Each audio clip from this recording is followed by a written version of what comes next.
Do you believe in immortals? No one has ever seen one, but if you say they don't exist, how can you explain the countless legends passed down through generations? Legend has it that in ancient times, a woodcutter went into the forest to chop wood. On his way home, he happened to see some children playing a game of Go, so he put down his bundle of firewood and watched. One of the kind children offered him a piece of sticky rice cake to eat. The game was so captivating that he became completely engrossed, losing all track of time. Suddenly, one of the children asked him why he hadn't gone home yet. Startled, the woodcutter looked up and discovered that the handle of his axe had rotted away, leaving only the rusty axe head. When he returned home, everyone he knew had already passed away. The quiet valley breathed the air of spring. A group of people were setting up tents. This was a camping trip organized by some colleagues. One of them called out, "Ji Yuan free. Go gather some firewood." A voice answered, "Sure thing." The one who replied was Ji Yuan, a gentle soul in the company. Soon after, he entered the forest. The mountain air was incredibly fresh, and Ji Yuan wasn't planning to return immediately. He wanted to take a stroll and gather some firewood on his way back. He walked and walked past towering trees when he suddenly spotted a Go board up ahead. Ji Yuan figured someone must be playing Go there. He approached and realized something was amiss. The board looked like it had been there for a very long time, and beside it lay a strangely rusted axe. Could this be the legendary Lon Kugo board? The thought made him chuckle. How could that be? It was probably just left here by someone who forgot to take it back. However, the more he looked at the board, the stranger it seemed. The white pieces were clearly well placed, but they lacked a crucial connecting point and were about to be surrounded and captured by the black pieces. As if compelled by some unseen force, he picked up a white piece. It felt surprisingly heavy in his hand. Ji Yuan glanced around nervously, then placed the white piece in the center of the board. The Tian Yuan point in Go terminology. Ha! That move felt incredibly satisfying. Ji Yuan wanted to take a picture to commemorate the moment, but to his surprise, his phone, which had been at 80% battery, was now completely dead. With no other choice, he headed back to the campsite to get his portable charger. But when he returned, his colleagues were gone. Were they playing a prank on him? Just then, a voice called out, "Hello, is anyone there?"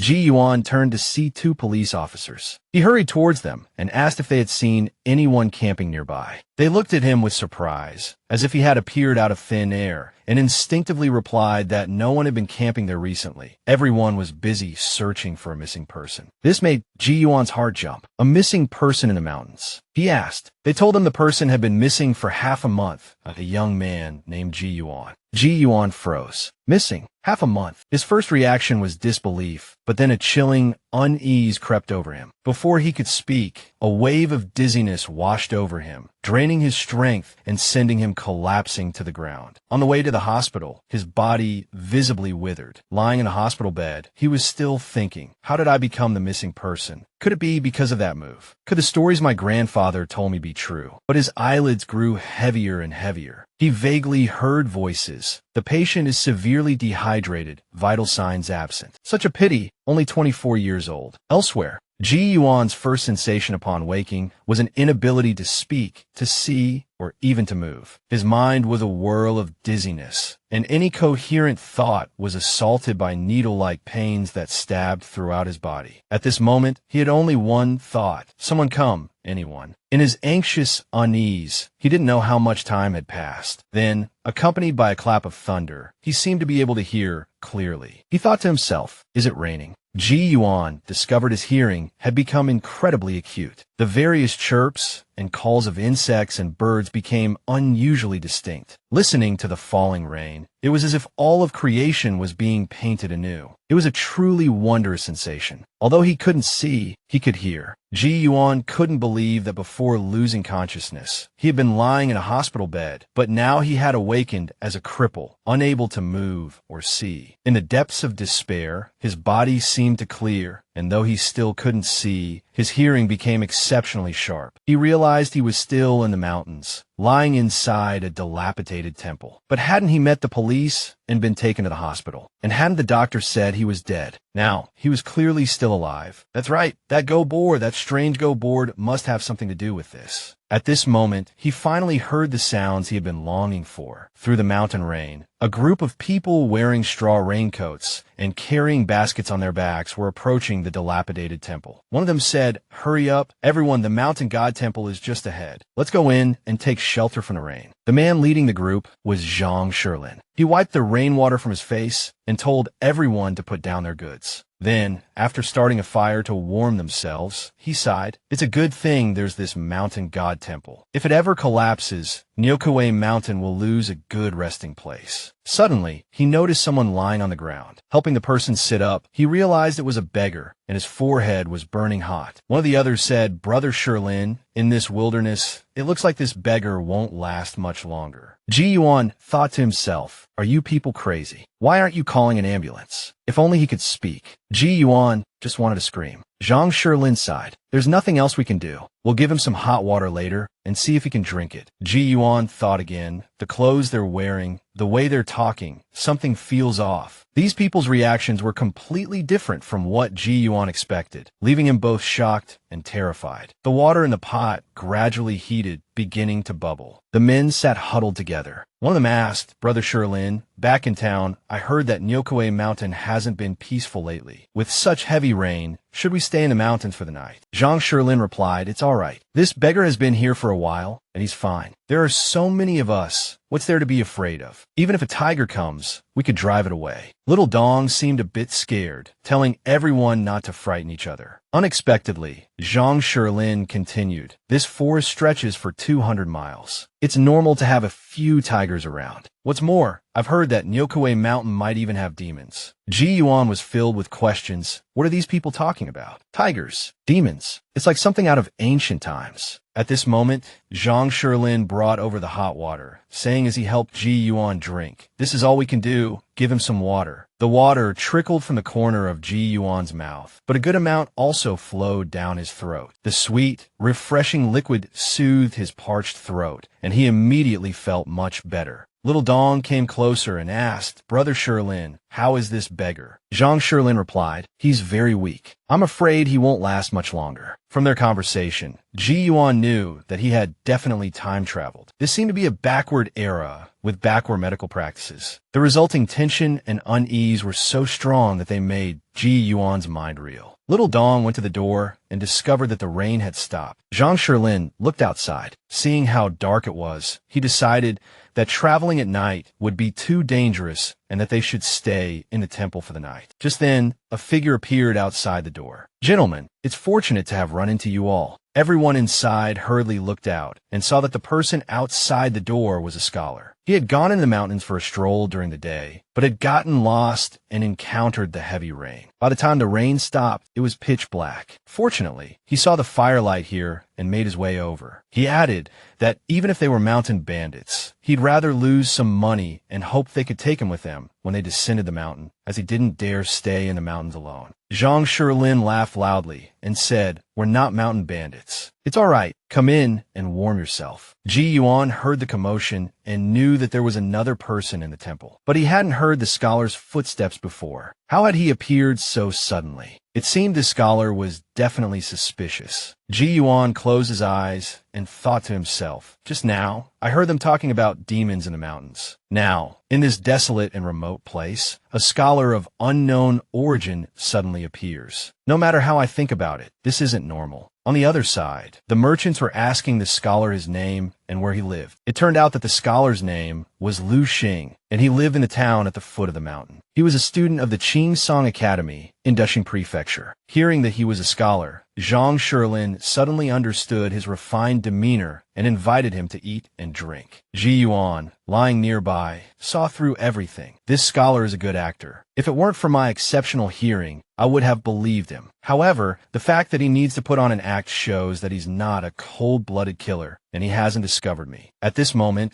the scholar mentioned that he had discovered something good on his way, and that he could definitely repay everyone for their kindness. The merchants were curious, and were surprised when the scholar said he had found a wild ginseng root of considerable age, even describing its appearance in detail. Most importantly, there were 3 small red strings tied around the ginseng root. It was definitely a folk method used by experienced ginseng diggers to prevent the ginseng from running away. He had been alone in the mountains at the time, both frightened and worried about damaging the precious herb, so he hadn't dug it up. These words made the merchants urge Zhang Shilin to let them go dig it up. They also asked the scholar where on the mountain it was. Ji Yuan knew they were about to fall into a trap. As expected, the scholar then told them that the location wasn't far, and if they really wanted to go, it would be best to follow him before daybreak. Zhang Shilin seemed a bit puzzled and said, "It's dark and slippery now. Wouldn't it be very dangerous?" Lu Xing had an explanation ready. Local ginseng diggers always entered the mountains before dawn. The red ginseng would be at its most potent then, so might have already arrived in the past couple of days, and if they didn't go tonight, wouldn't they miss their chance? This reasoning seemed sound, and everyone agreed. Zhang Shilin didn't hesitate much longer. He decided to let Old Kim and Little Dong go with the scholar, while the others stayed behind to guard their belongings. He handed Lu Xing a torch, but the scholar quickly refused, saying he was afraid the torch would burn his clothes. He suggested, "You all just take it." Hearing the sound of their footsteps receding, Ji Yuan felt a burning anxiety. If something happened to these merchants, he would be next. After a long while, as his internal struggle intensified, the corners of Ji Yuan's mouth twitched, and a cold sweat covered his entire body. The merchants noticed something was wrong with him and hurriedly called their leader over. Seeing Ji Yuan convulsing, Zhang Shilin suspected he was having a seizure. He told the others to hold him down and find a piece of wood to put in his mouth to prevent him from biting his tongue. Then, he said to the others, "It seems this beggar won't make it through the night. We'll dig a hole and bury him then." Ji Yuan felt as if 1,000 camels were trampling over his heart. So casual, he thought, "I think I can still be saved." Suddenly, a terrifying roar echoed from afar, startling everyone in the temple. The tiger's roar shook the mountains and forest. Could it be a tiger? Zhang Shilin said in alarm. Doesn't that mean something happened to Little Dong and Old Kim? As he thought about it, he realized the roar was still quite far away. So he said, "Little Dong and the others should be all right. Everyone, make sure to keep the fire going. Don't sleep tonight." After hearing the tiger's roar, Ji Yuan could move again, although his vision was still blurry. At least he wasn't completely blind. At this moment, a figure ran into the temple, calling out Brother Shilin. As he ran, it was Little Dong. Seeing him return alone, everyone asked, "Did you hear that roar just now?" Little Dong said that the ginseng root was on a slope. He was digging it up when he heard the tiger's roar. Old Kim and the scholar were so startled, they slipped and fell down the slope. Zhang Shilin was shocked and hurriedly asked if the slope was steep and how they were. Little Dong said the slope wasn't high and the scholar was fine. Only Old Kim had sprained his ankle, so he had come back to get help. Zhang Shilin felt they shouldn't delay and immediately prepared to lead people to rescue them. However, Ji Yuan noticed something strange. Although the voice was indeed Little Dong's, he hadn't heard any footsteps approaching. In Ji Yuan's blurry vision, Little Dong seemed to have two figures, one normal and the other with its head tilted grotesquely to the side. Could it be that Zhang Shilin and the others hadn't realized Little Dong was no longer human? Thinking of the tiger's roar just now, Ji Yuan seemed to understand something. Seeing that Zhang Shilin and the others were about to go out, he hurriedly shouted, "Wait, there's something wrong with Little Dong. You can't follow him." But that Little Dong said, "What are you talking about, you beggar? Brother Shilin, let's hurry. Old Kim and the other are still waiting." Hearing this, Zhang Shilin and the others responded and prepared to leave. Just then, sensing that the merchants were about to follow Little Dong, Ji Yuan shouted, "Stop. Little Dong is dead." Zhang Shilin jumped, startled. Little Dong gave a grotesque smile. "Don't listen to this stinking beggar. Can't you see I'm fine?" Zhang Shilin was still unsure. But Ji Yuan continued, "He's in league with the monster. Little Dong has become a tiger demon, just like that scholar Lu Xing. He's trying to lure you to the tiger so it can devour you. If you follow him, you won't come back alive." Zhang Shilin recoiled in fear, backing away. Little Dong tried to pull him forward, but Zhang Shilin quickly waved his torch, warning Little Dong to stay back. Unexpectedly, this had a strange effect, and Little Dong simply vanished. One of the merchants cried out, "Heavens, we've encountered ghosts." Two of them, terrified, scrambled back into the temple, grabbing their weapons.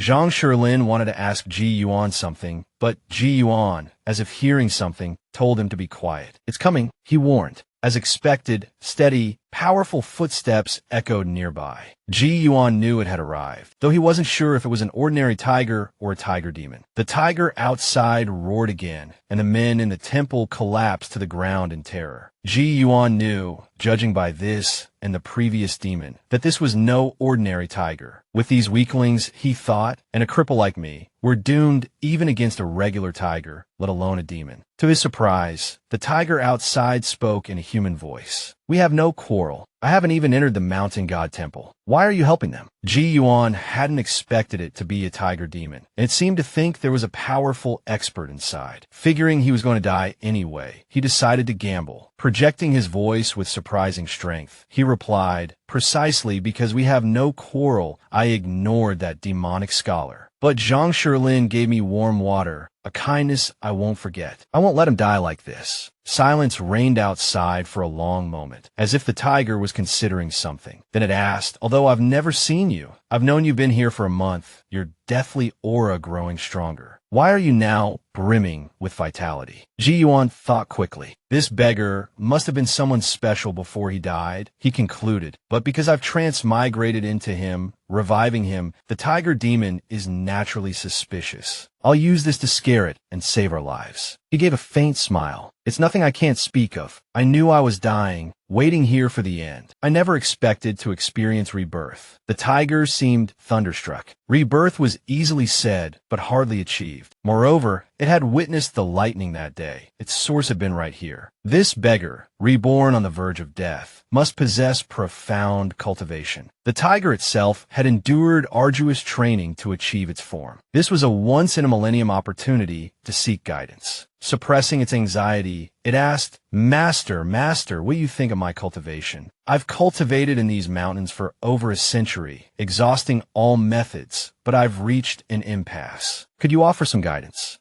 Lu Shanjun, would be eternally grateful. Ji Yuan realized the tiger demon was even using honorifics. It seemed his bluff had worked. He couldn't show fear now. He had to project strength. He needed more information first. Since you began cultivating, Ji Yuan asked, how many people have you eaten? Lu Shanjun hesitated. How should he answer this? After a long pause, he summoned the scholar Lu Xing's spirit and asked for his advice. He promised Lu Xing that if he helped him this time, he would release his soul to return to his homeland. Lu Xing, having heard the entire conversation, spoke up. He said that when he arrived at the temple, the beggar was sound asleep. Now, he was stopping Lu Shanjun for Zhang Shilin's sake. This kind of person acted on their conscience and hated lies above all else. Moreover, he was clearly a powerful being. Lu Xing advised Lu Shanjun to answer truthfully. The tiger demon didn't hesitate. He confessed that since his cultivation had plateaued, he had started eating people. He had now consumed 53. He added that eating people was no different from humans eating birds and beasts. Furthermore, he never killed indiscriminately, only acting when hungry. He also only ate strong young men, never the elderly, children, or the disabled. This terrified the men inside the temple. Mother of God, he's eaten 53 people. Ji Yuan, however, praised him. You have some integrity. Other demons would likely downplay their deeds. I must say, I'm impressed. He knew he had to dissuade the tiger from cannibalism. Humans are the most intelligent beings, he posed. Perhaps demons believe consuming them offers the greatest nourishment. What are your thoughts? Lu Shanjun. Lu Shanjun quickly consulted Lu Xing. The scholar thought for a moment, realizing any answer could be wrong. He decided it was best to follow his heart and not argue. The tiger demon answered honestly. I rarely encounter other demons, so I don't know their thoughts. However, I do find consuming humans to be very nourishing. Hearing your question, Master, I now feel some unease. I humbly ask for your guidance. He'd thrown a question right back. This was perfect. Ji Yuan thought to himself, time to give this tiger demon a taste of modern human wisdom. Transmigrating and meeting a tiger demon. What to do? If it attacked directly, it would be certain death. Luckily, it's obsessed with cultivation. Ji Yuan, seizing the opportunity to play the expert, began his lecture. He told Lu Shanjun that humans, being the most intelligent of beings, naturally attracted demons. However, humans were also the creatures with the most complex emotions, entangled in a web of cause and effect. Demons who consumed humans easily became addicted, believing it beneficial to their cultivation, but they became burdened by karmic debt. Naturally, their cultivation couldn't advance. Over time, their bestial nature would overwhelm their spiritual essence, driving them to madness and ultimately self-destruction. This mystical reasoning stunned Lu Shanjun. He was indeed becoming increasingly addicted. Others had spoken vaguely, but this being had pinpointed the issue. He was truly an expert. He hastily asked how he could resolve this. Knowing his guess was correct, Ji Yuan first commended the tiger for not killing indiscriminately, a bit of flattery, before explaining that the solution was both simple and complex. Cultivation, like being human, required a true self, a true heart, and a true path. This was fundamental, and it meant abstaining from consuming humans. He wanted to end with something truly profound, something to completely subdue the tiger. The way of heaven diminishes the excessive and supplements the insufficient. The way of humanity takes from where there is excess and gives to where there is want. You asked what I've realized and how I was saved. It's all within this principle. Finally, he said to Lu Shanjun, "You and I are fated to meet. I've said enough for today." Then he fell silent, wondering how the tiger demon would react. Unexpectedly, the tiger outside, after hearing this, didn't say a word but slowly walked towards the temple. Ji Yuan knew he was done for. His bluff was about to be called. In just a few breaths, Lu Shanjun reached the temple entrance. Under the terrified gazes of everyone inside, the enormous tiger slowly entered the temple. The merchants were so frightened their limbs trembled and their weapons clattered to the ground. The tiger's fierce gaze didn't fall on anyone else, but fixed on the beggar sitting beside the crumbling statue of the mountain god. Though his hair was disheveled, his eyes were wide open, staring straight towards the entrance. Little did anyone know that he couldn't actually see anything. Lu Shanjun spoke. "I am eternally grateful for your guidance, Master." The fearsome tiger then stood on its hind legs and bowed 3 times to Ji Yuan. Afterward, it returned to all fours and summoned the scholar Lu Xing's spirit. Under the scholar's expectant gaze, the tiger kept its promise and released his soul. Finally, the tiger said it wouldn't dare disturb the master's rest any longer and left. Once the tiger demon was gone, Ji Yuan breathed a sigh of relief. The tension drained from his body, and he slumped against the mountain god statue, panting, thinking it's finally over. The merchants also recovered their wits. It seemed the tiger was truly gone. Seeing Ji Yuan's weakened state, they rushed over and offered him water. Poor Ji Yuan, having survived the tiger demon, nearly choked on the water offered by these well-meaning merchants. As if suddenly remembering something, the merchants knelt before Ji Yuan, thanking the great master for saving their lives. Ji Yuan, feeling a pang of guilt, told them to get up. "You should be grateful I didn't get little Don killed. It's not that I didn't want to help him, but the art of resurrection cannot be interrupted midway. When the tiger arrived, I was at a crucial moment and couldn't move. To save you, I exhausted my cultivation, tearing through the void to arrive here. That I could protect you in my current state is a miracle. In the future, be wary. In the deep mountains and old forests, encountering handsome scholars or beautiful women is never a good sign." After this eloquent speech, the merchants once again thanked him for his wisdom. The next day, Zhang Shilin, preparing to descend the mountain, asked Ji Yuan about his plans. Ji Yuan, still deep in sleep, simply waved them away, telling them not to disturb him. Seeing the master's displeasure, they quickly took their leave, promising not to disturb his slumber. Later, when the sun was high, a red fox, seemingly drawn by a scent, scurried into the temple. Just then, Ji Yuan woke up, startled by his sudden movement. The fox quickly fled. Ji Yuan looked around in confusion. "Where is everyone?" he wondered. "Those ungrateful wretches, they just left me here." He had originally planned to descend the mountain with the merchants, relying on his status as their savior to find new lodgings. But after sleeping in, everyone had vanished, and his plan was completely ruined. Fortunately, those people had some conscience, leaving him a little food. As Ji Yuan munched on a cake, he suddenly heard footsteps. Ji Yuan realized someone else was coming. Is this dilapidated temple some kind of crossroads? He wondered, why are people coming here every day? On the mountain path not far away, a group of people were heading toward the mountain god temple. The man leading the way, named Yin Fei, held a precious sword and looked ahead, saying to his companions, "The Mountain God Temple is just ahead. Let's go there to rest for a bit." Although the Mountain God Temple was dilapidated, apart from a missing main door, it could still provide shelter from the wind and rain. As soon as Yin Fei entered, he saw traces of a campfire. He muttered to himself, "It seems the people in Shui, Xian Town weren't wrong. This place really does see frequent visitors. However, everyone should still be a little careful." Then, everyone's gaze turned towards Ji Yuan, who was sitting beneath the statue of the mountain god. Yin Fei spoke first, asking, "Hey, beggar, are you the only one here?" The aura of these newcomers was far stronger than that of the merchants, suggesting they were no ordinary people. Ji Yuan didn't dare say much, answering only what was asked. "Yes, I'm the only one here." Among them was a young woman named Luo Qingxuan. Seeing his haggard appearance, she asked in surprise, "There are man-eating tigers on this mountain. How dare you come up here alone?"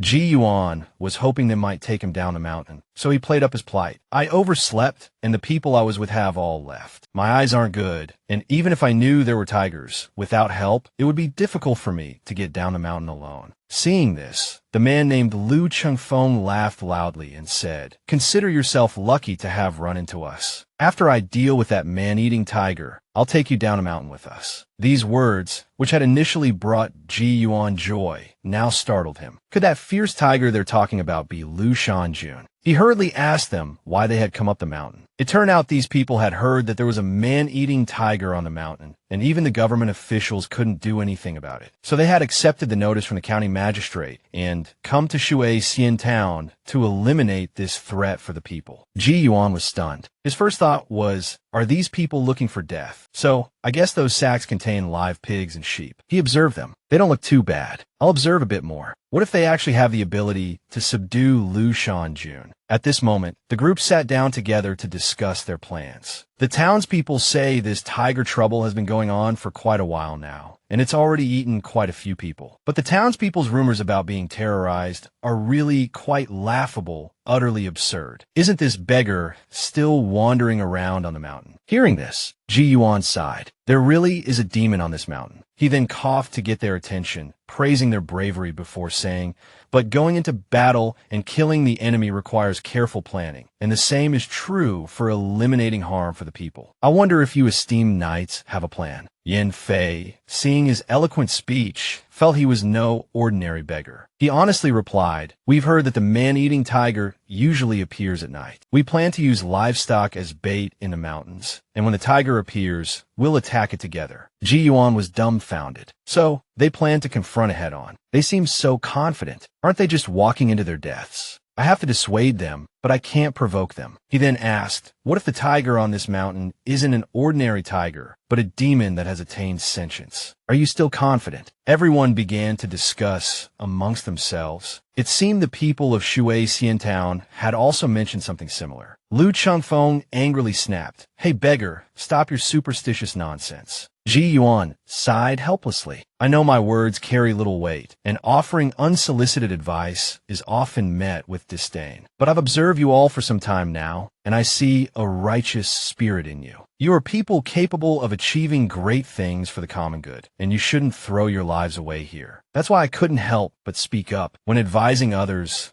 a little praise goes a long way. This is a principle I, Ji Yuan, have long understood." As expected, his flattery pleased them. However, Yin Fei stated that having accepted the official notice, they were naturally obligated to give their best. If something unfortunate were to happen, it wouldn't be anyone's fault but their own. Lu Chengfeng added fearlessly, "Exactly. We can't just give up halfway. That would be shameful." Ji Yuan was at a loss for words. Not only had he failed to dissuade them, but he seemed to have ignited their fighting spirit. Now, he could only hope that Lu Shanjun's slight regard for him from the previous night would have some effect. As night deepened, the brave warriors, seeing that the time was approaching, prepared to depart. They told Ji Yuan, "Just wait for our good news. We'll take you down the mountain when we return." Aren't they just marching toward their deaths? Ji Yuan thought. Panic seized Ji Yuan. He hesitated for a moment, and as Lu Chengfeng stepped out of the temple, he shouted, "Young Master Lu, if you encounter any danger, shout that you know Mr. Ji. You must remember this." Lu Chengfeng was taken aback. What did this beggar mean? Unable to comprehend, he didn't dwell on it and hurried to catch up with his companions ahead. Subduing a man-eating tiger in ancient times was a surefire way to gain widespread fame. But these chivalrous individuals were unaware that they were about to face a 1,000-year-old demon. They smeared the livestock with blood and tied them up, then lay in wait amongst the trees. After waiting for over an hour, Luo Qing Shuang grew impatient. Why hasn't that tiger come yet? Suddenly, a gust of wind swept through, stirring the trees in the forest. The two injured livestock, startled, lunged forward, only to be jerked back by the ropes around their necks, their eyes wide with fear as they looked around. The chilling wind not only whipped their hair, but also sent a shiver of apprehension down their spines. A massive tiger slowly emerged, following the strong gust of wind, its gaze fixed on the livestock with an air of disdain. It was an enormous beast, far larger than they had imagined, far larger than any tiger described by those who claimed to have seen it. The tiger stopped beside the two livestock, making no further movement. Why isn't it eating? They wondered. This was completely different from what they had anticipated. Then the tiger suddenly spoke, its voice human, interesting. You mortals have come seeking death. I suppose this doesn't violate the esteemed Mr. G's instructions. Every hair on their bodies stood on end, their scalps tingling, goosebumps erupting across their skin. Only one thought filled their minds. It's truly a demon. Lu Shanjun spoke excitedly. Since you're here, why not play with me for a bit? Without giving them time to react, Lu Shanjun lunged towards them. Yin Fei, forcing himself to overcome his fear, immediately swung his sword. But in the blink of an eye, both he and his sword were sent flying. Seeing Yin Fei injured, Lu Qingfeng charged forward with his long staff to help. But a tiger's tail, like an iron rod, sent him flying dozens of meters. The others knew that if they didn't fight with all their might, they would be in grave danger. And one after another, they leaped from their hiding places, attacking the ferocious tiger. However, all their attacks seemed to cut through thin air. By the time they regained their senses, Luo Qing Shuang was pinned to the ground by Lu Shanjun. The swordsman tried to rush forward to rescue her, but just then a roar echoed through the forest, and inexplicably their bodies froze. Lu Chengfeng cried out in terror. What's happening? Just a roar and I can't move. Under the swordsman's horrified gaze, Lu Shanjun slowly approached. With a single swipe of his paw, the swordsman's sword-wielding hand was twisted backward. Lu Shanjun continued forward, saying, "This is the first time I've encountered mortal martial artists like you. If it weren't for the esteemed Mr. G's prior instructions, I would truly want to taste your flesh and see if it's any more delectable. Unfortunately, now it can only benefit the wild wolves in the mountains." Lu Qingfeng now understood that this wasn't something they could fight against. They were facing complete annihilation. In a daze, a flash of lightning seemed to strike his mind. He remembered the beggar's words, and with the greatest speed and the loudest voice he could muster, he shouted, "We know Mr. G." By the time he realized what he'd done, his head nearly lost half to a bite. Lu Shanjun looked at them with confusion and asked, "Mr. G, have you been to the mountain god temple?" Lu Qingfeng, not daring to move, hurriedly replied, "Yes, in the temple, there's a beggar. He advised us not to confront the man-eating tiger, saying it had become a demon long ago. We didn't listen, but when we left, he told me that if we encountered danger, we should shout that we knew Mr. G." Though his voice trembled, he managed to tell the whole story. Lu Shanjun pondered for a long moment. When its gaze fell upon him again, the murderous intent had lessened considerably. It slowly spoke, "Since it's a message from Mr. G, I will naturally give it careful consideration. But I'm not sure if you're deceiving me. Take me to the mountain god temple to ask Mr. G directly." At that moment, inside the temple, Ji Yuan was trembling, wondering if they had been fortunate enough to survive. He could only hope. Suddenly, he heard footsteps. It seemed they had returned. But then Ji Yuan thought, no, there's someone else. These fools, they've brought Lu Shanjun here. Under everyone's astonished gazes, Lu Shanjun bowed to him and said, "Lu Shanjun greets Mr. G." Lu Qingfeng was utterly shocked. He never expected the ferocious tiger to bow to the beggar. Ji Yuan knew he could only resolve this with words. He said that he was ill and unable to move. Lu Shanjun replied that he had questions in his heart and hoped Ji Yuan would answer them. It turned out that Ji Yuan's previous teachings had given Lu Shanjun a moment of enlightenment. Cultivation is like being human. One's body should not commit evil. One's path should not be lazy, and one's heart should be clear. But tonight, these people wanted to kill me. If others want to kill me, I naturally have the right to kill them in return. This shouldn't be a concern for the Tao in my heart. Why did you, sir, send a message to save them? Ji Yuan felt as if 1,000 camels were stampeding through his mind. How could this damn tiger demon have such strong comprehension skills? He knew he had to come up with a suitable answer. Otherwise, the consequences could be dire. Now Lu Shanjun was asking him why he saved them. He couldn't just say he was afraid no one would carry him down the mountain. Ji Yuan pondered for a long time and finally came up with a reason. But first, he had to play along with Lu Shanjun. After all, no student dislikes being praised by their teacher. He calmly said, to infer 3 from 1, to cease killing after hearing a single word, shows that Mountain Lord has excellent comprehension and commendable execution. As for why these people came to the mountain to hunt the tiger, it ultimately boils down to the Mountain Lord eating people first and the warriors entering the mountain later. Although it's said that if someone wants to kill you, you can naturally kill them back, but to offer your neck to be slaughtered would be foolish, wouldn't it? Lu Shanjun found these words extremely agreeable, even nodding its tiger head slightly. Then Ji Yuan shifted his approach. But unlike hunters who want to skin the tiger and take its bones, they came to the mountain out of chivalry for the benefit of the common people. Knowing full well there was a tiger on the mountain, they still charged in. Such people, does the Mountain Lord think there are many in this world, or not many? The tiger pondered for a moment, then respectfully replied, reporting to Sir, there shouldn't be many. Ji Yuan smiled and said, like Yin Fei and Lu Chengfeng, they are both chivalrous. Although they are young and impetuous, as long as they maintain their original intentions, it's not impossible for them to eradicate evil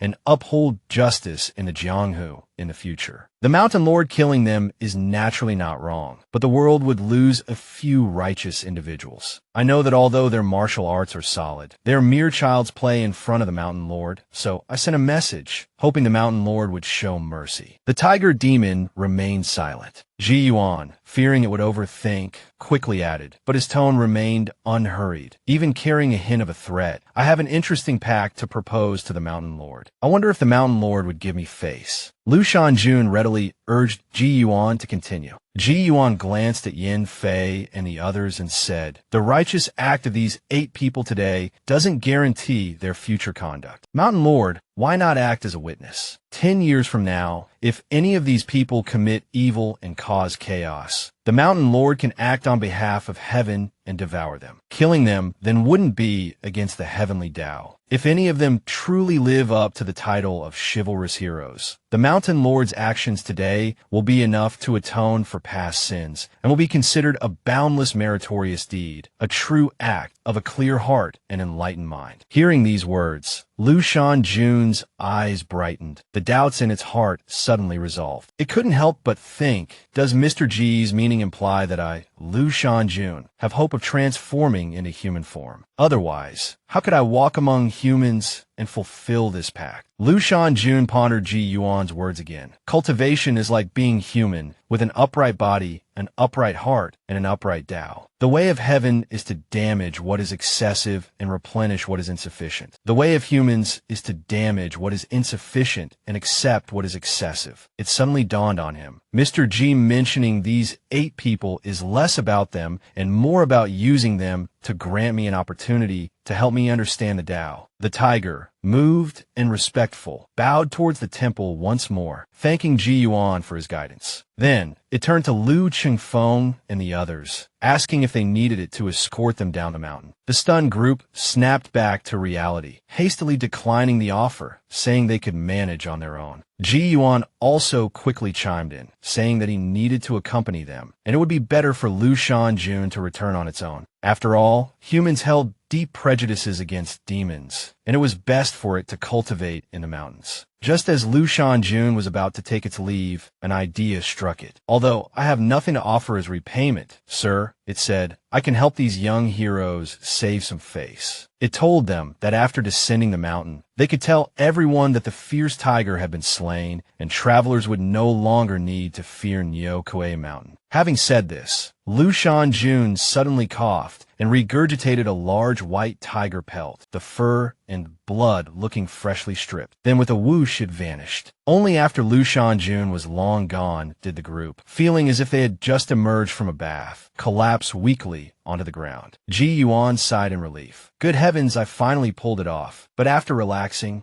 Ji Yuan suddenly felt an electric shock surge through his body, leaving him numb. Raising his hand, he could even see tiny sparks of electricity. In a daze, the faint image of a chess piece appeared between his index and middle fingers. By the time Ji Yuan regained his senses, it all seemed like an illusion. He examined his hands, but found nothing unusual. The group outside the temple gradually recovered, approaching Ji Yuan to express their gratitude for saving their lives. They explained that their injured companion was in a serious condition, making it difficult for them to stay any longer, and asked if Mr. Ji would like to descend the mountain with them. Ji Yuan, having long awaited this moment, replied that his health was poor, and if it was convenient, he would naturally accompany them down. The events of the night were deeply etched in Lu Qingfeng's mind. He never imagined that demons and monsters truly existed, and he felt fortunate to have been saved by a reclusive expert. Becoming a renowned hero had always been a dream, but now, because of the pact with Mr. Ji, it had become a goal he must achieve. It's often said that a man's words are deceitful ghosts, and Ji Yuan had certainly taken this to heart. Not long ago, he was a mute, blind, and useless beggar. After a few clever deceptions, he had become a respected recluse, secured a ride down the mountain, and successfully reached Shui Xian Town at its base. The town guards were still discussing the young martial artist from earlier, speculating that the tiger was most likely a demon and wondering if they would ever return. They hadn't gone far when they spotted a group approaching. It was Lu Qingfeng and the others, returning. One of them exclaimed, "There are people over there." As they drew closer, the sight of the enormous white tiger pelt draped over Yin Fei sent chills down their spines. The next morning, news of the fierce tiger's demise on Nyo Kue Mountain spread far and wide. The Ning and county government dispatched officials to investigate and escorted the group to Ning and county seat. The magistrate first rewarded the 8 heroes with 80 taels of silver, then purchased the tiger pelt. In a magistrate's court, a large, pristine white tiger pelt, its dried blood still emitting a pungent odor, lay spread across the table. Gazing at the enormous hide, the magistrate couldn't help but exclaim, "These martial artists are truly remarkable. This tiger's maw is larger than my head. However, their injuries are quite severe, each one worse than the last. Fortunately, they are skilled wanderers. Otherwise, they would have perished long ago." Elsewhere, Ji Yuan and Lu Qingfeng were resting at an inn. After bathing, Ji Yuan looked like a transformed man. He inquired about the condition of the others from Lu Qingfeng, learning that their wounds were superficial and not life-threatening. However, although swordsman Du Hong's bones had been set, his tendons and muscles were severely damaged, likely ending his martial arts career. Lu Qingfeng wished for Ji Yuan's assistance, but unfortunately, Ji Yuan wasn't skilled in medicine. "It's a pity that I'm not proficient in the healing arts," he said. "However, if young Du can overcome this tribulation, his future prospects will surely be bright." Lu Qingfeng thanked Ji Yuan for his insightful words and assured him that he had followed his advice, keeping Ji Yuan's involvement a secret. Everyone in the county believed that they had slain the ferocious tiger, and they offered the reward money and the proceeds from selling the pelt to Ji Yuan. Ji Yuan, penniless as he was, didn't refuse. Lu Qingfeng then mentioned that Luo Ha Mountain Manor had located Luo Qingxuang, and that they would be leaving Ning and county the following day. He asked Ji Yuan if he would like to join them. Ji Yuan pondered. He still didn't fully understand this world and felt it best not to wander aimlessly. He declined the offer, stating that he preferred tranquility and planned to settle down in Ning and for a while. Moreover, he had just learned that the annual living expenses here were only a few taels of silver, and purchasing a small estate would only cost a few dozen. The local customs were simple and honest, so he decided it would be best to buy a property. Lu Qingfeng immediately decided to stay with Ji Yuan, preparing to find a quiet residence where Ji Yuan could settle down. Strangers in a foreign land, the two sought the help of a broker. From morning till noon, they visited numerous properties, some too remote, some too small, and others too noisy. Finally, They found a place called Jew and Pavilion, a small residence with a courtyard and a private well, though it had been unoccupied for some time. A large tree stood in the courtyard, its branches swaying in the wind. Ji Yuan suddenly asked the broker, "There's a tree in the courtyard, so why do I hear rustling?" The broker was surprised. "Huh, you know there's a tree." Ji Yuan smiled faintly and replied, "My hearing is rather keen. The tree desires stillness, but the wind will not cease." Lu Qingfeng quickly added, "It's a jujube tree, and it seems quite old." The broker chuckled. Indeed, indeed. In autumn, it bears many delicious jujubes." From the broker's words, Ji Yuan learned that the property was not only spacious, but also inexpensive, costing only 36 taels. This surprised him, and he asked, "Why is it so cheap? The smaller residences we saw were all 20 or 30 taels. This place wouldn't be overpriced, even at double the cost." The broker laughed. "Heh, sir, you know about this." The broker stammered, trying to sound eloquent, but failing to find the right words. He simply explained that the previous owner had passed away, leaving the property to the government. Coupled with its somewhat remote location, it had remained unsold. Ji Yuan, however, was already captivated by the residence. Such an elegant and affordable property. Why not buy it? It was a bit gloomy, but a little cleaning would fix that. Lu Qingfeng went to the county magistrate's office to retrieve the property deed, only to discover that the residence was rumored to be haunted. 3 previous owners had died there in the past 7 years. He was furious and about to berate the broker, but suddenly recalled Ji Yuan's words. "It's a bit gloomy, but a little cleaning would fix that." It seemed that if the rumors of haunting were true, Mr. Ji wouldn't mind. And if they were false, then there was even less of a problem. Meanwhile, back at the inn, Ji Yuan was completely unaware of the reputation of his new residence. Other people who transmigrated to different worlds got cheat abilities, but so far, Ji Yuan felt like a useless, all-talk-no-action type. Frustrated, he thought to himself, "Why me? If I hadn't itched to play that game of Go, would I be in this mess?" Suddenly, the image of a Go piece, along with a faint electrical current, flickered around his fingertip. Damn it, Ji Yuan cursed under his breath. The strange phenomenon that occurred after Lu Shanjun's departure was happening again. He had tried to replicate it numerous times over the past few days, contorting himself into various positions, but to no avail. Now, it appeared out of the blue. But the question was, what could it do? Open up his run and do meridians. Ji Yuan couldn't sense any changes in his body. At that moment, a gentle breeze stirred in the room, and an almost imperceptible flow of qi drifted in from the window. He noticed that clear streams of qi were swirling around the illusory Go piece, and a tingling sensation ran through his body. A noise from outside the door interrupted his focus. It was Lu Qingfeng returning. Looking at the key and the property deed, Ji Yuan felt a pang of emotion. From his previous life to this one, he finally owned his first property. Early the next morning, Lu Qingfeng and the others came to bid farewell. After they left, Ji Yuan sighed. Being alone felt rather desolate. So, he went to a clothing store and bought a new outfit, surprised to find that he looked unexpectedly good in ancient garb. He then asked the shopkeeper to deliver his new purchases, along with his other belongings, to his new residence. When the shopkeeper heard he was staying at Ju and Pavilion in the Tianyo district, his expression changed dramatically, and he stammered, seemingly wanting to say something. Ji Yuan found this odd. What was wrong with that place? The shopkeeper quickly closed his mouth, forced a smile, and said it was nothing, assuring Ji Yuan that he would arrange for the delivery immediately. Back at the pavilion, Ji Yuan looked at the well and felt a strange unease, a sense of gloominess that made him slightly apprehensive. The porters delivering his belongings also seemed to want to gossip about the residents, but the others wouldn't let them linger, urging them to leave quickly. Ji Yuan realized something was definitely amiss. The shopkeeper and these men all seemed hesitant to speak about this place. Could there be something more to it? At midnight, the cries of a street vendor echoed through the silent night, reaching Ji Yuan's ears. Tonight, for some reason, Ji Yuan couldn't sleep. He felt increasingly cold. Was the blanket too thin? He wondered. Suddenly, he heard a creaking sound. Ji Yuan held his breath, listening intently, hoping it was just his imagination. Then a thud, the sound of a stone hitting the ground. Ji Yuan's heart skipped a beat. He knew it was the stone that weighed down the well's cover. And then, countless strands of hair drifted out from the well, floating towards the house. As the chill deepened, he pulled the blanket over his head with excruciatingly slow movements, silently cursing. I can't be this unlucky. Can I? Damn that broker. I curse him. Through a crack in the blankets, he saw the mass of hair slowly rise, revealing a pitch-black human figure. Ji Yuan's heart pounded in his chest. What do I do? This is clearly a vengeful ghost. I have to get out of here. But if he couldn't escape, he would likely die. A wave of fear and despair washed over Ji Yuan, leaving him feeling utterly helpless. Then, Ji Yuan realized that this feeling of helplessness wasn't entirely due to the surge of adrenaline coursing through him. He could sense wisps of white qi leaving his body. Suddenly, it clicked. That thing is draining my yang energy. Even breathing was becoming difficult. Ji Yuan's mind screamed, I survived that tiger demon, only to die obscurely here. I'm not reconciled. The image of the Go board and the Go piece flashed in his mind. Do something. Anything. He pleaded internally. Get lost. He roared. Simultaneously, Ji Yuan threw off the blankets, lunging forward with an arm outstretched in a desperate act of defiance, striking out with all his might. As his hand pierced through the thin air where the blankets had been, the ethereal qi within his arm surged to his fingertips, materializing into the illusory Go piece. With a motion like a sword thrust, he stabbed at the spectral figure. A piercing shriek echoed through the room, a sound so sharp it felt like a hammer blow to Ji Yuan's skull. But the dark figure recoiled, flung back through the doorway, and back into the well. At that moment, in the city god temple of Ning and County, the city god seemed to sense something. We're the night patrollers. Go to the soul-sucking well in Tianyo Ward, south of the city. Investigate. A voice responded immediately as you command. Two black-robed figures, transformed into two hovering shadows, departed the city god temple and headed towards Tianyo Ward. Look at that. Ji Yuan just moved into his new house, and tonight's already this lively. It turned out that Ji Yuan had just had a run-in with a malevolent spirit. Ji Yuan, believing the spirit had been repelled and had fled, figured it must have been scared off, though his right arm was numb. Thankfully, he seemed otherwise unharmed. He thought, I should take this opportunity to escape. Next time, I might not be so lucky. Just as he stepped out the door, two figures entered. They spoke in surprise. Immortal lives in Juin Pavilion. From their attire, Ji Yuan knew he had encountered more ghosts. However, the two black-robed figures focused their attention entirely on the well in the courtyard. They glanced at Ji Yuan standing in the doorway, then ignored him. They noticed the malevolent aura emanating from the soul-sucking well had significantly diminished. Though puzzled, they knew the spirit's qi was unstable. Since the feng shui of the area remained intact, it likely couldn't have escaped far. This was the perfect opportunity to eliminate it. After a brief exchange, one figure remained to guard the well, while the other transformed into a wisp of smoke and returned to report to the city god. As a fine young man of the 21st century, Ji Yuan's mind raced. He quickly realized they must have assumed he couldn't see them. Furthermore, through their conversation, he learned that there really was a demon trapped in the well, and that these figures were likely emissaries of the Ning and County City God. Ji Yuan thought in astonishment. So the city god is real. Does that mean immortals and Buddhas exist too?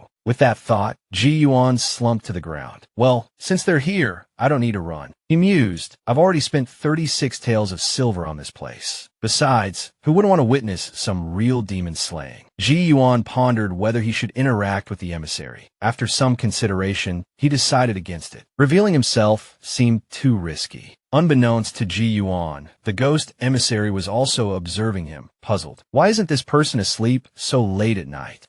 He must have been awakened by the Yin Qi. It's inevitable he'd have nightmares and trouble sleeping. A short while later, Ji Yuan detected a faint, peculiar fragrance. If he had to describe it, it was somewhat similar to the sandalwood incense burned in temples. Could it be the city god of Ning and County himself? A gust of Yin wind carrying the sandalwood scent swept through the courtyard, and several figures passed through the gate of Ju and Pavilion, entering the courtyard. Besides the ghost emissary, there were 4 others who looked like officials. Ji Yuan marveled. This is getting a bit excessive. The ghost emissary in the courtyard bowed respectfully to the 4 imposing figures. Greetings, Lord Martial Judge. Greetings, Lord Reward Virtue. Greetings, Lord Rescue Distress. Greetings, Lord Nine Slaughters. Ji Yuan, witnessing this, thought this is quite the operation. The figure addressed as Lord Martial Judge gestured towards Ji Yuan. This is the mortal who recently moved into Juin Pavilion. Anything unusual about him? The ghost emissary guarding the well immediately replied, reporting to Lord Marshal Judge. This mortal was disturbed by the Yin Qi and couldn't sleep. Nothing unusual. The Marshal Judge pressed further. The malevolent Qi here has indeed diminished significantly. What exactly happened? The ghost emissary answered truthfully. The evil spirit has been shrieking repeatedly tonight. Though the reason is unknown, it seems to have been injured and is no longer as formidable. When the Marshal Judge learned from another emissary that the surrounding area of Tianyo district showed no unusual activity, he speculated, could a powerful expert have passed by and casually lent Ning and County a hand? Seeing a suitable opportunity, the others couldn't contain themselves any longer. Let's subdue it first. We can investigate later. Otherwise, delays will lead to unforeseen circumstances. Lord Marshal Judge waved his hand, and a judge's pen appeared. He commanded, all units, prepare. Prepare the soul-locking formation. Soul-summoning emissaries, heed my command. Soul-retrieving division, attend. Following the ghost emissary's orders, everyone quickly dispersed to their positions. Ji Yuan couldn't help but think nervously. It seems they're about to make their move. I wonder what's in the well that requires such a large force. And no one's asked me to leave the scene. As several ghost emissaries, holding black banners that transformed into weapons, vanished from sight, Ji Yuan noticed a thin membrane appear before him. It seems this is the soul-locking formation. Seeing that everything was ready, the Marshal Judge declared coldly, tonight is your death date. Soul-summoning emissaries, attack. The 4 soul-summoning emissaries immediately threw soul-locking chains into the well, then yelled and yanked hard. The evil spirit was dragged out. Ji Yuan's pupils constricted sharply, and he gritted his teeth, thinking in terror, that thing, was that what I just faced? Though bound by the soul-locking chains, the evil spirit continued to struggle, repeatedly attacking the soul-summoning emissaries. However, its strength seemed greatly diminished after being bound. The Marshal Judge roared furiously, you vile fiend. Tonight, I will scatter your soul and turn you to dust. With that, he flew into the air, raising his judge's pen to strike down. In an instant, the Yin Qi in the courtyard exploded, its intensity making Ji Yuan feel uneasy. However, he also noticed that a ghost emissary consistently remained in front of him, shielding him. Finally, some consideration for the bystanders. It was truly strange. His eyesight couldn't clearly see ordinary things, yet he could perceive these things that shouldn't be visible. Looking at the malevolent spirit in the air, Ji Yuan thought to himself, looks like its end is near. Unexpectedly, the evil spirit suddenly opened its eyes, and countless arms erupted from within its body. It instantly grabbed a soul-summoning emissary. The other emissaries rushed to help, but they couldn't sever the grip. The evil spirit suddenly tightened its grip, and the soul-summoning emissary exploded and died. As the evil spirit continued to struggle, Ji Yuan realized that the chains were about to break, and the soul-locking formation was about to unravel. What is the highest realm of deception? It must be not even knowing what you've done yourself. Just now, the 4 city gods and the soul-summoning emissaries came to eliminate the evil spirit in the well, but unexpectedly, although injured, the evil spirit was still incredibly powerful and was about to break free. The 4 officials exchanged glances and roared angrily, you audacious fiend. All 4 raised their hands, and 4 streams of Yin Qi, carrying the scent of sandalwood, merged in midair, forming a massive net that enveloped the ferocious evil spirit as it struggled to escape. The evil spirit was ferocious, yet it still thrashed its head, attempting to break free while emitting earth-shattering roars. The shockwave knocked Ji Yuan to the ground. At this moment, besides astonishment, his heart was filled with a profound fear. This demon is so powerful. If it had acted like this earlier, I probably would have exploded before I could even react. The Marshal Judge soared into the air, judge's pen in hand, and shouted, die. Unexpectedly, the evil spirit glared at him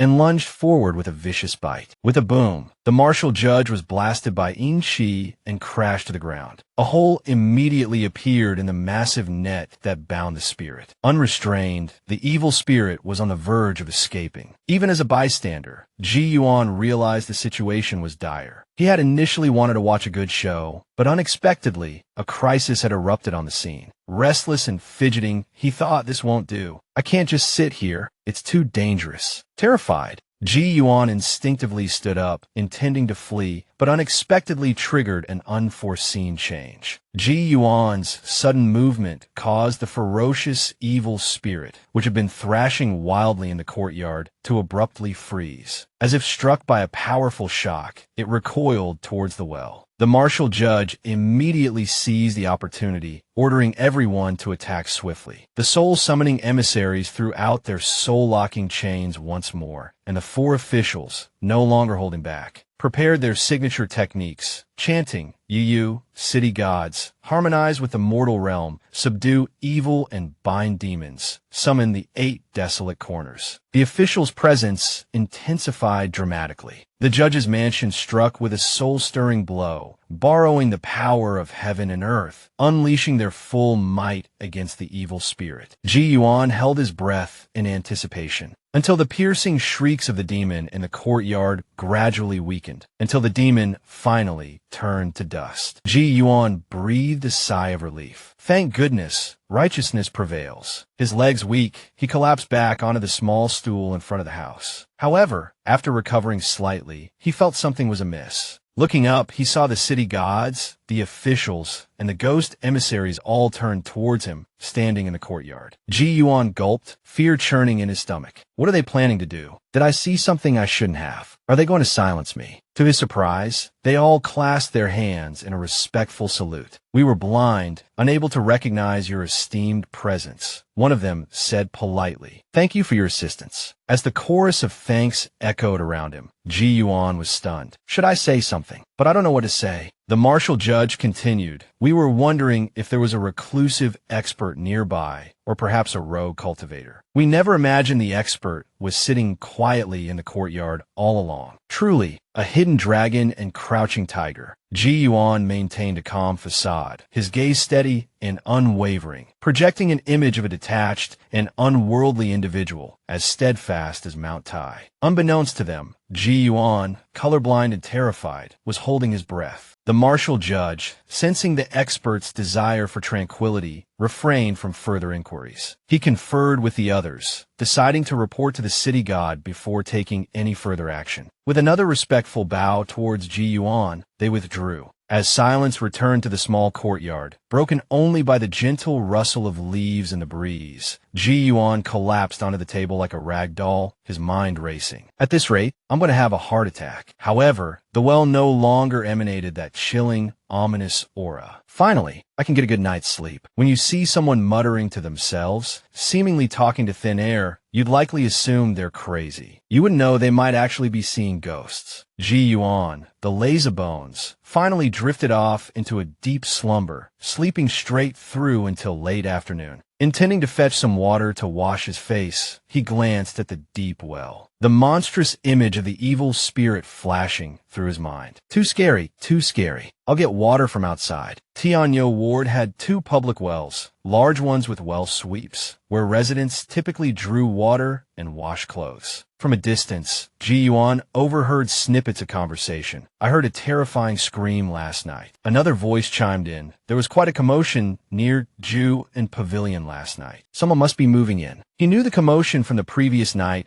must have been masked by the formation. Otherwise, these people wouldn't be so calm. Dressed in his long robe, Ji Yuan cut a rather dashing figure, coupled with his new face in the neighborhood. He drew glances from passers-by, especially from some of the young women and housewives doing laundry. Ji Yuan wasn't embarrassed. On the contrary, he was quite pleased. He hadn't exactly been a head-turner in his previous life. He puffed out his chest and walked with a swagger. But a colorblind man can't see puddles on the ground. Taking a slightly longer stride, he slipped and landed with a thud, both buckets of water spilling, soaking the lower half of his robe. The young women and onlookers burst into laughter, just as expected of a refined scholar. Someone quipped. Even with his thick skin, Ji Yuan couldn't help but blush at this utterly embarrassing blunder. Fortunately, the best way to escape embarrassment is to pretend you're not embarrassed. So, Ji Yuan forced a laugh. Ha, this water-carrying business is trickier than it looks. At this moment,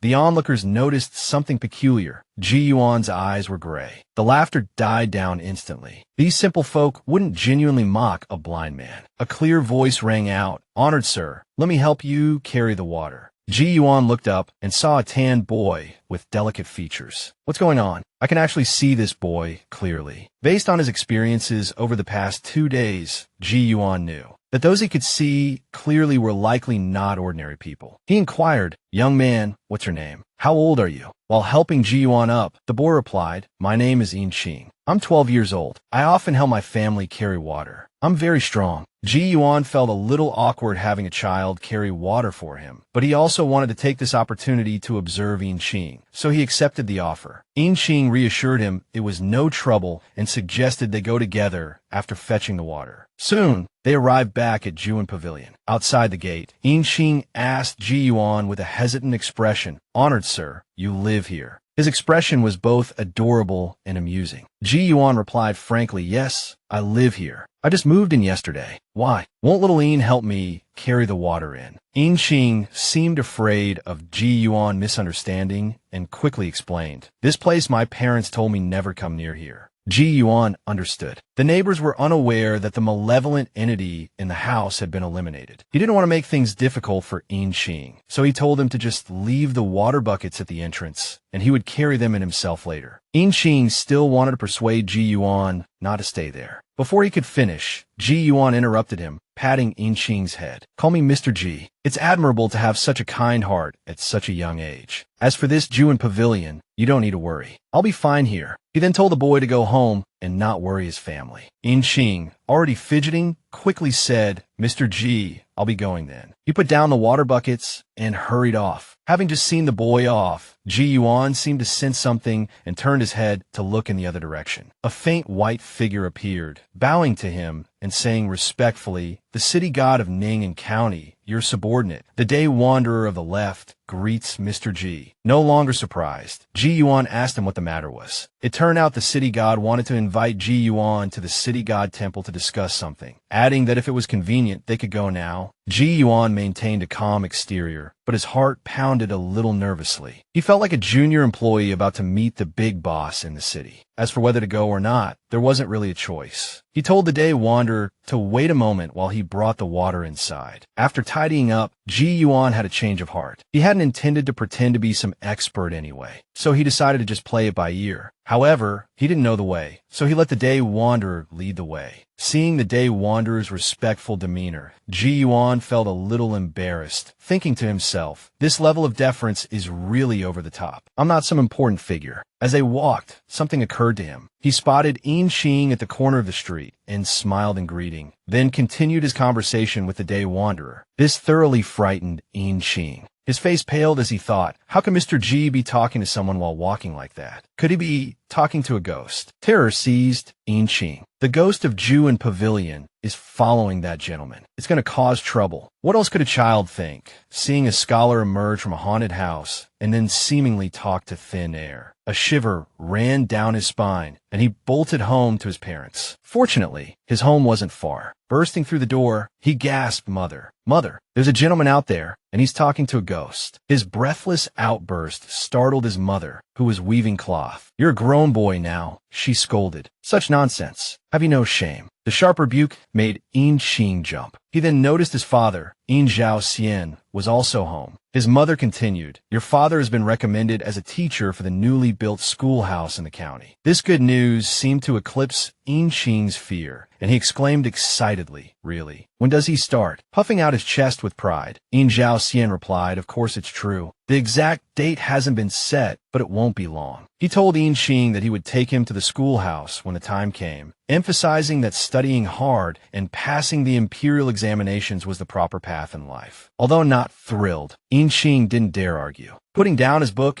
Xian asked his son what had caused his earlier panic. Qing quickly explained, "Someone is living in Ju and Pavilion again. A very kind gentleman, but he was talking to a ghost there." His mother clapped a hand over his mouth. "Don't speak such things carelessly." Xian's face darkened. Despite his scholarly pursuits, he knew Ju and Pavilion's sinister reputation. "How do you know this?" he asked. A little frightened, Qing replied, "The gentleman's eyesight wasn't good, so I helped him carry water. But then I realized he lived in Ju and Pavilion." When his mother asked if he had gone inside, he truthfully answered no. Heeding his parents' warnings, he had set down the water buckets and left immediately. However, from a distance. He had seen the gentleman seemingly talking to himself in the courtyard, as though something unseen accompanied him. Terrified, he had run home. Finishing his story, Inqing asked his father with wide eyes, "Father, do you think the ghost from Juin Pavilion is following that gentleman?" His father's face paled, goosebumps rising on his arms. His mother quickly covered Inqing's mouth again, warning him to stay away from Ju and Pavilion and never repeat this story to anyone. After Inqing left, she suggested to her husband, "Perhaps we should take Inqing to the city god temple to offer prayers and ward off evil." Concerned for his son, In Zhao Xian readily agreed. They decided to visit the temple after lunch. Elsewhere, Ji Yuan had followed the day wanderer to the gates of the city god temple. The city god himself, surprisingly humble, requested a private conversation with Ji Yuan. The city god's appearance as an ordinary old man surprised Ji Yuan. For a few moments, they simply observed each other before the old man spoke. Song Shi Shuang, city god of Ning and County, offers his deepest gratitude to Mr. Ji for your valiant assistance in eliminating the malevolent entity. Ji Yuan, flustered by the praise, quickly returned the gesture, insisting that he had simply stumbled upon the situation. The city god waved away his modesty and invited him inside, explaining that refreshments had been prepared and they could talk over tea and pastries. When the two arrived at the pavilion outside the temple, a waiter had already prepared pastries and tea, inviting them to enjoy at their leisure before withdrawing. "Thank you, waiter," Ji Yuan and the city god said almost simultaneously, offering their thanks. They then exchanged smiles and sat facing each other. As the waiter left, he scratched his head, thinking, "These two gentlemen are truly polite." Ji Yuan, having skipped breakfast, was feeling hungry. He picked up a pastry and took a bite, finding it delightfully sweet. He then cheerfully offered, "Please, city god, help yourself." The city god chuckled. "Mr. Ji, this body of mine is merely formed from clay. It is but an image, without flesh and blood. I cannot partake much in mortal food." He then inquired where Ji Yuan had come from and what brought him to Ning County. Only then did Ji Yuan realize that the person before him was merely an avatar. However, he certainly couldn't reveal his past life, especially since he himself was still unsure of his current circumstances. So he prevaricated, simply stating that he was traveling and wasn't sure how long he would stay. The city god didn't press the matter further, expressing his gratitude. "Mr. G's service to Ning County is already more than enough. That malevolent entity in the well was a great worry for us. 7 years ago, the Earth's energy veins in Dashing Prefecture shifted, generating a geomantic baleful aura. Coincidentally, a wisp of this aura flowed along the underground water veins, eventually emerging from a graveyard in Ning County. Influenced by the deathly energy, it transformed into a vicious spirit. The city god explained that he had personally led his subordinates to suppress it, but the spirit had already taken form, possessing an unusually eerie spiritual nature. Initially, it feigned ignorance to deceive us. Then, at a critical moment, it detonated the geomantic baleful force, severely injuring my Dharma body. Despite the heavy damage, I sacrificed the essence of my incense and fire golden body, unleashing a desperate attack that gravely wounded the spirit. To prevent its escape, I located its hiding place, the well of Ju and Pavilion, and sealed it within, intending to destroy it once my injuries recovered. The misfortunes of the first two families who resided in Ju and Pavilion were due to natural fate. It was only the third family that fell victim to the malevolent entity. However, we city gods cannot directly interfere in mortal affairs. So, we sent warnings through dreams to the people, leading to the rumors of Ju and Pavilion being unsafe. The city god added, "Fortunately, thanks to Mr. G's assistance this time, we were able to use the accumulated incense and firepower to finally destroy the malevolent entity." Ji Yuan grew increasingly alarmed as he listened, his face paling. The situation was far more dangerous than I realized. I won't be a spectator to such events again. I nearly lost my life. Dropping the pretense, Ji Yuan felt it best to be honest. He told the city god, "I am not an expert, just lucky to have injured that evil spirit. In fact, there are many things I wish to ask you, city god." The city god simply ignored the first part of Ji Yuan's statement. He reasoned that a spirit born from geomantic baleful energy couldn't be injured by mere luck. However, he encouraged Ji Yuan to speak freely, assuring him there was no need for hesitation. Ji Yuan anxiously inquired, "City god, are you knowledgeable about the the cultivation methods of mortals in this world. After all, what fascinated him most in this world was the possibility of flight and immortality. The city god furrowed his brow in thought. I cultivate the path of the incense and fire golden body, borrowing the power of the people's prayers. I am unfamiliar with the common methods of chi cultivation and immortal practice. However, I do have some mortal martial arts manuals. Ji Yuan felt a wave of disappointment wash over him. It seemed the city god didn't possess any profound secrets after all. Fortunately, the city god continued. While I don't possess any high-level techniques, I do know a little about basic chi guidance methods. But these techniques are relatively crude and might not be of much use to Mr. Ji. Ji Yuan wasn't picky. To him, anything was a treasure. He quickly replied, "To be honest, I don't even possess such rudimentary techniques. If it's convenient, city god, could I perhaps borrow them for a look? And,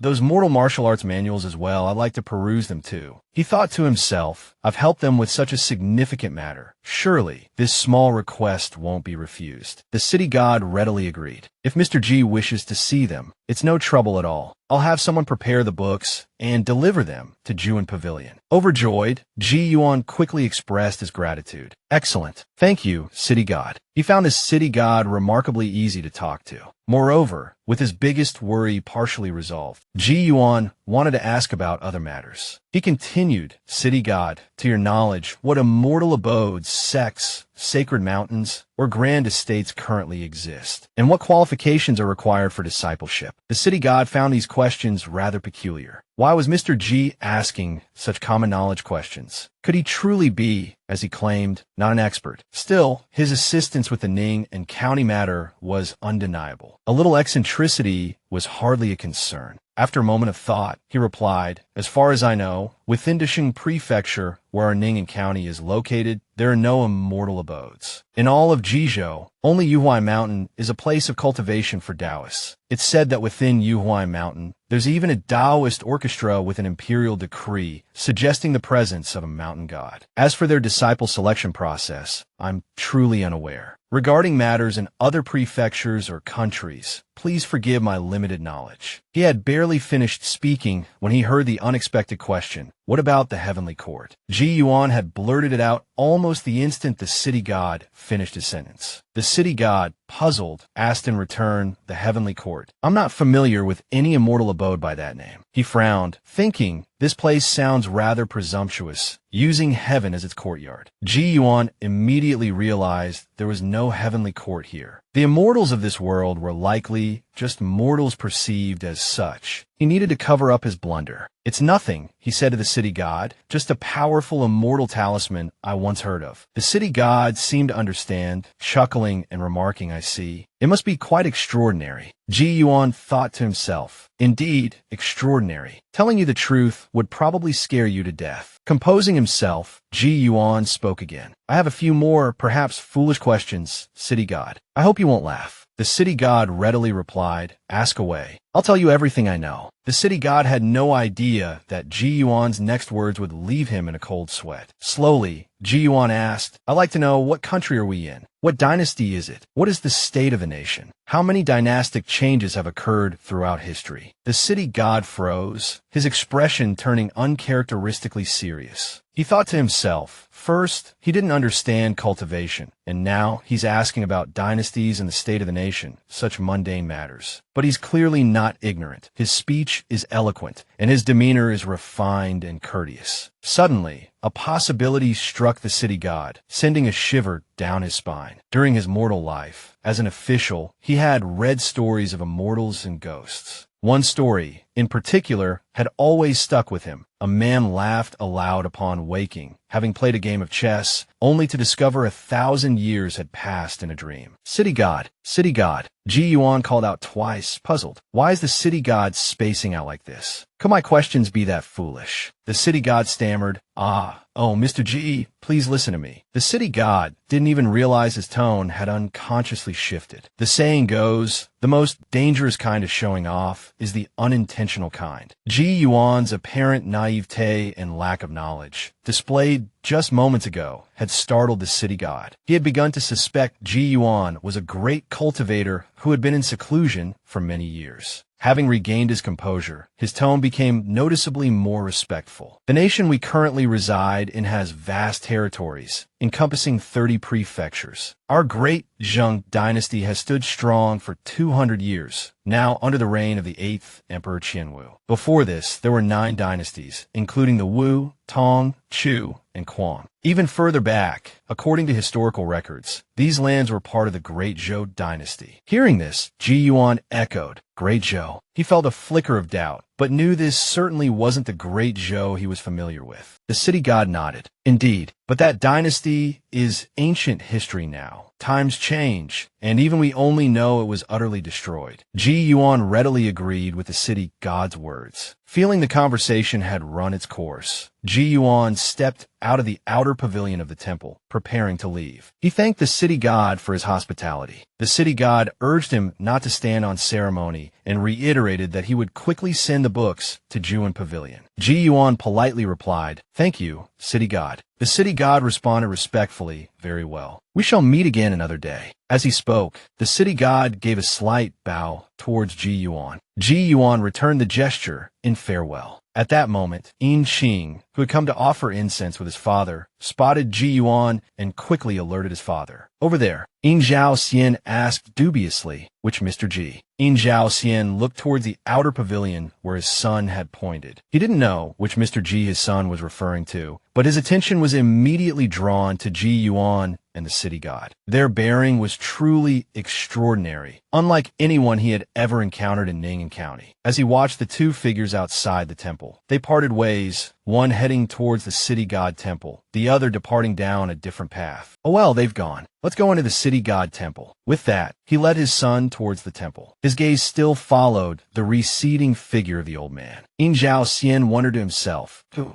is that old man? I should recognize all the prominent figures in Ning'an County. Could he be from elsewhere?" A street vendor at the temple gate hawked incense sticks. "Give me 3 sticks of incense," Yin Zhao Xian said. "Certainly," the vendor replied. "Here you are, sir. Be careful not to break them." Yin Zhao Xian paid the vendor. From the moment he handed over the money to receiving the incense, his eyes remained fixed on the old man ahead. Incense in hand, he led Yin Qing into the temple, only to stop short in surprise. "Huh!" Yin Zhao Xian exclaimed. "He's gone." "Qinger, did you see where that gentleman went?" Yin Zhao Xian asked. Yin Qing, equally bewildered, replied, "No, father. He was there one moment and gone the next." "Father, do you think he was a ghost?" Before the boy could finish his sentence, his father cut him off sharply. "Nonsense. What kind of place do you think this is? This is the city god temple." Yin Zhao Xian scolded, though a flicker of unease ran through him as well. "Strange. I clearly saw him walk toward the main hall." He shook his head, dismissing the unsettling thought. Best not to dwell on it. Putting the matter aside, he led Yin Qing into the main hall. First, he placed the sandalwood incense into the censer. Then, father and son knelt before the altar, offering their sincere prayers to the city god. After they had finished, Yin Zhao Xian rose to leave, but noticed Yin Qing still kneeling, lost in thought. "What is it, son?" he asked. A tremor of fear ran through Yin Qing's voice. "Father, the statue of the city god, it looks just like that old man." Yin Zhao Xian followed his son's gaze to the statue of the city god, its countenance serene and imposing, high upon its pedestal. A strange sense of familiarity washed over him. "This Mr. Ji, there's something quite mysterious about him," Yin Zhao Xian mused. He made a silent decision. "If he remains at Juthan Pavilion for half a month without incident, I shall take Qinger to pay him a visit." Meanwhile, Ji Yuan returned to his lodgings. Picking up the willow twig he had broken off along the way, he rolled up his sleeves and began the long-delayed task of brushing his teeth. Brushing one's teeth in this era is truly inconvenient, he thought with a sigh. Salt would be more effective, but it's far too expensive to waste on something like this. Once finished, Ji Yuan realized he likely had a long stretch of idleness ahead of him. No internet, no phone, no one to talk to, and nothing of interest outside. If this were a temple fair, at least there would be something to see. Might as well lie down. Hey, he's just like a lonely old man. What did my ancestors do to pass the time? As soon as the question formed in his mind, the answer surfaced. All right, a game of Go. With that thought, Ji Yuan sat down on the stone stool in the courtyard, extending his right hand and making a gesture as if holding a go piece between his fingers. As the familiar electric current flowed from his index finger, the faint outline of a go piece materialized at its tip. This time, however, the piece was black. At first, it felt illusory, flickering in and out of existence, neither black nor white. But now it's a solid black piece, and it feels more real. Could I actually place it on a board? A puzzled frown creased Ji Yuan's brow. Why this change? Could it be, as the city god suggested, that it absorbed the baleful chi from the earth's veins? I initially tried to see if it would draw in spiritual energy. As Ji Yuan's thoughts quieted and his focus intensified, a gentle breeze stirred in the small courtyard. It wasn't strong, but it was constant, swirling around him within a radius of about 10 feet, never dissipating. Tendrils of pure spiritual energy converged from all directions, coalescing around the black go piece, forming an increasingly dense aura. Undisturbed this time, Ji Yuan wanted to test its limits. He seemed to hear the whisper of the wind as the branches of the jujube tree in the courtyard swayed, their rustling leaves carried along by the gentle currents. At the tip of his finger, the black dot at the center of the go piece was now enveloped in a swirling halo of spiritual energy. At this point, Ji Yuan felt a strain, as if he were holding a heavy weight in his hand, the muscles beginning to ache. He took a deep breath. I should dissipate some of this. Let it thin out before absorbing more. The spiritual energy swirling around Ji Yuan's intent began to dissipate little by little. Only when it had diminished to a third of its original intensity did Ji Yuan attempt to withdraw the go piece. The result was first a jolt, like an electric shock, followed by a sharp pain in his fingertip. The remaining spiritual energy surged inwards, and a throbbing pain shot up his arm. Almost reflexively, Ji Yuan leaped to his feet, enduring the intensely unpleasant sensation. He fought to maintain his composure, forcing the spiritual energy to circulate throughout his body instead of concentrating at a single point, gradually easing the pressure. After a long while, the reaction in his body finally subsided. Ji Yuan collapsed onto the ground, unwilling to move a muscle. Finally over. It's a good thing I dissipated most of the spiritual energy beforehand. If I had continued like that and died, I would have been a fool. Just then, a voice called from outside. Mr. Ji, I brought the books you requested. Ji Yuan recognized Ri Kuan-Yin's voice and told him to come in, explaining that he was a bit tired and couldn't open the door. To Ji Yuan's surprise, Ri Kuan-Yin gestured towards 2 large crates they had brought with them. The city god asked us to deliver these to you.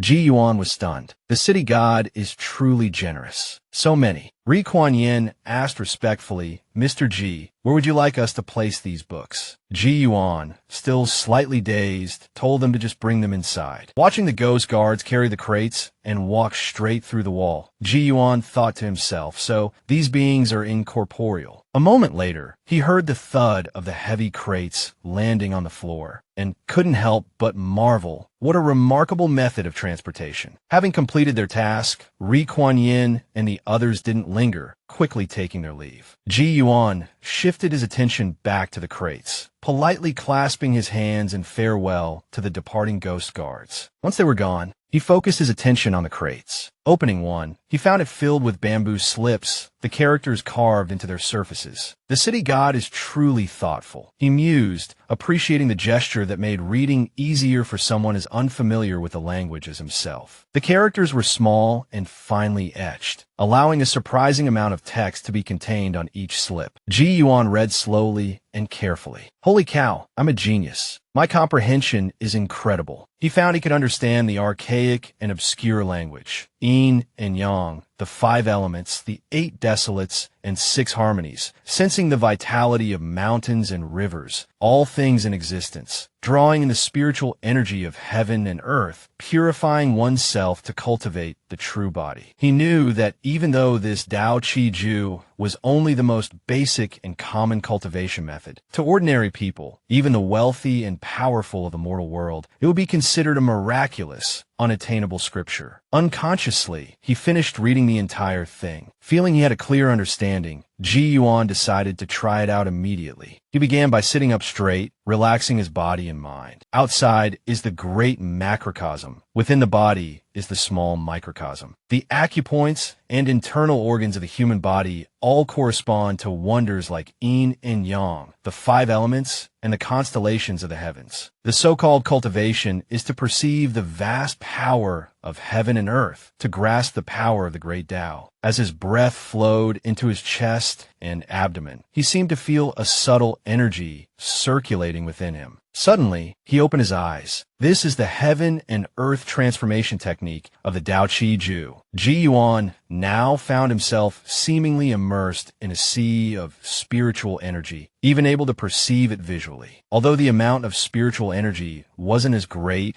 as when he had channeled it with the Go Peace, there was no pain or numbness. Instead, it felt quite comfortable. It seems that compared to channeling spiritual energy with the Go Peace, this is the correct way to absorb it. Ji Yuan watched, fascinated, as he utilized the heaven and earth transformation technique. The spiritual energy gradually converged, drawn inwards, finally permeating his body through his skin. By midnight, Ji Yuan felt his body had reached its limit for absorbing spiritual energy. He then prepared to examine another bamboo slip related to cultivation. This bamboo slip discussed the essentials of spellcasting. The majority of its content described common types of spells, while also recording a few minor techniques, such as the blinding illusion, the minor fire control technique of the fire element, and the minor water manipulation technique of the water element. Although these were all fundamental skills, they opened a door for Ji Yuan to a truly new world, bringing him an unprecedented sense of excitement and anticipation. Sleep, forget it. Such a thing didn't exist for him right now.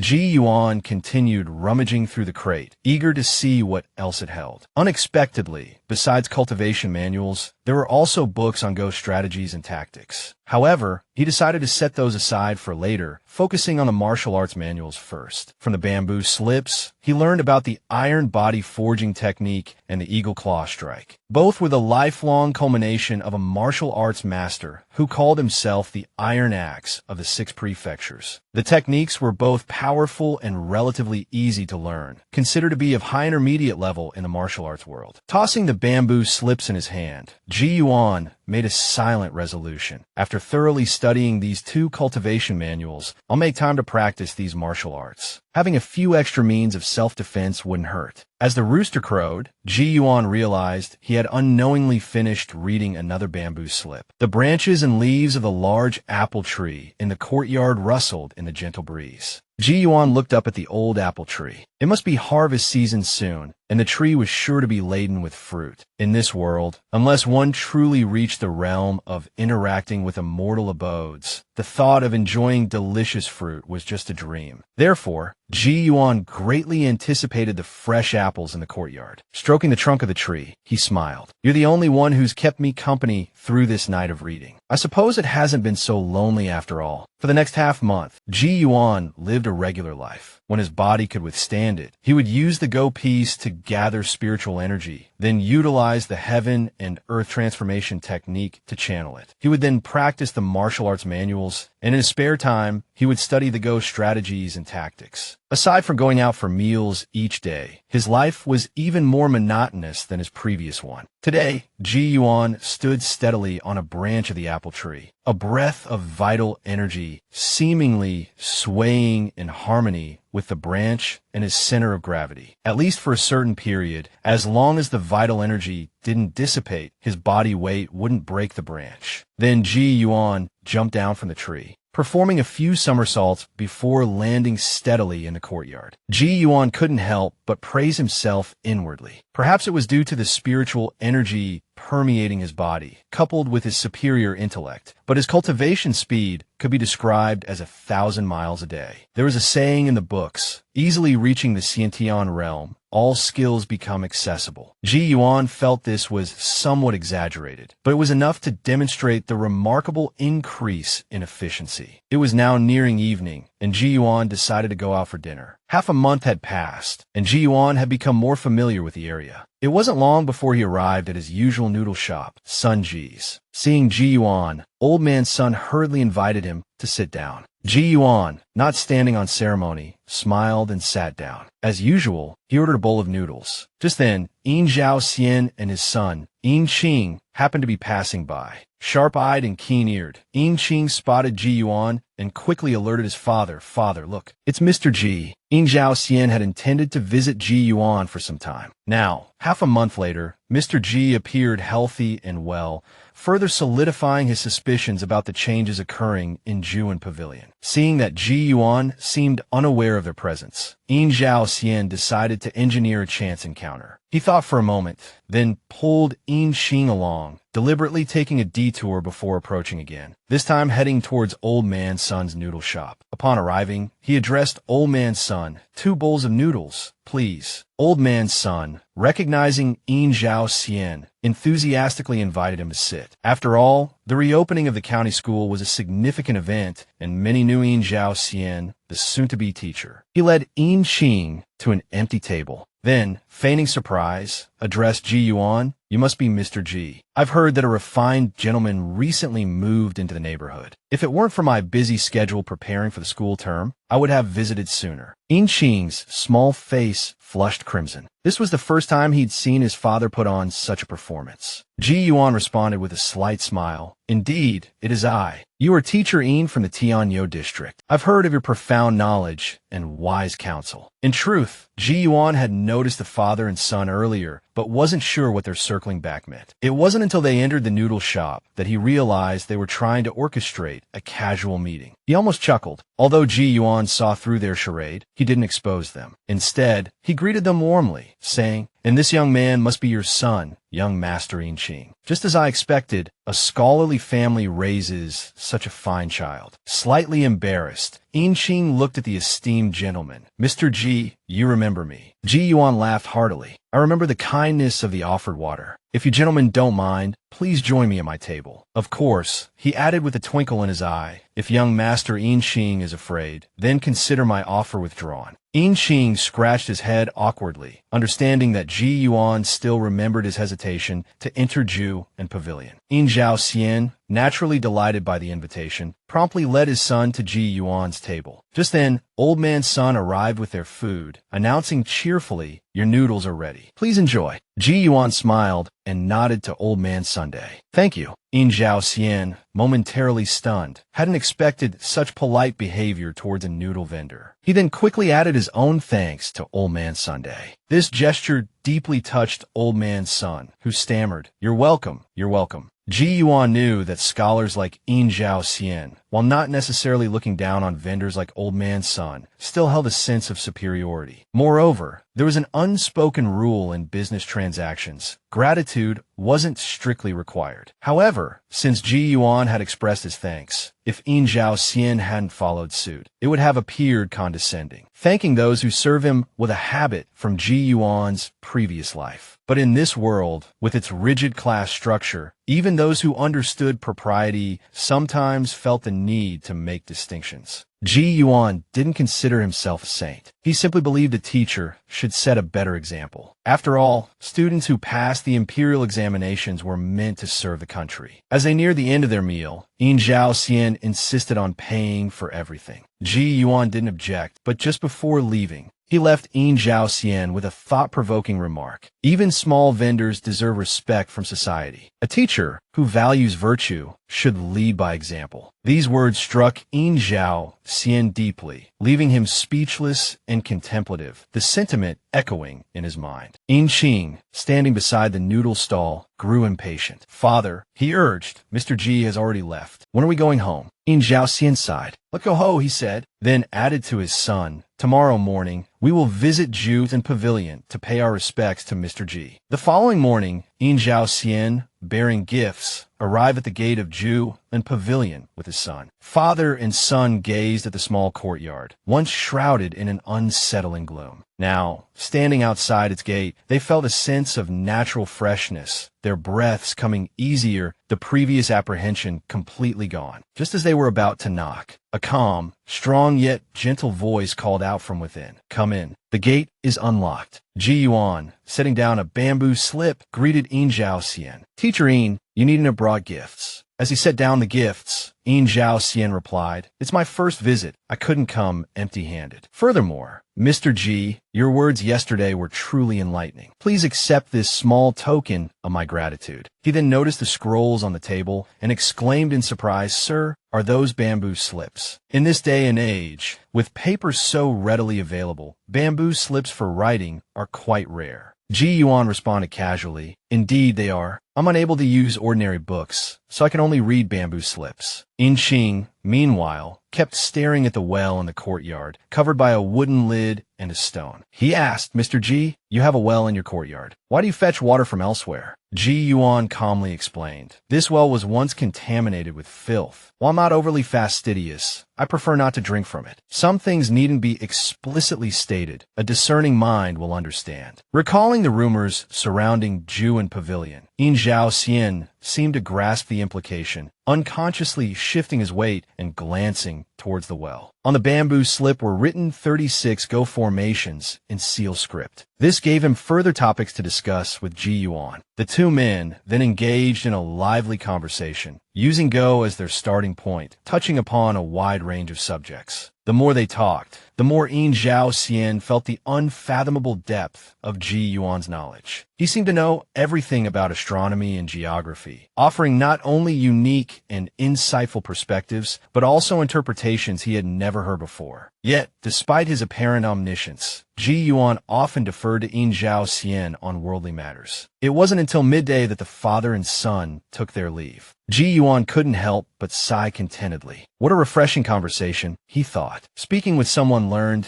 yet open-minded, is not only stimulating, but also liberating. Looking at the sculpted wine gourd on the stone table, Ji Yuan stepped forward and pulled out the wooden stopper. He reached out into the air and, with a gentle tug, a thin stream of wine, fine as a thread, flowed from the gourd. Following the movement of Ji Yuan's finger, the stream arced through the air before disappearing into his mouth. Ji Yuan felt quite pleased. It seemed his minor water manipulation technique was finally starting to take shape. Unbeknownst to him, however, the events about to unfold would shatter this newfound peace. What was it that caused hundreds of birds to scatter in terror, drove beasts to flee in panic, and even disturbed the city god of distant Ningyuan County? The city god shook his head and sighed. I fear this is demonic qi on the verge of coalescing. This must be the result of Lu Shan Jun witnessing the gathering dark clouds and booming thunder. His heart stirred, causing him to raise his head and roar at the heavens. When the storm finally passed, Lu Shan Jun looked towards the distant horizon. He knew that perhaps in just a few years, he could achieve a breakthrough in refining his bones, the crucial step to forming a demonic skeleton. Then, he could roam freely throughout the world. Suddenly, a rustling sound reached his ears as if someone was approaching. At that moment, a fierce chase was unfolding in the forest. A tall man deflected a flying dart while leaping into the air. Using the momentum, he kicked off a tree trunk, propelling himself forward with increased speed. His pursuers, equally agile, remained hot on his heels. The man dressed in white shouted, Xiang Feng, hand over the sword-intent slip, and your lives will be spared. Simultaneously, he lashed out with a 9-sectioned whip. Xiang Feng cursed angrily, spare my ass. He drew his saber to block the attack. The deflected whip cracked against a tree trunk, sending a small piece of wood flying, momentarily obscuring the view. Seizing the opportunity, two pursuers from behind unleashed powerful blows. Xiang Feng desperately parried, managing to block one attack, but the other struck him squarely in the left shoulder. Knowing the situation was dire, he channeled his qi, swinging his saber with a furious flurry, severing numerous branches. The man in black, Xiang Feng, kicked the severed branches back towards his pursuers, using the distraction to escape. Inwardly, he cursed in frustration. He had initially thought stealing the sword-intent slip would be child's play, but he hadn't anticipated the old man of the Fan clan to be so formidable. The old man's dying counterattack had already cost them 2 men. To make matters worse, Fan, seeking revenge, had called upon the entire martial world of Ding Yuan, promising the sword-intent slip to whoever brought in their heads. Martial artists from all corners of the land immediately mobilized, inflicting heavy losses on their group. This particular sword intent slip was said to have been left behind by Zhuo Kuang II, a legendary swordsman known as the Sword Immortal, before his death. The characters written upon it were said to contain the essence of his sword techniques. Legend held that deciphering the sword intent slip would lead to Zhuo Kuang II's tomb, where his unparalleled martial arts manuals and the divine weapon, the Qingying sword, were hidden. Xiang Feng's group, the 13 Paths of Yin, had already clashed with 11 other groups vying for the slip, their numbers dwindling to just 3. They silently vowed that, for the sake of Fan's promise, the 13 Paths of Yin would fight to the death. As they fled, Xiang Feng and his companions grew increasingly anxious. They had hoped to use the mountainous terrain to their advantage, shaking off their pursuers, but the men on their trail were no amateurs, relentlessly pursuing them, giving them no respite. They knew they couldn't continue like this. Xiang Feng, still running, pulled a scroll from his chest and leaped onto a relatively flat boulder ahead. The other men in black landed behind him, gasping for breath. Xiang Feng raised the scroll high. "You mad dogs, you just want the sword intent slip, right? If you push us too far, I'll tear this damn scrap of paper to shreds." As he spoke, Xiang Feng unfurled the scroll he had been clutching. The pursuing martial artists landed nearby, their eyes fixed on the parchment. The man in white sneered, "At death's door, and still you struggle. Just bring yourselves back with us, and the Fan clan will naturally reward us with the sword intent slip they've spent years studying." Xiang Feng scoffed. If the Fan clan's years of study amounted to anything, wouldn't they have already found the peerless sword technique and the divine weapon? Even commoners aren't that foolish. His words hung in the air, creating a tense standoff. Xiang Feng knew he couldn't escape with the sword intent slip. He needed a distraction, a way to flee. He was about to speak again when a sudden gust of mountain wind whipped through the trees, swirling leaves and dust, deepening the darkness of the night. Xiang Feng's grip loosened, and the sword intent slip was snatched away by the wind. Several of the pursuers leaped into the air, their light footwork carrying them upwards in pursuit of the swirling parchment. Xiang Feng saw his chance. This chaos was his opportunity to escape. The wind was strangely powerful. Just as the man in white was about to grasp the slip, it was swept higher, carried away into the night sky. So close, yet so far. The man in white slammed his fist into a nearby tree trunk in frustration. Meanwhile, Lu Shanjun lounged lazily at the mouth of his cave, a small scroll clutched in his paw. It was the sword intent slip, picked up on a whim as he passed through the mountains. His sharp claws carefully unfurled the slightly yellowed paper, revealing several lines of characters. Lu Shanjun used beautiful calligraphy. Pity it's nothing special. While the strokes are sharp, they lack spiritual energy. Such beautiful calligraphy, though. A thought struck the tiger,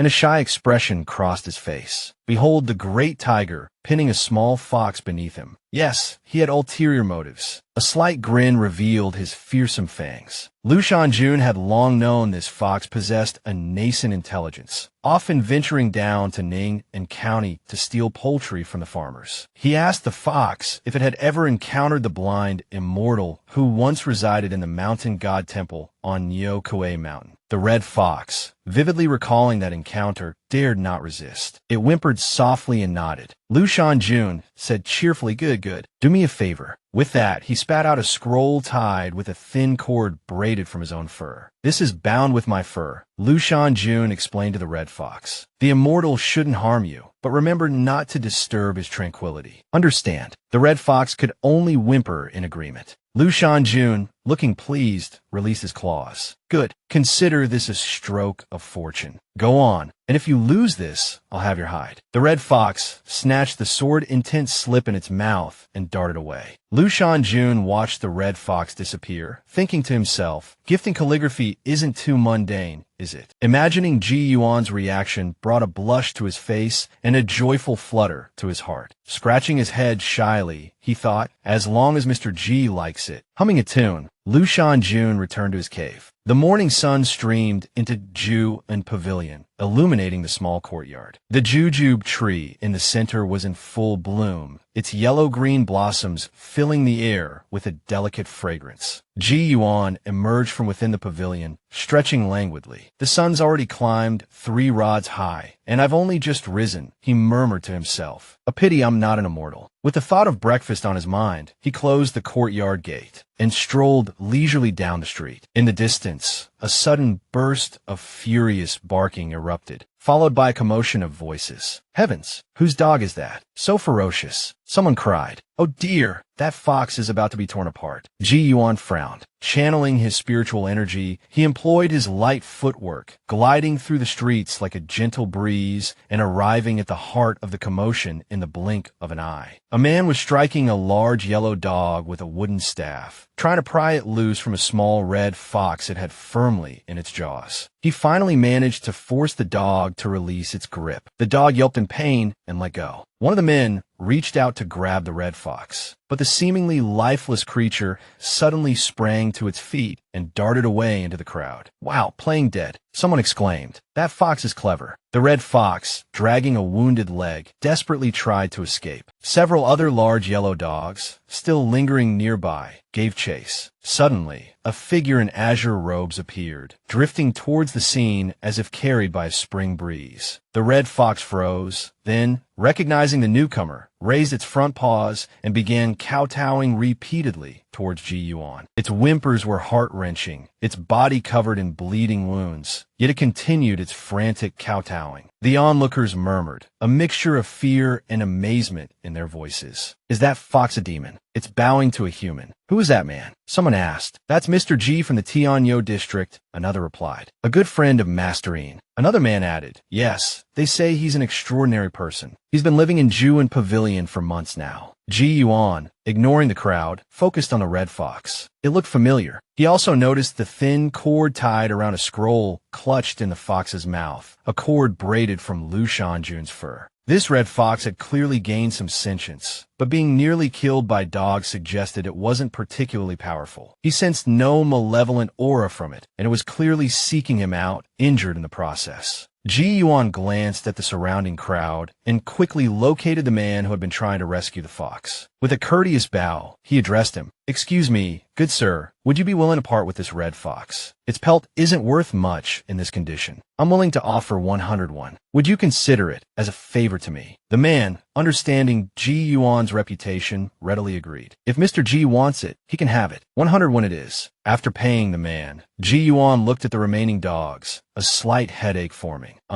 Would you mind moving along? He had no money left for the dogs, nor did he have any meat or bones to offer. He said it more as a hopeful attempt than anything. But to his surprise, the large yellow dogs grumbled a few times and actually turned and wandered away. The crowd was now utterly speechless with astonishment. Seeing the crowd growing larger, Ji Yuan urged them to disperse. Then with a swift, graceful movement, he slipped through the throng and disappeared around a corner. The onlookers turned their heads, searching for the azure-robed figure, but saw only the gathering crowd, Ji Yuan having vanished without a trace. Seeing the severity of the red fox's wounds, Ji Yuan knew he had to get it to a physician immediately. As he ran, he channeled his spiritual energy to sustain the creature's fading life. The most renowned physician in the county was Physician Tong of Jirintang. At that moment, he was seeing a patient out, carefully instructing him on his medication. The patient turned to leave, and then felt a sudden, inexplicable rush of air. In the blink of an eye, Ji Yuan appeared within Jirintang, startling the patient, the apprentices, and everyone else in the hall. Unfazed by their surprise, Ji Yuan urgently addressed Physician Tong. Physician, please, tell me if this fox can be saved. Physician Tong stared in astonishment at the blood-soaked fox cradled in Ji Yuan's arms. He hesitated. I've never treated livestock, let alone wild animals. Physician, Ji Yuan pleaded. They say a physician's heart is filled with compassion. This fox's life is a life nonetheless. I beg you please at least try. Unable to offer a proper bow with his hands full, Ji Yuan's sincerity resonated in his voice. Physician Tong, his heart softening, relented. Very well, I shall try. Please, sir, follow me to the inner chambers. Turning to his two apprentices, he instructed, You two, stay here and mind the shop. Eagerly, the apprentices begged their master to let them observe. Busybodies, Physician Tong grumbled, leading Ji Yuan inside. The apprentices, their curiosity burning, dared not disobey and remained in the front hall, straining their ears. Ji Yuan gently placed the red fox on the table. Physician Tong stepped forward, feeling for a pulse. He thought to himself, this fox is barely an arm's length, yet its pulse is so strong. Strange. With such blood loss, how can it have such a vital pulse? Looking at the scroll clutched in the fox's mouth, Ji Yuan knew Lu Shanjun must have entrusted it with this task, driving it to deliver the scroll despite the danger. He silently resolved to save the creature's life. Physician Tong finished his examination. This fox has numerous bite wounds, he informed Ji Yuan. I'll need to use a mixture of lime powder and golden ointment to staunch the bleeding. He then asked Ji Yuan to hold the fox securely to prevent it from thrashing in pain. Trusting the physician's expertise, Ji Yuan readily agreed. Please, Physician Tong, proceed. With no patience in the outer hall, the two apprentices were listening intently for any sounds from within. Suddenly, a series of chilling howls and cries erupted, sometimes like weeping, sometimes like the roars of an unknown beast, sending them fleeing in terror. Shortly after, Physician Tong and Ji Yuan emerged from the inner chambers. The red fox in Ji Yuan's arms was now wrapped in white bandages, stained crimson with blood. Physician Tong went to his medicine cabinet and quickly prepared a concoction, handing it to Ji Yuan. Only after Ji Yuan had departed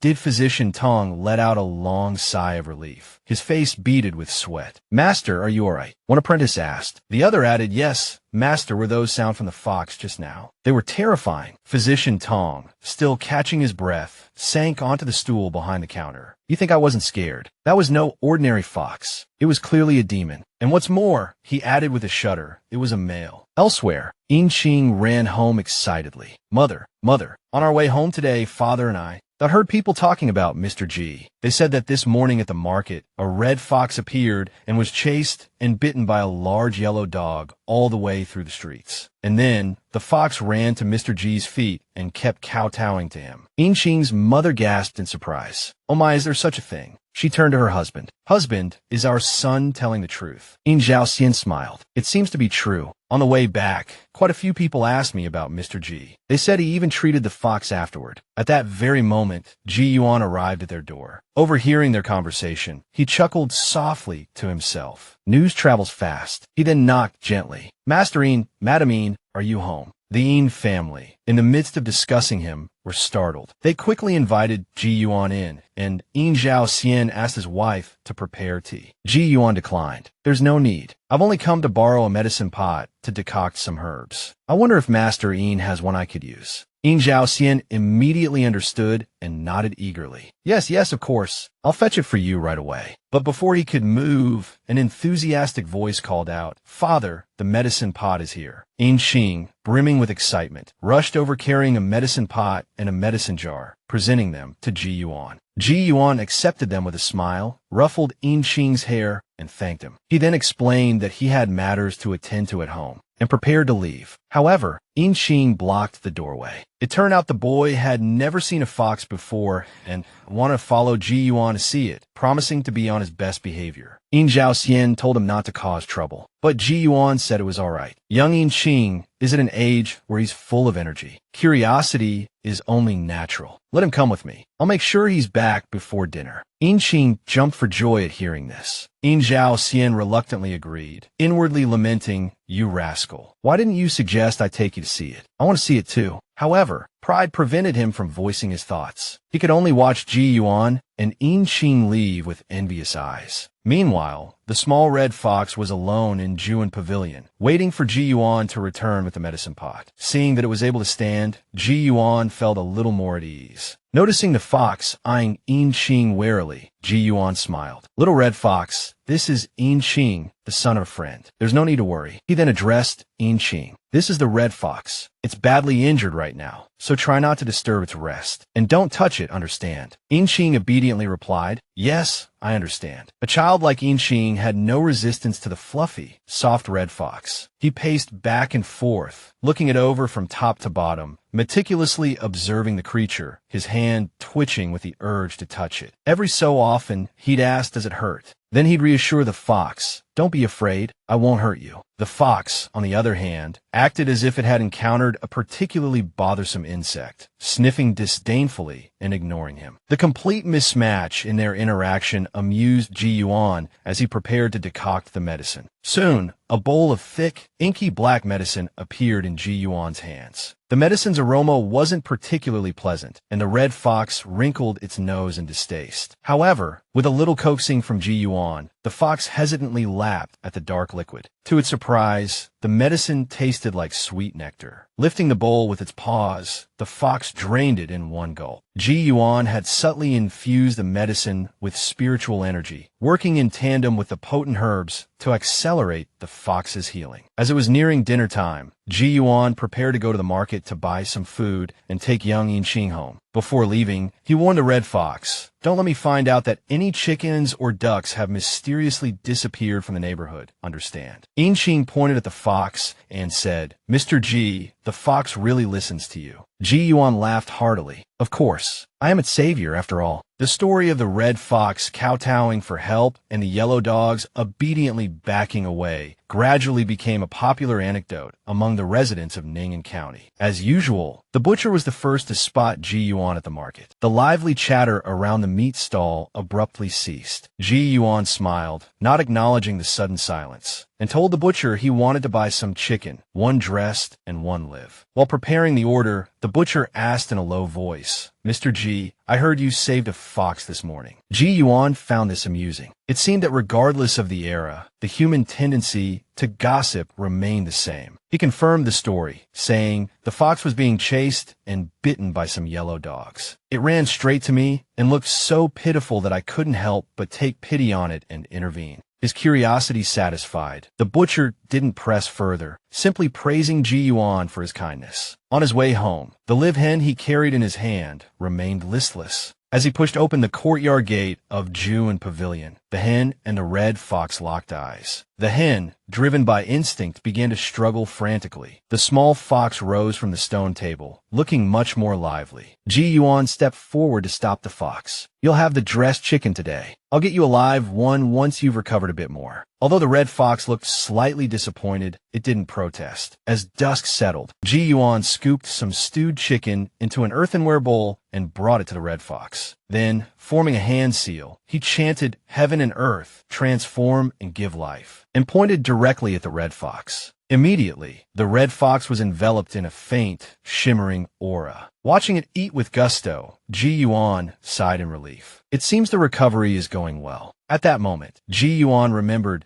the purple slip Lu Shanjun had given him. Unfurling it, he saw the elegant calligraphy. But Ji Yuan noticed something unusual. To him, it wasn't simply calligraphy. It was a transformative sword technique. Although the slip held no spiritual energy or magical spells, and wasn't left by a cultivator, the sword technique it described could form sword intent, imbued with wisdom and will. He was astonished that martial arts swordsmanship could reach such a profound level. The person who wrote this must have been an extraordinary talent. He wondered if they were still alive. Lost in thought, Ji Yuan suddenly felt a strange discomfort. Wait a minute, he thought, why do I feel uneasy even when just thinking about something? Is this scroll poisoned? Then, a surge of excitement coursed through him. With a flick of his wrist, a nearby branch flew into his hand. He had heard tales of slips containing sword techniques, but had dismissed them as fabrications. Now he believed, although the purple slip didn't directly depict any sword techniques, the flowing characters seemed to transform into a sharp, coiling dragon before Ji Yuan's eyes. Growing increasingly confident, he wielded the small branch in his hand as if it were a silken thread guiding his movements. With a final flourish of his sleeve and a sweep of the makeshift sword, A cool breeze stirred in the courtyard, lifting fallen petals and swirling them around the branch as it arced towards the sky. The branch, now imbued with an ethereal energy, soared beyond the small courtyard, transforming into a pale golden-green dragon that danced above Tianyo district. Finally, it dissipated, leaving those who witnessed the spectacle below in awe. Ji Yuan slowly regulated his breathing, savoring the exhilarating feeling that lingered. He knew he must have looked incredibly dashing just then. With a satisfied smile, Ji Yuan mused, "Although I don't know the origins of this purple slip, I shall call that technique Wandering Dragon. This character, Yuan, destiny, fate, is truly wondrous and indescribable. Others might risk their lives for such a legendary technique, yet he had stumbled upon it in the comfort of his own home." From then on, the injured red fox remained at Juin Pavilion. Ji Yuan meticulously cared for it, providing a diet of poultry supplemented with spiritual energy and medicinal concoctions. Under his care, the fox grew increasingly plump and healthy. Inxing also frequently visited the red fox with his father. Time flew by, and a week passed in the blink of an eye. That night, the red fox, now agile and strong, leaped effortlessly onto the roof with the aid of a branch, gazing towards the distant mountains in the northwest. It sat there for a long while, lost in thought, thinking of going home. A gentle voice suddenly asked, startling the red fox. Turning its head, it saw Ji Yuan standing on the roof, seemingly having appeared out of thin air. Ji Yuan sighed softly, reciting, "Bright moon, sparse stars, black crows fly south. You are a creature of the mountains and forests. You shouldn't be confined within these walls. You've been at Juin Pavilion for a while now, and your wounds must have healed. Tomorrow, I'll take you home." The red fox seemed reluctant to leave, having grown accustomed to the comfortable life at the pavilion. Ji Yuan, sensing its thoughts, continued, "Here, you enjoy the benefits of spiritual energy every day, which is far more potent than cultivating in the mountains. But neither man nor fox demon can be too greedy. Compared to staying here, you must yearn for the freedom of the mountains and forests." In truth, Ji Yuan knew that this red fox had only recently gained sentience, its wild instincts stronger than its demonic nature. Its true self couldn't be contained within a small courtyard. He mused, "All things in life come with gains and losses. Even I can't have everything go my way, let alone you." The next afternoon, Ji Yuan went to the gates of Ning'an's schoolhouse, this time solely to pick up Inxing. The boy was quite fond of the red fox, and although the fox wasn't particularly fond of him, Ji Yuan felt that Inxing should be present for its return to the mountains. "Mr. Ji," Inxing called out, having spotted him from afar. Ji Yuan took the opportunity to ask In Zhao Xian if Inxing could accompany him to release the red fox back into the mountains. In Zhao Xian paused, then seeing the hopeful look in his son's eyes, agreed. After all, with Ji Yuan there, everything would undoubtedly be fine. Watching Inxing happily depart, In Zhao Xian smiled and shook his head. Having interacted with Ji Yuan for nearly 3 months, he truly admired the man's character and abilities. He couldn't simply abandon his students to venture out, but he couldn't deny a pang of longing to join them. Although still within Ning'an County, the countryside held a certain allure for Inxing. Gazing at the enormous water wheel, Inxing cheered continuously. Seeing this, Ji Yuan told him to go ahead and play if he wanted. One man and one fox sometimes cheered and laughed in front of the water wheel, sometimes jumped into the water to catch fish and play. Finally, Ji Yuan joined in, occasionally raising his head to the sky and shouting loudly, laughing freely. But no feast lasts forever, and soon they reached the deep mountains. Ji Yuan said regretfully, "This is as far as we can go. Let the red fox go. May we meet again by fate." Inxing hurriedly said, and me,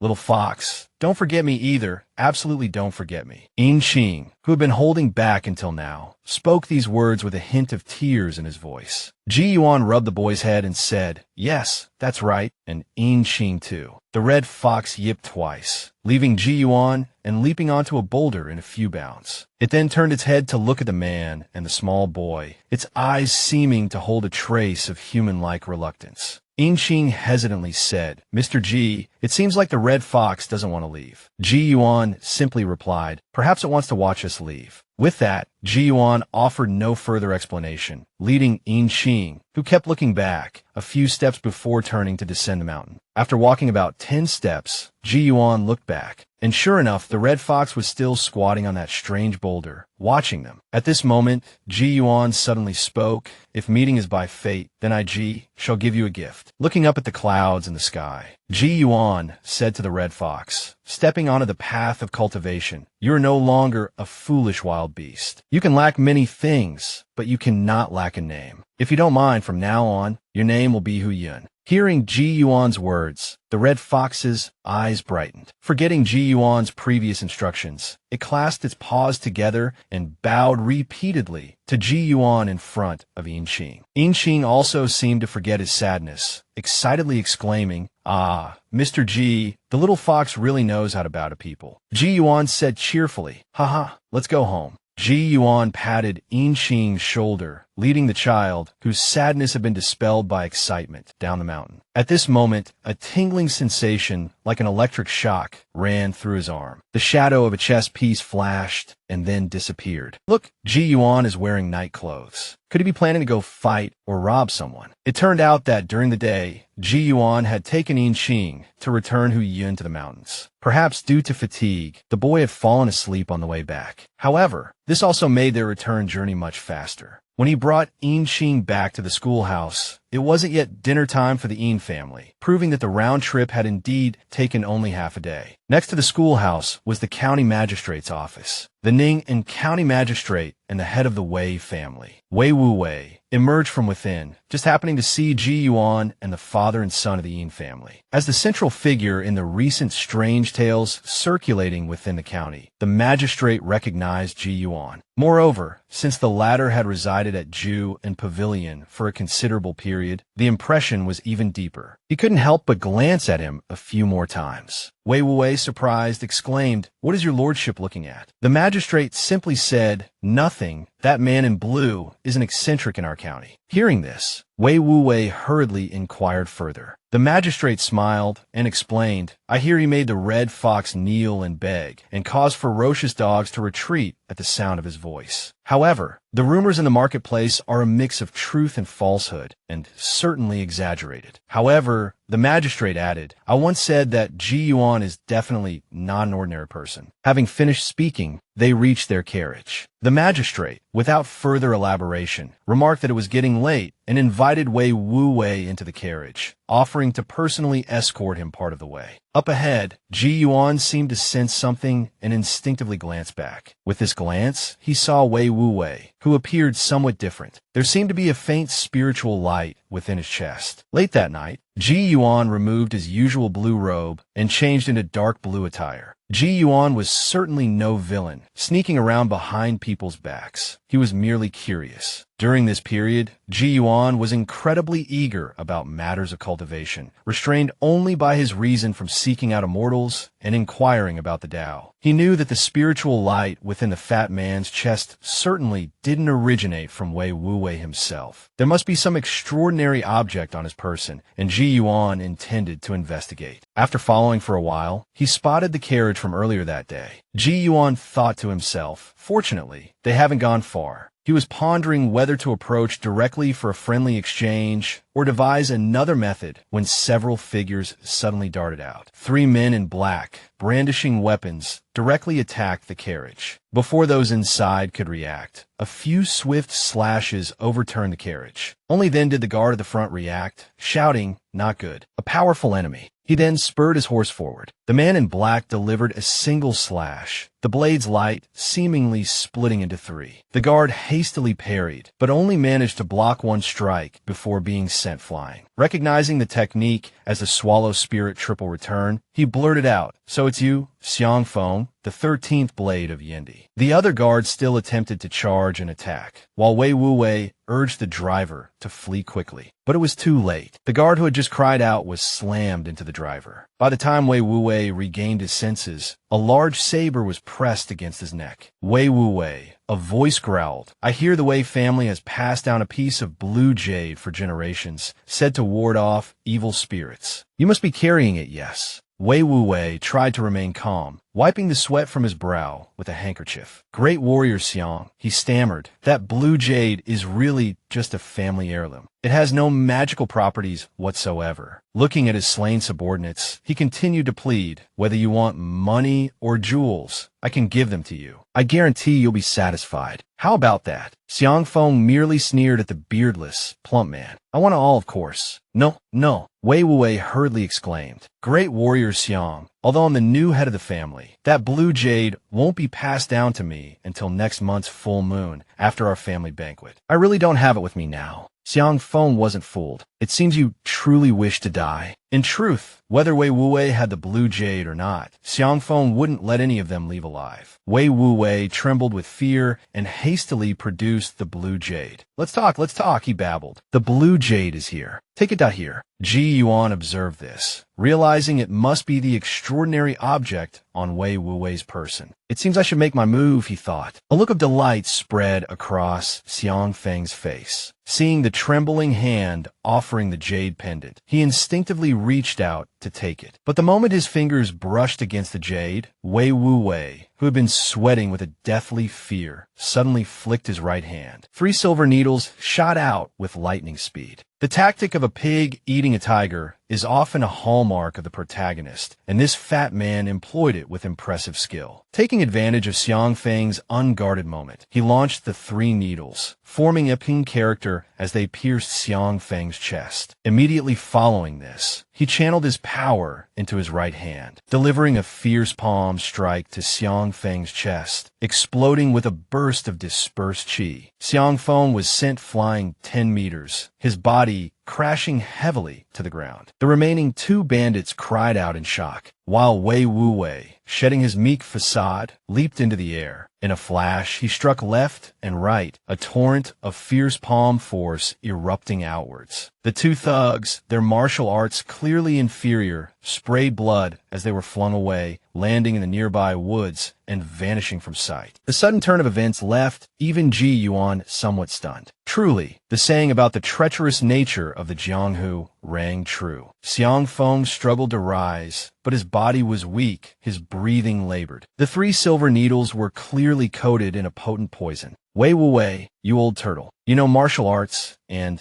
you even use poison. Wei Wuwei, now looking rather smug, taunted him, surprised. Unexpected. I just love seeing that frustrated look on your face. Stepping closer, he said, now, I'll give you a chance to survive. Tell me who told you about my family's blue jade. Was it the same person who told you about the traitor in the Fan family? Xiang Feng scoffed. And you'll spare us if I tell you. I, Wei Wuwei, am not like you Jianghu scum. I act with integrity. My Wort is my bond. But after the previous display, not only Xiang Feng, but even Ji Yuan observing from nearby, found this hard to believe. Seeing Xiang Feng stalling for time, Wei Wuwei shifted his stance, preparing to inflict some more pain before continuing the interrogation. Just then, a hidden weapon flew towards them, forcing Wei Wuwei to dodge. Immediately after, a masked figure in black landed lightly in front of Wei Wuwei. Witnessing this display of lightness, Wei Wuwei tensed. Such a skilled martial artist. Why didn't you join the attack earlier? The masked figure spoke slowly, losing the sword intense slip last time, and now defeated by Wei Wuwei. The 13 blades of Yindi are truly useless. It seems I must take matters into my own hands. With that, the figure moved with uncanny footwork, launching an attack, aiming finger strikes at Wei Wuwei.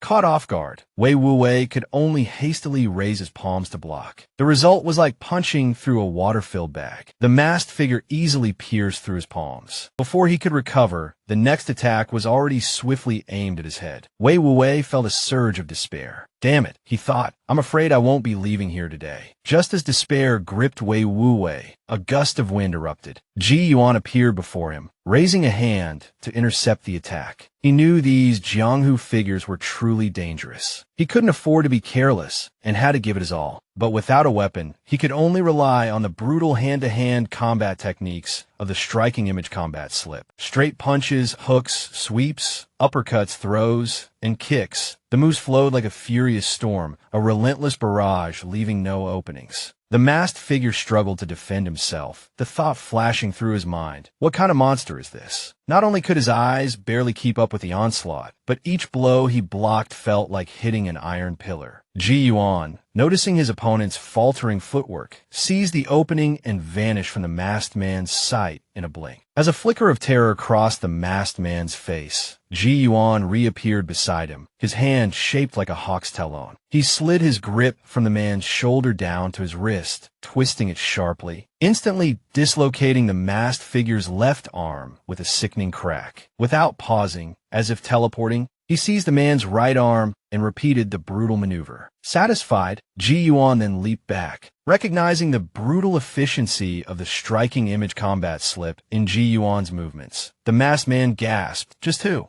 Who are you?" This was precisely Ji Yuan's plan, to let them mistake him for a high-ranking imperial expert, thus protecting his true identity. Seeing Ji Yuan's silence, the masked man, realizing his life hung in the balance, began to plead for mercy. He knew his fate rested entirely in Ji Yuan's hands. If spared, he promised riches, high office, and influence. Even the possibility of ascending to immortality. The pursuit of immortality had driven countless men to madness throughout history. Yet, Ji Yuan scoffed at the temptation. Channeling Qi to alter his voice as described in the striking image combat slip, he spoke in a gravelly tone, "Immortality. Do you think such devilish whispers can sway me?" The masked man hastily explained, "Immortals may be elusive, but they leave traces." Legend says Zhuo Kuangta forced his martial arts into the Tao. Ask Wei Wu Wei. The origin of his blue jade is no ordinary matter. Ji Yuan turned to Wei Wu Wei. "Master Wei, why do they want to steal your jade?" The masked man's words seemed to ease Wei Wu Wei's apprehension. Though a secret, it wasn't entirely unspeakable. Given his current predicament, Wei Wu Wei had little choice. He hurriedly explained,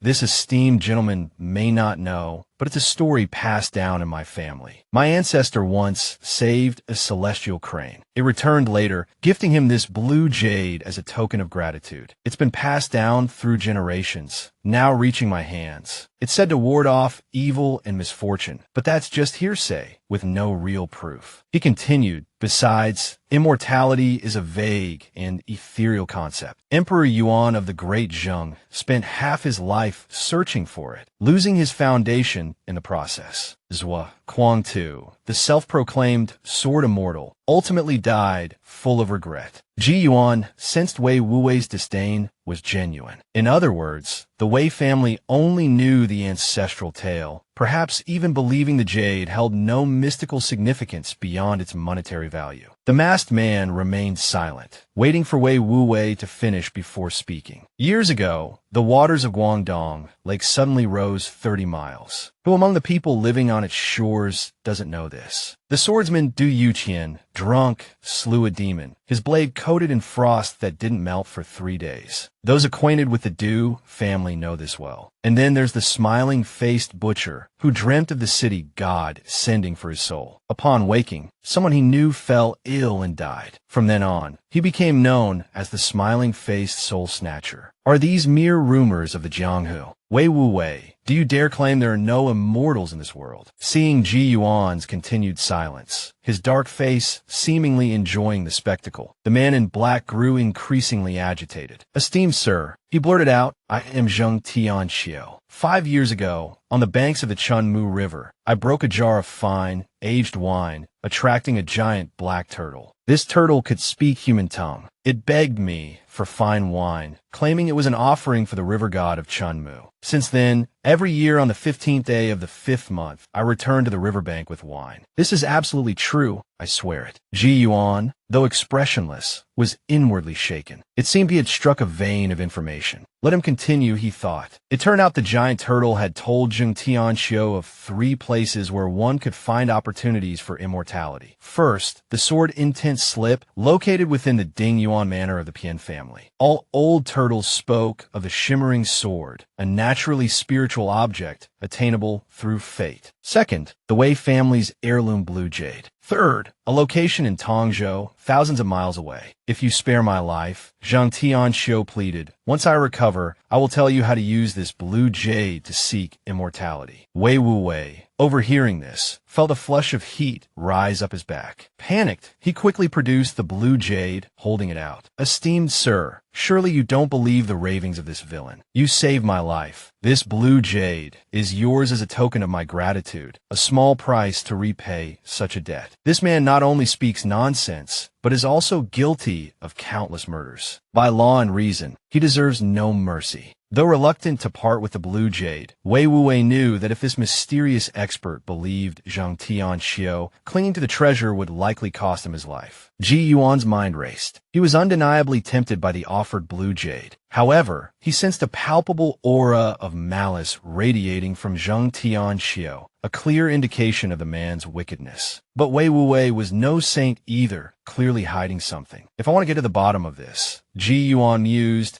should I force them to reveal the secrets of immortality and then silence them both? But am I that kind of person? He questioned himself. He had lectured the fierce tiger on cultivating virtue and the little fox on the dangers of greed. Would it not be hypocritical to pursue immortality through ruthless means? The immortals he envisioned were carefree and unbound, yet not devoid of compassion, capable of experiencing the joys and sorrows of the mortal world. What was the point of cultivating immortality if it meant becoming a monster? Besides, he already possessed the sword intent slip. In a flash, Ji Yuan made his decision. A sense of clarity washed over him. Looking at the proffered jade, a playful thought sparked in his mind. Taking the jade, he addressed Wei Wuwei. This blue jade is a key to the path of immortality. Are you offering it to me out of genuine gratitude or fear of my wrath? The terrified merchant hastily waved his hands, insisting he was merely afraid for his life, not trying to flatter or second-guess Ji Yuan's intentions. He swore the jade was a heartfelt gift. Besides, what a mortal could enjoy the comforts and riches he currently possessed? Ji Yuan threw back his head and laughed, finding Wei Wuwei rather amusing. The sudden outburst startled everyone present. He then tossed the jade back to a surprised Wei Wuwei, who fumbled to catch it. With a dismissive air, Ji Yuan declared, I am merely passing through, investigating a serious crime, and have lingered long enough. I expect you, Master Wei, to hand these criminals over to the authorities. With that said, Ji Yuan leaped into action. In the blink of an eye, he struck down Zhang Tianxiu and Xiang Feng, then launched himself into the air, bounding from treetop to treetop, showing no intention of looking back. Wei Wuwei hurriedly shouted towards a receding figure, I still don't know your esteemed name, sir. But even as the figure vanished completely, there was no reply. When you acquire a treasure map, how do you decipher it? Surely, just like on television, using clear water and fire, right? Ji Yuan's reaction was no different from anyone else's. After returning home from outside the city, the first thing he did was spread out the sword intent slip. In his eyes, the sword intent slip was still a mystical piece of calligraphy. But even though Ji Yuan had already scrutinized it, he hadn't found any clues about a burial site. Could it really require clear water and fire? He touched the material. It was just ordinary Xuanqing paper, unable to withstand that kind of treatment. It seemed he still had to find clues from the content of the sword intent slip itself. Actually, to be honest, with Ji Yuan's abilities, he couldn't clearly see the writing on ordinary books and papers. The sword intent slip was special because of its profound sword intent, which was why he could see it clearly. After reading through the content of the sword intent slip, he sighed softly. Previously, he had wondered whether the author of this sword intent slip, a genius in 5 paths, was still alive. Now it was clear that the person had passed away decades ago. He thought to himself, what a pity, but could you have been a bit clearer? While sighing, Ji Yuan unconsciously traced his finger across the sword intent slip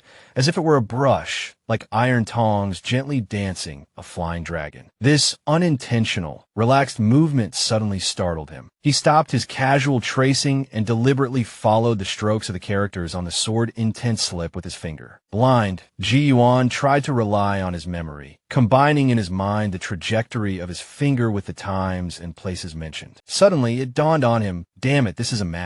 Ji Yuan realized he truly was a genius. If not for unparalleled luck, this secret might have remained undeciphered until it rotted away. It truly lived up to the name Zui Kuang's map. He just didn't know what kind of opportunity obtaining the Azure Shadow Sword Manual would bring. It was truly exciting to anticipate. Elsewhere, Wei Wuwei led his men back to Ning'an County, requesting the county magistrate to lock them all up in the jail. After everything was settled, Wei Wuwei wasn't stingy. He announced that he had prepared food from the restaurant outside the temple and would have it delivered immediately to reward everyone. Seeing the county magistrate in a good mood, Wei Wuwei, his heart itching with curiosity about the blue jade, took the opportunity to ask him, "Do you know someone named Ji Yuan in your county?" The county magistrate was slightly surprised. He certainly knew Ji Yuan. Could it be that Patriarch Wei also had dealings with him? Wei Wuwei quickly denied it, saying he had only heard about the red fox bowing down and found it very strange. So he wanted to meet this extraordinary Mr. Ji. The county magistrate smiled and said, "Possible, possible. Although many people want to visit Mr. Ji, the only one who actually dares to go is Master Yin from our county." Wei Wuwei was a little curious. Why is that? Is this Mr. Ji's temper very bad? The county magistrate laughed and replied, "Haha, of course not. Mr. Ji is humble and polite to everyone. No one has ever seen him angry." The county magistrate didn't beat around the bush. The reason no one dared to visit was simply because his residence was a notoriously haunted house in this county, where quite a few incidents had occurred over the years. Wei Wuwei broke out in a cold sweat upon hearing this. He actually dares to live there. The county magistrate continued with a disbelieving expression. "It's strange to say, but after Mr. Ji moved in, nothing unusual has happened. Master Yin and his family have also been perfectly safe. However, despite this, I doubt anyone will risk visiting him anytime soon. After all, if one truly wants to meet Mr. Ji and have a chat, they're likely to encounter him out and about." Wei Wuwei nodded in understanding, the thought in his mind growing stronger. Seeing his genuine desire to go, the county magistrate said it was a small matter and that he would send someone to guide him. Soon, Wei Wuwei was led by a constable to the Tianyo district. At this moment, a faint fragrance wafted through the air. Wei Wuwei, surprised, asked the constable, "Constable, what fragrance is this?" The constable smiled and explained, "This is the scent of the apple blossoms from Juin Pavilion. In Ning'an County, only Mr. Ji's pavilion has this fragrance." Wei Wuwei, a well-traveled and knowledgeable man, couldn't understand how apple blossoms could have such a unique scent. The constable seemed a bit smug. Otherwise, how could Mr. Ji be considered an extraordinary individual? In previous years, the Tianyo district didn't have this fragrance. Approaching the gate of the Ju and Pavilion, the constable pointed to the gate and said, "The house with the apple tree in the courtyard is the one. I won't go in." After the constable left, Wei Wuwei stood before the gate, adjusted his clothes, and prepared to knock. Meanwhile, in the courtyard, on a stone table, a sandalwood go board was neatly placed. Ji Yuan and Yin Zhaoxian sat on opposite sides. Yin Xing sat beside the stone table, resting his chin in his hands, trying to understand the game, a board game he couldn't comprehend at all. Ji Yuan was about to make a move when his eyebrows suddenly relaxed, and he smiled, saying, "It seems we have a distinguished guest at the door. What is the aura of a protagonist?" Ji Yuan will show you. Just last night, Ji Yuan saved someone without revealing his identity and left directly. Coincidentally, the very next day, the person came looking for him. Before he could wait, before he could knock,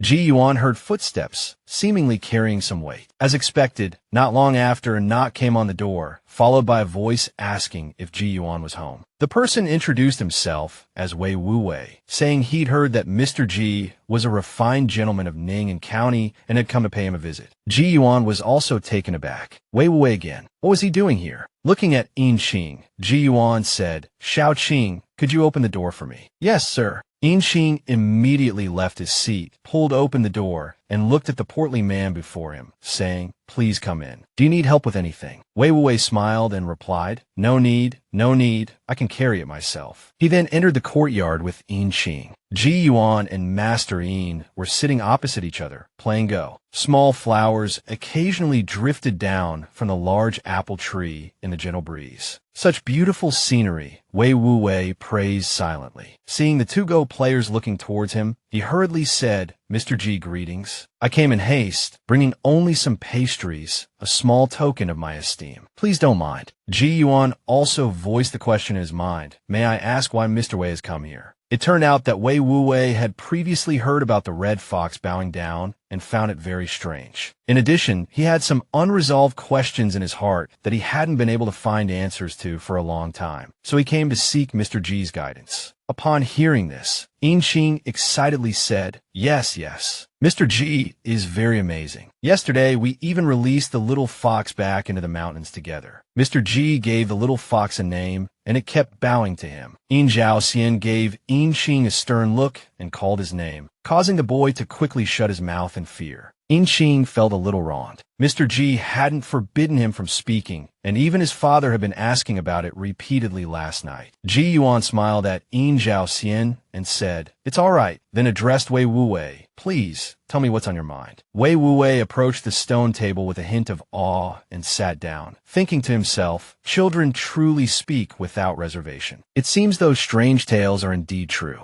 Composing himself, Wei Wuwei asked Ji Yuan, "Mr. Ji, may I ask, do demons and ghosts truly exist in this world? Is there really a path to immortality?" Ji Yuan didn't try to hide anything and simply replied, "Yes." Yin Xian, holding a go piece, froze, suddenly recalling the matter of the city god from before. Inqing suddenly reminded him, "Father, it's your turn." Yin Xian, startled, retorted, "What does a child like you know? I'm just contemplating my next move." In truth, it was only after his son spoke that Yin Xian snapped back to reality. At this moment, Wei Wuwei took out a piece of blue jade and said to Ji Yuan, "I have a piece of jade passed down through my family. It's said to have been bestowed by a celestial crane, but it's never shown anything special. I wonder if you, sir, could take a look at it." Ji Yuan casually accepted it, thinking, what a coincidence. I didn't have a chance to examine it closely yesterday, and now Wei Wuwei has brought it to me today. The affairs of this world are truly wondrous. Without hesitation, Ji Yuan slowly channeled a wisp of spiritual energy into the blue jade. As the spiritual energy entered, the inside of the jade seemed to ripple like water, like smoke and mist,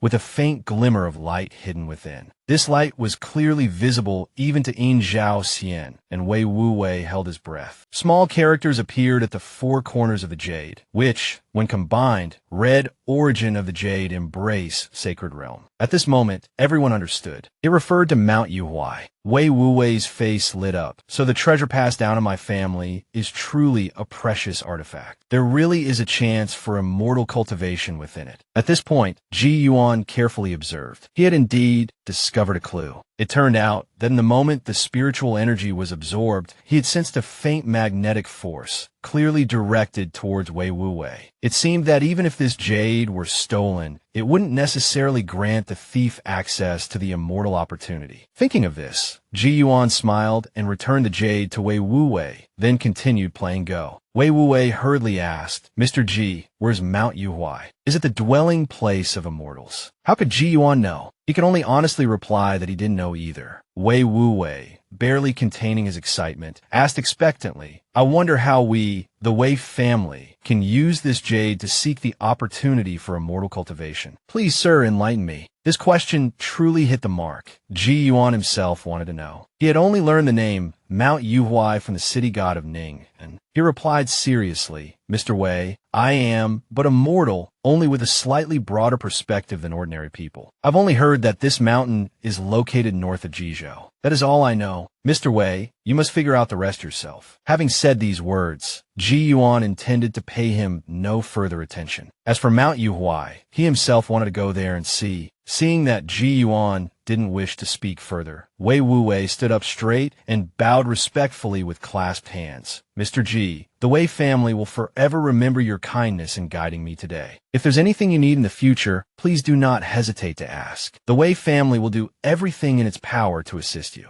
After saying this, Wei Wuwei presented a jade pendant as a token, urging Ji Yuan to accept it, suggesting he could exchange it for some silver if he was ever in need. Afterward, Wei Wuwei bowed respectfully once more before leaving Juan Pavilion with an elated heart. Not long ago, Ji Yuan had learned from the city god that the mountain in Jizhou was Mount Yuhuai. And today, from the Wei family's heirloom jade, he had learned about the Jade Embrace Sacred Realm. After Wei Wuwei's departure, Inqing, unable to contain his curiosity, asked Ji Yuan, Mr. G, do you truly not know where Mount Yuhai is? What do immortals look like? I've never seen one. Ji Yuan picked up a pastry and said to In Xing with a smile, well, I'd like to see what an immortal looks like too. As for whether I know where Mount Yuhai is, little Qing, have you ever known me to lie? In Xing replied with utmost sincerity, but I've only known Mr. G for a few months. If you had lied to me before, I wouldn't know. In Zhao Xian was truly startled by his son's words. The boy dared to say anything. He hastily scolded, impudent. But Ji Yuan wasn't angry. Instead, he laughed heartily and said, "Ha, you're right. I'm not someone who's never told a lie, but I haven't lied about this. Also, a child should be mindful of others' feelings when speaking. You can be casual with me, but be careful of inviting trouble with your words elsewhere." Inwardly, Ji Yuan thought, I must keep an eye on In Xing and prevent him from developing into a little imp. In Zhao Xian expressed his agreement with Ji Yuan's words. Strict discipline was necessary. Behavior should not forget propriety, and words should not hurt others. Ji Yuan took out the pastries Wei Wu Wei had brought and offered them to the father and son, saying, "Don't let them go to waste." Observing In Zhao Xian's composure, Ji Yuan felt a sense of admiration. Such a miraculous event had just occurred, yet In Zhao Xian could immediately discuss worldly matters with him, play Go, and enjoy pastries. He maintained his composure, restrained himself, and restored a sense of propriety. This was the aspect of In Zhao Xian that Ji Yuan admired most. It was even more difficult than genuinely disregarding fame and fortune, and maintaining a pure heart and few desires. He himself had learned quite a bit from him.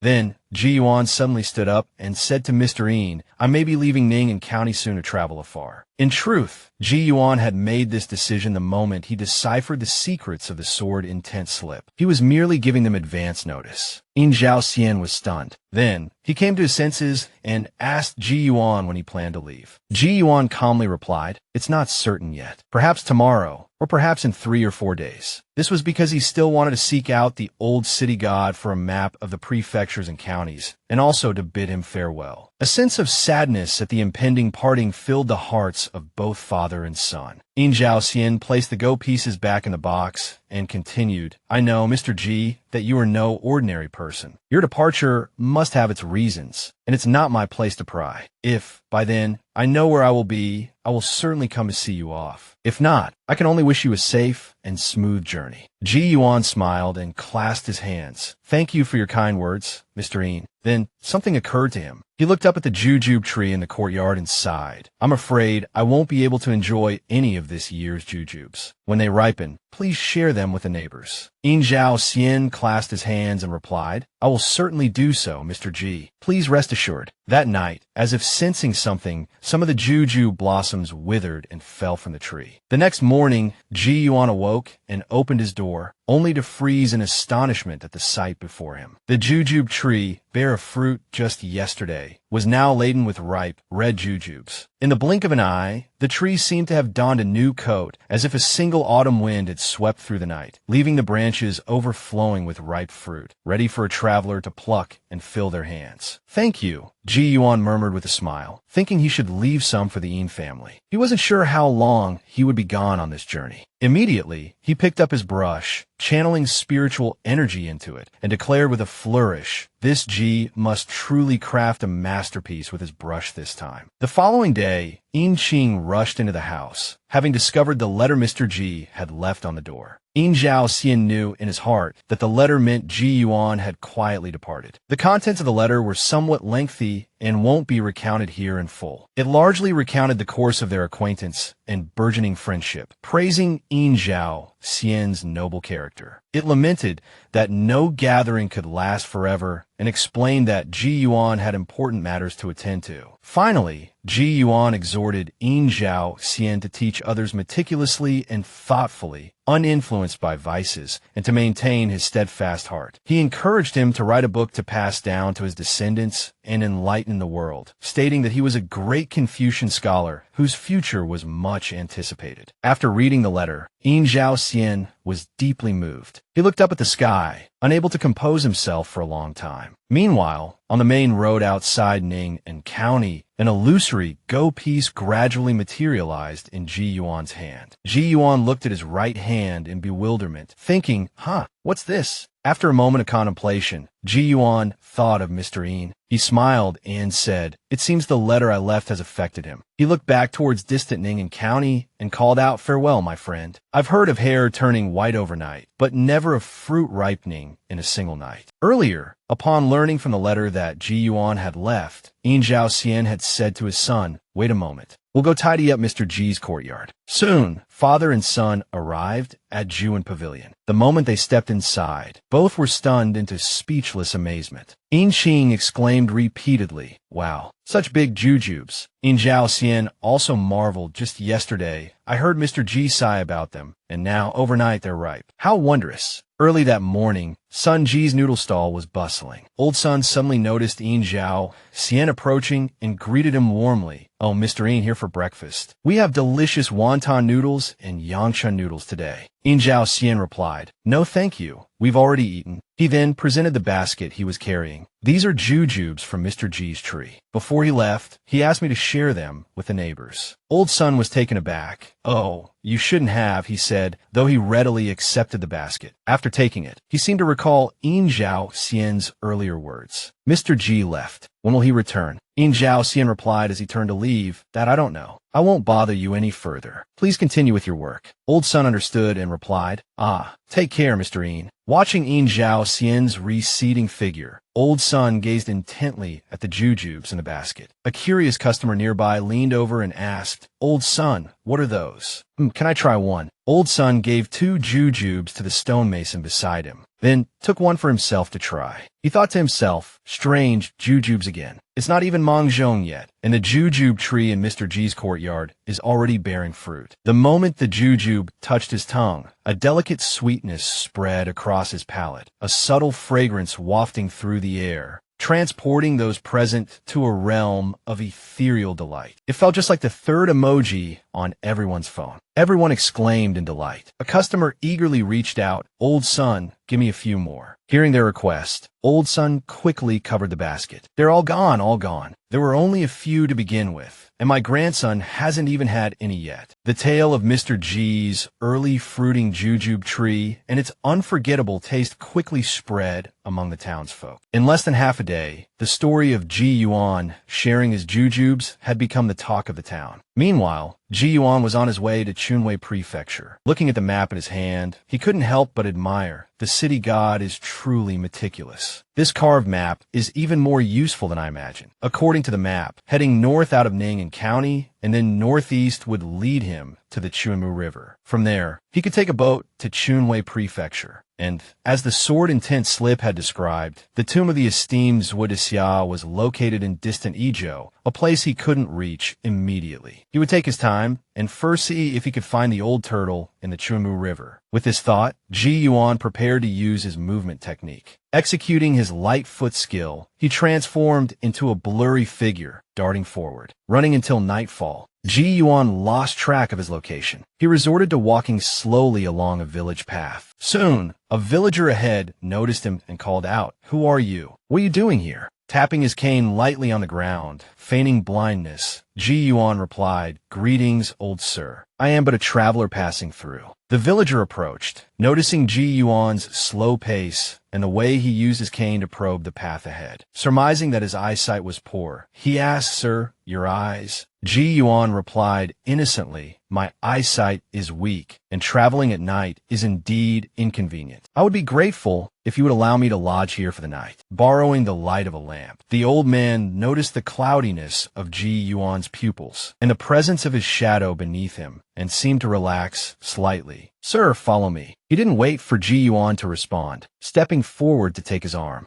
A wooden door creaked open with a shrill groan. "Sir, please come in. Allow me to assist you." The old man guided Ji Yuan without waiting for a reply. Ji Yuan realized the old man was checking his body temperature. The old man seemed relieved. "Sir, please come inside and have some water." Ji Yuan responded politely, "Yes." "Very well." He allowed himself to be led, glancing back as the large door behind him was closed by the other villagers. A question formed in his mind. What is going on in this village? Why is the atmosphere so strange? I've heard tales of those who die unaware and wander the world as ghosts. Perhaps I need to expose them, force them to reveal their true forms. And so, Ji Yuan, seeking lodging in this peculiar village, found himself led by an old man into an empty room. It turned out this was the lodging for the village gatekeepers. Ji Yuan wasn't picky and quickly expressed his gratitude. The old man invited Ji Yuan to sit down. While pouring tea, he told Ji Yuan his surname was Su and, in turn, asked for Ji Yuan's name and where he lived. Ji Yuan thanked the old man first, then introduced himself as Ji Yuan from Ning and County. Old Su brought the tea over, apologizing. I hope I didn't offend you just now, sir. The old sayings tell us that a living person has a shadow and body heat, and if someone calls out to you on a deserted road at night, don't turn around. Strange things have been happening lately, so we have to be careful. Ji Yuan chuckled. Indeed, caution is never a bad thing. He then sniffed the tea and, without further ceremony, drank it all in one gulp. At this moment, old Su suddenly asked him, Sir, are you a ghost? Ji Yuan spat out his tea, then laughed. Of course I'm not a ghost. The unexpected and pointed question caught him off guard, leaving him coughing for a good while. The old man beside him apologized profusely. Please don't be offended, sir. My memory isn't what it used to be. Something suddenly came to mind, and I instinctively wanted to confirm. He added, this place is quite remote, and very few people travel alone at night. Ji Yuan, both exasperated and curious, asked, confirm what? Didn't you just check my pulse, old sir? The old man quickly explained, there are those who die but don't realize it. They are the hardest to distinguish, and one must speak to them directly to be sure. Understanding dawned on Ji Yuan, and he asked directly, are there often ghosts haunting this place? The old man hesitated for a moment before replying, we've had a snake woman appear here before, so during this season, if people can avoid going out at night, they do. Snake woman. Yi Yuan frowned. Could it be a demon? Yes, it's said to be a beautiful snake with a human head. It likes to trick strong young men and devour them. Ji Yuan gasped, a chill running down his spine. Old sir, don't jest with me. Any creature that can speak possesses some level of cultivation. He unconsciously thought of Liu Shanjun. This wasn't something ordinary people could defend against. While preparing the bedding, old Su said, this matter was reported to the magistrate of Suiyuan County some time ago. Many people know about it. Everyone was terrified for a long time. How could I be tricking you? Ji Yuan picked up on something amiss. Isn't this Shunbao County? The old man replied, we passed Shunbao County long ago. This is Hika Village, Suiyuan County. Ji Yuan's mind reeled. What? I've already crossed 2 counties. It seems I underestimated my current abilities. I've truly been speeding. He couldn't help but think longingly of the GPS on his phone, grumbling internally, I wish I could check Google Maps. This map can't pinpoint my location accurately. Late into the night, Ji Yuan lay in bed, eyes closed but unable to sleep, his mind still preoccupied with the map. Suddenly, a chorus of barking erupted. It was often said that dogs possessed a sort of supernatural sight. Why were all these dogs gathered together, barking incessantly in the same direction? A sense of unease crept into Ji Yuan's heart. He wondered if there was a city god here, and whether they still held sway over this place. At this moment, by the river outside the village, a long, dark shadow slithered along the ground, brushing against branches and producing a scraping sound. The shadow raised its head, revealing a massive form, and gazed towards the village. As dawn approached, the first rooster crowed in the village. In a house at the edge of the village, a man yawned, threw on a coat, and stumbled out the door, intending to relieve himself. The moment he stepped outside, a pack of dogs rushed towards him, barking furiously. Startled, he cursed, "What the hell are you barking at? Bark again, and I'll boil you all in a soup." He then picked up some stones and hurled them at the dogs. Ji Yuan noticed the barking growing increasingly fierce and couldn't sit still any longer. He got dressed, preparing to go outside and see what was happening. First, he used a fire starter to light the oil lamp. Then, using a minor fire spell, he pointed at the lamp. The flames swirled in the air for a moment before being absorbed into his sleeve. He gently pushed open the door and stepped out, muttering to himself, "Let's see if it's man or beast causing this commotion." Elsewhere, the man who had stepped out earlier decided against going to the outhouse, and instead relieve himself directly into the river. Suddenly, he heard a splash, as if something had disturbed the water. Looking up, he saw ripples subsiding in the distance, perhaps a fish leaping from the water. Unexpectedly, a voice, soft yet with a hint of huskiness, drifted from the riverbank nearby. "Oh, how foul! Disgusting!" The man quickly glanced over and saw a figure partially hidden amongst the white flowers on the riverbank. The figure cried out shyly, "What are you looking at? Don't look." The man couldn't resist stealing another glance, unaware of the impending trouble. Imagine relieving yourself by the river at night, only to discover a woman bathing nearby. What would you do? Flustered, the man apologized profusely, claiming he hadn't realized anyone was there. The woman in the river was exasperated. "I thought no one would be out at this hour, but here you are. I had to hide on the bank and wait for you to leave. And then you do that." The man, embarrassed, didn't know what to say. The woman in the water urged him, "What are you still standing there for? Go away. I want to get out. The water is filthy now." The man stammered, all right, I'm leaving." He quickly turned to go. The sound of splashing water made him instinctively want to look back. Suddenly, he stopped dead in his tracks. A pack of dogs had appeared in front of him, barking ferociously. A cry of distress came from behind him. Ignoring the barking dogs, the man spun around and called out to the woman, "Miss, are you all right?" The woman in the water explained that she'd been about to climb out when the dogs startled her, causing her to fall and twist her ankle. After a pause, she asked, "Sir, could you help me? Is that appropriate?" He stammered, even as he hurried towards her. The woman extended a hand, the other covering her chest, and whispered, "Sir, please help me up." The man, now thoroughly excited, eagerly reached out to help. Suddenly, a powerful force yanked him into the water. When he regained his senses, a look of astonishment crossed his face. He was pressed against the woman in the water, their bodies intertwined. Meanwhile, Ji Yuan was gliding across the rooftops of the village, following the direction of the most intense barking. Along the way, he saw several villagers roused by the commotion, yawning and stepping outside to investigate. Reaching the roof of a house at the edge of the village, he sensed the barking was very close now, and with it, a palpable malevolent aura. At the riverbank, not far away, a large serpent was partially submerged in the water, but Ji Yuan could see it clearly. Near the serpent's head, the faint image of a woman hovered. A young man, entangled in the serpent's coils, stared, mesmerized at the serpent's head, inching closer and closer to its gaping maw. In that instant, countless thoughts flashed through Ji Yuan's mind. Spiritual energy surged within him, transforming his unease into a thunderous roar. "Demon, how dare you bewitch people with your dark arts?" This technique was the shout chapter from the Whispering Pictures battle script, normally used for simple voice amplification. But empowered by Ji Yuan's spiritual energy, the shout boomed forth like a clap of thunder. It not only churned the river's surface, but also startled the nearby villagers awake. Even the cacophony of barking dogs in the village abruptly ceased.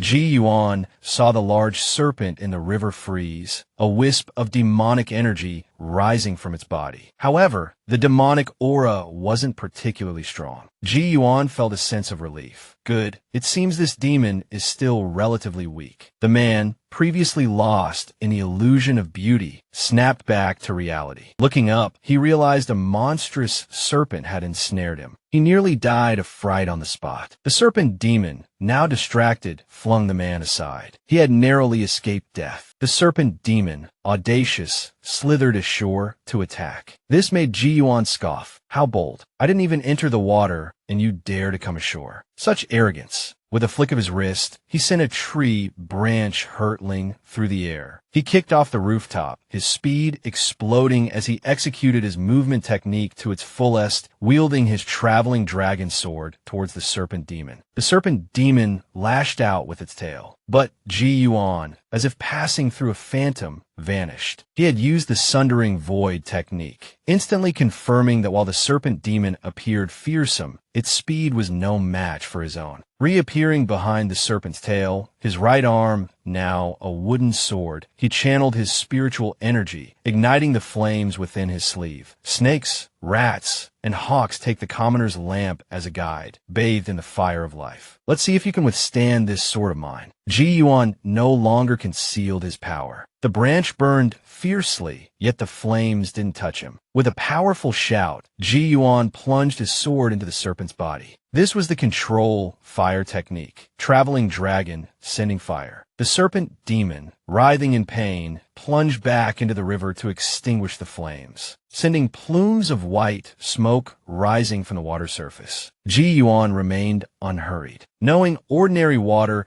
couldn't quench the flames of his control fire technique. Realizing the river offered no respite, and with its life gravely threatened, the serpent demon resorted to a desperate measure. Opening its jaws wide, it savagely bit down on its own tail just above the lower portion. The sickening sound of tearing scales, flesh, and bone made even Ji Yuan's scalp crawl. This serpent was ruthless, severing at least a quarter of its own body, including its tail, before using the current to escape. Clever demon, you dare to sever your tail to survive. So be it, Ji Yuan bellowed. Where are the city god of Suiyuan County and the day and night patrollers? Within the jurisdiction of the city god of Suiyuan County, a demon harms the populace. Why have you not appeared to apprehend it? Afterward, he clutched his chest, regulating his breathing. He had pushed himself beyond his usual limits. This was all he could do for now. Now, only the serpent's severed tail, still glowing with a fiery red light, remained on the river's surface, emitting a large plume of white smoke. The surrounding villagers, finally recovering from the shock, erupted in excited chatter. That was the snake woman demon. Thank goodness a noble cultivator passed by.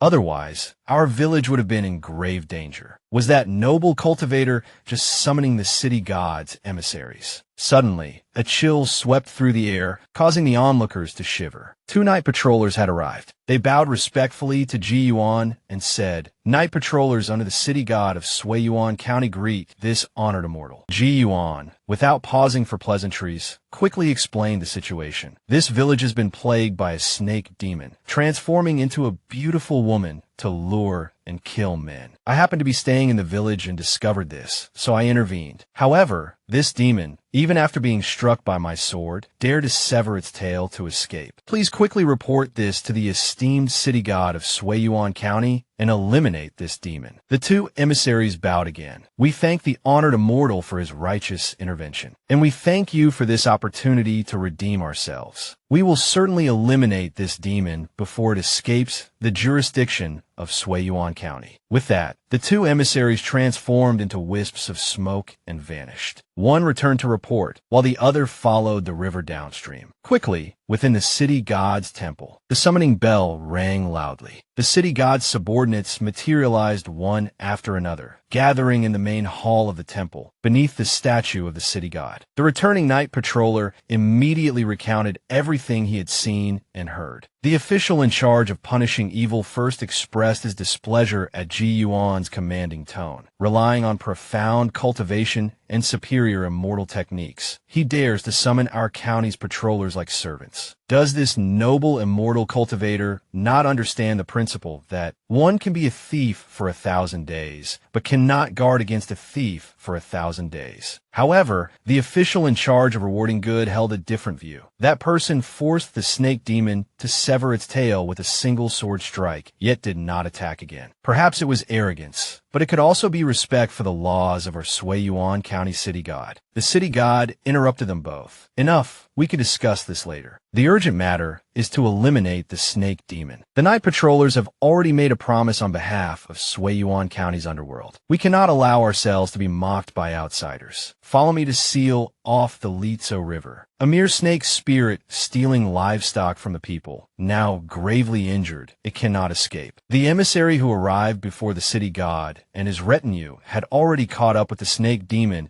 and was engaged in a fierce battle, with neither side gaining a clear advantage. The city god made a mental note. This demon is indeed severely injured. Looking eastward, the sky was beginning to brighten. He addressed his subordinates. Daylight presents some difficulties for us. We must resolve this quickly. With that, he waved his hand, and the 4 officials accelerated, their magical instruments appearing in their hands. They shouted, "Snake demon, meet your end." Then, the light of their magical instruments flashed, striking the snake demon simultaneously. The already gravely injured snake demon's skin and flesh peeled away, and it thrashed in agony on the river surface. The city god thrust his sword directly into the serpent's head, and before its transverse bone could fully materialize, he barked orders. Ghost catchers, seize its soul. Why are you not capturing its soul yet? The ghost catchers floated in the air, throwing soul-snatching chains towards the serpent demon. The serpent demon's body suddenly stiffened, all resistance ceasing. Immediately afterward, a large serpentine shadow was forced into the soul-snatching chains, tightly bound and pulled from its physical form.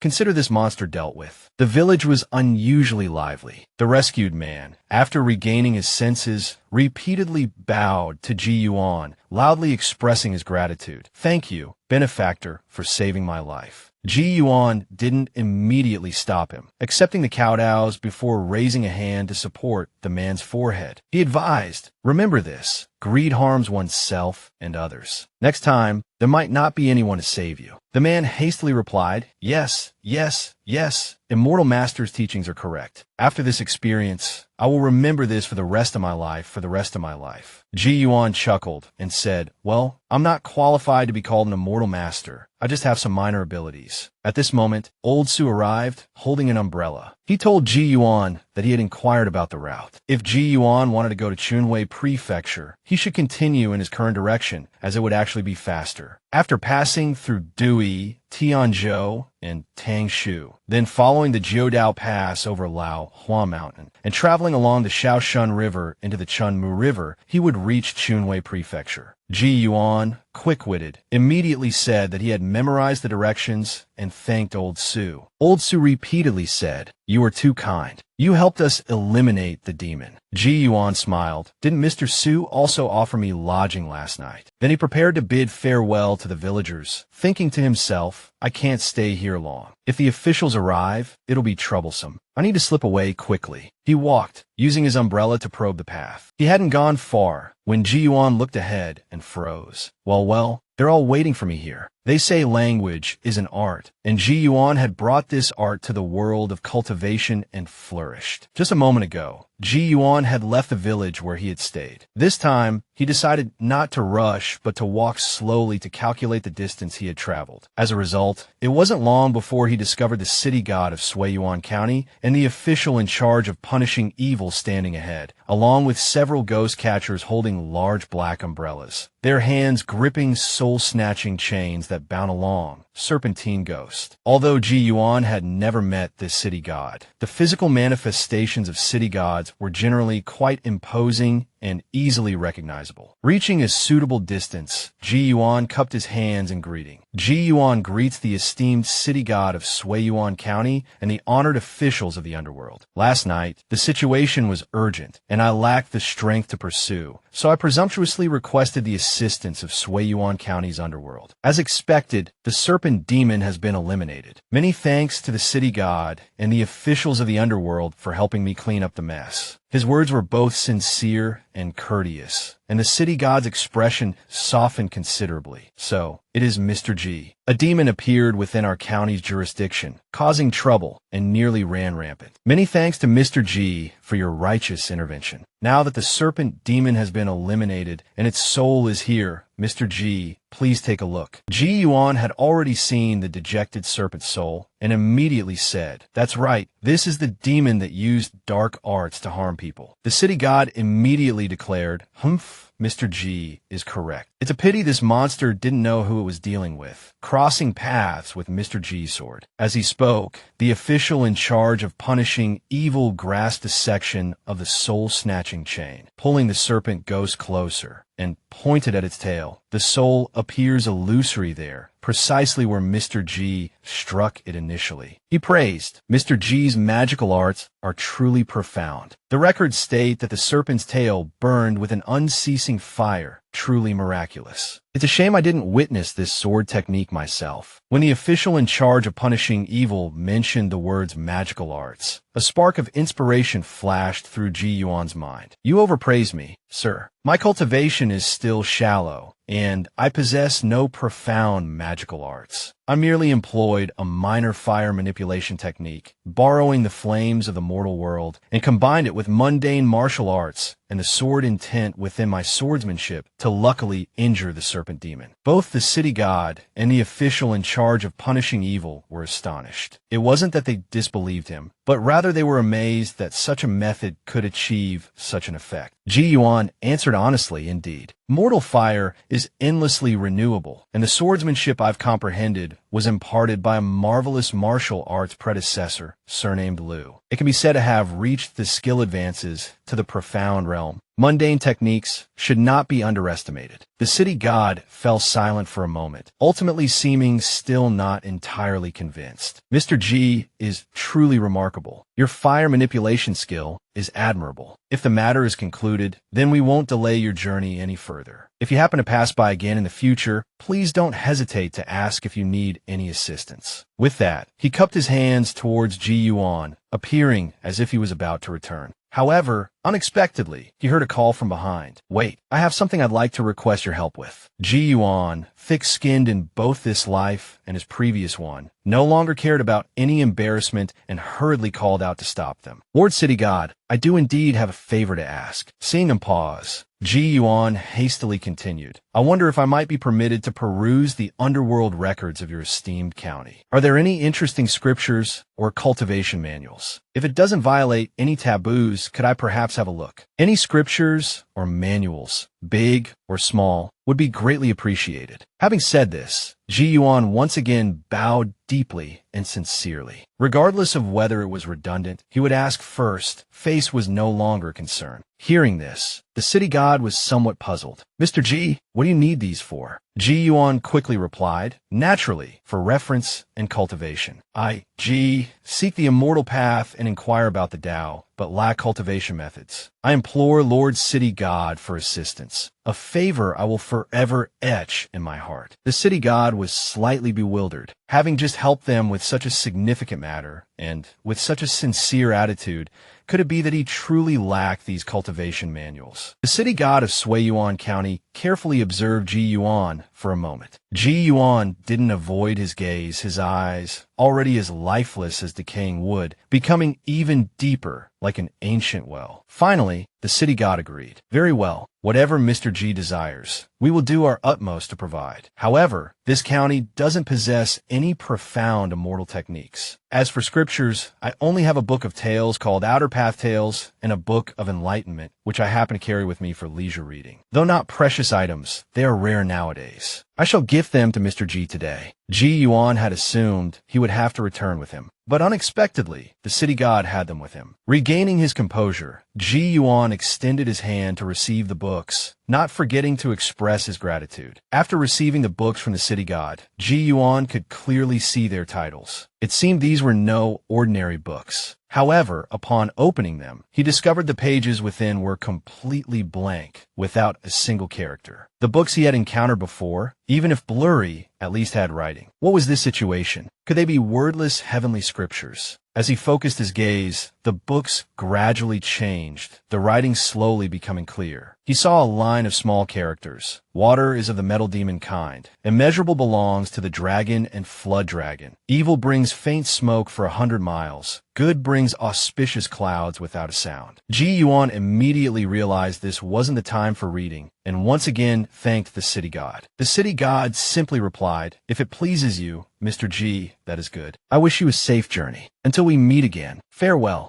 After saying this, the city god of Suiyuan County directly cast a spell, teleporting away with his retinue of ghost catchers. This time, Ji Yuan was truly stunned. Although he had concealed it, he still noticed the subtle shift in the city god's emotions, mainly due to this abrupt departure. But what had happened? Could it be that the city god truly cherished those two books? When he was young, he often heard tales of peculiar books in the world, appearing as blank pages to ordinary people, their secrets revealed only to those with a connection to the immortal path. Staring at the retreating figure of the city god, Ji Yuan couldn't figure it out. He decided to take a look at the books first and think about it later. He flipped to the first page, and text quickly appeared. Outer Path Tales, a chronicle compiled into a book. Those whose minds grasp the Tao can read it in a glance. Those with profound mysteries are certain to see. Those with wisdom and fate may glimpse the words by chance. The vulgar and mundane, lacking fate, see nothing. The vulgar and mundane, lacking fate, see nothing. At this moment, Ji Yuan understood. It had been a misunderstanding. He could see the words because he possessed the necessary fate, while the city god must have thought he was pretending to be ordinary to tease him. The city god forbearance was truly magnanimous. Feeling a bit apologetic, Ji Yuan didn't linger. Channeling his spiritual energy, his steps light as the wind, he transformed into a fleeting shadow, heading into the distance. He was completely unaware that, in the distant sky, the figure of the Suiyuan County city god reappeared, his brow furrowed in thought. Just who is this Ji Yuan? Could he truly be unaware of the heavenly record books? After walking for a long while, a heavy downpour suddenly began. Ji Yuan was directed by a passerby to a cave on a cliff face. Looking at the scene, he couldn't help but exclaim, "They call this the Crouching Dragon Cave, but where does it resemble a dragon?" Looking at the secluded cave, Ji Yuan took out the Outer Path Tales and began to read, engrossed to the point of forgetting food and sleep. We truly felt hungry. He took out a few jujubes from his pouch to stave off his hunger and thirst. These jujubes were precious, and he had intended to save them. Unexpectedly, only a few remained. Sighing, Ji Yuan suddenly started, hearing a sound different from the falling rain. It seemed like footsteps. He thought to himself, could someone else be coming to this secluded place? It seems to be coming from the official road. Soon, an old man appeared in the cave, wearing a round-necked robe beneath a straight outer robe, slowly approaching the cliff wall. Ji Yuan not only saw the old man clearly, but he also couldn't hear the sound of rain falling on him. Yet, the clothes on the old man's body were clearly soaked. Quickly, the old man stepped inside, cupped his hands in greeting towards Ji Yuan, and said, "Quite the refined gentleman, aren't you?" Hearing the half-complimentary, half-teasing remark, Ji Yuan smiled and replied, "Haha, just taking a short rest. Speaking of refinement, how could I compare to your leisurely stroll in the rain?" While speaking, Ji Yuan kept glancing at the droplets falling from the other man's clothes. He could hear the footsteps and the sound of water hitting the ground, and the water on the clothes didn't seem illusory. He knew the newcomer was definitely not an ordinary person, but he couldn't tell if they were a god, demon, or immortal. Inwardly, Ji Yuan wasn't as relaxed as he appeared. The old man glanced at the book Ji Yuan had placed beside him, and couldn't help but express his surprise. It's been so many years, and there's still someone reading this old tale. "Do you mind if I sit next to you?" Even if Ji Yuan did mind, he wouldn't dare to say so. He immediately indicated that he had no objections. "Please, feel free." The old man sat opposite Ji Yuan, silent for a moment before asking, "Sir, having read the Outer Path Tales, what are your insights on this book?" Though unsure of the old man's intentions, Ji Yuan hesitated for a moment before speaking frankly. "I haven't known the Outer Path Tales for long, but I've been engrossed in it, losing track of time. Such a precious book is undoubtedly a good one." After this polite praise, seeing no reaction from the other party, Ji Yuan shifted the conversation. "Although this book is excellent, the parts where it narrates crucial matters seem somewhat biased. The saying, 'What you do not want done to yourself, do not do to others,' is a principle even ordinary people understand. Could it be that the author doesn't?" The old man's eyes lit up upon hearing this. "Oh, could you elaborate, sir?" Seeing the old man's seemingly improved mood, Ji Yuan felt more at ease, his expression relaxing. In truth, plants, birds, and mountain spirits, although many harm people, cannot be judged with a sweeping generalization. It's absolutely wrong to tar them all with the same brush. There's a story in the book about Wang Lang rescuing a cat demon. The cat demon transforms into a human and intends to marry Wang Lang. Then, a greedy and lustful nobleman repeatedly harms Wang Lang, ultimately ruining his family. The cat demon then kills the nobleman's entire family to avenge Wang Lang. While the story mentions the wickedness of the human heart, it emphasizes the harm caused by the demon. I greatly dislike this. Without waiting for the old man to speak, Ji Yuan opened the book, flipping to the waterway section. It's written here that the Tianqiu region suffered a drought for many years. The author says this was fate. The people sacrificed livestock, praying for rain, which a flood dragon enjoyed. It then transformed into clouds and said nothing. While the land suffered drought, the author calls this flood dragon a rebel against fate, saying it later met with tribulation, and it served it right. He also says this flood dragon was uncivilized. Such matters are mentioned quite often in this book. Does this mean that anyone not belonging to the immortal path is inherently evil? It's truly laughable. Having said this, Ji Yuan stopped. The old man, seeing Ji Yuan's casual and tolerant examination of the outer path tales' contents, and hearing his previous blasphemous words, felt a profound respect for him welling up in his heart. After a while, the old man, still seated, raised a hand in a hushing gesture, measuring the height of the cave with his gaze, a cryptic meaning in his eyes. Sir, do you know the origins of this crouching dragon cliff? Fate is truly wondrous. Some people pursue wonders their entire lives, yet die without encountering them, while others stumble upon them by chance. Just a moment ago, Ji Yuan was merely seeking shelter from the rain, and now this strange old man had appeared. Perhaps Ji Yuan's insights on the outer path tales had pleased the old man, prompting him to ask about the origins of Crouching Dragon Cliff. How could Ji Yuan know? The terrain didn't seem particularly special. Could there be some hidden meaning? Ji Yuan couldn't help but let his thoughts wander. But the old man beside him didn't wait for Ji Yuan to come up with anything. He continued, about 300 years ago, deep beneath this very spot, lay a deep pool, and within it rested a scale dragon. That year, during the grain rain season, the scale dragon, feeling its cultivation complete, wished to follow the water and transform into a true dragon. But the scale dragon, having cultivated for so long, had to wait a considerable time for its ascension. Unable to restrain itself, it caused torrential rains that lasted for half a month without end that year, resulting in floods in Dui Prefecture, which spread to 3 other prefectures. The old man paused here, then continued slowly. Wherever the flood passed, only devastation remained. Ji Yuan could feel the weight of these words. Even in modern times, with advanced technology, floods were terrifying, let alone in ancient times. The old man patted the cliff face in front of him, saying to Ji Yuan, "This cliff face is in fact the very spot where the scaled dragon lay dormant beside the deep pool. When it burst forth from the earth, the force of its ascent brought it, and the earth above it up as well. Hence the name, Crouching Dragon Cliff."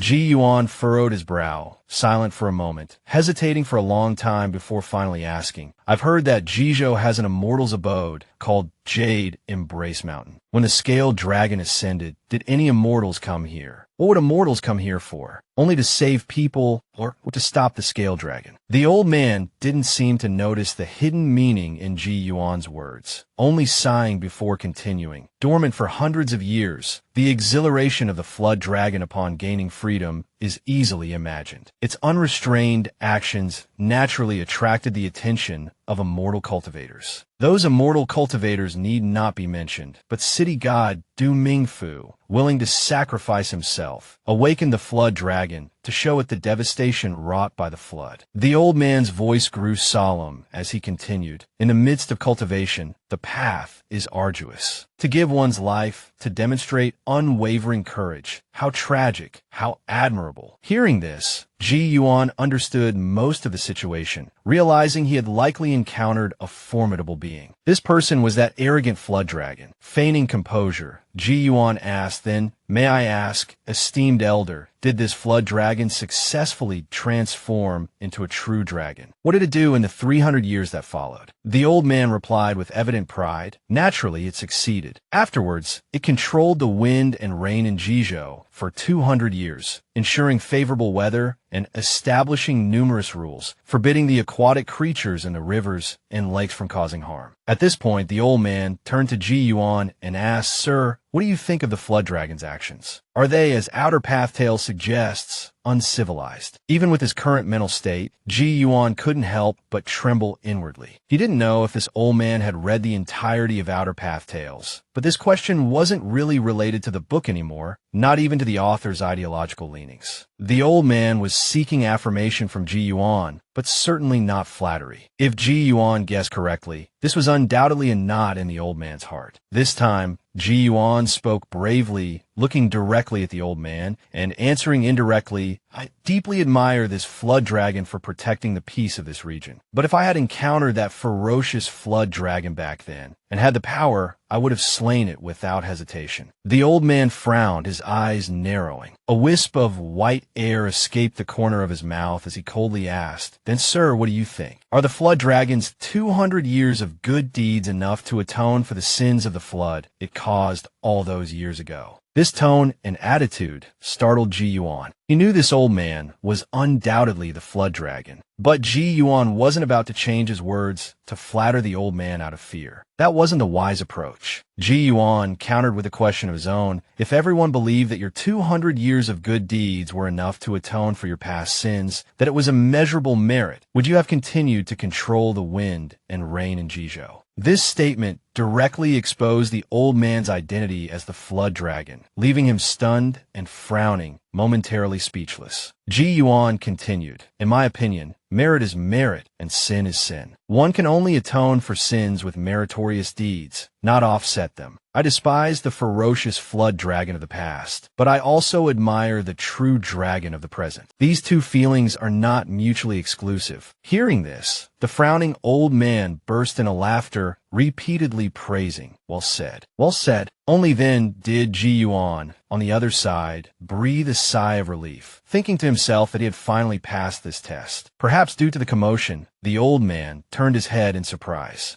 Ji Yuan seized the opportunity, taking out 2 of the remaining 4 jujubes and offering them to the old man. "Esteemed sir, would you care to try these jujubes? They're from a jujube tree in my courtyard. Nothing special, but quite sweet." The old man smiled as he accepted them. Jujubes are a rare treat this time of year. "Do you have any more? 2 might not be enough for me." Ji Yuan knew he did, but while he might have offered more in his earlier fright, he was less inclined now. He quickly popped the remaining 2 into his mouth, claiming he only had 4 and had already given the old man half. "Please enjoy these." The old man took a bite, praising the fruit repeatedly. "Delicious, delicious. Though the spiritual energy is faint, the flavor is truly exquisite. I wonder, where is your esteemed courtyard located? Might I perhaps visit and pick a few more to savor?" Not long ago, Ji Yuan had eased the old man's inner turmoil and even shared his jujubes. Now, the old man, seemingly insatiable, wanted to raid his entire tree. Ji Yuan thought to himself, "This fellow is quite the gourmand." Aloud, he explained that before embarking on his travels, he had entrusted a friend in the county to distribute the jujubes to the neighbors after his departure. Calculating the time, it should be happening soon. The old man, seemingly unwilling to give up, pressed further. "Sir, does your friend perhaps have a place to store the surplus? Perhaps he could spare a few for me." Ji Yuan explained that his friend was just a humble scholar, without servants or a large house, and that he had a young child with a sweet tooth. There would be no hiding any jujubes.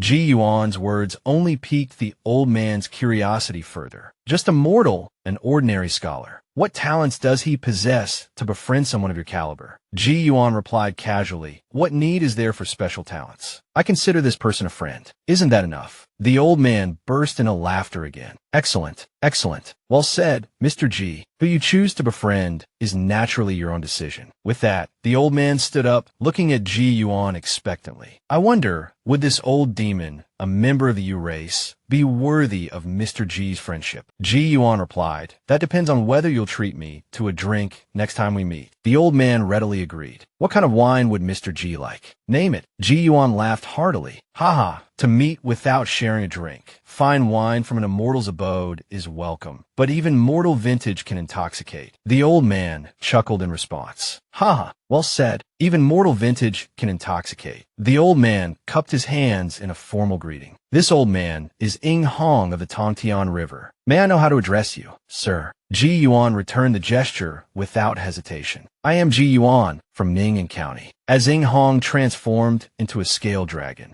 he said to Ji Yuan, I must still bring rain to the prefectures and counties of Jizhou. Next time we meet, I will ensure you drink your fill. With those words, he took to the sky in a flash of draconic form. Only after the old dragon, Ing Hong, had been gone for good, while did Ji Yuan collapse onto the ground, his body trembling. Good heavens, he thought, at this rate, I'll die of heart failure before I even achieve immortality. Not long after, Ji Yuan arrived in Dui Prefecture. The long journey, coupled with being splattered with muddy water, left him looking disheveled and emitting a peculiar odor, causing passers-by to give him a wide berth. It was nearing midday, and the restaurants and taverns were beginning to fill with customers. A waiter called out loudly, Gentlemen, we have freshly slaughtered lamb today. The aroma of the food made Ji Yuan's stomach rumble. Spotting an empty table, he sat down, tossing his bundle onto the surface and waiting for a server to take his order. The restaurant owner, standing at the counter, eyed Ji Yuan's beggarly appearance with a continuous frown. He couldn't very well throw him out, but leaving him by the entrance would be bad for business. So, he instructed a waiter to ask Ji Yuan if he would mind moving to a less conspicuous corner, offering a complimentary plate of stir-fried vegetables as an incentive, and reminding the waiter to be polite. The waiter hurried over to Ji Yuan's side, but before he could utter a word, Ji Yuan spoke first. You want me to move, right? A quieter corner is fine. Let's get this over with quickly so I can order. As he spoke, Ji Yuan gathered his belongings. The waiter, momentarily stunned, quickly recovered. Yes, this way, honored guest. A moment later, Ji Yuan began to order. Pig's trotters, stewed hen, steamed sweet buns. He rattled off more than a dozen dishes, finally concluding with, and a pot of Longjing tea. That should be all. The waiter hesitated. Honored guest, we only offered a complimentary plate of stir-fried radish. Your order is a bit. Looking at Ji Yuan's attire, he trailed off, unable to finish a sentence. Yi Yuan smiled reassuringly. Don't worry, I can pay. He pulled out a silver coin, causing the waiter's eyes to light up. Certainly. Please wait a moment, honored guest. I'll bring everything right away. While waiting, Ji Yuan overheard a conversation at a nearby table. Two individuals, a Taoist master and his disciple, were lamenting their dwindling funds. We've almost spent all our travel money, master. All we can afford for this meal is steamed buns and cabbage. When will we return to Cloud Mountain Temple? The master seemed unperturbed. After this meal, I'll find a place to set up my fortune-telling stall. We'll surely earn enough for our next meal. His disciple, however, was anxious. Master, you want to tell fortunes again? Perhaps we shouldn't. Last time, in Qinglu County, they not only overturned our stall, but also beat us up. Haven't you learned your lesson? The master, looking slightly embarrassed, retorted, Enough, don't bring that up again. I've learned my lesson this time. I'll only speak of good fortune. Even if I die, I won't speak of ill omens. I must earn some money. I'll simply avoid telling fortunes for those with fierce countenances. The disciple muttered under his breath, You say that every time. The master likely didn't hear him, but Ji Yuan did, a smile playing on his lips. Interesting, he thought, a naive old man and a worried disciple. Soon, their steamed buns and cabbage arrived. Despite their complaints, they quickly began to eat. Suddenly, a waiter passed by carrying a tray laden with a sumptuous feast. It was Ji Yuan's order. The master and disciple's eyes were immediately drawn to the spread, their mouths watering involuntarily. It is said that fortune tellers who reveal heavenly secrets are punished by the heavens, suffering minor ailments at best, or even instant death at worst. On a whim, seeing the down-on-their-luck Taoist master and disciple, Ji Yuan instructed the waiter to invite them over to join him. The disciple hesitated, but the master, unburdened by such reservations, told his disciple to bring their buns and cabbage and follow him. As the two settled onto the bench, the Taoist master introduced himself. This humble Taoist is Qi Xian, known as Taoist Qin Song. This is my disciple, Qi Wen. May I ask how to address this gentleman, and why you have invited us to dine with you? Yi Yuan responded affably, Yam Yuan. It's rare to encounter a Taoist priest, so I wish to invite you to dine with me, and also to have a closer look. Taoist Qin Song now noticed something unusual in Ji Yuan's gaze. He was about to inquire when his disciple, Qi Wen, coughed, subtly stepping on his master's foot to prevent him from speaking out of turn. Ji Yuan knew that if he didn't start eating, the master and disciple, despite their hunger, would be too embarrassed to help themselves. He quickly said with a smile, Come, let's not stand on ceremony. Eat first. The food will get cold. He gestured towards their meager offering. It's fortunate you have those steamed buns. I forgot to order rice. They'll complement the dishes perfectly. With that, he picked up a steamed bun and took a bite. The master and disciple could no longer hold back and began to eat with gusto. After they had eaten their fill, watching the two rub their bellies with contented expressions, Ji Yuan smiled and called for the waiter to settle the bill. Seeing Ji Yuan actually had money to pay, Chi Wan, the disciple, breathed a sigh of relief. Taoist Qing Song addressed Ji Yuan. Kind sir, you've treated us to such a fine meal, a true act of charity. Allow me to offer you a fortune reading in return. Ji Yuan's interest was piqued. I would be honored, Taoist priest. He then wrote down his birth date and time and handed it over. Taoist Qing Song studied the information, his face suddenly paling. He looked at Ji Yuan and asked, Are you trying to trick me? Is this truly your birth date and time? Ji Yuan affirmed, It is absolutely true. He thought to himself, I don't know the birth date of this life, but the one from my previous life is certainly mine. Taoist Qing Song slammed his hand on the table and stood up. You're deceiving me. If this is your birth date, you should be long dead. Chi Wan, standing beside him, was extremely anxious. Master, why must you offend people right after they've been so generous? Taoist Qing Song seemed to realize his blunder, stammering, I misspoke. But before he could finish his sentence, he felt a dizzy spell overcome him. He coughed up a mouthful of blood and collapsed to the floor. Chi Wen's face turned ashen as he cried out, Master. Panic-stricken, he pleaded, Master, don't leave me alone. Chaos erupted in the restaurant. Someone shouted, Quick, someone's vomiting blood. There's blood all over the table. Is the food here poisoned? The restaurant owner rushed to the entrance and yelled, Everyone calm down. Our food is absolutely safe. There's definitely nothing wrong with it. Ji Yuan reacted the quickest. He said to Chi Wan, Your master isn't dead. I'll carry him to a doctor.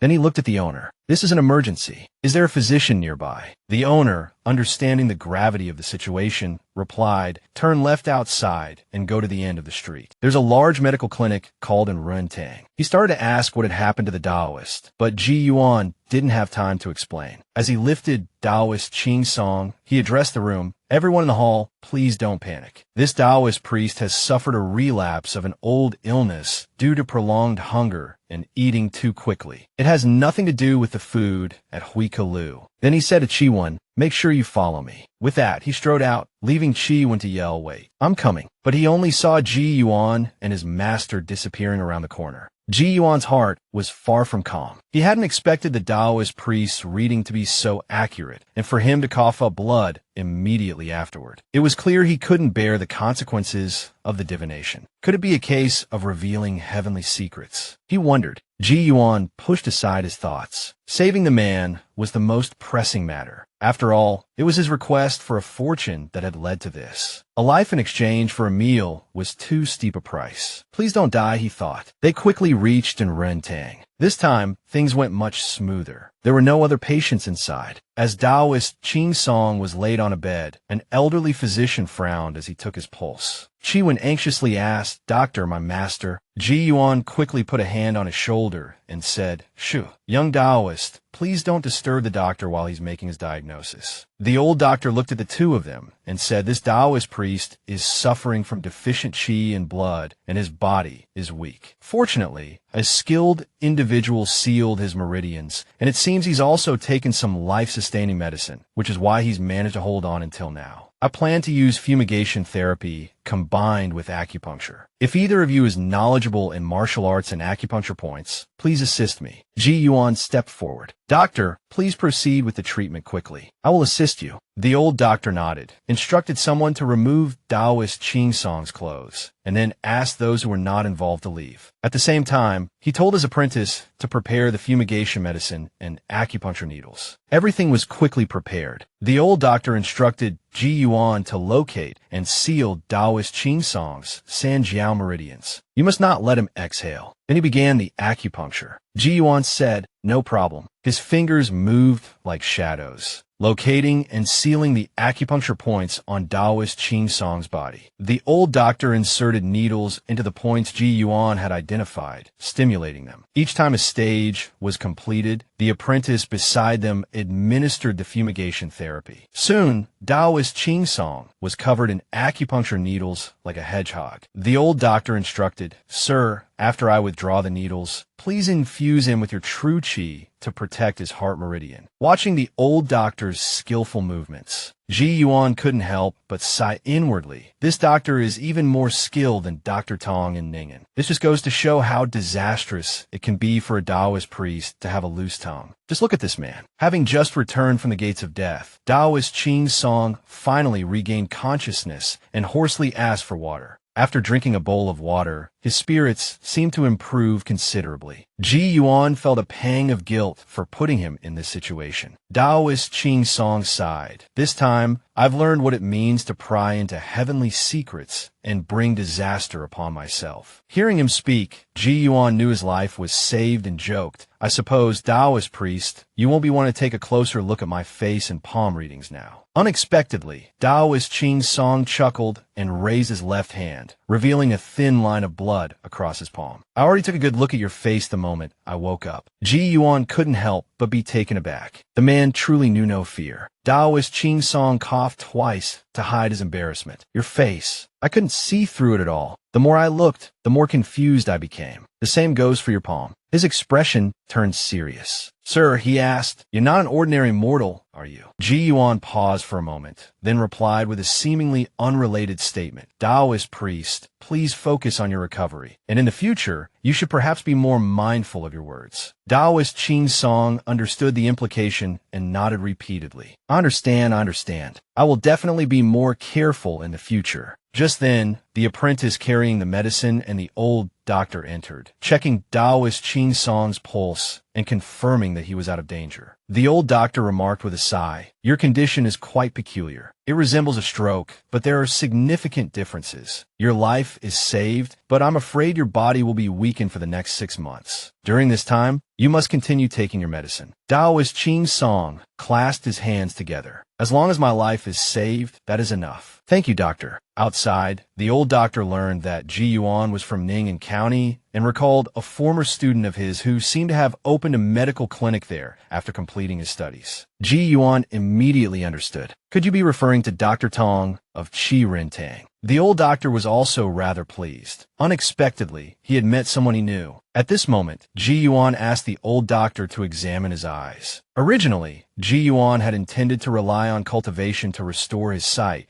but this old doctor could be considered a divine physician, so he decided to let him take a look. The old doctor found it strange. Ji Yuan wanted his eyes treated, but during the earlier treatment, he hadn't detected any problems with them. He held his finger in front of Ji Yuan's eyes, carefully observing any changes in them, but it seemed he only saw the surface of a dried-up well. The old doctor sighed and said, "Young man, I practiced medicine for 70 years and have never encountered a case like yours. Your eyes aren't just bad, they're completely blind." Although he had long anticipated this, it was only now that Ji Yuan truly confirmed the fact that he was blind. So, his blurry vision didn't come from his eyes, or in other words, although his eyes appeared blind to ordinary people, the reality wasn't so simple. At this moment, the old doctor suddenly became interested. "Young man, let this old man try a few acupuncture needles on you. Don't worry, the eyes are important. I'll be very careful." After Ji Yuan agreed, he instructed him to tilt his head to the side. Once Ji Yuan was in position, he held the acupuncture needle,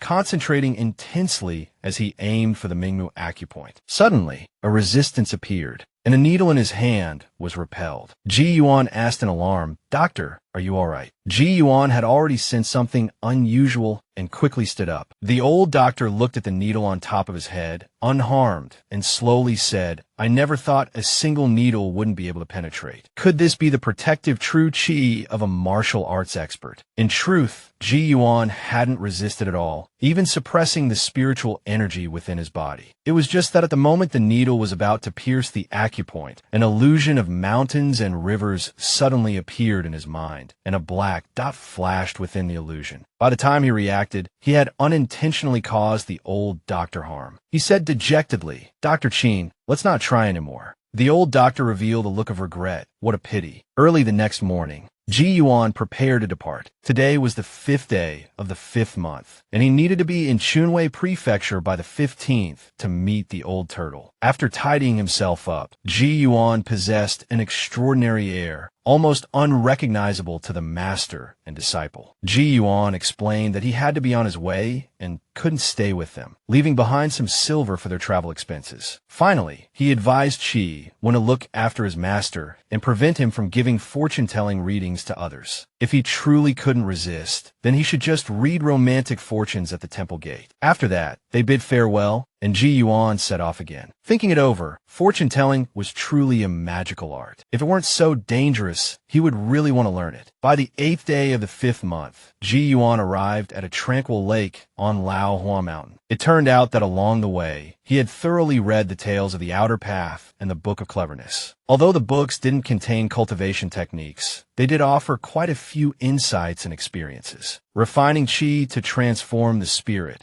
and the immortal transforming into Dharma, is Dharma power, meaning spiritual power. The so-called mysterious gate, its presence or absence doesn't matter, but it could also be of utmost importance. It was a pity that the old city god had only imparted the Dao Qi Jie to him, not the Qi refinement technique. His path of cultivation was still long. Looking at the tranquil lake before him, Ji Yuan couldn't help but wonder, were there really fish here? The tales of the Outer Path mentioned that this azure-green lake held a species of fish called the silver whisker fish. Why hadn't he seen any movement after waiting for so long? Ji Yuan waited, unknowingly, until sunset. From afar, the intermittent sound of voices drifted towards him. A male voice called out, "Up ahead is Azure Green Lake. We're finally here. Hurry up, hurry up." A female voice replied, "Oh dear, you're so energetic. I'm exhausted. Hey look, Ji Yuan is fishing at a tranquil lake." Two young figures emerged from the woods behind him. The boy in front kept urging the girl to hurry. Maybe we can catch a silver whisker fish today. Reaching the lake shore, both of them froze, surprised to find someone still fishing here so late in the day. Seizing this rare opportunity, a mischievous idea sprang into their minds. They decided to sneak up and startle Ji Yuan. Stealthily approaching him, they suddenly let out a loud yell. However, Ji Yuan didn't react at all. Thinking he was deaf, they cursed their bad luck under their breath, feeling disappointed. Just then, Ji Yuan's calm voice rang out, having fun. His unexpected voice startled the children. Recovering from their shock, they became annoyed. How can this be? Not only is he not deaf, but he also scared us. Ji Yuan turned his head and smiled. Isn't this a rare opportunity? At this moment,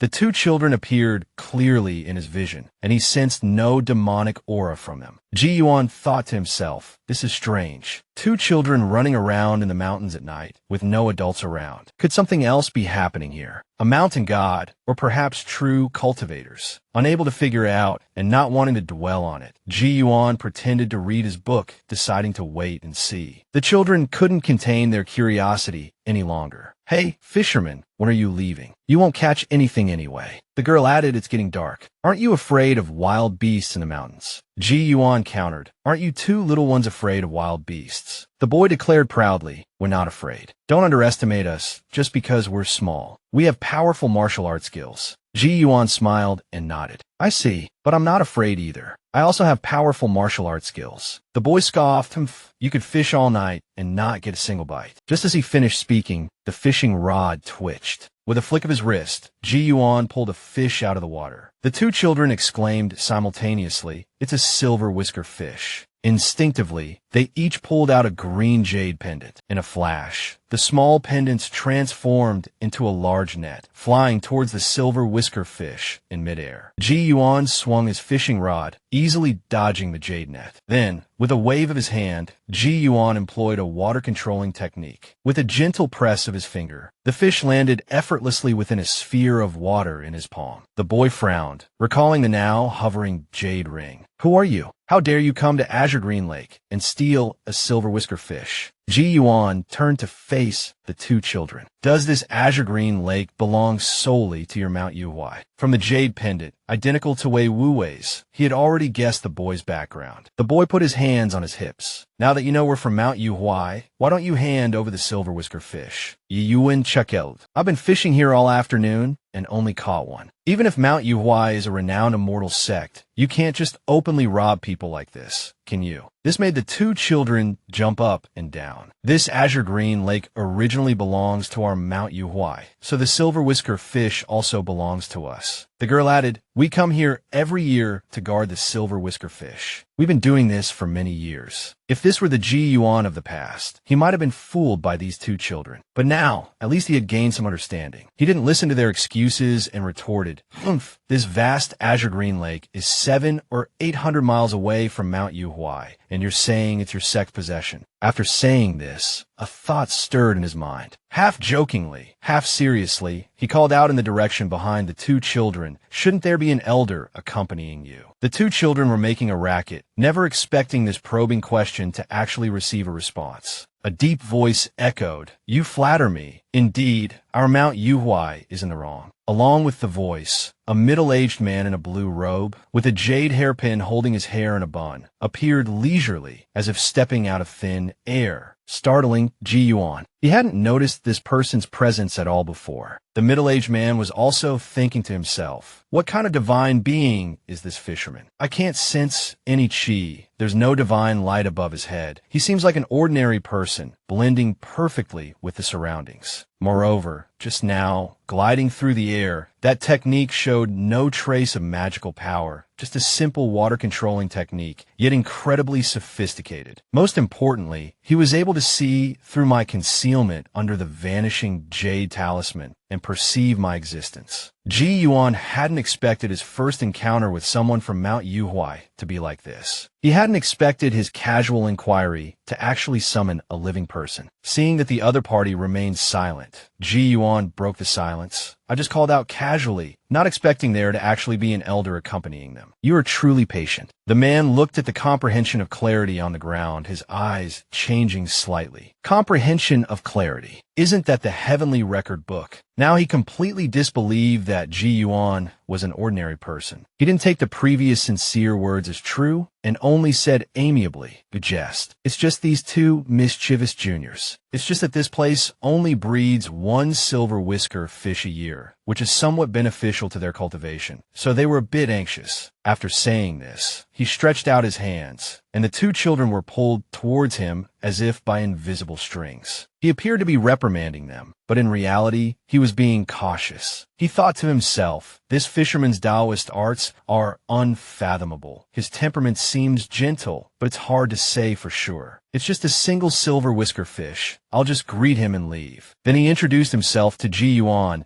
as Chiu Feng of Mount Yuhai and asked, "May I know the gentleman's name? Did you come here specifically waiting for us?" Ji Yuan didn't dare to be arrogant and replied politely, "My surname is Ji. My given name is Yuan. No need to call me gentleman. I came here this time simply because I was reading the Tales of the Outer Path in my free time and learned that there were silver whisker fish here. So I came to investigate, whether true or false." Chiu Feng was somewhat relieved, and a smile appeared on his face. "Since you have already caught the silver whisker fish, we won't disturb you any further. Farewell." After saying that, he led the two children away. Ji Yuan realized that Chiu Feng was very wary of him. Could my first encounter with a cultivator end just like this? The two children were still upset, grumbling, "What do you mean, stealing our silver whisker fish?" Picking on children. Chiu Feng could only shake his head in exasperation. The child truly believed Azure Green Lake belonged to them. Unexpectedly, the boy added, "Yes, shameless." Chiu Feng hurriedly stopped him, thinking to himself, these two children of senior brother truly have no idea what respect is. But a hearty laugh rang out. "Ha ha, well said. Stealing from children is indeed a bit shameless, isn't it?" Ji Yuan's voice carried over. Though he was laughing, Chiu Feng's heart skipped a beat,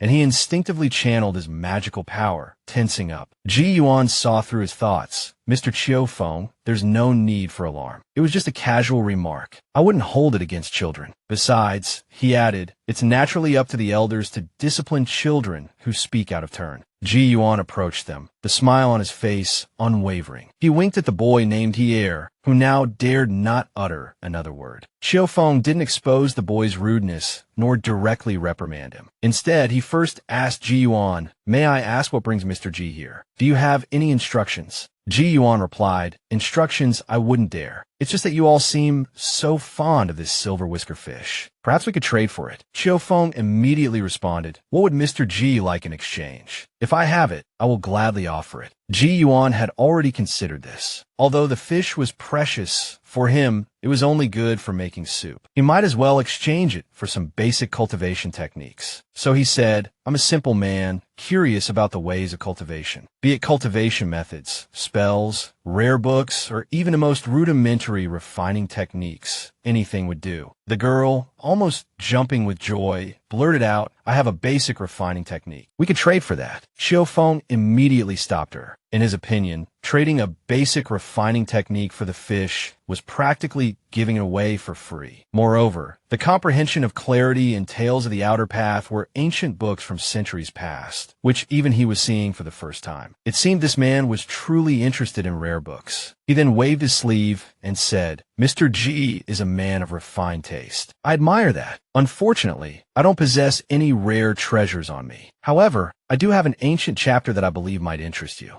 It's a fragmented chapter on hooking the spirits. I've studied it for over a decade. Though I haven't mastered the spell, it has proven helpful in understanding spell casting and focusing the mind. I wonder if it would be to Mr. G's liking." Hooking the spirits was something mentioned in the books, and the spell was definitely not ordinary. Although Ji Yuan was delighted, what he truly desired at this moment was still a refining technique. However, it wasn't convenient to bring it up again. He said amiably, "A single silver whisker fish isn't worth this much. Thank you for your generosity, Mr. Qiu Feng. I accept." With that, he flicked his fishing rod, and the sphere of water flew straight towards Qiu Feng. Qiu Feng hastily used his magic to stabilize the water sphere. Apart from manipulating the water, Ji Yuan hadn't used any other magical power. Yet, Qiu Feng's use of magic to receive the water sphere caused ripples on the lake's surface. Even the two children now realized Ji Yuan's prowess. Qiu Feng said cautiously, "Mr. Ji, now that this matter is settled, we shall take our leave. If the opportunity arises, you are welcome to visit Mount Yuhuai as our guest." Ji Yuan cupped his hands and replied cheerfully, "Very well. I will certainly pay a visit if the chance arises." Both sides, quite satisfied, cupped their hands in farewell. After only a dozen or so steps, the little girl, seemingly having spoken to Qiu Feng about something, turned and ran back towards Ji Yuan. She held out a white jade piece and said, "Senior, this is my basic refining technique. You mentioned wanting one earlier, and this is all I have." Ji Yuan's heart was filled with elation. He happily ruffled the little girl's hair and chuckled, "Ha, good, very good. You're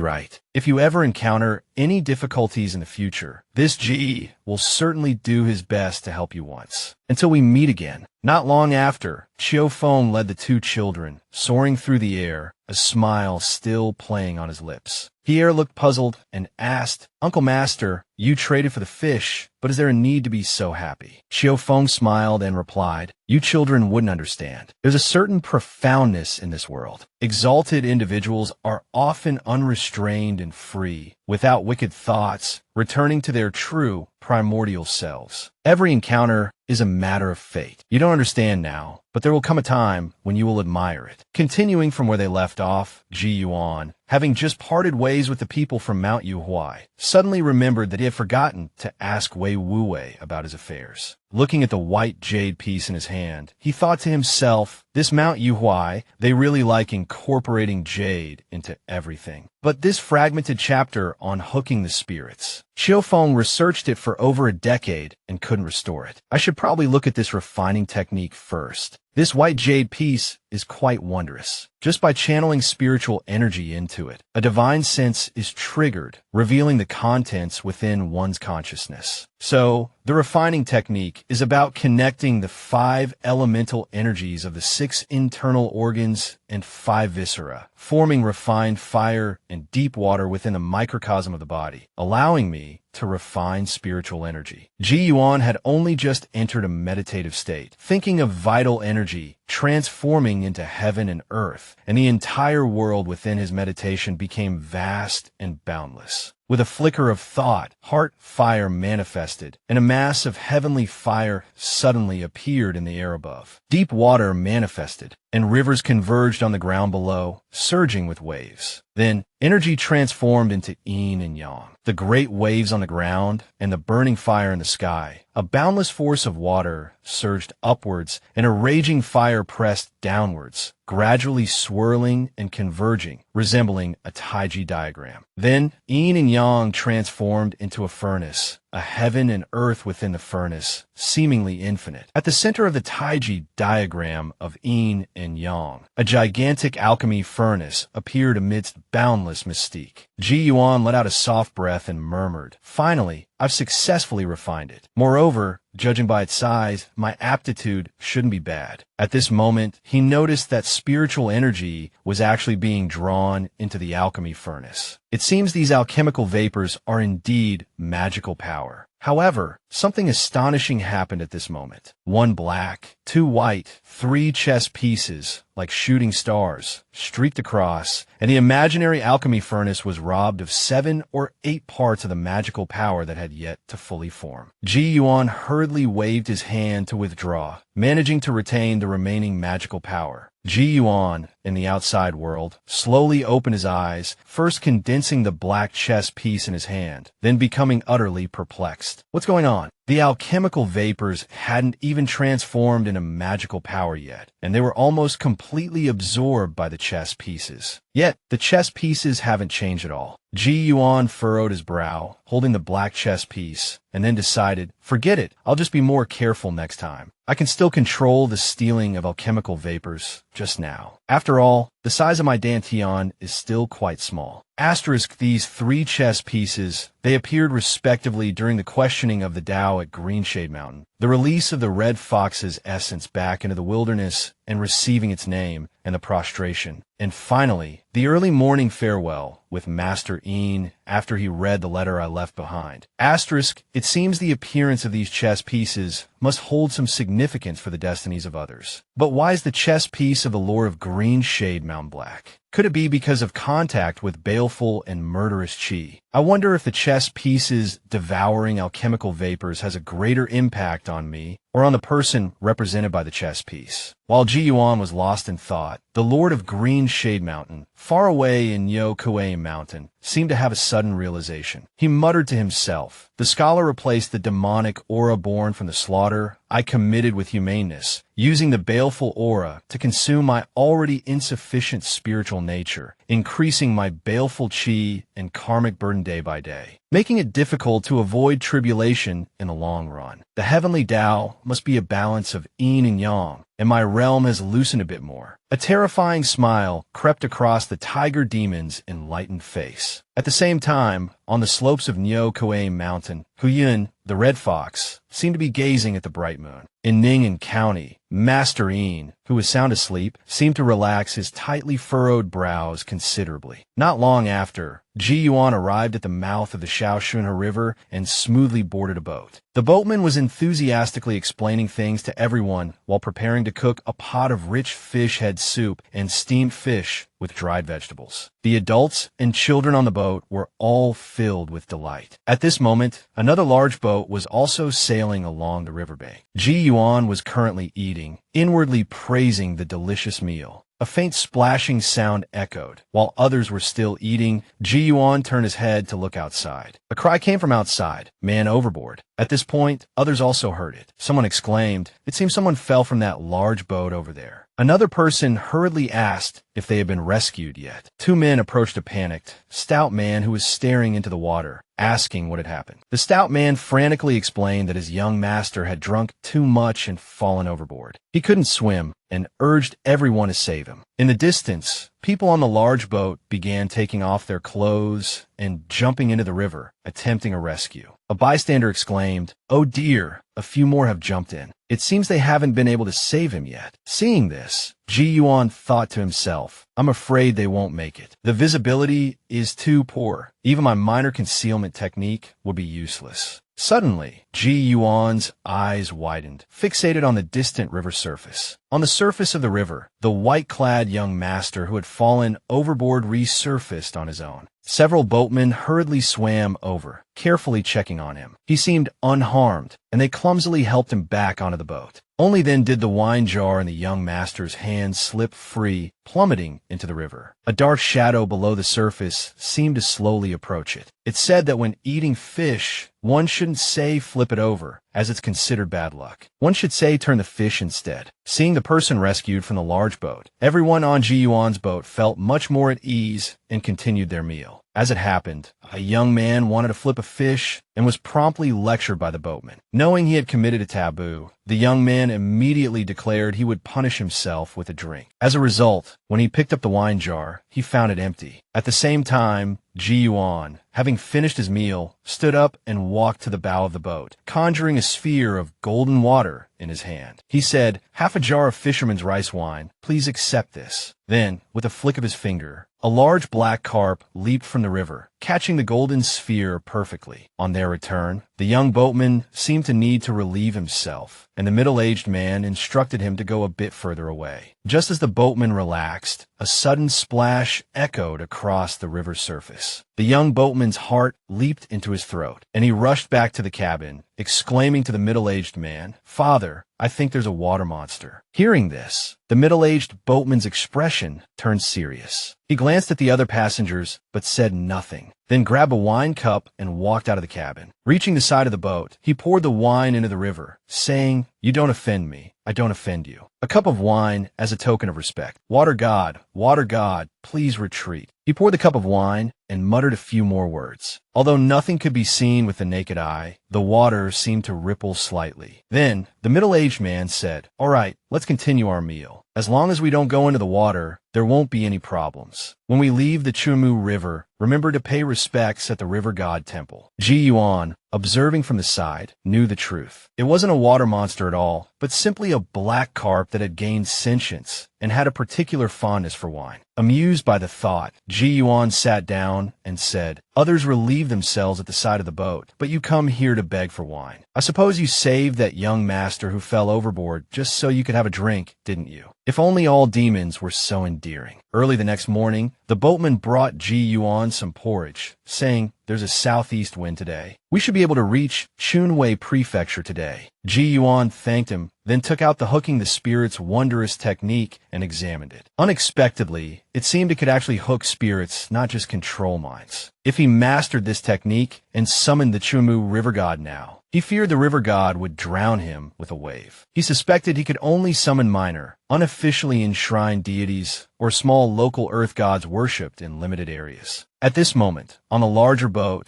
the white-clad young master rescued the previous day was leaning listlessly against the railing when he suddenly caught sight of Ji Yuan again. He couldn't help but sigh inwardly. That man, if you take away the bowl of porridge in his hand, the boat and the river would make such a natural painting. Just as the boatman had predicted, they arrived at the Chunhui Prefecture docks that day. The boatman enthusiastically recommended, "The River God Temple here is quite a sight. If you have time, you should pay a visit." Ji Yuan thanked him, then walked along the streets, thinking to himself, "It's already the 12th of May. I wonder if Wei Wuwei has arrived and how his preparations are coming along." Deciding not to dwell on it, he resolved to first find out where he could find the best wine in the city. After asking around for a while, Ji Yuan finally found his destination. The wine shop before him was called Yuanzi Shop. Entering, he immediately asked the shopkeeper, "I hear your Tian Richun wine is the most famous in Chunwei Prefecture. How much is a jar?" The shopkeeper slowly raised 2 fingers. "Tian Richun, 2 taels of silver per jean." This price surprised Ji Yuan. It was truly unbelievably expensive. 2 taels of silver could buy so many meals. After a moment of thought, he asked the shopkeeper, "Could I buy a small cup to taste it first?" Such a request was rare, and the shopkeeper couldn't help but look Ji Yuan up and down. Ji Yuan's clothes were simple and neat, his hair seemingly messy, but in a natural way. He didn't look wealthy, but neither did he seem like a troublemaker. The shopkeeper tactfully inquired, "Sir, are you new to Chunhui Prefecture?" Ji Yuan answered honestly, "Yes, I arrived today. I heard of Tian Richun's reputation and wanted to try it." The shopkeeper was forthright. He immediately scooped a small amount into a tiny cup with a ladle. After pouring, a thin thread of wine connected the ladle to the cup. With a gentle flick of the wrist, the shopkeeper broke the thread and said cheerfully, "Please, sir, have a taste of Tian Richun and give me your appraisal. Consider it the price of the wine." Ji Yuan inhaled the aroma of the wine, thinking that its reputation was indeed well-deserved. He then drank the small cup in one gulp. There was no bitterness, only a refreshing, rich flavor with a subtle sweetness. After swallowing, the sweet aftertaste lingered pleasantly. In his previous life, he hadn't been fond of alcohol. He never imagined he could appreciate such a flavor. He immediately took out his silver and asked for a gene. After receiving the wine, Ji Yuan joked with the shopkeeper, "Your wine is so expensive, even immortals couldn't afford it." With that, he left. The shopkeeper chuckled and shook his head, about to clean the small porcelain cup when his outstretched right hand suddenly froze. Tian Richun was famous not only for its delicious taste, but also for its thick, viscous nature. Even with the smoothest porcelain cup, it would take several licks to clean it completely. But this cup was spotlessly clean. Recalling the departing customer's joke, the shopkeeper seemed to realize something. But Ji Yuan was long gone. Unlike Ji Yuan's frugal purchase, Wei Wuwei was extravagant, buying not only Tian Richun, but also over 30 other fine wines. He didn't believe that Old Turtle wouldn't come. Touching the jade piece on his chest, Wei Wuwei couldn't help but think of Ji Yuan and mused, "I wonder where Mr. Ji is. If he could be here with me, it would be perfect." On the evening of the 10th of May, Wei Wuwei led his men to the riverbank and ordered, "Pour a jar of Tian Richun and Du Kong into the river." His men didn't hesitate, immediately opening the jars and pouring them into the river. Ji Yuan was, in fact, already hidden near a tree, smelling the fragrant wine. He couldn't help but lament inwardly. Such a waste to pour Tian Richun into the river like that. After the 2 jars were emptied, a moment later, the river's surface finally stirred. In the distance, waves began to rise, startling the Wei family's experts. Ji Yuan also focused his gaze on the river, thinking with surprise, "The old turtle has arrived." A ripple spread across the water, and a giant turtle approached the shore, extending half its body out of the water, causing the Wei family members to recoil in fear. Under the moonlight, the visible half of the turtle's shell was already a zhang wide, as large as a small boat. The old turtle looked around and sighed. That young brat didn't come. It seems he couldn't escape his fate, so it appears he fell into your hands. But to me, it doesn't make any difference. Perhaps it's even a good thing. Next, columns of water rose from the river's surface near the bank, flying towards the carts on the shore. They formed a small wave, pushing the carts one by one into the river, causing the Wei family members to freeze in fear, not daring to move. This was the first time they had seen a demon and water manipulation. The old turtle looked down at Wei Wuwei and asked, "What do you want?" Wei Wuwei gave a dry laugh. The old turtle glanced at him and said, "Just offering wine." "I don't believe it. Tell me your request." Wei Wuwei finally came to his senses. He cupped his hands and bowed respectfully to the old turtle. "Esteemed elder, I am Wei Wuwei,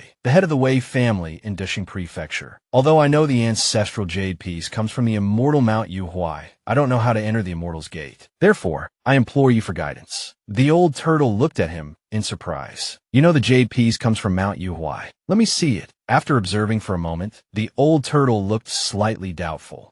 Why is your destiny so hazy?" "Impossible. This is impossible. You are clearly just a mortal. Although some mortals can change their destiny through willpower, how can it make their destiny hazy?" The old turtle stared at Wei Wuwei and pressed him. "You know about Mount Yuhuai. Have you met any immortals?" Wei Wuwei almost immediately thought of the figure in the small courtyard in Ning'an County. He thought to himself, "I wonder if Mr. Ji would allow me to reveal his information." The old turtle seemed to have seen through this and hurriedly said, "You must have met someone, haven't you?" "You must have." The other half of the old turtle also climbed out of the river, its voice becoming agitated and resonant. "Can you take me to meet this immortal? Or can you relay a message for me? Ask a question." "Wei Wuwei, are you listening?" The old turtle's anxiety frightened everyone, and they gripped their weapons tightly. Wei Wuwei regained his composure, told his subordinates to stay on guard, and asked the old turtle to calm down. Then he said, "I have indeed met an immortal." At this point, the old turtle realized its gaffe and calmed down considerably. It spoke softly, "Master Wei, I was momentarily agitated. Please continue." Wei Wuwei knew he couldn't avoid speaking, but Mr. G's whereabouts were unknown. What if this old turtle thought he was lying? Wei Wuwei then told the old turtle that although he had the fortune of meeting an immortal, he feared revealing Mr. G's identity would displease him. After a moment of consideration, Wei Wuwei decided and said, "I will choose what I deem appropriate to tell you. After you've heard it, please consider it carefully." After the old turtle agreed, Wei Wuwei began his story. "Initially, I heard about a tiger being hunted with its white pelt completely intact, a rare occurrence, so I went to purchase the hide. It was there that I first met Mr. G. He even glanced at me. Thinking back now, perhaps he knew I was about to face misfortune. When the old turtle asked, 'Was it Zheng Tianxiu who came after you?' Wei Wuwei replied, 'Indeed. He led men to ambush me, but I caught him off guard and severely wounded him with a potent poison. I then captured him.' This statement was somewhat calculated, deliberately omitting the involvement of the government expert, also wanting to test whether the old turtle could see through it. Wei Wuwei continued, 'Later, when I returned to Ning'an County, I heard that a red fox had come to pay respects to Mr. G. That was when I first visited the esteemed gentleman.' Hearing this, the old turtle suddenly became tense. 'Did the gentleman save that red fox?' Wei Wuwei immediately replied, 'Of course, he saved it. Mr. G paid the hunters. Then he gently calmed the aggressive dogs. Finally, he took the fox to a renowned physician in the county for treatment and brought it back to his own home to recuperate. After Mr. G left, I heard the children in the courtyard say that once the red fox's wounds stabilized, it became very homesick. So, Mr. G took the red fox back to the mountains. Upon hearing these words, the old turtle became so furious that its shell seemed about to lift off. What? That fox wanted to leave. This is infuriating. The old turtle understood best how difficult the path of cultivation was. Knowing that the red fox had abandoned the opportunity to stay by the esteemed gentleman's side and return to the mountains, the old turtle nearly cracked the earth beneath it. Wei Wuwei hurriedly stepped forward to calm the agitated turtle, explaining that he hadn't finished his story. Sweating profusely, he quickly continued, "Actually, at first, after hearing about the immortal connection from Zheng Tianxiu, I went to visit Mr. G. At that time, Mr. G was playing chess with a friend. After much pleading, Mr. G simply touched the jade piece, and the 4 small characters, Yuhuai, Sacred Realm, appeared. I learned it came from Mount Yuhuai,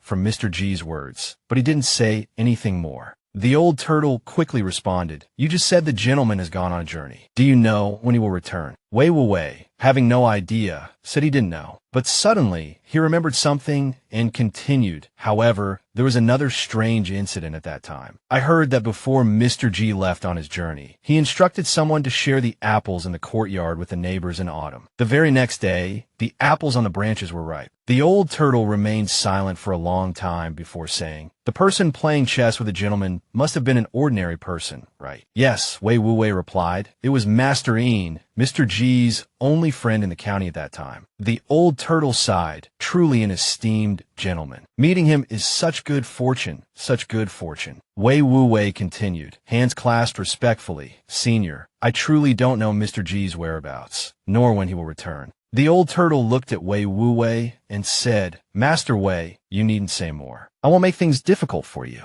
If you wish to enter Mount Yuhuai, firstly, you must wait for a child of exceptional talent to appear in the next generation. Alternatively, there is another method that can be subtly employed. If, among the direct descendants of your Wei family ancestors, you find a 5-year-old child, you can bring them to the Yuhuai Immortal Mansion. The guardian crane on the mountain changes every 20 years. Starting from the first month of next year, it will happen to be the one who saved your Wei family's lives. Wear the jade pendant and go. The crane will surely appear. At that time, implore it to bring the child into the mountain gate. Moreover, try to request entry as an elder to accompany the child for 3 years. To repay the kindness, the crane will certainly do its utmost to help." Then, the old turtle leaned close to Wei Wuwei's ear and whispered the location of Mount Yuhuai, before crawling directly back into the river. The sound of the water startled Wei Wuwei from his thoughts. He hurriedly looked toward the river's surface, where only a small whirlpool remained, and shouted, "Thank you, Senior. Next year, our Wei family will prepare fine wine again." Wei Wuwei vaguely sensed something. Regretfully, he murmured, "Mount Yuhuai, an ancestral immortal connection. Perhaps I have missed a more precious opportunity. It's a pity there's no medicine for regret." The Wei family members behind him stepped forward to inquire about the situation. Wei Wuwei reassured them that everything had been successful and instructed them to keep the matter absolutely confidential, never to speak of it again. Having said this, Wei Wuwei flicked his sleeves and walked away, declaring, "Tonight, we drink till we drop." After they left, Ji Yuan descended to the ground. He knew the old turtle had sought something related to cultivation, but unfortunately, with his current level, he couldn't offer any assistance. He had initially intended only to watch the spectacle, but the scene stirred a mix of emotions within him. Gazing at the full moon, a sense of longing filled him as he murmured, "He beseeches me, and I beseech others. Am I not in the same predicament?" The next day, the Yuanzi shop, it seemed, was enjoying brisk business. The shopkeeper was attending to a man addressed as Third Master. Parched, the man lifted his wine cup and drained it in one gulp. The shopkeeper stared intently at the cup, puzzling Third Master, who asked, "Shopkeeper Zhua, what are you looking at?" Shopkeeper Zhua hesitated slightly before asking, "Third Master, where would your martial arts rank among those in the Jianghu?" Third Master seemed surprised but replied, "If I truly had to compare, I'd say top tier." The shopkeeper then asked if he could empty the cup in a single gulp, leaving absolutely no trace of wine behind. Third Master found this odd, but said, "What's so difficult about that? Watch." With that, Third Master's hand suddenly trembled, and the wine swiftly disappeared down his throat. He then presented the cup to the shopkeeper for inspection. The shopkeeper, however, noticed a tiny bit of wine clinging to the rim, and asked Third Master if, by simply lifting the cup and drinking, he could completely empty it, leaving the bottom dry. Third Master declared this impossible, stating that not even the most exceptional martial artist could command formless water to obey. Spoken casually, but heard with intent. The phrase "command formless water to obey" struck a chord within shopkeeper Zhua, and he exclaimed, "So that's how it is. Thank you, Third Master, for clearing my doubts." At that moment, a voice called out, "Shopkeeper, if I bring my own container, do I get a discount? Your Tian Ri Chun is truly addictive." The shopkeeper turned to see Ji Yuan, and with a mix of haste and delight, replied, "Absolutely no problem." He then ushered Ji Yuan inside and enthusiastically offered, "I'll get you the 20-year Tian Ri Chun. How about that?" This action stunned Third Master, who protested, "Shopkeeper, didn't you say you had very little 20-year Tian Ri Chun left and weren't selling it anymore?" It turned out that this Tian Ri Chun hadn't been renowned for even 30 years. And the 20-year vintage was the finest, with only a small jar remaining in this little shop. Third Master stepped forward, demanding, "I've asked to buy this wine from you countless times. If you're going to sell it, you should sell it to me first." Ji Yuan, however, was also craving this particular 20-year Tian Ri Chun. How could he miss out? He quickly interjected, "I'll take this wine. Shopkeeper, is it still 2 taels of silver per jean?" Shopkeeper Zhua glanced at Third Master Wang Zizhong beside him, hesitated for a moment, and said awkwardly, "Yes, it's still 2 taels of silver per jean. If you don't have enough money, esteemed customer, you can put it on credit." What astonished Third Master even more were the shopkeeper's next words. "Esteemed customer, since you've brought your own container, I'll certainly give you a discount. How about 800 copper coins per jean?" Witnessing the transaction, Third Master, being a man of understanding, realized that Ji Yuan was no ordinary person and refrained from further protest. After seeing Ji Yuan off, shopkeepers were returned to apologize to Third Master, and then decided to sell him the remaining 20-year-old Tian Ri Chun at the price of 2 taels of silver. When Third Master inquired about Ji Yuan's background, the shopkeeper replied, "It's not that I don't want to tell you, Third Master, but it's simply not appropriate for me to do so. However, should you encounter this esteemed customer again in the future, I advise you to show him the utmost respect." If I told you that simply lighting a stick of incense could lead to extraordinary phenomena, would you believe me? Not long ago, Ji Yuan had heard talk of the river god, the guardian deity of Chunhui Prefecture. Naturally, he couldn't pass up the opportunity to visit. With his fine wine secured, he strolled towards the river god's shrine. After purchasing a stick of incense from a street vendor at the entrance, he He stepped inside the shrine. The statue of the river god had a solemn expression, its beard and eyebrows sculpted with wave-like details by skilled artisans. A long pin adorned its headwear, and its flowing robes seemed to mimic the currents of water. Overall, the statue was remarkably lifelike. In fact, the river god of the Chumu River was also mentioned in unorthodox legends as a scaleless white jiao that had lived for countless years, twice failing to transform into a dragon, even losing all its scales in the process. Despite this, the white jiao was a genuinely rare and orthodox river god, a being truly capable of ruling the Chumu River. Ji Yuan didn't offer any specific prayers or elaborate displays of reverence. He simply clasped his hands in a respectful gesture twice before placing the incense stick into the large burner. As the incense settled, Ji Yuan vaguely perceived a wisp of ethereal, golden energy rise and dissipate. He couldn't help but wonder to himself, could I have inadvertently caused another incident? Meanwhile, at the bottom of the Chumu River, the old turtle was slowly approaching a palace. As soon as he reached the riverbed, a booming voice challenged him. Who goes there? This is the river god's domain. No trespassing. Two humanoid figures with sharp fangs, wielding weapons, confronted the old turtle. The old turtle hastily presented his offering of fine wines. Honored Iksha, I am Old Turtle. These are exquisite wines from all over the Great Zheng, including Tian Ri Chun, Zui Jin Shao, and Dukong. I have come specifically to offer them to the esteemed river god. I implore you, honored Iksha, to announce my presence. One of the Iksha glanced at the wine jars inside. Old Turtle, he said, haven't you given up yet? The river god is resting, and we dare not disturb him. The old turtle persisted in his plea. Honored Iksha, your noble self is surely forgetful. The river god takes an annual excursion up the river at the beginning of summer. The summer solstice has already passed, so he must have awakened. Please, honored Iksha, grant me permission. With such fine wine, the river god will surely be pleased. The old turtle continued to plead his case. Finally, he managed to persuade the two Yiksha. One of them pondered for a moment and said, very well. Wait here while I go and announce your arrival. Unexpectedly, the river god actually agreed to see the old turtle. He even instructed the Yiksha, this old turtle, I've been drinking his wine for so many years. Let him come in this year. The old turtle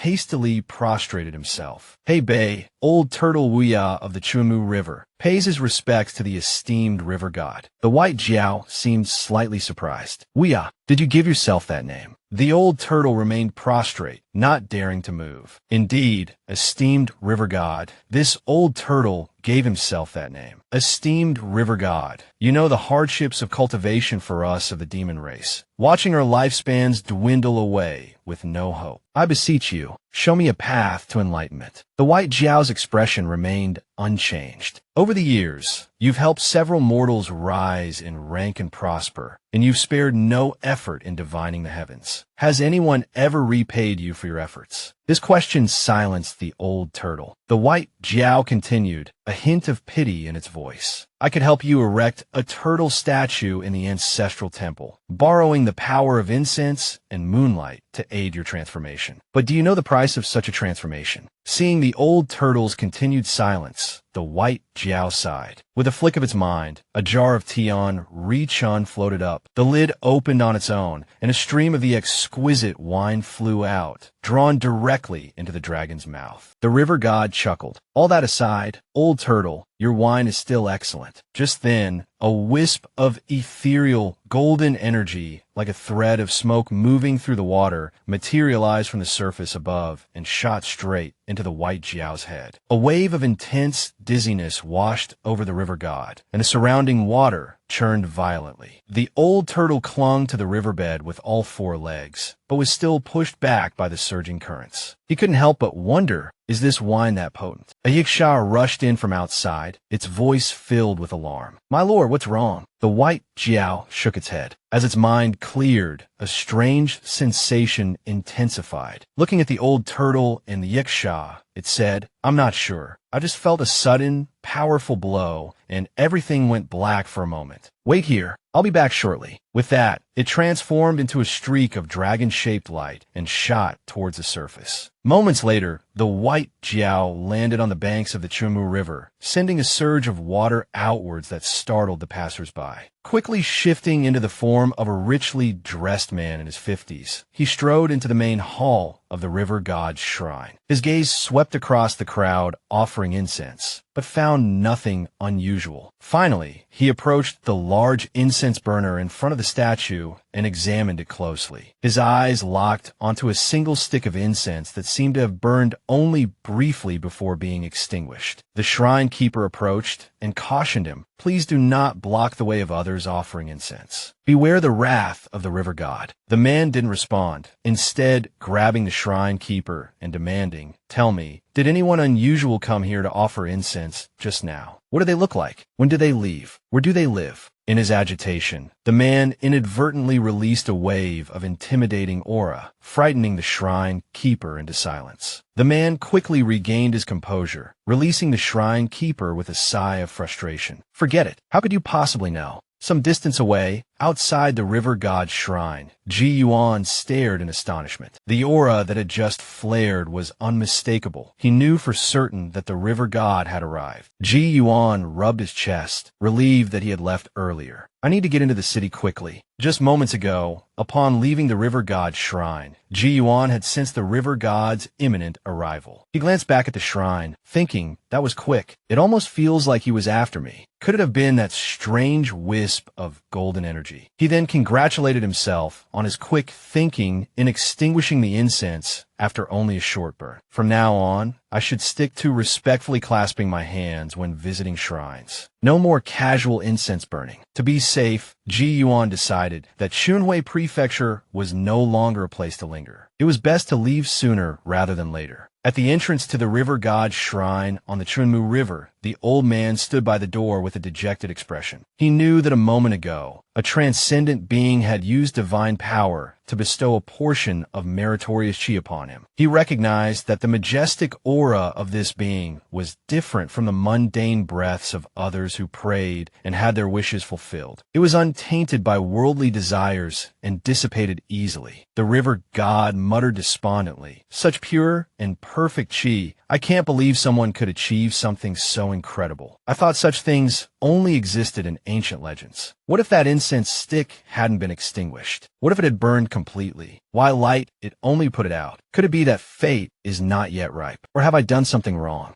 At this moment, the rightful deity of the entire Chunmu River, the river god, muttered to himself, somewhat lost in thought. A long while later, within the underwater palace at the bottom of the Chunmu River, the white Jiao drank heartily, emptying one jar of wine after another. Suddenly, the white Jiao turned its head to look at Old Turtle and said, "Old Turtle, I need you to risk your cultivation and divine a reading for me." Old Turtle couldn't help but be startled, but the white Jiao spoke to him with utmost seriousness. "Let me tell you, this divination is extremely dangerous for you. If you can survive after revealing the reading, I will definitely assist you with all my power in the future." These words were spoken with absolute certainty, leaving Old Turtle no room for refusal, only obedience. The white Jiao then took out a handful of incense ash and told Old Turtle to use it for the divination. During the divination, the originally pitch-black turtle shell suddenly displayed the 9 palaces and 8 trigrams. But as Old Turtle divined the strange reading, his closed eyes slowly opened. Vida ent vida. Seeing Old Turtle's gradually changing reaction, the white Jiao hurriedly asked, "Well, did you get anything?" Old Turtle carefully looked at the river god and said, "Lord River God, this Old Turtle swears on his entire cultivation life that what I have divined and will say is absolutely true. The reading is a complete blank." Hearing this, the white Jiao stared at the motionless Old Turtle for a long while, then sighed and said, all right then. You may leave. Oh, and I will impart to you a portion of the turtle breath cultivation method. If within 10 years your vital essence doesn't show signs of depletion, then continue to contemplate cultivating the path of divinity. Hearing these words, Old Turtle was overjoyed and repeatedly bowed his head to the river god. Thank you, Lord River God. Thank you, Lord River God. The white Jiao simply replied, cultivation is not easy for turtles. Take good care of yourself. Leaving Chunhui Prefecture, Ji Yuan followed the directions on the map. As long as he maintained his course, once out of Jizhou Prefecture, he could go straight to Zhuo Quangtu's grave in the east of Yizhou Prefecture. So he ran south with all his might, growing more and more excited as he went. Clouds drift, I wander free, leaving Chunhui for Yizhou, huh? He thought about how once he learned the art of wind riding, he would be able to soar freely through the sky. However, reality and imagination were still somewhat different. Not long after, he got lost again. Ji Yuan was puzzled. He thought to himself that his direction was absolutely correct. He should have seen a river by now, but in front of him, there were only weeds and trees. This ancient map is too abstract. As expected, it can't compare to satellite positioning. Besides, it's very likely this is an old, outdated map that the city god kept stored away. Just as Ji Yuan was about to sit down and rest, he suddenly felt a slight stirring in his heart and stopped in his tracks. In front of him was a hunter. Ji Yuan's mind raced. A hunter meant there must be people nearby. Not long after, Ji Yuan spotted smoke rising in the distance. 4 men in neat clothing were resting by a fire. The man in leopard skin, Fang Xiu, muttered to himself about his recent bad luck, having failed to catch any large game and losing the prayer beads his mother had given him. Another man, Ding Xing, teased him, those beads. Go back to the temple market. 5 coins will buy you a new one. Why keep harping on about it? As the two bickered, Ji Yuan slowly approached. Ding Xing seemed to hear something and told the others to be quiet. Someone's coming. The hunters, some reaching for their bows, others grabbing spears, pointed their weapons at Ji Yuan. Ji Yuan quickly urged them to calm down and explained, I'm just lost and saw your fire. I came to ask for directions. I heard encountering something unclean in these mountains can lead to anything from panic and nightmares to even death. That day, lost in the mountains, Ji Yuan had luckily encountered these hunters. First subtly using a minor illusion to mask his unusual eyes, Ji Yuan hastily explained that he was trying to reach Qingshui County. He'd been told that south, past Mount Luoyue, he should find a river, but he'd been walking for a while and hadn't seen one. The two hunters exchanged glances. One asked, could you be talking about the old Qingshui River? It turned out there had indeed been a river there, but 20 years ago, the county magistrate had mobilized the villagers to divert its course, and it no longer flowed that way. Understanding dawned on Ji Yuan. He quickly asked how far they were from Qingshui County. Ding Xing, helpful, told him, just head east for 20 or 30 li, and you'll find the main road. Another half-day's travel from there, and you'll see signs of civilization. Ji Yuan felt reassured. 20 or 30 li wasn't far for him,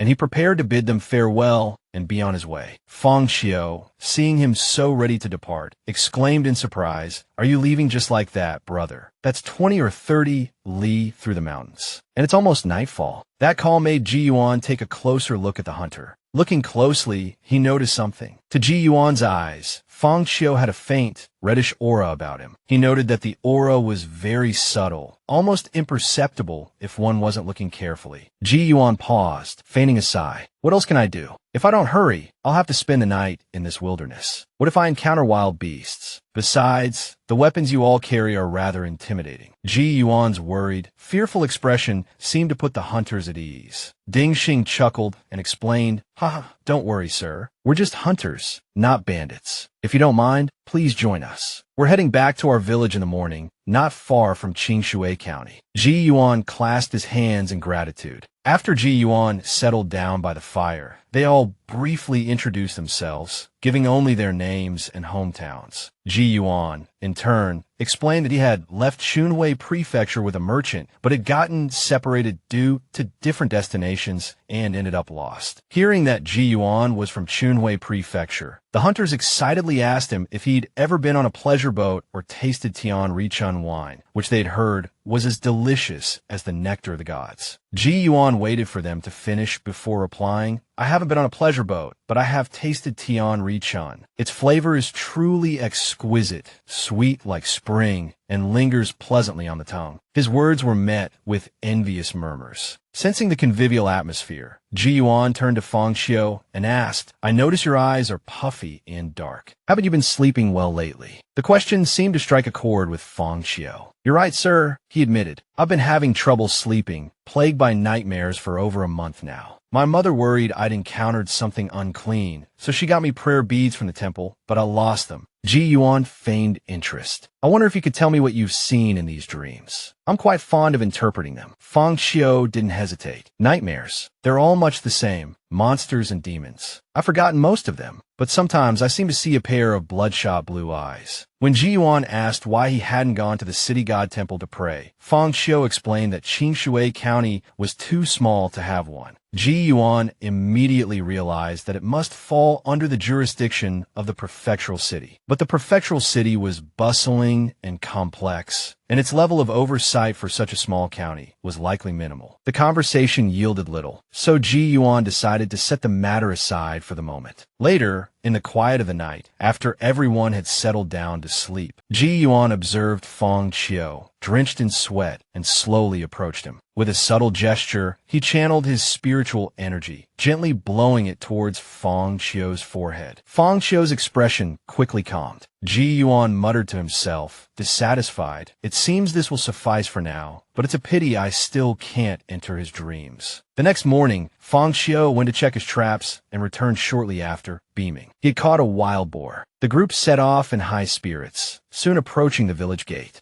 Ji Yuan, feigning a desire to buy a farmer's lunch in the village, asked, Would it be convenient for me to join you? The hunters were all very welcoming, each inviting Ji Yuan to their home. After all, it was rare for a scholar to visit, and they considered the meeting a fortunate coincidence. Ji Yuan was quite pleased. He thought to himself, now that I've encountered this situation, I can't simply leave without resolving it. The villagers were hospitable, and what was meant to be lunch easily stretched into dinner. After the meal, Ding Xing suggested that since it was getting late, Ji Yuan should stay the night at his house. Feng Xiu, however, insisted that his own home was more spacious. This suited Ji Yuan perfectly, as he needed to go to Feng Xiu's house to investigate further. Late in the night, the sound of cats yowling echoed through the air. Ji Yuan, a light sleeper, immediately opened his eyes. Sitting up, he looked through the slightly ajar window towards the main house, where at least a dozen wild cats were perched on the roof. While clearly ordinary animals, they sent a shiver down Ji Yuan's spine. He then noticed that the main house was enveloped in a dark, murky green aura. What manner of devilry is this? He wondered.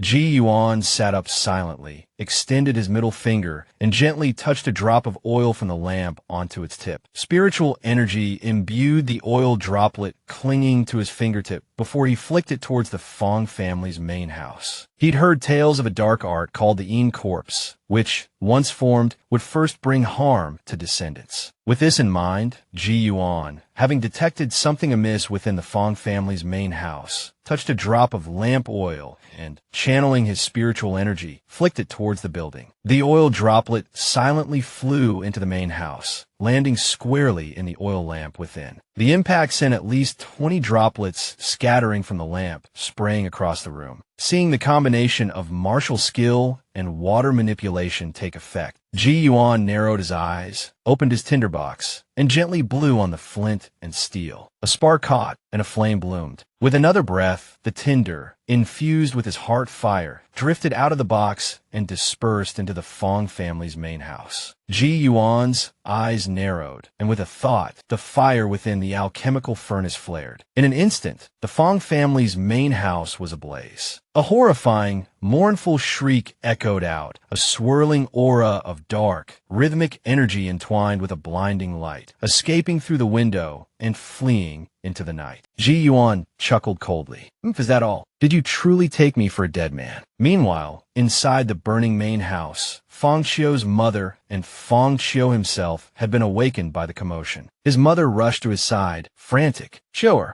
are you alright? What's wrong? What was that noise? Fang Xiu, still shaken awake, stammered I. I was having the same nightmare as always, but suddenly a blinding light appeared, and there was fire everywhere. A terrifying, decaying monster appeared in my dream and was burned away by the flames. At that moment, Ji Yuan, feigning alarm, rushed over. I heard a scream. He exclaimed, his voice full of concern. Brother Fang, Madam Ding, are you both all right? The two inside, slightly calmer now, replied, we're fine, we're fine. It seems Chiu'er just had a nightmare. Ji Yuan took the opportunity to observe Fang Xiu. Although his life fire and aura were somewhat diminished, it seemed to be from fright rather than any real harm. Fang Xiu's mother then noticed the prayer beads she had given her son were missing from his wrist, leaving Fang Xiu speechless. Ji Yuan immediately stepped in, suggesting that the beads must have been dropped at Ding Xing's house, neatly resolving the earlier discrepancy. The next day, Ji Yuan sought out Ding Xing and asked if he knew the location of Fang Xiu's family graves, a question that surprised Ding Xing. When Ji Yuan claimed he merely wanted a visit, Ding Xing expressed his disbelief. We've only just met, he said frankly. How could you visit their graves? Ji Yuan then asked, Brother Ding, did you hear a scream coming from Fang Xiu's house last night? Ding Xing quickly admitted that he had been meaning to ask about it. What happened last night? He inquired. At first, I thought it was a wild animal, but I didn't expect the commotion to be coming from Fang Xiu's house. Ji Yuan adopted an air of mystery. If you want to know, he said, lead the way. They quickly arrived at the Fang family's ancestral graves. The somber atmosphere sent a shiver down even Ding Xing's spine, despite his robust build. Standing before the grave, Ji Yuan extended his right hand, a single whisker appearing at his fingertip. He didn't forget to warn Ding Xing, brother, stand back a bit. Wouldn't want to get your clothes wet. Then he pulled sharply outwards. With a gurgling sound, murky, foul water flowed from the Fang family grave. A raspy voice emanated from within the tomb, making the already frightened Ding Xing nauseous with fear. He froze, then stumbled backward. Ji Yuan spoke calmly. Don't be afraid. I'm here. Nothing will happen. He then produced a burning wick from his sleeve, held aloft, and channeled his spiritual energy into a gentle breath. The wick, its flame unwavering, floated through the small opening created by the water and into the coffin.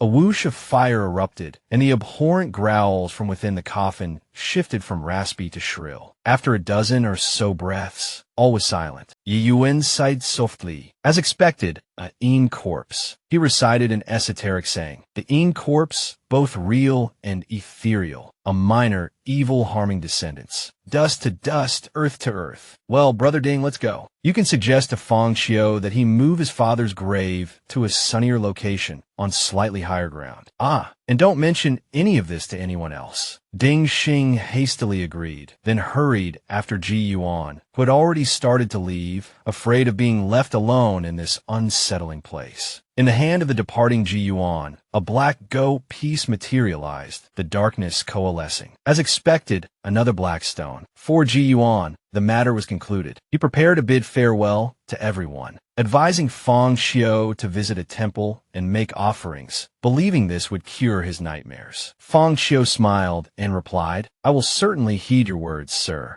Ji Yuan bid farewell to the few families once more and departed. Watching Ji Yuan's receding figure, Ding Xing looked at Fang Xiu and abruptly told him to bow twice towards where Ji Yuan had disappeared. Fang Xiu was bewildered. Bow? Why? Although the gentleman is a good person and very learned, it's not to the extent that I need to bow, is it? Ding Xing, unable to reveal the truth, simply prevaricated, it's nothing, it's nothing. Meanwhile, in Ning'an County, under Ji Yuan's influence, Master Yin did something earth-shattering, even alarming the city god of the netherworld bureaucracy. Just as Ji Yuan left the small village, he suddenly received a white go piece. It turned out that in Ning'an County, Master Yin, children diligently studied their books, while others dozed. Master Yin called for the children to stop and announced, today's lesson will be different. I'm changing the topic. Everyone can speak freely, participate in the discussion, and express their own opinions. This was the perspective Ji Yuan had shared with him during a previous conversation. It was clear that some textbooks and classics were rigid, their core ideology overtly promoting the nobility, not only unchanging, but also untouchable? Was it unwillingness or fear that prevented revision? This led Master Ian, for the first time, to consider the commoner's standpoint, pondering the nuances of officialdom and reputation. Recalling the metaphor of the flowers of the nation from Ji Yuan's words, he told a mythical story. Long ago, in the North Sea, there stood a parasol tree, growing amidst the waves, reaching 30,000 feet high, a haven for phoenixes. Proud white birds also inhabited the surrounding islands. But the phoenix, by nature, loved to soar, so a magpie replaced it as guardian of the white birds, enjoying the tree's fruit. Over time, the magpie began to look down upon the other birds, even proclaiming itself a little phoenix. After finishing the story, Master Ian asked the children, "Do you think the magpie and the other birds were at fault? If you were the magpie, what would you do?" The novel myth captivated the children, who eagerly vied to answer. Master Ian was pleased with the classroom atmosphere. Mr. G's edutainment is truly effective. Cultivating people is indeed a great undertaking for the nation.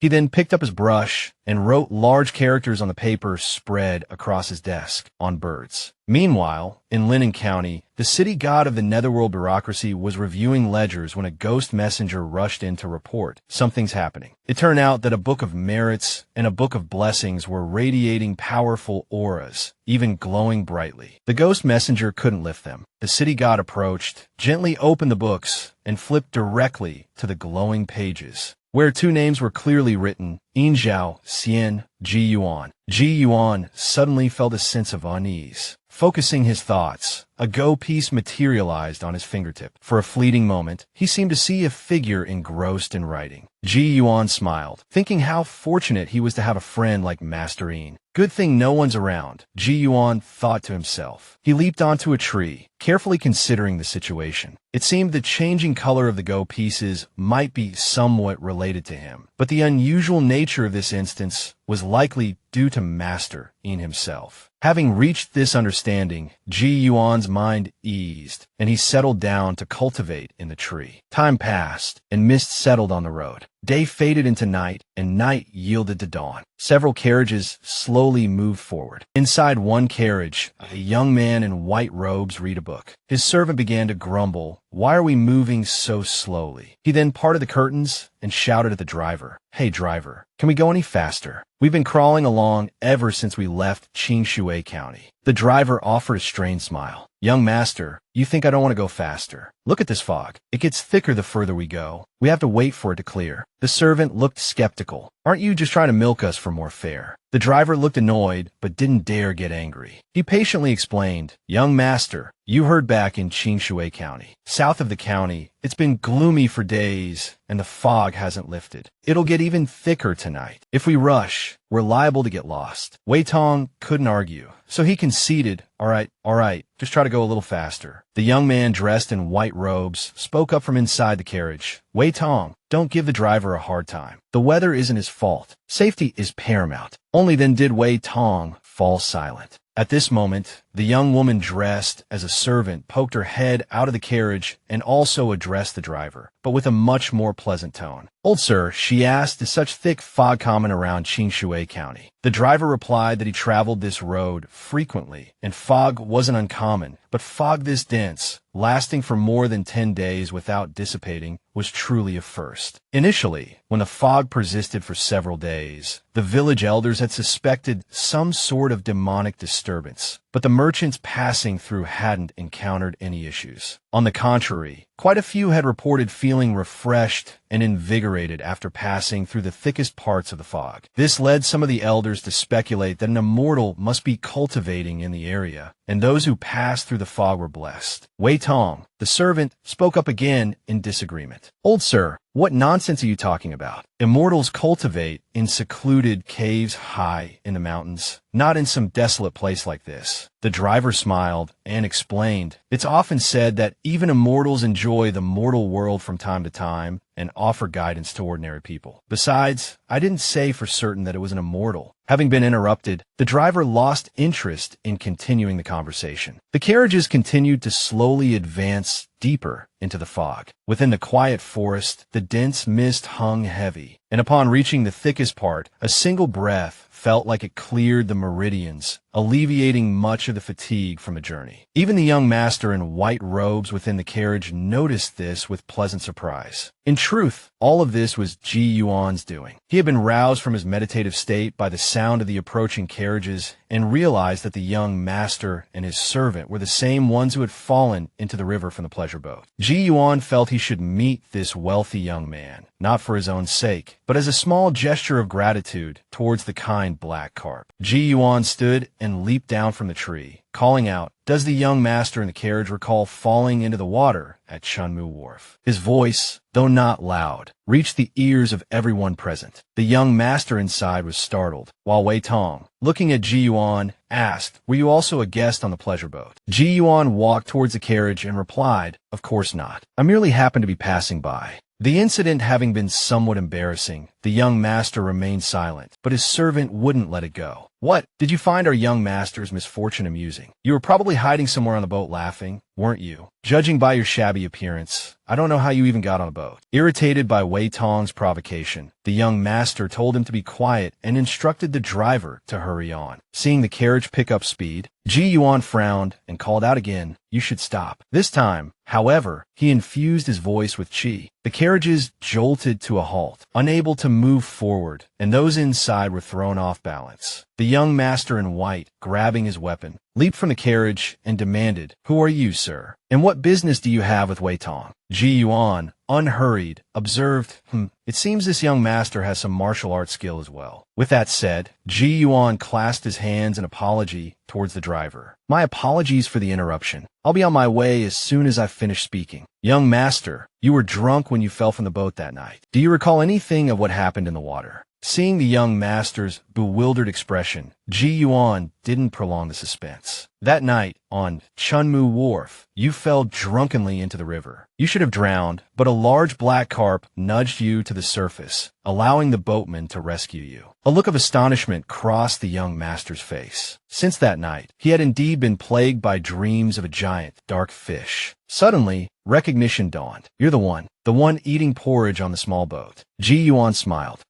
Perhaps I am, perhaps I'm not. You may believe me, or you may not. If you wish to show gratitude, every year on this date, return to Chunmu Wharf and pour a jug of rice wine into the river. At home, release a small black carp into an empty vat and care for it diligently. Consider this repayment for saving your life. One more thing. The clothes make the man, but a servant's behavior reflects upon his master. Consider that carefully. With that, Ji Yuan turned and walked away. In just a few breaths, he vanished into the fog. Moments later, the fog itself dissipated entirely, and Ji Yuan was nowhere to be seen. The drivers were dumbfounded. The fog, it's gone. Wei Tong, equally stunned, asked, "Where did that man go?" One of the drivers murmured, "Perhaps he rode the mist away." Wei Tong's eyes widened. Rode away? Was he an immortal? The young master in white, still clutching his sword, stood speechless for a long moment. Elsewhere, having left the group behind, Ji Yuan continued his journey, finally arriving at Mount Ai-Du, the location of Zhuo Guangtu's grave. He thought to himself, Zhuo Guangtu has been dead for decades. I wonder if anyone tends his grave, or if it's been neglected and collapsed. Quickly, following the notes in the sword-intent slip, he located the peculiar rock. It must be close by. Ji Yuan crouched down, using his oiled paper umbrella to sweep aside a patch of tall weeds, revealing a weathered tombstone. Zhuo Guangtu was indeed not his real name. Likely, after all these decades, few in the martial world still remembered it. Seeing the overgrown weeds around the grave, Ji Yuan sighed. "Great hero Zhuo, in life, your martial arts were unparalleled. You stood alone at the peak of the martial world. Yet in the end, there is no one to sweep your grave, add a coat of paint, or tend the earth." He bowed 3 times before the tombstone, then lightly leaped onto the rock behind the grave, reached down, picked up a stone, and began to dig. Soon, A wooden box and a nearly rotted piece of wood, resembling a sword hilt, emerged. Ji Yuan's eyes lit up. He reached in and pulled out the long sword. Although the hilt was decayed, the scabbard rotted, and even the blade itself was speckled with rust, Ji Yuan could still sense a faint, flowing vitality within it. He flicked the blade, and a clear ring resonated. "Would you like to see the sun again with me, old friend?" As he spoke, the blade vibrated gently of its own accord, brushing away the dirt clinging to it. He murmured, "Good, good. A sword with a spirit indeed, and so light." Ji Yuan was astonished. The manual must be even more extraordinary, he thought. This must be the culmination of great heroes was life's work. Although not as clear as the sword intent slip, Ji Yuan could still make out most of the writing through the faintness. However, as he read, his astonishment gradually faded. It completely lacked the profound mysteries of the form transformation described in the sword intent slip. Could this be only a part of it? Is there a hidden compartment below? Ji Yuan then dismissed the idea, thinking to himself, "Great heroes has already been generous enough to me. Obtaining the long sword and the sword intent slip is more than enough. What more could I ask for?" He prepared to stand up and leave, but his gaze fell upon a green vine on the ground, and an idea sparked in his mind. He promptly pulled a section of the vine, wrapped it around the end of the sword, and channeled spiritual energy into it. The vine gradually became lush and green, forming a unique hilt made of the vine. Seeing this, Ji Yuan smiled and said, "Though you possess a spirit, it is limited. This green vine will complement you perfectly, becoming your hilt, merging with you as one. I will regularly nourish you with spiritual energy. This rosewood box might be worth a bit of silver. As for this manual, if great hero Zhua has any descendants, I should return it to them." Ji Yuan then left a few cakes and a meaty drumstick in front of the grave, saying, "Great hero Zhua, this junior takes his leave." There was clearly no soul within the tomb. Ji Yuan's words before leaving still echoed within the tomb's confines. Have you ever gone to a temple feast? Ji Yuan planned to do just that. As he descended the mountain, he heard the sounds of a wedding celebration and decided to join in the festivities. After all, it wasn't as if he wouldn't appreciate a free meal. Thinking this, Ji Yuan quickened his pace and called out a greeting. "Young sirs, I've been traveling for a long time, with no village ahead and no one behind. Finally, I've encountered some people." After catching his breath, he continued, "Are you gentlemen from a nearby village? Would you allow me a sip of water and a place to stay for the night? I won't impose on your hospitality for free." Seeing Ji Yuan's appearance, they were certain he was a scholar and treated him with respect. With him having spoken so, they naturally invited Ji Yuan to Zhao family village. Arriving at the village, the atmosphere was already lively. It seemed the wedding ceremony had finished, and the feast was about to begin. Ji Yuan also became the center of everyone's discussion. Hearing he came from Ji Prefecture and looked like a county tutor, they were sure he was a learned man. Writing couplets before the evening feast was a local custom. The only literate person in the village was Zhao Shu. Perhaps his eyesight was failing him, but he ended up making a mistake, writing 2 extra characters on the left side of the couplet. A man suggested, "Didn't a gentleman arrive from elsewhere just now? Perhaps we could ask him to write a couplet." After speaking, they looked towards Ji Yuan, who was sitting on the other side, drinking wine. So, a few people approached Ji Yuan. Before they could even speak, Ji Yuan said with a smile, "You wish for a couplet to be written. Then allow me, Ji Yuan, to write one, as a return for Zhao Gong's wedding wine." Zhao Shu repeatedly thanked him and led him to the 8 Immortals table in the main hall. Looking at the red paper in front of him, the number of characters on the left and right sides didn't match, and the smaller characters were significantly smaller, almost causing Ji Yuan to chuckle. At this moment, the groom himself presented a brush, his demeanor extraordinary, truly a distinguished guest with rising fortune. "Just watch," Ji Yuan said to the groom. With brush in his right hand and left hand holding his sleeve back, he swept across the 2 flattened red sheets of paper. He wrote, "100 years of love, 2 stars entwined, 1,000 miles of fate, a single thread binds." His strokes were like a dragon flying and a phoenix dancing, the force penetrating the paper,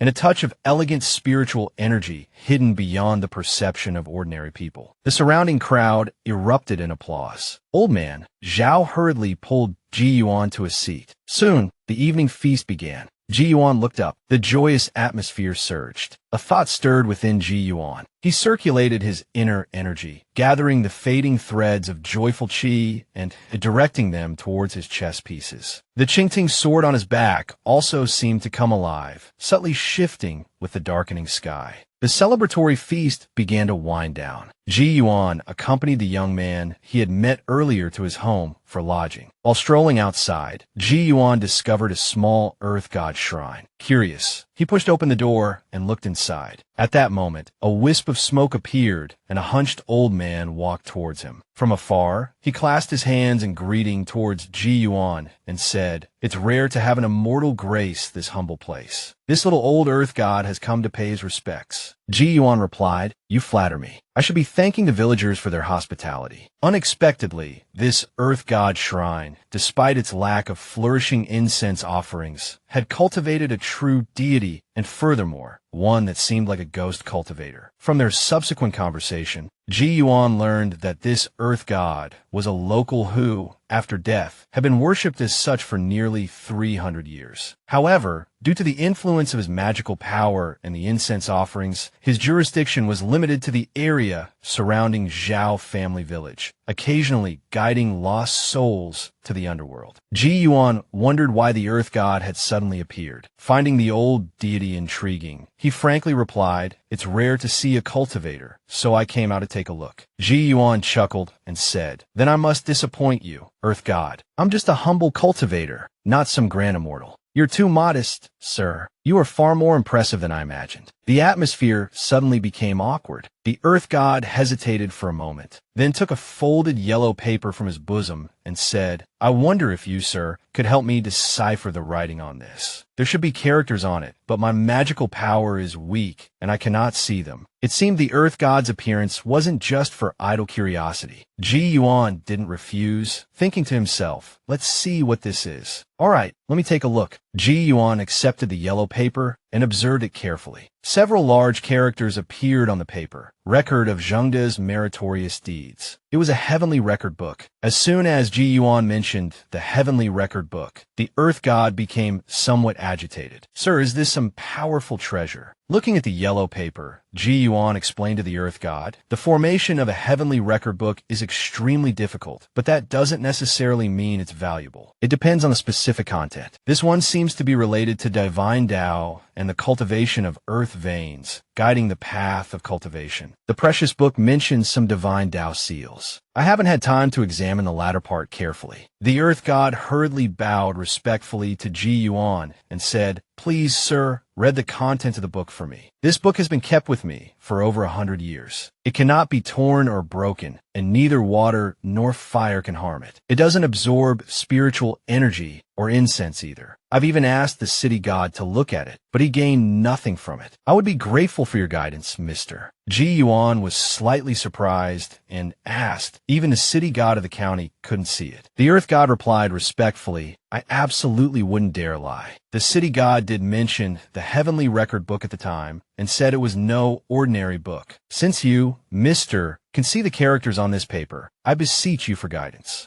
Ji Yuan said, "There's no need for such formalities, earth god. Let me think for a moment." He then slowly spread his fingers, probing the paper. Heavenly record books are difficult to decipher, but with the city god's cultivation, he should certainly be able to see the characters. In other words, this might truly not be an ordinary heavenly record book, or perhaps it requires some other condition. As Ji Yuan calmed his mind, the yellow paper in his hand seemed to shift. Strange words interspersed within the passages, the characters themselves flowing with spiritual energy. Across the entire yellow paper, they circulated, forming a hazy image that covered its surface, and a large character formed in the center. After unconsciously reading the character, a flash of insight struck Ji Yuan, followed by a resounding boom. A faint, miraculous light flickered, and the entire large sheet of yellow paper became scorched in several places in that instant, the original writing completely vanishing. Following the previous events, Ji Yuan had only glanced at the yellow paper when it transformed into a scorched state, leaving only the character's record of Zhengde's meritorious deeds. At this moment, Ji Yuan felt a little awkward, but unexpectedly, the Earth God was overjoyed because now he could clearly see the writing on it, repeatedly thanking Ji Yuan for breaking the restriction. Ji Yuan, regaining his composure, hurriedly reached out to support the Earth God, saying as he returned the yellow paper, "There's no need for such formalities, Earth God. Being able to see, it is due to your own fate. However, I seem to have scorched this heavenly record book a bit." The Earth God, unconcerned, replied, "I am immensely grateful that you, Mr., were able to break the restriction without damaging the content within." At this point, Ji Yuan understood. The scorching hadn't affected the content, but the situation just now was clearly not just a restriction on the yellow paper. Because under the guidance of the momentary opportunity, his own realm had improved considerably. Therefore, Ji Yuan asked the Earth God, "Where did you obtain this book?" It turned out that the Earth God had found it while digging in the earth when he was still alive. Unexpectedly, after his death and becoming the Earth God, this yellow paper appeared within the Earth God's shrine. Only then did he realize that this object was no ordinary thing. "It seems this object is fated to be yours," Ji Yuan continued. "Actually, the restriction just now held some significance. If you, Earth God, could have broken it yourself, it would have been quite extraordinary. Now, consider it a fortunate coincidence for me." Ji Yuan couldn't speak plainly, but he still hinted at the deeper meaning. The Earth God understood and replied, "This is enough. Without you, Mister, I fear I would only be able to hold it and ponder." Ji Yuan didn't say anything more. What the Earth God has obtained. For an Earth God, this is already quite extraordinary. With a bit more fate, I fear even he wouldn't be able to withstand it. Then, Ji Yuan solemnly advised the Earth God, "This book has an extraordinary origin. Do not show it to others easily in the future. Having obtained this Dharma, no matter what you achieve in the future, do not forget your original vow as the Earth God of this place. I wouldn't want my actions today to cause you and me to suffer some avoidable consequences in the future." Hearing the gravity in Ji Yuan's tone, the Earth God understood the weight of his words and said, "Zhao Dezun, Earth God of Zhao Family Village, will remember your teachings, Mister." Having said this, he bowed deeply and respectfully. Only this time, his movements were slow, and he didn't raise his head for a long while. Ji Yuan also bowed in return. A new game piece, flickering into existence only during their mutual greetings, but absent when he returned the yellow paper earlier. This plunged Ji Yuan into deep thought. Waiting until late at night, Ji Yuan returned to his bedroom, not to sleep immediately, but to sit on the bed, calming his mind and meditating. As expected, after the recent events, the 8 trigrams furnace within him had condensed a considerable amount of true fire. 5 colors, metal, wood, water, fire, and earth, had appeared, and they were transforming into yin and yang energies. Influenced by memories of his past life, this transformation made Ji Yuan inevitably excited, even leading him to wonder if this was the legendary Samadhi true fire. Moreover, seemingly due to the lingering influence of the character Scarlet, there is always a faint, echoing response from within the mountains and rivers, as if reminding Ji Yuan of its continued existence. A faint layer of profound, golden aura surrounded the 8 trigrams furnace. Could this golden aura be merit? Ji Yuan understood clearly that this character was his crucial opportunity tonight, and he had even vaguely grasped its essence. Walking to the table, Ji Yuan looked directly at the treasured sword, pressed his finger to its tip, and flicked the Qingting sword, chanting, "By decree, take form." The rust on the sword's body instantly vibrated and dispersed. The 3-foot-long sword then floated in the air, its body vibrating gently, a cold light flowing over it. The spirituality hidden within the Qingting sword directly transformed into a sword spirit. At this moment, calling it a divine sword was entirely appropriate. Immediately afterward, Ji Yuan's nose suddenly began to bleed. He muttered, "It seems this type of incantation truly can't be used casually." But this time wasn't a loss. It truly is a night of opportunity for this Ji. Half a month later, Ji Yuan arrived at the outskirts of Tianquan Prefecture. It must be said that Tianquan Prefecture wasn't particularly remarkable, its only claim to fame being the birthplace of Zhuoquang, the best in the world. Unfortunately, with the passage of time, his reputation had gradually faded. The younger generation now didn't even know there had once been a peerless expert who arrogantly proclaimed himself the Sword Immortal. Perhaps only a few storytellers still remembered these classic tales. However, In recent days, Ji Yuan wasn't sure if it was due to the samadhi true fire he was cultivating, but he felt his eyesight had improved slightly. He rubbed his eyes, wanting to test it again, but discovered it was indeed just an illusion. Yet, at this moment, he suddenly noticed that the chubby boy selling baked cakes ahead seemed to have a rather peculiar aura. So, Ji Yuan stepped forward and stopped him, saying, "Give me 2 baked cakes." Ji Yuan tasted them. The flavor was truly delicious. Then, eating as he walked, he followed the cake-selling boy, causing the burdened vendor to slow his pace. Finally, the boy couldn't bear it any longer and said, "Hey, mister, why are you following me?" Ji Yuan replied, "I've just arrived in Tianquan Prefecture and have nowhere to go. I wanted to follow you for a bit." Having said that, he asked the boy to make him 2 more cakes. The vendor looked bewildered. "Brother, could it be like eating them hot, so you're following me?"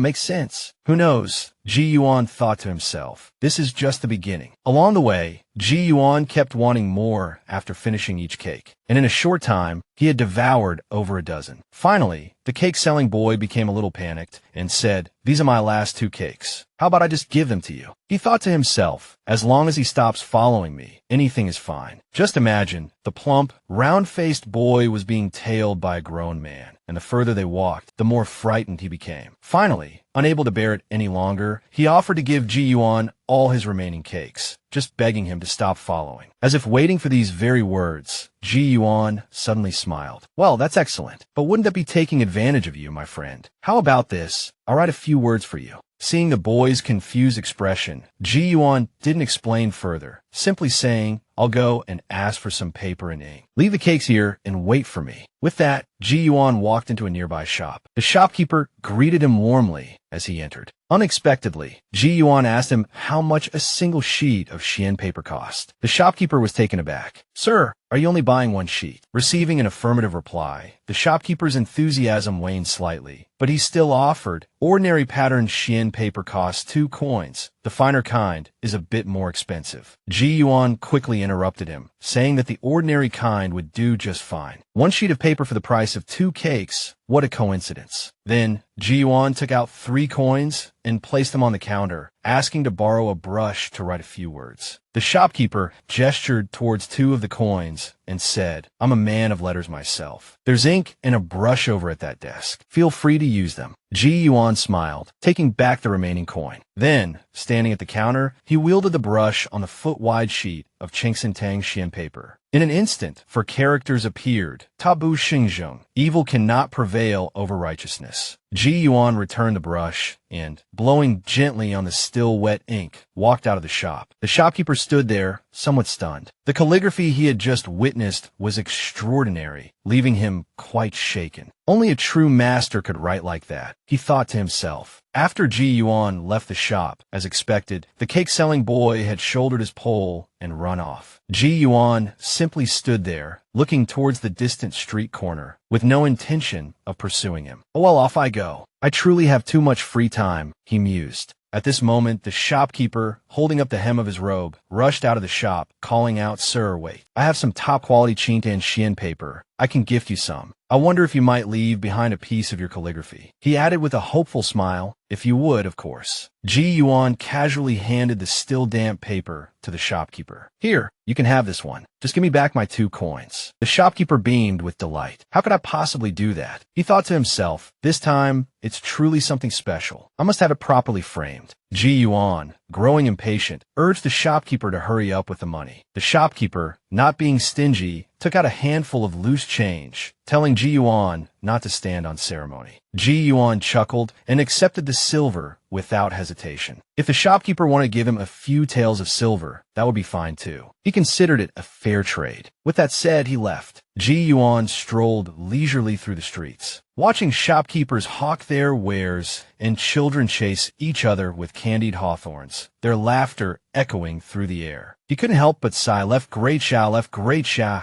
Did you grow up in a place like this all those years ago? Following the fragrant aroma of tea and the calls of vendors, Ji Yuan arrived at a bustling tea house. Inside, a storyteller was captivating his audience with a dramatic performance, singing and narrating with gusto. Waiting for a pause in the performance, Ji Yuan approached the storyteller and asked, "Old sir, might I inquire about the Left family of Tianquan Prefecture? The Left family that was renowned in the Jianghu several decades ago. Do you know how their descendants are faring these days?" The storyteller looked at Ji Yuan with surprise. "Sir, could you be a wandering knight-errant yourself?" Ji Yuan laughed heartily. "I have some connections to the Jianghu, but I'm no knight-errant. It's just that the immortal of the Left family once did me a great kindness, and I've come specifically to seek out his descendants." At the mention of the Left family, the storyteller sighed. Few in the city remember them now. The Left family was once prominent, but alas, fate can be cruel. Left Sword Immortal was obsessed with the Yin Sword. After his death, he left behind the Sword Intent slip, which caused a bloody storm in the Jianghu and brought calamity upon the Left family. Even though his son,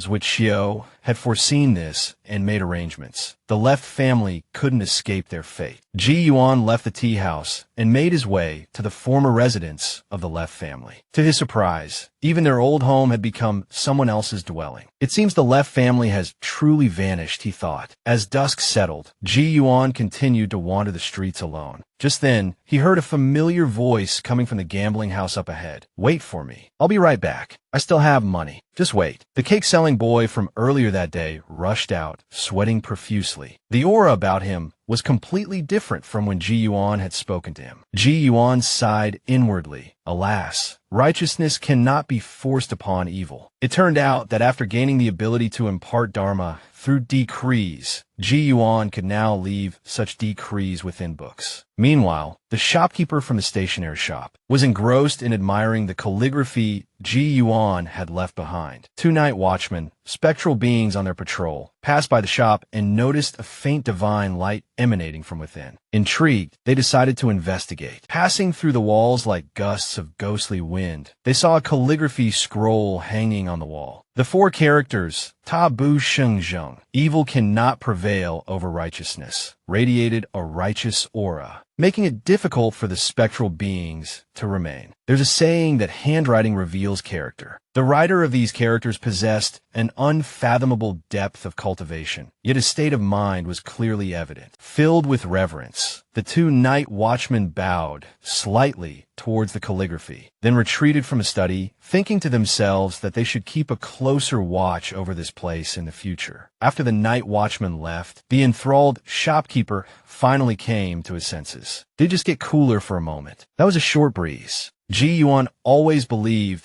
that a righteous heart led to clear intentions. Determined to return the sword manual to a descendant of the Left family, he continued his search throughout Tianquan Prefecture. That night, he stopped at an inn, discovering it was quite old. He learned it had been passed down from the owner's great-grandfather. He decided to make some inquiries. Ji Yuan explained that he had some connections to the Jianghu and had heard of a Left Sword Immortal who resided in Tianquan Prefecture several decades ago. He wished to pay his respects, but couldn't locate the Left family residence. It wasn't a pressing matter, but having come all this way to Tianquan Prefecture, he didn't want to leave with regrets. The innkeeper paused, then said, "Left Sword Immortal, you say? Not many people ask about the Left family anymore. Truth be told, when I was a child, the Left family was still quite prominent and renowned. I don't know much about Jianghu affairs, but I do know that during their most difficult times, the Left family saw deaths every month, white mourning banners hanging year-round." Ji Yuan frowned. After a whole day of searching, he had finally found someone who knew something, only to receive such grim news. He asked, "Are there any descendants of the Left family remaining?" The innkeeper sighed. "I truly don't know. Perhaps they're all gone, perhaps not. After all, the Left family was so large back then, it wouldn't be surprising if there were some illegitimate children somewhere." After a moment of thought, the innkeeper continued, "It's impossible for you to visit the Left family estate, sir. It's under new ownership now. However, there's a swordsmith outside the city. I've heard that all the weapons used by the Left family, even Left Sword Immortal's own, came from that forge." Ji Yuan's eyes brightened, and he quickly clasped his hands in thanks to the innkeeper. The next day, as Ji Yuan left the inn, he encountered the cake-selling boy again. Upon seeing Ji Yuan, the boy quickly shouldered his load and hurried away. Everyone has their own temperament, and Ji Yuan was no exception. However, the boy's situation could only be described as a lack of karmic connection. Misfortune and fortune are not without a gate, but are invited by oneself. There are so many such matters in the world, and he couldn't possibly manage them all. Leaving the city, Ji Yuan quickly located the forge by following the sounds of hammering. The smiths were hard at work. Ji Yuan strode forward and asked one of the smiths, "Excuse me, can you forge swords and blades here?" The smith looked at the staff-like object in Ji Yuan's hand and replied, "If it's broken, we can repair it for you, sir. We guarantee it'll be as good as new, even better. But forging new swords and blades, no, we can't do that." Ji Yuan stated directly, "Then make me a wooden scabbard. It doesn't need to be intricately carved, just simple and sturdy." The smith readily agreed and invited him inside, preparing to measure the width, thickness, and length of the blade, weigh it, and then select the appropriate wood. Once inside, the smith asked him to present the sword. Ji Yuan placed the sword on the table, revealing the entirety of the Qingting sword. Although the Qingting sword appeared unremarkable, it gave the smith a strange feeling. Trying to suppress a peculiar fear rising within him, he asked Ji Yuan, "Sir, what is the origin of this sword?" Ji Yuan smiled casually. "This sword does have some history. It was forged here in this very Yin family forge 80 years ago by a sword Immortal Qingying." In an instant, the clang of hammers ceased within the Yin family forge. The middle-aged smith gave a forced laugh.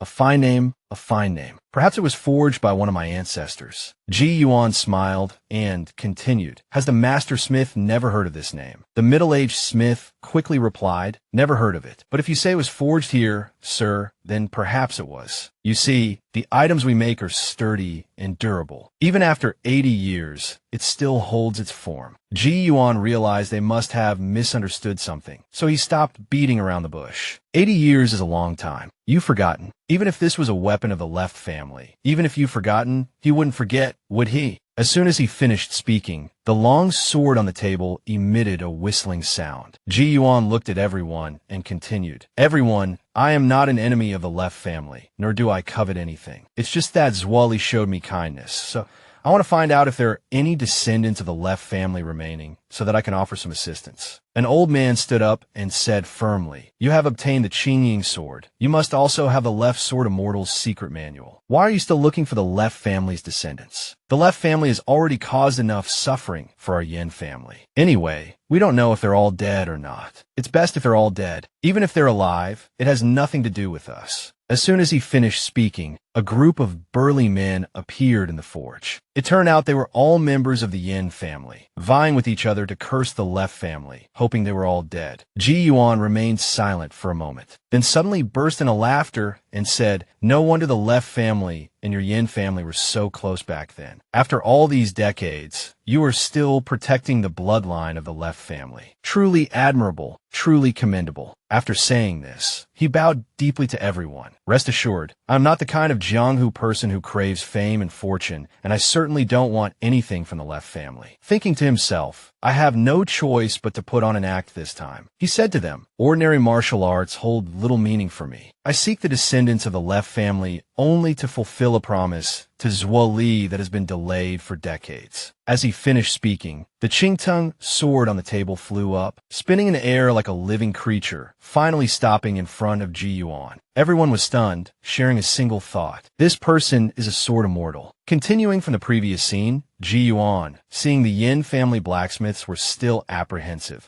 summoned the Qingtung sword to hover in midair. Witnessing the flying sword, the middle-aged smith cautiously asked, "Are you the immortal that Senior Zwali sought day and night?" Ji Yuan corrected him. "To be precise, I am a cultivator seeking the Tao." He then looked towards the older smiths around him. "Are there any descendants of the left family remaining? If there truly are none, I will leave Tianquan Prefecture. If you wish to find me again, it will likely be another Zwali." This time, they dared not prevaricate. The oldest smith replied, "There are indeed descendants of the left family remaining." After saying this, he instructed a young man working nearby to call Bo Ran and the others. Ji Yuan understood. From the tone of his voice, it seemed there were quite a few left family descendants. Soon after, Ji Yuan saw a group of left family descendants with tense expressions. The oldest smith explained, back then, there were internal strife and external invasions, disasters one after another. Our Yin family protecting these people was already our utmost effort. However, they have changed their surname to Yin. Ji Yuan glanced at the group of left family descendants standing in a line, not daring to speak. It seemed these descendants no longer possessed the same spirit. Perhaps this was a good thing. However, he still needed to confirm. Ji Yuan waved his hand, and the Qingting sword on the table flew out on its own, hovering in front of the group of left family descendants. He said to them, "Those who carry the blood of your ancestors, reach out and touch the hilt of the sword. You will know whether you are truly of the left family." Then one by one, they touched the Qingting sword, and the sound of the sword rang out. He now knew these people were indeed descendants of the left family. But should he give them Zhuo Li's sword manual? After all, their lives were peaceful now. Wouldn't giving them this peerless manual drag them back into the Jianghu? However, reality quickly slapped him in the face. It turned out he had overthought things. The elder, Zhuo Ran, took a small book from his chest, which was also the Zhuo Li sword manual. It turned out that Zhuo Li had also left a sword manual for his descendants. But even the best martial arts depend on the practitioner. None of his descendants knew martial arts, and they were forced into destitution. Ji Yuan took out the manual handwritten by Zhuo Li from his chest and handed it to Zhuo Ran. This is the Zhuo Li sword manual handwritten by Zhuo Li himself. It should be no different from your family's inherited manual. I am returning it to you now. As for the long sword, Ji Yuan hadn't finished speaking when the Qingting sword hastily flew behind him, as if afraid of being given away. Ji Yuan chuckled and scolded. "What are you afraid of? You are the Qingting sword now." Then he looked back at the left family descendants. "Regarding this long sword, I truly cannot return it to you. Zhuo Li helped me nurture this sword for decades, and in the end, I still owe him this favor. Let's do this. I, Ji Yuan, will give you a choice. First, I will personally cast a spell, leaving behind talisman. As long as the talisman remains unbroken, it will ensure the safety of your homes and protect you from misfortune and danger for life. You can even formally meet the city god of Tianquan Prefecture and have him look after your left family. Accumulate virtues in life, and after death, you might even become an official in the underworld. Second, I can stay in Tianquan Prefecture for a while, guide the left family in learning swordsmanship, and impart divine insights." After saying this, Ji Yuan opened his Thuong Mok eyes wide and looked at everyone. "What is your choice?" Seeing the hesitant expressions of the Yin family, Ji Yuan said, "You don't have to answer immediately. You can think about it overnight and tell me tomorrow." After saying this, Ji Yuan cupped his hands towards the older smith beside him. "Thank you, old smith, for your hospitality, and thank you for the Yin family's kindness. I, Ji Yuan, will return tomorrow." Then, under everyone's gaze, he slowly left. Long after Ji Yuan left, those in the Yin family forge finally couldn't maintain their serious expressions. Everyone began to chatter excitedly. "There really are immortals. No wonder our ancestors' descendants haven't achieved much. It turns out our ancestor was guided by an immortal." Then, the younger members of the Yin family asked the left family descendants what they would choose, suggesting, "Why not let the immortal guide us? Maybe another." The left family descendants were all extremely excited. At this moment, the older smith coughed a few times, circulating his qi, overpowering all the chattering. "This matter is for the left family to decide. Those who are not involved, mind your own business." Dismissed. Late into the night, the father and sons of the left family were still discussing. Zhuo Ran suggested choosing the first option for safety and stability, so that future generations would be protected by their ancestors. His two sons, however, wanted to choose the second option, to create an invincible demigod to bring glory to the family. Wouldn't that be better? The two sides argued, unable to reach an agreement. Until early morning, when the Yin family woke up, they found that the lights in Zhuo Ran's house were still on, indicating they had stayed up all night. The next day, Ji Yuan arrived as promised and asked, "Have the descendants of the left family made a decision?" Zhuo Ran stepped forward, bowed respectfully to Ji Yuan, and replied, "Master, we have not yet decided." Hearing this, the old master of the Yin family, standing beside him, immediately became somewhat annoyed. Zhuo Ran hurriedly said, "Uncle Yin, don't be impatient. We will soon make a decision." Then, he turned to Ji Yuan and respectfully asked, "Mr. Ji, may I ask you a question to help us make our decision?" "Ask away," Ji Yuan replied calmly. "If you need a few more days to think, that's fine. After all, this is truly a significant matter for the Left family." Zuo Ran asked, "I want to ask, back then, was our ancestors' martial arts skill more due to your guidance or his own talent?" Hearing this, Ji Yuan's expression remained unchanged. He replied in a calm voice, "Zwili was a martial arts prodigy with exceptional talent. Naturally, his own abilities played the larger part." Hearing this, Zuo Ran's two sons couldn't help but exchange glances. Zuo Ran continued, "As long as the Left family doesn't forget our surname, the Left clan will surely rise again sooner or later. Sir, we choose the first option." Hearing this, Ji Yuan smiled. It wasn't for any other reason than that after speaking these words, the unyielding spirit of the Left family had returned. Then, Ji Yuan picked up the brush on the table, dipped it in ink, and wrote a decree on Xuanqing paper, pouring all his power into the spell, his long hair slightly lifting. "Peace and tranquility for the people, protection from all evil. Strive with clear intent and diligent heart. Ji does not disappoint, bestowed upon the descendants of the Left clan." The decree transformed into a visible light, flashing from the paper before vanishing. After giving the decree to the Left family, Ji Yuan told them that it would be useless for outsiders to steal it, but if the Left bloodline were to be severed, the decree would self-destruct. Ji Yuan, in high spirits, wasn't finished with his bestowal for the day. He told the Left family to watch carefully, then summoned the Qingtang sword, performing a sword dance right there in the courtyard. His figure seemed illusory, his swordsmanship like a dance between drunkenness and sobriety. The Qingtang sword flowed like a green ribbon in Ji Yuan's hand, its light like flowing water. A light drizzle began to fall, but the raindrops falling before and behind Ji Yuan swirled like dragons, moving in harmony with the sword light. The members of the Left family and the old master of the Yin family stood frozen, staring at the immortal dancing in the rain, not daring to blink, their excitement and awe uncontainable. Finally, Ji Yuan concluded his sword dance, looking towards the Left family members. "This is the wandering dragon divine wing, formless and without technique, capable of incorporating all martial arts in the world. Whether you can comprehend it and how much you can comprehend depends entirely on yourselves." With that, Ji Yuan stepped into the hall. The old master of the Yin family stepped forward, apologizing and explaining that he had been so captivated by the swordsmanship that he momentarily forgot to move aside and begged the immortal's forgiveness. "A trifling matter," Ji Yuan said, naturally not taking it to heart. The Left family members, led by Zuo Ran, bowed respectfully to Ji Yuan and said, "The kindness of the immortal, the Left family will never forget for generations to come. In Tianquan Prefecture, the Left family vows to forever venerate your immortal position." These words pleased Ji Yuan somewhat. He told them to retrieve the decree, then said, "As I've said before,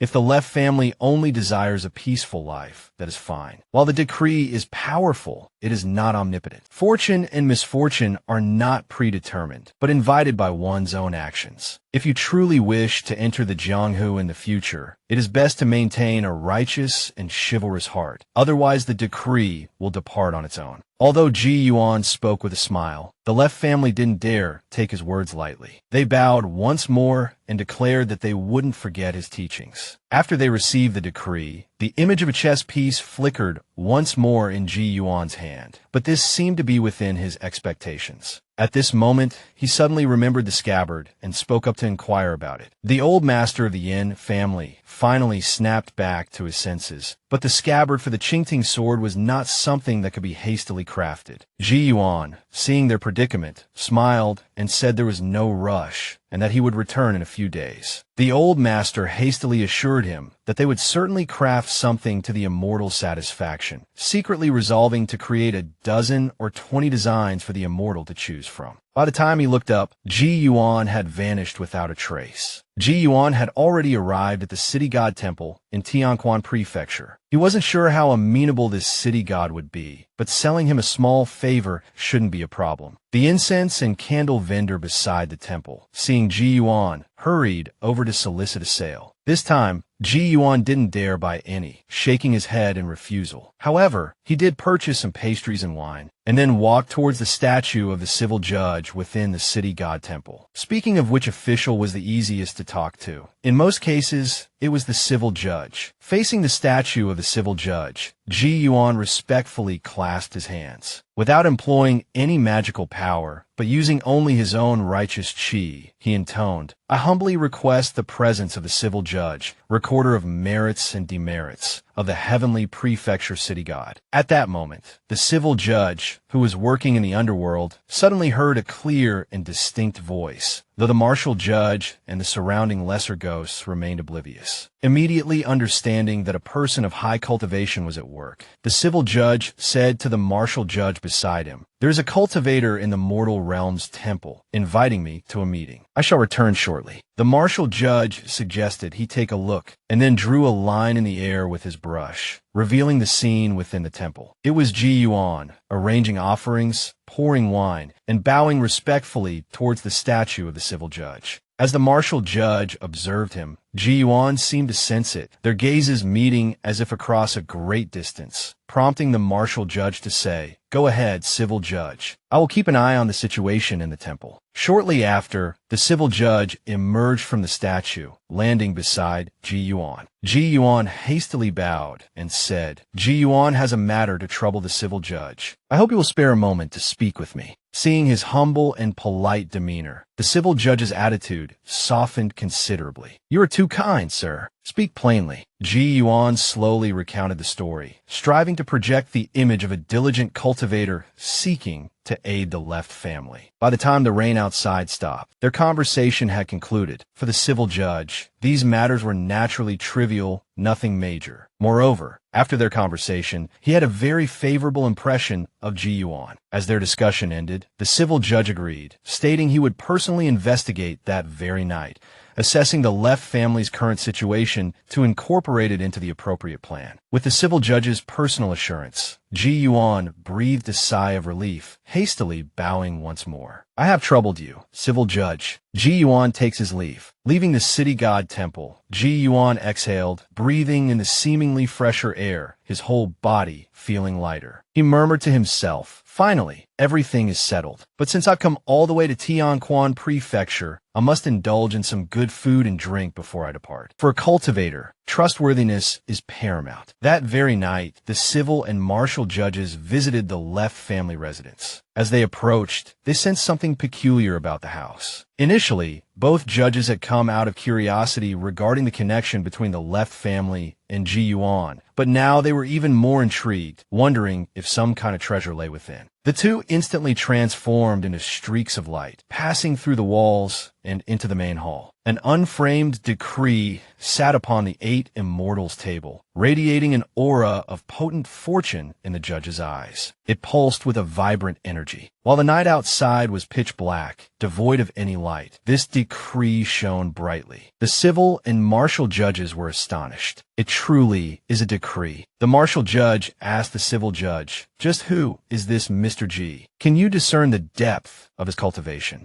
The civil judge, lost in thought, replied, "I couldn't sense anything at all. If he hadn't summoned me, and if it weren't for the spilled water and wine, he would have seemed like an ordinary mortal." The martial judge suddenly recalled something. The night patrol reported something the other day. A stationery shop owner in the city received a miraculous decree. Could that also have been left by this Mr. G? A decree. It seems something significant is at play. The civil judge, carefully observing the decree on the table, couldn't help but sigh. Such beautiful calligraphy. This left family is truly extraordinary. At that moment, in the main bedroom, Zuobo Ran suddenly awoke from his sleep, catching a whiff of sandalwood incense. He found this strange, as they hadn't lit any incense in their home. Puzzled, he went to the main hall to investigate. The two judges, observing his approach, exchange a glance. This man can actually smell the fragrance of the divine. They quickly realized it must be due to the influence of the decree. An idea sparked in the martial judge's mind, and he whispered it to the civil judge, bringing a widening smile to the latter's face. Having worked together for so many years, it was rare to see the martial judge so enthusiastic. "All right, let's do it." No sooner had the words left their mouths than the civil and martial judges manifested their true forms. Two figures, clearly dressed in underworld attire, suddenly appeared before Zwobo-ran, causing him to collapse to the ground in terror, his hands trembling and speechless. "Do not be afraid, Master Zwa. We are the civil and martial judges under the Tianquan Prefecture City God. Entrusted by a noble person, we have come specifically to determine the fate of the left family." Hearing the commotion, Madame Zwa, in the inner room, prepared to come out and see what was happening. The civil judge smiled and clasped his hands towards Zwobo-ran. "Our business here is concluded. We take our leave." With that,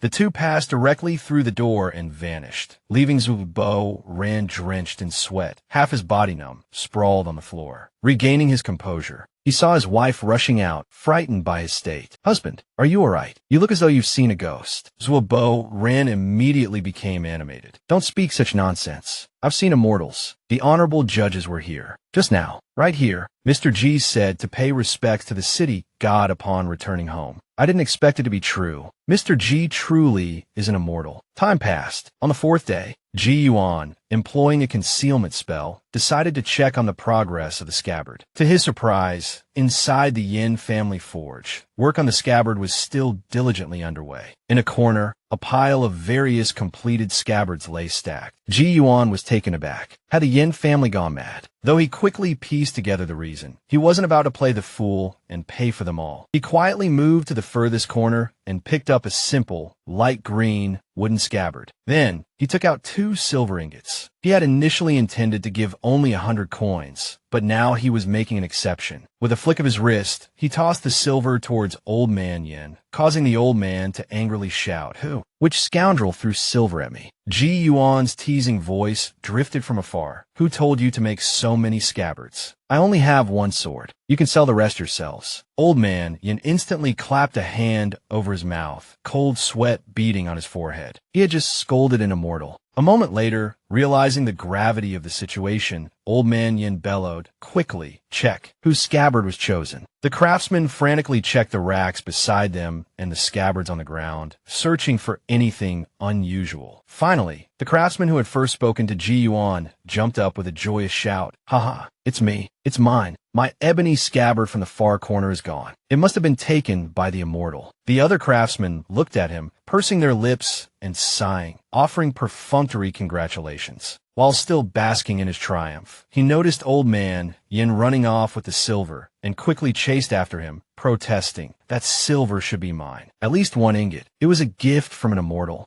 Old Man Yin retorted, "You know it was a gift from an immortal. What do you understand about its significance? Giving it to you would be a waste. I'll take it to the ancestral shrine and place it with the ancestral tablets. Everyone can see it when they offer incense." With that, he walked away, leaving the craftsman speechless. Ji Yuan didn't immediately return to the city. He found a rock to sit on and took out his sword in the scabbard. Seeing the Qingtung sword seemingly eager to be sheathed, he soothed it. "Don't be impatient. The scabbard still needs a final touch, or it won't be able to withstand your restlessness." He then placed the 2 items facing each other, channeling his spiritual energy and carefully manipulating it. The green vines on the sword spontaneously grew, twining around the scabbard. Soon, a spiraling, jade-green vine pattern appeared on the green scabbard. Not stopping there, Ji Yuan continued to use his sword to direct his magical power, like tiny green sword beams piercing the scabbard. 2 lines of verse materialized. Lang Van Ton Dang, Tong Fong Van Truong, Soaring Clouds, Azure Vine, Concealed Wind, 10,000 Zhang. Watching the Qingtung sword chime like wind chimes, Ji Yuan smiled. "Let's go." The Qingtung sword, with a whoosh of wind, slipped into the scabbard with a shing. Then it fell silent, as if asleep. What was this? Walking down the road, Ji Yuan suddenly felt something in his head. A sharp pain shot through his eyes, followed by a trickle of blood. What What was happening? Not long ago, the matter with the Zhou family had finally been resolved, and Ji Yuan had intended to seriously reflect on his cultivation. He wanted to both contemplate his own understanding and consult the clever book to verify what he had learned. At this time, although he still didn't have a formal cultivation method, his 5 viscera were already gestating the 5 elements qi, and their simultaneous development was a good thing. As for the 5 qi returning to the origin and the 3 flowers gathering at the apex mentioned in the clever book, only true experts could achieve them, and such experts often possessed unfathomable power, without exception. Ji Yuan closed the book. He knew that the path of cultivation could be said to be a myriad of paths, 10,000 methods, and couldn't truly be reduced to a single approach. However, it was worth mentioning that true experts on the path of cultivation often had a profound understanding of the Tao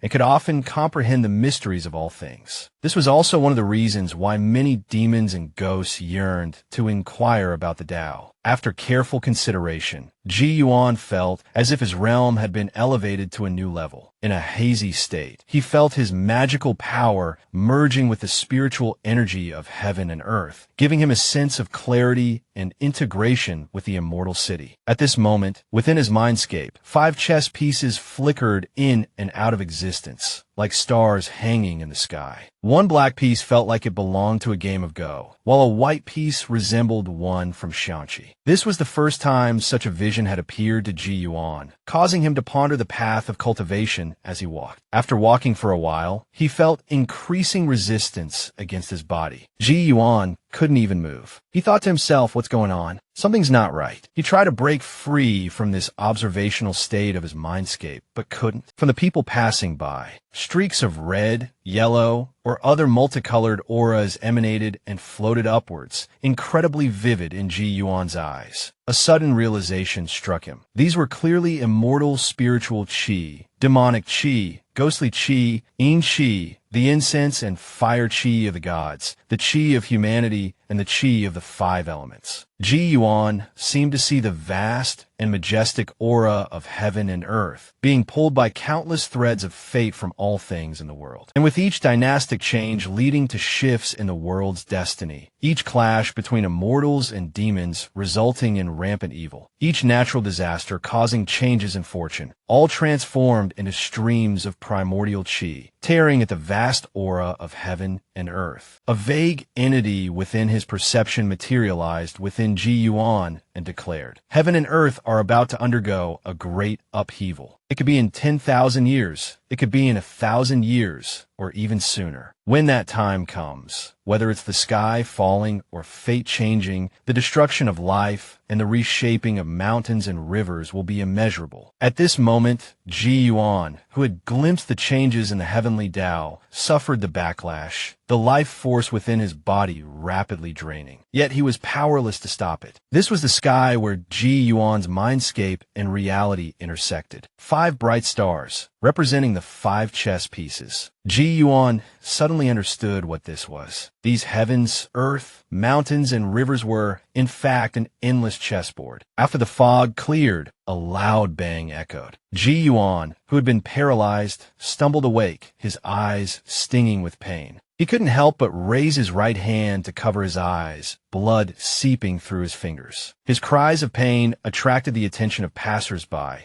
and a kind-hearted person even stepped forward to offer help in finding a doctor. But Ji Yuan hurriedly said, "No need, thank you." Ji Yuan's breathing was ragged, the intense pain causing him to clutch his right eye tightly, waving away the surrounding people as he stumbled forward. Despite his staggering gait, Ji Yuan's pace gradually quickened, muttering to himself, "It ends. It ends." Although his head felt like it was splitting open, his mind raced, the knowledge of 2 lifetimes focused on finding a solution. Suddenly, at a roadside stall, he spotted a Go board for sale. In a flash of clarity, Ji Yuan lunged forward, snatching the board and fleeing without even paying. The vendor, seeing his wares stolen, gave chase about to shout, but was startled in his silence by Ji Yuan's ferocious appearance, his face streaked with blood. Ji Yuan, oblivious to all else, muttered repeatedly under his breath, "I am a chess player." He ran like a madman throughout the night, reaching a desolate mountain where he found a cave. Without a moment's hesitation, he began to set up the board. The board before him was no longer a mundane object, but a representation of the grand destiny of heaven and earth, malleable to his will. As the pieces fell, the profound scene once again permeated the world. Ji Yuan began to play. Autumn passed, winter arrived, the changing of seasons seemingly losing all meaning to Ji Yuan's consciousness. Until tonight, an old wolf slowly approached the cave. It discovered a man standing motionless within. Driven by ravenous hunger, the old wolf could hardly care less. Baring its fangs, it lunged towards him. The Qingting sword, leaning against the cave wall, flew of its own accord to intercept the wolf. Though merely a whisper of wind, the chilling gleam of the blade plunged the old wolf into an icy abyss of fear. Terrified, the wolf tucked its tail and fled. Meanwhile, in Ning'an County, Yin Zhaoxian was preparing letters for his students. It turned out that today was his last lesson. He told the children that the purpose of studying the sages was to benefit the world. But in these times, spreading the wisdom of the sages was no easy task. It wasn't something he could accomplish alone, he said. Therefore, he was preparing to take the imperial examinations once more, so that he could one day realize his ambitions. As the saying goes, a teacher meets 1,000 people in a lifetime. An official meets 10,000. By evening, Yin Zhaoxian and his son, Yin Qing, returned home together. Passing by the courtyard of the Juan pavilion, Yin Qing excitedly asked his father, "Father, are the jujubes ripe yet?" Yin Zhaoxian replied with a sigh, "Yes, they're ripe this year." Strange, ever since Mr. G left, this jujube tree hasn't borne fruit for 2 years, yet this year it's laden with them. Yin Qing chuckled. Maybe it knows you're about to take the exams and is celebrating. Either way, we get to enjoy them again.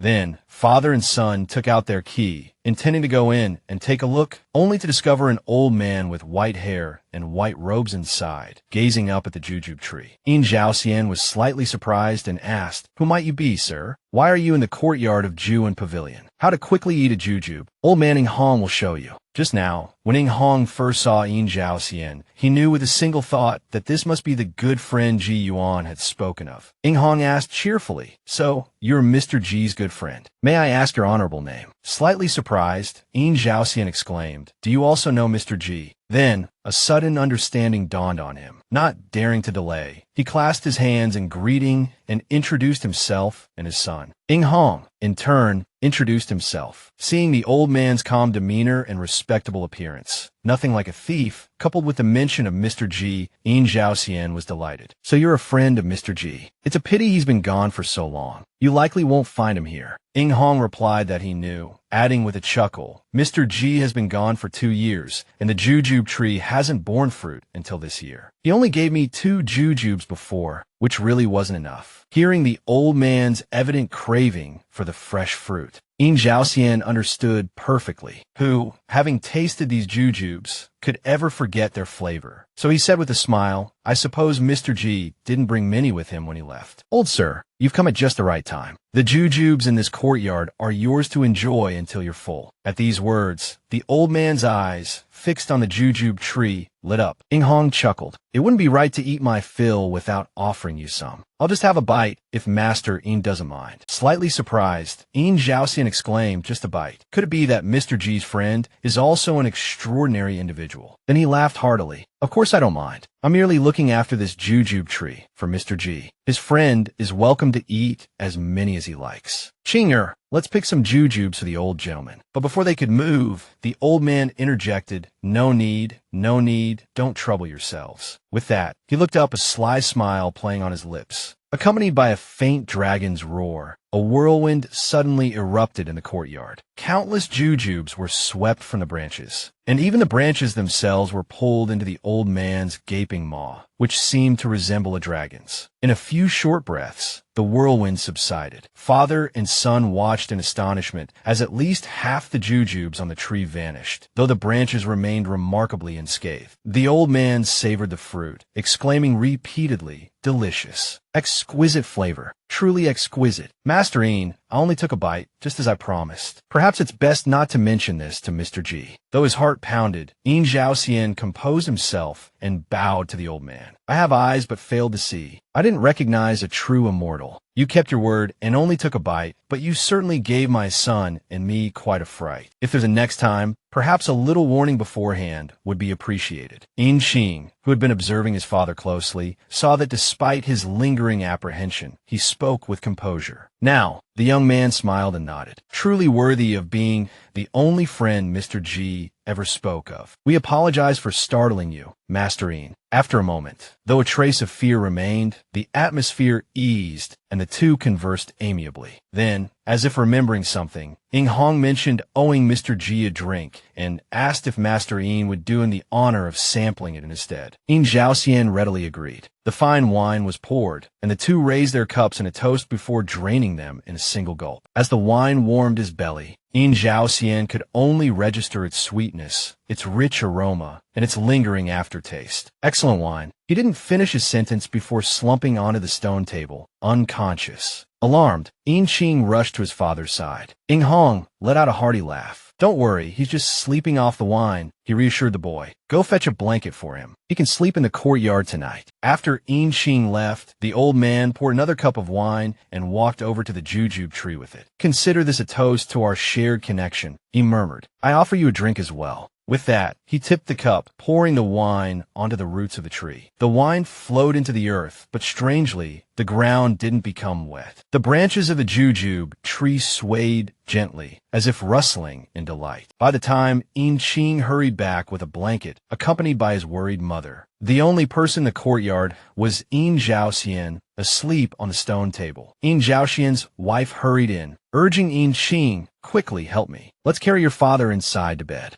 Remembering the old man's words, Yin Qing quickly stopped her. No, we can't. The old gentleman said father should sleep here tonight. We shouldn't disturb him. His mother remained worried. How can we leave him here? What if he catches a cold? He's about to take the imperial examinations. We can't let him get sick now. Yin Qing leaned closer and whispered, that old gentleman is a good friend of Mr. G. He's probably not an ordinary person. We should listen to him. Soon, the rooster crowed, signaling the break of dawn. Yin Zhaoxian opened his eyes and stretched, wondering why he had fallen asleep outside. He then noticed his wife and son slumped beside him. He had slept the entire night on the stone table, yet he felt no stiffness or discomfort. On the contrary, he felt refreshed and clear-headed. He immediately realized it must have been due to that cup of wine. Looking at the rising sun, he silently decided to set off on his journey the next day. Would you believe it? Ji Yuan starved to death in his previous life, and he nearly starved again after arriving in this world. At this moment, in a cave within the Tianfu prefecture, a man dressed in ragged clothes, thin as a rail, sat motionless. The white gold piece in his hand suddenly crumbled into dust. Ji Yuan's body shuddered, and he finally awoke. The Qingting's sword hummed excitedly, both the blade and scabbard vibrating. Fate! Ji Yuan tried to speak, but no sound came out. His parched throat could only manage a raspy breath. As awareness returned,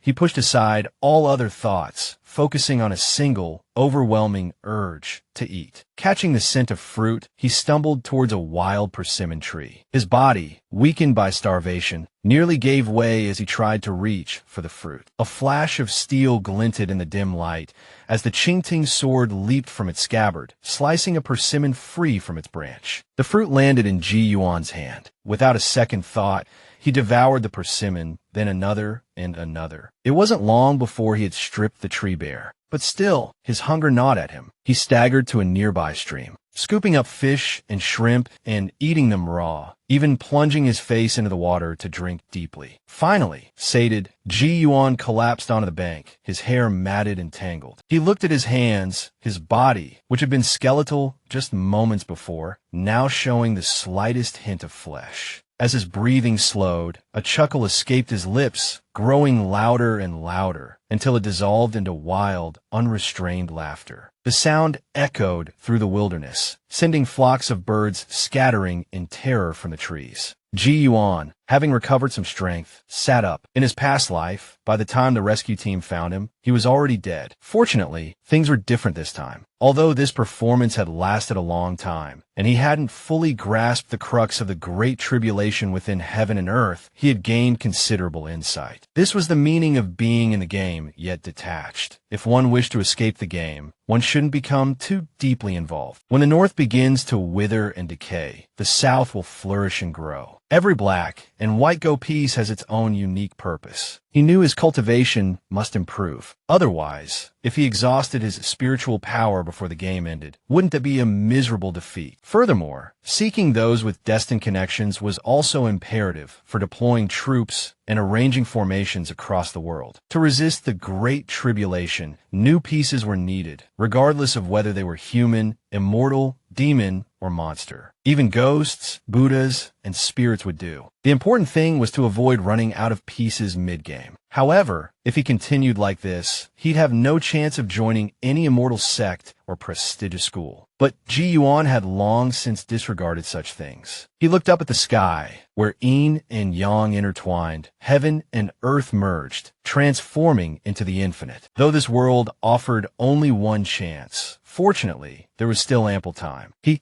Yuan, still had a chance. A constant heart prevails. The game reaches yin and yang. Let's wait and see. However, looking at his own appearance, he didn't even know where his hair ornament had fallen. Ji Yuan felt a bit helpless. How had he become so disheveled? Though his clothes were ragged, his body was clean. He extended his hand, and the Qingting sword flew to him, landing in his grasp as if reunited with a lover. Ji Yuan sighed with emotion. These past 3 years, you've endured much hardship. Then he returned to the cave where he had resided for the past 3 years. It seemed his luggage had been lost along the way. He also remembered that this good fortune seemed to have come from stealing. This was likely the first time Ji Yuan had stolen anything. So he found a twig, gathered his tangled hair, and used the twig to fasten it, creating a rather unique style. Then, as if talking to himself, he said, I suppose another trip to Tianfu Prefecture City is in order. After entering the city and seeing a rather prosperous clothing shop, Ji Yuan, now experienced, knew he couldn't simply walk in. He had to cast a concealment spell. Although Ji Yuan didn't know many spells, he was quite proficient in the ones he did know. The shopkeeper was enthusiastically pitching to 2 young women, claiming the silk was top quality, shipped all the way from Huanzhou, and a single bolt cost 10 taels of silver. Before the women could respond, Ji Yuan was slightly taken aback. Silk truly was as expensive as gold, and these 2 women didn't even haggle. They immediately told the shopkeeper to wrap it up. Ji Yuan realized these 2 were not ordinary people. Their qi and blood were vigorous, their breaths long. They were most likely martial artists. He wasn't in a hurry and browsed nearby. The shopkeeper hastily stopped him, but spoke tactfully, Sir, this is all fine silk. Please refrain from touching it so casually. Inwardly, he was puzzled. This man seemed scholarly, yet he wore a twig as a hair ornament. How peculiar.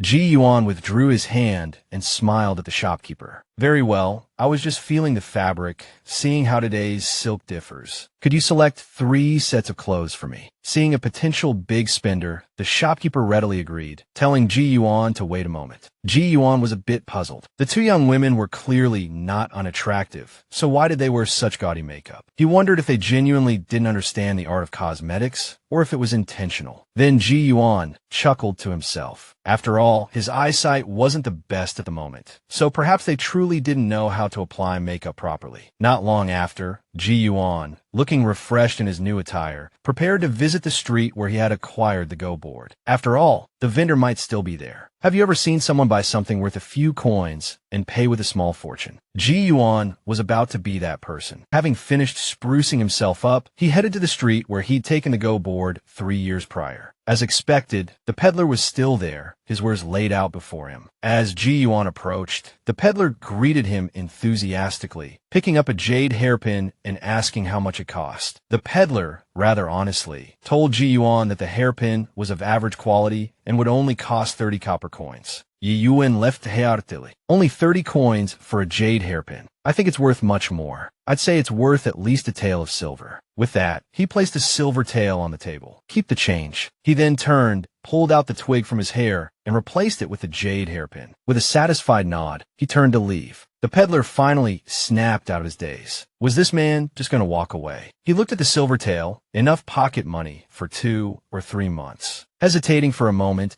he finally gritted his teeth, running after Ji Yuan. Sir, wait, this jade hairpin isn't worth that much. You really don't need to pay so much. It's made of crude material, worth 30 coins at most. A tael of silver is too much. I'm afraid to even accept it. If you truly like it, perhaps you could give me copper coins instead. I can't even exchange this silver. Ji Yuan stopped and smiled. He began to speak, but instead of addressing the hairpin or the silver, he asked the peddler his name. Though slightly bewildered, the peddler told Ji Yuan his name was Lin Dian, and that he always set up a stall here. Honestly, sir, I'd rather not sell the hairpin at all, he added nervously. Ji Yuan, seemingly in high spirits, told Lin Dian not to worry, that he truly liked the hairpin and was determined to buy it today. By the way, he continued, I hear the food at Drunken Fragrance Tower in Tianfu Prefecture City is quite good. Have you ever been, Brother Lin? The peddler looked even more bewildered. Then, as if compelled by some unseen force, Lin Dian found himself following Ji Yuan to the Drunken Fragrance Tower. He looked uncomfortable. Mr. Ji, this is far too extravagant. I only gave you a crude jade hairpin. I hear this place is very expensive. Ji Yuan replied, no matter how expensive,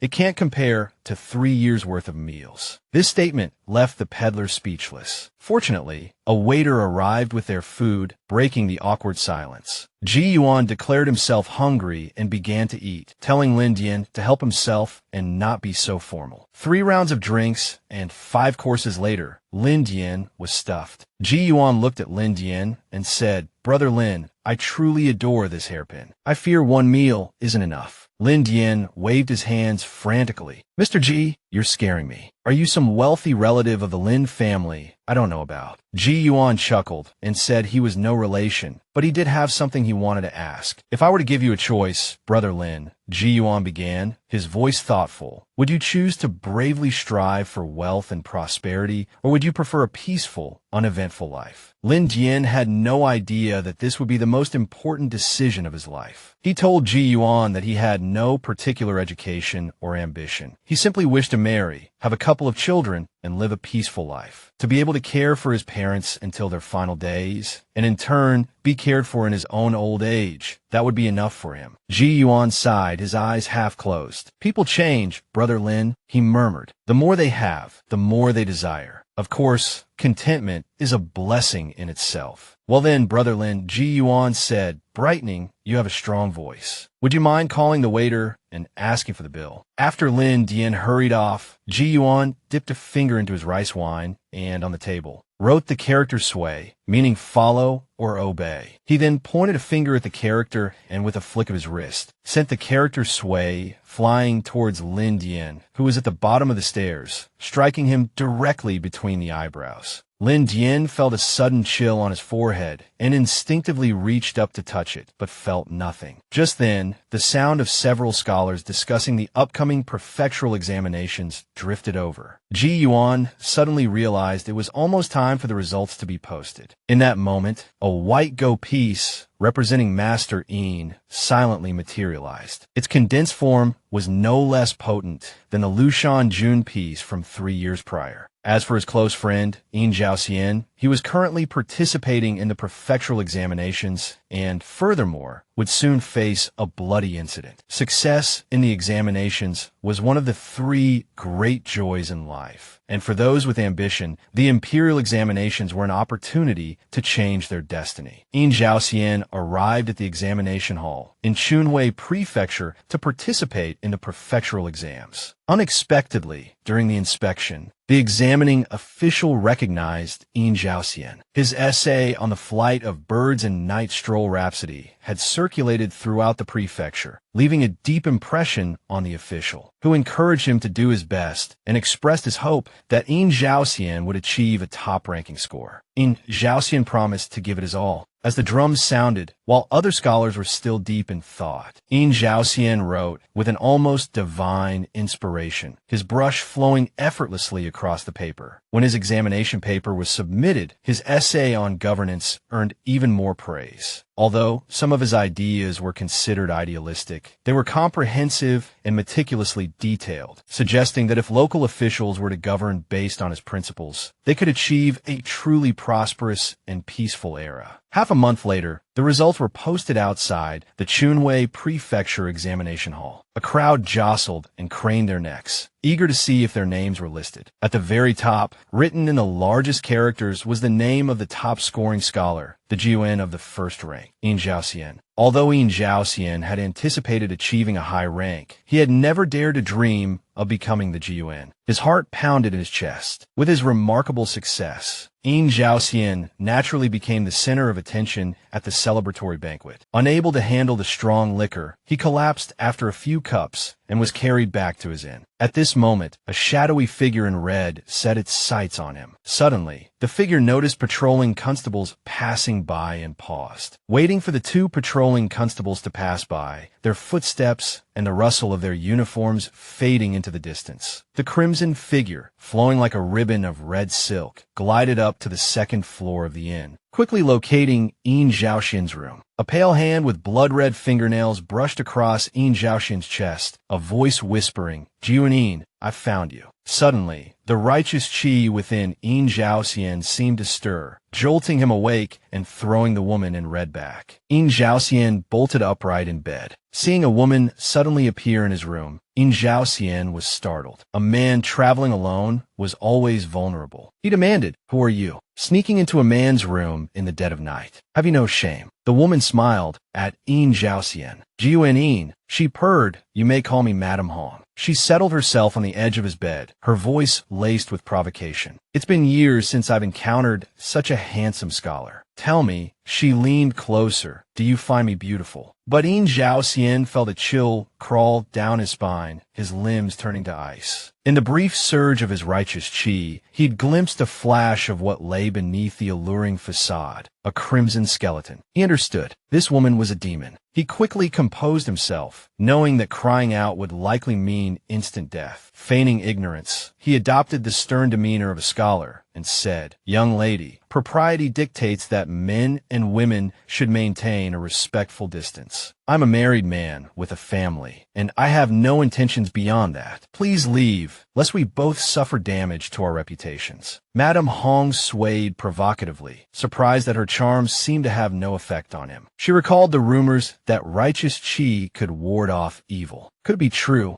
She made up her mind. "Very well," she hissed. "Then I'll just have to break your righteous qi first." Standing up, she undulated before him. "Jiuan," she purred, "does your wife have a figure like mine? A face as beautiful as mine?" A pale pink mist emanated from her, enveloping Yin Zhaoxian. His breath grew ragged. He gritted his teeth, struggling against the seductive haze. You shameless hussy. Your parents raised you, and this is how you repay them. Debasing yourself. I'm not the kind of man you think I am." As his voice rang out, his righteous qi flared, forming a protective barrier that repelled the pink mist. Madame Hong's patience was wearing thin. "Let me tell you something, Jiuan," she snarled. "I don't even fear the city god of Chunwei Prefecture. You're just a mortal, a scholar. You can't escape me." Her hand shot out, clamping around his throat. Choking, Yin Zhaoxian's consciousness began to fade. Images flashed through his mind. His new bride, his friend Ji Yuan playing Go. With the last of his strength, he cried out, "Demon, Mr. Ji, save me." In distant Tianfu Prefecture, Ji Yuan suddenly awoke. On the Go piece representing Master Yin, a malevolent, demonic qi flickered. He knew Yin Zhaoxian was in grave danger. His first instinct was to infuse the Go piece with spiritual energy, but then another thought struck him. Perhaps the Samadhi True Fire would be worth a try. He channeled a stream of spiritual energy, pouring it into the white Go piece, temporarily stabilizing it. Then, Ji Yuan closed his mouth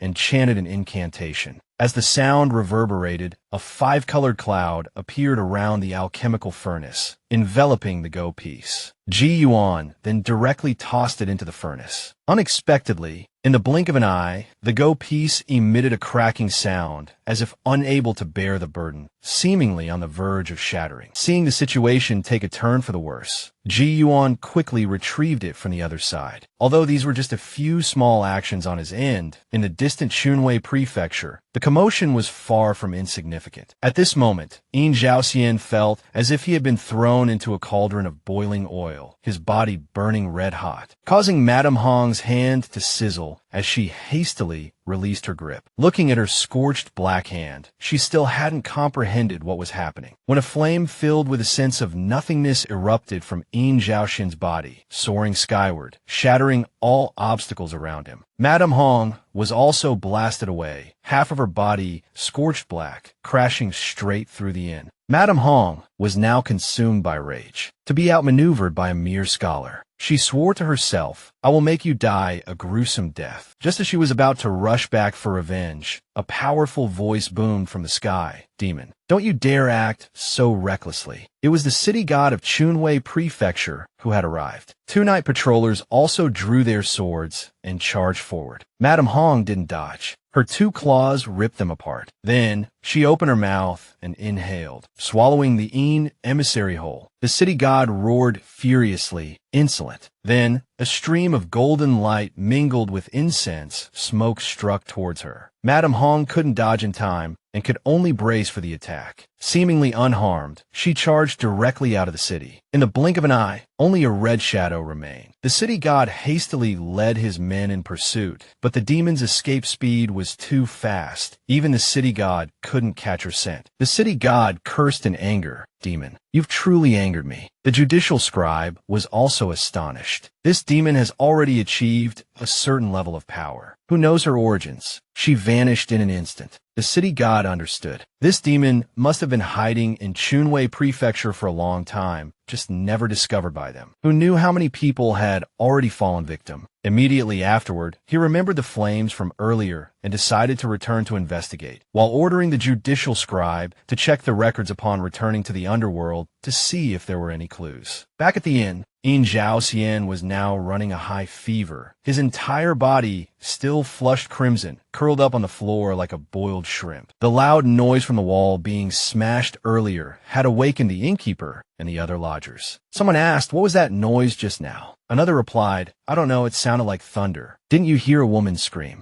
At this moment, they finally noticed Yin Zhaoxian lying on the ground. Everyone rushed forward to check on him, discovering he seemed to have a fever and hurriedly went to find a doctor. At this moment, the city god stood outside the window, clicking his tongue in admiration. The flames that had repelled the demon hadn't even scorched a single curtain. It was truly bizarre. Moreover, for an ordinary scholar, possessing even a sliver of righteous chi was rare. Yet this man's chi had manifested externally. This was truly a remarkable sight. The judicial scribe beside him expressed his agreement, but also voiced a doubt. This man was merely immortal. How could he possibly possess the power to repel a demon? This was also the city god's suspicion. He decided to enter Yin Zhaoxin's dreams later and ask him directly. That way, he would know the truth. Inside the inn, Yin Zhaoxin's complexion seemed to have improved significantly. The physician diagnosed Yin Zhaoxian with a common cold. He had already taken medicine, sweated, and his fever had subsided. He also instructed everyone not to disturb his rest and that he would return for a follow-up examination tomorrow. After they left, the city god floated inside, looking only at Yin Zhaoxian lying on the bed. Yin Zhaoxian seemed to frown, then found himself in a void, facing a figure radiating an oppressive aura. Yin Zhaoxian hastily asked, "Where am I?" "Your Excellency, who are you?" The city god waved his hand, assuring Yin Zhaoxian not to be afraid. "I am the city god of Chunwei Prefecture. I have come specifically to ask you something." Hearing that the other party was the city god, Yin Zhaoxian was startled and hurriedly bowed in respect. After Yin Zhaoxian met the city god asked him if he had clearly seen the face of the woman who attacked him. Yin Zhaoxian truthfully replied that he had vaguely seen a blood-colored skeleton and that she had called herself Madame Hong. This was the first time the city god had heard of this name. Immediately afterward, he recalled the strange flames from earlier and asked, "Did some expert give you a protective charm?" As soon as the city god said this, Yin Zhaoxian immediately understood. It turned out that the person who had saved him just now wasn't the city god, but must have been his good friend, Ji Yuan. Overjoyed, he replied, "I dare not hide it. I was fortunate enough to have an expert lend a hand. He also possesses abilities that make ghosts and demons wary. He is no ordinary person. However, without his consent, I dare not reveal his identity." The city god nodded slightly. It is enough to understand the reason. Then he cupped his hands and bid farewell to Yin Zhaoxian. Yin Zhaoxian hastily returned the gesture. In an instant, the dream dissipated. Yin Zhaoxian fell into a peaceful sleep once more. Meanwhile, Ji Yuan, far away in Tianfu Prefecture City, was still awake. He remained within the mountains and rivers painting, using his vital energy to nurture the Go Peace. Finally, when its heat dissipated, Ji Yuan breathed a sigh of relief. Recalling the situation that had kept him tense all night, he chuckled self-deprecatingly. This Samadhi true fire is truly formidable. After his self-deprecating laughter, his expression turned serious. Master Yin,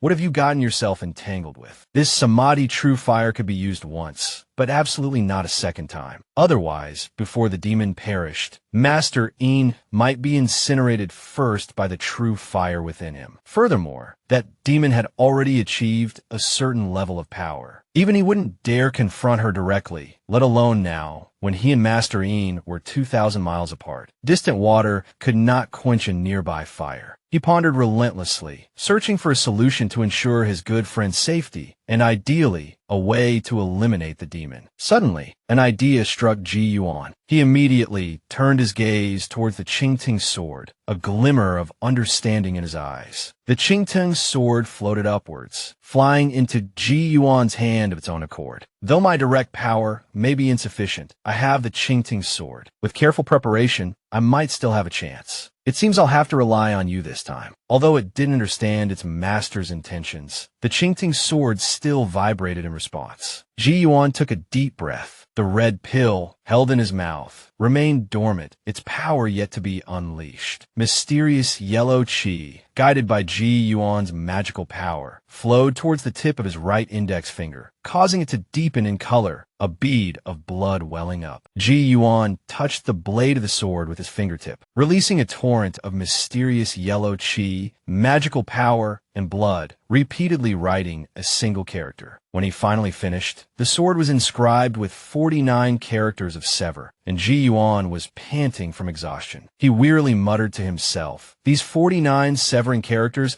are all imbued with mysterious yellow qi. The command must be to eradicate that demon." Then he instructed the Qingting sword. The Samadhi true fire isn't easily broken. Quickly go to Master Yin. Use the aura of the true fire to locate that evil demon and destroy it. Remember, it's a demon that has taken human form. You possess unparalleled sharpness, but only for a single strike, after which you will weaken. If one strike fails, do not engage further. Retreat immediately. With that, he released the Qingting sword. Watching his immortal sword pierce the air and fly away, Ji Yuan felt a pang of envy. If only I could fly. If anyone in this world could be called my closest friend, it would be Master Yin. Knowing that Yin Zhaoxian had been harmed by a demon, Ji Yuan had tossed and turned restlessly. Finally, he decided to issue the command, summoning his immortal sword, hoping to destroy the demon from thousands of miles away. Meanwhile, Madame Hong, unaware of these events, was stumbling back, still reeling from her escape. A demon, not yet fully transformed, noticed her and, startled by her condition, rushed forward to support her, asking what had happened. Sensing her distress, the other demons in the cave emerged one by one, all shocked by the severity of her injuries. They questioned her in turn. How could the city god of Chunhui Prefecture possess such formidable techniques? Could it have been him personally? Madame Hong collapsed to the ground, telling them to stop speculating. The wound is partly due to the city god of Chunhui Prefecture, but it was mainly caused by a mortal scholar. The demons were even more astonished. Immortal, Madame Hong confirmed, yes, his righteous qi. His righteous qi has manifested as a tangible force. He must have been taught some protective method by a Taoist immortal. I was momentarily careless, and I was struck by some kind of fire attack. Seemingly unwilling to dwell on the agonizing pain, she told them she needed to heal. Is there any blood food left in the cave? The small demon guarding the entrance hastily replied, there are 4 portions remaining, all purchased from the martial arts sects near Dingyuan Prefecture,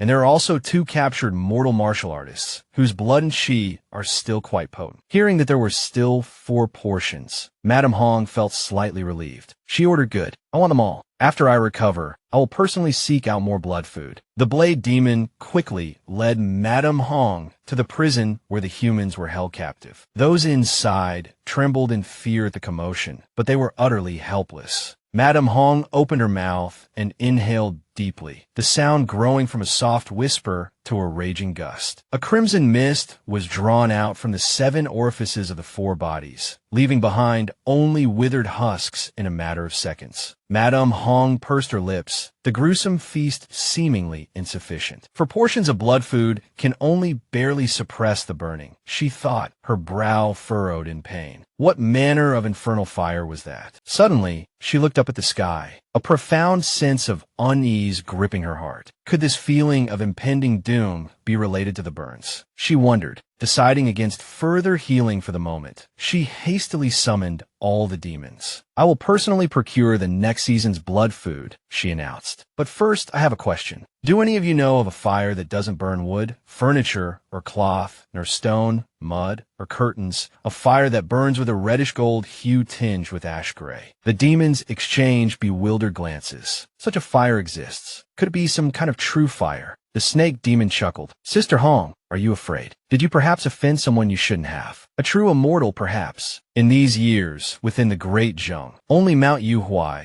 could be considered a true immortal's abode." Before she could finish her sentence, a deafening clang resonated, like the clash of colossal swords echoing from the heavens, a blinding light hurtling towards Madame Hong. Madame Hong's mind went blank. Only one thought remained: escape, sever. A voice boomed, as commanding as the heavens, yet as soft as a whisper, arriving with the light. Before Madame Hong could react, her soul was obliterated. The Qingting's sword didn't depart. It hovered in the air, its tip pointed towards the ground. The demons hesitated, unsure whether to attack. The snake demon, seemingly discerning some clue, hissed, "Do not move. That is an immortal sword, sent specifically for Madame Hong. Its master gave it no other commands beyond her destruction. The immortal sword remains motionless. We can only wait until it loses patience and departs on its own." Despair settled upon the other demons. This event was too significant. The city god would surely have noticed. Within the Chunwei Prefecture city god's temple, the city god hovered above his shrine, gazing towards the Duming Prefecture, where a chilling sword light had just flashed, followed by an unmistakable surge of demonic qi. He immediately decided to investigate. The Duming Prefecture city god, as if by some unspoken agreement, made the same decision. Even the city gods of the surrounding counties, those who could spare the time, mobilized to assist. Within the demon's lair, the remaining demons were ashen-faced. They never expected not only the Liang Prefecture city god, but also the city gods of the surrounding major counties to converge upon them. The Chunwei Prefecture city god, upon seeing the immortal sword, instantly understood. It had arrived on its master's command, eliminated its target, and now, with no further instructions, remained to suppress the demons.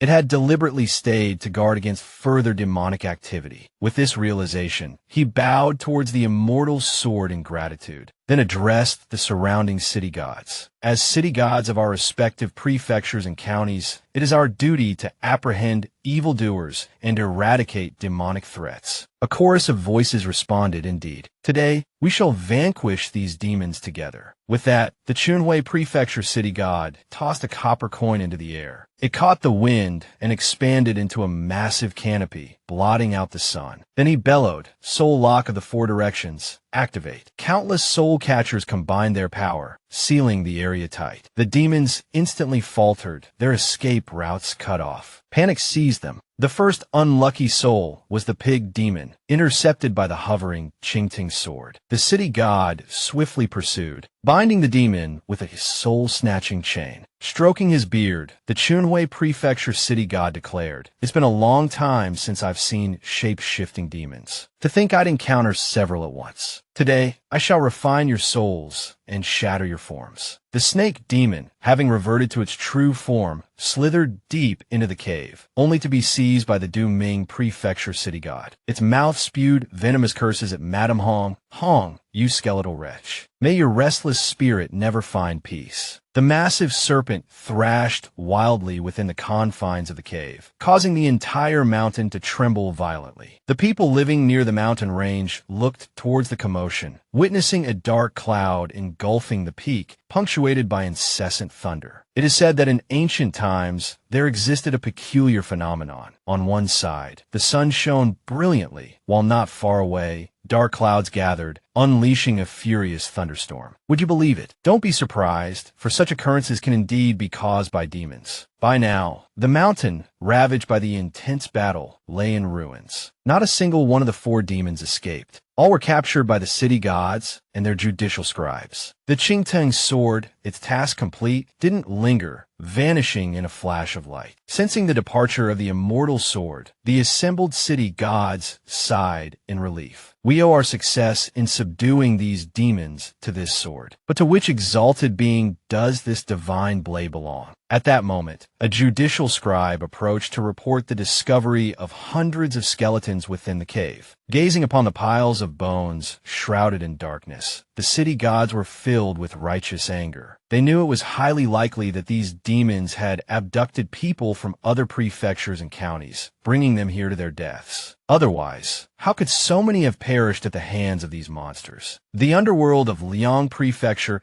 couldn't possibly have been completely unaware. This clearly demonstrated the demons' cunning in exploiting the loopholes within the underworld's vigilance. After concluding the affairs here, the Chunhui Prefecture city god prepared to return, proposing to take the captured demons back for interrogation, promising to inform the others of his findings. The other city gods naturally agreed. With farewells exchanged, the city gods departed one by one. Meanwhile, back at the inn in Chunhui Prefecture City, Yin Zhaoxian had awakened. Though he was reading, a sense of unease lingered in his heart. He thought to himself, "Sigh, what am I to do, having offended a demon? I can't stay in Chunhui Prefecture forever." Moreover, the city god doesn't seem to fully grasp the demon's movements. If I were to be devoured, it would be a truly unjust end. I wonder if I could request a protective talisman. If only Mr. G were here. His gaze drifted over the book before him, his vision blurring as he slowly succumbed to sleep, his head resting on the table. Yin Zhaoxian, Yin Zhaoxian. Hearing his name called, Yin Zhaoxian lifted his head, finding 2 constables in black cloaks standing in his room. Though slightly puzzled, he inquired, "Who are you 2 constables?" The judicial scribe responded without preamble, "Yin Zhaoxian, the city god of Chunhui Prefecture requests your presence. Please come with us." It really was the underworld. Yin Zhaoxian was startled and quickly asked them, "Constables, has my allotted lifespan run out?" The 2 judicial scribes repeatedly waved their hands, reassuring Yin Zhaoxian, "Don't be afraid, sir. Your lifespan hasn't run out. The city god has a matter he wishes to discuss with you, and will send you back afterward. There's no need to worry. Not dying is good," Yin Zhaoxian thought, and agreed to follow the scribes to the underworld office. It wasn't long before they arrived at the main hall of the underworld office. Without delay, Yin Zhaoxian clasped his hands and bowed to the city god. The city god descended from his seat and told him there was no need for such formalities, urging him to sit down. Seeing Yin Zhaoxian's apparent tension, the city god went straight to the point. "Master Yin, the demon that attacked you previously has been utterly destroyed, soul and body. The other demons have also been captured and eliminated. They can no longer harm you." Hearing this, Yin Zhaoxian breathed a sigh of relief and quickly clasped his hands in gratitude. "Thank you, city god, for eradicating the demons. Now I can finally rest easy." The city god told him there was no need for thanks, suggesting that perhaps he should be the one thanking Yin Zhaoxian. Seeing the puzzled look on Yin Zhaoxian's face, the city god continued, "Master Yin, you mentioned knowing an unusual friend. Last night, when the demons tried to harm you, they were injured by a method left behind by this person. Does your friend often carry such things with him?" Yin Zhaoxian thought about Mr. G's daily life and shook his head, saying he had never seen anything like that. However, he added, "My son once said he saw Mr. G practicing swordsmanship. Fallen leaves and petals danced around his sword, the blade singing like a crane, shining like the dawn, yet also carrying the sense of blossoming and withering of flowing water." Hearing this, the city god's expression grew serious, his suspicions essentially confirmed. This person must be an extraordinary individual. "Master Yin," he said, "although your friend may be aware of certain matters, this exalted individual may not necessarily concern himself with such things. But if you should meet him again, please pass this on to him for me." Yin Zhaoxian looked at the ebony wooden token the city god offered, quickly accepting it and promising to deliver it to Mr. G if he saw him again. With the matter settled, the city god didn't keep him any longer. "Thank Thank you, Master Ian, for your time. I should return you now. Back in his room at the inn, Ian Zhaoxian's head slumped onto the table, and he woke up, looking at the book in his hand. He wondered if it had all been a dream. Then he noticed he was still holding a cool, ebony wooden token in his hand. At that moment, Ji Yuan, meditating on his bed, suddenly felt a stir in his heart and opened his eyes. Quickly, the Qingting sword flew before him, humming excitedly. Seeing the state of the Qingting sword, Ji Yuan breathed a sigh of relief. Smiling, it seems the demon slaying was successful. He reached out and grasped the Qingting sword, but noticed the character Slay on the sword had only faded slightly, not vanished completely. Ji Yuan was a little surprised. It didn't expend all its power. However, this was beneficial to the Qingting sword. Ultimately, Ji Yuan wasn't at a loss. Sheathing the sword, he looked at the twinkling stars and moon outside the window. He should sleep as well. The next day, Ji Yuan decided to leave Juntian Prefecture. It was a pity he couldn't find his bundle and umbrella from before, especially the bamboo slip scripture chess set from the old city god's surname song. He had initially planned to return to Ning'an County, but sensing the vibrant literary aura surrounding the white chess piece representing Master Ian, Ji Yuan realized he must have passed the provincial exam. Come spring, Master Ian would surely travel to the capital for the metropolitan examination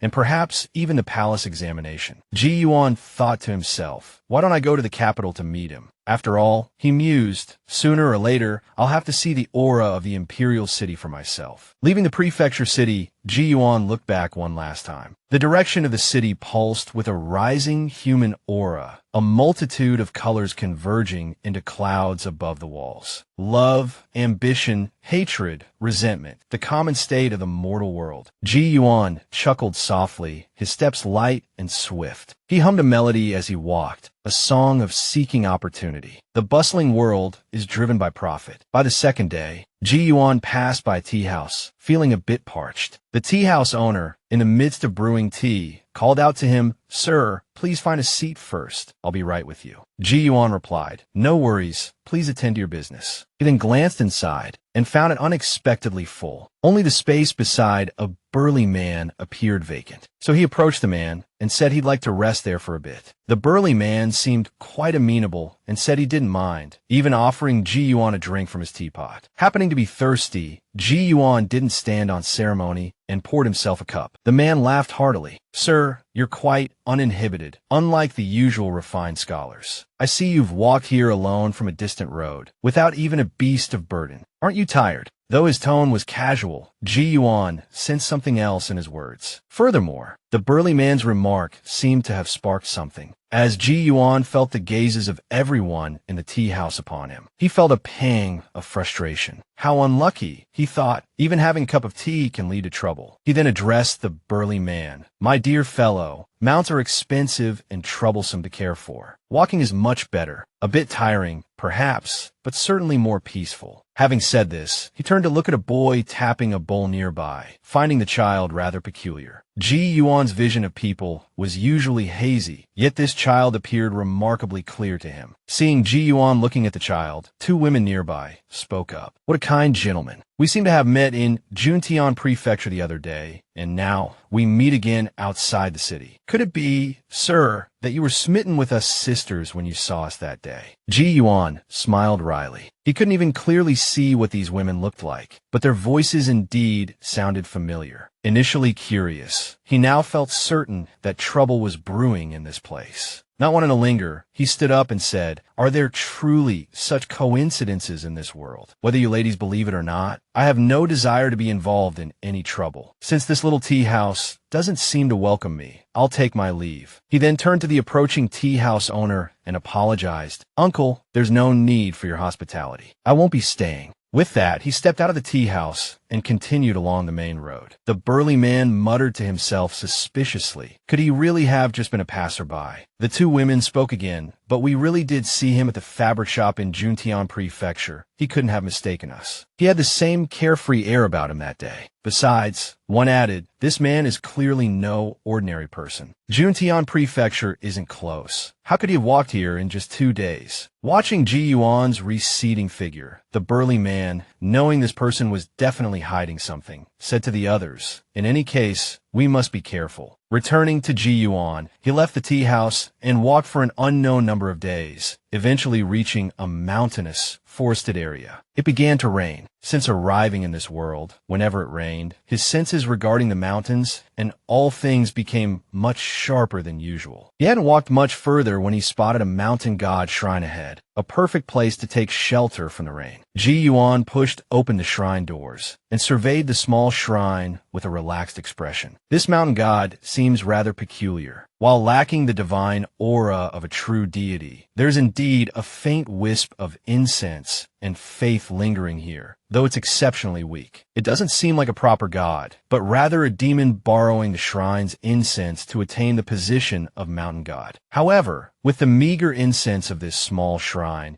it would likely take 100 years and surviving a heavenly tribulation for it to achieve anything substantial. If it perishes prematurely, all efforts would be wasted. Truly, the path of cultivation is arduous. Thinking this, Ji Yuan took a meditation cushion and pulled out the clever book from his chest, beginning to read. 3 interpretations of the summoning god's technique, but most are just the author's conjecture, which now seem somewhat inaccurate. Moreover, my current command is probably more potent than this summoning god's technique. After all, it's a miraculous, all-purpose divine ability. It's a pity that the current summoning god's technique can't be used. Even a minor god is still a god, and I can't simply bully others with my Taoist arts. Lost in thought, Ji Yuan suddenly heard some strange noises, as if someone was rapidly approaching. Very quickly, the door burst open, and a group of drenched people, leading a pack of wolves, rushed in. It was the same group he had encountered at the tea house earlier, though their numbers were significantly fewer. They hurriedly looked around, yet failed to notice Ji Yuan in the shadows. They probably didn't catch up. Hopefully. How is the young master? Still unconscious. Looking at the frantic group, and then at the child they carried, Ji Yuan immediately recognized the boy as the one whose soul had been lost. He thought to himself, "This is a bit interesting." It seems he ran out on his own.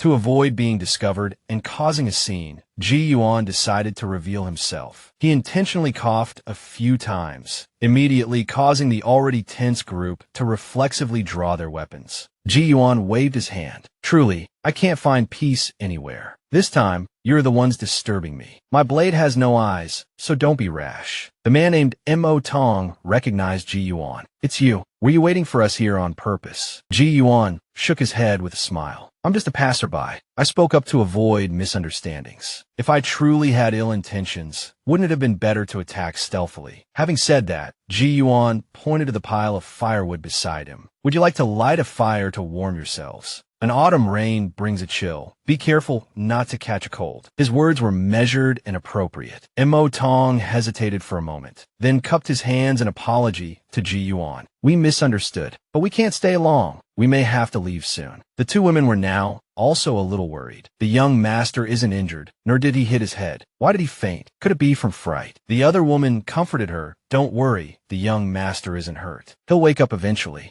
Ji Yuan was also observing the boy. Strange. His soul can move, but it hasn't strayed too far from his body. Why hasn't it returned? A wandering soul is no laughing matter. If it remains outside for too long, he could truly die. Could there be another reason? He stood up and addressed them. "We seem to have a certain fate. Could you tell me what happened? Furthermore, from what you've said, this child seems to be suffering from what the ancients called soul loss." Seeing their doubtful expressions, Ji Yuan continued to explain. "It's said that those suffering from soul loss won't wake up no matter how they're called, where they become dazed and frantic. Medicine is also useless. When they asked him about a cure, Ji Yuan said that in his hometown, they would go to places the afflicted frequented to call back their soul, where they would worship the earth god, city god, or mountain god, beseeching the deities to help retrieve the lost soul." After hearing this, the group looked at each other, and for a moment, no one spoke. Ji Yuan, as if realizing something, furrowed his brow, stopping Mo Tong, who was about to speak. "It seems this is indeed no ordinary martial world affair. In that case, I'll have to intervene." Having said that, he walked towards the exit and told them, "Protect your young master well. I'm going to meet something outside. As soon as Ji Yuan finished speaking, the mountain god shrine's main doors suddenly boomed open, blown wide by the wind and rain. 3 figures appeared amidst the downpour, dressed in typical martial world attire. Seeing the newcomers, Immortal hurriedly drew his weapon and shouted, "Sir, this has nothing to do with you. Their martial arts are incredibly high. We've already lost many brothers. Sir, don't be foolish. Retreat quickly." Ji Yuan walked forward, chuckling. Incredibly high martial arts. Indeed, incredibly high.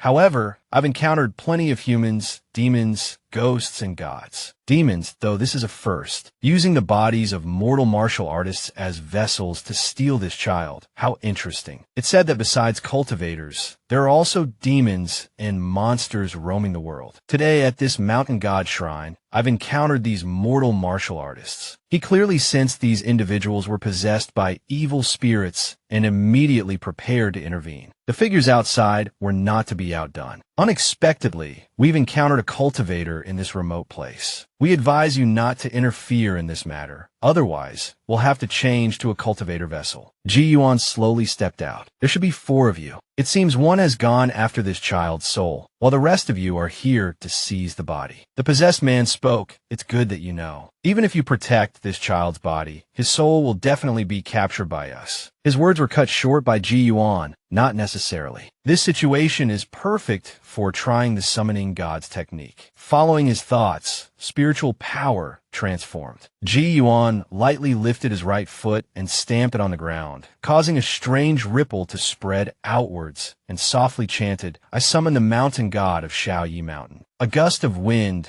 carrying mist, seemed to answer the call, swirling upwards from the ground within the shrine. The pupils of the 3 possessed individuals constricted. It's the summoning god's technique. Run. They then fled in 3 different directions. Ji Yuan gave chase. Saying run and actually running away are 2 different things. Although the possessed man in front was incredibly fast, he was still no match for Ji Yuan. In the blink of an eye, Ji Yuan caught up. With a flick of his sleeve, the rainwater formed a swirling vortex, spinning rapidly through the air and enveloping the man, before abruptly constricting. The man instantly lost his balance and tumbled to the ground. Seeing that his physical body couldn't escape, demonic energy surged from him as he attempted to flee his corporeal form. Ji Yuan arrived just in time. In that critical moment, an idea struck him. Chanting an incantation and forming a hand seal, he condensed a wisp of primordial energy and pointed towards the fallen man. Immobilize. Instantly, both the demonic shadow and the body froze, completely motionless. Ji Yuan couldn't help but feel a surge of excitement. This is the immobilization technique. It wasn't recorded in the Outer Path transmission or the Book of Cleverness. I only ever saw it in my past life, in Journey to the West. But the other 2 have run quite far. It seems I won't be able to catch them. However, eliminating them should be simple enough. He then glanced at the Qingteng sword on his back and softly said, "It's your turn to act." The immortal sword instantly unsheathed itself and soared into the air. Knowing that the Qingteng sword would make short work of them, Ji Yuan didn't pay them any further mind and simply carried the immobilized martial artist back into the shrine. The mountain god inside hastily bowed in greeting. Mountain god of Shaoyi Mountain, Gongmu Hua, pays respects to the immortal senior. I await your command. Seeing the other party's nervousness, Ji Yuan felt a little embarrassed as he dropped the martial artist to the ground. There's no need for such formalities, mountain god. I've taken the liberty of summoning you here to ask for your assistance. He then pointed to the young boy. This child's soul is currently wandering within Shaoyi Mountain, and it's likely being pursued by a demonically possessed individual. I request that you, mountain god, retrieve the child's soul. As for the possessed individual, I will deal with them myself. The mountain god didn't hesitate. By your command, immortal senior, I shall depart immediately. His form then shifted, and he vanished. Back inside the mountain god shrine, Emo, Tong, and the others, witnessing such a scene for the first time, were bewildered. They wanted to ask questions, but dared not speak. Ji Yuan, noticing their unease, offered reassurance. The mountain god will retrieve your young master's soul. There's no need to worry. It won't be long. The group hastily bowed their heads in gratitude to Ji Yuan. Meanwhile, within Shaoyi Mountain, the boy's soul was frantically running, pursued relentlessly by the possessed individual. He cackled menacingly, "Little brat, don't think you can escape forever. Your body will soon be captured, and even if you wish to abandon it and become a wandering ghost, we have ways to drag your soul back." The boy ran, tears streaming down his face. "Don't chase me. Don't chase me. I don't want to be a wandering ghost. I don't want to be a wandering ghost." Suddenly, a hunched figure resembling a demon appeared before him, startling the boy. Compared to his pursuer, this demon seemed even more terrifying. The mountain god waved his hands repeatedly, trying to calm the boy. "I am the mountain god of Shaoyi Mountain. I'm here to take you back." But the terrified boy only cried out, "You're a demon." He continued to run, sobbing, showing no intention of stopping, heading straight ahead. The mountain god sighed in exasperation. "It seems I'll have to resort to force." Moments later, the mountain god returned to the shrine, holding the struggling and frightened boy. He then reported cheerfully, "Immortal Senior, I have successfully retrieved the child's soul." Ji Yuan thanked the mountain god, then said to the boy, "Quickly return now, your soul back to its body. Staying outside for too long isn't good." The boy recognized Ji Yuan. "Aren't you the gentleman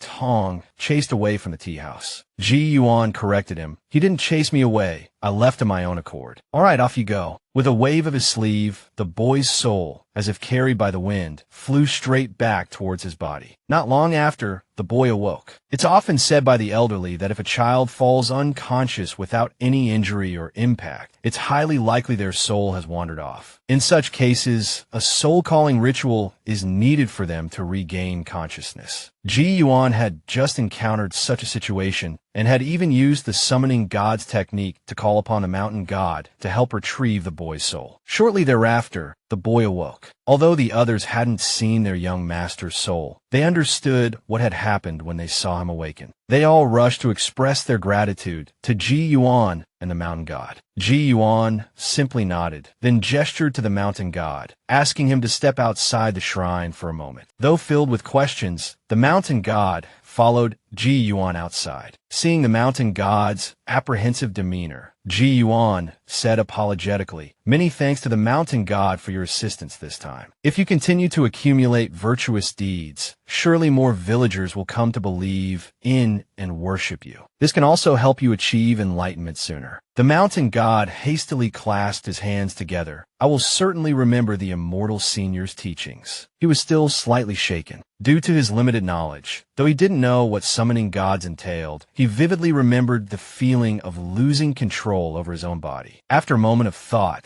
Ji Yuan said to the mountain god, "I have nothing to offer in return this time. So how about this? As long as you continue to cultivate diligently, fulfill your responsibilities as the mountain god, and accumulate virtuous deeds, I will grant you a stroke of fortuitous opportunity in the future." Fortuitous opportunity or not, the mountain god just wanted to leave quickly. He hurriedly clasped his hands and said, "I will not forget your instructions. I will do my utmost." The pawn Ji Yuan had hoped for didn't appear. He knew that although the mountain god had agreed enthusiastically, he was likely eager to get away. After all, his cultivation was too shallow, and he hadn't yet encountered any significant bottlenecks, so he didn't know how to cherish such an opportunity. Ji Yuan felt somewhat disappointed, and his voice became flat. "If there's nothing else, mountain god, you may return to your cultivation." The mountain god hastily replied, "Yes, yes, I shall take my leave." With that, he transformed into a wisp of smoke and drifted into the rain, quickly disappearing without a trace. A while later, Ji Yuan and Tong, along with the rest of the group, sat around the fireplace, listening as they recounted the whole story. Ji Yuan mused, "So, while you were in Juntian Prefecture, you discovered someone secretly watching the residents, coming and going without a trace. And then young Master started having frequent nightmares, which is why you decided to leave Juntian Prefecture and return home." Mo Tong quickly replied, "Yes, that's right." Ji Yuan continued, "If a cultivator wanted to take young Master Mo as a disciple, and even used magic to conceal his spiritual aura, leaving him in Juntian Prefecture to await his return, then he must have had some foresight regarding young Master Mo. It's also possible that your master had already foreseen your predicament and left you in Juntian Prefecture, using the city's bustling energy to conceal the fact that he had to leave temporarily. But he didn't expect you to almost fall into the trap of an evil spirit." At this moment, Ji Yuan could discern from the surrounding atmosphere that the child's tribulation had passed. Moreover, during the time the boy's soul was separated from his body, his master would certainly have sensed the disturbance and would undoubtedly be rushing over soon. The boy was a little puzzled. "Mr. Ji, why did they want to capture me? Did my master offend them?" Ji Yuan glanced at the motionless figures on the ground and said that it was it, not they. He explained further, although the four possessed individuals could act and think independently, they were essentially just a stream of demonic chi infused with demonic intent. Furthermore, their souls, tainted by the demonic chi for so long, have already assimilated into demons. Once the demonic chi dissipates, their souls will also dissipate, and their bodies will instantly lose their life force. As he spoke, he experimentally moved a chess piece closer, and, as expected, the demonic chi was drawn into the chess piece. Ji Yuan said to the boy, "Someone as special as you, even I have never seen before, able to separate your soul and flee without any cultivation. It's even rarer than an animal awakening its intelligence. It's no wonder evil spirits and demons covet your soul." The boy's eyes lit up with anticipation. "Mr. Ji, then whose abilities are greater, yours or my master's?" Looking at the child's eager expression,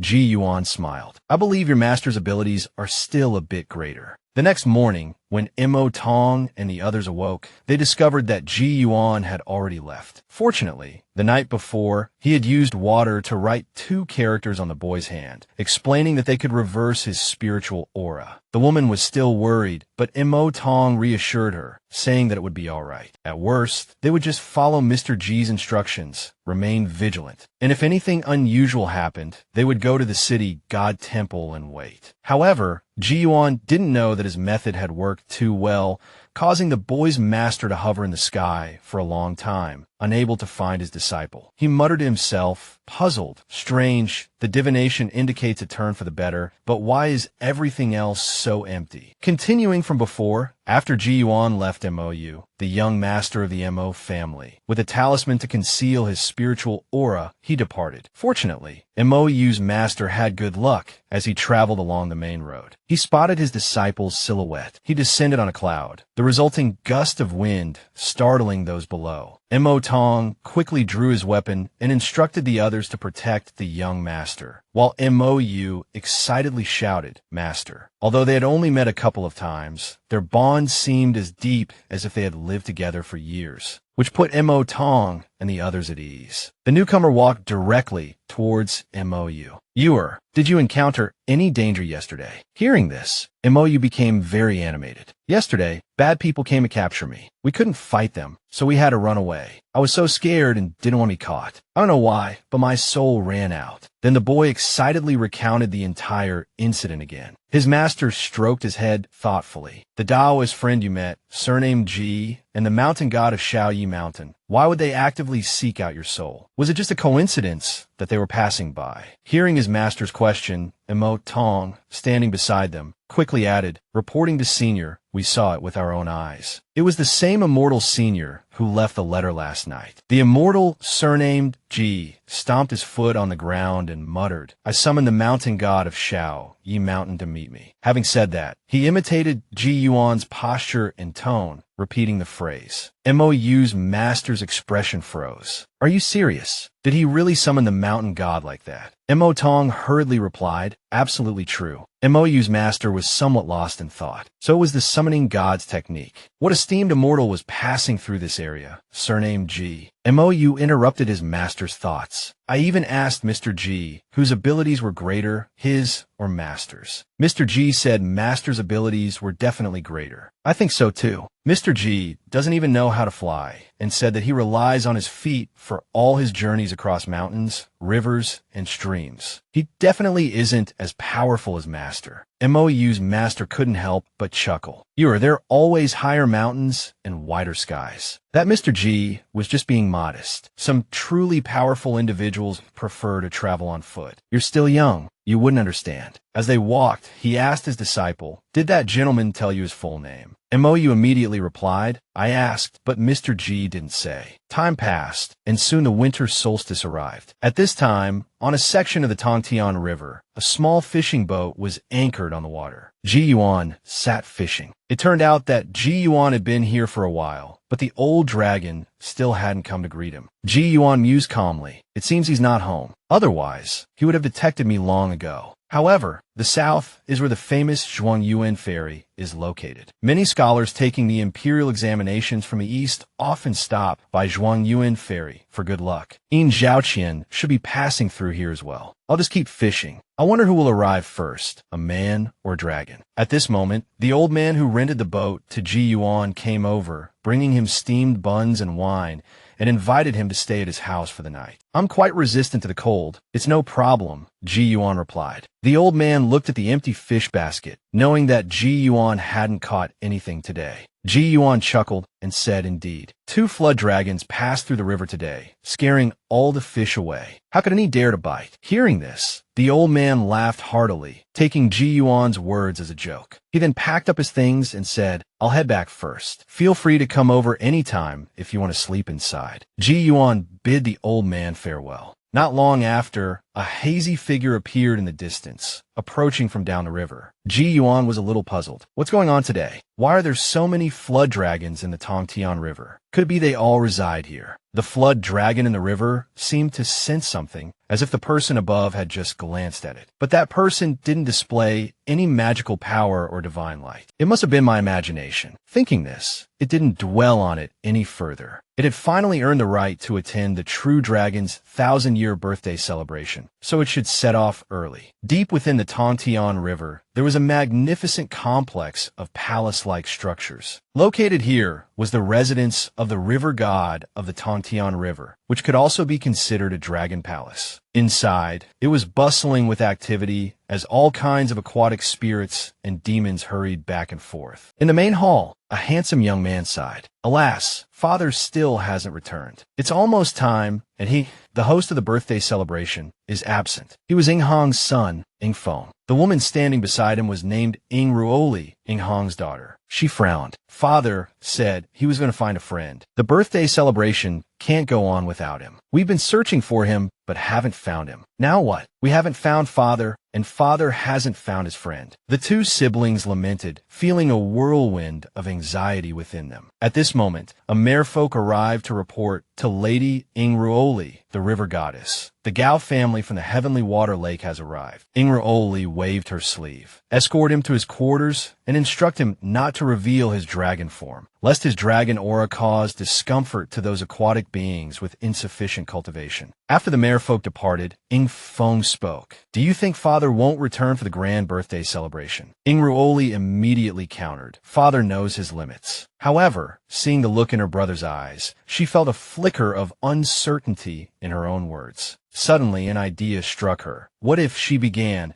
what if you transformed into father's appearance? Do you think anyone would notice? Ing Feng choked on his wine, spraying it out in surprise. "Little sister, do you know what you're saying? You're suggesting I court death. That's disrespect towards father." Ing Ruoli gave an awkward laugh. "I was just joking." For a moment, the 2 siblings looked at each other, speechless, only a shared sigh filling the air. Meanwhile, at the edge of the Chunhui mansion, the old dragon Ing Hong gazed at the sword scar etched in the mountain by the azure vine sword years ago. A sigh escaping his lips. Ji Yuan, I've searched for you for 3 years and haven't found a trace. Where have you run off to?" The story goes that the old dragon Ing Hong had tirelessly searched for Ji Yuan for 3 long years, unaware that Ji Yuan had been waiting at his doorstep for quite some time. Back where Ji Yuan was fishing, aquatic spirits and demons periodically disturbed the water surface. He thought to himself with a touch of regret, "It seems I won't be catching any fish today. There have been dozens of disturbances already. Could it be that the aquatic beings of the Great Zheng have also arrived?" Ji Yuan speculated. Something big must be happening, but these creatures aren't acting with any urgency. It must not be anything bad. As he pondered this, a caravan of carriages appeared on the riverbank. A man dressed as a guard approached Ji Yuan to ask for directions. "Excuse me, how much further is it to Zhuangyuan Ferry?" From Ji Yuan, the guard learned that it was another 10 miles south. He clasped his hands in thanks and prepared to continue on his journey. The person inside the carriage also parted the curtains to look out at the riverbank. Seeing the snow falling heavily, the vast expanse of the river, and a lone figure fishing on a small boat, he couldn't help but sigh. As expected, at the foot of the Emperor, the atmosphere is much warmer. His traveling companion shivered. "How elegant, senior brother. I'm freezing to death here." Observing the leisurely demeanor of these travelers, Ji Yuan couldn't help but think of his good friend, Yin Zhaoqian. He wondered how his journey to the capital was going. In this cold weather, the Yin family should still have enough money to hire a carriage, shouldn't they? In contrast to Ji Yuan's relaxed composure, Immortal within the Tongtian River Dragon Palace was far from calm. Seeing her brother return, she quickly approached and asked, "Well?"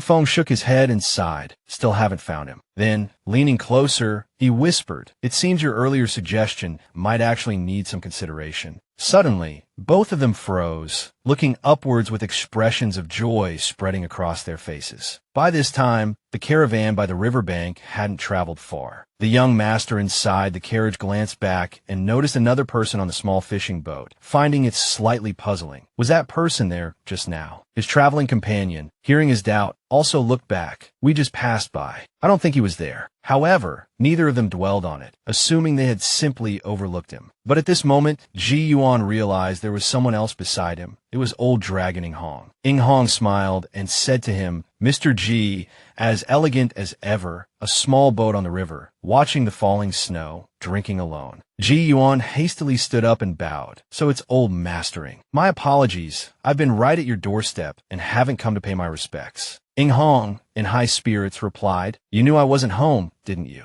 Knowing old Mastering wasn't home, naturally, you wouldn't come to visit. I initially thought Mr. G would be absent this time, but I didn't expect you to be waiting for me here. Did you bring a gift?" Ji Yuan felt a bit bewildered. A gift? What gift? Before he could ask, Old Dragon burst into laughter and explained that he was just joking. Mr. G's presence to offer birthday wishes is already a great honor. Come with me to the Tongtian River Water Palace. Ji Yuan finally understood. It was the true dragon's birthday celebration, which explained the numerous aquatic spirits and demons passing by. However, being invited to a birthday celebration by Old Dragon felt a bit like being led into a den of demons. Imagining the scene, Ji Yuan couldn't help but feel apprehensive. "Old Mastering, why don't we just have a few drinks on this small boat? Allow me to offer my birthday wishes here. As for going underwater, I'm a cultivator, it wouldn't be appropriate. Besides, this small wooden boat is borrowed. Leaving it here wouldn't be right either." Old Dragon Ing Hong had searched for Ji Yuan for 3 years. How could he let him off so easily? "Mr. Ji, you worry too much. We both appreciate fine wine. You must try the exquisite wines collected by the aquatic races from all directions. As for this small boat, you needn't worry." With a wave of his sleeve, the small boat shuddered and sank directly into the water. The guard, who hadn't gone far, heard the sound and looked back. The small boat had vanished. He quickly rubbed his eyes and looked again, but the river's surface remained empty. The small boat was now sinking rapidly, nearing the riverbed. Ji Yuan, observing his surroundings, was astonished. Ji Yuan looked helplessly at Old Dragon. "Old Mastering, are you inviting me as a guest or kidnapping me?" Ing Hong chuckled. "My apologies, Mr. Ji. Your whereabouts are truly elusive. I've been longing to share this feast with you.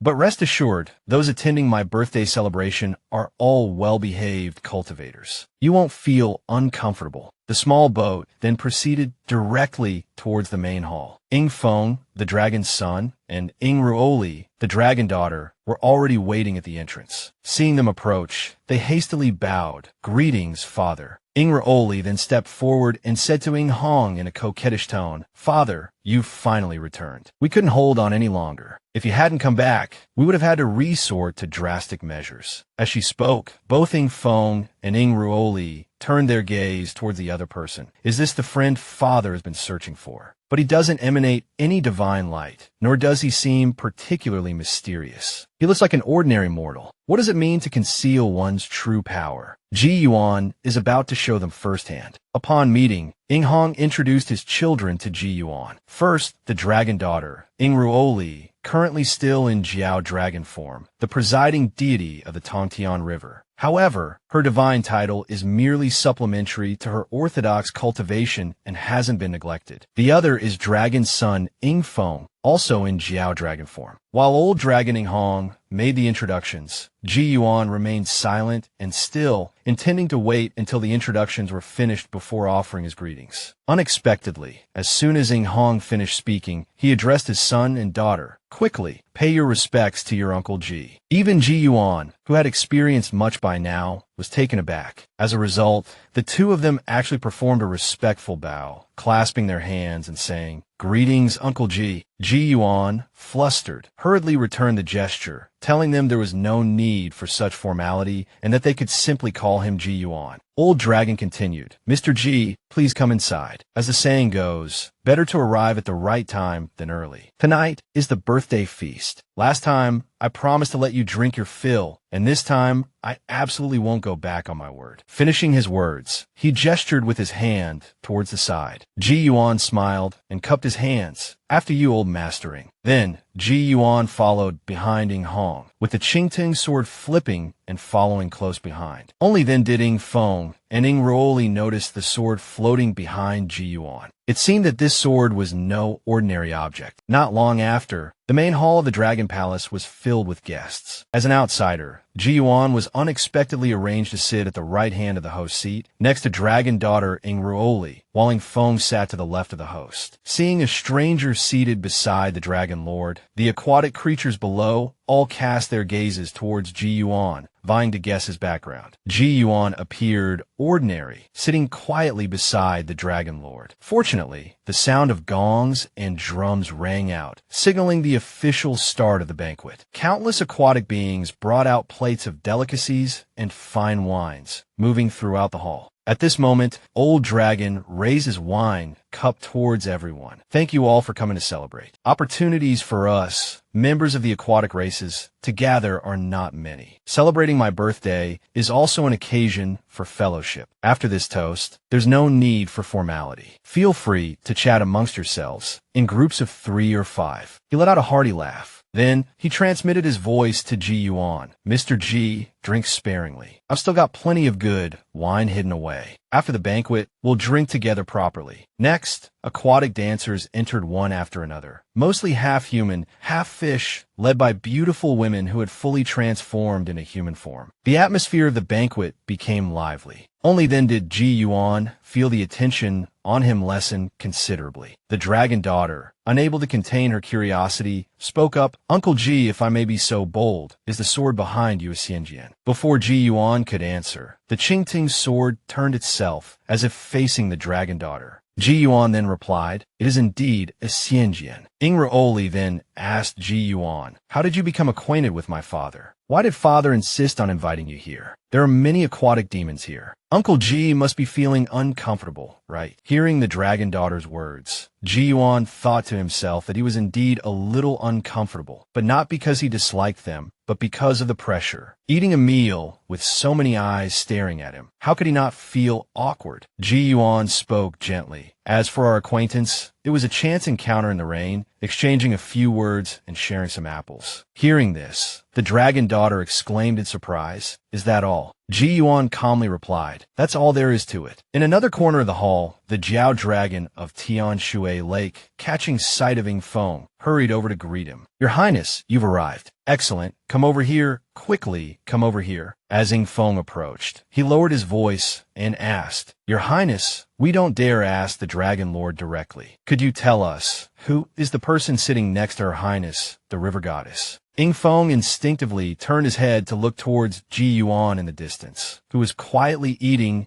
and drinking by himself. That's a new friend father made in recent years, named Ji Yuan. It's unclear where he cultivates, only that he's incredibly elusive. Father spent 3 years searching for him just to invite him to this banquet. The aquatic creatures exchanged glances, finding this hard to believe. The Dragon Lord personally searched for 3 years just to find him. Just what level of cultivation, what profound Taoist arts could this person possess? Ying Feng's reply was vague. Father told my sister and me to address him as Uncle Ji. What do you think about that? This time, none of those present dared to say a word. Ying Feng, seemingly amused, then said to them, "Focus your minds, keep your spiritual platforms clear, and then look carefully behind him." Heeding the Dragon Son's advice, the aquatic creatures observed Ji Yuan once more with renewed scrutiny. Behind Ji Yuan, a faint, azure sword seemed to flicker in and out of existence. Could this be a Xianjian? Ying Feng nodded. It hardly reveals any qi, concealing its spiritual aura on its own. Father said that once this sword is unsheathed, it will surely shake heaven and earth. The Tian Shui Lake Jiao Dragon couldn't help but feel a stir in his heart. Truly a genuine cultivator the likes of which I've never seen. A different thought suddenly sprang into the mind of the Tian Shui Lake Jiao Dragon. Ying Feng, at this point, guess what they were thinking? You're all probably hoping to ask this immortal for guidance, to seek his advice on your future cultivation, aren't you? Seeing their silence, Ying Feng spoke with a serious expression. I advise you to abandon that idea. Whether you have the fate to meet him again in the future is your own affair. Right now, it's Father's birthday celebration, and it's not appropriate to do such a thing. Hearing this, the aquatic creatures hurriedly laughed awkwardly and claimed they would never be so presumptuous, preferring instead to enjoy the wine and the dancing. In another corner, Ji Yuan unexpectedly spotted a familiar figure, sitting alone and drinking with a lonely expression. Ji Yuan thought to himself, could this be considered meeting an old acquaintance? Legend has it that if a demon encounters a true immortal who has attained the Tao, and if they can approach and inquire, it will be greatly beneficial to their future cultivation. This is known as immortal guidance. Ji Yuan, within the main hall of the Dragon Palace, had spotted the river god of the Chunmu River and couldn't help but steal a few more glances. Ingruoli, noticing this, asked Uncle Ji, do you also know the river god of the Chunmu River? Ji Yuan nodded. We met once before at the Chunhui Mansion's river god temple. Furthermore, there are records of him in the biographies of outlaws. The dragon daughter seemed lost in thought, sighing, transforming into a dragon is truly arduous. This white Jiao is a cautionary tale for those of us of Jiao dragon lineage. If I were ever in his situation, I would rather die. Ji Yuan noticed the change in the dragon daughter's aura, a hint of fear towards the dragon transformation, and felt this wasn't right. Since she was someone's daughter, he felt the need to offer some encouragement. Everyone knows that transforming into a dragon is difficult, and everyone covets the freedom of a true dragon. Life is full of dilemmas, whether for mortals or cultivators. Without the resolve to risk death, how can one even speak of yearning for a dragon's body? After speaking, he looked towards the white Jiao. This white Jiao has a strong spirit. He simply used the wrong method, not that there's no way for him. If the river goddess doesn't even have the courage to try, how can she be worthy of being a true dragon's daughter? Ingruoli's eyes widened in surprise, not because of some grand philosophical statement from Ji Yuan,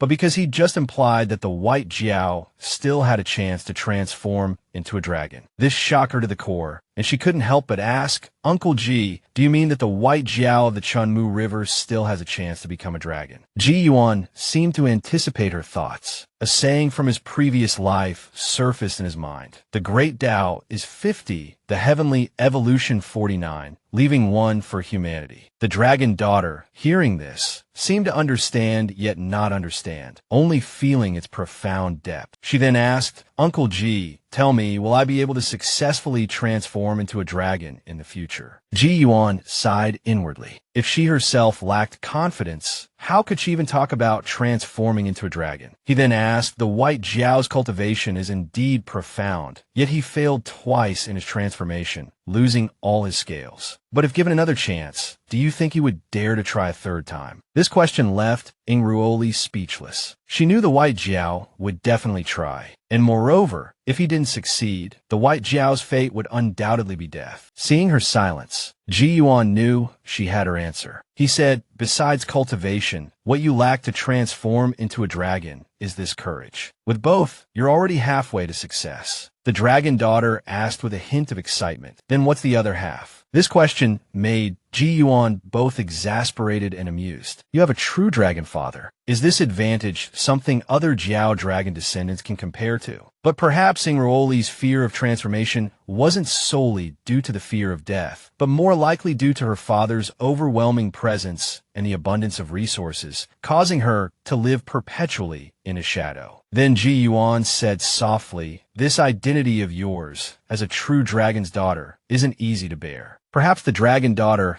hadn't realized this herself. Now, with Ji Yuan pointing it out, she felt as if struck by lightning. She subconsciously looked towards her father, and under the immense pressure, she couldn't help but gasp. Ji Yuan said gently, all right, since you've called me uncle so many times, I'll teach you something. Initially, Ji Yuan had intended to use questioning the heart, though his cultivation wasn't quite at the level to do so for others. However, the effect of the decree of sound would certainly be stronger. Immediately after, his voice, imbued with the decree of sound, despite the surrounding noise, clearly reached the dragon daughter's ears. Open your heart, close your eyes, enter tranquility, and clear your mind. Look at the fields of grain, the lakes, the rivers, the mountains, the cities ahead, and the crisscrossing waterways. Following Ji Yuan's guidance, a landscape truly seemed to appear within Ingruoli's heart, and she herself transformed into a Jiao dragon within the water. Ji Yuan's voice continued, hundreds of years of cultivation, all for this moment. Your cultivation is complete, the heavens pour down rain, flooding the land for half a month. This is your chance to swim against the current. Why haven't you set off? No, there's a city ahead. I can't go this way. The dragon daughter muttered instinctively, causing Ji Yuan's eyes to brighten. It seemed he had also entered her visualized world. Ji Yuan quickly said, since you know which path to take, why haven't you set off yet? Ji Yuan's words were like a signal, and the Jiao dragon moved with the wind. At this moment, the Jiao dragon headed towards the towering mountain range, where there was also water. What surprised Ji Yuan was that the dragon daughter actually began to empathize with the white Jiao's plight. While she was still accumulating power, the scales on her body began to fall off. Ji Yuan knew this wasn't good. If she failed this time, she would likely suffer a severe blow to her confidence. Attending a birthday celebration only to shatter the young woman's spirit, even if they were good friends, wouldn't be justifiable. Therefore, he could only use a drastic measure, pushing her to the brink of despair before pulling her back. Within this imagined adversity, the closer the Jiao dragon got to the mountain range, the more fear gripped its heart. Ji Yuan's voice rang out again. You dared to attempt transformation 3 times, embracing the resolve to face death. To retreat now, would that be worthy of your hundreds of years of cultivation? The difficult choice between life and death has already passed. Your spirit and conviction, just like in transformation, can only advance, not retreat. If your spirit falters, your dragon form will be unstable. Ingruoli, you no longer cling to life, nor fear death. Then shatter this mountain for me. Within the mindscape, the Jiao dragon's eyes flashed with a white light. Compared to the humiliation of 3 failed transformations, what was so terrifying about death? The rumble of thunder echoed like a bell, constantly reverberating in its ears. The Jiao dragon, riding the surging floodwaters, charged straight towards the mountain. With a tremendous boom, the colossal mountain was cleaved, a great river now flowing through the range. The Jiao dragon seized the opportunity to soar upwards, heading straight for the vast ocean. Ji Yuan breathed a sigh of relief. He had finally succeeded. As for Ingruoli, a dragon's roar involuntarily escaped her lips, startling the aquatic guests and causing them to stumble. Old dragon Inghong looked at his daughter in astonishment. Had she successfully transformed? Continuing from the previous moment,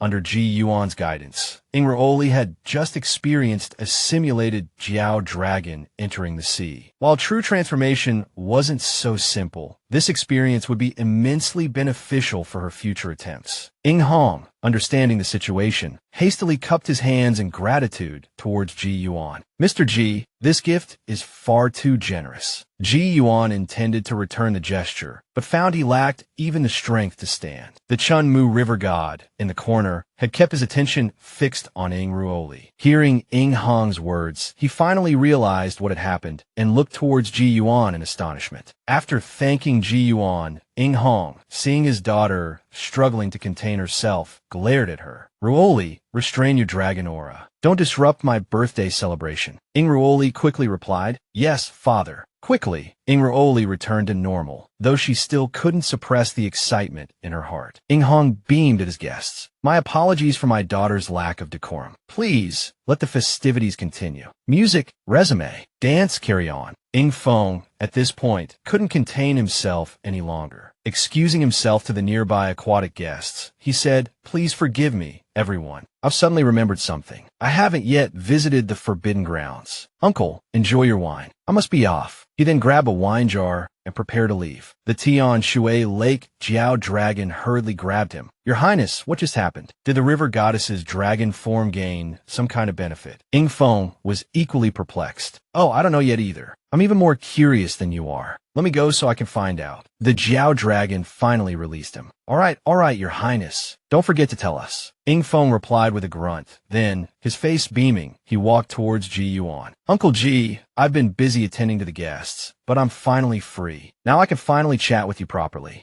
Ji Yuan thought to himself, family. Just a moment ago, he was calling me Mr. Ji, and now I've become Uncle Ji. Ing Feng enthusiastically continued, Come, Uncle Ji, let me fill your cup. Ing Feng, with a natural ease, poured Ji Yuan a cup of wine. Ji Yuan then addressed Ing Feng honestly. Your Highness, Lord Ing just advised me to drink less, so after this cup, I won't be having any more. As for what just happened, it would be more appropriate for your Highness to ask the river goddess. Ing Feng, not daring to delay, seeing Ji Yuan's reluctance to elaborate, ran off to ask his sister what had transpired. The dragon daughter, however, had closed her eyes and was focusing on regulating her breath, ignoring him. Ing Feng, frantic with impatience, exclaimed, Sister, are you trying to worry me to death? You definitely received some benefit from Uncle Ji. What was it? It was so significant that father, despite his weakened state, bowed in gratitude and even seemed to want to ask, why didn't I get any? The dragon daughter finally spoke. You should have stayed here and drank from the beginning. Stop dreaming about that benefit. Father said it was an immense gift, and I'm already incredibly fortunate to have received it once. For you to want more would be far too greedy. Hearing this, Ing Feng was driven mad, realizing that his sister had indeed received an extraordinary benefit, one that he had missed. Ji Yuan, in truth, knew what Ing Feng desired. However, what he had done for Ing Ruoli had been spontaneous, responding to her state of mind. To deliberately recreate it would not have the same effect. At this time, the Chunmu river god, Bai Qi, also grew restless. He inquired among the aquatic guests about the identity of the honored guest, but learned nothing concrete. 2 days later, Ji Yuan was playing Go with the old dragon in the courtyard. Unexpectedly, the old dragon's skill at Go was profound. He had won several games in a row against Ji Yuan, demonstrating a level of play far beyond that of Scholarine. Ji Yuan changed his tactics, adopting a more aggressive approach. This successfully steered the game in a different direction. Seeing that the old dragon was about to lose, Ing Ruoli arrived and informed them that Bai Qi had not yet left and wished to see the old dragon. The old dragon, considering that Bai Qi was a river god and that it would be inappropriate to continue ignoring him, decided to meet with him. Seeing this, Ji Yuan also decided to leave. If he didn't return soon, the fisherman who had rented him the boat would likely report him missing. Moreover, Bai Qi's drunkenness seemed to have an ulterior motive, and Ji Yuan wished to avoid any further entanglement. The old dragon chuckled. Mr. Ji is right. Besides, you still need to wait for Scholar Een to arrive in the capital. You really shouldn't stay here any longer. However, it won't be easy for Bai Qi to find you again. Ji Yuan smiled and said, Lord Ing, perhaps you could convey a message to the Chunmu river god for me. Endless pleading is not the way. Dedicated cultivation yields true gain. To become a dragon, follow the Tao. As a god, protect your domain. With unwavering devotion, the time for incense offering will naturally arrive. These words struck Bai Qi like a thunderbolt. He instantly understood. This was the person from that day. His eyes lit up and he bowed deeply. Thank you, Dragon Lord, for relaying the message. Thank you, Mr. Ji, for your guidance. Bai Qi will certainly heed your words. This reaction surprised the old dragon.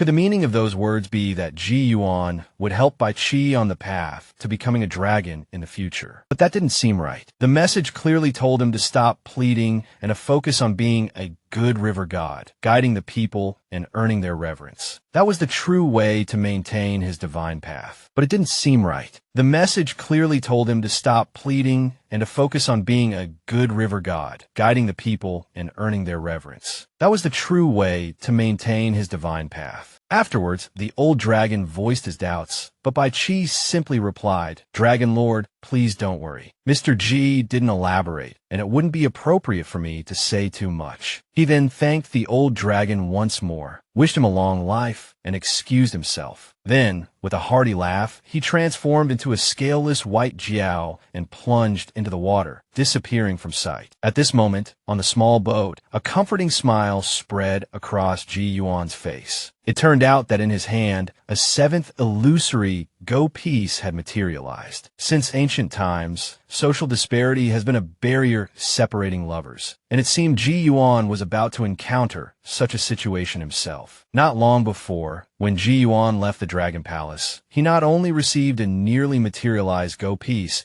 but also requested quite a few treasures from the old dragon. With this dragon immortal wine, and Xiang could extend the old Taoist life for a while longer. Next, Ji Yuan prepared to row ashore and wait for Master Yin. After he had left, the dragon daughter emerged from the water, watching Ji Yuan's receding figure. Curiosity stirred within her. What was it like when Father and Uncle Ji first met? As dusk approached, Ji Yuan encountered a luxurious houseboat on the river. The lanterns hanging on it all bore the same family name, clearly indicating a wealthy household. At that moment, two figures draped in fur cloaks were conversing by the boat's railing. The older man was advising the younger, saying that although he had lived a life of luxury and studied both literature and martial arts, he had never experienced true hardship. Some things, he explained, couldn't be obtained simply by wanting them. The younger man seemed somewhat unconvinced by his father's words. "But I've also endured hardship training in martial arts." "Father, you've never trained, so how can you say such things? Do you think that's fair?" The older man chuckled and pointed to the small boat. "That boat is crossing the Tongtian River. He hasn't caught a fish in days, and on the frigid river, the fisherman endures the biting cold for the sake of his livelihood, not daring to rest. Have you ever experienced that kind of hardship?" This barrage of words silenced the young master. The older man continued, "Even we, wearing fur cloaks, feel the cold. That fisherman, dressed in thin clothing, can only keep rowing. If he stops, the sweat on his back could be his death." Although Ji Yuan rowed very quickly, the young master finally couldn't hold back any longer and began to argue with his father. "But I don't want to marry Hong Tu as my principal wife. Can't I even take her as a concubine?" These words seemed to touch a nerve with the father. His expression darkened as he said, "Your social standings are too different. A courtesan entering the Shao family's doors. How would your mother arrange a marriage after that? How would the court view our family? Your future as an official would inevitably be affected." The young master angrily retorted, "Is there a law against marrying a courtesan? Besides, Hong Tu sells her art, not her body." This only made his father scoff. Selling her art, not her body, is just a rumor. Didn't she already undress for you?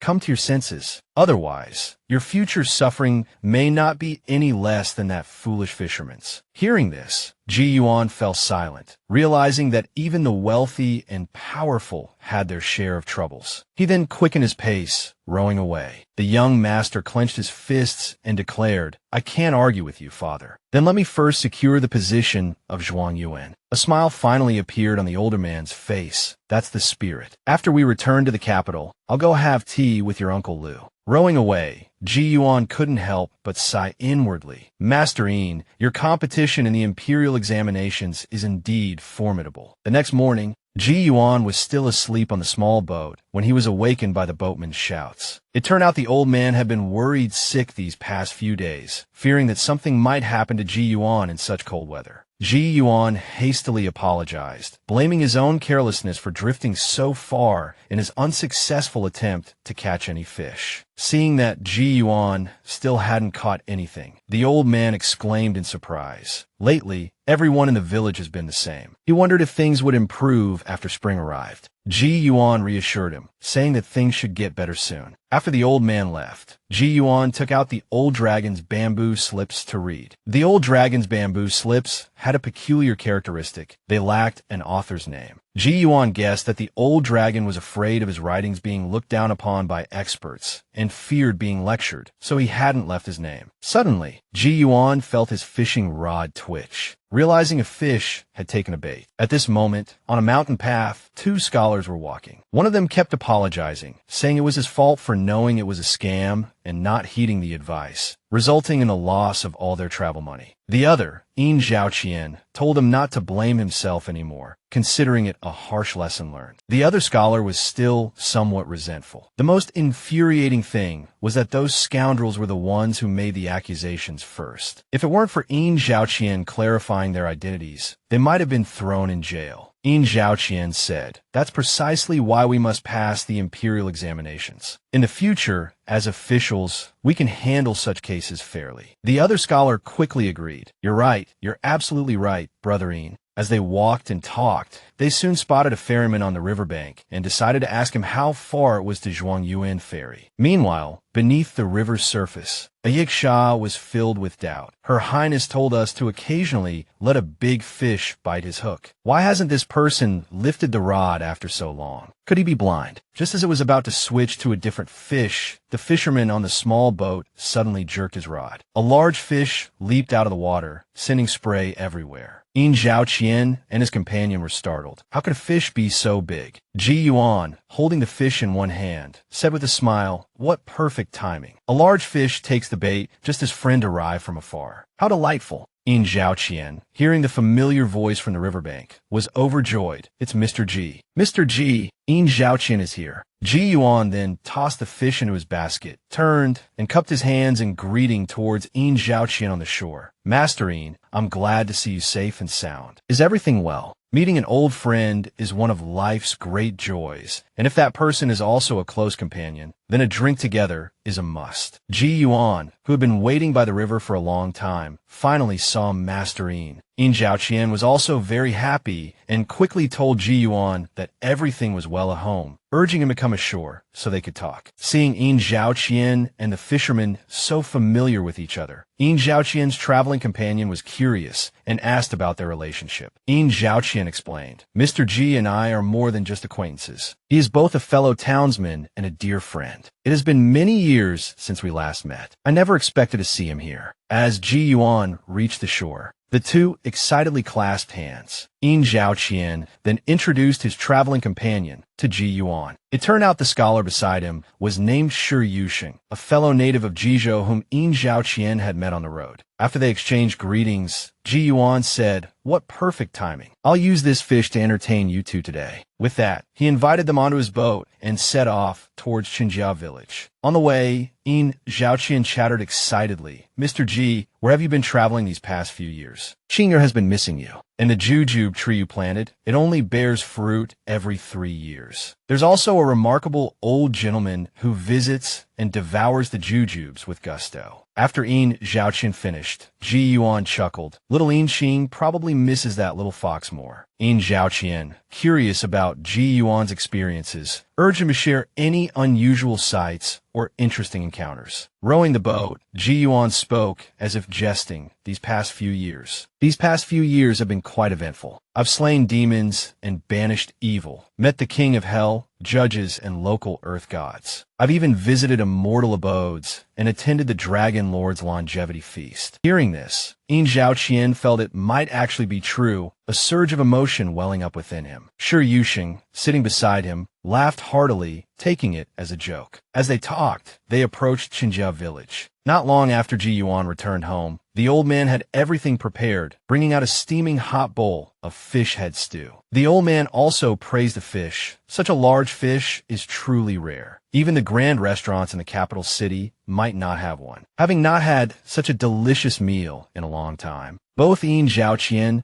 and Shi Yuxing were practically drooling. Ji Yuan, watching from the side, found it amusing. At this moment, Yin Zhaoqian noticed that Ji Yuan's eyes were no longer cloudy and asked in surprise, "Mr. Ji, your eyes have healed." Ji Yuan replied with a smile, "It was just a disguise." Although he didn't understand what disguise meant in this context, Yin Zhaoqian got the general idea. At the dinner table, Ji Yuan recounted some of the customs and practices of different places, along with several interesting events he had encountered. Each story from Ji Yuan's lips was vividly told, leaving both Yin Zhaoqian and Shi Yuxing filled with awe and admiration. Finally, Ji Yuan told them, "Tomorrow, I'll row you to the capital city, but first, let's go to Zhuangyuan Ferry for good luck. I'll just row you over to the ferry, and you can board another boat from there." For the two scholars, this was a proposition they readily agreed to. That night, Shi Yuxing, unable to sleep, asked Yin Zhaoqian, "What kind of person is Mr. Ji exactly? How could he have experienced so much?" Hearing this, Yin Zhaoqian chuckled. "Just take it as entertainment. Let's focus on the examinations. Mr. Ji is a man who roams the mortal world, something us ordinary folk can hardly comprehend. Indeed, roaming the mortal world, how profound. If I hadn't spent a day with him, I would truly think he was some wandering immortal. No wonder Brother Yin considers Mr. Ji a close confidant." The next day, when the two woke up, the old man told them that Ji Yuan had already gone to Zhuangyuan Ferry and was waiting for them. He would take them there. After they disembarked, the old man said, "Just beyond that black-tiled, white-walled building is the Tongtian River God Temple. Many scholars go there to pray for good fortune. And this is Zhuangyuan Ferry. Mr. Ji is surely waiting at the small dock to the north. You'll find him there." The old man didn't linger, preparing to return home. Yin Zhaoqian expressed his gratitude. "Thank you for seeing us off, Old Man Shen." The man beside him quickly added, "Yes, thank you, Old Man Shen. If I, Shi Yuxing, ever become an official, I will surely repay your kindness." At the ferry, Ji Yuan was sitting in his boat, reading as he waited. Occasionally glancing up, he suddenly noticed that amongst the myriad of intermingled auras, a faint purple aura stood out, like a crane among chickens. Could there be some favored imperial son at Zhuangyuan Ferry? Although this purple aura was faint, it wasn't obscured by the imperial aura, suggesting a person of some standing. Moreover, Yin Zhaoqian's righteous aura was also quite vibrant, and these two auras seemed to be connected as they rose. It seems the rumors are true. Those who carry the characters of destiny possess an auspicious aura of initial benevolence, attracting virtuous ministers. Interesting. I'll go take a look. Perhaps something interesting will happen. Thinking this, Ji Yuan hopped from the bow of his boat onto the ferry landing, preparing to join the bustle. With some people, a single glance might signify a destined encounter, but with others, a single glance might earn you a thorough beating.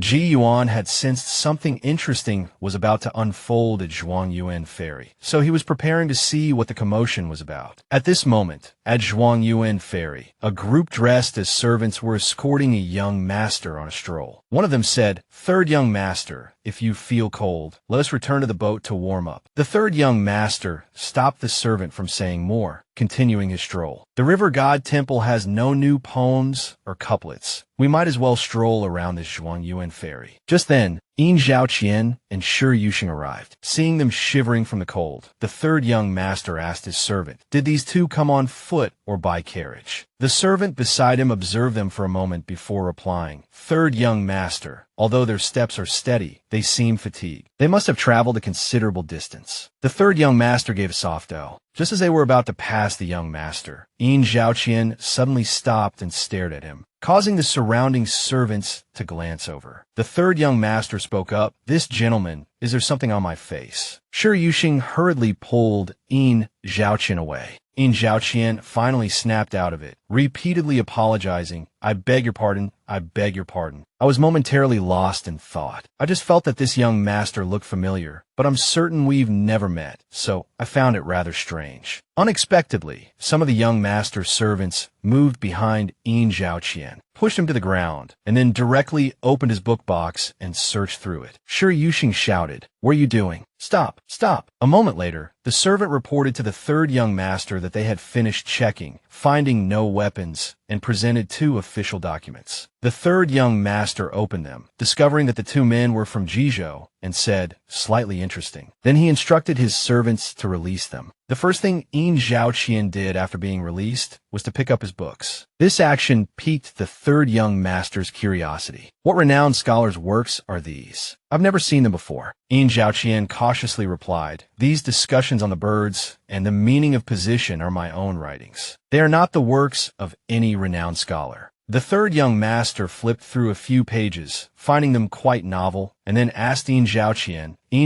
of Jizhou, "I wonder if you would be willing to sell these books to me." Yin Zhaoqian was a little surprised, but he also happened to need travel funds, so he asked, "How much are you willing to pay?" The third young master gestured to his servant. The servant immediately took 2 silver ingots from his chest. The third young master asked amiably, "Is this enough?" Yin Zhaoqian was about to say that it seemed a bit much when Shi Yuxing hastily accepted the silver, saying, "Enough, enough." After the young master and his entourage departed, the 2 scholars still couldn't quite believe it. Those few books had just sold for 10 taels of silver. Their winter stay in the capital city would be much more comfortable now. Ji Yuan, standing amongst the crowd, had witnessed the entire exchange. Although the third young master's temperament wasn't readily apparent, that faint purple aura seemed remarkably potent. Not long after, Yin Zhaoqian and Shi Yuxing finally located Ji Yuan. Just as they began to recount the recent events, Ji Yuan raised a hand to stop them. "There's no need to discuss this matter further, gentlemen. Let's board the boat first. We'll cross the river now." Hearing this, Yin Zhaoqian understood. Mr. Ji was clearly already aware of everything, so he held his tongue. As the boat glided forward, the 2 scholars felt Zhuang Yuan ferry receding rapidly into the distance. Ji Yuan smiled and advised them not to look back, but to keep their gaze fixed forward. Ahead lay the capital city. Both men were somewhat astonished. Hadn't they heard it would take at least an hour? Yet, they had arrived in what felt like mere moments. After the 2 scholars disembarked, Ji Yuan gave a farewell bow. "Head west, gentlemen. The capital prefecture is only about 10 miles from here. I wish you both success in the examinations." At that moment, Yin Zhaoqian remembered something. He pulled a small,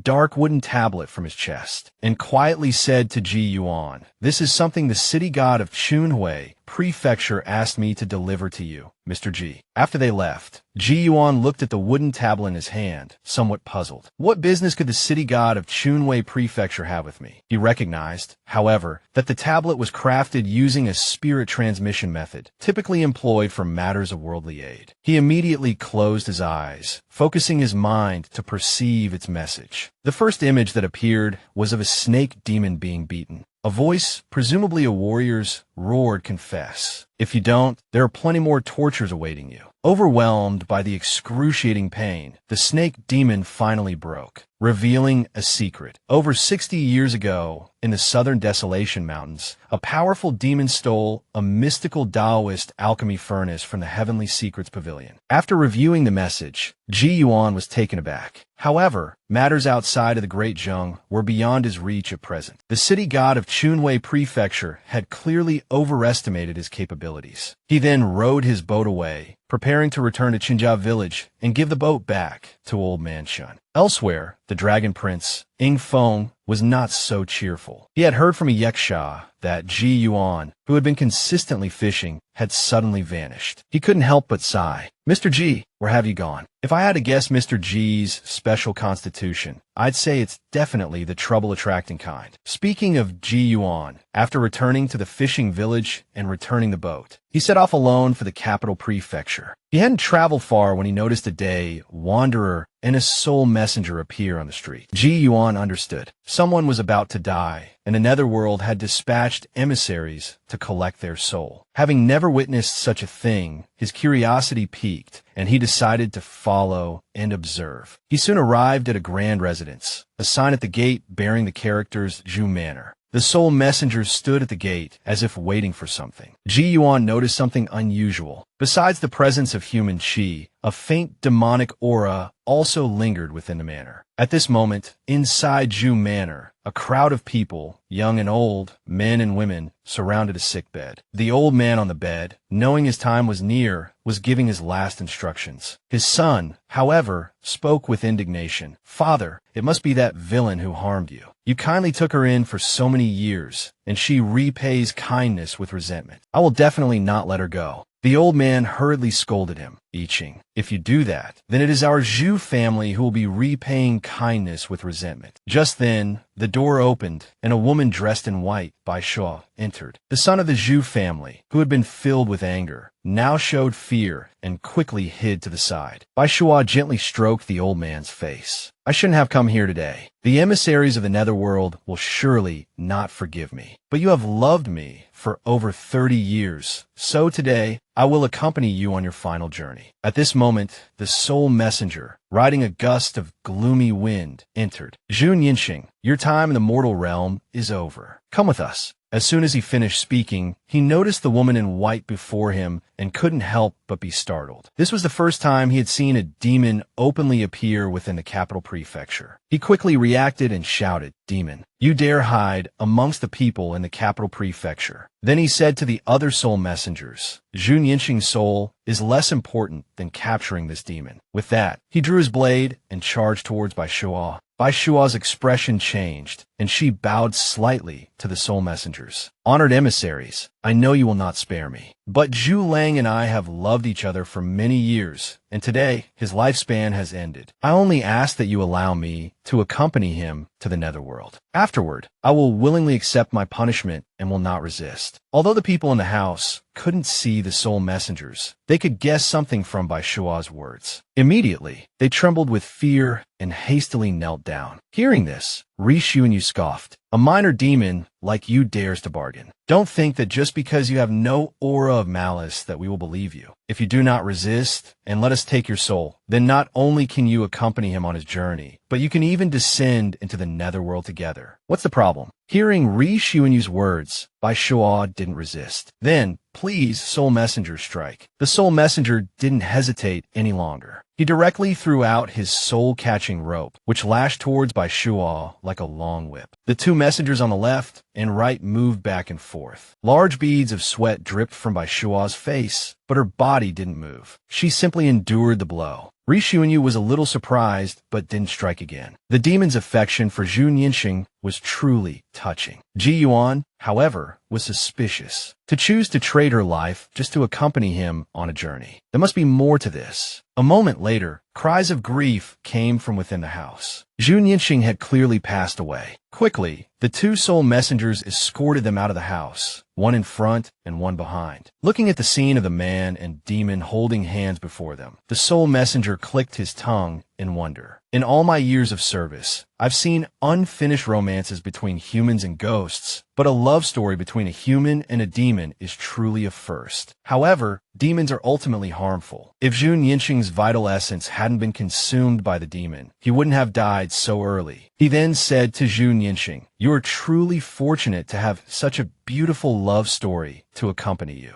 However, the demon beside you will not be as lucky as you." Bai Shuo smiled at Zhu Yinxing and said, "Zhu Lang, don't worry, I'll be fine. It's just a pity that I searched everywhere, and I could only extend your lifespan by 20 years. Zhu Yinxing sincerely expressed, "It doesn't matter. Having you by my side for so many years, I've been luckier than all the men in the world." It wasn't long before they reached the gates of the netherworld. Bai Shuo said, "Zhu Lang, take care. I can't accompany you any further." Then her soul twisted, slipping out of the soul-catching rope and flying into the distance, leaving behind only empty clothes. The soul messenger reacted quickly, drawing his blade and giving chase, while simultaneously loosening his chain and throwing it towards her. Unexpectedly, the chain passed through her like white mist. He immediately realized he had been tricked. The empty clothes suddenly transformed back into Bai Shuo's form, leaving only the words, "Zhu Lang, take care," before flying away. Since ancient times, stories of love between humans and demons have been passed down. But not only are they not accepted by the world, there are other reasons as well. Today, Ji Yuan had just arrived in the capital prefecture and encountered this matter. The demon had originally agreed to accept her punishment after escorting her husband, but she escaped right in front of the gates of the Netherworld, infuriating the city god and the Netherworld. The four presiding officials immediately appeared, declaring that they would destroy her soul. Ji Yuan stood below, witnessing everything. From Bai Shua's tearful farewell, he sensed her feelings, which moved him somewhat. He then chuckled self-deprecatingly. It's a pity that the city god and the netherworld of this capital prefecture are a bit difficult to tangle with. At this moment, cries of grief could still be heard from within the Zhu residence. Bai Shua's body lay on a grass mat. Ji Yuan also cast a concealment spell and appeared in the room. Unexpectedly,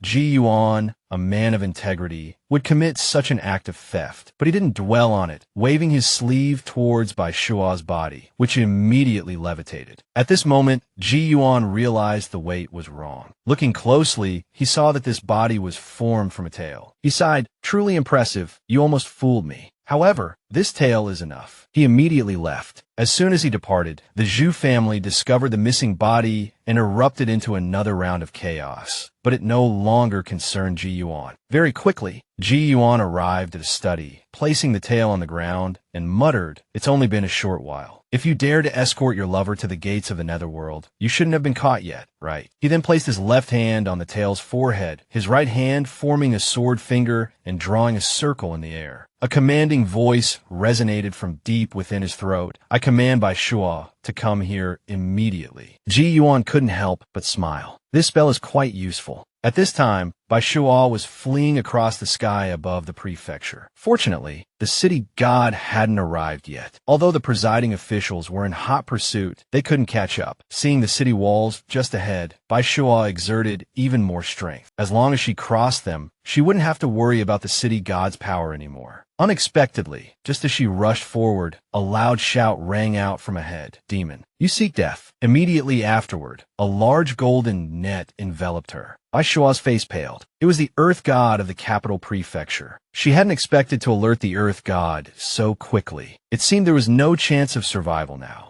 At this point, she gave up resisting, thinking that perhaps it wouldn't be so bad to accompany Zhu Lang like this. The Earth God appeared, waving his hand towards a net. "Did you think you could escape by leaving the city? How delusional." However, a second later, the figure within the net suddenly vanished. The presiding officials also arrived, catching sight of the Earth God and bowing respectfully. They asked him if he had seen any escaping demons. The Earth God was also astonished. "Just now, I sensed demonic energy in a flash of magical light, so I came to investigate. I almost had that demon captured, but it suddenly disappeared." The presiding officials of the Netherworld and the Soul Messengers exchanged puzzled glances. With the Earth God present, how could the demon have escaped? It was truly bizarre. If it possessed such magical power and divine abilities, why would it need to flee? Meanwhile, in the study, Bai Shua's soul, as if drawn by a magnet, fell heavily to the ground, dazed. She took a breath, finally realizing her body lay beside her. Around her were several mischievous children, and next to them sat a man in blue. Ji Yuan chuckled self-deprecatingly. "This is quite troublesome. Fortunately, it seems I'm a bit stronger than the Earth God." After a moment of stunned silence, Bai Shua turned towards Ji Yuan and knelt. "Thank you, Immortal, for saving my life. I, Bai Shua, will never forget your kindness. If you have any commands, even if it means becoming a beast of burden, please do not hesitate to ask." As she kowtowed, Ji Yuan finally discerned her true form. She was a white deer, which explained her short tail. He then told her to rise. "I don't need you to be a beast of burden. Just answer a few questions for me." He paused, then continued, "Miss Bai, tell me about your origins and also about you and Jun Yinxing. I enjoy a good story." Unexpectedly, the story Bai Shua told next was related to what Ji Yuan had learned from the city god of Chunhui Prefecture earlier. Continuing from the previous events, Ji Yuan used the soul-locking spell to save Bai Shua from the Earth God,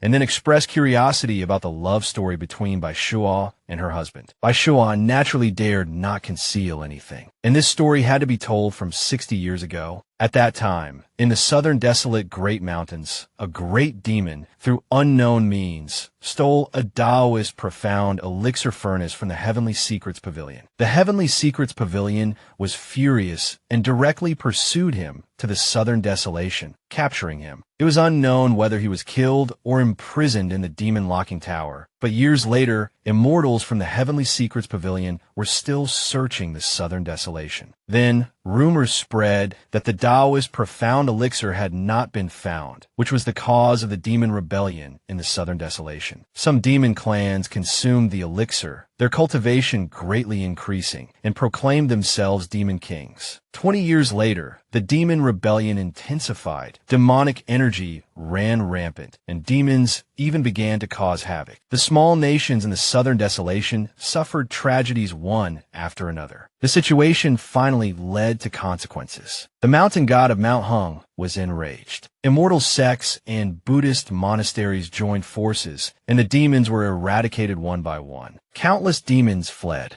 As Bai Shuo calmly recounted the events, Ji Yuan broke out in a cold sweat, seemingly able to visualize the tragic scenes. Then, recalling the snake demon in the small wooden tablet, he couldn't help but sigh. Although the demons were scattered, I don't know whether it was ultimately for better or worse. At this point, Bai Shuo continued, fearing I would be implicated, I fled to the Great Zheng. Because I was severely injured and my vital essence was greatly depleted, I didn't dare wander around carelessly, much less harm anyone. Then I met Zhu Nianxing, who was on his way to the capital to take the imperial examination. I used a bit of feminine charm and slipped onto his carriage. He was so amusing then. Clearly, he desired me, yet he didn't touch me, insisting that we must be properly married. A gentle expression softened Bai Shuo's face. He treated me very well. As a demon, I had never experienced such genuine care and love, and I couldn't help but be captivated, until one day, I accidentally revealed my true nature. Initially, I thought I would surely frighten him, but unexpectedly, he was only startled for a moment before asking if I, as a demon, could bear him children. Bai Shuo explained that it wasn't until that evening that she understood Zhu Nianxing had long suspected something was different about her. Though initially frightened, he realized she meant him no harm and, on the contrary, treated him with great tenderness. Gradually, his fear subsided. Ji Yuan then learned that upon discovering Bai Shuo was a white deer, Zhu Nianxing was overjoyed, claiming that in his hometown, white deer were considered a good omen. Lost travelers in the mountains only needed to see a white deer to find their way out of danger. Although Zhu Nianxing didn't pass the imperial examination, they married and settled in the capital. Unfortunately, neither understood the balance of yin and yang, and their unrestrained intimacy after marriage unknowingly depleted Zhu Nianxing's vital essence. Ji Yuan sincerely asked, so he realized this later and took a concubine. Bai Shuo shook her head. No, it was because a demon's body cannot bear children. He didn't want the Zhu family line to end, so I allowed him to marry a mortal woman. However, 7 or 8 years later, he finally realized something was amiss. Although I tried my best to prevent him from being tainted by demonic energy during our intimacy, his vital essence was still severely depleted, leading to instability in his primordial spirit. During that time, I was even more worried than when I was in the southern desolation, and I began searching everywhere for a way to save him. Ji Yuan listened attentively to her story, though it wasn't long. Even among mortals, how many lovers or couples could remain devoted to each other for 30 years like them? This tale could be compiled into a book by Master Yin, perhaps titled The Legend of Bai Shuo. It would surely be a bestseller. Snapping back to reality, Ji Yuan found Bai Shuo kneeling before him. With tears streaming down her face, Bai Shuo pleaded, Immortal Ji Yuan, I know you possess great divine abilities and profound magical powers. I no longer desire this cultivation journey. I don't want to become an immortal. I want to go to the Netherworld Registry in the capital prefecture to be with Zhu Lang until his vital essence is completely exhausted. Please take me there. I fled before only because I feared my soul would be scattered and I wouldn't be able to see Zhu Lang again. I know this request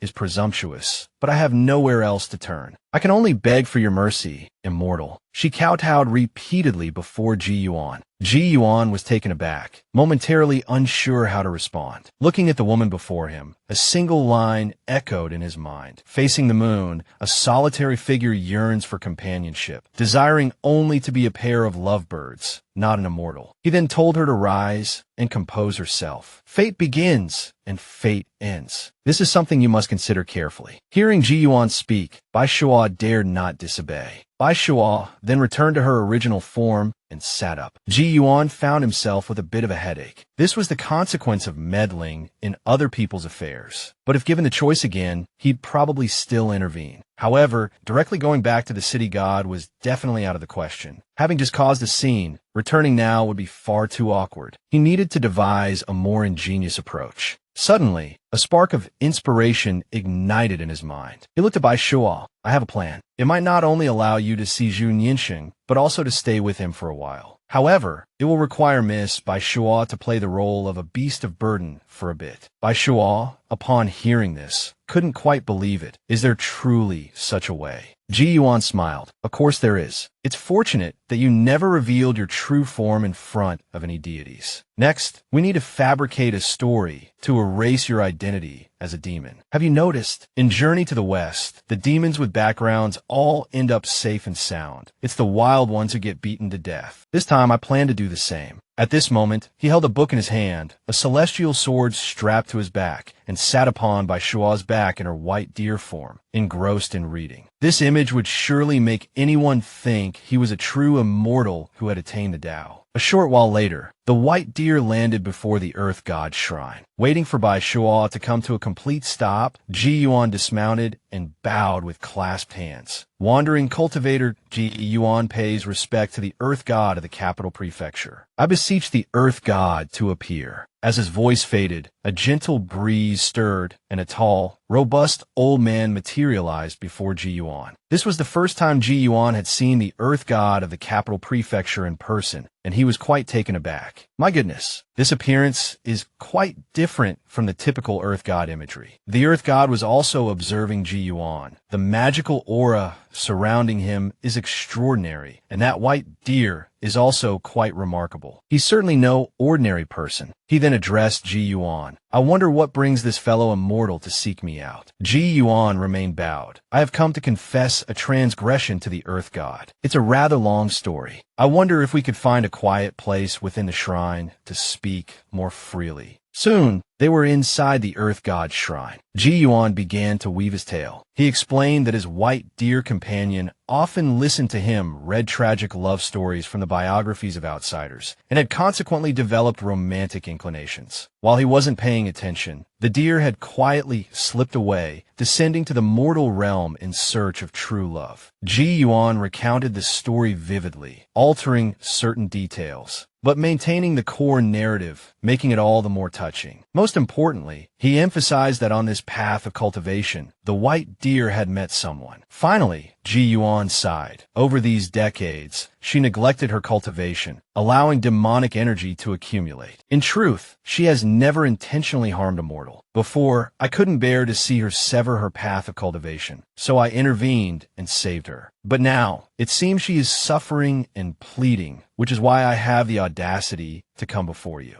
After listening, the Earth God remained silent for a long moment, finally letting out a sigh. Ji Yuan immediately understood. It seemed this plan might actually work. The Earth God then asked, so, Miss Bai Shuo is willingly accepting being treated as a demon, and wishes to enter the Netherworld Registry to be with Zhu Nianxing until his vital essence is completely depleted, after which her soul will be refined, and she does not regret this. After receiving an affirmative answer from Ji Yuan, the Earth God sipped his tea and exclaimed, I've seen much of mortal love, but few can compare to this. So, Immortal Ji, what is your purpose in coming here? At this point, Ji Yuan revealed his purpose. It turned out he wanted the Earth God to accompany him to the city god's mansion. As fellow deities in the capital, surely the city god would give face to the Earth God. The Earth God was still pondering this when the white deer suddenly knelt before him. The Earth God hastily helped her up. No, Miss Bai Shuo, please rise. I agree to your request. Is that not enough? Your master and I will go to the city god's mansion together. It's not certain that city god Jin Shi will give me face. Bai Shuo, overjoyed, quickly thanked the Earth God and said that her only wish now was to see Zhu Nianxing again. If the city god truly refused to make an exception, even if her soul were refined on the spot, she would bear no resentment. The white deer spoke with utmost sincerity, and the Earth God, having heard her plea, nodded, rest assured. Even if the city god were made of iron, with your master and me here, protecting you and getting you out shouldn't be a major problem. He then looked at Ji Yuan, thinking to himself, this person not only possesses unfathomable depth of cultivation, but is also quite sensible and broad-minded. No wonder he could befriend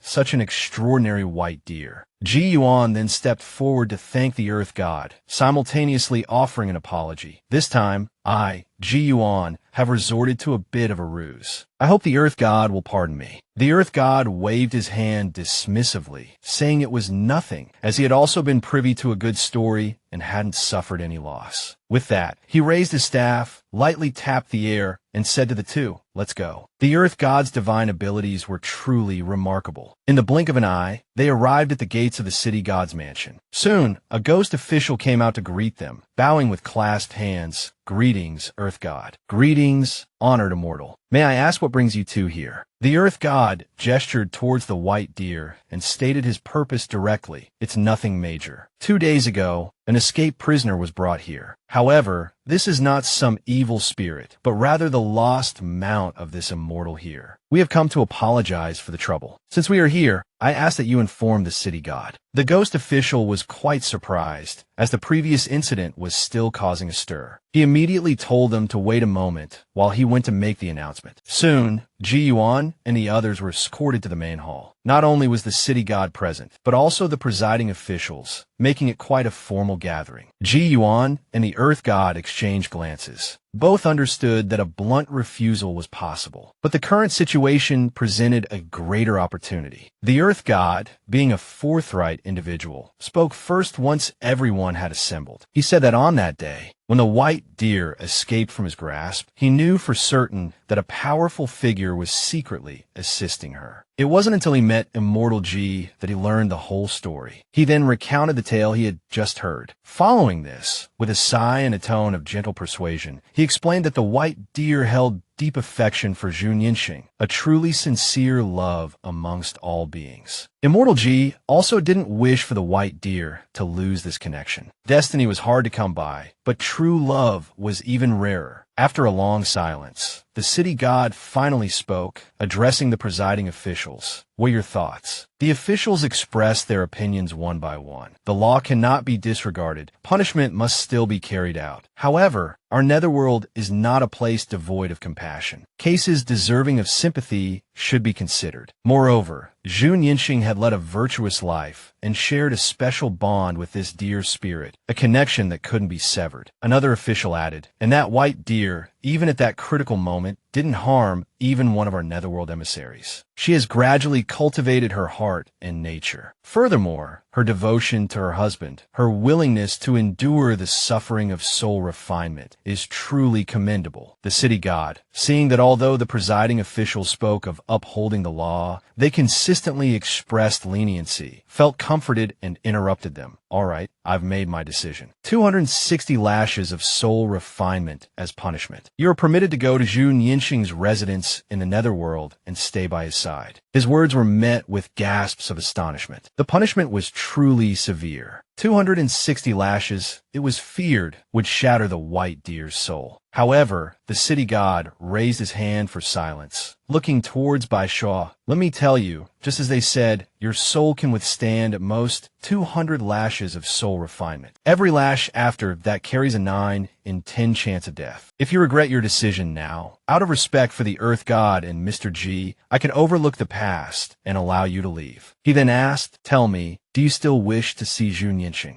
As expected, Bai Shuo's eyes welled with tears, but she resolutely replied, I do. Hearing this, the city god threw back his head and laughed heartily. Haha, good. Jun Yinxing has a netherworld lifespan of 26 years. You will endure 10 lashes for each year. If you cannot bear it, then you must leave. Those present were once again stunned. Bai Shuo, also realizing the implication, transformed into her human form, knelt and kowtowed repeatedly to the city god. When Ji Yuan and the Earth God emerged, a seemingly sleeping white deer floated beside them. by Shua's physical body. The Earth God felt a touch of emotion over the night's events. Those who can become deities are, after all, individuals of noble character. I worked alongside the capital prefecture's city god for nearly 200 years, and only today did I learn of this side of him. Ji Yuan smiled. Otherwise, why would there be the saying respect deities, disdain demons and monsters? Isn't it because deities value virtue?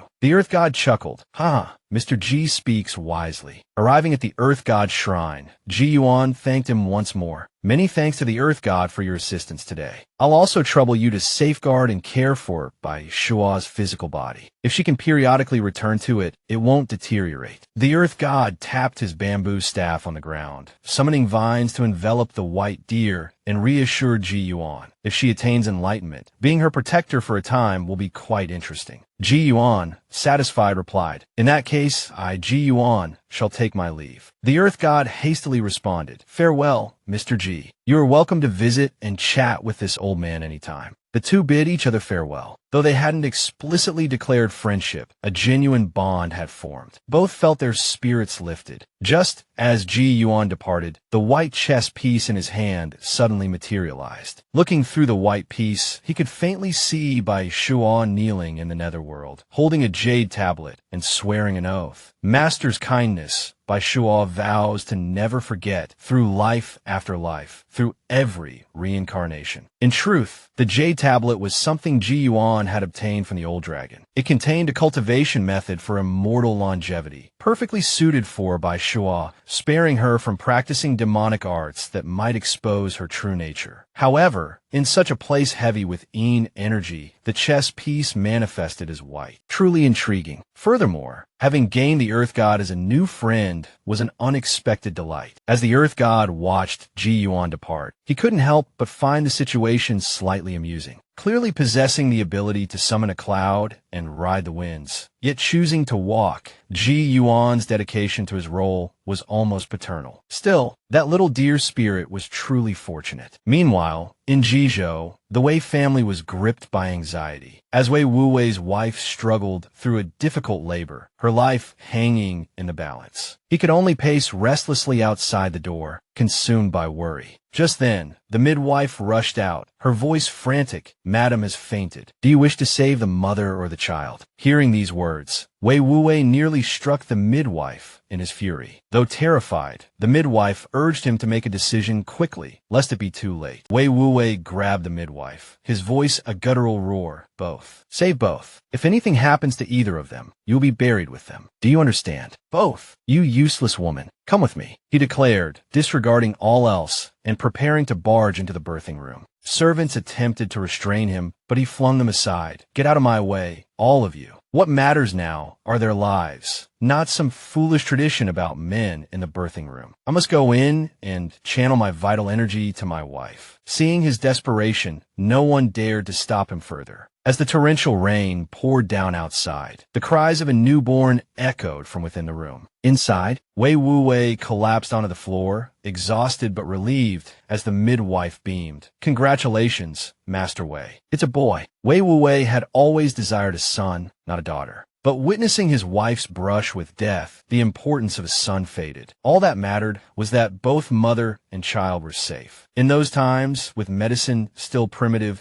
childbirth could be a perilous ordeal. Fortunately, Wei Wuwei's martial arts prowess allowed him to channel his vital energy, saving both their lives. Once everything had settled, Wei Wuwei hurried to inform his father, the family elder. He was about to share the good news, but the elder already knew about the birth of his grandson. So, the elder asked, "Are you off to the Immortal's abode now?" Wei Wuwei explained that he wasn't in such a rush. He simply wanted his father to choose a name for the child. A pang of regret struck him. If only Mr. Ji were still here. It would have been wonderful to have him choose the name. The elder chuckled softly. Such an immortal figure is not for us to presume upon. However, he continued, this child's birth is auspicious, tied to the future of our Wei family. Let us call him Wei Yuansheng. Wei Wuwei repeated the name to himself, finding it pleasing. He quickly flattered his father, as expected of you, father. Such a fitting name. I've never feared anything in my life, and my son's name is even more auspicious, surely blessed with excellent immortal fortune. The elder laughed at his son's exuberance. Go on then. Even in the most dire of circumstances, you know no fear. Wei Wuwei grinned and turned to leave, then instructed his servants. I want my son's 1-month celebration to be a grand affair. As the day of the celebration arrived, esteemed families and influential figures from the martial world, all with close ties to the Wei family, gathered in great numbers. Among the carriages arriving at the Wei family celebration was one carrying Luo Ningxuang, one of the heroes who had participated in the tiger hunt years ago. Their conversation suggested that many of their companions from that time would also be attending. As their carriage came to a stop, a familiar voice announcing the arrival of the Du family from Tianyue Prefecture to celebrate young Master Wei's 1-month birthday startled Luo Ningxuang. Looking closely, she recognized the speaker as Du Heng, the swordsman from those bygone days. Du Heng also recognized Luo Ningxuang, but offered only a brief greeting without further conversation, before following the servants directly into the Wei estate. The Wei family steward couldn't help but remark, it seems the young man from the Du family hasn't given up on the martial path. But an elder from the Luo family countered decisively, Du Heng has ruined his life. He then asked Luo Ningxuang if she wanted to go and have a drink with him. Luo Ningxuang hesitated for a moment, then shook her head. No, it seems he doesn't want to talk to me. Let's go inside. Inside the Wei estate, the halls were already teeming with guests. A booming voice announced, Lu Chengfeng offers his congratulations to the master of the Wei family, causing a ripple of murmurs and excited chatter among the crowd. It turned out that in recent years, his martial arts skills had advanced by leaps and bounds, earning him considerable fame in the Jianghu and the moniker Young Gentleman of the Cloud Pavilion. Hearing the whispers around him, Du Heng's heart grew heavier. Wei Wuwei was still making his rounds, offering toast to his guests, when he looked up and noticed a one-armed figure heading toward a secluded corner. It was Du Heng, seeking solace in a solitary drink. Lu Chengfeng, brimming with enthusiasm, hurried over with a cup of wine, his demeanor as casual as ever, and greeted him with a cheerful, finally found you. The two quickly fell back into their familiar camaraderie. Lu Chengfeng encouraged Du Heng not to lose heart, reminding him, Master Ji once said you had limitless potential. Du Heng was about to retort that he was now nothing more than a mediocre nobody. But Lu Chengfeng cut him off. Even if your martial path truly has no hope of recovery, you can surely find success in another field. As they say, every profession has its top scholar. Suppressing his frustration, Du Heng forced a smile. Thank you, Brother Lu. Wise words. Waiting until Lu Chengfeng was called away by another guest, he finally unleashed his pent-up anger, crushing the wine cup in his hand, gritting his teeth. Every profession has its top scholar, indeed. Just then, a voice suddenly interjected. Young Master Du, do you also know Master Ji? It was Wei Wuwei. Seeing Du Heng's puzzled expression, he explained that he had been passing by and overheard their interesting conversation, finding himself unable to resist joining in. Then, with a chuckle, he added, to think that the tiger skin I purchased years ago was hunted by you gentlemen. Truly astonishing. Just now, I heard young Master Lu mention Master Ji. I wonder if it would be convenient for me, Wei, to hear this story. Du Heng feigned a troubled expression and said that it would be truly inconvenient, as Master Ji had instructed them not to mention him to outsiders. Hearing this, Wei Wuwei understood. The master they spoke of was undoubtedly Ji Yuan. He quickly assured them, I'm not an outsider, but an acquaintance. I not only gifted him pastries, but also ate apples from his garden. These words truly caught Du Heng off guard. He pressed Wei Wuwei about when he had become acquainted with Mr. Ji, adding, after we left, Lu Chengfeng went looking for him during the New Year's festivities that year, and later told us he was gone. Wei Wuwei chuckled at this. That Lu Chengfeng, quite the sly one. He didn't mention going until after he'd already seen Mr. Ji. He then explained to Du Heng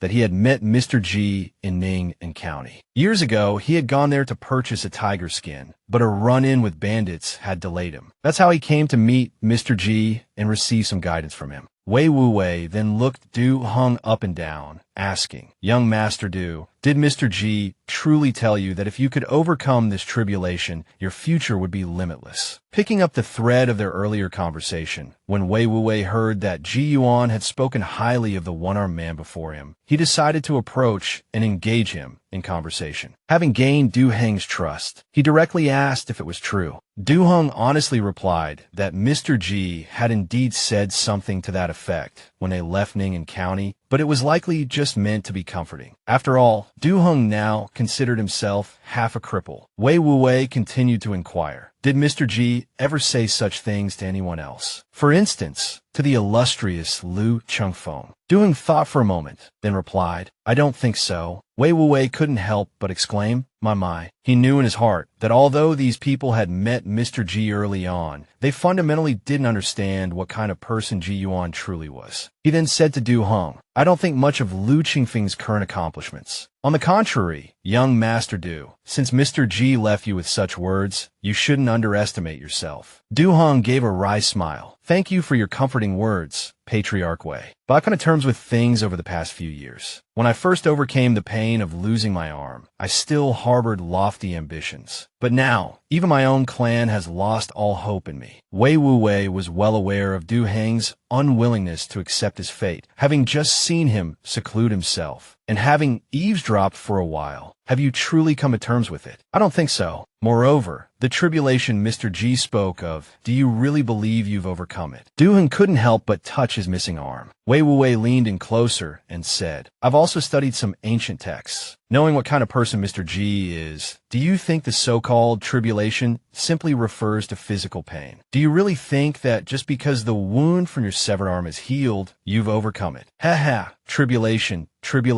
Doesn't this current situation seem even more like one?" Wei Wuwei's words struck Du Heng like a bolt of lightning. Seeing him stunned, Wei Wuwei paused for a moment before continuing. "All right, now you can tell me about how you met Mr. G. After all, Mr. G has shown me great kindness, and I'd like to learn more about my benefactor." This time, Du Heng didn't hesitate, slowly recounting the events of that year. A group of spirited young martial artists went up the mountain to slay a tiger, encountered Mr. G who warned them, but they ignored him. As a result, they encountered a demon tiger and nearly lost their lives. Hearing this, Wei Wuwei broke out in a cold sweat. He hadn't realized that the tiger skin he bought was shed by a demon tiger, nor had he imagined that Mr. G had ever been in such a disheveled state. The story ended with them leaving Ning'an County. Inwardly, Wei Wuwei confirmed that these people understood Mr. G even less than he did. He also noticed that when Du Heng mentioned the agreement with the tiger demon, his tone was quite casual, as if he didn't take it seriously. They must have thought it was just a delaying tactic Ji Yuan used to deceive the tiger demon. He then asked, "Lu Qingfeng has been to Ning'an County. Did he ever tell you about the apple tree bearing fruit and gifting it to someone?" This question left Du Heng slightly bewildered, and he replied that he had never heard of such a thing. Wei Wuwei chuckled. Perhaps young Master Lu hadn't heard of it yet, so he didn't tell you. He then said to Du Heng, "The 1-month celebration is about to begin. I can't be absent, and neither should you. Don't just sit here drinking alone. But I must remind you, the agreement with the tiger demon is most likely real, and it could be life-threatening. You've forgotten about it for 3 years, but what about 30 years? We become fast friends upon meeting, so please don't take offense to my blunt words just now." Having said that, Wei Wuwei strode away, announcing to everyone that the banquet had begun and urging them to make themselves at home and enjoy themselves. Back at the banquet table, Du Heng no longer appeared as despondent as before, nor did he continue drinking. He focused on eating meat, much to the surprise of his clan members, who quickly joined him. It turned out that he had silently made up his mind not to wallow in despair any longer. Since he was already in Dushing Prefecture, he might as well make a trip to Ning'an County. The next day,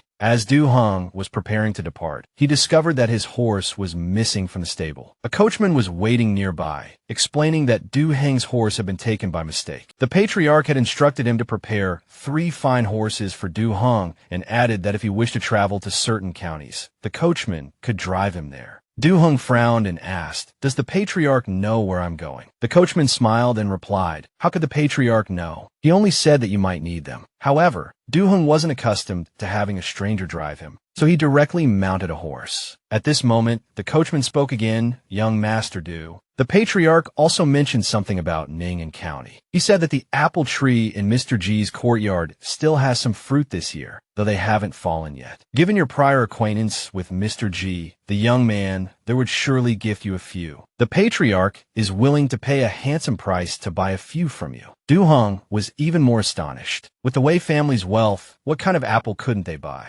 Could there be something special about the apple tree in Mr. G's courtyard? He didn't immediately agree, however, and said, "Let's discuss this matter after I return. I'll take my leave now. Please convey my thanks to Patriarch Wei." With that, he spurred his horse and galloped away. If someone told you that, in the depths of winter, there was an apple tree still lush and green, laden with fruit, would you believe it? Yet, all of this was happening right before the eyes of Du-hung, the one-armed swordsman. He was now preparing to tie up his horse and enter the courtyard to take a look. As he opened the gate, In-ching rushed out. The boy, now much taller, was cleaning inside. Du-hung stepped forward, introduced himself, and explained that he was an old acquaintance of Mr. G, passing by and paying a visit. Hearing the name, In-ching felt a flicker of recognition. Coupled with the mention of Ning and County, it suddenly clicked. "Aren't you the hero who fought the tiger?" he exclaimed. "Mr. G told me about you." With that, he eagerly ushered them inside. After they were seated, In-ching poured them tea. "It's a pity you've come at a bad time," he said. "Mr. G is traveling and hasn't returned yet. If you had come a few months earlier, there would have been many more apples in the garden. Now there are only a few left." He then proceeded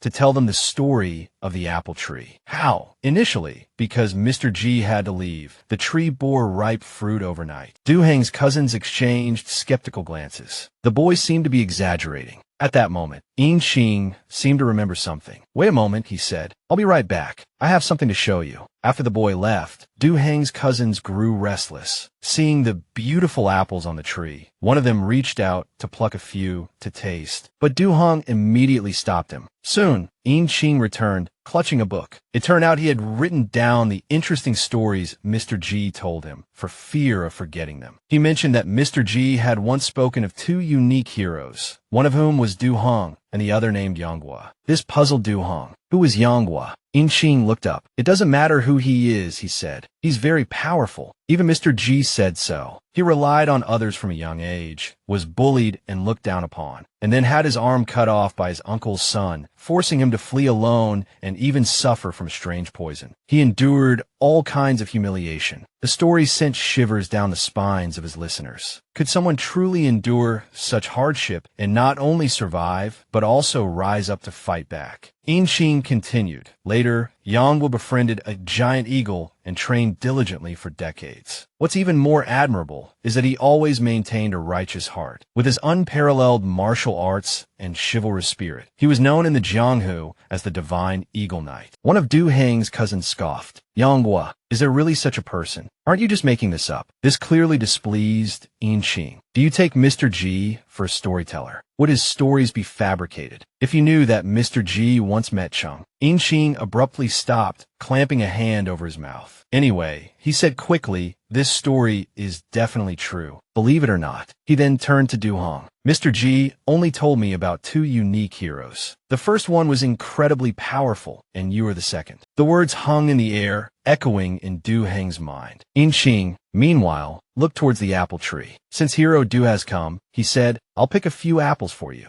The old tree will surely agree. I can also have another taste." Under the bewildered gazes of everyone present, In-ching nimbly climbed onto a branch, as if pleading with the tree. "This is an old friend of Mr. G's," he said. "He's come after 3 years. Surely one apple isn't too much to ask." With that, he gently tugged, and an apple came loose. In-ching beamed. If he hadn't been perched on the branch, he might have jumped for joy. Those standing below watched him carefully, ready to catch him if he fell. In-ching called down to Du-hung to catch the apple, then asked the tree for a few more. The apple tree didn't seem to mind, allowing In-ching to pick 7 in total. The boy wanted to pick more, but the apple tree refused to yield, even In-ching's coaxing proving useless. It simply tossed him down. In-ching wasn't angry at being dropped, only muttering about the tree's stinginess. Then, looking happily at the apples, He prepared to divide them. Seeing Du Hong receive 4 apples, his 2 cousins grumbled, "Why does he get 4 while we only get 1? Inxing quickly replied, "You're lucky to even get 1. Don't you see I only have 1 too? If it weren't for Hero Du being here, you wouldn't have gotten any at all." With that, he urged them, "Don't just stand there, eat." He then took a bite of his own apple, and a rich, intoxicating aroma filled the air, causing everyone's mouths to water. Taking his first bite, Du Hong felt a warmth spread through his body, as if he had consumed strong liquor. Could this be some kind of rare treasure? After finishing their apples, Du Heng's cousins, still unsatisfied, tried to ask him for 1, but Inxing stopped them. Hero Yonghua had his miraculous snake gallbladder. He declared, "And Hero Du has these apples. These are not to be touched. If you want more, try picking them yourselves. I give you permission, go ahead."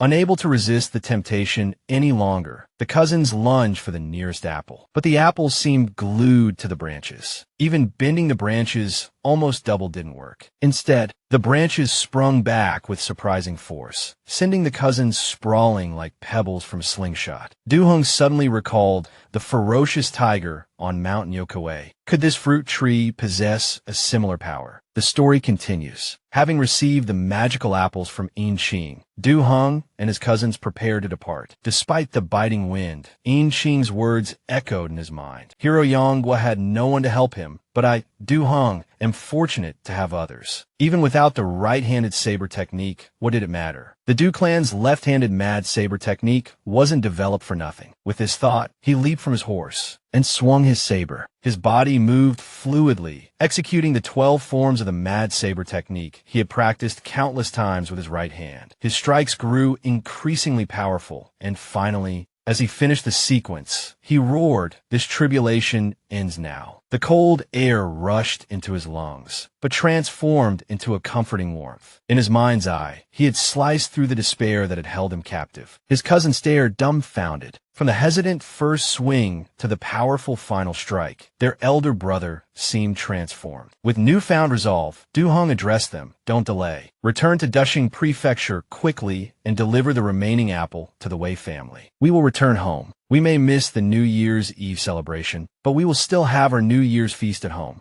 Meanwhile, in the distant capital, Ji Yuan, watching a game of Go in a tea house, suddenly found a white Go piece in his hand. He could almost see the image of Du Hong within it. Slightly surprised, Ji Yuan mused, "Strange things are afoot with this Go piece." Since it was New Year's Eve, everyone at the brothel dispersed early to go home and paste up red couplets. The owner invited Ji Yuan to play Go, but he politely declined, saying, "I wouldn't dare to show off my meager skills before an expert." The owner mentioned he was about to go buy some new couplets, and Ji Yuan offered to lead him to an acquaintance who had a stall selling couplets on the street, boasting of the seller's beautiful calligraphy. He could take the owner there to have a look. They quickly arrived at the street, where the couplet seller was none other than Yin Zhaoqian. The stall was already crowded with people. Ji Yuan pointed to Yin Zhaoqian and introduced him. "That's the acquaintance I mentioned, a scholar from Jizhou, exceptionally talented in literature. More importantly, we're from the same hometown, and I know he's a man of integrity. The couplets he writes have a noble air, capable of warding off evil spirits in the home." "Is that so? Then I must ask him to write a few extra sets for me." The owner joked, then followed Ji Yuan toward the stall. However, the stall was still bustling with people. Ji Yuan wasn't in a hurry and stood patiently in the queue when he suddenly sensed a familiar presence. Turning his head, he saw it was Old Long hurrying over. He couldn't help but think to himself, "Old Long, on New Year's Eve, shouldn't you be home with your family? What are you doing looking for me?" From another direction, the third young master, escorted by his servant, also arrived. Ji Yuan felt a touch of exasperation. "Why are we meeting here again? This is enough people for a game of mahjong." Old Long then asked, "Mr. Ji, are you planning to stay in the capital until after the spring examinations?" Ji Yuan didn't answer directly, instead asking, "Do you know who that man was just now?" In Old Long's eyes, the man possessed an extraordinary air, a purple aura radiating from him, looking every bit like a member of the imperial family. Ji Yuan then revealed, "Indeed, this man calls himself Third Young Master, but he is, in fact, Prince Jin, the third son of the current emperor of Dajin." Old Long showed little interest in this revelation. The rise and fall of the Dajin dynasty held less fascination for him than Ji Yuan himself. Looking at Old Long, Ji Yuan continued, although Dajin has always traditionally established the eldest son as the crown prince, the current emperor is still young and vigorous, with a mind of his own. Not only has he delayed appointing a crown prince, but he also finds his eldest son somewhat inconvenient. Old Long finally perked up. Are you suggesting, Mr. Ji, that this man might become the crown prince, or even the future emperor? Ji Yuan smiled. It's certainly a possibility, but he's too conspicuous. In the struggle for power, danger lurks everywhere. Old Long felt a little exasperated. In his eyes, Ji Yuan seemed interested in everything, yet simultaneously detached from everything. He was truly difficult to understand. He suggested, it's New Year's Eve. Why don't you come with me to the Water Palace? You could bring Yin Zhaoqian along too. He seems like a good sort. Ji Yuan smiled again and replied, his aspirations lie in calligraphy. It's best not to expose him too much to matters beyond the mortal realm. Besides, feasting in the Water Palace is rather dull. Why don't we stroll around tonight and experience the human festivities, especially the atmosphere in the Imperial City during the New Year's Eve celebrations? I'm sure there will be something worth seeing. Old Long smiled and agreed. If that's what interests you, Mr. Ji, I'd be happy to accompany you. By now, Prince Jin had reached the front of the stall, his guards gently pushing the onlookers back slightly. Prince Jin then asked Yin Zhaoqian, do you remember me? Yin Zhaoqian was initially taken aback. Although he recognized the man, he didn't know his name and simply replied, yes, I remember you. Prince Jin extended an invitation, explaining that he had enjoyed reading Yin Zhaoqian's books and, as his residence was hosting a banquet, he wished to invite him to attend. Seeing the situation, Yin Zhaoqian didn't dare refuse and reluctantly agreed. Shi Yushin, on the other hand, was left out in the cold, seemingly with no intention of being invited along. They quickly arrived at the gates of Prince Jin's residence, and only then did Yin Zhaoqian realize that this third young master was actually Prince Jin himself. At that moment, a voice called out, this must be Mr. Yin, is it not? An elderly man named Li Mushu stepped forward. Prince Jin made the introductions, explaining to Yin Zhaoqian that this was his tutor, the crown prince's grand tutor, Li Mushu. Yin Zhaoqian hastily bowed. It is an honor to meet you, Master Li. Li Mushu smiled and replied, there's no need for formalities. After reading your 2 books, I knew you were no ordinary scholar, he said, turning to Prince Jin. A talent like this must be recruited, lest he be snatched up by others. Hearing this, Yin Zhaoqian broke out in a cold sweat. Being favored by a prince was no laughing matter, and now he felt like he was truly stuck in a difficult situation. Prince Jin, seeing his tutor and Yin Zhaoqian conversing, announced that he had to make a trip to the palace. Master Li assured him he could go without worry, as he would take care of the guest. After Prince Jin's departure, Li Mushu reassured Yin Zhaoqian, telling him not to be nervous. This is just a family banquet. No court officials will be present. Just sit next to me when the time comes. Thank you, Master Li, Yin Zhaoqian replied, but to be honest, I've already been recruited by the Han court. Yin Zhaoqian's honest, yet amusing reply made Li Mushu burst out laughing.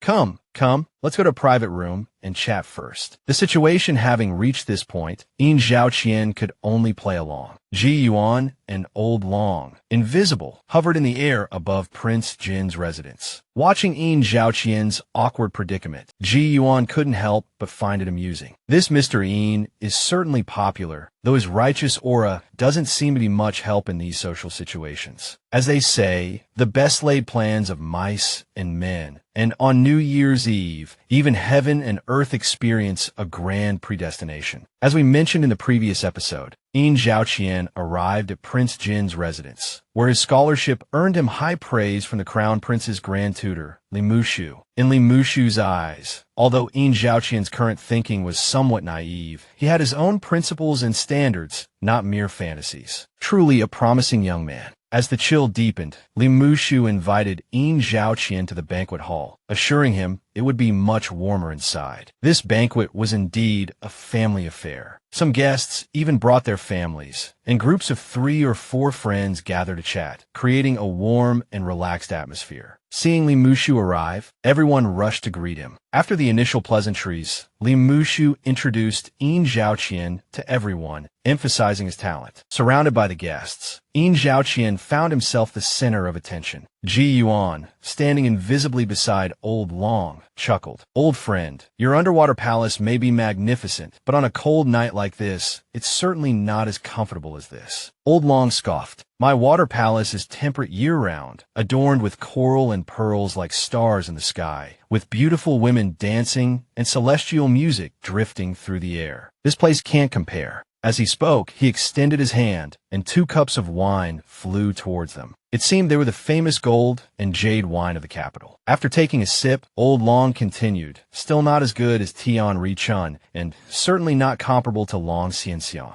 Ji Yuan calmly replied, "But among mortal wines, it's passable." At this moment, a servant noticed the wine jug was empty and was about to refill it when a eunuch's shrill voice announced from outside, "His Majesty the Emperor has arrived." The bustling banquet hall fell silent. Li Mushu instructed Yin Zhaoqian, "Mr. Yin, there's a difference between ruler and subject. Even at a family banquet, decorum must be observed. Later, apart from paying your respects, just remain silent." This was exactly what Yin Zhaoqian wanted. He wished he could become invisible. Ji Yuan found it rather interesting that the emperor would come to his 3rd son's residence. Soon, a slightly portly, middle-aged man entered. "Everyone, please be at ease." He said he was just there for a meal, then looked around and commented approvingly, "It's much more relaxed here at Old Three's place. The way things are arranged, it feels like a real family." The banquet began, and servant girls brought in a succession of delicacies. Prince Jean then mentioned that while there wasn't much in the way of song and dance, he had invited a renowned storyteller from the capital. This man not only had a vast repertoire of tales, but was also a skilled performer, making his stories truly captivating. Hearing this, the emperor beamed and said, "Just as I expected. I knew it would be interesting here." Accompanied by the gentle music played by the servant girls, the storyteller took his place behind a screen. The story he had prepared for this occasion was A Scholar's Adventures in the Dragon Palace, a tale of a scholar invited to the Dragon Palace who steals a precious pearl. Though he enjoys a period of wealth, his greed ultimately leads to a tragic end. Though a simple story, the storyteller brought it to life with vivid descriptions and engaging delivery. Despite being just one man, his voice seemed to encompass a multitude of characters. Not only was Ji Yuan captivated, but even the emperor was drawn into the mythical tale, ordering the screen to be removed, and proceeding to pepper the storyteller with questions about the supernatural. The storyteller, not daring to disobey, did his best to satisfy the emperor's curiosity. From famed immortal mountains to rivers and dragon palaces, he racked his brains for answers, recounting various fantastical legends from folklore. Prince Jean quietly approached his tutor, intending to say, "It seems my elder brother has displeased father, which is why he's come here for a while." Li Mushu interrupted him, telling him to keep silent and act as if he knew nothing. Prince Jean immediately understood and instead asked Yin Zhaoqian if he was enjoying the food. Yin Zhaoqian first thanked Prince Jean for the invitation and then commented that the dishes were all delicacies he had never tasted before, though he admitted feeling a little uneasy in such a grand setting. Seeing Yin Zhaoqian's candidness, Prince Jean nodded with a smile. "Mr. Yin, there's no need for formality. The whole court knows my temperament. The friends I invite hold no significant official positions, so there's no question of forming cliques. Besides, if we're talking about uncomfortable seats, the storyteller over there is surely on a much hotter seat than you." Observing the old emperor persistently questioning the talented storyteller, Ji Yuan chuckled wryly. "It seems the saying holds true. Pitiful, at midnight he burns precious incense, not asking about the people's welfare, but inquiring about ghosts and gods." The emperor continued to inquire whether the famed immortal mountains and legends truly held immortals, whether the rivers and seas truly contained dragon palaces, and whether there was a way to summon immortals for an audience. Though the storyteller was knowledgeable and eloquent, he was, after all, only mortal. The storyteller's subsequent responses failed to satisfy the emperor, who finally relented and instructed him to continue with his tale. Old Long chuckled. "Among mortals, this one possesses a respectable breadth of knowledge. He has a rudimentary grasp of matters concerning ghosts, deities, and demons." Ji Yuan added, "Pity. What the emperor desires is the path to immortality, the secret to eternal life." Old Long summarized, "All the good things in the mortal realm are already his, yet he remains unsatisfied. Such is the nature of an emperor." As the hour of high drew to a close, Ji Yuan sensed the surging energy of heaven and earth. Everyone paused their feasting, and in Ji Yuan's eyes, the human qi of the entire capital intensified, as if attempting to pierce the dusky sky. He couldn't help but sigh. So this is the parting of the old and the welcoming of the new. Firecrackers erupted, heralding the imminent arrival of the new year. Observing all of this, Ji Yuan seemed to be moved by the moment. The 5 elemental energies within him stirred, their activity intensifying. As he breathed, a 5-colored luminescence manifested around his eyes, nose, mouth, and ears, a visible manifestation of the profound atmosphere. Even the samadhi true fire within his alchemical stove benefited from the influx of energy. Seeing Ji Yuan in this state, Old Long was somewhat astonished. He hadn't expected Ji Yuan to be able to cultivate at the precise moment of the New Year's transition. Truly, he was a remarkable individual with wondrous methods, and it was no wonder he declined the invitation to the Water Palace. At this moment, Ji Yuan suddenly spoke, "Spring's arrival. The new year begins. Pure qi guides the way, and all things flourish." As his words faded, a miraculous energy seemed to emanate from him. If you were told that, flowers and trees suddenly began to grow at an incredible rate, blooming and bearing fruit in the blink of an eye, you might not believe it. Yet just now, at the stroke of midnight, moved by the moment and guided by fate, Ji Yuan not only caused the snow and ice within Prince Jin's residence to melt away completely, but also brought the flowers in the garden to full bloom. Everyone exclaimed in astonishment, declaring it an auspicious sign from heaven. Upon hearing of this, the emperor was also greatly surprised and hastily declared his intention to see it for himself. He soon witnessed the melted snow and ice in the pavilion, the vibrant greenery, and the blossoming red flowers, their fragrance gently wafting through the air. The officials and guests offered their congratulations to the emperor. All agreed that this was undoubtedly a heavenly omen. Amidst the flurry of flattery, the emperor seemed to have a sudden thought, and he proclaimed loudly, "I am Yuanda, Emperor of Dajin. If there is a divine being present, reveal yourself. I shall erect a temple and bestow upon you an official title, ensuring you receive offerings of incense for eternity." Hearing this, both Old Long and Ji Yuan were taken aback. Ji Yuan sighed in exasperation. Let's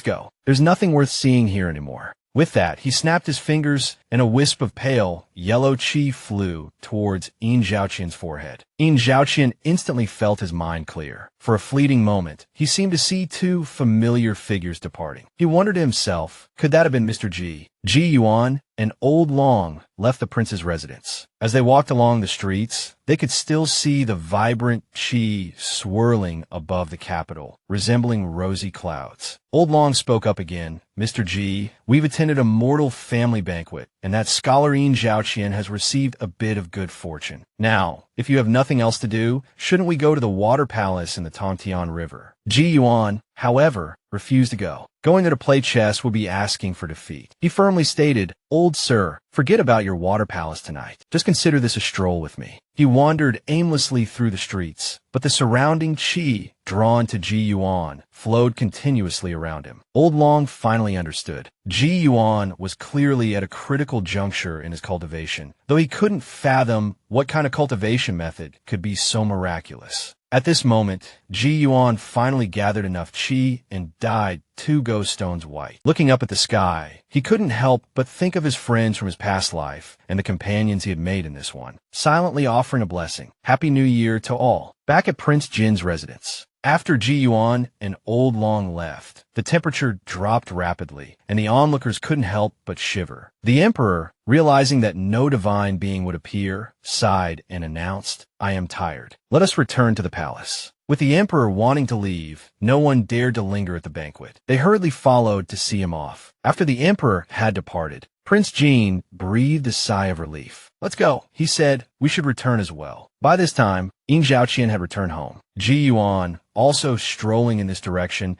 prompted a thoughtful comment from Old Long. Mr. G, the expectations you place on this scholar Yin Zhaoqian seem rather significant. Ji Yuan smiled. Caring for a friend is one thing, he replied, but the work Master Yin will do in the future concerning the great Tao of humanity is another. In truth, he left a thought unspoken. He believed Yin Zhaoqian could even influence the grand affairs of heaven and earth, but that was a third matter altogether. Old Long nodded in agreement. Not only does he possess a rare righteous qi, but Yin Zhaoqian also has the qualities of a wise minister. He is exceptionally talented, and now he has support in the capital. By all accounts, he shouldn't fail the imperial examinations. However, after the spring exams, will Mr. G disappear again? This time, Ji Yuan spoke frankly. Old sir, you must excuse me. I truly cannot handle your dragon prince. My encounter with the river goddess was pure luck. If I hadn't been careful, and her faith had crumbled, you would have chased me out of the water palace yourself. Old Long, his thoughts laid bare, chuckled awkwardly. Mr. Yi, you yist. Ji Yuan smoothly changed the subject, telling Old Long that after the events in the capital concluded, he truly wished to find a quiet place to cultivate for a while. However, before that, he had one more thing to do. This piqued Old Long's curiosity, and he eagerly asked what it was.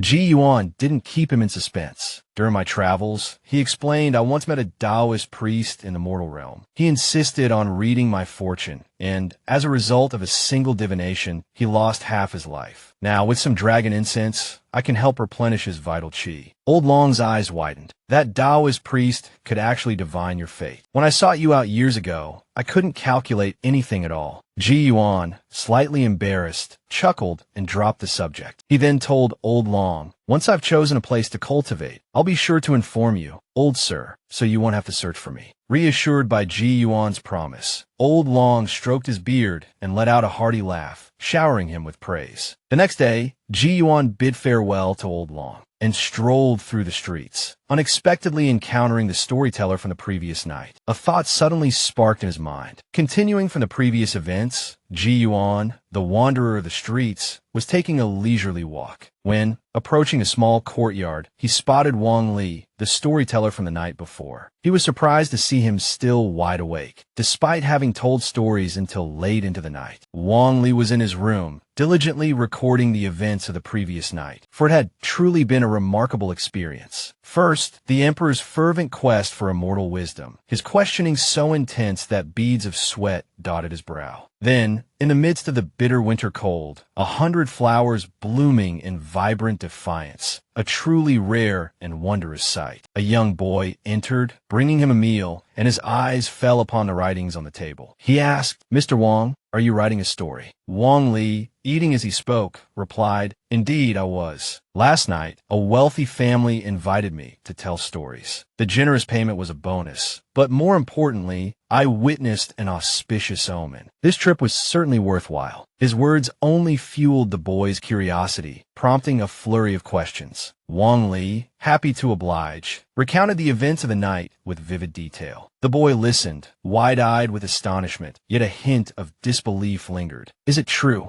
Mr. Wang, you're not tricking me, are you? My father says you're a storyteller, the best at making things up. A flicker of annoyance crossed Wang Li's face. A storyteller's tales are not fabrications. Well, I just told you, I witnessed with my own eyes. Before he could finish, the boy, remembering an errand, scurried out of the room. At that moment, Ji Yuan approached the table, a thought forming in his mind. This man might be even more suitable than Master Yin. With a subtle gesture, Ji Yuan extended a finger towards the paper. Wang Li, glancing down at the table, froze. 3 characters had materialized on the page. By Lu Yuan, White Deer Fate. The calligraphy pulsed with an ethereal vitality, clearly the work of a master calligrapher. The fact that they had appeared seemingly from thin air was baffling. He couldn't resist reaching out to touch the characters. But the moment his fingers made contact, his mind went blank, and he collapsed onto the table, unconscious. Ji Yuan had used the dream transmission technique. Wang Li was now immersed in a peculiar dream. Not lingering, Ji Yuan stepped out of the courtyard. Outside, the streets buzzed with activity, children gleefully gathering unexploded firecrackers. Watching the children's joyful chatter as they scampered away. Ji Yuan, caught up in the festive atmosphere, smiled and continued to stroll. He stopped at his usual Baozi shop, purchasing a few for later, intending to spend some time reading at the Chu family's library. At the entrance to the Chu residence, the elderly gatekeeper was playfully teasing a group of children. Ji Yuan had encountered this old man several times before. He wasn't merely a gatekeeper, he seemed more like a steward. Though frail in appearance, he possessed a surprisingly potent martial aura. Noticing Ji Yuan's gaze, the old man clasped his hands in greeting, a New Year salutation. Ji Yuan politely returned the gesture.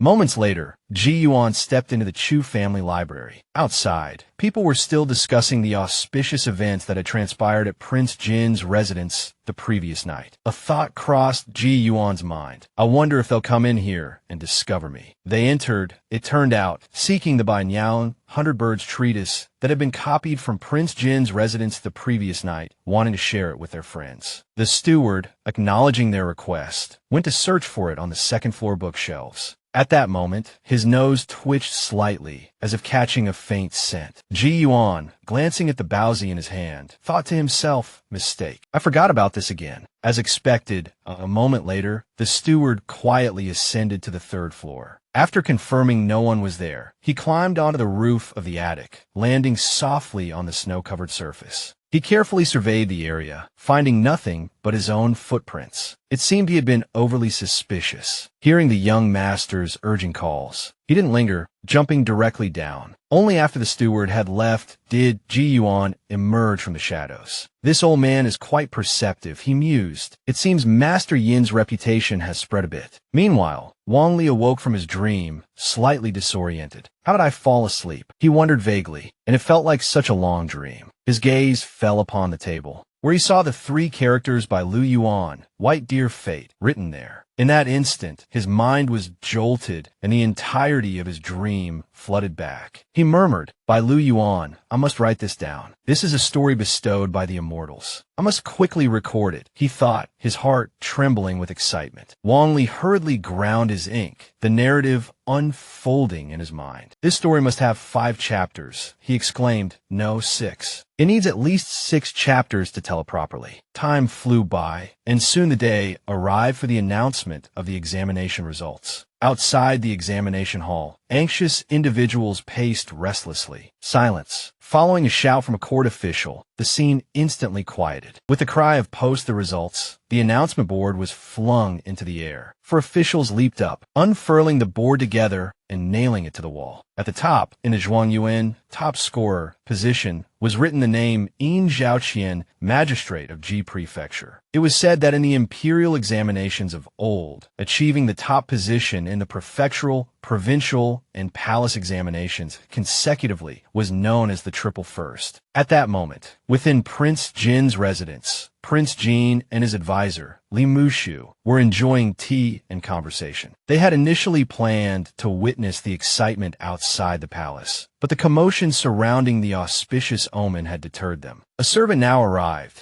reporting that the Zhuangyuan was Yin Zhaoqian, Magistrate of Ji Prefecture. This news elicited continuous praise from the two. Truly a dragon amongst minnows, they remarked. Li Mushu added, if this individual encounters no misfortune and receives your highness's support, he is sure to gain a prominent position amongst the court officials, perhaps even becoming the second Triple First to grace this new dynasty. This was high praise indeed. Triple First, Prince Jin inquired, do you truly believe Yin Zhaoqian is capable of such a feat? Li Mushu responded with a knowing look. There are those who, even with prior knowledge of the examination questions, could not surpass him. The palace examination is overseen by the emperor himself. Haha, for a true scholar from humble beginnings to become Zhuangyuan would undoubtedly be the most favorable outcome for his majesty. As predicted, a few days later, the results of the palace examination were announced, and Yin Zhaoqian once again achieved the top position. Rumor had it that during the celebratory banquet, the emperor himself personally offered Yin Zhaoqian a toast, a gesture that became a popular anecdote discussed throughout the land. Ji Yuan, holding Yin Zhaoqian's white jade token, observed its radiant literary aura and surging righteous energy. He murmured, 10 years of studying hard by the lamplight, with no one asking after him. And once he achieves fame, the whole world knows his name. With that, he stepped out the window, leaving behind only the words, Masterine, take care before departing. On the table in the study remained a sheet of Xian paper. As for when the Chu family would discover it, that remained unknown. This time,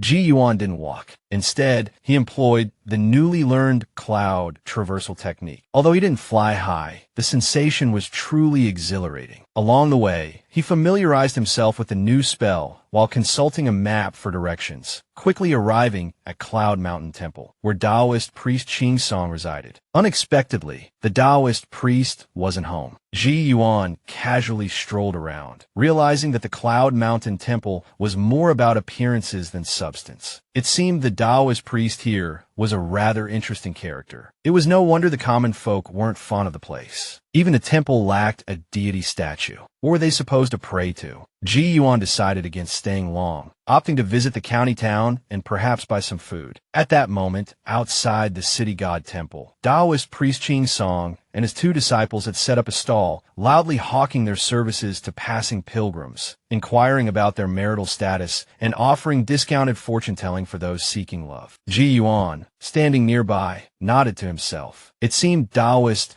priest Qing Song had taken his suggestion to heart. However, just as he finished this thought, a middle-aged man approached, seeking a fortune for peace and safety. Disciple Qi started to decline, but Taoist priest Qing Song's voice cut him off. Tell his fortune. Of course, if the reading isn't detailed or accurate enough, I can even give you a supplementary reading, free of charge. This statement caused both Qi Wen and Ji Yuan to sigh inwardly. Seeing the Taoist priest's confidence, the middle-aged man felt reassured and presented his fortune slip, moving Doji Bushio, Bingjia. Armies clash endlessly, a soldier's fate. Taoist priest Qing Song frowned upon seeing this. It was an extremely unfavorable divination. It seems your gloomy expression isn't just a natural occurrence, he remarked. This nearly provoked the middle-aged man's anger. I asked you to tell my fortune, not insult me, he retorted. Qi Wen hastily interjected, please don't misunderstand, sir. My master simply observed that your recent fortunes have taken a turn for the worse. He didn't mean to offend you. Suppressing his anger, the middle-aged man urged, please, master, continue with the reading. Taoist priest Qing Song, realizing his misstep, coughed twice and continued, sir, logically speaking, your features are dignified, your 5 senses well-proportioned. Your overall appearance is quite good. However, your current situation is different. Recently, you've either been plagued by restless spirits or targeted by cunning individuals plotting against you. And regardless of the circumstance, he added, you yourself have already sensed something amiss, haven't you? The middle-aged man's face paled, his scalp prickling with unease. Master, could you elaborate? He asked urgently. Can you tell me how to deal with this? Taoist priest Qing Song, relishing the man's anxiety, continued, sir, you should know that Mu Bin often refers to military strategists. Mu Bing Jido, while appearing refined, actually describes a fierce, bloody battle amidst a storm of swords and blades. If this were an ordinary divination, it wouldn't be so concerning. However, your reading includes the 2 characters Bu Xiao, indicating extreme danger. The middle-aged man, being experienced himself, immediately grasped the implications, his face growing even grimmer. Master, are you saying this situation has escalated to a point of no return, a fight to the death? Taoist priest Qing Song sighed. Nothing in life is absolute. The reading is ominous, but that doesn't mean there's no solution. At the very least, doing less evil and accumulating virtuous deeds is never wrong. Moreover, I sense you already have a course of action in mind. Why not give me your birth date and time so I can give you a more thorough reading? However, the middle-aged man clearly had his own thoughts and wasn't willing to divulge his birth information. He pulled out a few copper coins from his chest, preparing to leave, despite Taoist priest Qing Song's repeated attempts to persuade him to stay. Qi Wen hurriedly tugged at his master's sleeve. Master, please stop, I beg you. The gentleman doesn't wish to continue. Seeing the man walk away, Taoist priest Qing Song felt disheartened. He sighed again. Such a rare encounter with someone so reasonable, and he didn't even stay for a proper reading. At that moment, Ji Yuan spoke up. So, you're aware of that, are you? If he had been a bit more short-tempered, wouldn't you have been beaten up again? His words immediately drew the attention of the two men. Seeing Ji Yuan, their faces lit up with joy. Ji Yuan's sudden appearance brought immense joy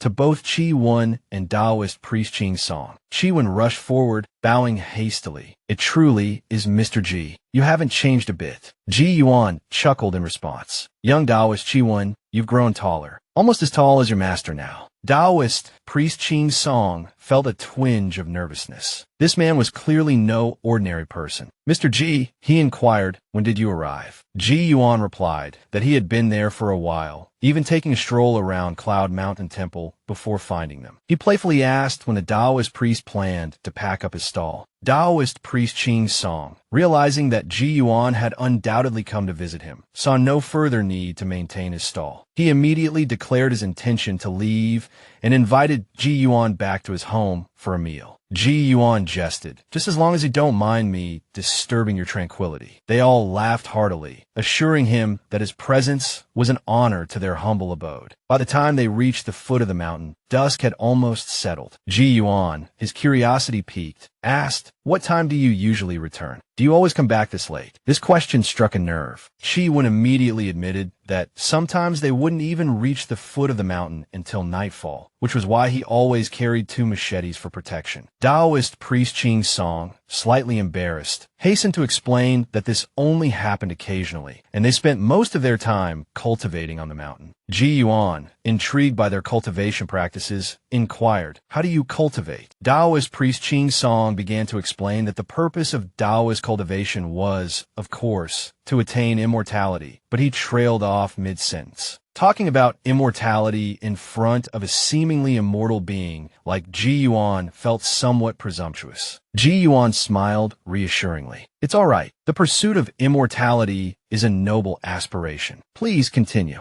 Taoist priest Qing Song, now speaking with more caution, paused to collect his thoughts before continuing. In truth, Taoist cultivation is about cultivating a tranquil heart. In the mountains, we don't seek wealth or riches. Throughout our lives, we revere and hold in awe the celestial bodies above and the myriad things on earth. The so-called tranquility of mind and body, harmonizing with nature, achieving balance with the heavens, earth, and all things. This is the peace and serenity we cultivators seek. After finishing this sentence, he noticed Ji Yuan's silence and grew slightly anxious. Had he said something wrong? Then, Ji Yuan suddenly spoke. Taoist priest Qing Song, your words are profound. Many who pursue immortality seek something similar, and some don't even possess your level of understanding. Indeed, the law of man follows the law of earth. The law of earth follows the law of heaven. The law of heaven follows the law of the Tao, and the law of the Tao follows nature. It is precisely as you say. Having said this, Ji Yuan walked ahead, leaving Taoist priest Qing Song standing there, still muttering to himself. By evening,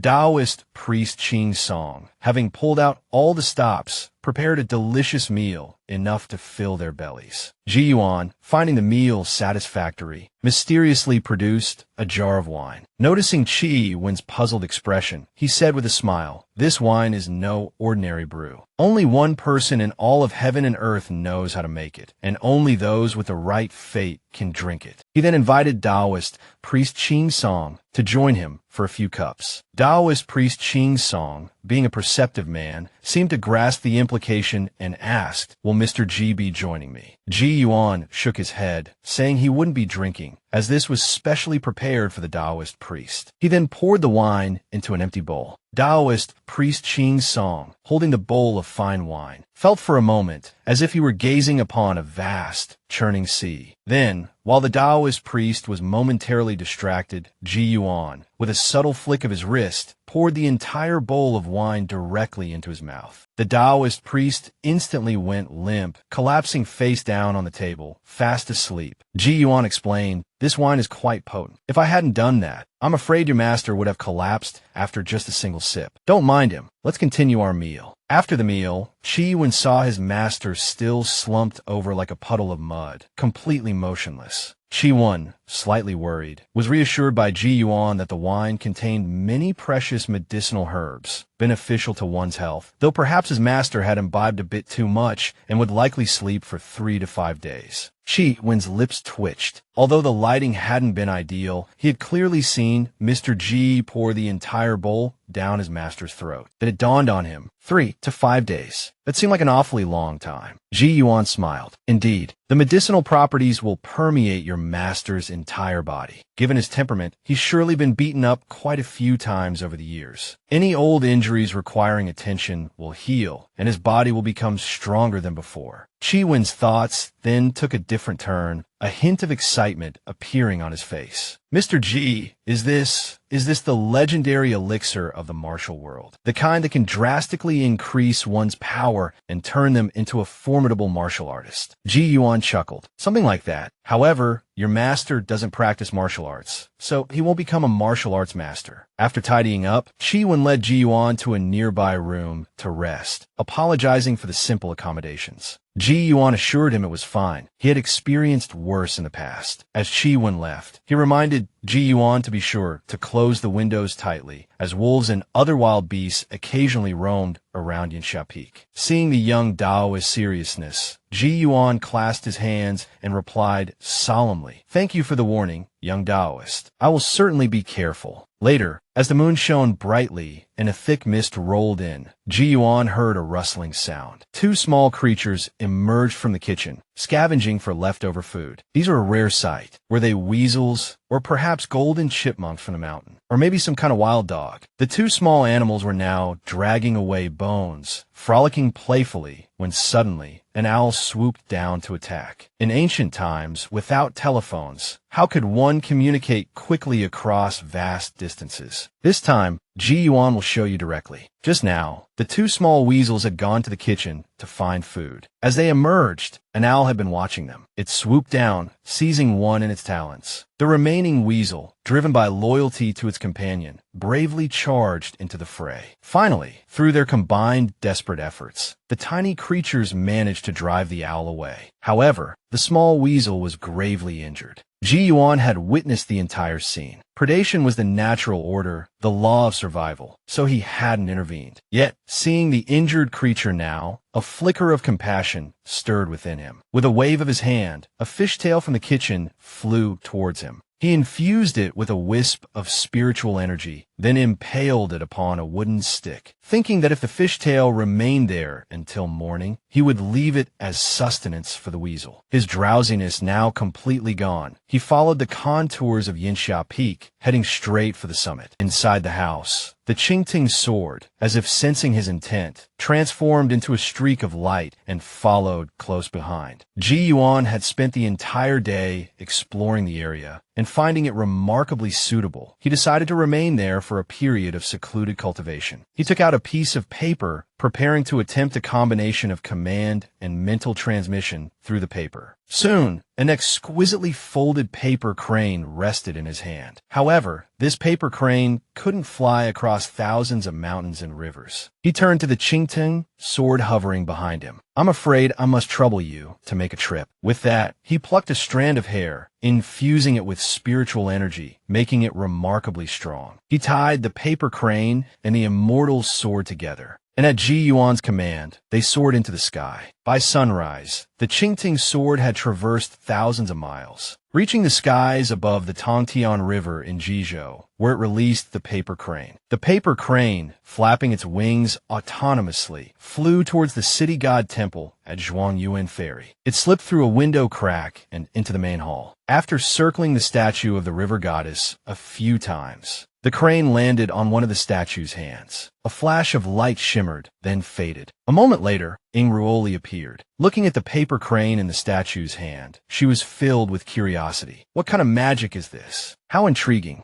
Then she recognized the strand of hair as belonging to Uncle G. As she removed the hair, the paper crane activated its spell of mental transmission through an object, conveying Ji Yuan's message directly into Ingruoli's mind. After absorbing the message, Ingruoli was astonished. Incredible. Just a piece of paper, and it flew 6,000 miles. I must tell father. Shortly thereafter, Ingroli rushed to the Dragon Palace beneath the Tongtian River and announced to Ing Hong, Uncle Ji has sent a message. Examining the crane, Ing Hong asked his daughter. He simply folded a paper crane. Nothing else. The dragon girl replied, this paper crane flew to the statue's hand on its own. There was nothing else. The old dragon smiled. Ji Yuan never ceases to surprise. Then, guided by his daughter, he read the message again. To think this small paper crane had flown all the way from Changchuan Prefecture in Jingzhou. Remarkable. Such a distance. Could it be because of this hair? While they were still pondering this, several days passed. Taoist priest Qing Song finally awoke from his deep slumber. Feeling refreshed and invigorated, Qi Xian inadvertently glanced down at his palms and was startled by what he saw. His lifespan had clearly been nearing its end, so why wasn't he on death's door? Yet, he couldn't discern any other changes. Could it be that immortals truly possessed an elixir of immortality? At that moment, Ji Yuan approached, greeting him with a smile. From what I understand, there's no such thing as an elixir of immortality in this world. Taoist priest Qing Song chuckled awkwardly. Mr. Ji, you're up early. I had a bit too much to drink last night. He added with a self-deprecating laugh. Please forgive my appearance, Taoist priest. Did you rest well last night? Ji Yuan, without exposing him, replied that he had slept very well. He then expressed his desire to borrow the temple for a period of secluded cultivation, seeking the Taoist priest's permission. Taoist priest Qing Song, naturally delighted by the request, urged Ji Yuan to make himself at home. Just then, Qi Yuan's excited voice called out from afar, Master, you're finally awake. You've been asleep for 5 days. If you hadn't woken up soon, I was about to carry you down the mountain to see a physician. Hearing this, Taoist priest Qing Song was utterly astonished, causing Ji Yuan, standing beside him, to chuckle inwardly. Fortunately, Qi Yuan trusted Ji Yuan. Otherwise, he really would have carried the Taoist priest down the mountain. A few days later, Qi Yuan was purchasing provisions at the market when several figures appeared in the distance. It was the middle-aged man who had sought a fortune-telling from Taoist priest Qing Song a few days prior. This startled Qi Yuan. It can't be. Are they here to pick a fight with Master? Master didn't say anything too offensive that day, did he? Continuing from the previous scene, Qi Yuan was buying food at the foot of the mountain when the man whom his master had predicted would fall flat on his face a few days earlier approached with an anxious expression, startling him. Fortunately, the man wasn't there to cause trouble. He introduced himself to Qi Yuan as Huang Xingye, explaining that he had come to express his gratitude. Taoist priest Qing Song's warning a few days prior had helped him avert a disaster. He inquired, "Is your master on the mountain?" Learning that the man hadn't come looking for a fight, Qi Yuan breathed a sigh of relief, but informed him that his master was in secluded cultivation. "Should I call him down the mountain to see you?" he asked. Huang Xingye quickly declined, insisting that he would personally pay his respects. How could he trouble the Taoist priest to come down the mountain? Furthermore, he had brought some gifts, which he could now deliver personally. Qi Yuan excused himself from the villagers and led the group up the mountain. After all, days like these, with people bringing gifts to Cloud Mountain Temple, were rare. On the way up, Huang Xingye briefly recounted the specific reason for his visit. It turned out that a few days ago, he had experienced a close brush with death. Thanks to Taoist priest Qing Song's fortune-telling that day, he had been on high alert and had heeded the Taoist priest's advice to perform good deeds and accumulate virtuous merits. Coincidentally, the local Earth God temple was short of funds, so he had made a generous donation and even purchased a new incense burner for the temple. Unexpectedly, while his family was staying at a friend's house, the friend had set fire to the house, intending to kill them all. Strangely, a teapot on the table had suddenly fallen to the ground, waking him up. It was thanks to this that he discovered the fire. Moreover, of the servants outside the door, one was unconscious and the other was missing. Although the fire wasn't extinguished immediately, his entire family, young and old, had been awakened and escaped unharmed. Only afterward did he find it very strange. Both the tabletop and the floor were level. There was no reason for the teapot to fall on its own. He believed it must have been divine protection, coinciding perfectly with his donation to the Earth God Temple. Qi Yuan, understanding the situation, asked, "So, your matter has been resolved. Are you here just to thank my master?"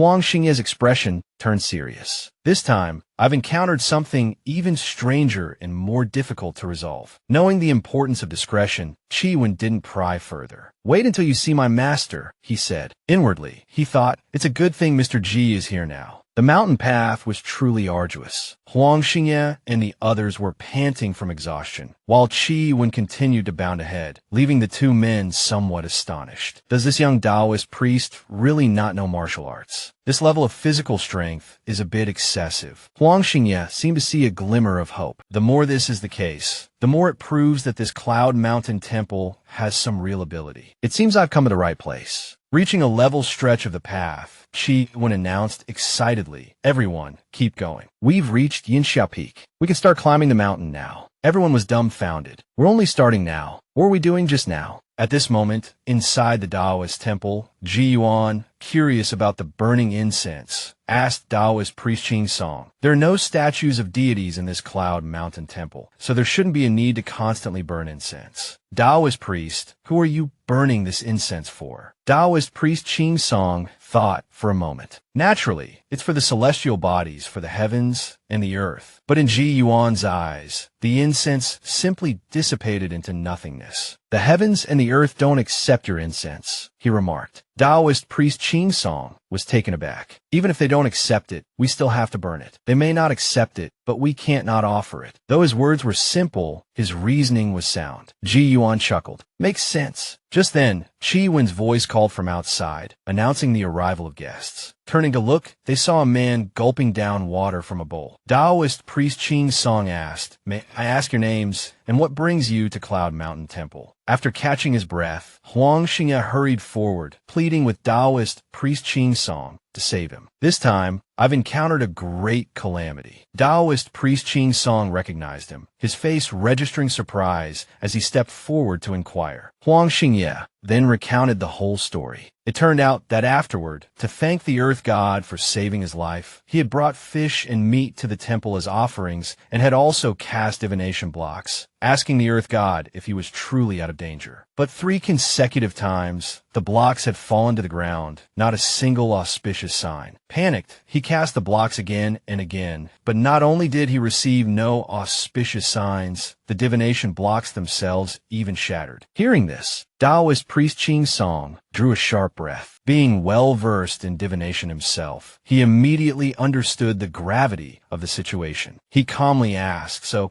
because the earth god responded that you were still in danger, shopkeeper Huang, you came to find me, wanted me to take a closer look for you?" Huang Xingye shook his head vehemently. It's not just that. The next day, still uneasy, he had gone to the earth god temple to burn incense and discovered a crowd gathered in front of the temple. The statue of the earth god had been vandalized during the night. The earth god's left hand had even been torn off. Hearing this, Taoist priest Qing Song felt a chill run down his spine. Although he liked to meddle in other people's affairs, he was well aware of his own limitations. He stammered, "Shopkeeper Huang, my Cloud Mountain temple is just a small Taoist temple, and I'm just a poor Taoist priest who reads fortunes. This matter is beyond my capabilities." Huang Xingye clasped his hands together hastily. "I was blind before. Please, Taoist priest Qing Song, give me another chance. I will never forget your kindness." Taoist priest Qing Song flustered. "Shopkeeper Huang, you misunderstand." Before he could finish, Ji Yuan spoke up. "May I ask, Shopkeeper Huang, have you gone to City God Temple in Donghua County to offer prayers?" Having a comrade in arms by his side was truly invigorating. Taoist priest Qing Song finally experienced this feeling. Ji Yuan had initially intended to simply watch the unfolding drama, but upon hearing about the incident with the earth god statue, he immediately sensed something amiss. Suspecting a looming threat, he asked Huang Xingye if he had sought help from the city god. Slightly confused, Huang Xingye asked who Ji Yuan was. Qi Wen was about to explain that Ji Yuan was their benefactor when Ji Yuan interrupted, saying that he was merely a friend of the Taoist priest currently staying at the temple. Taoist priest Qing Song quickly recovered and added that what he had just asked was precisely what Ji Yuan wanted to know. "Shopkeeper Huang, have you been to the city god temple in Donghua County to offer prayers?" Huang Xingye answered honestly, "Of course, I went to the city god temple. It was there that I heard about Taoist priest Qing Song and the miraculous Cloud Mountain Temple in Ningshi. I contributed funds to repair the earth god statue in my hometown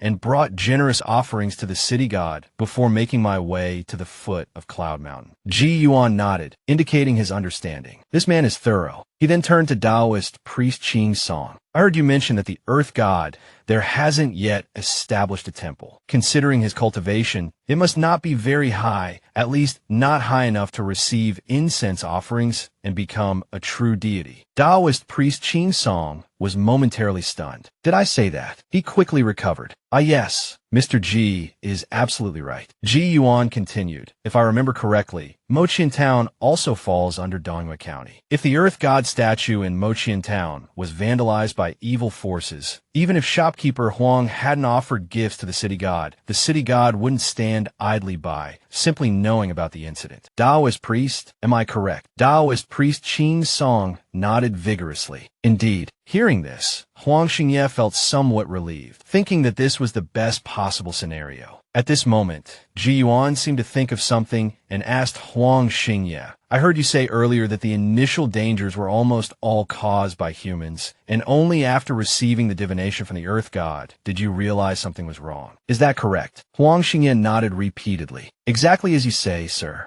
Ji Yuan looked at Taoist priest Qing Song. "Taoist priest, you also find this rather strange, don't you?" This time, Taoist priest Qing Song not only agreed with Ji Yuan, but also discerned some oddities from Huang Xingye's appearance. He asked, "Could you tell me your birth date?" This time, shopkeeper Huang was prepared and immediately produced a slip of paper he had ready. Taoist priest Qing Song carefully considered the birth date, occasionally counting on his fingers before finally speaking. "According to reason, shopkeeper Huang, you possess a fortunate destiny and are blessed by your ancestors. As long as you are proactive and diligent, the first half of your life should be smooth sailing and the latter half should be without worry. Shopkeeper Huang, you possess a substantial fortune and shouldn't encounter any major calamities. Yet, you've faced this series of misfortunes, shifting from human-caused disasters to a potential demonic threat, a true life-or-death crisis." These words caused Huang Xingye's face to drain of color. Taoist priest Qing Song continued, "While your destiny is favorable, fate is not immutable. Currently, your destiny is imbued with righteous energy, almost like a living thing. My previous reading of your features differed from this one. Only by combining this current reading with your birth date can I discern certain things." In Ji Yuan's eyes, the whole affair was riddled with peculiarities. Someone powerful enough to target a local earth god, yet allowing Huang Xingye, a mere mortal, to remain alive and well. It was truly bizarre. Observing closely, Ji Yuan even detected a trace of divine energy within Huang Xingye's aura. At this point, Taoist priest Qing Song began to console Huang Xingye. "As long as you overcome this tribulation this year, next year the Taiyin star will shine upon you, bringing great fortune and success in all your endeavors." Huang Xingye forced a smile and sighed, "I just need to survive this ordeal first." Hearing this, Ji Yuan intentionally asked, "Taoist priest Qing Song, you once mentioned that some malevolent entities covet the unique fortune of those blessed with good luck, but fear its dissipation. So, they set traps to ensnare their targets. Doesn't this situation seem rather similar?" Seeing Ji Yuan speak up, Taoist priest Qing Song simply nodded. "Indeed, it does seem quite similar." Ji Yuan nodded and continued, "Regarding the arsonist, it's likely he didn't intend to burn shopkeeper Huang to death, but rather to leave him hovering between life and death to achieve some other purpose. Otherwise, with shopkeeper Huang's demise, his fortune would also dissipate. Wouldn't you agree, Taoist priest?" "Indeed,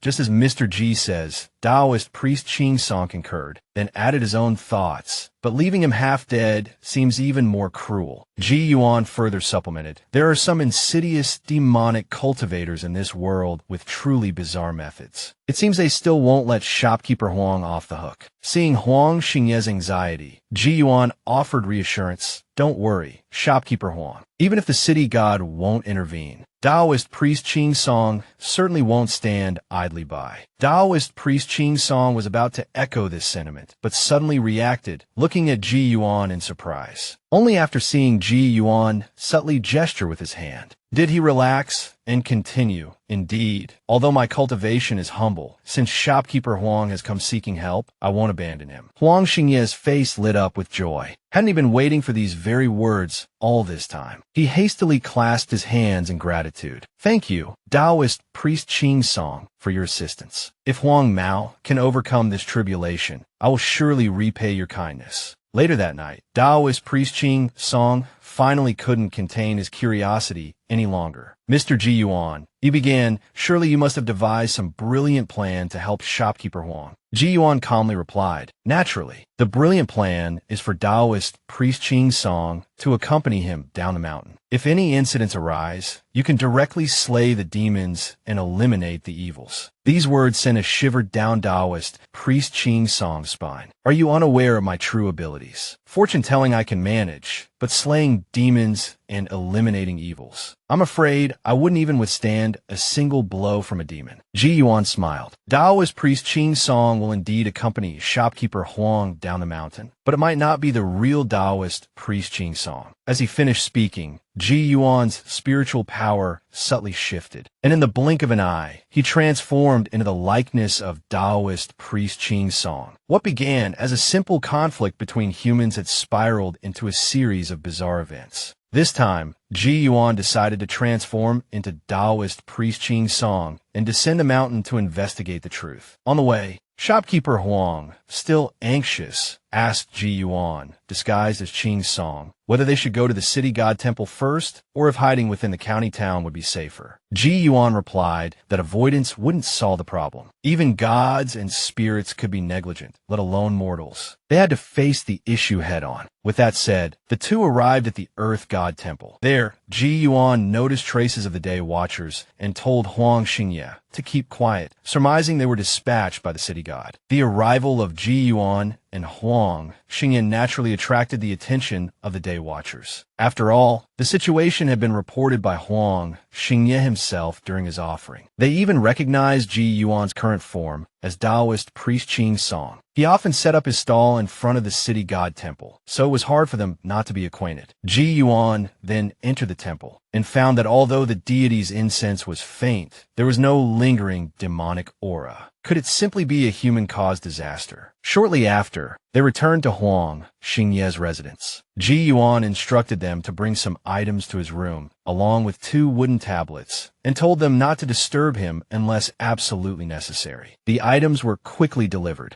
Ji Yuan first wrote Donghua County left and right emissaries on the wooden tablets, then placed 3 incense sticks into a bowl of rice. In less than a moment, the 2-day watchers were drawn in. They immediately bowed to Ji Yuan and said, Taoist priest Qing Song, so you can see us. Ji Yuan returned the gesture. I am aware of the underworld's customs. It was inconvenient to interact with you 2 emissaries earlier with mortals present. Please forgive me. They then began to converse. Through their exchange, Ji Yuan learned that they had been investigating the situation for several days, primarily searching for the Earth God, but he seemed to have vanished without a trace. Ji Yuan expressed surprise. Is that so? Could the Earth God be hiding himself? After a moment of contemplation, Ji Yuan addressed the Watchers. I believe this matter is not simple. Please return and report to the city god, informing him that Huang Xingye possesses a unique destiny, and it seems a powerful malevolent entity is plotting something. Request that the underworld dispatch more personnel to investigate. Seeing Ji Yuan's seriousness, the Day Watchers didn't hesitate. They immediately agreed to report back and await the city god's decision before vanishing in a wisp of smoke. After their departure, Ji Yuan subtly lifted his right foot, once again employing the 9 gods technique. Chanting, I summon the Earth God of Mochian Town. Swiftly, a hunchbacked old man with a hairy face appeared before Ji Yuan. Upon seeing Ji Yuan, the old man hastily bowed. The earth god of Moqian Town greets the immortal. Your arrival is most fortunate. You must render justice for this humble god. His groveling demeanor caused Ji Yuan to frown. He questioned why the earth god hadn't revealed himself when the underworld searched for him. The earth god, feeling slightly more at ease, replied, Immortal, the entity that Huang Xingye has provoked is something that even the city god of Dongyue County might not be able to suppress. I unknowingly aided the Huang family before. If it weren't for your arrival, I wouldn't dare show my face. This surprised Ji Yuan. What could be so formidable? The earth god recalled the events, a cold sweat breaking out on his brow, combined with a human, yet devoid of any demonic aura. At first glance, it appeared human, but it was clearly something else. It seemed to be tempting its own kind. A long serpent slithered into an axe. Not a ghost, not a human, nor a god. This humble god dares not say for certain what it is, but it was truly terrifying. That day, Huang Xingye came to the temple to seek a divination using the kiln bricks. I didn't notice anything unusual at first. However, the Huang family had shown me kindness in helping to build the temple, so I used my spiritual energy to help him draw a more accurate divination. Who would have thought that 9 consecutive draws would all be ill omens? It was then that I realized something was wrong and caused the divination tablet to shatter. After Huang Xingye left, I felt uneasy, a vague sense of dread washing over me, as if I had provoked something powerful. As expected, trouble came knocking within a few days. Because the temple was still under construction, it didn't have a proper door. One night, a stranger wearing a conical hat arrived. At first, I thought it was just an ordinary person seeking shelter. But as soon as the stranger entered, they stared intently at my statue, and strange sounds emanated from their stomach. Then they cursed, muttering something about meddling in other people's business, and lunged forward. I sensed danger and immediately fled. If I had been a moment slower, I fear it wouldn't have been just my statue that was torn apart. Listening to the Earth God's account, Ji Yuan frowned. Something that didn't reveal any clear signs was all the more bizarre and dangerous. After a moment of thought, Ji Yuan asked, Is this being still in Moqian Town? Can you find it? The Earth God shook his head. It is no longer in Moqian Town. Furthermore, he continued, it seems its only goal is to ruin Huang Xingye, not to kill or devour him. Ji Yuan let out a cold laugh. It simply doesn't want the unique aura within Huang Xingye's destiny to escape. It's waiting for him to crumble, for his spirit to dissipate before devouring it. Ji Yuan's thoughts turned to the legendary human-formed god, a type of deity naturally born from the heavens and earth. Legend held that they could only manifest within the most spiritually attuned beings, humans. Furthermore, the Weidao Dian mentioned that human-formed gods were extremely sensitive. If they sensed danger, they would either dissipate, or the malevolent spirit within would flee the human host, vanishing into the vastness of heaven and earth. It was surprising that Huang Xingye, a seemingly ordinary merchant, could harbor such a divine essence. Hearing Ji Yuan muttering to himself, the earth god asked curiously, has the immortal discerned something? Ji Yuan didn't hide his thoughts. I do have some suspicions, but I still need you to patrol around Moqian Town. If you find that entity, inform me immediately. After the earth god departed, Ji Yuan rubbed his temples, a headache forming. This was no longer a simple case of a demon stealing yin and yang. The fact that the entity could detect and recognize Huang Xingye's human-formed god was troubling. It's possible it's aware of everything that could pose a threat to Moqian Town. Fortunately, that doesn't include me, Ji Yuan. He thought with a smirk, the phrase cool as the wind, always by my side, echoing in his mind, as if tailor-made for him. As previously mentioned, upon hearing the earth god's description, Ji Yuan deduced that a human-formed god was gestating within Huang Xingye. He then instructed the earth god to patrol and report back any findings. Meanwhile, Huang Xingye, heeding Ji Yuan's advice, remained at home, not venturing outside. His steward reported that the young master of the Chu family had come to visit and had already entered the city. Huang Xingye didn't think much of it and instructed his steward to make arrangements, personally going out to greet the visitor. By the time Ji Yuan returned from outside, shopkeeper Huang was already deep in conversation with his friend. However, the moment Ji Yuan stepped inside, the young master of the Chu family, who had been chatting animatedly, suddenly fell silent, turning his head to stare intently at Ji Yuan as he entered. Shopkeeper Huang was about to introduce Ji Yuan to the young master, Chu Mingtai, but before he could finish, Ji Yuan raised a hand to interrupt him. "Have you changed your human shell again?" At this moment, Ji Yuan activated his celestial eye. Within the young master's body, a faint demonic aura was intertwined with a surging life force, yet it didn't leak out. This was definitely more than just a wisp of demonic chi. This was a true demon in human form. The young master, Chu Mingtai, didn't bother to hide it, narrowing his eyes as he asked, "You are definitely not Taoist priest Qing Song. I know Qi Wen's background very well. He's just a mediocre fortune-telling Taoist priest." Ji Yuan remained unfazed. "And you're not Chu Mingtai, are you? There's no need to beat around the bush. If it's convenient, perhaps we could speak privately." Chu Mingtai didn't respond, his gaze flickering towards Huang Xingye behind him. Ji Yuan immediately moved to stand in front of Huang Xingye. "I know a human form god is extremely rare, but I'm here now. You'd best not make any rash moves. If you and I were to fight, not only Mochian Town, but even Dongyue County would be awash in blood." As soon as he finished speaking, the Qingteng sword behind Ji Yuan hummed with a rush of wind, spiritual energy surging forth. The inscription Qingteng conceals 10,000 zhang faintly shimmering into existence. Chu Mingtai let out a cold laugh. "So that's it. How could Huang Xingye possibly gestate a human form god? Turns out there's a true immortal hiding behind him. But you're right, if we were to fight, it wouldn't benefit either of us. I wonder if there's a suitable place for a private conversation." Since they were putting on a show, Ji Yuan decided to play along. "Since we don't trust each other, we can only ask someone suitable." With that, Ji Yuan stamped his foot and called out, "Earth God, come forth." Amidst a swirling mist, the Earth God was summoned. This widened Chu Mingtai's eyes. To summon a god so casually, it truly felt like words held magical power. Unease crept into his heart, and he began to contemplate an escape route. Ji Yuan ignored him, turning to the Earth God and asking, where would be a suitable place? The Earth God considered for a moment. "How about my place? The Earth God Temple is simple, but there won't be any mortals or underworld emissaries to disturb us." Ji Yuan looked at Chu Mingtai. "What do you think?" This time, Chu Mingtai refused. "The Earth God was summoned by you, and the place he chose. I won't go. Let's change the location." Ji Yuan could see the other party's apprehension. Although he himself was putting on an act, Chu Mingtai didn't know that. Ji Yuan said, "Then perhaps you could choose the location. I'm fine with anywhere. I'll defer to you." Chu Mingtai immediately blurted out, "Then let's do it at the Huang residence." Shopkeeper Huang broke out in a cold sweat upon hearing this, but Ji Yuan readily agreed. "The Huang residence it is." Then, Ji Yuan instructed the Earth God, "To avoid any disturbances, I'll have to trouble you to take Huang Xingye and everyone else in the residence elsewhere." Ji Yuan waited for everyone to leave. As he poured tea, he spoke with a hint of amusement. "To be honest, I never expected to encounter someone like you in the Great Zheng, besides those on Mount Yuhuai and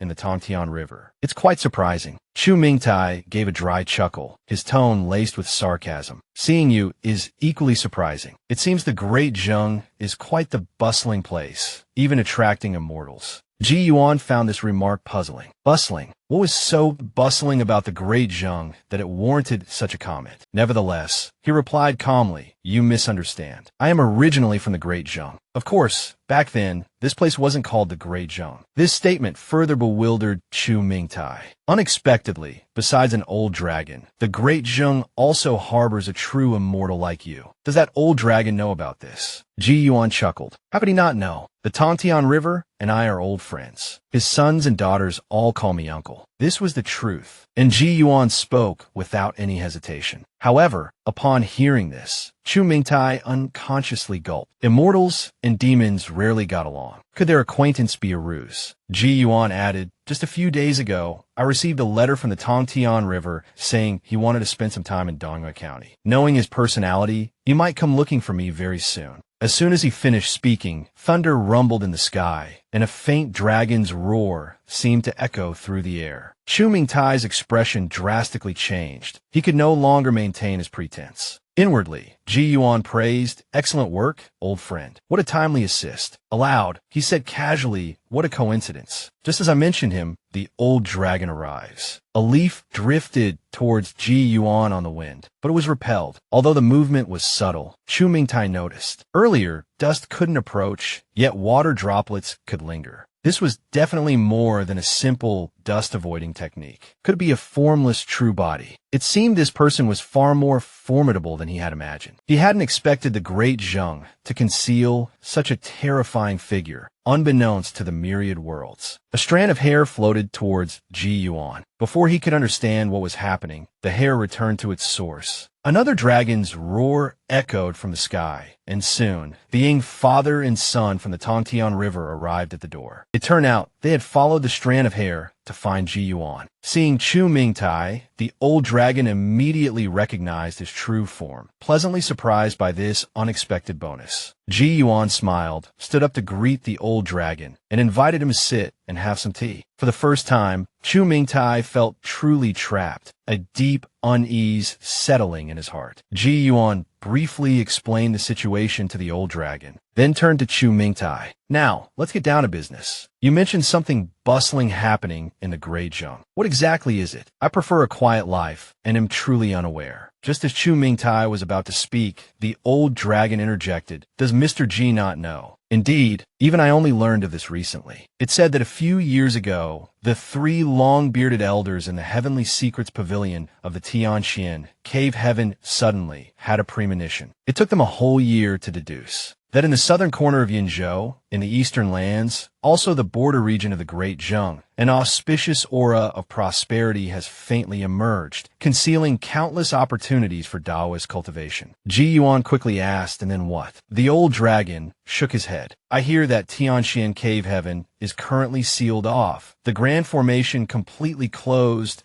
and the Heavenly Secrets Pavilion refuses all visitors. It seems those 3 long-bearded elders were all seriously injured. No one knows how this news leaked, but it spread nonetheless." Chu Mingtai finally found an opportunity to interject. "This matter is indeed strange. I merely came to investigate. However, seeing the nascent human-form god within Huang Xingye, I became curious and decided to stay a while longer." The old dragon glanced at him. "And what about this body of yours, and the things you've done? My old friend here may not be obsessed with the distinction between immortals and demons, but he loathes evil deeds committed by demonic outsiders. Don't be fooled by his amiable tea drinking. The myriad sword intense gestating within the Qingting sword might be on the verge of unleashing." These words sent a chill down Chu Mingtai's spine. On his left was a 1,000-year-old true dragon. On his right, a profound and unfathomable Taoist immortal, whose depths were impossible to gauge. This was perhaps the most perilous moment he had ever faced. A thick fog arose as he stood up and addressed everyone. "This Chu Mingtai is not a good person. If not for the powerful demonic thoughts within him, even after possessing him, I wouldn't have been able to control him so easily. Furthermore, Mr. G's prolonged conversation with me was solely out of concern for the people of Dongyue County. It's rare to meet Mr. G, a true immortal who holds no prejudice against demons. Out of respect for both of you, I will agree to your request and refrain from acting rashly within the Great Zheng. I will not cause any disturbances." Huang Xingye's words were cleverly crafted, expressing humility while subtly hinting at a threat. However, this statement displeased the old dragon. Thunder rumbled in the sky, illuminating the old dragon's fearsome expression. The teacup in Chu Mingtai's hand shattered. "Damn it," he thought.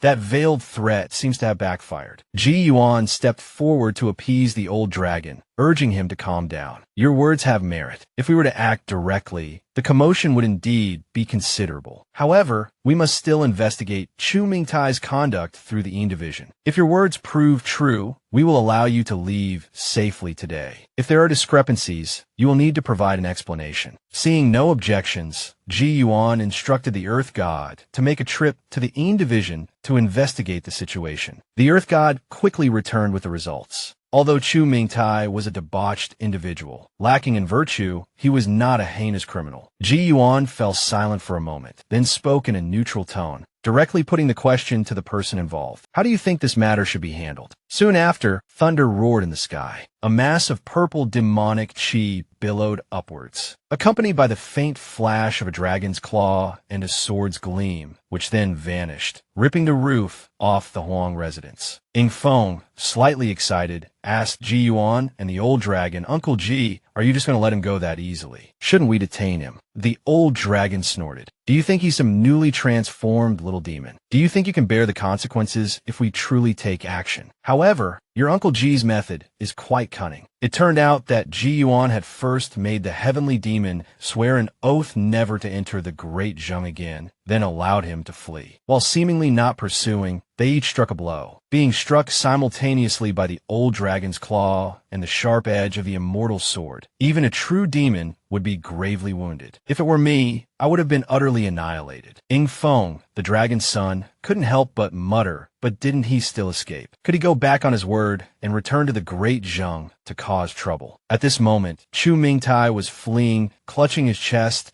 and gasping for breath, secretly rejoicing. To only suffer 2 blows is fortunate indeed. It seems I absolutely cannot set foot in the Great Zheng for the next 100 years. Previously, we saw Ji Yuan and his companions resolve the calamity at the Huang residence. However, it didn't linger, returning directly to Yunshan Temple. Hearing that Taoist Qing Song was staying behind, the dragon's son, Ing Feng, even brought a large fish, claiming he wanted to see what delicacies could be made for mortals. Taoist Qing Song accepted it with a chuckle, then furtively asked Ji Yuan, "Judging by their flickering appearances, these two are surely not ordinary people, are they?" Ji Yuan smiled. "Your bad habit is acting up again. 3 parts reverence, 7 parts normalcy will suffice." Having said this, he revealed nothing more and departed. Ji Yuan and Ing Hong, father and son, went to the flower garden to discuss the day's events. The old dragon said, "Initially, I thought it was a trivial matter, but who would have guessed it would involve a true demon? However, he was unlucky to encounter Mr. Ji." Ji Yuan also remarked, "This wasn't a pleasant jest. I only hope there aren't too many troublemakers." He then advised the old dragon to take action, saying, "After all, the Great Zheng is where we reside." The old dragon nodded. "Naturally. But speaking of which, the people of Yuhuai Mountain were rather slow to react this time." Mentioning Yuhuai Mountain brought another thought to mind. The Great Zheng isn't home to just one true dragon. Yuhuai Mountain is no simple place either. I wonder what Xiufeng's status is there, and whether the Wei family has ascended the mountain yet. Meanwhile, within the Wei residence, a chubby child in a bib was running amok. As the son of Wei Wuwei,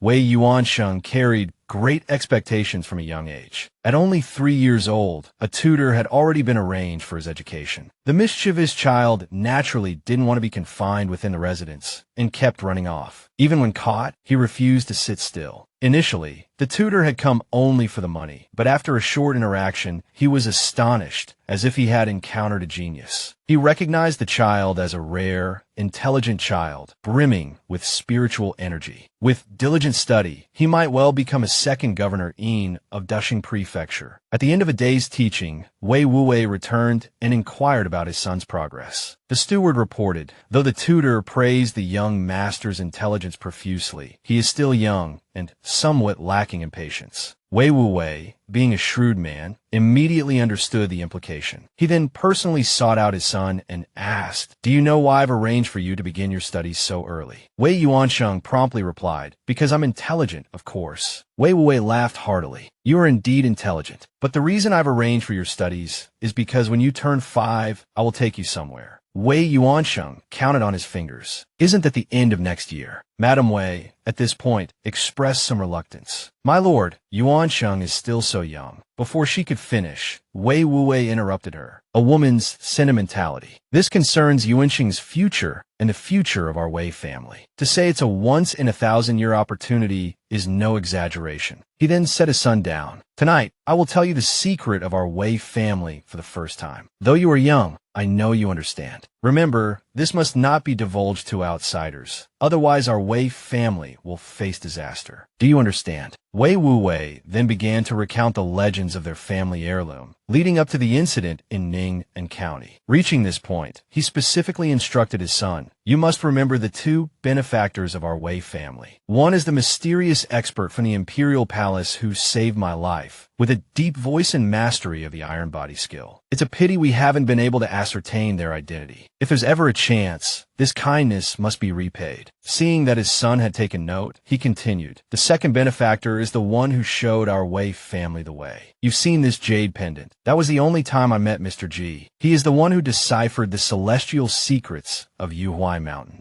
And this opportunity lies within the next 20 years. Yuan Sheng, you're the hope of our Wei family." Having heard almost all the secrets, Wei Yuan Sheng, filled with both curiosity and a hint of fear, asked, "So, when the time comes, I have to go to Yuan Mountain to cultivate immortality." Wei Wuwei nodded. "That's right. I will go with you then. It would be best if I could also stay there. But if by any chance I cannot, then it will all depend on you." At this moment, Wei Yuansheng recalled the story his father had told him about the fresh apple he ate when he turned 1 month old, and asked, "Where did that apple come from?" Wei Wuwei reminisced, his mouth watering. "It was a fruit from the apple tree in Mr. G's courtyard. It rarely bears fruit these years, and moreover, the fruit is bright red. I don't know what kind of apple it is. It contains wondrous properties, extremely rare. The one you ate, I happened to obtain from Hero Du." The chubby child still had some doubts. "If you knew it was in Ning County, why couldn't you get it yourself?" Wei Wuwei looked at his son and smiled. "There are many things in this world that cannot be bought with money, nor can they be seized by force. Furthermore, it was Mr. G's fruit. If I were to use improper means to obtain it, I would surely face retribution later. Moreover, the young man guarding the apple tree also has an extraordinary background. He is the son of Yin Zhao Xian, the third-rank scholar. He has been playing by Mr. G's side since childhood, definitely not an ordinary child." Wei Yuanxing nodded, pretending to understand. But from then on, the boy changed completely, becoming more diligent and serious in his studies. Meanwhile, in distant Ning and County, Yin Qing, the young man guarding the little residence of peace and contentment, welcomed a familiar friend today. It is said that demons only need to refine the hung bone in their throats to be able to speak human language. Besides arduous self-cultivation, they can only rely on the guidance of an expert. At this moment, in the courtyard of the little residence of peace and contentment, Yin Qing was incessantly complaining to the apple tree. "It's been 2 years, and you haven't let me pick a single apple. You're so stingy. Moreover, my parents have gone to Hangzhou, and I'm the only one left behind. If I leave, who will sweep the little residence? Who will take care of the big apple tree? You work so hard. Can't you even give me an apple as a consolation?" Seeing that the apple tree remained unmoved, Yin Qing stamped his foot in frustration. Suddenly, he seemed to hear the sound of the back door opening and turned to look. Unexpectedly, it was Little Red Fox. As soon as she stepped into the courtyard, the apple tree, as if in a sudden downpour, dropped several apples in succession. This sight stunned Yin Qing, and he pointed at the apple tree with a trembling hand. "You're too biased." However, after a moment of surprise, Yin Qing's mood quickly shifted to joy as he rubbed and stroked Little Red Fox. "You little fox, why haven't you come to visit me all these years? I've missed you so much." The apples beside them were truly not small, causing Yin Qing to gulp. Little Red Fox, seeing his thoughts, nudged him with her tail, inviting him to eat together. However, as Yin Qing picked up an apple, he put it back down. No, I can't eat this. You should eat it. You haven't been back for years. 1 apple a year. It's almost enough." As he was persuading Little Red Fox to eat, another apple fell from above, bouncing off his head and landing right in his hand. Ignoring the slight pain in his head, Yin Qing said happily, "I can eat this one then. You should eat too." 5 apples didn't last long. In a short while, all 5 were eaten. Little Red Fox rubbed her small belly, a look of contentment on her face. Yin Qing carefully stroked the fox's fur, sighing, "Little fox, your fur feels so comfortable. I wonder when Mr. G will return. He's been gone for years." Meanwhile, thousands of miles away at the summit of Yinxia Peak, Ji Yuan seemed to sense something. An illusory chess piece appearing on his fingertip, faintly showing a dozing fox. As a familiar feeling arose, Ji Yuan murmured that destiny had arrived. In her dream, Little Red Fox seemed to be reliving everything that had happened after meeting Ji Yuan, the two words Huyin echoing repeatedly until she opened her eyes, coughing involuntarily. Inqing asked anxiously, "What's wrong? Did you choke? Do you want some water?" After drinking some water, Little Red Fox seemed to feel better, murmuring the two words Huyin. This startled Inqing. "What's this? You can talk." Little Red Fox, mimicking him, said again. Inqing seemed to understand. "Are you learning to talk from me?" Little Red Fox nodded repeatedly, then pointed a claw at herself. "Huyin, great mister." Inqing paused, recalling the past, and beamed. "That's right, your name is Huyin. Mr. Ji gave you that name." Little Red Fox mimicked him again. Seeing this, Inqing gave up. All right, let me teach you how to talk." Time flew by quickly. 2 years later, Ji Yuan arrived at the Wei family's gate, requesting an audience. When asked for his purpose, Ji Yuan presented a token and said he wished to see the head of the Wei family. The gatekeeper, stunned for a moment, then recognizing the jade pendant, was startled and hurried to report. Soon after, Wei Wuwei rode home through the rain, and without pausing to dry himself, rushed in. Sure enough, it was Mr. Ji. Ji Yuan also rose, smiling. "It's been years. I didn't expect the Wei family head to still remember me." Wei Wuwei, bringing his son forward to bow, replied, "How could I forget your kindness, sir?" Ji Yuan smiled and gestured for Wei Wuwei to hold his son. "Let's sit and talk." Ji Yuan then told them that years ago, while traveling, he had by chance divined a fortune for the Wei family, and now the time had come, so he had come to see how things were. Wei Wuwei couldn't help but feel a little nervous. "So, sir, what are Yuanqing's chances of entering the Immortal Mountain?" Ji Yuan smiled and said, "With the young master's spiritual aura, Yuhuai Mountain naturally wouldn't refuse. However, if the Wei family head wishes to go along, it would be a bit difficult." Wei Wuwei then carefully probed, "I wonder if, sir, you've taken a liking to my little Yuan Sheng." Hearing the implication, Ji Yuan repeatedly waved his hands. "Wei family head, please don't think that way. Yuanqing's destiny lies on Yuhuai Mountain. Even if I liked little Yuan Sheng, I wouldn't entertain the troublesome thought of taking on a disciple." Wei Wuwei sighed regretfully, then said, "If I can't go up the mountain with Yuan Sheng, won't the child be all alone?" Ji Yuan smiled mysteriously. "On Yuhuai Mountain, I, Ji Yuan, also have some old connections. When the time comes, Wei family head, just mention to that immortal crane that someone in your family is acquainted with Immortal Phone, and this matter will surely be settled." Wei Wuwei's face lit up with joy. In his heart, Ji Yuan held an extraordinary position. If Mr. Ji said it could be done, then it would surely be a great success. He hastily led his son to kneel and express their gratitude. Ji Yuan crouched down and softly asked Wei Yuan Sheng, "Little Yuan Sheng, do you want to go to Yuhuai Mountain? Do you want to cultivate immortality?" Hearing this, little Yuan Sheng looked a little puzzled. "Are you talking to me?" Ji Yuan's expression turned serious. "Yes, I'm asking you. Do you want to cultivate immortality? Your elders have surely told you what preparations to make, but what do you think?" Little Yuan Sheng thought for a moment, then opened his mouth to ask Ji Yuan, "Mr. Ji, are all immortals like you?" Ji Yuan said, "There are certainly some like me, but very few." At this moment, Wei Yuanqing mustered his courage and asked, "Then, will you really not accept me as your disciple? Everyone says I'm very intelligent." Ji Yuan simply replied, "I will not." After a moment of silence, little Yuan Sheng clenched his fists and said to Ji Yuan, "Although I'm still a little afraid of the Immortal Mountain, I still want to go. Because I know that, for a mortal, encountering such an opportunity is very rare. If I don't seize it, I will definitely regret it. Moreover, if I don't go, then all the years I've spent diligently studying will have been wasted. I'm not reconciled to that." Hearing this, Ji Yuan laughed heartily. "Good, very good. Excellent, truly excellent." After that, little Yuan Sheng became much bolder, pulling on Ji Yuan and asking him all sorts of questions. When it was time to part, Ji Yuan took out a paper crane. Wei Wuwei initially thought it was a toy Ji Yuan was giving to his son, but Ji Yuan said, "This is for you. When you ascend Yuhuai Mountain, if you meet Immortal Chiu, give this directly to him. Then Ji Yuan instructed him on how to unfold the paper crane's wings, pulling from the middle. As he spoke, he demonstrated it once. The paper crane immediately took flight. Ji Yuan added, "If you don't happen to meet Immortal Chiofeng, you can also unfold the paper crane yourself, and it will find him on its own." Wei Wuwei hastily clasped his hands in thanks. Ji Yuan spoke again, this time addressing little Yuanshen. "You once said you wanted to become an immortal like me. Were you sincere in that promise? Consider it a pact made with me. Don't forget it." The Wei family members hastily bowed their heads and said they wouldn't dare forget. When they looked up, Ji Yuan had vanished. By now, Ji Yuan was soaring through the air, thinking to himself, "I haven't been back in so many years. I quite miss the little residence of peace and contentment. I should go back and have a look. I wonder how it is now, whether 3 inches of dust have accumulated, and whether the apple tree has blossomed." Riding the clouds and winds at great speed, it wasn't long before Ji Yuan returned to the little residence of peace and contentment. The large apple tree in the courtyard sensed its master's return. Immediately, several large apples fell to the ground. Ji Yuan reached out to catch them, telling the tree to stop dropping them. "A taste is enough. Don't let them all fall at once." He then took a bite,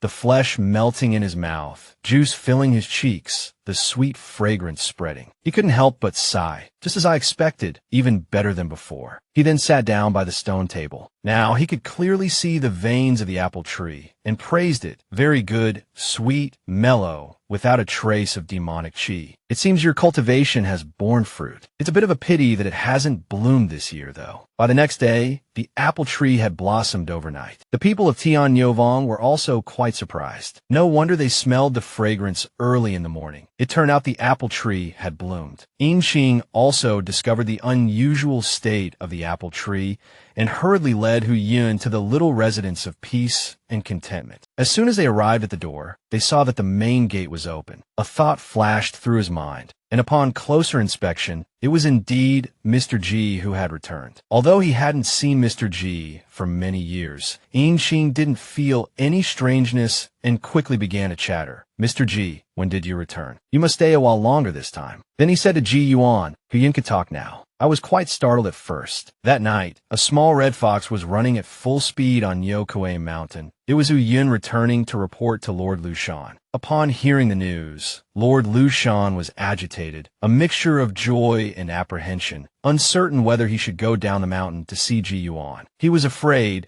that suddenly descending the mountain would not only frighten the mortals, but the local city god wouldn't allow him to pass either. He turned to ask Hu Yun, "Did Mr. G mention me?" From Hu Yun's hesitant expression, he guessed the answer and couldn't help but feel a little disappointed. At this moment, Ji Yuan, who was hiding outside the cave, couldn't help but chuckle. He hadn't expected this fearsome tiger demon to have such a side. Ji Yuan stepped out and said, "Long time no see, Lord Lushan. How have you been?" Lord Lushan was stunned for a moment. Then, filled with joy, he stood up and respectfully said, "Your student, Lushan Jun, greets you, sir." Ji Yuan hurriedly told him to stand up. "I have never taught you anything. I am ashamed." Lord Lushan said again, "Sir, your guidance back then was a profound kindness. How can you say you haven't taught me anything? Now, my cultivation has progressed, and my spiritual platform is clearer and brighter. Although, sir, you did not see this fox demon, this principle is indispensable to me." Ji Yuan didn't try to be modest anymore. "If that's the case, while I'm in the mood, let's discuss the essence of demonic cultivation together." He also called the little fox over, saying as he walked, "Let's go. Let's first find a suitable place. Your cave is too dark, not bright enough." Unexpectedly, with just a simple sentence, Lord Lushan felt a deeper meaning. Could it be that Sir is using the cave to allude to my state of mind, to leave the gloomy darkness and move towards the light? In just a blink of an eye, Lord Lushan's spiritual platform became clear, and his tiger pelt seemed to have a translucent spiritual light. Ji Yuan touched the chess piece in his hand and couldn't help but praise. This fierce tiger truly has extraordinary aptitude. Among the demon race, it can definitely be considered outstanding, at least much stronger than that little red fox. Continuing their previous conversation, Ji Yuan ventured in Nyokoe Mountain late at night to find Lord Lu Shan, offering to share his insights on demonic cultivation. Soon, they found a large boulder. Man and tiger settled upon it. Ji Yuan's choice of this particular boulder was partly in response to Lord Lu Shan's respect. The fierce tiger always treated him with the utmost reverence, and its sincerity was palpable. After meeting Ji Yuan, its aura had become even purer. To summarize their interaction, after inquiring about Lord Lu Shan's current cultivation progress, Ji Yuan began to share his understanding of the path. Lord Lu Shan and the little fox listened intently, quickly becoming engrossed, feeling that every word Ji Yuan spoke that night resonated with profound truth. In the parlance of Ji Yuan's previous life, it was a lecture packed with valuable insights. Just as Ji Yuan finished speaking, thunder suddenly rumbled across the sky. Understanding this as a sign of resonance between heaven and earth, and realizing that Lord Lu Shan was about to achieve a breakthrough, Ji Yuan announced, "Excellent. Destiny intertwined with the Dharma, a beginning and an end. Let us conclude here." His words roused Lord Lu Shan and Hu Yun from their meditative state. Finally, he instructed Lord Lu Shan, "Strive diligently in your cultivation. Now is not the time for leisurely ease. Do not casually refer to me as your master." With that, he ascended on a cloud and departed. Lord Lu Shan was stunned, then overcome with boundless joy. Knowing that Ji Yuan had acknowledged him, it couldn't help but throw back its head and roar with laughter before hastily prostrating itself. This disciple obeys, master. Unknowingly, they had arrived at Yuhuai Mountain, the place mentioned by the old black turtle. Immortal cranes soared like phantoms. Wei Wuwei and his son had reached the foot of the mountain. Wei Wuwei ordered his servants to halt, proceeding only with Wei Yuansheng. Hesitating slightly, he said, "Young master, if things don't go as planned, return. We will wait here for 2 months." Wei Wuwei smiled. "I have received divine aid. I will not fail. The mountain is arduous. Take care of yourselves. I will go ahead." Then, employing his movement technique, he dashed forward, quickly disappearing into the mist. After walking for an hour, still not seeing their destination, Wei Wuwei was panting with exhaustion. At this moment, Wei Yuansheng looked up and saw an immortal crane. He urged his father to look, wondering, could that be the crane that saved our family all those years ago? But the white crane didn't descend, only circling once before flying away, leaving the father and son deeply disappointed. Wei Wuwei consoled his son. "It's all right. Let's rest for a bit, have some pastries, and then continue." They had barely sat down when, from the dense thicket in the distance, a woman in a white raincoat emerged, smiling. "Are you too lost in these mountains, unable to find your way out? I also happen to be lost. Perhaps we could leave together." Seeing the woman's unusual attire, Wei Wuwei couldn't help but wonder, could she be the crane transformed? He then instructed his son to take out the jade pendant from around his neck. Wei Yuansheng obeyed, presenting the pendant. As expected, upon seeing the jade pendant, the woman's expression and gaze shifted. "You possess this jade pendant. May I ask your names?" Father and son simultaneously bowed to the woman. "Immortal lady," Wei Wuwei began, "my name is Wei Wuwei, and this is my son." The boy, quick-witted, added, "Immortal lady, my name is Wei Yuansheng." The woman smiled, a touch of reminiscence in her voice. "The Wei family. It has been a long time. To find your way here, you must have had guidance. But no matter, the Wei family's kindness must be repaid. So this child is called Wei Yuansheng. What a fine name. Then follow me into Yuhuai Mountain. As for you, Wei Wuwei, I will also see you safely out." Wei Wuwei hurriedly stepped forward, pleading, "Many thanks, immortal lady, for accepting Yuansheng. But he is still young. Would it be possible for me to accompany my son into the mountain, to stay by his side until he is old enough to care for himself?" At this, Wei Yuansheng clung to his father's leg, feigning a look of fear. A troubled expression crossed the woman's face. Just as she was about to refuse, Wei Wuwei spoke. "There is one more thing I must tell you, immortal lady. Years ago, I met a refined scholar. He told me, if I could not enter the mountain, to inform the immortal crane guarding the mountain that an old friend of the family, acquainted with immortal Chiu Feng, was here. When the woman asked Wei Wuwei who this person was, he replied, "The gentleman dislikes others casually revealing his information. I can only tell you, immortal lady, that his surname is Ji." He also said that simply mentioning this to immortal Chiu Feng would be enough. The woman nodded thoughtfully. "I will relay your words. Wait here for my news." With that, she leaped into the air, transforming into an immortal crane and carrying Wei Yuansheng into the sky. At this moment, Wei Wuwei reached into his chest, only to find the paper crane gone. He felt a pang of unease. Could I have dropped it in the mountains? Elsewhere, Wei Yuansheng had followed the immortal crane to the gates of Yuhuai Mountain. Suddenly, a paper crane flew out from Wei Yuansheng's chest, flapping its wings and soaring forward, causing the immortal crane to exclaim in surprise. This bird has no trace of magical power, yet it can fly on its own. Could have attained sentience. Meanwhile, within the gathering clouds pavilion, Chiu Feng sat in a row with his fellow disciples, facing a middle-aged man in green robes, their martial uncle. It turned out that the Yuhuai Mountain disciples, while escorting the jade tablet back to the Great Zheng, had been attacked by demonic forces. Fortunately, they spared no magical power, escaping into the heavenly outer gong wind and flying away. Strangely, after entering the Great Zheng, the demonic forces did not pursue them. Their martial uncle spoke. "I heard that experts clashed in Jingzhou before, and even the Dragon Lord of the Tongtian River was present, joining forces with another expert to subdue a true demon and drive it out of the eastern cloud continent." Another disciple expressed doubt. "The Dragon Lord has a peculiar temperament, yet he took action. Could that other expert also be a true dragon?" Then they asked their martial uncle, "What is written on this jade tablet? Is it accurate information from the Heavenly Secrets Pavilion?" The martial uncle did not conceal anything, explaining that the Heavenly Secrets Pavilion had been calculating for a long time, but had gained nothing. So they were preparing to combine their efforts and recalculate, with no results expected in the short term. The martial uncle instructed them, "The truth of this matter is hard to discern. Do not spread it around for now. Focus on your own cultivation." As they stepped out of the gathering clouds pavilion, the paper crane, as if finding its target, flew straight into Chiu Feng's hand. Under the astonished gazes of his fellow disciples, a stream of spiritual light emanated from the paper crane, flowing directly into Chiu Feng's mind. He immediately understood that this was Mr. G's paper crane, and then realized that the mysterious cultivator who had intervened in Jingzhou before was very likely him. Chiu Feng turned and went back inside, preparing to report to his martial uncle. Not long after, the fellow disciples who had just left returned to the Gathering Clouds Pavilion, this time accompanied by the immortal crane and Wei Yuansheng. The martial uncle looked at the paper crane in his hand, unable to discern any clues. "Could it be that I have to tear it open to see what's inside?" he mused. As soon as he touched it, the paper crane, like a startled bird, flew straight into Wei Yuansheng's arms, leaving everyone astonished. Is it truly alive? Could this piece of paper have gained sentience? The martial uncle chuckled. No. This is a type of spirit talisman, a unique magical art created by a contemporary expert. But for this paper to possess such spirituality, it must have been nurtured by spiritual energy for a long time, listening to the Tao, or perhaps it truly has become imbued with qi. At this moment, Wei Yuansheng, slightly worried about his father, softly asked the immortal crane, "Crane Annie, what about my father?" Chiu Feng, standing nearby, seemed to have overheard this and proactively stepped forward, cupping his hands towards the man in green. "Martial uncle," he said, "allow me to personally go and welcome Wei Wuwei." With this karmic connection, Wei Wuwei's entry into the mountain is no longer an issue. Chiu Feng's martial uncle readily agreed. Very quickly, Chiu Feng led Wei Wuwei and his son along the mountain path of the sect. An immortal abode was truly an immortal abode. Even though Wei Wuwei was experienced, upon entering Yuhuai Mountain, he couldn't help but be awestruck. At this point, Chiu Feng suddenly mentioned that despite cultivating for nearly 200 years, he had never intended to take on a disciple. However, after seeing Wei Yuansheng, he immediately took a liking to the child. Thus, Qiu Feng asked Wei Wuwei if he would agree. Both father and son naturally agreed wholeheartedly. The immortal whom Mr. Ji knew was certainly a benevolent person, and this would further strengthen their connection. Moreover, immortal Qiu Feng currently had only Yuansheng as his sole disciple. Compared to other immortals with numerous disciples of varying ages and seniority, Yuansheng would undoubtedly receive more attention and care. Qiu Feng smiled, patted Wei Yuansheng's head, and instructed him, "Remember, in the future, try not to disturb the other immortals. If you get lost, just shout fellow Daoist Crane, and someone will come and guide you." Then, Qiu Feng looked towards Wei Wuwei. "Mr. Wei, as Yuansheng's father, you can also cultivate the minor cultivation methods of our Yuhuai mountain. However, you have been tainted by the dust of the mortal world for decades, so I fear it will be difficult for you to achieve great accomplishments." Wei Wuwei hastily cupped his hands in gratitude, stating that being able to stay by his son's side was already a great blessing, and he dared not ask for more. At this moment,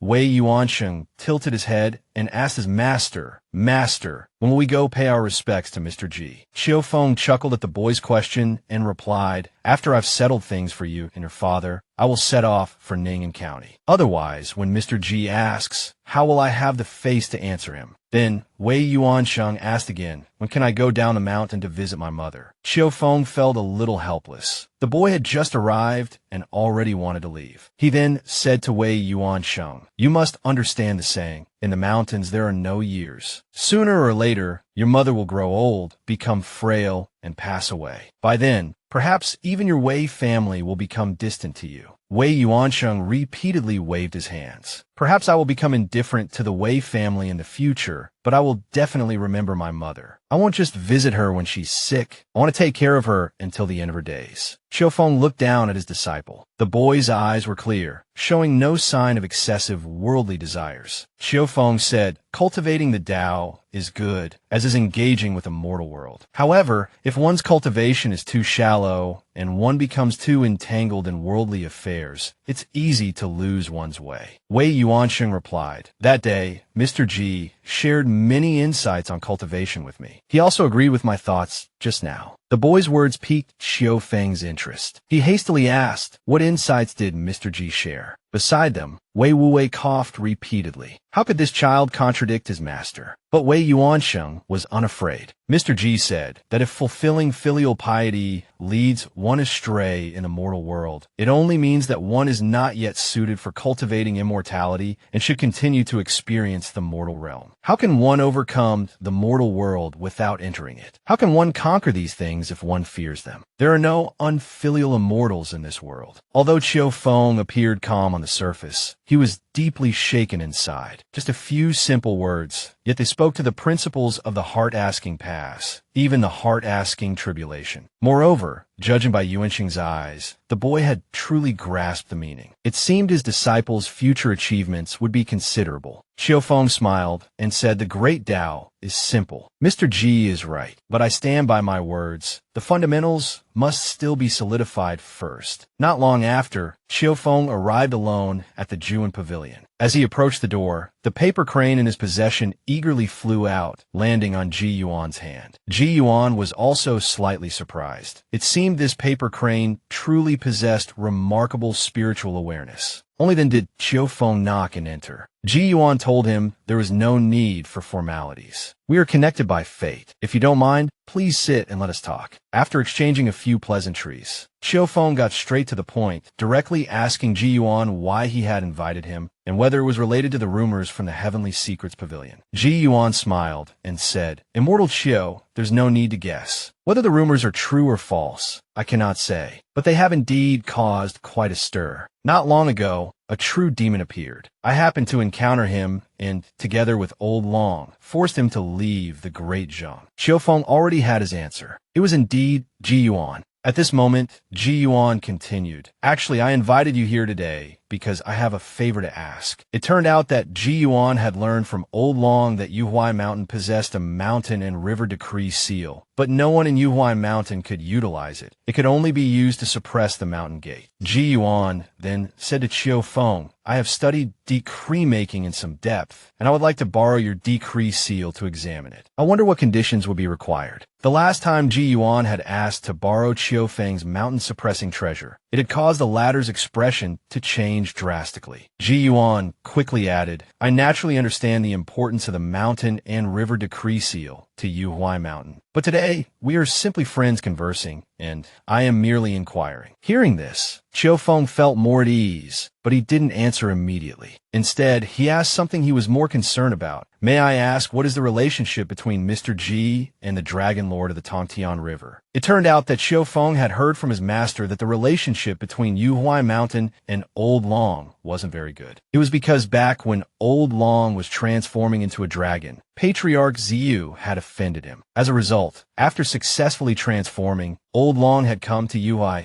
a mountain, seeking revenge. Although the two sides had remained peaceful for many years, Yuhuai Mountain didn't dare to completely let down its guard. Ji Yuan smiled faintly. Old Master Ing and I are good friends. Although our acquaintance was by chance, we have a rather good relationship. A few days ago, he was here, sitting right where you are now. Hearing this, Qiu Feng nearly jumped out of his seat. Ji Yuan then reassured him, it's all right. Although Old Master Ing can be a bit calculating at times, he is magnanimous. He personally told me that the matter is water under the bridge. Qiu Feng's heart stirred with excitement, but he cautiously asked, Mr. Ji, is this truly the case? Ji Yuan glanced at him, placing a black ghost stone on the board. Old Master Ing wouldn't bother to lie to me. So yes, it is true. Qiu Feng couldn't contain his smile and cupped his hands in gratitude. Thank you, Mr. Ji. He then explained to Ji Yuan that the matter of the mountain and river decree seal wasn't his alone to decide. He would have to report back to his sect. However, he admitted that he didn't hold out much hope. Ji Yuan smiled. It's all right. Please convey my request, Immortal Qiu. He continued, while the current situation in Great Zheng has attracted some attention, it isn't necessarily a bad thing for Yuhuai Mountain. If you seize this opportunity, perhaps Yuhuai Mountain could gain renown throughout the world. However, if handled poorly, it could put you in a difficult position. I wonder how your esteemed sect views this matter. Instead of answering directly, Qiu Feng posed a question of his own. May I ask from which immortal land Mr. Ji has graced us with his presence? He then chuckled. Of course, I know you haven't come here for the so-called Dao Qi of Great Zheng, but outsiders can't help but speculate, and I'm afraid some in Yuhuai Mountain might think the same. Ji Yuan's initial reaction to Qiu Feng's words was a sense of absurdity, because, in fact, he had come for the Dao Qi of Great Zheng. Moreover, he was likely the person most intimately connected to it in the world. Aside from him, perhaps no one truly understood the nature of this great Zheng Dao Qi. However, faced with Qiu Feng's question, Ji Yuan considered for a moment and decided to tell the truth, rather than fabricate a lie he would later have to maintain. He told Qiu Feng, actually, I'm not an outsider. My homeland is this very land of Great Zheng. As for why I seem so uninformed,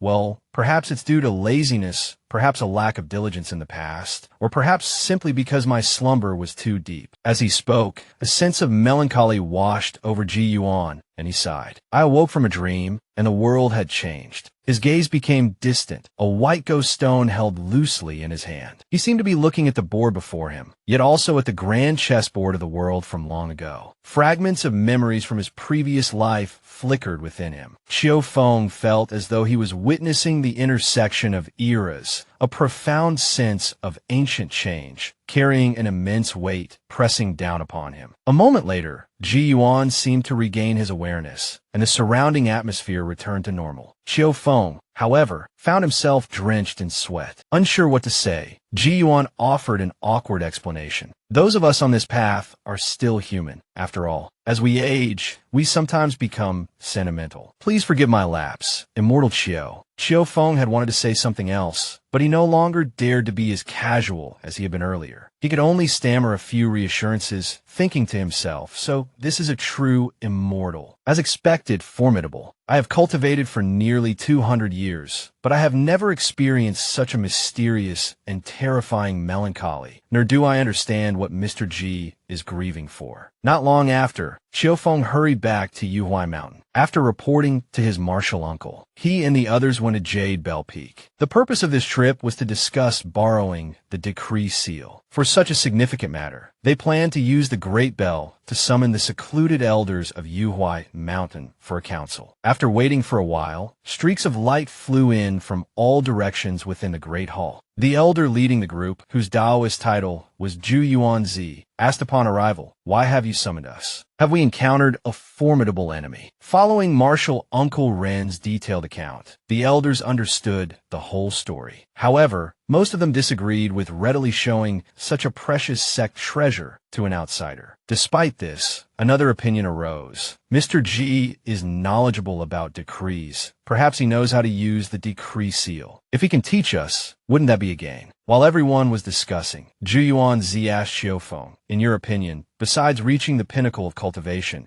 does that true immortal possess any other extraordinary qualities?" Initially, Qiufeng didn't want to mention witnessing Ji Yuan's melancholic state. However, now that a senior elder like Zhu Yuanzi had spoken, he no longer hesitated and recounted. "At that time, I felt as if a small courtyard was separated from heaven and earth, drifting through the cosmos, with all creation before my eyes, and the great Tao transforming like a vast ocean or an endless field. The more distant scenes, I didn't even dare to look at." As Qiufeng spoke, sweat poured down his face, his chi fluctuated, and his magical power became disordered. The golden bell above his head also trembled slightly. Seeing this, the surrounding people hurriedly reminded him to stabilize his Tao heart and simultaneously helped him, severing his chi connection with the outside world. In truth, Qiufeng himself didn't know that a single unintentional action from that true immortal could possess such immense power. Just recalling what happened at Zhu and Pavilion caused his Tao heart to lose control. Fortunately, with the timely assistance of those around him, he managed to regain his composure. The cultivators present all frowned, unable to imagine what Qiufeng had witnessed. Was a true immortal truly this awe-inspiring? Zhu Yuanzi repeatedly calculated with his fingers, but to no avail. Listening to everyone's recounting, he couldn't help but say, although the realm of a true immortal is difficult to fathom, and their divine abilities are extraordinary, I am not unfamiliar with them. But a case like Mr. G's is truly beyond imagination. The Yuhuai Mountain cultivators around him all understood the meaning behind Zhu Yuanzi's words. One said, "The mysteries of a true immortal cannot be casually speculated upon. Moreover, there are varying levels of power among true immortals." Another added, "Fortunately, this Mr. G has a favorable impression of our Yuhuai Mountain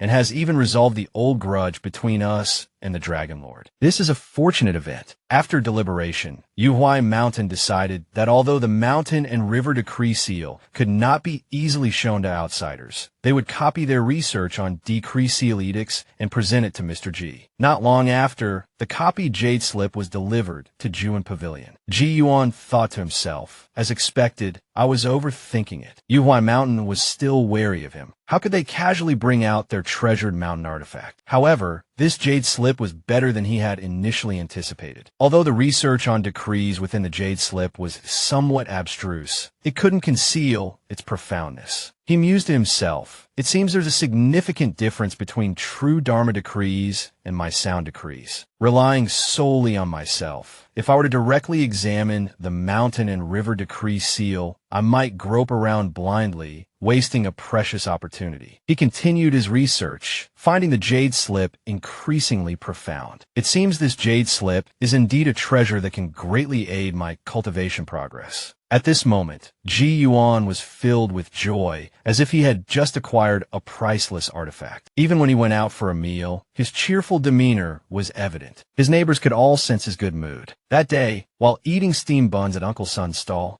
Ji Yuan overheard a conversation from a nearby table about someone seriously ill, and how Physician Dong had been gone for over a month and hadn't returned. Curious, Ji Yuan approached and inquired, and learned that Physician Dong had gone to Yuan County the previous month and hadn't come back yet. Ji Yuan couldn't help but think of the old divine physician, Qin Zizhou, into Yuan County, and a sense of unease arose in his heart. Counting on his fingers, he confirmed his suspicion. Even a divine physician couldn't escape the cycle of birth, aging, sickness, and death. His previous joy instantly vanished. Ji Yuan quickly finished his steamed buns, stood up, and bid farewell to Old Sunday. He didn't return to Juan Pavilion, but instead went straight to the Qin family estate in Ning and County. From afar, he saw plumes of incense, smoke rising from the Qin family courtyard, with divine light and mournful Yin energy swirling like weeping cries. It seemed the saying, when one's destiny is fulfilled, even ghosts and gods hold them in awe, was indeed true. Seeing Ji Yuan pause at the gate, a red-eyed man approached and asked, "May I ask what business the gentleman has here?" Ji Yuan replied, "Years ago, old Qin helped me. Now, hearing of his passing, I came to see if I could be of any assistance." The man cupped his hands in a respectful gesture and declined Ji Yuan's offer. "Thank you, kind sir, but we have enough people here. If you wish to pay your respects, you can come to the morning hall to offer incense later. For now, please excuse us." Ji Yuan thought to himself, "How could I dare offer incense after the morning hall is set up?" Nevertheless, he cupped his hands again and nodded. "Then I won't disturb you further." With that, he turned and walked into a small alley, casting a concealment spell and returning to the Qin family estate. As he entered, the spectral emissaries and earth god in the courtyard turned to look at him and asked, "May we know who your honor is, and what business you have here?" Ji Yuan cupped his hands and replied, "My surname is Ji, and I had the good fortune to know Qin Zizhou, Physician Qin. Just now I suddenly sensed that his lifespan had come to an end, so I came to visit. I hope you will accommodate me." As he spoke, he subtly revealed a hint of his magical power, causing the spectral emissaries to break out in a cold sweat. It seemed this person intentionally let them know his identity. Otherwise, they certainly wouldn't have detected his entry. However, out of duty, a spectral emissary still asked firmly, "Qin Zizhou's lifespan has ended. What business do you have with him? We must escort him to the netherworld." Ji Yuan smiled and said, "Rest assured, I am not one to force others. I only wish to speak a few words. You may remain by his side." The day-wandering god and earth god glanced at each other, and after receiving each other's assent, they no longer obstructed him. The spectral emissaries said to Ji Yuan, "If Mr. Ji wishes to see Qin Zizhou, we will facilitate it. However, due to our responsibilities, please allow us to enter first and inform Qin Zizhou of his passing." Ji Yuan understood the implication in their words. After all, Physician Qin's soul was likely still disoriented. "Of course, you may go ahead. Call for me when it's appropriate." At this moment, inside the Qin family home, Physician Qin's son and several disciples surrounded his bed, weeping silently. The spectral emissaries passed through the door, looking towards the bewildered Qin Zizhou. "Qin Zizhou," one announced, "your lifespan in the mortal realm has come to an end. We are here to guide you." Qin Zizhou, with a hint of fear, cautiously asked, "May I ask if you're the spectral emissaries?" The day wanderer explained, "I am a subordinate of the city god of Desheng County, the right emissary of the day. Beside me is the left emissary of the day. Behind us are 2 soul-summoning emissaries and 2 assistants. We are here under orders to receive you. Now that your funeral rites are complete, we must escort you on your journey." It is said that some, upon death, if they encounter a coincidental opportunity, can transform into a peculiar marvel, able to roam freely, unbound by earthly limitations. This opportunity had now come to the recently deceased Qin Zizhou. Inside the Qin family home, the spectral emissary continued to inquire, "During your life, divine physician, did you encounter any immortals?" Qin Zizhou was also full of questions, but the emissaries, without further inquiry, led him outside to meet Ji Yuan. In Ji Yuan's eyes, Qin Zizhou's soul appeared unusual. Not only did it lack the heavy Yin energy typical of the deceased, but he also looked like a living person. Even more remarkable was the pure spiritual energy within him, reminiscent of a ginseng spirit, a rare phenomenon in the world. He smiled and cupped his hands towards Qin Zizhou. "Physician Qin,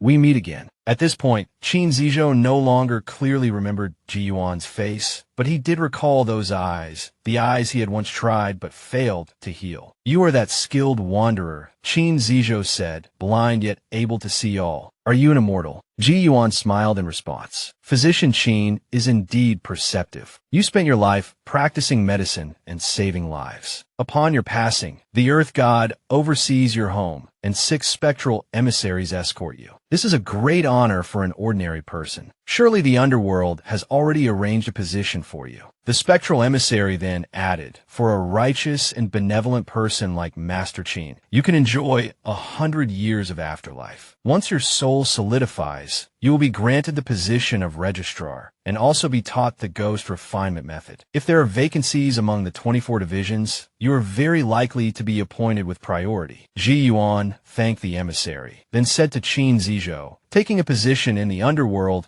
though it only allows you to protect your descendants, can ensure the longevity of your spectral form. However, your spectral form is enveloped in a pure qi. In my opinion, there's another path. If a righteous water deity with accumulated incense and profound cultivation were to intervene, they could condense your spectral form, transforming yin into yang. Then you would be neither scorched by sunlight nor harmed by yin energy, capable of cultivating true methods and the spiritual path. Without a physical body, you could still condense a form." Hearing this, the Earth God couldn't help but interject, "Mr. G speaks truly. Within the inner world, there are deities known as wandering gods. It is said there's a type of divine decree that allows them to roam freely, unbound by earthly boundaries. They can receive incense from temples and also from common households, unaffected by dynastic changes. Even more miraculous than the underworld kings of Buddhism, they are considered wandering gods. Over time, their power grows immensely, rivaling even mountain gods." Ji Yuan gave a thumbs up. The Earth God is indeed erudite. However, the Earth God was thinking that the concept of a wandering god was too far-fetched. In Physician Qin's current state, how could he possibly achieve such a transformation? As if reading his thoughts, Ji Yuan said, "But the future holds possibilities." Ji Yuan continued, "It is said that to become a wandering god, one needs a destiny forged amidst upheaval. The most difficult part is the first step, which requires borrowing the power of a righteous god of waterways to transform yin into yang. Moreover, the amount of incense consumed in this process is unpredictable. Relying on just one deity could severely deplete their divine essence, so very few are willing to help." Ji Yuan thought to himself, "Fortunately, I can invite 2. Ji Yuan then turned to Qin Zizhou. "Physician Qin, you must have heard what the Earth God and I have discussed. This is an opportunity to become a wandering god. While the chance of failure is not small, it's worth a try. Even if it's unsuccessful, it won't harm you, and it will certainly protect your spectral form. If you agree, I will go to the Netherworld Bureau of the Shang County to explain the situation. Of course, if you're satisfied with the Netherworld's arrangements and simply wish to protect your descendants, that's fine too." Qin Zizhou remained silent, making the Earth God anxious, urging him to agree. Finally, the Earth God couldn't hold back and whispered to Qin Zizhou, "Master Qin, if you're still worried, you can decide after going to the Netherworld. Even a sliver of hope to become a wandering god is an opportunity that would make any ghost or deity envious." Hearing the Earth God's words, Qin Zizhou made up his mind. He cupped his hands towards Ji Yuan and said, "Thank you for your kindness, Immortal Master. May I go to the Netherworld before giving you a definite answer?" Ji Yuan wasn't upset. "Certainly. Then I'll take my leave. We shall meet again at the Netherworld Bureau of Desheng County." The Earth God hurriedly asked, "Where are you going, Immortal Master?" Ji Yuan turned back and replied, "To invite the righteous god of waterways, of course, to avoid any further complications." With that, Ji Yuan rode off on a cloud. He believed that a clever man like Qin Zizhou would undoubtedly choose to become a wandering god. Not long after, at the Dragon Lord's palace in the Tongtian River, a Yiksha reported that immortal Ji Yuan had come to see the river goddess. This agitated the old dragon. "He dares to seek out my daughter again. Why doesn't he come to me?" Despite his grumbling, the old dragon didn't dwell on it. He sent the Yiksha to summon his daughter and went out to greet Ji Yuan himself. After a brief conversation, the old dragon learned that Ji Yuan wanted to appoint a wandering god, which greatly intrigued him, as he had never witnessed such a thing in his long life. Ji Yuan quickly waved his hand. Old dragon, the word appoint is too weighty. I merely wish to attempt to facilitate the creation of a wandering god and see if it's feasible. The old dragon grew impatient, urging Ji Yuan to hurry. Don't we still need to find Bai Qi? Soon, the river goddess of the Chumu River joined their group of 3, and they set off together for Dashang County. The city god of the netherworld dared not delay, personally leading the way, causing the spectral emissaries to exclaim in awe, not only a great young immortal, but even the righteous gods of 2 of the largest rivers have come. The Dragon Lord himself is here. It seems the rumors about the wandering god are true. That divine physician could never have imagined such a remarkable afterlife. Not only is the netherworld personally inviting him, but a powerful Taoist priest has come to help him become a wandering god. The city god also spoke to Qin Zizhou. Throughout your life, you've saved countless lives, earning you a potential lifespan of 120 years in the afterlife. However, he continued, there is now an immortal who wishes to help you cultivate the path of a wandering god. Do you agree? By now, Qin Zizhou understood that this was a once-in-a-thousand-year opportunity. Yet, he still harbored doubts about why Ji Yuan had chosen him. He asked frankly, although I have saved many lives, and perhaps my soul is somewhat unique, with your abilities, Immortal Master, you could surely find someone else. Is there something you need me to repay? Hearing this, Ji Yuan thought to himself, Physician Qin, you shouldn't underestimate yourself. Souls like yours are truly rare. Aloud, Ji Yuan countered with a question, Physician Qin, what is your purpose in practicing medicine all your life? Qin Zizhou was taken aback. Was this even a question? Naturally, it was to heal and save people. In Ji Yuan's eyes, the vital essence of Qin Zizhou's soul didn't waver, indicating that his answer came entirely from the heart. Practicing medicine and saving lives, to Qin Zizhou, was a simple truth as natural as eating and drinking. While seemingly simple, not everyone could speak such words with such unburdened sincerity. Ji Yuan then addressed Qin Zizhou. I hope, Physician Qin, that you will embark on the path of cultivation and continue to help others. Not just hundreds or thousands, not just 1 or 2 regions, but all under heaven, all souls, all things, all sentient beings. This time, Qin Zizhou hesitated. It wasn't that he didn't understand the implications, but rather that he feared he wasn't capable. Ji Yuan, anticipating his thoughts, smiled and said, the path of a wandering god is not achieved overnight, but is indeed a divine calling, a responsibility that cannot be borne by those without genuine intentions. Physician Qin, how many people like you do you think there are in this world? In my travels, I have only encountered you. Heaven and earth, all things possess a spirit, all things have sentience. I hope, Physician Qin, that you will embark on this path of cultivation, continuing to help all beings, all things, and thus all sentient beings. As his voice faded,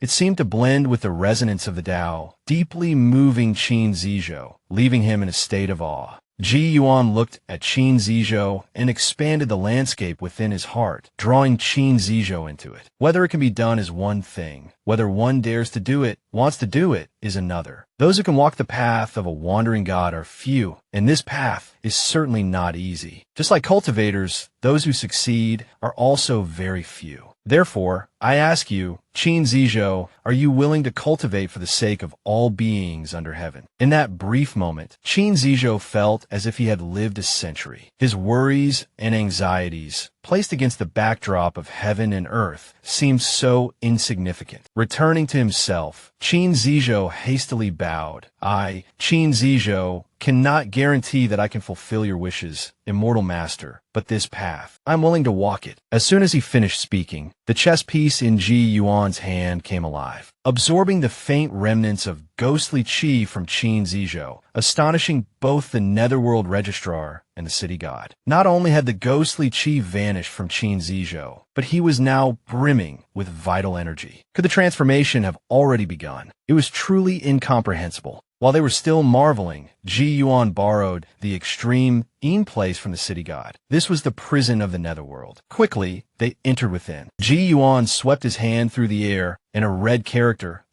color slash form, appeared before them. At the same time, the two righteous gods began to release a dense stream of watery essence from their hands. The translucent essence, like a flowing stream, surrounded Qin Zizhou's soul, slowly permeating it. Ji Yuan knew that, following the flow of the watery essence, the spectral form had reached the limits of its own nature, and he called out, "Decree of form, transform." He then struck the pre-charged character form into Qin Zizhou. After casting the decree and guiding the transformation of Qin Zizhou's form, Ji Yuan continued to chant, "Heavenly light, untainted, chill, unmoving. The true form can transform and also has its time." Along with the incantation, streaks of mysterious yellow energy struck Qin Zizhou's body, leaving Old Dragon stunned. He clearly recognized this mysterious yellow energy as the light of meritorious deeds. He was astonished that someone could actually divide the power of meritorious deeds. Could it be that only true immortals could do this? Or was he simply unaware of this method of transformation? After Ji Yuan finished casting the spell, he clasped his hands together. He knew that the matter of the wandering god was settled. Quickly, the watery essence surrounding Qin Zizhou dispersed, and his entire being seemed to have undergone a complete transformation, as if reborn. Until the seventh day, following the old custom, Qin Zizhou returned home to visit his family. Seeing that his family had prepared his favorite steamed tofu with amaranth, he couldn't help but pick up his chopsticks and take a taste. As expected, it was the familiar flavor, perhaps even more delicious than before. Afterwards, he decided to take one last look at his son. Seeing his son frowning in his sleep, Qin Zizhou couldn't help but sigh. This child has stagnant qi and blocked blood circulation, surely due to a lack of exercise. Just like when he was young, he never listened to my advice. Muttering to himself, he reached out and placed his hand on his son's head. His sleeping son dreamed a dream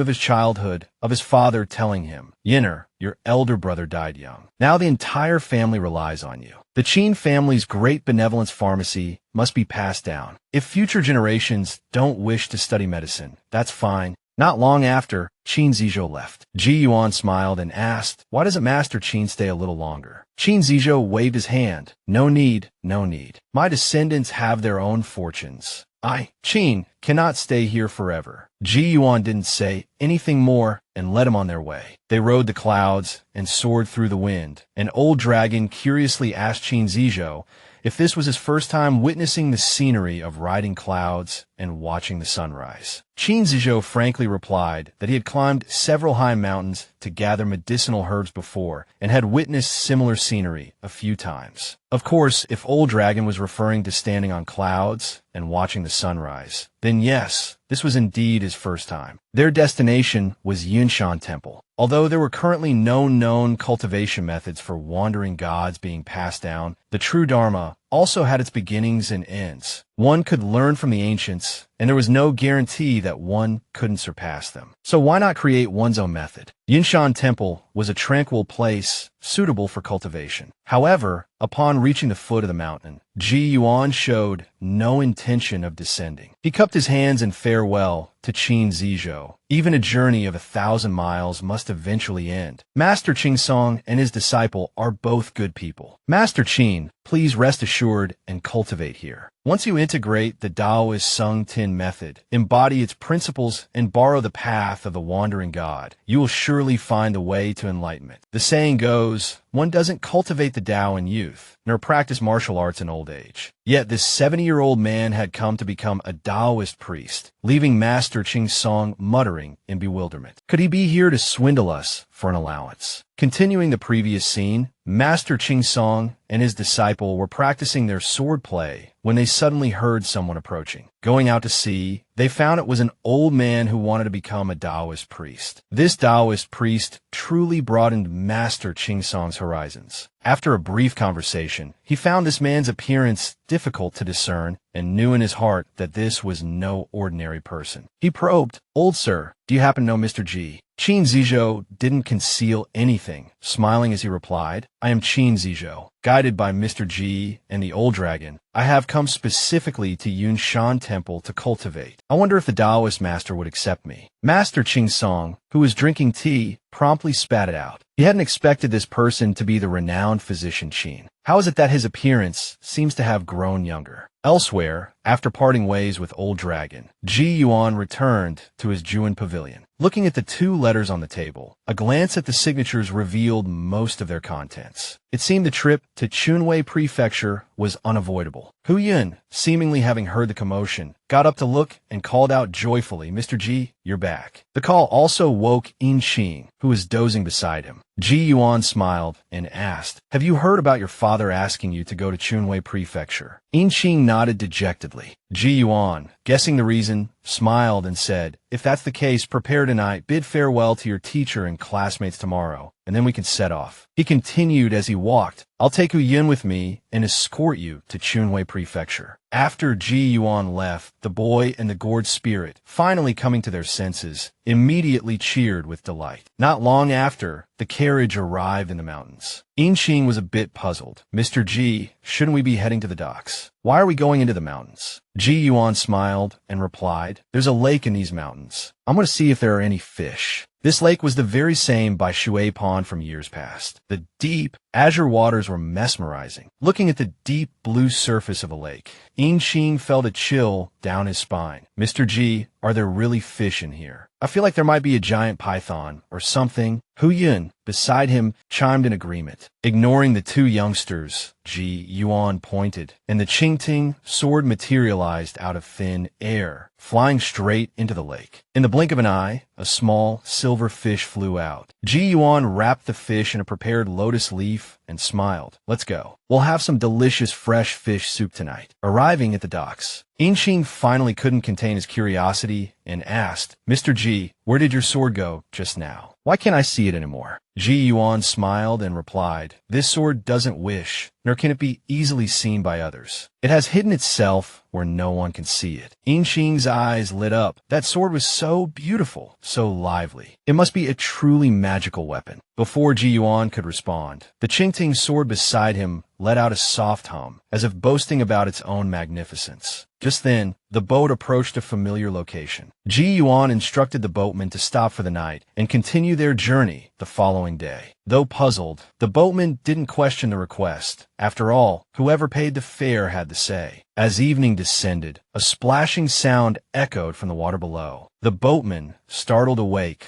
wondered if some water demon was lurking beneath. Ji Yuan, already aware of the commotion, noticed the boatman's unease and casually inquired, "Boatman, is something the matter?" The boatman replied, "There might be something unclean in the river, but don't you worry, sir. We boatmen have our folk remedies. I'll just offer a cup of wine, and all will be well. Perhaps you'd join me in a cup afterward, sir." Not one to be stingy, Ji Yuan readily offered him a cup of 1,000 Days Spring. The boatman poured the wine into the water, muttering, "We won't offend you, and you won't offend us. This humble cup of wine is a token of our respect. Water demon, be gone with you now." Ji Yuan stood by, a smile playing on his lips. He knew that lurking below was a large carp with a fondness for wine. The finer the wine offered, the more likely it was to linger. After the wine was poured, a faint splash could be heard. The boatman thought to himself, "Just as I expected, it worked." Ji Yuan then called to the boatman, mentioning he had made some fish soup and offered him a small bowl, assuring him that with his constitution, even half a bowl would be beneficial. The boatman was slightly perplexed. Being a man who practiced martial arts, he found it odd that he was only allowed half a small bowl. Could the soup be poisoned? As Ji Yuan ladled the soup, he reassured the boatman, "This is quite nourishing, very good for the body." Thanking Ji Yuan, the boatman accepted the bowl, and seeing nothing amiss, drank it down in one gulp. Unexpectedly, the fish soup hit him like strong liquor, leaving him lightheaded and dizzy. Smiling, Ji Yuan helped the boatman to his rest, saying, "Boatman, you should get some sleep in your cabin, or at least sit down inside. Don't stand out here, you might fall in." In Qing, watching the soundly sleeping boatman, asked Ji Yuan curiously, "What happened to him?" Ji Yuan smiled and replied, "A bit too much nourishment for him. The rest of this is for the four of us." Hearing this, In Qing's face lit up. He eagerly sat closer, saying he couldn't wait to try it, then paused, suddenly realizing something. "Mr. Ji, you said four of us, but there are only three, aren't there?" Without further explanation, Ji Yuan handed him a large bowl of fish soup. In Qing was surprised. "Didn't you say the boatman could only have half a small bowl? Why do I get so much?" Ji Yuan smiled. "You're different from him. It won't harm you." As In Qing began to eat, a large carp thrashed about outside, causing Hu Yun to scramble fearfully into a corner, crying out, "Mr. Ji, there's a demon in the water. You must subdue it." Ji Yuan chided him playfully, "You're so useless. It's just a large carp that's gained some sentience. In terms of cultivation, isn't the great Hu Yun, a fox spirit, far more powerful?" With that, Ji Yuan carried a bowl of fish soup towards the bow of the boat. "It's been years, big carp. You're still swimming in this part of the river, I see. Have you been continuing your good deeds?" The large carp, seemingly recognizing Ji Yuan, ceased its thrashing, its mouth opening and closing in a series of bubbling sounds. This enormous carp startled both In Qing and Hu Yun, neither of whom could believe a fish could grow so large. Continuing their previous encounter, Ji Yuan met the large carp again. Through his Dharma eye, he saw no malevolent aura surrounding the fish, but rather a faint, auspicious glow. It seemed the carp had kept its promise. With this thought, Ji Yuan poured the bowl of fish soup into the river. The large carp below eagerly gulped down the offering. This was the first time Hu Yun had seen a demon besides himself and Lu Shanjun. Curiosity piqued. He leaned forward and peppered the carp with questions. Had it refined its transverse bone yet? Was it cold underwater? Had it ever seen the water palace or any water ghosts? The only response was a series of bubbling bloop bloop bloop sounds. Despite the disconnect between questions and answers, a strange harmony settled between them. Once their peculiar conversation seemed to conclude, Ji Yuan spoke. "Tell me, Big Carp, how would you like to follow this boat with us to the Chunmu River section outside Chunwei Prefecture? I can guarantee the river god and the patrols there won't bother you." He then turned to In Qing. "You'll be studying at the academy in Chunwei Prefecture. During your breaks, go to a secluded part of the river and read to the big carp." Noticing In Qing's puzzled expression, Ji Yuan explained, "A soul benefits from encountering wisdom. It's good for the big carp to avoid unnecessary detours on its path." Soon, the boat arrived at Chunwei Prefecture. Ji Yuan prepared to take In Qing to the academy, planning to stay for 2 days before returning to Ning and County. At that moment, Hu Yun's eyes were drawn to some pastries nearby. Seeing this, Ji Yuan, not one to be stingy, bought 2 pounds of them. Late that night, while Ji Yuan slept soundly, the little fox stealthily crept in, snatched some pastries, and ran off. The Qingteng sword materialized, as if to alert Ji Yuan. However, Ji Yuan simply murmured that he already knew and to let Hu Yun go. Not long after, Ji Yuan felt a stirring of curiosity. He sat up. Such an interesting event, it wouldn't do to miss it. With that, he opened the window and jumped out. Hu Yun quickly arrived at the prearranged spot with the big carp and whispered down to the water. Moments later, amidst a splash, the large carp surfaced. Seeing it had actually come, Hu Yun said excitedly, "Mr. Ji bought me so many delicious treats today. I brought some for you too." He then began tossing pastries to the big carp. Hidden behind a tree, Ji Yuan couldn't help but chuckle. Knowing Hu Yun's gluttonous nature, it was rare for him to share so much food. Suddenly, a slightly aged voice drifted up from the water. "I wonder if I might sample the flavor of these pastries." Immediately after, a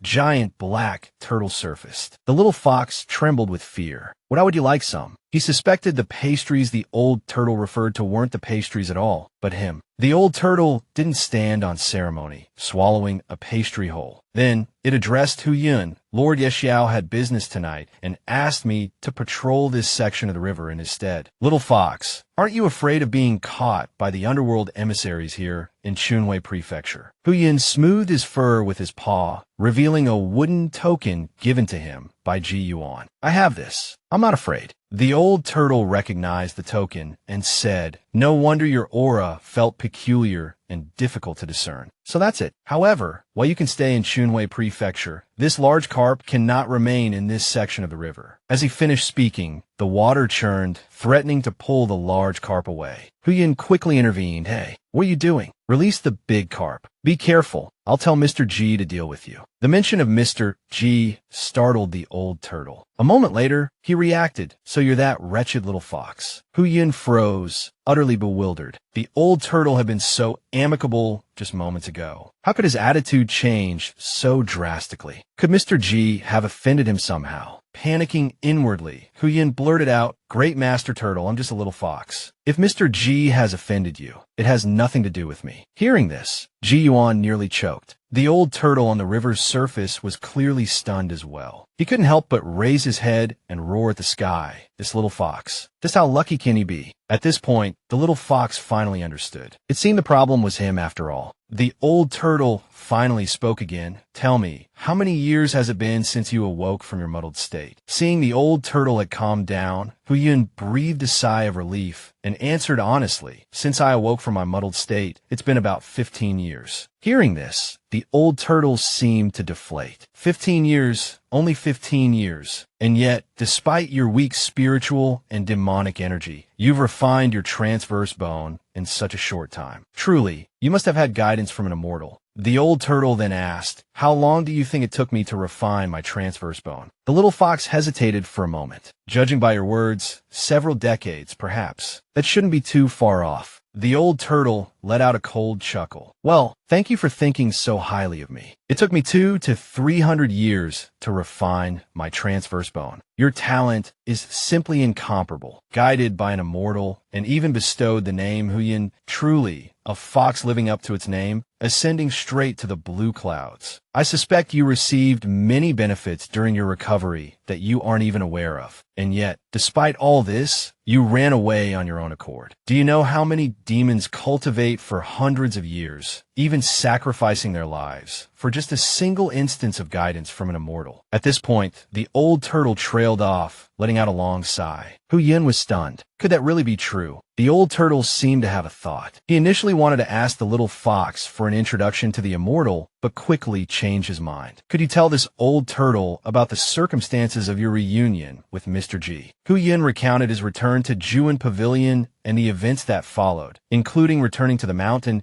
and listening to Mr. G's teachings on cultivation with Lu Shanjun. The old turtle's breathing grew rapid. He eagerly asked, "What did Mr. G teach you in that killer whale?" Hu Yin tilted his head, thinking for a long moment. "It seems it was a very strange essay. I vaguely remember it being called Xiao Yao Yu." Hearing this name, the old turtle knew it was no simple matter. Throwing caution to the wind, he hastily asked for the content. No need for fellow Taoist who to recite the whole thing. Just a few lines would do. Hu Yin racked his brain for a long time, finally giving up. "I apologize. It was too difficult to remember, and I've forgotten it all." The old turtle was so furious his shell nearly cracked. Both the lake and the large carp watched in astonishment as the old turtle thrashed amidst the surging waves, roaring with unrestrained fury, yet seemingly unable to find a proper outlet for his rage. A single thought consumed the old turtle. How in the world has this wretched fox survived this long? What did Ji Yuan do to make the large carp so bashful? And why am I, a venerable turtle, on the verge of tears? Just moments ago, upon learning how the little fox had squandered opportunity after opportunity, the old turtle's fury had nearly cracked his shell. Fortunately, the little fox, looking contrite, explained that while Mr. G's teachings were profound, he truly couldn't remember much. He pleaded with the old turtle to calm down, offering to ask Mr. G again upon returning home, and then relaying the information. The old turtle shook his head. The Tao cannot be carelessly disseminated. Such matters are a one-time opportunity, never to be repeated. Furthermore, your inability to tell me might not be a bad thing. If you were to recount Mr. G's teachings, I, too, would be committing a grave transgression. He paused, about to say more, but his gaze suddenly fixed, the words catching in his throat. Sensing the old turtle's stare, Hu Yin cautiously turned his head. There, slowly approaching, was Ji Yuan. Flustered, the little fox stammered, "Mr. G, when did you arrive?" Ji Yuan remained silent, his gaze fixed on the old turtle. The old turtle, startled for a moment, quickly collected himself and bowed deeply. "Old Turtle Wu Nai, greetings, Mr. G." Ji Yuan observed the old turtle's aura, the essence of water far richer than before, and strange, sturdy hexagram lines beginning to appear on his shell. Hu Yun hesitated, then ventured, "Mr. G, this old turtle's cultivation journey has been truly arduous." He trailed off, not daring to continue. Ji Yuan, understanding his meaning, replied, "Your cultivation has indeed been difficult, but through the long passage of time, your obsessions have only deepened, wasting hundreds of years, meticulously calculating, yet failing time and again. Your magical power has grown, but your cultivation has stagnated. Though you've avoided causing significant karmic debt, you carry a heavy burden of resentment, clouding your spiritual platform and harming yourself. It's truly saddening, truly regrettable." Ji Yuan then addressed the old turtle directly. "How is your progress with the refining formula given to you by the Baijiang god?" The old turtle answered honestly, "Though I've diligently practiced the refining formula, never daring to slack, I've felt only an occasional warmth in my muscles and bones, nothing more." Ji Yuan continued, "Over the years, you've helped many mortals, seemingly hoping they would prosper and, in turn, assist you. Why have you abandoned this practice? Furthermore, the resentment you carry seems inextricably linked to this." The old turtle's head drooped lower. As the saying goes, fate is difficult to predict, but the human heart is even more so. My luck is poor, my efforts often wasted. Every seemingly clever move has, over time, yielded ill results, followed by a surge of resentment. I've since abandoned this notion. Ji Yuan appeared lost in thought. After a long pause, he smiled. "Then let it be this way. On the rest days of the Huiyuan Academy, an anonymous scholar will come here to read to this large carp. If you don't mind a young scholar's limited knowledge, you are welcome to listen as well." As soon as Ji Yuan finished speaking, the old turtle's face lit up with uncontainable joy. A single thought filled his mind. My chance has come. He hastily thanked Ji Yuan for his guidance. Ji Yuan chuckled. "It's not without a price, but it doesn't require you to brave fire and brimstone. Of all the people you've helped over the years, choose a story that resonated deeply with you, one that left a lasting impression. Recall it and tell it to me." Ji Yuan then turned his gaze towards the large carp. "Although you haven't yet refined your transverse bone, I found you quite agreeable when we first met. Considering you still don't have a name, I'll call you La Biching. The name might sound a bit unusual, but it will suit you well when you eventually transform into human form and become a Taoist." The large carp, delighted, swam several joyful circles underwater. Meanwhile, the old turtle could only weep silent tears, thinking to himself, "I'm such a fool. Why did I bother giving myself a name, missing the opportunity to receive one from an immortal?" Not long after, a rest day arrived at the Huiyuan Academy in Chunwei Prefecture. In Qing was getting along well with his classmates. Today, he declined his classmates' invitations to go out, preferring to carry his books to the riverbank and find Ji Yuan, who was fishing. Ji Yuan smiled and invited him to sit. "Read whatever you like today." Soon, In Qing began to read aloud, but his reading wasn't ordinary. He imbued the dry text with emotion, effortlessly captivating his listener and drawing them into the narrative. The old turtle, beneath the water's surface, felt a sense of wonder. This scholar is no ordinary being. His aura is refined and unusual, his body and mind like a sharp sword, yet filled with a gentle, auspicious light. Truly, he possesses profound blessings. As dusk approached, Ji Yuan, seeing that time was running short and the city gates would soon close, asked In Qing to stop. He then called out to La Biching and the old turtle. "Come and greet young In Qing."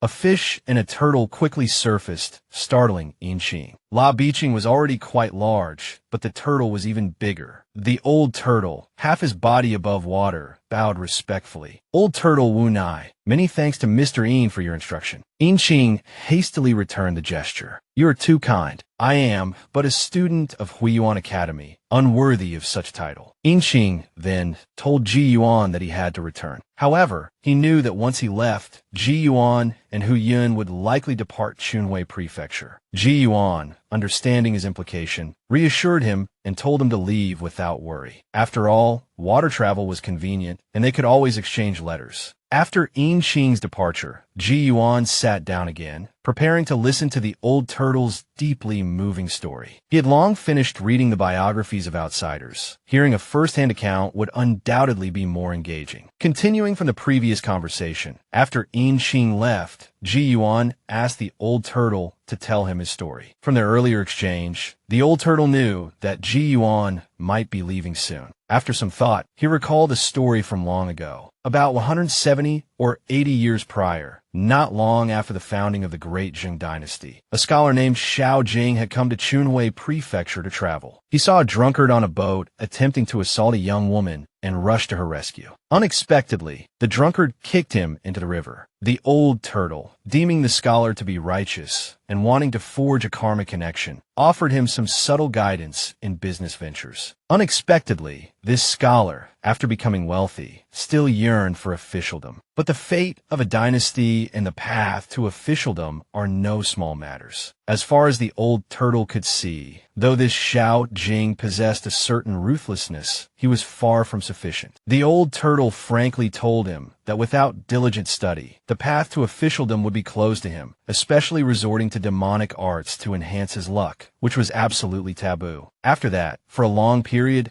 Xiao Jing ceased visiting the old turtle. By the time the old turtle heard news of him again, for reasons unknown, he had, in a mere 6 or 7 years, climbed to the position of censor. At that time, the founding emperor of the great Jing dynasty was aging and nearing the time to pass the throne to the crown prince. However, though the crown prince was grown, his prestige was still weak. Moreover, the founding ministers in the court, most of whom had assisted the emperor and achieved glorious military exploits, were bound to stir up a storm of blood and turmoil. Speaking of this, the old turtle sighed. My luck was truly terrible. Initially, I helped him a little, yet not only did I receive no reward, but when the censorate was stained with blood, the karmic debt followed me. Although the old turtle didn't elaborate, with just this sentence, Ji Yuan essentially understood the gist. The purging of meritorious officials was something every founding emperor did, especially this Xiao Jing, holding the position of investigating censor. The one who held the law within the court, able to impeach and expose officials. His role in this matter went without saying. The merit of assisting the emperor, a great contribution to the founding of the dynasty. The accompanying karmic debt was truly enough for the old turtle to bear. The old turtle continued. After that incident, I hid in a corner of the Chunmu River for many years, fearing I would inadvertently invite disaster upon myself. On rainy days, even without thunder and lightning, I wouldn't dare move a muscle, not even daring to cultivate too zealously, until I felt the onslaught of karmic force reach its peak and begin to subside. I knew the massacre was nearing its end. As expected, after the new emperor ascended the throne, he restored order, thoroughly investigated the treacherous officials, and posthumously exonerated a few loyal ministers. After listening to the story, Ji Yuan remained silent for a long while, finally saying, "Old turtle, though your luck has indeed been poor, there's still a chance. Your path to the Tao isn't completely severed. However, from now on, don't use your divine abilities for ill deeds. Be more content with your lot." The old turtle nodded repeatedly upon hearing this. At this moment,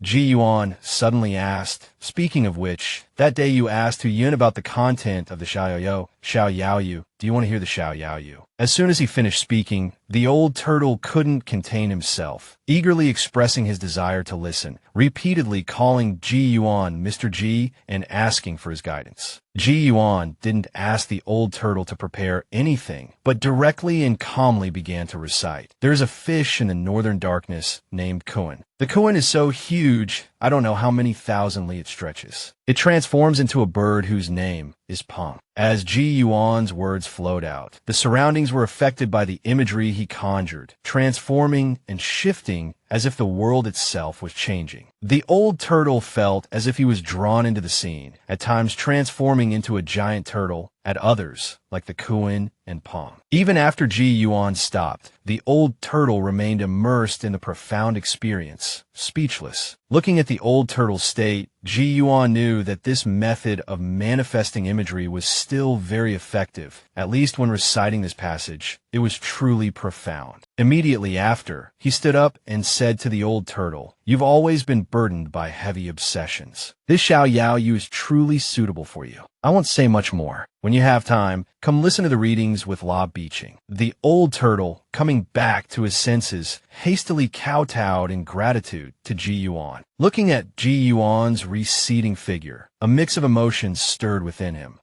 This old turtle, have finally waited for the day my fortune changes. Not long after, Ji Yuan was in Juan Pavilion, looking at the Dao Chi Ju from before. He couldn't help but think to himself, the names in the cultivation world are truly simplistic. In my opinion, this scroll should be called the Heaven and Earth Metamorphosis Method. Wouldn't that have a much grander air? Immediately after, Ji Yuan thought of the imagery within his body. Because of its existence, this heaven and earth metamorphosis method could take on a new meaning. That is, he wondered if it could draw out the Samadhi true fire. Its power was truly unforgettable. Suddenly, an idea sparked in his mind. Perhaps he could use the elixir field golden bridge as a conduit. Originally, the golden bridge was the sole connection between the elixir furnace and the elixir field, and also the crucial point for alchemical chi to transform into magical power. But outside of this elixir field golden bridge, wouldn't the Samadhi true fire directly fall onto a person? He also wondered, I don't know if I can withstand it. Wouldn't I be burned to death? Ji Yuan felt that he still needed to perfect the technique. Relying solely on heaven and earth metamorphosis for this reversal was definitely insufficient. This time, he sat for 5 whole days. Besides perfecting the planned technique, he also simulated the true fire's circulation numerous times. Finally, Ji Yuan chose the most stable method. First, guide the true fire out of the elixir furnace. Then from the Qi Sea, passing through the Tianzhong, Middle Dantian, along the Quanji, Kidney Meridian, and Tian-Tu, Celestial Chimney, points to Cheng-Chong, container of Qi, finally erupting from the acupoint. As expected, according to Ji Yuan's experiment, the power was truly extraordinary. Just then, a knock came from outside the courtyard. It turned out that a letter addressed to Ji Yuan had arrived. Ji Yuan opened it to read. Unexpectedly, it was from the one-fingered swordsman, Du Heng, from before, and moreover, a major incident had occurred on his end, requiring Ji Yuan's urgent assistance. If someone told you there was a person who liked to gouge out and eat human hearts, would you believe it? Just now, Ji Yuan received a letter from the one-fingered swordsman, Du Heng. According to his account, while traveling along the banks of the Jinzhou River in autumn, he heard locals speak of a demoness who enjoyed gouging out and eating human hearts, causing widespread panic and fear among the populace. Even the local constables could do nothing against her. At this time, Du Heng's martial arts had reached a high level, so he and his companions patrolled day and night. But this demoness was no simple matter. He and his companions fought her for an entire night, 13 of them dying in the process. They managed to wound the demon 7 chi deep and even decapitated her. However, her blood was not only pitch black,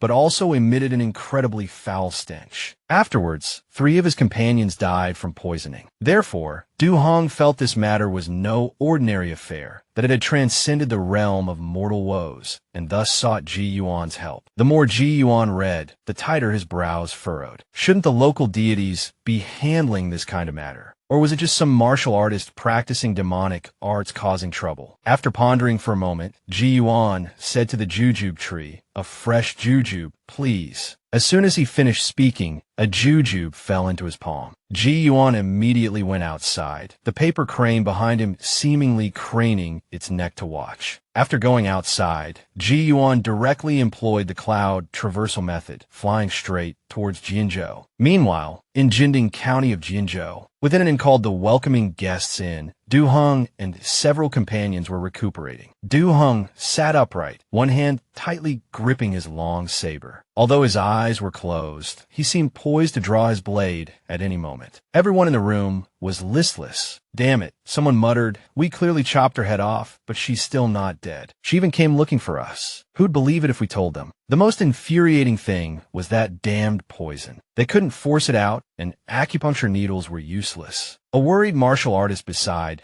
Du Heng asked, "Brother Du, do you think we can escape?" The moment he finished speaking, the room fell silent. All eyes turned to Du Heng. Du Heng gripped his saber tightly. "We can," he declared. "We've sent out numerous letters. Someone will come. Moreover," he continued, "I've received news. A reclusive master has returned. As long as he receives the letter, we have nothing to fear. Just then, a slight noise came from above. Du-hung stopped speaking. Everyone in the room instinctively looked up at the ceiling. Even the injured on the beds sat up. Looking at Du-hang's clenched fist, one could see his tension, but he spoke softly, 7 of them, on the roof. At that moment, a voice called from outside the door. Guess, your hot water is here. Open the door. I'll bring it in. Before they could respond, a scream pierced the air, followed by a stream of red seeping in through the cracks under the door. A man kicked the door open with a resounding crash. The innkeeper lay dead outside, a gaping hole in his chest. Beside him stood a beautiful, pregnant woman with glowing red eyes. Seeing her, everyone in the room shouted, Demonis. Then, urging each other to take cover, they yelled, Quick, light the torches. Du-hung swung his saber, but the woman effortlessly blocked it with her fingernails. From a roof, a group of children in padded jackets lunged at the martial artists. A burly man roared, Demon children. Quick, the black dog blood. Catching the vial of black dog blood, he splashed it at the children. A sizzling sound filled the air. Relieved, they saw that the black dog blood was effective, and they threw torches, burning the demon children to ashes. Let's see you survive that, one of them shouted. The pregnant Demonis seemed momentarily stunned by the injury to her demon children. Du-hung seized the opportunity, swinging his saber repeatedly. Demonis, he growled, you'll soon join them. After a gasp of surprise, the woman let out a chilling laugh, her voice filled with venomous hatred. I underestimated you, esteemed warriors, but I will have your heart, Du-hung. Cries of terror erupted from beside him. Du-hung turned to see that the burned demon children were not dead. Instead, they had transformed into shadowy figures. The screams sent shivers down everyone's spines. The woman laughed. You wandering martial artists have repeatedly disrupted my cultivation. Very well, I'll simply start again. But tonight, in Jinding County, everyone dies. Just then, a warm breeze swept through the inn. A voice echoed such bold words. As the voice faded, a figure appeared in the room, Ji-yuan. Overjoyed, Du-hang's heart leaped with relief at the sight of Ji-yuan. Ji-yuan nodded to Du-hang, then calmly looked at the woman and asked, What are you? Not human, not ghost, not demon, not monster. A 9-son demon mother. But not quite. Tell me, who taught you this wicked sorcery? The woman hadn't even noticed Ji-yuan's arrival, and knew she had likely encountered a powerful cultivator. Instead of answering Ji-yuan, she directed the demonic children to attack him while she turned and fled. Ji-yuan opened his mouth and exhaled a stream of smoke. The demonic children burned like paper, instantly turning to ash. Reduced to ashes by my samadhi true fire. Consider yourselves fortunate. Continuing from the previous scene, Ji-yuan arrived in Jinzhou at a crucial moment, saving Du-hung and the others, and effortlessly destroying the demonic children with his samadhi true fire. However, the demon mother seized the opportunity to escape. In truth, he had intentionally let her go. He knew there must be someone behind this demon mother and decided to follow the vine to pluck the melon, sending the azure vine sword to secretly tail her. The demon mother quickly fled to a house, and upon entering, cried out, Master, save me. Inside, an elderly man in black robes, with the air of a wise hermit, sat meditating, his expression calm. He told the demon mother not to panic and asked, Where are the other demonic children? Were they captured by the city god or some local earth god? I warned you to avoid the eyes of ghosts and gods, but it's not a major issue. This place is no longer the territory of the great Zheng dynasty, and there's no need to worry about that woman's affairs. The demon mother told her master it wasn't a ghost or a god who interfered, but a human. The old man showed interest. Did he use any jade pendants or magical artifacts? The demon mother shook her head repeatedly and said no. Furthermore, when she ordered the demonic children to attack, the man simply exhaled, burning them to ashes. Master, you must avenge me. Hearing this, the old man's face changed dramatically. Just a single breath. Did you feel anything unusual on your way back? For instance, restlessness, anxiety, an inability to calm your mind. Before the demon mother could answer, both of their expressions changed as faint footsteps sounded outside. Looking through the crack in the door, they could vaguely see a man slowly approaching. Even stranger, wherever Ji-yuan walked, patches of clean ice appeared. This phenomenon could be described as automatic dust removal, yet there was no trace of any spell work. It was the realm of a lifetime of cultivation. The old man knew that this person's cultivation must be incredibly high, reaching a level he couldn't comprehend. His face paled as he thought, a being of this caliber, if truly intending to kill, wouldn't have let the demon mother escape. He clearly followed her here intentionally. That wretched disciple. Despite his inner turmoil, the old man maintained a calm facade, rising to his feet and asking Ji Yuan, "May I ask what brings this esteemed warrior here? Are you perhaps looking for this demon mother?" The demon mother beside him was about to speak, but the old man cut her off. "A few years ago, I eliminated a wicked cultivator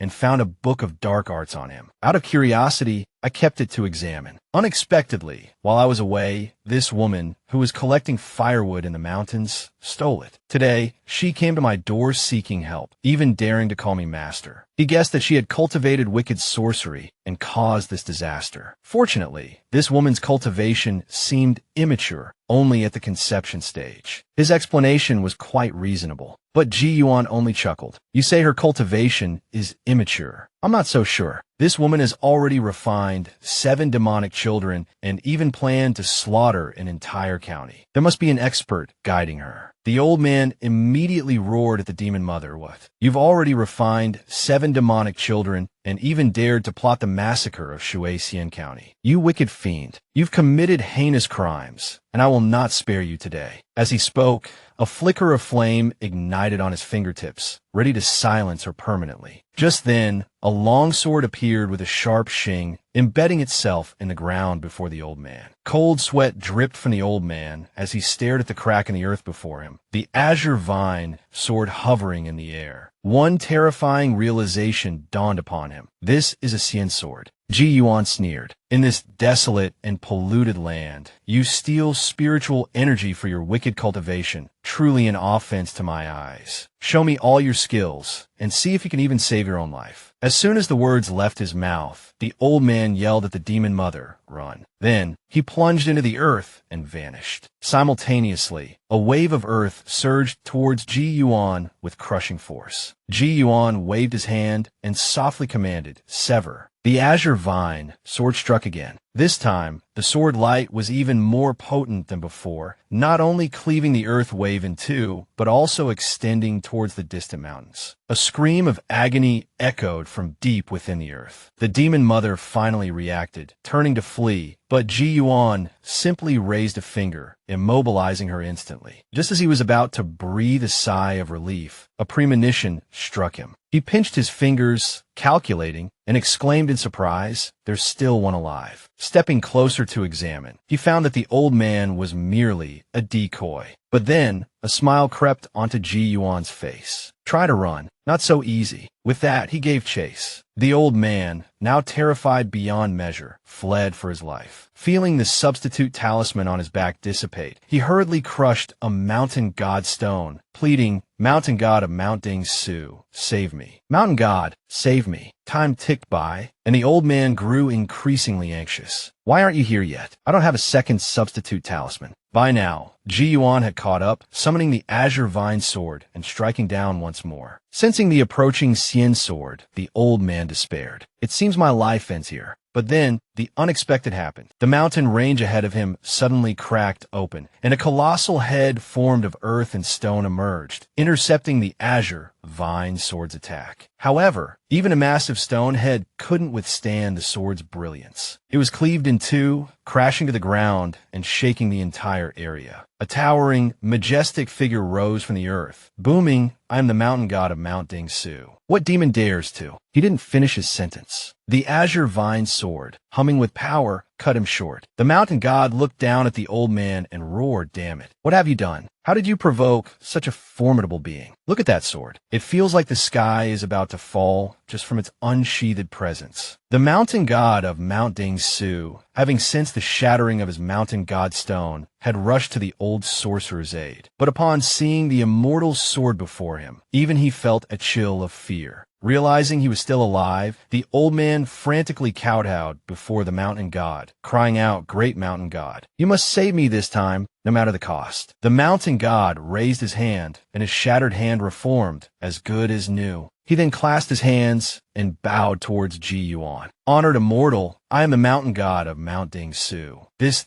old friend of mine below perhaps. Before he could finish, Ji Yuan interrupted. Perhaps. A flicker of hope sparked in the old man's eyes. But Ji Yuan continued, I can overlook your involvement, a mountain god consorting with such a wicked sorcerer. However, this sorcerer's crimes are too numerous to ignore. He even dared to cultivate the 9 Suns Demon Mother technique. He will not escape today. As his words fell, the azure vine sword soared into the sky, its aura intensifying. Blending with the swirling snow, a pure, chilling, killing intent descended, creating a subtle yet profound sensation as if it could cleave the very heavens. This was the heart-severing sword intent. Ji Yuan hadn't expected that a seemingly unintentional act would lead him to a completely new understanding of sword intent. Could this be the divine ability of the heavenly tree? As the one directly facing this pressure, the mountain god of Mount Ding Su felt an unimaginable weight bearing down on him. The old man, crushed by the sheer spiritual force, was pressed flat against the ground, unable to move. Seeing the desired effect,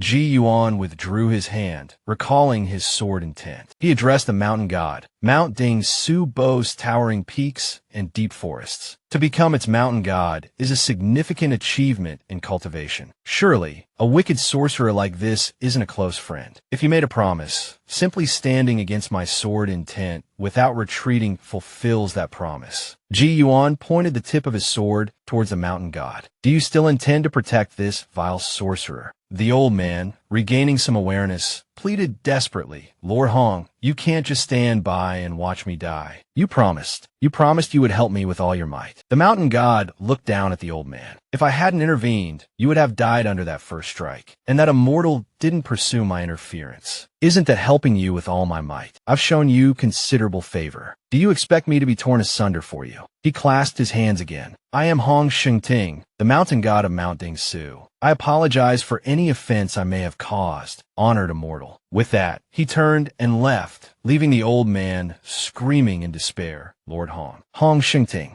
you can't leave me. A flash of sword light, and the screams abruptly ceased. Sheathing his sword, Ji Yuan murmured, I've severed more than half your soul, leaving only a sliver of consciousness to maintain life. Your crimes will be judged at the city god's temple. He then glanced at the mountain god, who had paused on a distant mountainside and slowly sat down. In mere moments, he became one with the mountain range. This, it seemed, was true harmony with the terrain. The mountain god of Mount Ding Su is no simple deity, Ji Yuan mused to himself. At this moment, Ji Yuan could see numerous demonic auras fleeing into the distance, likely frightened by the previous display of the Azure Vine Sword's power. This works out well, he thought. Among those demonic auras, there are surely quite a few with their sights set on the Great Zhong. This serves as a good warning to them. Then, another thought struck him. He cupped his hands towards the sky and called out, Mountain God, reveal yourself. But there was no response. It seemed the mountain god didn't wish to appear. Ji Yuan decisively lifted his foot and gently stamped the ground, utilizing the spirit tracing art. He called out again, his voice resonating with power. Mountain god of Mount Ding Su, Hong Shengting, come forth. Following the fluctuation of spiritual energy, the rock beneath suddenly bulged upwards, revealing a man with a face etched with stone-like patterns. He cupped his hands and bowed to Ji Yuan. Hong Shengting greets, Senior Immortal. Inwardly, he lamented, if you had used this method earlier, I wouldn't have had to go through all that trouble. Ji Yuan quickly returned the gesture, his voice sincere. Mountain God Hong, please don't blame me. I called out to you, but received no response. I had no choice but to use the spirit summoning art. He then asked, Mountain God Hong, are you aware of the rumors divined by the Heavenly Secrets Pavilion? Mountain God Hong, Shengting glanced at the wicked sorcerer on the ground. Naturally, I am aware. Does Senior Immortal believe this individual came here because of those rumors? Ji Yuan shook his head slightly. Not necessarily. The Great Zhong is a place of stability for the Buddhist path, and there are wicked cultivators who covet this slim opportunity, which could be considered following the mandate of heaven. Like this one cultivating demonic arts. If he's not careful, he'll only bring disaster upon himself. Hearing this, the mountain god fell silent, thinking to himself, Isn't his disaster brought about by you? Ji Yuan pointed at the sorcerer beside him and continued, this person may not be fully aware of the rumors from the Heavenly Secrets Pavilion. I fear he's merely being used, a pawn sacrificed to test demonic arts. Hearing this, the mountain god furrowed his brow. Actually, I've known him for several decades. He's helped me quite a bit in the past. It's just unexpected that upon his return, he'd seek out a gloomy place to cultivate, and even cultivate demonic arts. It's truly strange. After a moment of thought,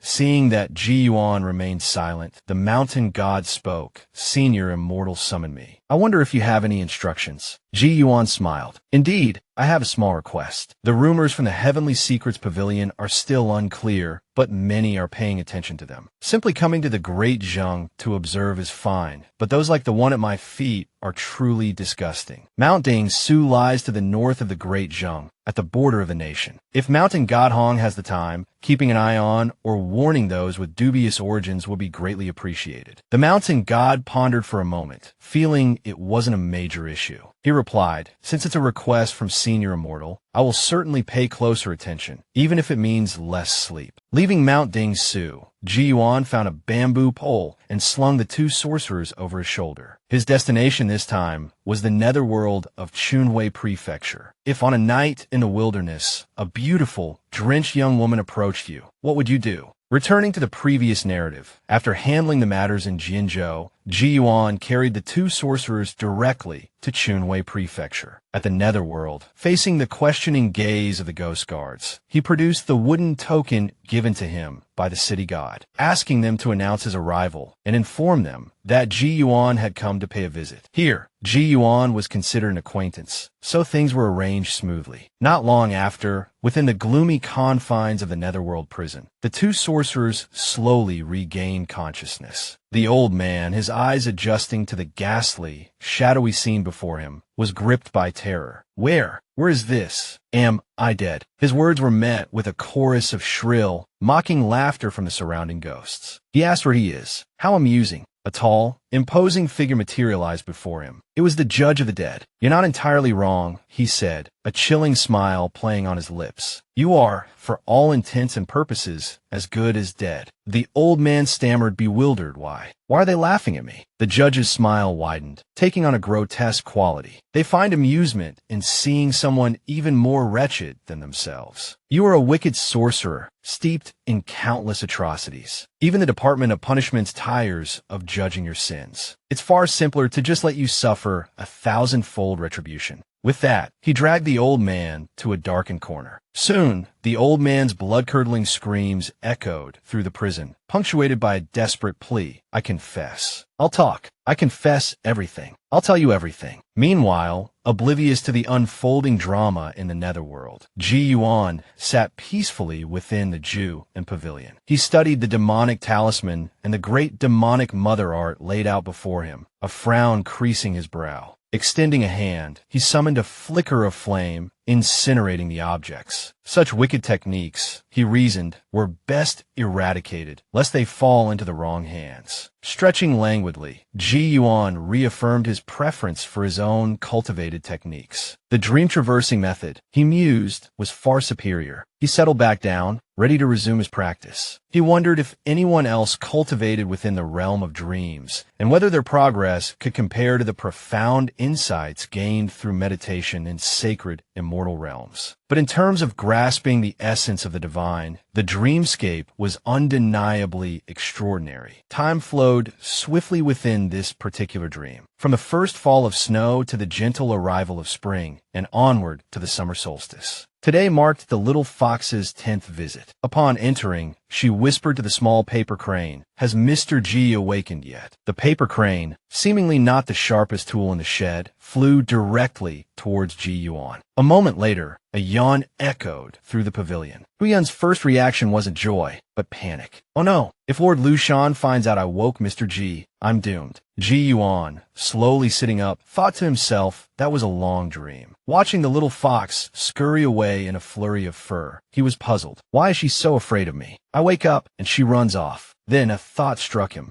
I can't sleep any longer. If I do, I'll miss the birth of Master Yin's second child. I wonder if Yin Qing has left yet. At that very moment, Yin Qing was traversing a mountain path with several companions. The treacherous terrain elicited a steady stream of complaints from Imo Xiao and the others. Yin Qing urged them to be patient. After all, no one could have foreseen the collapse of Mount Detong. Otherwise, according to their original plans, they would be enjoying the leisurely pursuits of admiring inkstones and appreciating flowers. After some time, they spotted a roadside inn and decided to stop for a rest. Stepping inside, they found the inn already occupied. Politely introducing themselves as traveling scholars seeking shelter from the elements, they inquired if they might impose upon the current occupants. The old man within, after appraising them briefly, saw no issue. The inn was spacious, he assured them, and they, a group of mere merchants, wouldn't take up much room. The young scholars were welcome to stay. With the rain now beginning to fall, they decided against venturing further, contenting themselves with a simple meal of dried rations before settling down for the night. At that moment, a sudden clap of thunder ripped through the sky, followed by a gentle knock at the inn's door. 3 young women, scantily clad despite carrying an umbrella that offered little protection from the downpour, stood shivering on the threshold. Peeking inside, they asked softly, "Might we come in and warm ourselves by the fire?" The scholars, momentarily captivated, immediately replied, "Of course, no problem at all." As the women stepped inside, their damp clothes clinging to them, the old merchant beside them felt a prickle of unease. In the dead of night, in such a remote and desolate location, the sudden appearance of these 3 women struck him as decidedly odd. "Gentlemen," he interjected, "you are scholars. Remember the proprieties. Men and women should maintain a respectful distance." Yin Qing, seizing the opportunity to subtly steer the situation, agreed. "The elder speaks wisely. Perhaps we should offer these ladies our space by the fire and take shelter with you, sirs." One of his companions, reluctant to relinquish his warm spot, hesitated. Yin Qing quickly urged him to stand, offering their places with a polite gesture. The women responded with demure smiles, murmuring that they wouldn't want to impose. "We are merely concerned for your reputations. Ladies," Yin Qing insisted. "It is no small matter." He then drew Imo Xiao aside, whispering in his ear. As he spoke, a faint, peculiar scent, almost like dried ginger, reached Yin Qing's nostrils, fueling his suspicions. The woman leading the trio glanced at the bookshelf, a thoughtful expression on her face. Suddenly, she gasped, "Oh dear, whose books are these? I seem to have knocked them over." Imo Xiao, seeing his precious books scattered across the floor, cried out, "Those are mine. Be careful not to step on the Xian paper." He rushed forward to gather them.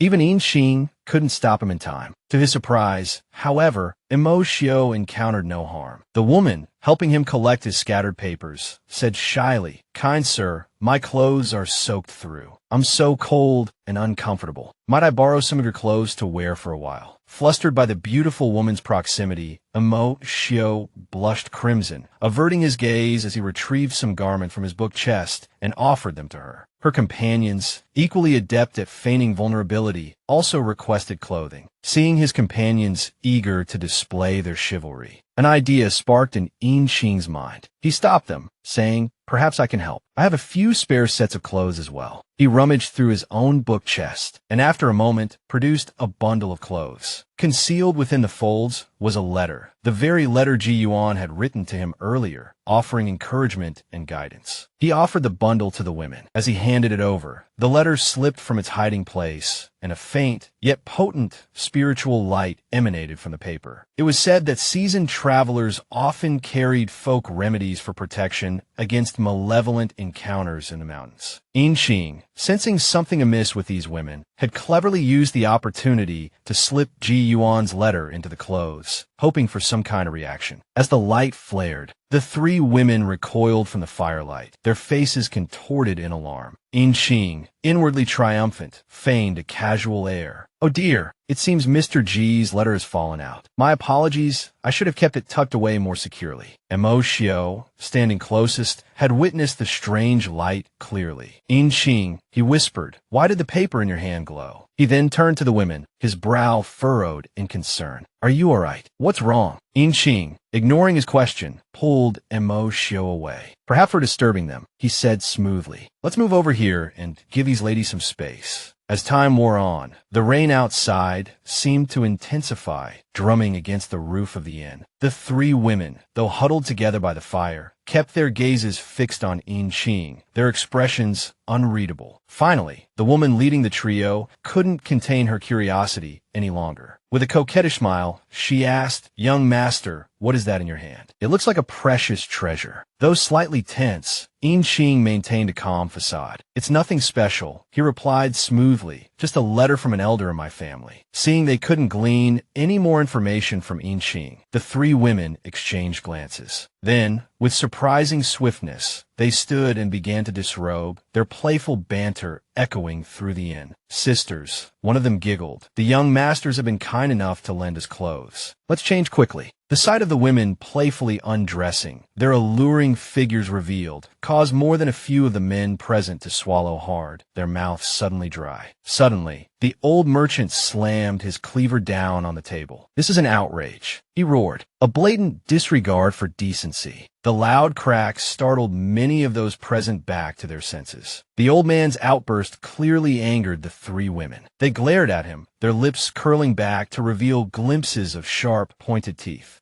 Ching even caught a fleeting glimpse of what looked like foxtails swaying behind them. He instantly realized their true nature, fox spirits. At that moment, Ching noticed the paper in his hand begin to glow again, its light bright enough for everyone in the inn to see. The three women's faces were etched with worry, a sight that sent a chill down Ching's spine. Their eyes were filled with a palpable anxiety. A sudden thought struck Ching. He turned to the old merchant. "Uncle," he asked urgently, "do you seasoned travelers have any folk remedies for dealing with demons and spirits on the road?" The old merchant nodded grimly. "Get your knives," he instructed. The merchants quickly sat, each rhythmically striking the flat of their blades against the floor. The sporadic taps quickly coalesced into a steady beat, and then they began to sing the knife song. As their voices rose, a palpable wave of righteous yang energy seemed to emanate from them. Sensing the approaching wave of yang energy, the three women's faces paled. They were clearly unprepared for this. Under the pressure of the potent yang energy, they recoiled, scrambling away from the merchants before finally bursting out of the inn in a flurry of motion. The merchants burst into laughter. "So they were fox spirits after all," one of them exclaimed. "No wonder they smelled so fishy. If you're so brave, why run? We could use a good fox pelt." On the mountainside, not far from the inn, the three fox spirits, drenched by the relentless rain, glared back at the station, their faces contorted in rage. The lead fox snarled at her companions. "Scared off by a bunch of mortals. You two cowards. They were just ordinary men. We could have easily killed them." Before she could finish her tirade, a bolt of lightning struck a large tree above them. Back at the inn, Ching clasped his hands together in gratitude. "Thank you, brave sirs," he said sincerely. "If it weren't for your timely intervention, we would have been in grave danger tonight." The old merchant, his spirits buoyed by their success, chuckled. "We should also thank this young man," he said, gesturing to Ching. "That charm in your hand was a great help." During their subsequent conversation, Ching learned that the merchants were also heading towards Wanzhou. He extended an invitation to travel together, and they readily agreed, setting off together shortly after. Meanwhile, Ji Yuan had arrived in Lisun Prefecture. Along the way, he had observed a weakening of the human qi in outlying areas like Wanzhou, a decline so significant that it had allowed malevolent fox spirits to thrive. It turned out that the lightning strike that had startled the foxes earlier had been his doing. However, this was only a temporary solution. The underlying issue of the weakening human qi required consultation with an expert. He then proceeded to the Lisun Prefecture government office. Upon hearing of his arrival, Yin Zhaoxian hurried out to greet him. Seeing Yin Zhaoxian, now the prefect, Ji Yuan couldn't resist teasing him. "I can't call you Master Yin anymore," he chuckled. "It has to be Prefect Yin now." Yin Zhaoxian, slightly embarrassed, waved his hand dismissively. Ji Yuan, without further ceremony, took a seat. Looking at his old friend, he noticed a few strands of silver amidst his dark hair, a testament to the stresses of his position. It seemed this job was indeed taking its toll. He spoke with a smile. Prefect Yin, you're a tripartite graduate, a talent prized by the imperial court, renowned throughout officialdom, even hailed as a descended once-you star in your hometown. What could possibly trouble someone like you? As the saying goes, an official who doesn't serve the people might as well go home and sell sweet potatoes. But you, Prefect Yin, having only held office in Chunwei Prefecture for a few years, come across as, well, let's just say I noticed you accepting gifts from anyone and everyone just now. What's going on? Ji Yuan had indeed observed a troubled expression on Yin Zhaoxian's face earlier. Facing his close friend, Yin Zhaoxian didn't try to hide anything. He began to recount the situation. This region, he explained, appears prosperous on the surface, but the reality is deeply distorted. The disparity between rich and poor is extreme. A small minority lives in opulence, while the vast majority struggles to feed and clothe themselves. It's hard to imagine. Before I took office, over 70% of the land had been converted to mulberry fields, almost all of it controlled by powerful families. The common people can only rely on raising silkworms for these families to earn meager wages. With limited farmland, there's not enough grain, so we have to buy from elsewhere, and the merchants manipulate the prices. In the end, the people can't afford to buy rice and are forced to mortgage their land. He paused, his voice thick with frustration. Yin Zhaoxian slammed his fist on the table. Can you imagine, he seethed, a petty official like Li Zheng controlling 50 plots of mulberry fields? What's even more infuriating is that within those 50 plots, at least 1,000 mu are permanent fields, the very livelihoods of the people. Ji Yuan's brows furrowed. It explained why, when passing through Chunhui, he had seen mostly mulberry fields and very little rice paddy. He had initially assumed everyone was prospering from sericulture, but now it seemed the people's land had been usurped. Have you taken action against this, Li Zheng? Ji Yuan asked. Yin Zhaoxian shook his head wearily. If I could simply deal with these individuals one by one, I wouldn't be so frustrated. Even the imperial censors, every time they return to the capital, report that all is well in Chunwei. I suspect there's collusion within the court itself. Seeing his friend's astute understanding of the political landscape, Ji Yuan felt somewhat reassured. He poured him more tea. Yin Zhaoxian gave a wry smile. When I first took this position, he confessed I was constantly on guard, fearing I might mysteriously fall ill and die one day. Perhaps seeing my inaction, they let their guard down, assuming I was just here to burnish my reputation. From then on, the number of people coming to offer gifts increased, and I accepted them all. Ji Yuan smiled faintly. So, Master Yin, are you planning to accept the gifts, then raise the troops? Settling the score later. Yin Zhaoxian laughed heartily. My parents gave me life, he declared, but Ji Yuan understands me. Every instance, every amount, every single gift, I've kept meticulous records. If there's anyone in the entire Great Zheng court who hates this situation more than I, Yin Zhaoxian, it's the emperor himself. Ji Yuan sighed softly. From what I've heard, the old emperor is still fixated on the auspicious omens of years past,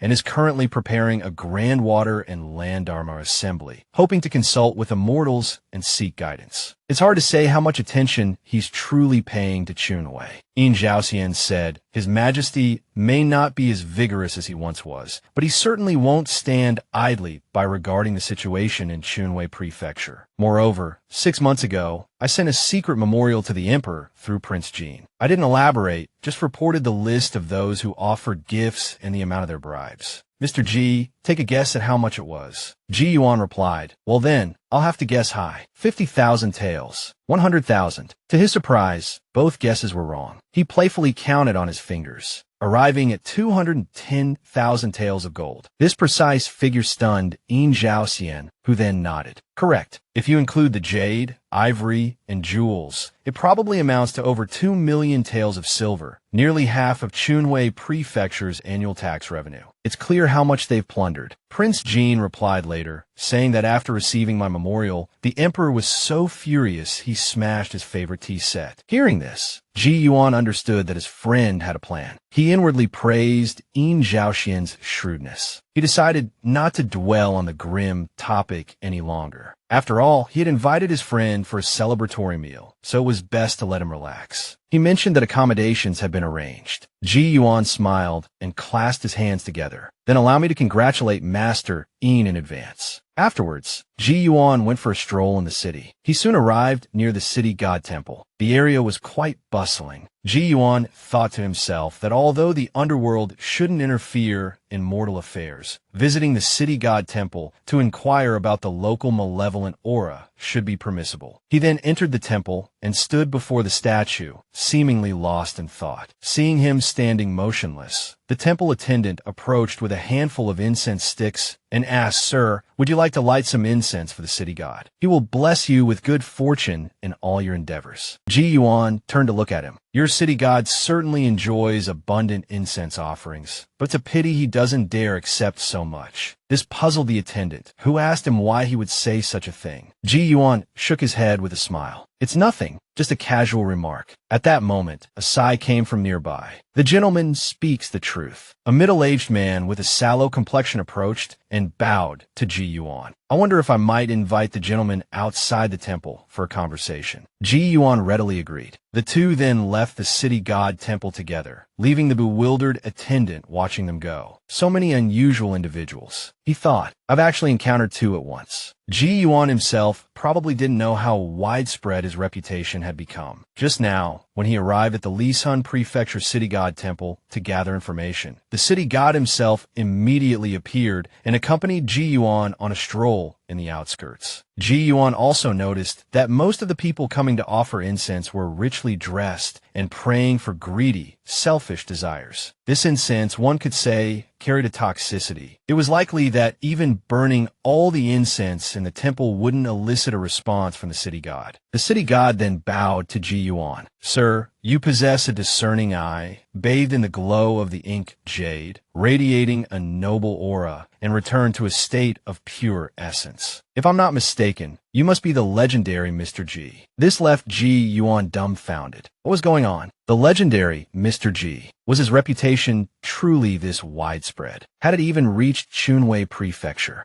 Ji Yuan returned the bow. "As for legends, I dare not claim such a title, but I am indeed Ji Yuan." Hearing this, the city god laughed heartily and said, "Just as I suspected, it is Mr. G. I merely took a guess, never expecting to actually meet you in person. The Great Zheng is likely about to face many upheavals. It is fortunate for the Great Zheng to have Mr. G safeguarding it." Ji Yuan was somewhat bewildered by the city god's words. Could he have overslept for half a year and the world changed so drastically? He promptly asked the city god to clarify, as he himself was still quite confused. The city god said, "Before Mr. G, I dare not claim such a title. Please, sir, don't make things difficult for me. Currently, the situation in the Great Zheng is chaotic and unpredictable. We, those of us who serve as city gods, are filled with anxiety, like a candle flickering in the wind." At this moment, a dragon's roar echoed from afar, accompanied by rumbling thunder. Both Ji Yuan and the city god's expressions changed, and they simultaneously looked towards the source of the sound. The city god realized that the sound must have come from the direction of Guangdong Lake, less than 100 miles away, also within the jurisdiction of Lisan Prefecture. Very quickly, the dragon's roar seemed to disappear. The city god suggested to Ji Yuan, "There's a vast marshland in that area, where the converging chi stirs up dark clouds and generates thunder and lightning. Would Mr. G be interested in accompanying me to Guangdong Lake to investigate the situation?" Ji Yuan readily agreed. The people living near Guangdong Lake were utterly astonished. Just a moment ago, the sky was clear and cloudless. So why was there suddenly such a torrential downpour and strong winds? How strange. Looking up now, they discovered that the clouds in the sky looked exactly like a dragon. Accompanied by a roar, the thing in the sky seemed about to fall. The villagers, terrified, hurriedly ran back to their homes. Very quickly, a dragon-shaped figure crashed down, and in an instant, the earth shook and the mountains trembled. By this time, Ji Yuan and the city god had also arrived. They saw a black dragon lying on the ground. Despite the torrential rain pouring down, a continuous mist emanated from its body. Its scales were yellowish-orange, and its brow was furrowed in pain. It seemed that this dragon must be the resident of Guangdong Lake. The city god immediately stepped forward,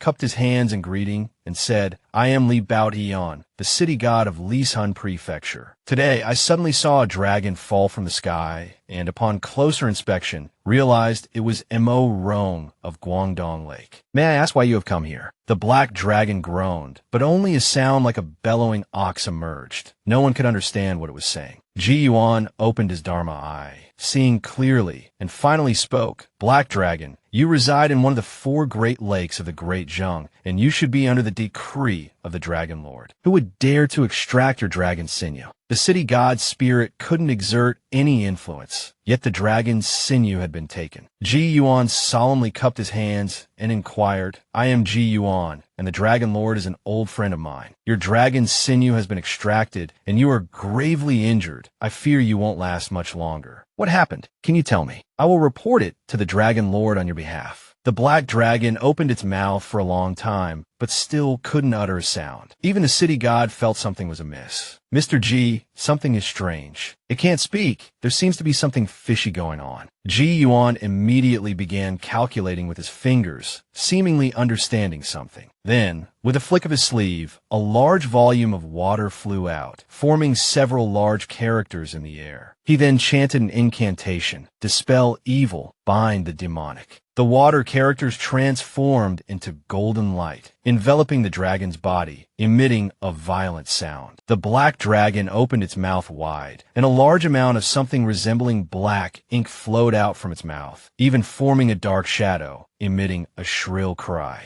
Ji Yuan instantly waved his hand, and the Qingting sword slashed towards the shadow. The strange cry abruptly ceased, and the shadow transformed into a wisp of black smoke that dissipated into nothingness. Ji Yuan breathed a sigh of relief and said, "It should be all right for now. Black Dragon, can you speak now?" The black dragon, Mo Rong, struggled to prop himself up and said, "Many thanks to Mr. G for saving me. I beseech you, sir, to summon the Dragon Lord. Mo Rong has an important matter to report directly to him." Just these few words seemed to have exhausted all of his strength, leaving him gasping for breath. Ji Yuan didn't hesitate. "I will immediately send a message to the Tongtian River." With that said, the Qingting sword soared into the sky, heading towards the Tongtian River. The city god, Li Baodian, thought it wouldn't be good for people to see the fallen dragon. So he asked Ji Yuan, "Mr. G, Mo Rong's body being in this village is rather inappropriate. Could you please use your divine abilities to move him to Guangdong Lake?" Ji Yuan was a bit perplexed. This creature is so enormous. How can I possibly move it? Then he instinctively looked up at the sky. Perhaps this torrential rain can be of some assistance. As Ji Yuan cast his spell, a large amount of rainwater gradually converged. The city god was astonished to discover that the water level was continuously rising, overflowing from within the village, yet it didn't touch any of the houses. He couldn't help but admire what exquisite water manipulation.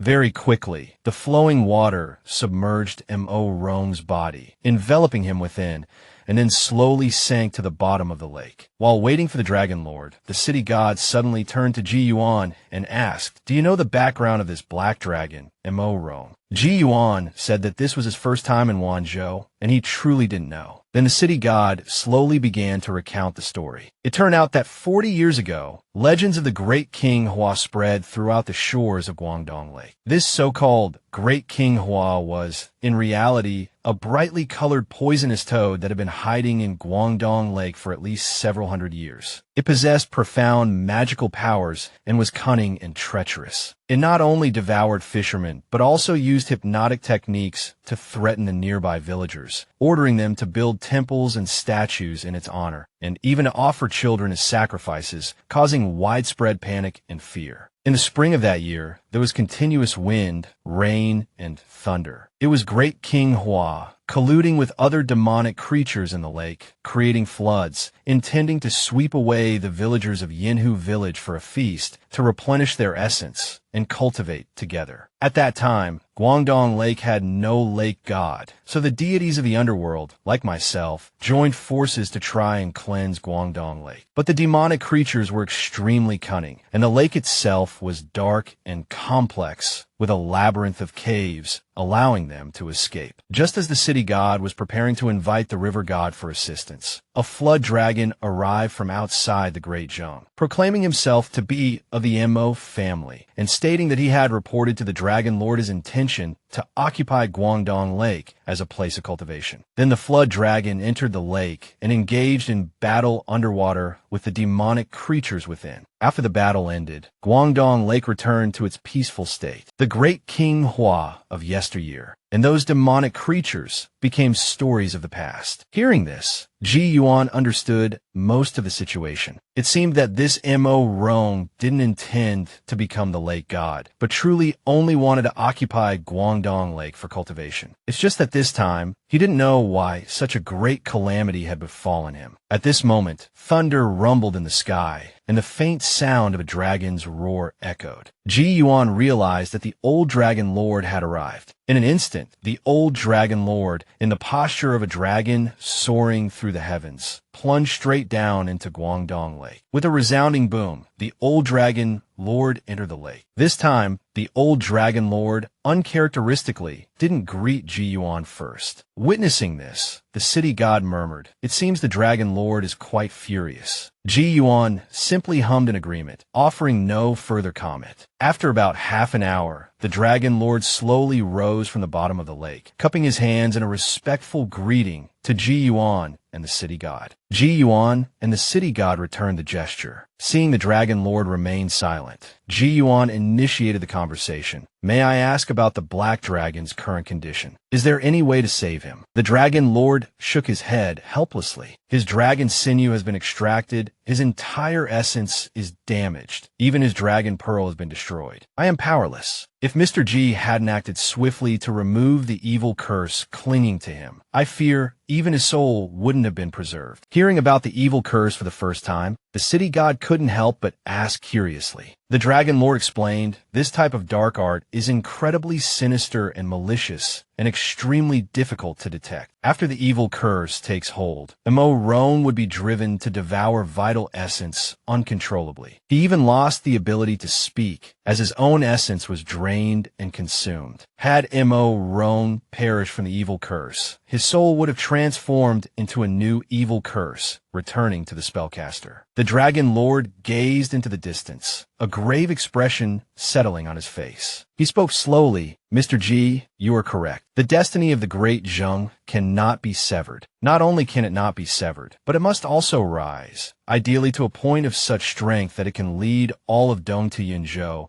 fostering the development of human Taoism to suppress these evil demons, rather than allowing them to run rampant." Furthermore, he continued, "The one who attacked Mo Rong is definitely no ordinary being. If Mo Rong hadn't sacrificed his own cultivation, detonating his dragon pearl, I fear he wouldn't have escaped back to the Great Zheng. For the past few hundred years, chaos has been brewing at the borders of the two desolate continents. Initially, we thought it wouldn't affect Dong to Yinzhou, which is tens of thousands of miles away." As if suddenly remembering something, the Dragon Lord cupped his hands towards Ji Yuan. "I must leave the Great Zheng for a while. I'll trouble Mr. G to remain here and look after Mo Rong. There are some matters I'm still unclear about. Let me venture out, and I will explain everything clearly to Mr. G upon my return." With that, the Dragon Lord transformed into a dragon and soared into the sky. Sensing the intense killing intent emanating from the Dragon Lord, the city god broke out in a cold sweat. "Will the Dragon Lord be able to find the culprit on this trip?" he asked. Ji Yuan replied that he wasn't sure, but one thing was certain. The Dragon Lord was undoubtedly going on a rampage. He suddenly understood why the Dragon Lord had never desired any divine title. Not long after, the Dragon Lord reached the Eastern Sea region and immediately unleashed his fury. It turned out that the Black Dragon's original dwelling was in this Eastern Sea, and he would return here to feed every so often. This time, he had been ambushed here. The Dragon Lord didn't care for specifics. He simply struck down anyone who displeased him, regardless of whether they had participated in the ambush or not. After all, in the Dragon Lord's eyes, none of these demonic creatures were anything good, and they would all be eradicated sooner or later. Several days later, when the Dragon Lord returned to the bottom of the lake, the Black Dragon was on the verge of death, nearing his limit. The Dragon Lord felt a pang of sorrow. He sighed, "Am-o wrong? I'm not certain if the one who attacked you escaped, but many have been buried alongside you. You can rest in peace." A raspy voice emanated from the Black Dragon's mouth. "Take care, Dragon Lord." Then, the Black Dragon's eyes slowly closed. There's a saying, when a whale falls, 1,000 things are born. It refers to how, when a whale dies and sinks to the seabed, its carcass can sustain countless marine creatures, forming a unique ecosystem. The death of a flood dragon is even more wondrous. At this moment in Guangdong Lake, Mo Rong's soul scattered and perished. But immediately after, a series of large bubbles rose from the dragon's body, forming a fleeting image of a dragon before dissipating. Ji Yuan, witnessing the death of a flood dragon for the first time, felt a strange sense of poignant beauty. Contrary to the accumulation of power leading to dragonhood, its spiritual essence gradually dispersed, leaving only a sliver of its primal spirit, devoid of thought, drifting in the water. If one day it encounters an aquatic creature with exceptional talent, it might merge with it. And when that creature eventually transforms into a flood dragon, the memories of its past life will gradually resurface. Several days later, in the imperial palace of the capital city, Emperor Yuenda, reviewing memorials, inquired of those beside him, "What is the recent situation in Wan Prefecture?" An intelligence officer immediately stepped forward to report, "Your Majesty, following the leads provided by Magistrate Yin and through our secret channels, we investigated various counties and prefectures within Wan Prefecture. We found that, as Magistrate Yin suggested, many places appear prosperous on the surface, but the populace suffers greatly." Emperor Yuenda tapped his fingers lightly on the table as he listened, his impatience evident. The intelligence officer finally arrived at the crux of the matter. Upright officials in these counties and prefectures are few and far between, while corruption and embezzlement are rampant. A lowly village headman, managing 100 households, can personally amass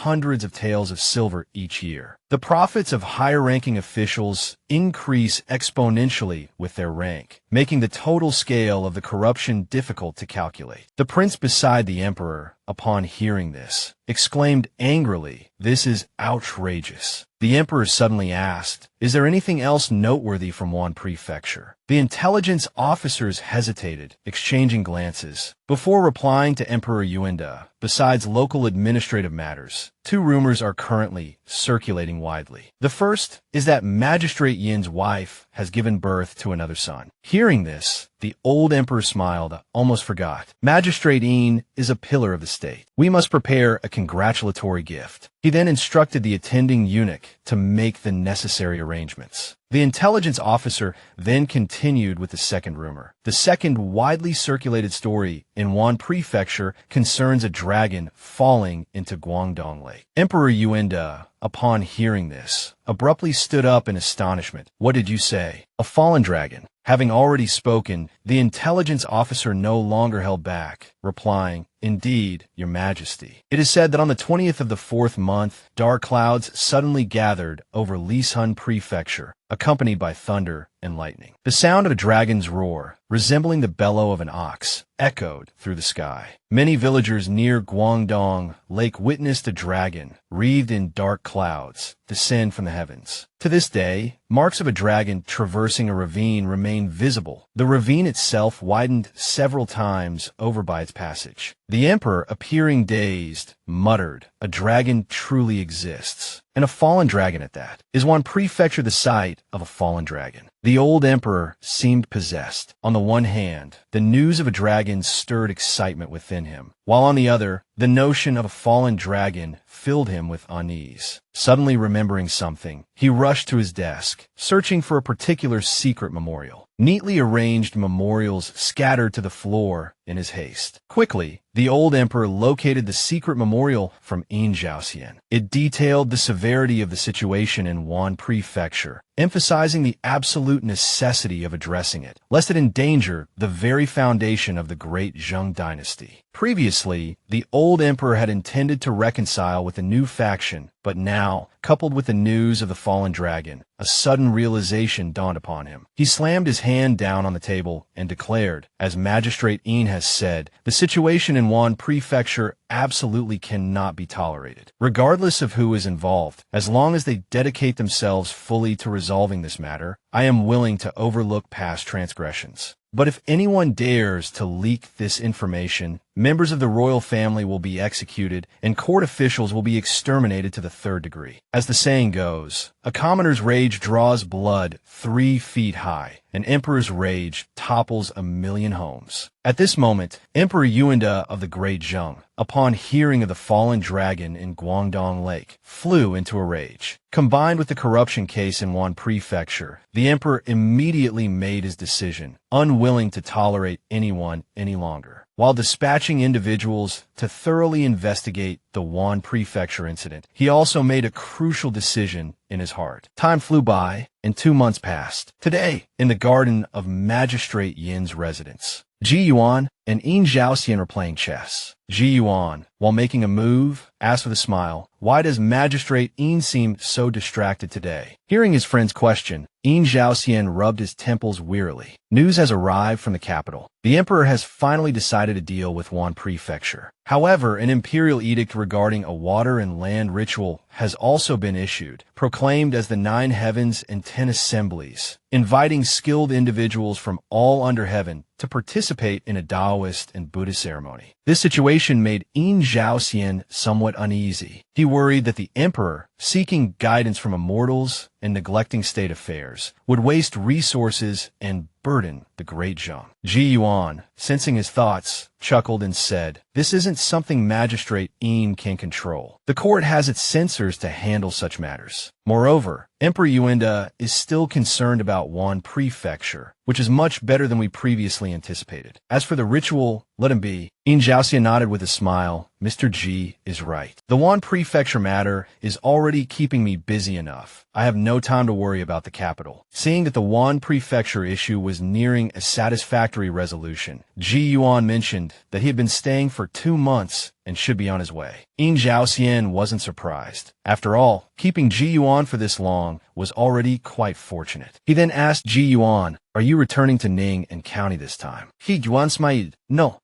I plan to visit the capital and see this water and land ritual." At this time, on Chonglu Street in the capital, several constables were posting imperial edicts. Curious citizens gathered around to watch. The constables, being considerate, fearing that those further away couldn't see, read the edict aloud. "Our great Zheng, established for 200 years, is now prosperous, with all directions submitting and a nation enjoying peace and tranquility. In the autumn of the year EU, the emperor specifically issues this edict, summoning skilled individuals from all under heaven to participate in a grand ritual. During the 9 heavens and 10 assemblies, incense will be offered to pray for the prosperity of the great Zheng and the well-being of the emperor." In an instant, the entire city knew the news, and everyone buzzed with discussion. Could this be a Taoist ritual? Someone asked. Another person nearby corrected him. "No, didn't you see the edict mention a water and land ritual? Perhaps immortals will truly appear." An old beggar nearby muttered to himself. In these times, the emperor of the great Zheng is holding a water and land ritual, using the pretext of seeking immortal guidance. I fear it will become a gathering place for demons and monsters. Just then, a young beggar, seeing the old beggar awaken, hurriedly took out 2 cakes and said with a smile, "Grandpa Lu, you're awake. These are the cakes I just found. I haven't even eaten any yet." The old beggar slowly sat up and said to the young beggar, "You are how about we go to the capital for a visit? Seeing that the young beggar had no objections, he took the boy's hand and slowly walked away. On the same day, Ji Yuan was sitting in a tea house in the capital, drinking tea. The two beggars finally arrived in the capital. The bustling atmosphere of the capital city amazed the young beggar. At that moment, the young beggar, as if noticing something, hurriedly called out, "Grandpa Lu, it seems like there's a blind man at that tea house looking at us." The old beggar responded with a hint of exasperation. "Silly child, how could a blind man see us?" Having said that, he too looked in that direction. Upon seeing Ji Yuan, he was instantly stunned. Ji Yuan appeared serene and composed, without a trace of spiritual power leaking out, yet exuded an air of effortless ease. The old beggar murmured, "This man is no ordinary blind man." In ancient times, a fallen dragon was often an ill omen. For the aging emperor, this further solidified his desire to seek guidance from immortals and deities. He specifically organized a large-scale water and land ritual, hoping to attract those with affinity to gather. Ji Yuan, all the way from Wan Prefecture, was also quite interested. He knew that during this sensitive time, there would undoubtedly be many with ulterior motives attending. So he specifically came to the capital to observe the spectacle. As a result, not long after arriving, he encountered an interesting pair of beggars. While the old beggar murmured, Ji Yuan nodded towards him, raised his pastry and tea, and said with a smile, "Greetings, esteemed guests. I am Ji Yuan. If you don't mind, please join me for some tea." The old beggar clasped his hands in greeting and introduced himself to Ji Yuan as Lun Yin Sheng and the child as Lu Xiaoyu. Then, noticing the young beggar staring intently at the pastries, he said, "Eat." The young beggar cheered with delight, sat down, and began to eat. Ji Yuan began conversing with Lun Yin Sheng, remarking that he had thought this water and land ritual would only attract demons and monsters, but unexpectedly, a true expert had also arrived. Hearing this, the old beggar nodded repeatedly. "The gentleman speaks wisely. This old beggar feels the same." Ji Yuan smiled. "So, the old gentleman is also here to participate in the water and land ritual." Lun Yin Sheng let out a surprised exclamation. Could it be that Mr. Ji is not here for the ritual? Seeing that the old beggar wasn't revealing anything, Ji Yuan replied, "Naturally not, and I have no plans to in the future either." He shifted his attention to the storyteller nearby.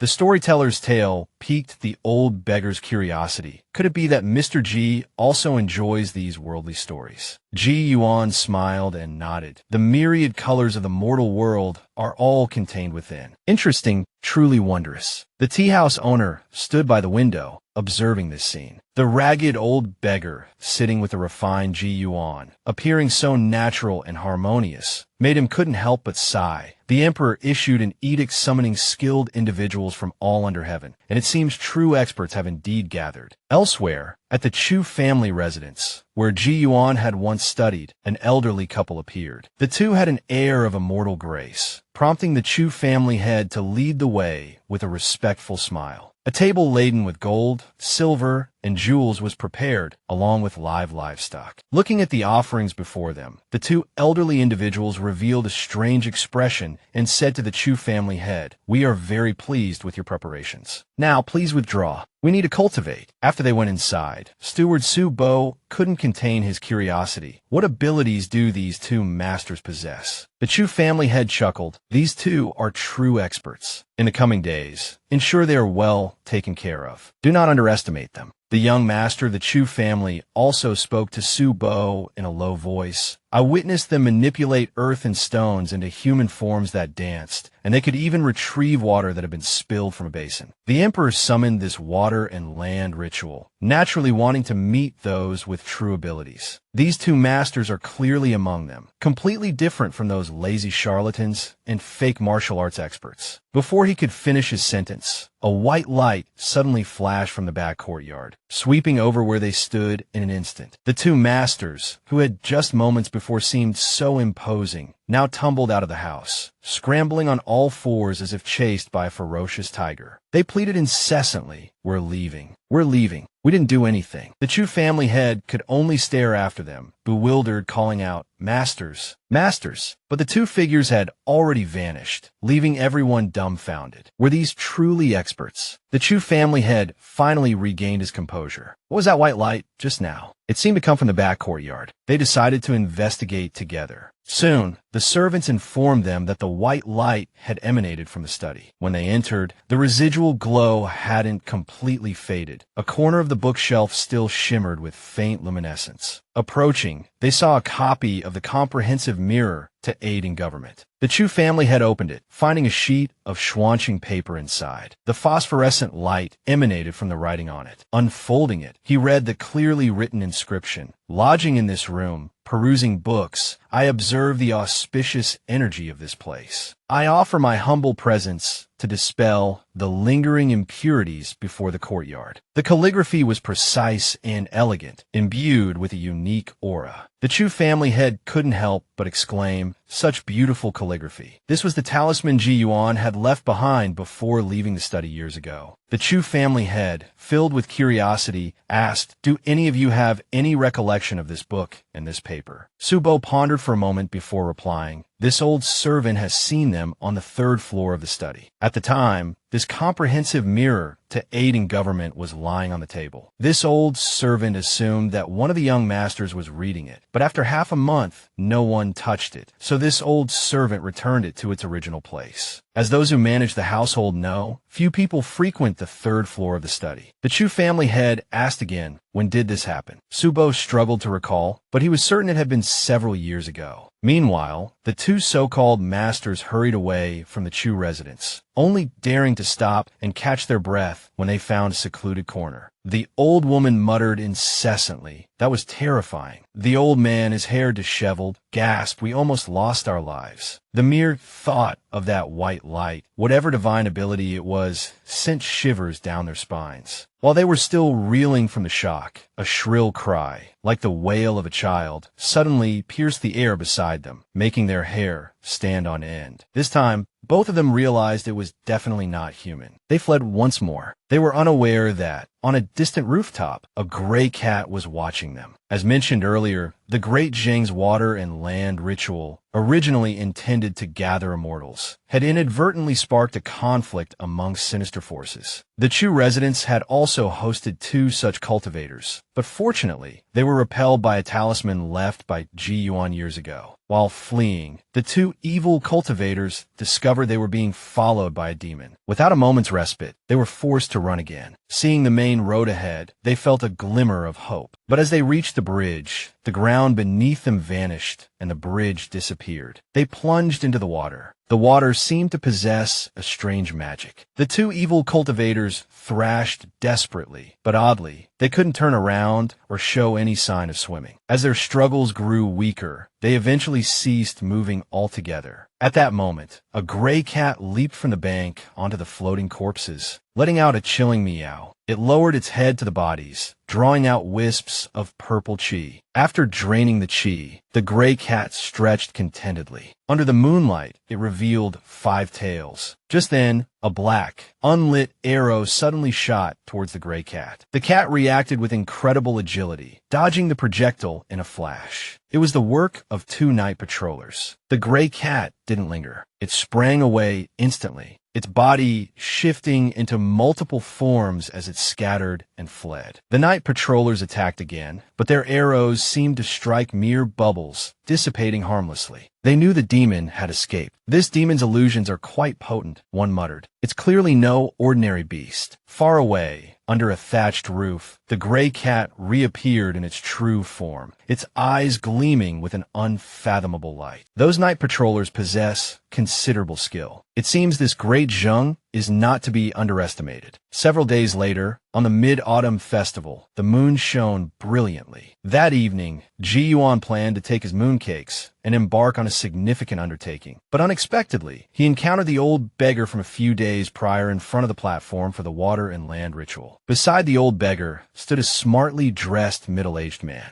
Ji Yuan approached and greeted them. "Old gentleman, enjoying the moon this late at night." "What an elegant pursuit." The old beggar chuckled. "I knew there would be a good show tonight. Fancy meeting Mr. G here. With the bright mid-autumn moon and the influx of people for the ritual in a few days, there's bound to be some excitement." Ji Yuan smiled. "As expected, your foresight is remarkable. Have you come to obstruct me, old gentleman?" The old beggar sat up, still chuckling. "How could I? I'm just an old beggar. I wouldn't have such abilities. I'm simply curious to witness Mr. G's profound methods." Ji Yuan shook his head with a smile and turned to the middle-aged man. "And who might this be?" Before the old beggar could speak, the man hastily introduced himself. "This humble one is Yin Chang, chief supervisor of the Bureau of Astronomy." The old beggar laughed. "The Great Zheng truly is a land of outstanding individuals. To think that even a wandering beggar like myself could run into Supervisor Yin. I brought him here to enjoy the spectacle. I trust Mr. G doesn't mind." Ji Yuan, of course, had no objections. He mentioned having some mooncakes they could share later. However, for now, he had business to attend to, and he placed the mooncakes on the edge of the platform. Ji Yuan stood at the center of the platform, his hands making grasping motions in the air. The Qingting sword materialized instantly. Under the radiant moonlight, ethereal beams converged upon the Qingting sword. Ji Yuan danced with the sword on the platform, his hand flicking and gesturing, drawing horizontal and vertical strokes as the Qingting sword spun in the air. The moonlight, guided by the immortal sword, transformed accordingly, eliciting a gasp of admiration from the old beggar. "Is that the moonlight calligraphy sword? Truly magnificent. I've never witnessed such a wondrous decree." As the moonlight in the sky dispersed, a giant inscription appeared across the entire platform. With a flourish of his immortal sword, Ji Yuan dispelled the inscription. The old beggar grinned and hopped onto the platform. "The mooncakes are ready to eat. Supervisor Yin, please join us." Yin Chang waved his hands dismissively. "No need, no need. Please, old gentleman, help yourself. I'm not hungry." The old beggar persisted. "Supervisor Yin, are you sure? This kind of mooncake you may never have the chance to taste again in your lifetime." Yin Chang, who had initially declined out of politeness, felt a flicker of intrigue. The old beggar didn't immediately eat. Instead, he extended his hand, as if drawing something towards him with an invisible force. From a distant rooftop, a gray cat struggled desperately, ultimately being pulled towards the old beggar, its head forced down onto the steps. The old beggar smiled strangely. "You've already arrived, and you still want to run." Continuing from the previous events, the old beggar swept his hand, instantly subduing the demon cat beneath his palm. This technique elicited a nod of approval from Ji Yuan. In that moment, Ji Yuan also grasped a clue. This old beggar was undoubtedly Daoist's true immortal. Ji Yuan praised him. "Old gentleman, your move was as effortless as plucking a flower, like 4 ounces deflecting 1,000 pounds. Truly a masterful technique." The old beggar chuckled, asking Ji Yuan, "This dead cat, how do you intend to deal with it?" As he spoke, the gray cat, its head still held firmly by the old beggar, remained trapped beneath his hand. The gray cat continued to struggle, emitting cries like a weeping child, a stream of demonic chi rising from its body. Seeing this, the old beggar flicked his finger and scolded, still not behaving. The demonic chi instantly vanished. Ji Yuan's expression turned serious. "This 5-tailed cat, in its cultivation to this point, I fear it has harmed no small number of lives." Hearing this, the old beggar nodded and said, "Indeed, the resentment clinging to this demon is considerable. Keeping it alive would be a calamity. Although I currently hold it with ease, it's merely through a secret art of forceful suppression. If I were to release my hold, this cat would likely fight back with the desperation of a cornered beast. How about we throw it into the Tongtian River and use the black water method to drown it? What do you think?" The old beggar's tone was no longer playful, but carried a genuine intent to destroy the demon. Hearing this, the cat's fur stood on end, its struggles intensifying. Seeing this, the old beggar continued to speak to Ji Yuan. Mr. Ji, look, even now its ferocious nature is clear. This demon cat, even for us, isn't something we can handle with a mere breath. Hearing the old beggar's words, Ji Yuan couldn't help but think of his own samadhi true fire, a strange expression appearing on his face. If his breath were a little stronger, he truly wasn't sure what would happen. Just then, a voice suddenly came from behind them. No need to seal it. They turned to see the old dragon of the Tongtian River. He cupped his hands in greeting towards Ji Yuan and said, "Happy Mid-Autumn Festival." Ji Yuan returned the greeting with a smile, and then mentioned he had 2 mooncakes, offering one to the old dragon. The old dragon accepted the mooncake, but looked pointedly at the mooncakes in the hands of the other 2. Although he didn't say anything, Ji Yuan understood his meaning and chuckled. "It's good that there's one at all. I didn't know you would come." The old dragon immediately withdrew his gaze and picked up the demon cat. "Let me deal with this nuisance first." Then, under the shocked gazes of everyone present, he transformed into a faint dragon shadow. In the blink of an eye, the demon cat was gone. Ji Yuan stared blankly at the old dragon. "Old gentleman, did you eat it?" The old dragon laughed heartily and said, "I swallowed it, not ate it. There's a difference." The old beggar finally reacted, unable to help but exclaim, "Aren't you the dragon lord of the Tongtian River?" Yinchang was also a clever man. Though he didn't fully understand, from these words, he could deduce a startling piece of information. The elderly man before him was likely a dragon. That night was truly unforgettable for this mortal. Even until the morning court session the next day, Yinchang was still somewhat distracted. The emperor called his name several times, but he didn't respond, only snapping back to attention after being prompted by the officials behind him and hastily replying. The emperor was somewhat displeased. Could it be that Minister Yin is exhausted from the preparations for the ritual? Do you need some time to rest? Hearing this, Yinchang broke out in a cold sweat. He hastily bowed and replied, "Your Majesty, I couldn't sleep last night, so I went to the ritual platform to admire the moon. I was fortunate enough to witness an immortal wielding swords under the moonlight. He even bestowed upon me a mooncake, then flew away. By the time I came to my senses, it was already dawn, and I barely made it in time for the morning court. I haven't slept all night,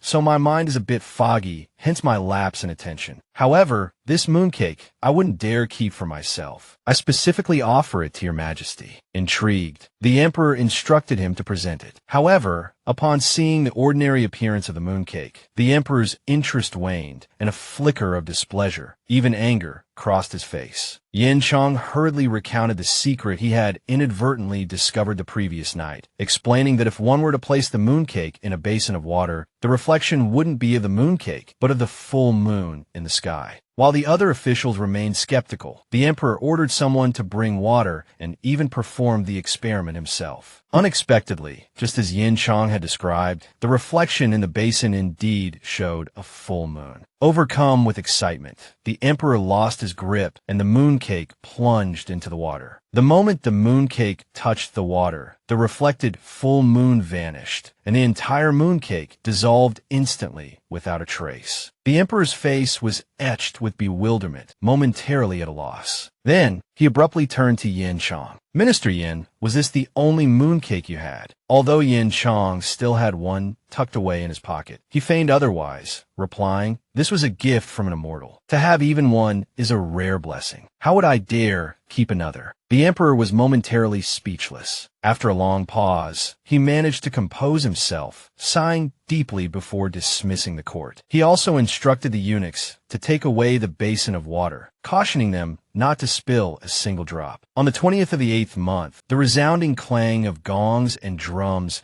heralded the official commencement of the water and land ritual. In a short while, experts in various strange attire ascended the platform one after another. The emperor, still captivated by the mooncake, inquired of Yinchang beside him, "Do you think the immortal who wielded 5 swords under the moon is among them?" Faced with the emperor's question, Yinchang dared not speculate, simply stating that he truly didn't know. Unbeknownst to them, Ji Yuan was amidst the crowd, gazing up at the elevated platform. He was observing this peculiar display of human interaction. He couldn't help but marvel inwardly. The great Zheng truly possessed deep reserves. Even though Emperor Yuenda was becoming muddled and nearing the end of his reign, his destined fortune hadn't completely run out. In Ji Yuan's view, cultivation was a form of unbound freedom. The saying, drifting like a feather, wandering like an immortal, perfectly captured this essence. However, a water and land ritual held at such a sensitive time inevitably attracted individuals from all corners of the world, including those with less than noble intentions. Ji Yuan naturally wouldn't miss this spectacle and had come to witness the bustling event. Within the crowd, the young beggar, Lu Xiaoyu, was slightly bewildered and asked the old beggar what happens next. The old beggar explained, soon they will begin their magical practices. The mages will use their methods to pray for the great Zheng and the emperor, ultimately weeding out the incompetent and selecting those truly possessing supernatural abilities. The old beggar clearly saw flickering lights on the platform. He knew that at this moment, the righteous chi of humanity was flourishing, suppressing the spiritual senses of the demonic and evil, thus limiting their opportunities and preventing their discovery. He anticipated a good show to watch shortly. Meanwhile, in the sky above, dark clouds had begun to gather unnoticed, accompanied by rumbling thunder. Several flood dragons weaved through the clouds, seemingly poised to strike. Suddenly, a bolt of lightning descended from the heavens, striking the bronze drum directly. The surrounding people cried out in alarm and scattered. Yin Chong, sensing something amiss, advised the emperor, "Your Majesty, it seems a storm is approaching. Perhaps we should return to the palace." The emperor appeared worried. "The water and land ritual has just begun. Why this thunder and lightning? Could it be a warning from heaven?" Yin Chong quickly reassured him, "Your Majesty, there's no need for concern. Wind and rain are common occurrences this time of year. It would be unusual if it snowed or thundered." Hearing this, the emperor felt somewhat relieved and decided to return to the palace. After all, the truly exceptional individuals would eventually have to present themselves to him there. An official beside him asked Yin Chong, "With such thunder and lightning, what will become of those mages?" Yin Chong told him not to worry. As exceptional individuals, they possess divine abilities. A little wind and rain certainly won't pose a problem for them. He then ordered the imperial guards on the platform to withdraw. Soon, only the mages remained on the platform, observing the strange weather. The lightning flashing across the platform filled the demonic practitioners with a deep sense of unease. Suddenly, a bolt struck down, instantly transforming one of the Taoists into a Jiangshi, hopping vampire. The thin man beside him reacted immediately, crying out in alarm, "This isn't ordinary lightning. This is thunder magic. Someone is controlling the lightning." Before he could finish his sentence, countless bolts of lightning descended simultaneously, leaving no time to react. Most of the people on the platform were now scrambling and fleeing towards the edges. After all, more than 90% were ordinary people or martial artists, unable to withstand such an assault. However, some remained motionless, not because they didn't want to escape, but because many dared not act rashly. But soon, a layer of water appeared on the platform. Reflected in the water's surface were the images of people and demonic creatures, as if targeted. Before lightning struck them down, Ji Yuan, sitting not far away, smiled as he watched the platform. As he expected, the reflections in the water were reversed. He was quite pleased with this method of borrowing the wind to break the bamboo. The lunar flower crimson commandment technique, the affairs of humanity,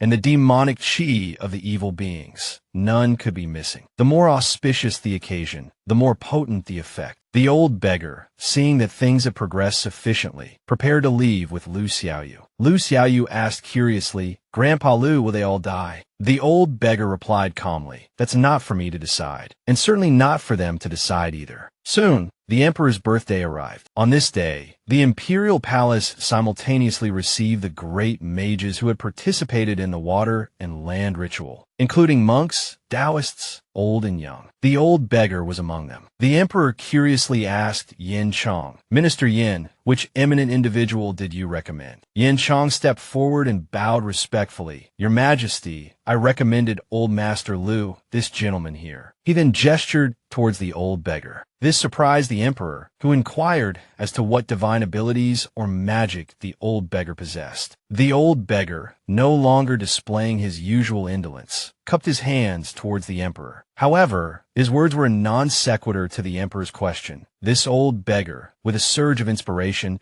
is preparing to take on two disciples. One who has endured the hardships of the mortal world since childhood, and another who has enjoyed the riches and glory of the world until old age. I believe this water and land ritual presents a unique opportunity. Allow me to ask your Majesty, would you be willing to relinquish the dragon throne? These words stunned the emperor. The surrounding officials were enraged, shouting at the old beggar, "Audacious! How dare you speak such insolence?" The eunuchs were about to have him dragged away when the emperor ordered them to stop. He then posed a question to the old beggar. "So, you possess the art of immortality?" The old beggar shook his head, indicating he did not. The emperor continued, "Then can you offer me wealth greater than my imperial throne, or a freedom surpassing even the Son of Heaven?" The old beggar replied that such freedom, he feared, was also beyond his grasp. The emperor rose in anger. "If I were to abandon the dragon throne, leaving the imperial seat vacant, who would manage the affairs of state?" The old beggar calmly replied, "A nation cannot be without a ruler. Naturally, the throne would pass to the crown prince. After all, your Majesty is getting on in years." Emperor Yuanda flew into a rage. "You dare speak of rebellion? Yin Chong, is this the man you recommended?" He waved his hand, commanding, "Seize the grand astrologer, Yin Chong, and this old beggar." The saying "fated to meet, but not destined to be together"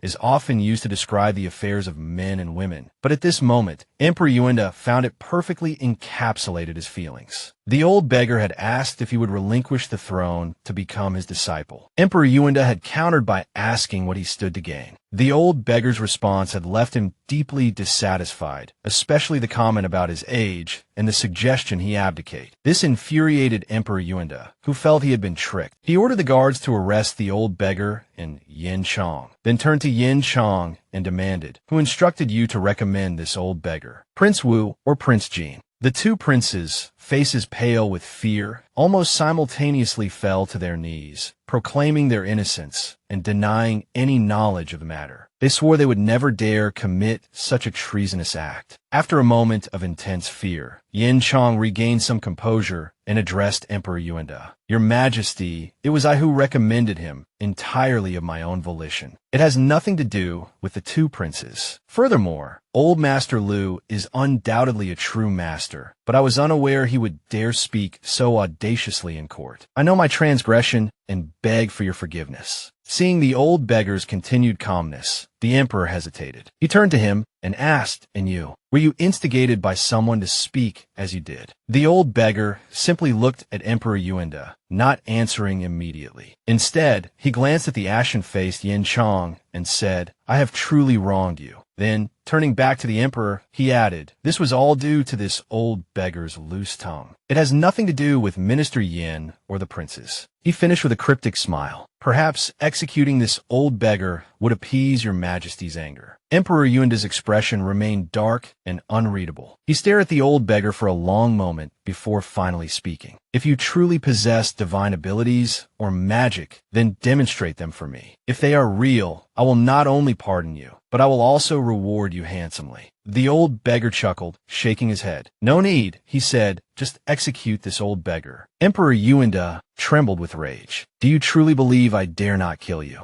The old beggar remained unfazed. "For the Son of Heaven to kill this old beggar requires no great effort. Your Majesty may proceed." Seeing his defiance, Emperor Yuanda roared, "Fine. Imperial guards, take this old beggar to Yongning Street and execute him for all to see. Demote the grand astrologer, Yin Chong, and imprison him." Swiftly, the old beggar was escorted to Yongning Street by the imperial guards. Seeing the commotion, the commoners, sensing a spectacle, gathered around. Ji Yuan, curious, asked from within the crowd, "Old Master Lu, what crime have you committed?" The old beggar smiled. "I offended the emperor in court and am about to be executed. Furthermore, I hear that one is granted a final meal before being beheaded. Perhaps you could help this old beggar find a satisfying meal." Seeing his demeanor, Ji Yuan chuckled, nodded, and turned to leave. Legend has it that in ancient times, condemned prisoners were given a hearty meal before their execution. The old beggar, having offended the emperor, wasn't originally entitled to this, but his chance encounter with Ji Yuan provided the opportunity. By the time Ji Yuan returned, the old beggar had been brought to the execution ground. Having eaten his fill, he reminded Ji Yuan to stand back. "Don't let this old beggar's blood stain your clothes." Then, remembering Ji Yuan's resilient nature, he added, "Though, you wouldn't be bothered by such filth anyway." Seeing them still conversing, the executioner grew impatient, urging Ji Yuan to leave and addressing the old beggar. "You've eaten your fill, so let's be done with it. Don't blame us for being heartless. Blame yourself for bringing this upon yourself." Ji Yuan took the bowl and chopsticks, slowly walking back towards the watching crowd. It seemed the old beggar truly intended to die. This reminded Ji Yuan of the demon he had captured earlier, also capable of reviving after decapitation. Surely, the old beggar had his own arrangements. On the execution ground, the executioner raised his greatsword, bellowing, "Still your mind." The blade fell, and the head rolled. A collective gasp rippled through the onlookers. Ji Yuan, his dharma eye wide open, seemed to grasp something, a sudden understanding dawning upon him.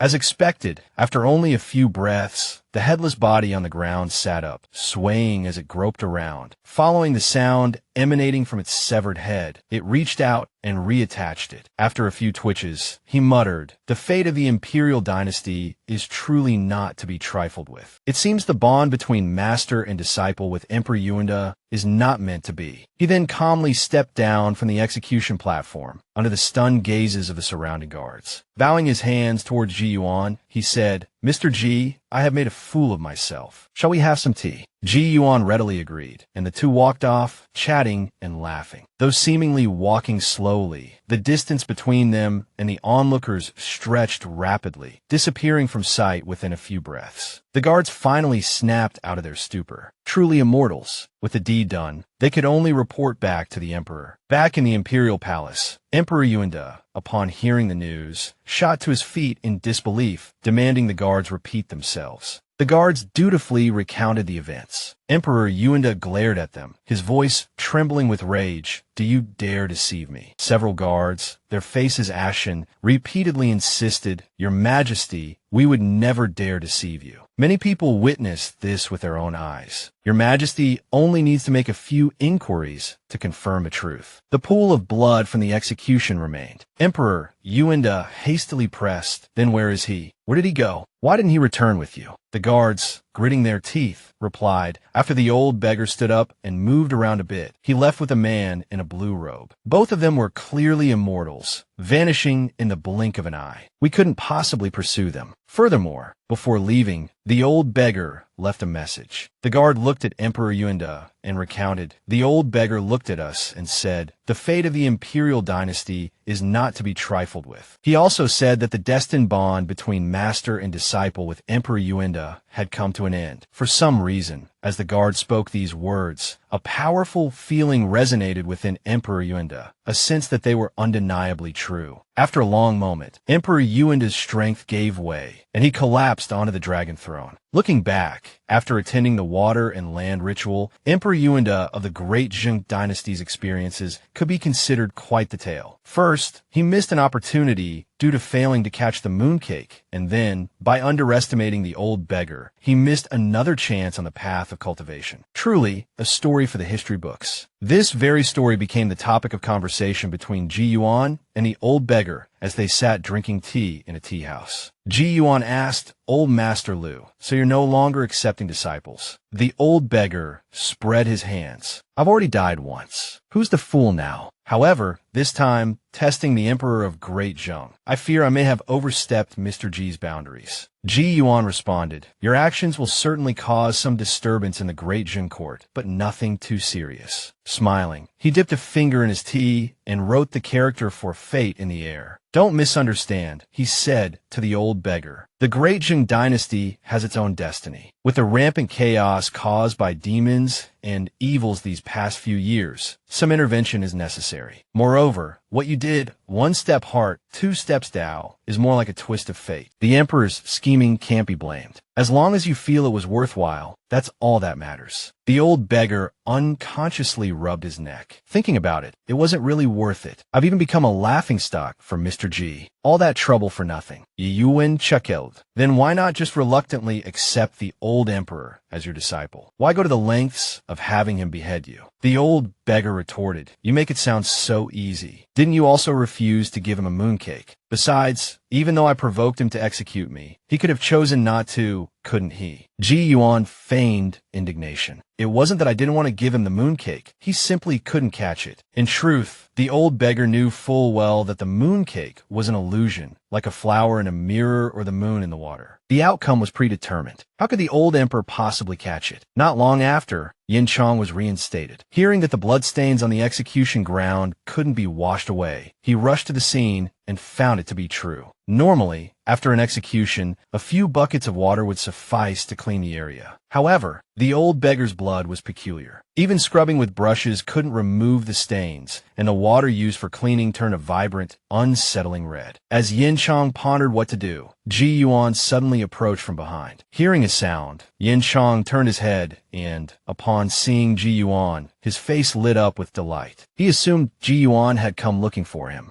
But Ji Yuan simply pointed at the ground and explained that this very matter was the reason for his visit. This bloodstain, though left by a transcendent individual, carries a baleful aura. Unable to dissipate, it's bound to cause trouble later. It seems this old beggar, nearing the realm of true immortal, possesses unfathomable power. This incident, with its unclear beginning and end, is far from simple. The emperor beheaded him, yet the old beggar planted a deep obsession within him. This blood belongs to the old beggar, yet could also be said to belong to the emperor himself. Having spoken, Ji Yuan squatted down and exhaled gently. Yin Chong felt a wave of heat wash over him, causing him to instinctively take 2 steps back. Looking back at the ground, he saw the bloodstain had turned to dust. Yin Chong wondered if he had imagined the whole thing. Turning his head again, he found Ji Yuan had vanished. Yin Chong had intended to ask about the old beggar, but now understood that Ji Yuan likely hadn't wanted to give him a chance. Meanwhile, the old beggar strolled leisurely by the river. Suddenly, a premonition struck him. He counted on his fingers, quickly divining the cause and effect related to the bloodstain. Unexpectedly, I was also blinded by the emperor's fate, nearly causing a disaster. I owe a great debt of gratitude this time. Although the old beggar's departure from the water and land ritual had displeased the emperor, the ritual continued. News quickly spread throughout the city. The emperor had appointed 14 celestial masters during the grand banquet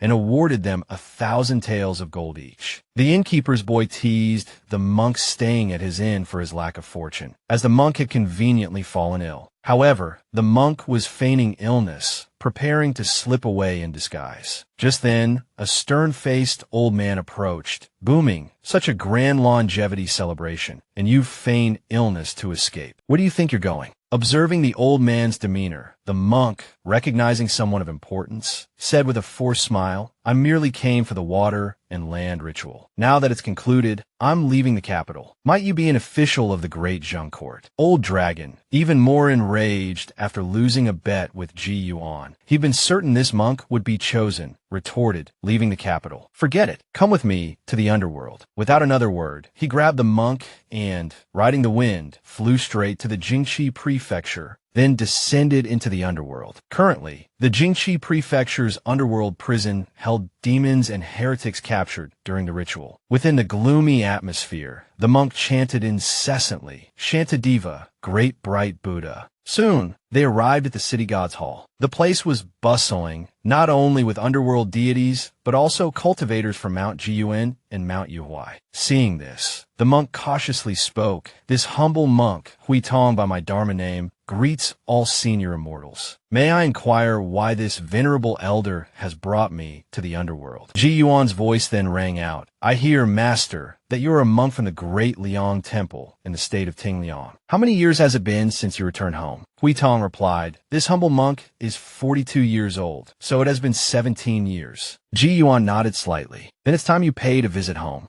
Master, as you pass by the prison, you must have seen those demons who infiltrated the Great Zheng. While we are unsure of who is behind these monsters, most of them came from the Celestial Treasure Kingdom, which borders the northern frontier of the Tingliang state. Hearing this, Hui Tong's expression shifted dramatically. The Celestial Treasure Kingdom, lauded as a superior nation by those living near Tingliang's northern border, was now the source of numerous fully formed demons. Could something have happened there? The water and land ritual, though abruptly concluded and the Emperor's dream of immortality shattered, had served its purpose for Ji Yuan and the others. From the imprisoned demons' testimonies, they learned that most hailed from the Celestial Treasure Kingdom, Tingliang's northern neighbor. Hui Tong expressed his doubts. The Celestial Treasure Kingdom enjoys flourishing national fortune. Even if some areas breed demons, surely there are capable individuals within the kingdom, not to mention local deities, to deal with them. Old Dragon, agreeing, added, Though we reside in the Great Zheng, we've heard that the Celestial Treasure Kingdom in the eastern lands is considered a great imperial dynasty. Ji Yuan continued, However, the appearance of so many fully formed demons in the Great Zheng suggests a problem. It's either internal strife or external manipulation. His words, hitting the mark, made Old Dragon nod repeatedly and prompted the surrounding Great Zheng cultivators to voice their opinions. One man spoke up. According to Master Hui Tong, he didn't sense anything unusual before leaving Tingliang. Could this anomaly have arisen in the past decade or so? A woman then asked, or perhaps it existed before, but remained hidden. Among the Yuhuai mountain cultivators, Zhu Yuanzi, the most accomplished, furrowed his brow and said,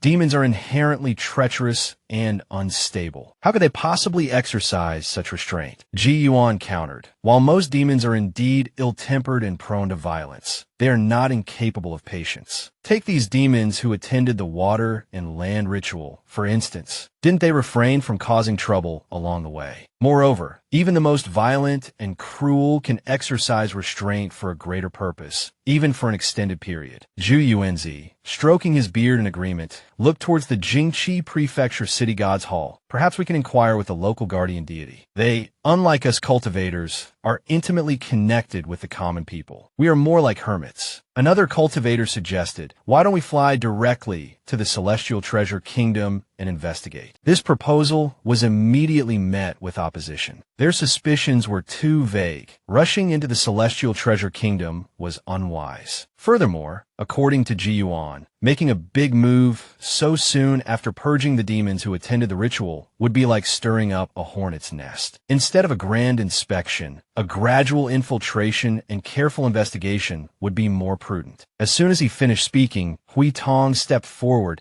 expressing his willingness to undertake this mission. Ji Yuan, seemingly anticipating this, looked at him calmly and asked, Master, while your Buddhist Dharma is profound, these established demons cannot be dealt with solely through Buddhist practices. Even with the Wisdom King's techniques, there's no guarantee you'll have the opportunity to use them. Hui Tong, looking serenely at everyone, replied, This humble monk is from the great Liang Temple, not far from the Celestial Treasure Kingdom's border. Having attended the water and land ritual in the Great Zheng, I am now returning to Tingliang. From there, I can journey north to the Great Wheel Temple in the Celestial Treasure Kingdom to cultivate my Buddhist Dharma. I intended to do so anyway. Ji Yuan couldn't help but show a look of admiration. To shoulder such a burden and still act with such resolve is truly remarkable. He then clasped his hands in a respectful salute. Master, your noble purpose will surely lead you to achieve the true fruition of a wisdom king. Buddhist teachings often speak of Buddha delivering those with whom he has karmic ties, as in the legend of the Tathagata cutting his flesh to feed an eagle. At this moment, monk Huitong, willing to risk his own safety to uncover the truth behind the demons. Venturing alone into the celestial treasure kingdom as an informant earned Ji Yuan's deep respect. Soon after, Ji Yuan, an old dragon, personally escorted him to Mount Tingxiu. Beyond this point lay the Tingliang state. At their parting, Ji Yuan said to Huitong, "Although we've mainly discussed the celestial treasure kingdom, the Tingliang state may not be entirely peaceful either. Master, please be extremely careful." Huitong hastily bowed and replied, "This humble monk understands. Please rest assured." At that moment, a figure materialized amidst a wisp of smoke, the mountain god of Mount Tingxiu. He had been specifically invited by Ji Yuan to escort Master Huitong. After seeing the two figures off, Old Dragon couldn't help but sigh. "I wonder if that bald fellow can pull it off." Ji Yuan laughed heartily and said, "Master Huitong possesses true abilities. Not only is his Buddhist dharma profound, but he is also protected by karmic merit. Naturally, good fortune will follow him." Old Dragon, now noticing the Taoist priest of Mount Tingxiu, remembered something. He looked at Ji Yuan with a smile and said, "I hear you possess a marvelous sword art called Heaven's Collapse. Rumor has it that when this sword art is unleashed, it possesses the might of the Celestial Emperor's manifestation. Without a heaven-defying state of mind, one cannot face this sword." Old Dragon paused for a moment before continuing, "Now that we are at Mount Tingxiu, I wonder if Mr. Ji would allow this old man to broaden his horizons." Ji Yuan's mind bust. Was Old Dragon challenging him? This wasn't a joke to be taken lightly. He quickly mounted a cloud and fled, laughing self-deprecatingly. "It's nothing, just a little trick to scare people. Don't listen to the rumors, old sir." However, the earthen liquor from Jinshou's Tingshui County has a truly delightful flavor. I'm still quite fond of it and was just thinking of buying some more. Seeing Ji Yuan depart, Old Dragon abandoned his idea. The rumors about that sword art were quite fantastical, and Old Dragon had been very interested, especially after meeting the mountain god of Mount Tingxiu today. Knowing that this mountain god was no ordinary being, he became even more curious about the so-called Heaven's Collapse sword art and whether he himself could withstand it. However, judging by Ji Yuan's expression, the power of this sword art was likely too immense to be casually displayed at this time. Meanwhile, unlike the Great Zheng, where undercurrents were surging, a major event was unfolding in Baishan Prefecture. Minister Chenhua, Minister Chun,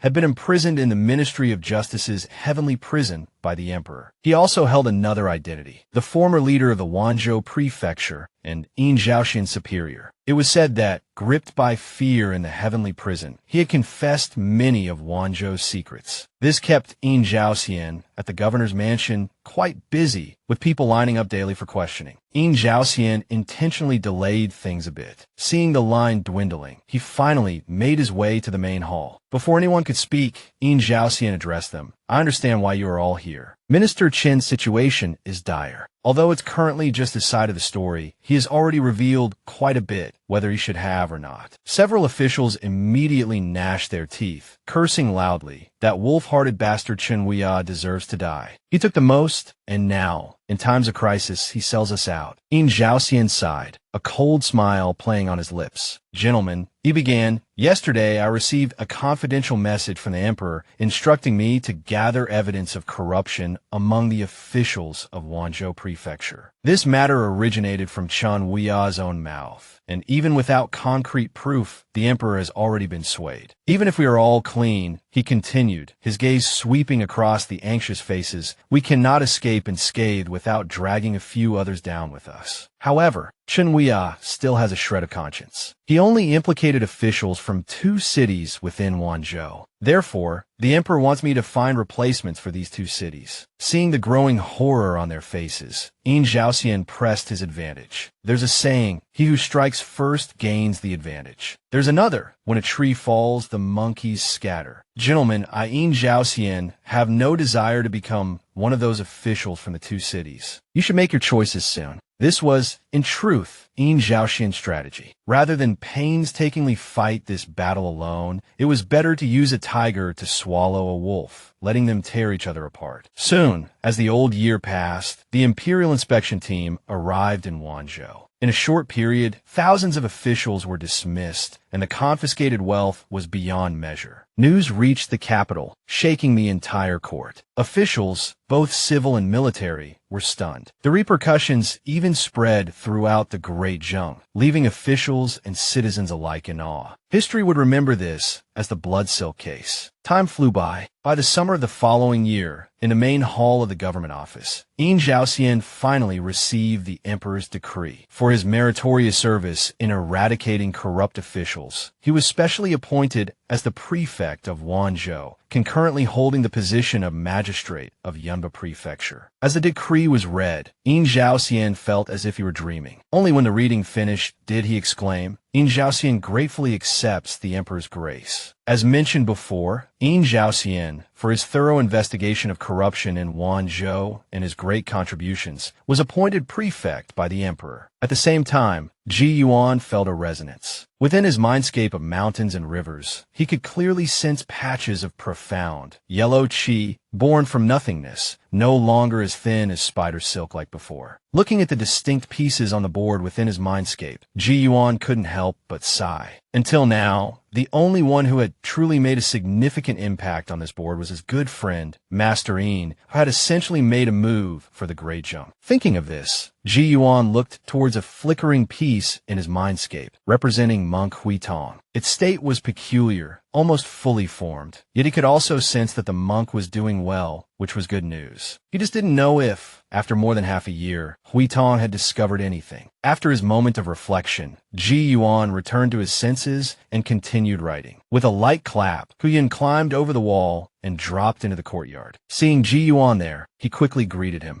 Ji Yuan replied casually, "Use the door next time." The fox scratched his head sheepishly. "I was mainly worried you were sleeping and didn't want to disturb you." Then he explained, "Lu Shanjun has started shedding fur recently. I'm a little worried. Is there a problem with his cultivation? He told me to ask you." Ji Yuan smiled without speaking, holding up the piece of Xuanqing paper he had just finished writing on. For characters were clearly written, Thot Tai Hon Kot, transformation of body and bones. Huyan stared blankly for a moment, then suddenly looked at Ji Yuan. "Mr. Ji, could it be that Lu Shanjun is about to transform?" Not long after receiving the news from Ji Yuan, Hu Yun hurried towards Lu Shanjun's dwelling. Just as Hu Yun reached the cave entrance, Lu Shanjun roared for him to stop, forbidding him from entering and saying it was fine to speak from outside. At this moment, Lu Shanjun appeared dejected, inexplicably itchy and uncomfortable all over, having scratched a large patch of fur clean off. He still considered himself a tiger of some standing, so he'd wrapped the bald patch with cloth. Anxious, he asked Hu Yun, "Has Mr. Ji woken up yet? Did he leave any message for me?" Hu Yun nodded. "Mr. Ji said your current condition is similar to some waterborne spirits on the verge of transforming into flood dragons. It's a transformation of body and bones. Perhaps you won't be a tiger anymore, or at least not an ordinary tiger." He then held up the piece of Xuanqing paper. "Mr. Ji also said you shouldn't worry too much. Just focus on your cultivation." Hearing this, Lu Shanjuan's eyes suddenly flashed with a fierce light, instantly forgetting his concerns about appearances and leaping out. "What? Mr. Ji has a gift for me." Looking at the four characters Thot Tai Hon Kot, transformation of body and bones, written on the paper, he appeared ecstatic, immediately understanding their meaning. He roared with laughter, "Once I complete this transformation, I will successfully achieve human form." But just then, the tiger's laughter abruptly ceased. Lu Shanjun, who had been incredibly excited, froze, looking down at Hu Yun standing there. The small tiger eyes met Hu Yun's round ones. Lu Shanjuan's body was patchy with missing fur, like a mangy tiger. Hu Yun suddenly felt a chill, shivering twice. He hastily yelled, "I absolutely won't tell anyone. Absolutely not. I didn't see anything." With that, Hu Yun swiftly turned and fled. As mentioned before, Lu Shanjun, having learned from Ji Yuan about his impending transformation, was incredibly excited. Meanwhile, Hu Yun had left Juan Pavilion not long ago. A knock echoed from the courtyard gate, a rare occurrence. Ji Yuan personally went to open it, finding the old beggar and the young beggar standing outside. He smiled, asking how they had found this place, and gestured for them to enter. The old beggar returned the smile and stepped inside. Looking at the surroundings, he couldn't help but sigh. The saying is true, the greatest concealment is in plain sight. It truly fits Mr. G perfectly. His gaze was drawn to the large jujube tree in the courtyard, seemingly ordinary, yet imbued with an extraordinary aura. Ji Yuan smiled and shook his head, telling him not to dwell on it. The jujube tree in my courtyard also cultivates. It won't bear fruit without a special occasion. The old beggar chuckled, following Ji Yuan to a table and sitting down. It turned out he had gone to Yuhuai Mountain, where he learned from them that Mr. Ji was living in Ning'an County. Ji Yuan finally understood. Without pausing and pouring them tea, he said with a smile, after the Buddhist Dharma assembly in the capital, old Immortal Ibi disappeared without a trace. I thought you had left the great Zheng, but unexpectedly, you're still here. The old beggar replied, I still owe you a favor. I wouldn't be at ease without repaying it. Ji Yuan teased him. You, a beggar who sleeps under the sky and uses the earth as his bed, are rather formal. But you don't need to repay the favor. A favor shouldn't be treated like a debt, remembered forever. The old beggar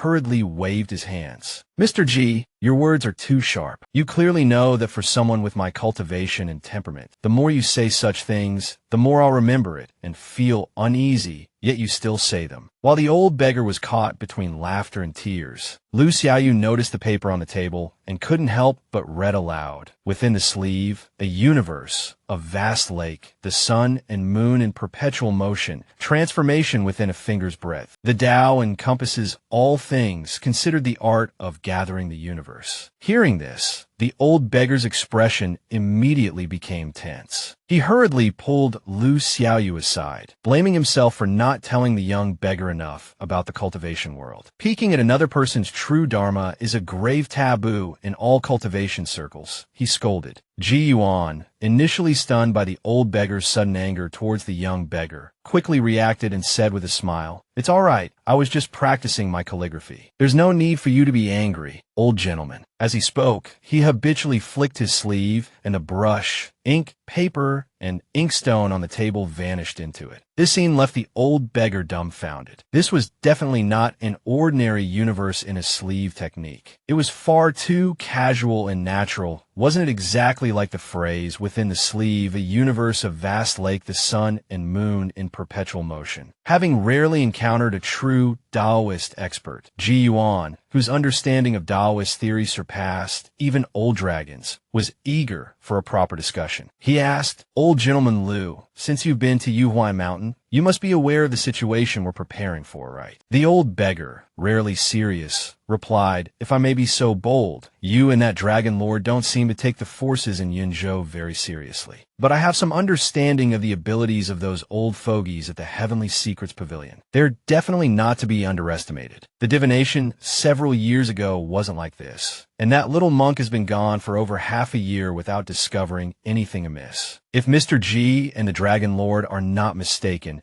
and the Heavenly Secrets Pavilion is not mistaken either, wouldn't that mean Yunzhou's fate is weakening and the Great Zheng will win single-handedly? Wouldn't this be too much of a disruption to the balance of yin and yang? Ji Yuan pondered for a moment before looking at the old beggar. What do you mean by disruption to the balance of heaven? I don't think that's necessarily the case. Old Gentleman Lu, you frequently travel the mortal world, and you must have witnessed the rise and fall of many dynasties. Even if you haven't studied the intricacies of the changes in human dynasties, you must have seen countless scenes of separation and reunion. As Ji Yuan finished speaking, the old beggar looked dubious and hurriedly asked, According to Mr. G, does this great Zheng possess such heavenly favor? Hearing this, Ji Yuan replied with a puzzled expression, Heavenly favor. As the saying goes, even if heaven had feelings, it would grow old. The true way of the mortal world is change and decay. Old Gentleman Lu, you overestimate me. My plan is, at most, just a glimmer of hope. Not long after, the old beggar left Juan Pavilion, remaining silent the entire time. Finally, the young beggar couldn't help but ask, Grandpa Lu, are we leaving the Great Jung again? The old beggar sighed. We can't leave, and it's not convenient to leave either. Ji Yuan had been even more evasive than he was. He himself had been quite straightforward, yet he hadn't been able to learn anything. Did he have to beg him? Meanwhile, inside Juin Pavilion, Ji Yuan held a book in his hand, a sly smile playing on his lips. Try to play the information game with me. You'd best stay put in the Great Jung. Previously, we left off with the old beggar's departure. In Zhaoxian, newly appointed to his position, was incredibly busy with the myriad tasks that awaited him. Old Dragon remained in his perpetual slumber, and Ji Yuan himself had no desire to move. This, in turn, allowed Ji Yuan a period of tranquility at home. Autumn passed, and spring arrived. Until this day, the quiet of Juin Pavilion was once again broken. A man carrying a jar of wine, accompanied by an elderly man, arrived at Tinyo Ward, heading straight for Juin Pavilion. This man was Lu Chengfeng, who no longer possessed the same heroic air as before, appearing somewhat haggard instead. Knowing that Ji Yuan was indeed inside, Lu Chengfeng repeatedly thanked the old man. Looking at the garden, both familiar and foreign, he couldn't help but sigh. He had clearly been there for many years, yet he had forgotten the way. Lost in thought, Ji Yuan's voice drifted out from within. Lu Daxia, just push the door open. It's unlocked. Lu Chengfeng suppressed his excitement, hurriedly stepping inside and cupping his hands in greeting to Ji Yuan.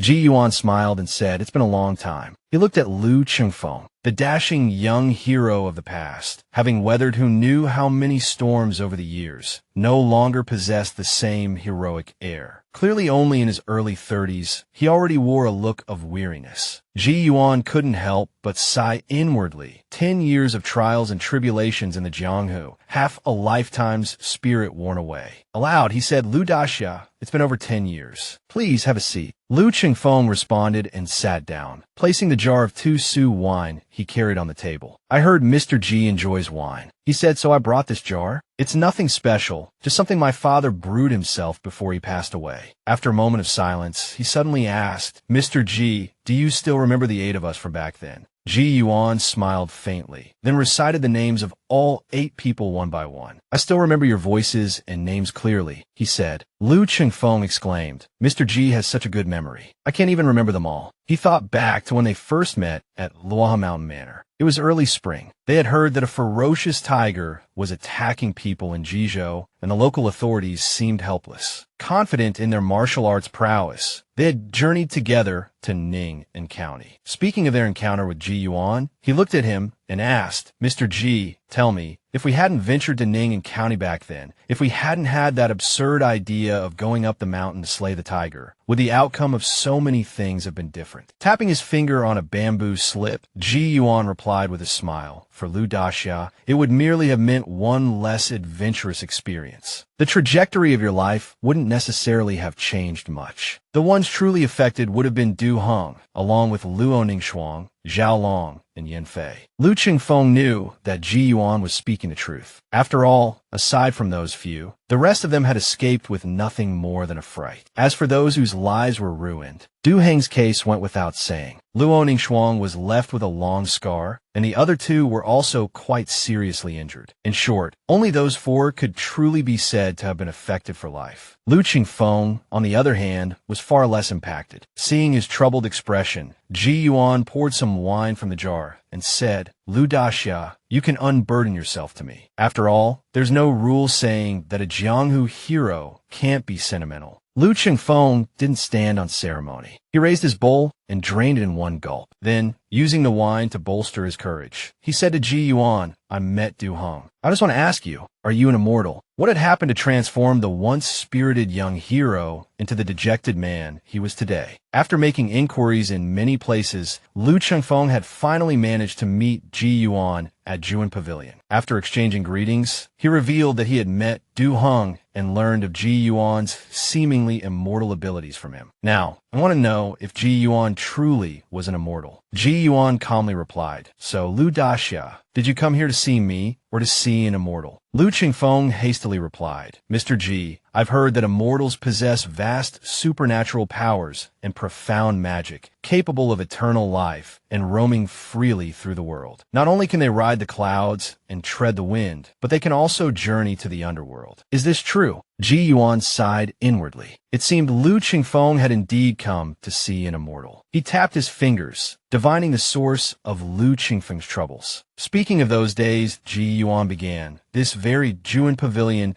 was purchased for me by you, Udashia. Small favors within my power, I'm naturally happy to grant. I know your parents passed away not long ago, and I understand Du Heng's grief. However, the dead cannot be revived. Even a celestial immortal cannot bring them back. Hearing this, a smile flickered across Lu Qingfeng's face. Mr. Ji, you misunderstand. I'm not some greedy person. I don't ask for immortal techniques, nor do I dream of my parents returning to life. I simply wonder if the underworld truly exists and if my parents are really there. People say that after parents pass away, they'll visit their children in dreams. Lu Qingfeng continued, but I've never dreamed of them. Only after his parents' deaths did Lu Qingfeng realize he was nothing but a useless man who had relied on their protection. He hadn't accomplished anything worthwhile, completely unlike his older brother, who, even in his grief, could shoulder the family's responsibilities. Looking at Ji Yuan, he asked, Mr. Ji, do the dead truly become ghosts? Do my parents also look down on this useless son? If you truly are an immortal, could you take me to the underworld to see them? Ji Yuan pondered for a moment, then stood and looked at Lu Qingfeng. Lu Daxia, you have gained much and lost much, but that is all in the past. There are still many days ahead. The dark clouds will eventually disperse, and the light will naturally shine upon the earth. Your parents' time in the underworld has not yet expired. I will take you to see them. Lu Qingfeng, who had been about to leave in disappointment, suddenly stood up. Mr. Ji, are you serious? When do we leave? How do we get to the underworld?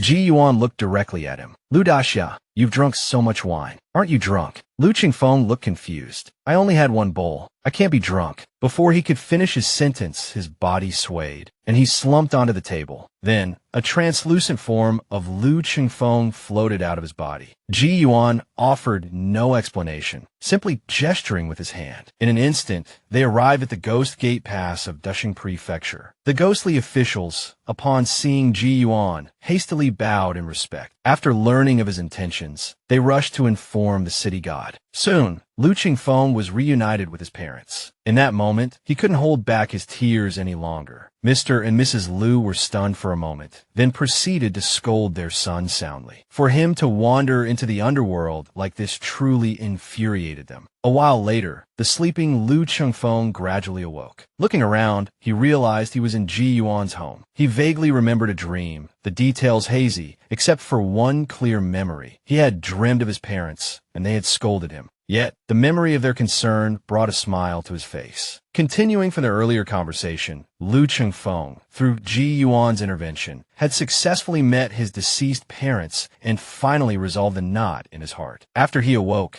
Ji Yuan offered him a bowl of sobering tea. Its effect was truly miraculous. Lu Qingfeng's previous despondency vanished, replaced by a feeling of invigorated clarity. Soon after, Lu Qingfeng cupped his hands in farewell to Ji Yuan. My conversation with Mr. Ji today has lifted the melancholy that has weighed on me for so long. However, there are still many matters to attend to at the Cloud Pavilion. I won't impose on you any further. Ji Yuan smiled and returned the gesture. Go in peace. Managing the Cloud Pavilion for your brother is no less a righteous deed than roaming the Jianghu. Just then, a large jujube fell to the ground. Lu Qingfeng picked it up, intending to return it to Ji Yuan. Mister, you dropped this. Ji Yuan smiled and waved his hand, telling him to keep it, saying it was meant for him. Lu Qingfeng looked up. A gentle breeze rustled through the branches, as if in response. He then let out a hearty laugh and turned to leave, his steps noticeably lighter than when he arrived. Then I thank you, Mr. Ji. I'll take my leave. Several days later, Lu Qingfeng spurred his horse towards the Cloud Pavilion. Upon entering, he called out, "Brother, I'm back." His elder brother, Lu Qingyun, was frowning over account books. Seeing his travel-worn appearance, he chided, "Where have you been these past few days? Why didn't you bring any servants? Our Lu family situation hasn't been good these past 2 years. Do I need to remind you again?" Lu Qingfeng didn't argue, but carefully took a bright red jujube from his chest. I brought you back a rare treasure, brother. This jujube was given to me by a noble person. It's definitely no ordinary fruit. Lu Qingyun's attention was drawn to the red jujube. It was indeed strange to see such a fruit at this time of year. Curious, he couldn't help but pick it up for a closer look. But as soon as he touched it, he felt a surge of warmth flow into his hand. He immediately realized his brother's words were no exaggeration and quickly offered it back. Lu Qingfeng waved his hands repeatedly. I brought it back for you. I don't know if it will spoil if kept for too long. It's best if you eat it soon. Besides, I don't need it anymore. He then turned to leave. Lu Qingyun asked suspiciously where he was going. Lu Qingfeng laughed. I'm going to get some sleep, and then I'll get up and practice my cultivation. Just a few words, but they made his brother feel that he had changed somehow, as if he had finally emerged from the slump following their family's troubles. Sometime later, during the rainy season, Ji Yuan was in his study, examining a letter. Though unsigned, he recognized the left-handed script of Little Qing. Quite cautious indeed. It seemed the great Jing Emperor was gravely ill, not only neglecting court affairs, but also frantically searching for miraculous elixirs and secretly allowing Prince Wu to consolidate power and suppress the other princes. Ji Yuan put down the letter and gazed at the drizzle outside, lost in thought for a long time. He knew the great Jing court was in turmoil. Though he had no intention of interfering in the struggle for the throne, there was no harm in observing. Besides, he had been home for 2 years. It was time to travel again. As mentioned earlier, Ji Yuan, upon receiving a letter from an acquaintance, learned that Emperor Yuanda's life was likely nearing its end. Anticipating the inevitable courtly upheaval, he decided to go and see the spectacle for himself. Furthermore, Ji Yuan, a man of action since childhood, wasted no time. He found a lock, secured his door, donned a straw hat, and prepared to set off. He might as well look for that storyteller, Wang Li. If he was still telling the tale of White Deer Edge, he'd give him some new material. Ji Yuan arrived in the capital city quickly enough and intended to have a meal at a tavern, but found the entire establishment booked. Upon inquiring, he learned that the Chao family's son had just placed first in the imperial examinations, earning the title of Zhuangyin, top scholar, and was hosting a celebratory banquet. Furthermore, they had even invited the renowned storyteller of the capital to entertain their guests. This piqued Ji Yuan's interest. Just then, the Chao family servants, seeing that the appointed time was near, began to enter the tavern. Ji Yuan stepped forward to offer his congratulations. Master Chao, glancing over, noticed a stranger offering his well wishes with clasped hands and felt a flicker of suspicion. Ji Yuan smiled and explained, I am Ji Yuan. I had intended to dine here, but seeing that your esteemed household has booked the entire tavern to celebrate Master Chao's achievement, I thought I would offer my congratulations. He then made a gesture as if to take his leave. Master Chao, sensing an uncommon air about this Mr. Ji, and considering it was just a meal, insisted he stay. If you don't mind, he said, please join our celebration. His tone was genuinely welcoming. Ji Yuan readily accepted, clasping his hands in thanks. I, Ji Yuan, have just arrived in this blessed land and have long heard of the exquisite cuisine of the Zhongtai Tavern. I am most grateful for your generosity, Master Chao. He then ascended the stairs with Master Chao. Inside the tavern, a space had been cleared. The storyteller, Wang Li, sat poised behind screen. Today, the Chao family celebrates a joyous occasion, she announced. I shall share with you a new tale. This story, imbued with a touch of the mystical, was bestowed upon me in a dream by a divine being. It is called White Deer Edge. With these words, Wang Li struck the table with her fan, and the story began. Accompanied by the delicate melody of a pipa, her voice took on an ethereal quality. Her captivating storytelling, combined with her innate talent, transported the listeners into the heart of the narrative. The guests were utterly engrossed, scarcely touching their chopsticks or drinks. Meanwhile, Ji Yuan turned his gaze towards the window, for there, a woman with an indistinct form stood watching. Intriguingly, she emanated no divine light, but rather a swirling, smoky aura. Could she be a goddess? Wang Li's story reached its poignant conclusion. The The white deer's unwavering devotion and tragic fate resonated deeply with the audience. Applause erupted, and murmurs of admiration filled the air. They lamented the rarity of true love and sighed at the bittersweet yearning of mortal and spirit to be together forever. However, the woman at the window merely stared coldly at Wang Li. In the next instant, she raised her arm, and a powerful gust of wind swept through the room, growing stronger with each passing moment. Not only were the candles extinguished, but even the food on the tables was blown away. Several guests, startled by the sudden upheaval, grew uneasy. The Chow family servants rushed to close the windows, but strangely, they wouldn't budge. Ji Yuan, a subtle smile playing on his lips, raised his cup and took a sip while his fingers traced two characters onto the tabletop, still wind. In an instant, the raging wind ceased. The woman in white, taken aback, looked at her hands in bewilderment. "What's happening?" she muttered. "Why has my magic failed?" She was oblivious to the man at the table, watching her with an amused smile. By now, the story had concluded, and the meal was nearly finished. Despite the minor disturbance, the banquet could be considered a success, with both host and guests generally pleased. Seeing young Master Chow bidding farewell to guests downstairs, Ji Yuan approached with a smile and clasped his hands. "Young Master Chow," he said, "thank you for your generous hospitality today. However, I have other matters to attend to and must take my leave. Please convey my regards to Master Chow." Though unfamiliar with Ji Yuan, young Master Chow, perceiving his distinguished demeanor, dared not be discourteous. He hastily returned the gesture. "Safe travels, Mr. Ji." This remark caught Ji Yuan off guard, and then he burst into laughter. It was the first time anyone had addressed him in such a manner, but he found it rather amusing. "Young master," Ji Yuan said, "having achieved such success in the examinations, you are surely destined for an official post in Yinzhou. However, the journey is long, and the climate differs considerably. Thorough preparations are essential. Before departing your homeland, remember to offer sacrifices to your ancestors and burn incense at the temple. And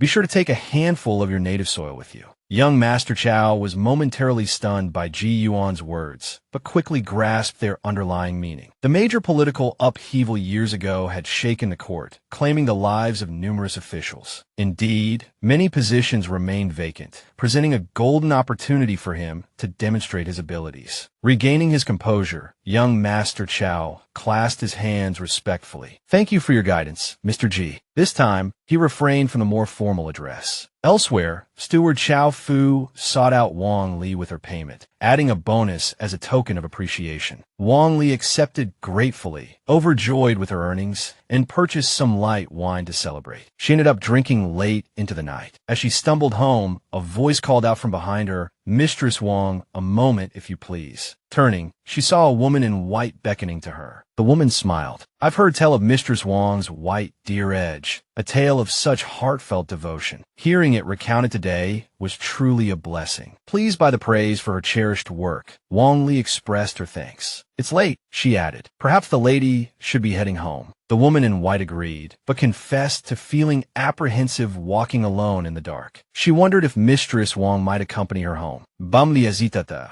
It seemed improper for a man and a woman, unaccompanied, to be together so late at night. Seeing her reluctance, the woman leaned closer, lowering her voice. "Mistress Wang, come with me. I can help you meet Duanmu Wan." This sobered Wang Li considerably. "What? You know her? Lead the way, quickly." Without further hesitation, she followed the woman. Ji Yuan, observing from a distance, furrowed his brow. "Duanmu Wan, who is this person? And this woman in white, something about her seems amiss." They soon reached a wooded area. The woman in white paused. "There's something I've been meaning to ask you, Mistress Wang," she said. Wang Li, still slightly inebriated, readily agreed. "Is it about water? Ask away. Don't hesitate." The woman in white fixed a cold stare on Wang Li. "Tell me," she demanded, "where did you hear the story of White Deer Edge? Is the lady by Ruaw from your tale truly imprisoned in the underworld, suffering eternal torment? In this day and age, if a strange beauty asks you to escort her home in the dead of night, you must be cautious. She might be a mischievous spirit, but in a world of cultivation teeming with immortals and demons, you're in real trouble. It's definitely not just a case of losing a kidney." Our storyteller, Wang Li, has stumbled into just such a situation. On her drunken walk home, she was lured away by a woman in white. Upon reaching the outskirts of the city, The woman confronted her. "Where did you hear the story of White Deer Edge?" Wang Li, still somewhat dazed, mumbled, "I don't know. I've never met Wanner. Where is she?" The woman in white, enraged, slapped Wang Li across the face. "Answer me. Stop playing dumb. You're just a mortal. How could you know the story of White Deer Edge in such detail? Confess." The slap brought Wang Li back to her senses. Trembling, she stammered, This humble storyteller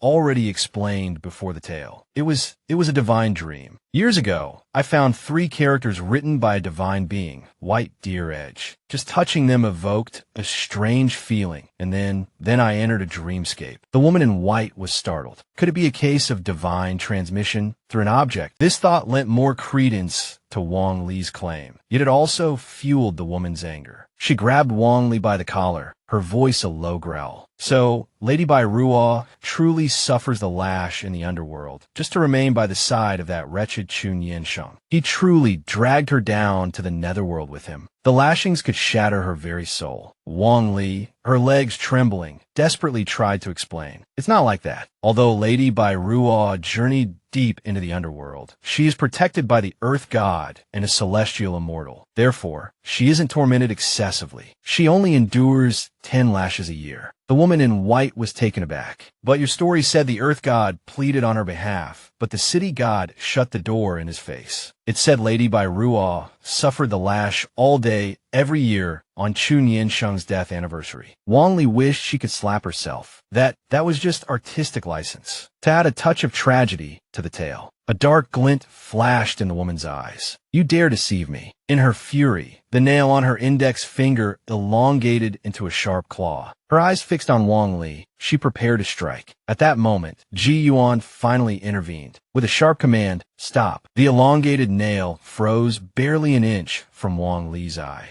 Though Wang Li's heart nearly leaped from his chest, he understood that a powerful figure had saved him. He scrambled towards Ji Yuan, hands clasped in gratitude. "Thank you, Master, for saving my life." Ji Yuan approached calmly. "Saving your life is an overstatement. She wouldn't dare kill you outright. But I am curious," he said, turning to the woman. "Do you share a deep bond with Lady Bai Ruo, or do you simply harbor a profound grudge against this Wang Li?" He flicked his fingers, releasing his hold on the woman. The woman in white, composing herself, retracted her nail. "As expected, a master is present. No wonder my spell failed at the tab earlier. To answer your questions, Immortal Master, I am connected to both. Firstly, Sister Bai Ruo showed me great kindness years ago, helping me avenge the murder of my parents. Naturally, I feel a deep debt of gratitude. Secondly, this Wang Li not only lied about the story's ending, but also slandered me within it, portraying me in a negative light. The wider the tale spreads, the greater the impact on me. Taking one of his eyes wouldn't be excessive." Ji Yuan looked at the woman with surprise. "Slandered you? Could you be the malevolent spirit in the 2nd chapter of White Deer Edge?" The woman's fury flared again, but she dared not act against Ji Yuan. Instead, she glared at Wang Li through gritted teeth. "The Immortal Master is correct. I am that blood-sucking, marrow-devouring demon, the one who consumes flesh and bone without a trace." Ji Yuan fell silent. Talk about a coincidence. Even he had assumed the demon from Bai Ruo's story had long since perished from spiritual exhaustion. Not only was she still around, but she had also embarked on the path of divine cultivation. Moreover, for a deity like her, not only resentment,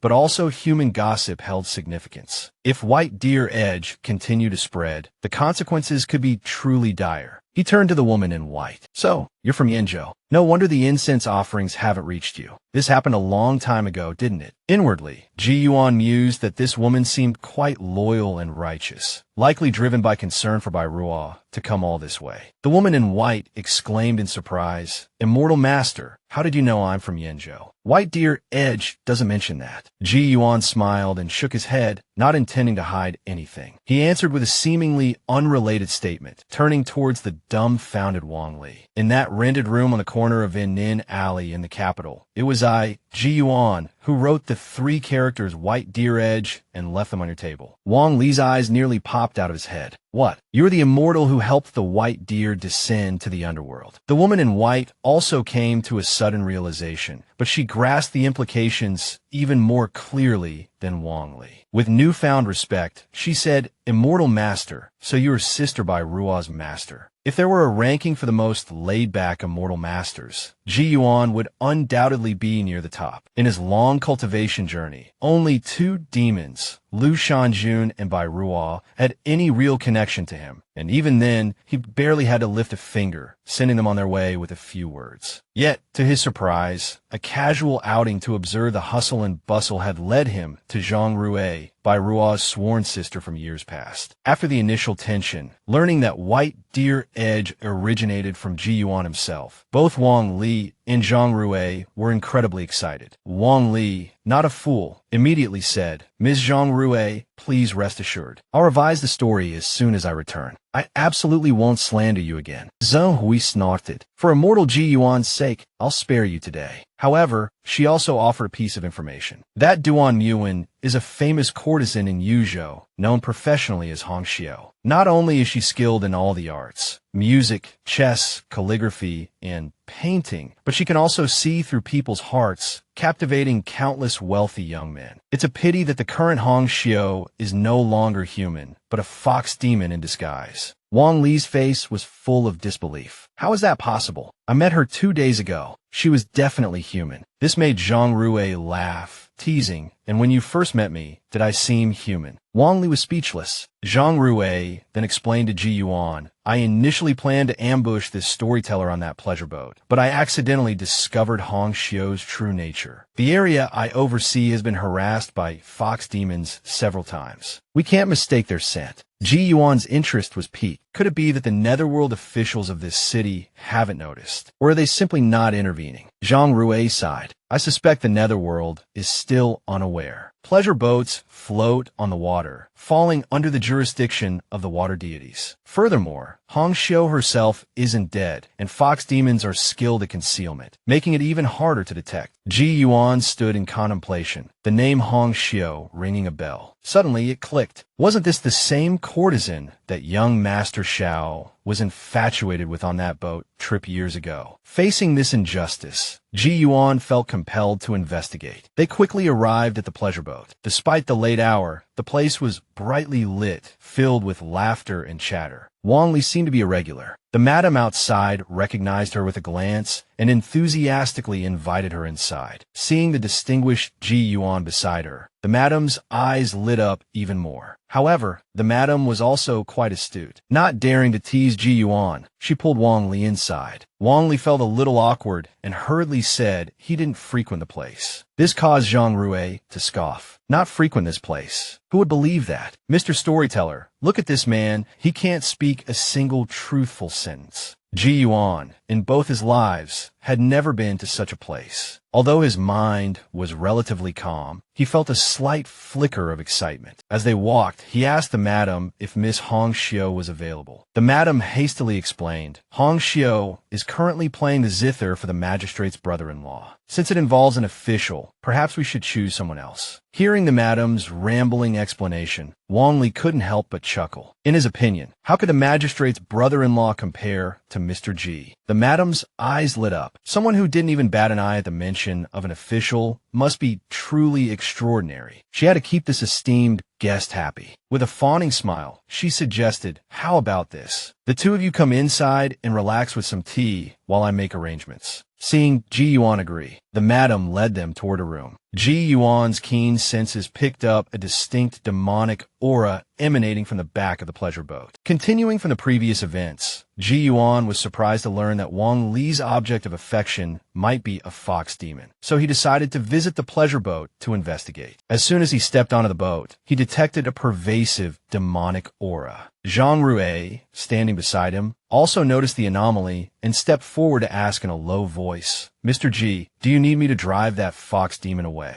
Ji Yuan gently shook his head. Your cultivation is not sufficient. This fox demon isn't simple. It's not just a fox spirit skilled in bewitchment. They quickly entered a room. Wang Li appeared a little nervous. Mr. G, are you saying that Miss Hong Xiao is truly something unclean. Ji Yuan calmly looked over the account book and replied, whether she's clean or unclean, we'll have to investigate further. Wang Li then said to Ji Yuan, I've long admired Miss Hongxiu. If she truly is under the control of a demon, I hope you can. He trailed off, interrupted by Zhang Rui. Are you finished yet, Wang? Mr. Ji might be patient, but you're boring me to death. Wang Li gave an embarrassed laugh and then said, I feel that this might also be a good opportunity to save Miss Hongxiu. She is a remarkable woman. She deserves a better fate than this, not to be reduced to such circumstances. Ji Yuan looked at him with amusement. Mr. Wang, when you usually visit this pleasure boat, which ladies do you favor? Wang Li scratched his head sheepishly, but answered honestly, usually Xiao Lan and Chun Fong, sometimes Xiaoya as well. Hearing this, Zhang Rui snorted. Didn't you say you were infatuated with Hongxiu? Wang Li blushed, stammering, that's different. Ji Yuan put down the book, sighed softly, and said to Wang Li, that's not called infatuation or admiration. It's just lust. You're simply lecherous. Hearing this, Zhang Rui couldn't help but burst out laughing. Wang Li froze for a moment, then became so embarrassed he didn't know where to hide his face, hurriedly taking a sip of tea. Soon, the madam pushed open the door and entered. Sorry to keep you waiting, gentlemen. Miss Hongxiu is freshening up and will be here shortly. Ji Yuan suddenly asked. Miss Hongxiu is applying makeup. The madam smiled. Indeed, Miss Hongxiu is very particular about etiquette. She freshens up before meeting every new guest. But the madam was unaware that, to Ji Yuan's senses, the demonic aura was rapidly fading, now almost imperceptible. It should be noted that Ji Yuan's hearing, smell, and certain aspects of his vision were extraordinarily acute. He could perceive a person's vital energy and even smell the dust in the air. At such close proximity, for such a change to occur right in front of him was truly a first. Not long after, accompanied by a distinctive fragrance, a graceful figure slowly entered, gently greeting everyone. This humble servant, Hongxiu, greets the two esteemed gentlemen. My apologies for the slight delay. The madam laughed heartily and said, you all enjoy your conversation. I'll be outside. After the door closed, Miss Hongxiu poured more tea for Ji Yuan and Wang Li. Ji Yuan lifted his teacup and said with a smile, Miss, your makeup skills are quite impressive. Hongxiu laughed, touching her face as she replied, you flatter me, sir. No matter how talented we are, we cannot escape the allure of beauty. Ji Yuan set down his teacup and got straight to the point. How did young Master Xiao become acquainted with you? And why did you help him with the swap? Hongxiu's expression flickered with surprise, but she quickly recovered, smiling as she asked, do you also know young Master Xiao, sir? It's been a while since he last visited me. Although the road to the capital was long, Ji Yuan let out a cold laugh, directly interrupting Hongxiu. Miss Hongxiu, did I ever say that young Master Xiao was in the capital? Although slightly flustered, Hongxiu explained, because the young Master Xiao I know is only one person, I assumed you were referring to him. At this point, Ji Yuan suddenly laughed loudly and said, I've heard that those who understand the art of Huapi are rare in this world. It's considered a unique school of transformation, occupying its own pinnacle. Its wonders are truly worth pondering. Witnessing it today, it is indeed remarkable. Hearing this, Hongxiu knew she had encountered an expert. Her expression turned cold as she stared at Ji Yuan and asked, who are you? From this reaction, Ji Yuan realized that she likely didn't know him, so he replied with a seemingly unrelated story. Years ago, I was dragged by old Long Yinghong to his 1,000-year birthday celebration. After the feast, I rowed a small boat back alone and encountered a large ship. On that ship were a father and son of the Xiao family. I happened to overhear young Master Xiao arguing with his father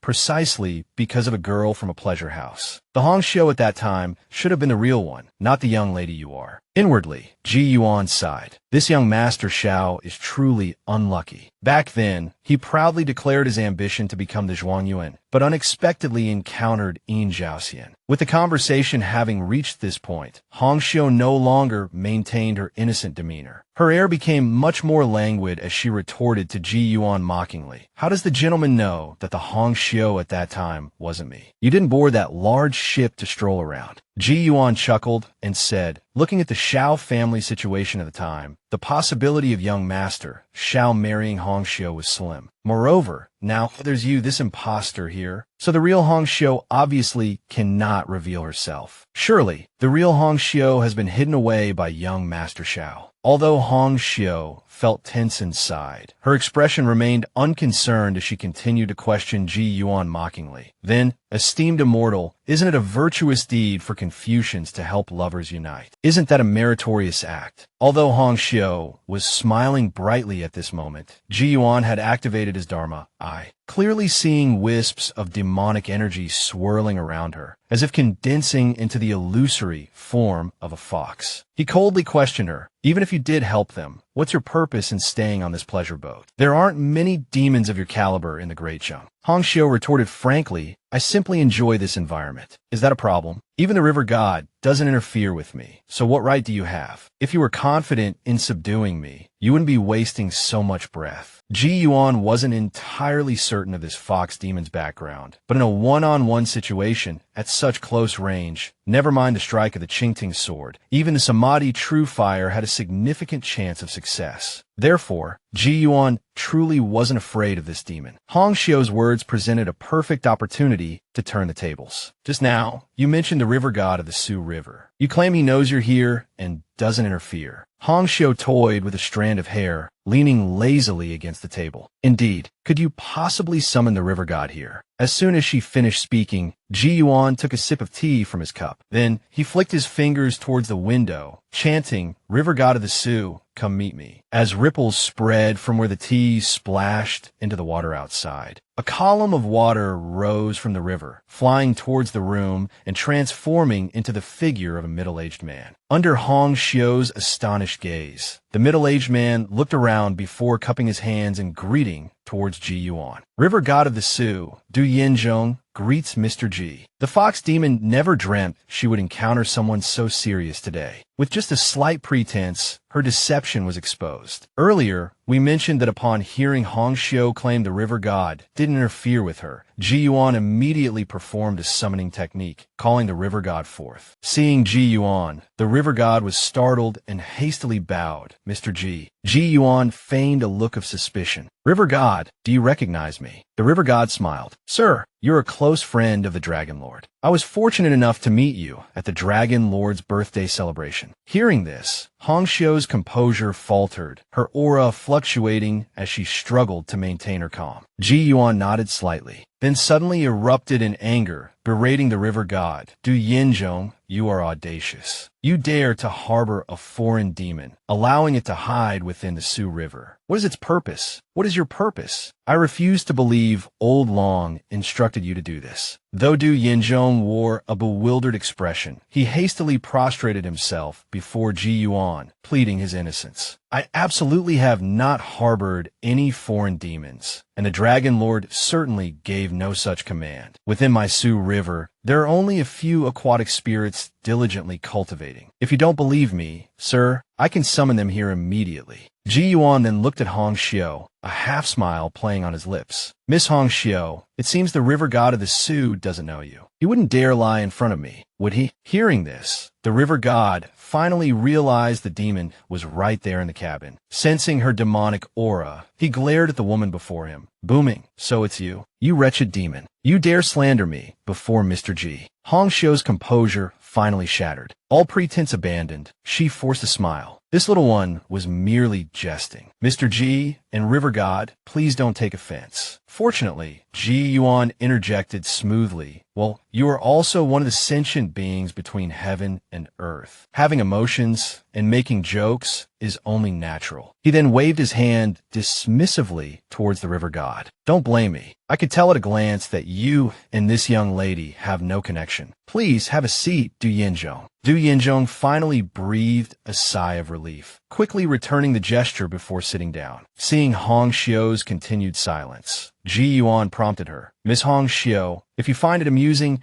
feel free to continue circling around the issue with me, as long as you have the patience. This time, Hong Xiu spoke frankly, telling Ji Yuan that she had been in the Great Zheng for 2 years and hadn't harmed anyone on this pleasure boat. Ji Yuan asked suspiciously, "Why haven't you harmed anyone, nor caused any trouble? Staying on this pleasure boat surely isn't beneficial for your cultivation. What is your purpose in coming to the Great Zheng? Don't tell me it's simply for amusement. The demonic aura around you is definitely not that of a gentle lamb." Hong Xiu pondered for a moment before finally replying, "Mister, I've heard that there's an enigmatic and unfathomable recluse in the Great Zheng, possessing vast magical powers and boundless divine abilities, a sword immortal capable of reaching the heavens. Might that be you, mister?" The river god snorted coldly. "Mr. Ji is asking the questions. Is it your turn to inquire?" Ji Yuan, however, remained unperturbed, simply stating vast magical powers, boundless divine abilities. Is there truly such a cultivator in this world? At least I have never met anyone with such capabilities. Although he didn't explicitly confirm it, he had practically admitted it halfway. Hong Xiu then told Ji Yuan that she had actually come to the Great Zheng seeking auspicious energy to evade the Hua clan and had no intention of causing any disruption. She then flashed a bright smile. "Would it be possible for this little one to admire your immortal sword?" This action stunned the river god. Was this demon a fool? She actually wanted to see the immortal sword. Wasn't she afraid of being slain by it in a single stroke? Ji Yuan, however, wasn't stingy. He simply uttered the word thirsty and extended his hand. The Qingting immortal sword immediately flew out from the void, hovering in midair. Hong Xiu unconsciously read the inscription on the scabbard, "Auspicious Azure Vine," concealing a myriad of styles. It seemed as though she could sense the countless sword images sealed within the scabbard. Her eyes glazed over, and she couldn't help but exclaim, "What a beautiful sword." Then she unconsciously reached out to touch the Qingting sword. At that moment, the immortal sword trembled slightly, and a flash of white light, barely perceptible to the naked eye, flickered from its blade. Accompanied by a shriek of pain, Hong Xiu was flung several meters away, crashing into the corner of the room. Zhang Rui couldn't help but let out a cold laugh. "Serves you right." To Ji Yuan's surprise, the fox demon quickly got back on her feet. Her recovery was remarkably swift. She was even muttering to herself, "If only I had such an immortal sword." Hearing Hong Xiu's lament, let alone the river god, even everyone else present felt that this fox demon might genuinely be a bit out of her mind. Although there had always been those obsessed with swords, Ji Yuan hadn't expected the fox demon before him to be so enamored with the Qingting immortal sword. Despite being knocked back by the sword's aura, she was still fantasizing about the sword being hers. This left Ji Yuan quite speechless. However, Hong Xiu quickly regained her composure. She hurriedly told Ji Yuan that her name was Tu Xian, from the Jade Fox Grotto Heaven in the shallow Thuong Mountains of Lanzhou in the western regions, and that she truly hadn't done anything against the Tao, at least not since arriving in the Great Zheng. After listening, Ji Yuan muttered to himself, "The western regions, Lanzhou, Tu Xian. Shouldn't it be Tu Shan Xian? Don't all fox demons have the surname Tu Shan?" Seeing Hong Xiu's bewildered expression, Ji Yuan cleared his throat twice before addressing her. "I've calmly conversed with you for so long. Firstly, because I still harbored some doubts, and secondly, because I didn't want to alarm the common folk on the boat. You should still find someone to buy your freedom and leave the Great Zheng quickly." Tu Xian initially agreed, but then suddenly reacted, hastily shaking her head. No, I can't go out there. Unless, mister, you lend me your immortal sword. I'll return to Lanzhou in the western regions and then return it to you." Before Ji Yuan could respond, the river god, Du Yinzhong, upon hearing this, was so enraged he couldn't bear it. He immediately stood up and roared, "Audacious demon, do you truly wish to die?" Then he looked towards Ji Yuan and said, "Mr. Ji, if that's the case, might as well grant her wish. No need for you to act. We'll capture her for you." This time, Ji Yuan didn't hold back. Once things reached their conclusion, the old river god would handle the rest. Hearing this, the river god struck like lightning. A large, scaled hand shot out, directly seizing Tu Xian by the throat. The restrained fox demon seemed to be in immense pain, her hands tightly gripping Du Yinzhong's arm, trying to pry it open. Her mouth pleaded incessantly, "Lord River God, be gentle. I'm about to be choked to death by you." But at this moment, Du Yinzhong felt something strange. He had clearly locked onto the demon's throat, yet he still had a bizarre feeling of being unable to fully control her. Ji Yuan frowned as he watched Tu Xian continuously struggle, also sensing something amiss. A persistent unease lingered that he couldn't shake off. Meanwhile, Wang Li beside him grew anxious, repeatedly pleading with Ji Yuan to tell the river god to let go, saying Miss Hong Xiu was about to be strangled. As soon as he finished speaking, a cracking sound rang out. Tu Xian completely ceased struggling, startling Wang Li, who cried out, "Murder! Murder!" However, this outcome left Du Yinzhong somewhat suspicious. He looked towards Ji Yuan. Ji Yuan said nothing, instructing him to directly reveal Hong Xiu's true form. Du Yinzhong then thrust 2 fingers into her face and, channeling his magical power, pulled outwards. A hissing sound immediately followed. In an instant, a pungent, putrid odor filled the room, causing Wang Li to retch uncontrollably. Everyone looked down at Hong Xiu on the floor. She had transformed into a decaying female corpse, who knows how long dead, yet already decomposed to such a degree. At this moment, Ji Yuan seemed to sense something. His Dharma eyes, as if seeing through the corpse, caught sight of something. At the same time, far off in the sky, a wisp of smoke continuously billowed, resembling a fox. However, in a moment it turned its head, it seemed to see a pair of azure eyes gazing at it, causing its heart to skip a beat. But immediately after, this feeling vanished, leaving it to exclaim inwardly, "This Ji Yuan is truly formidable. It seems he really is a true immortal level expert. Moreover, that Qingting sword is truly beautiful. A pity I couldn't touch it." Returning to the scene, upon seeing Hong Xiu transform into a decaying corpse, Ji Yuan realized he had been tricked. Despite having repeatedly overestimated this fox demon, he had still underestimated her. He couldn't help but let out a self-deprecating chuckle. He, relying on his meager abilities, had actually looked down upon the heroes of the world. Hearing this, Du Yinzhong fell silent, muttering inwardly, "If you consider your divine abilities meager, then what am I?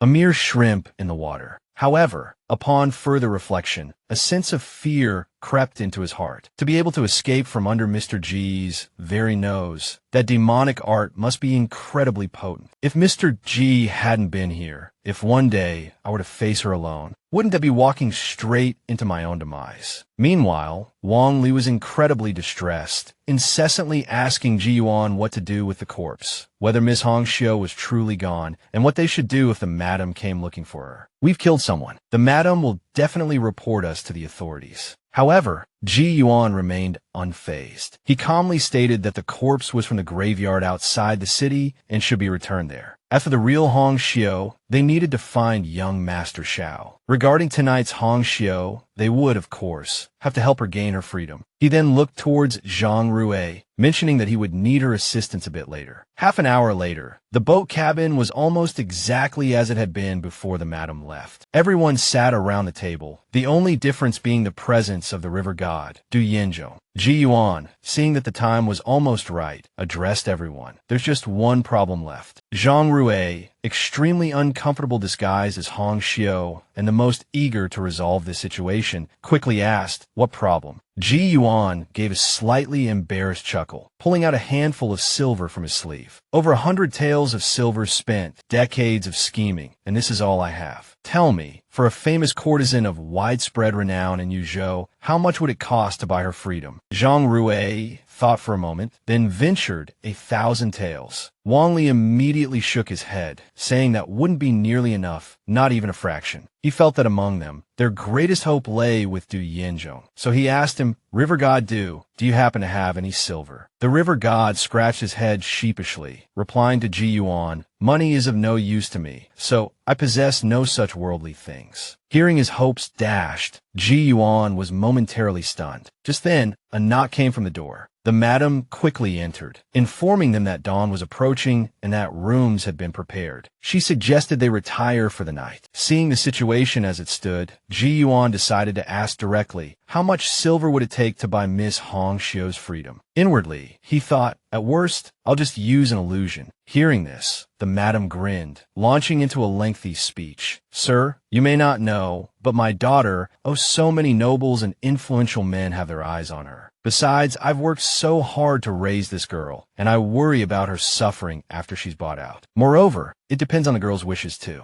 Ji Yuan, his head beginning to ache, interrupted her. This is Miss Hong Xiu. She certainly agrees. Just tell me the price. The madam frowned, looking at Hong Xiu, who completely ignored her. Inwardly, she cursed. It seems their status isn't ordinary. This girl has found herself a backer and is preparing to escape. Then, grabbing Hong Xiu, she said, my daughter and I will have a private chat. You gentlemen rest for now. Seeing them leave, Wang Li anxiously asked Ji Yuan, Miss Zhang has been taken away. Will she be all right? Ji Yuan remained calm. What could happen? She's not some frail woman. Once outside, the madam berated Zhang Rui, well, little girl, your wings have grown strong. Being bought out by some nobleman. At best, you'll be a concubine. What good will come of that? In their eyes, you're nothing but a plaything. Before she could finish, Zhang Rui cut her off. Too lazy for pleasantries, she said directly. Haven't you earned enough these past years? Just name your price, and you can earn a bit more. Otherwise, all your efforts will be for nothing. The madam was furious. There are better ways to climb the social ladder. Turning your back on those who helped you is unacceptable. She then instructed the guards to take Miss Hong Xiu back to her room, saying she would explain things to the esteemed guest herself. Seeing her stubbornness, Zhang Rui didn't flinch, calmly replying, don't blame me if you choose death. Such a fierce courtesan. Have you ever seen one like that? When I told the men to take her back,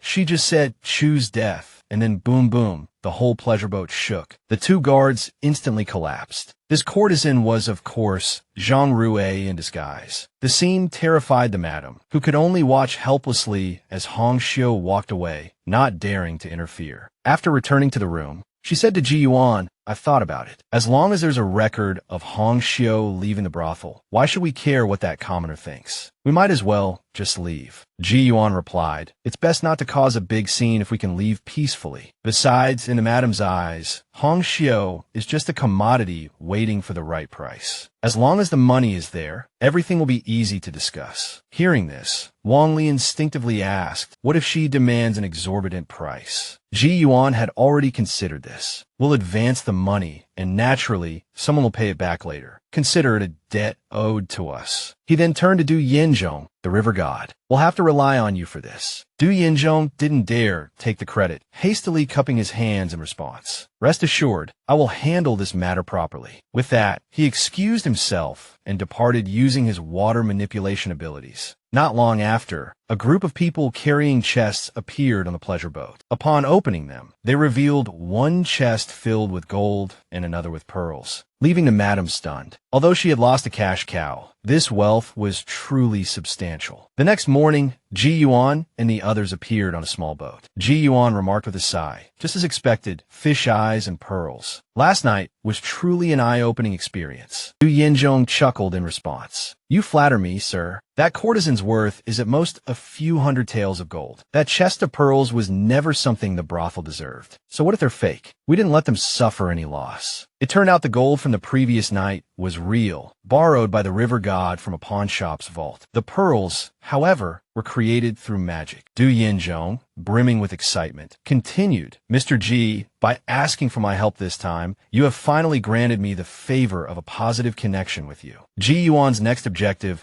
was to find the one who had hidden the real Hong Xiu and make him compensate for the gold used to ransom the fake one. He didn't intend to travel with the other three any longer. After escorting them to the riverbank, he bid them farewell. Wang Li, still reluctant to part, first thanked Ji Yuan for telling him the story of the old turtle and the carp, then repeatedly expressed his gratitude and declared his determination to change. He only wondered when he would have the chance to meet the Immortal again. Ji Yuan laughed heartily, telling him to simply fulfill his role as a storyteller, and they would surely meet again. Watching Ji Yuan's receding figure, Wang Li declared resolutely, I will definitely fulfill my role as a storyteller, bringing joy to everyone while also shouldering the responsibility of awakening the world. Ji Yuan smiled and said, well said, just follow what's in your heart. Ji bids you farewell. As the voice gradually faded, Ji Yuan rowed the boat with one hand, extending his right hand and flicking his fingers. A single whisker flashed on his fingertip before disappearing. Inwardly, he mused, I hope you will always remain this way. The boat hadn't traveled far when the water began to churn, bubbling with countless air pockets. Ji Yuan smiled. It seems an acquaintance has arrived. As expected, moments later,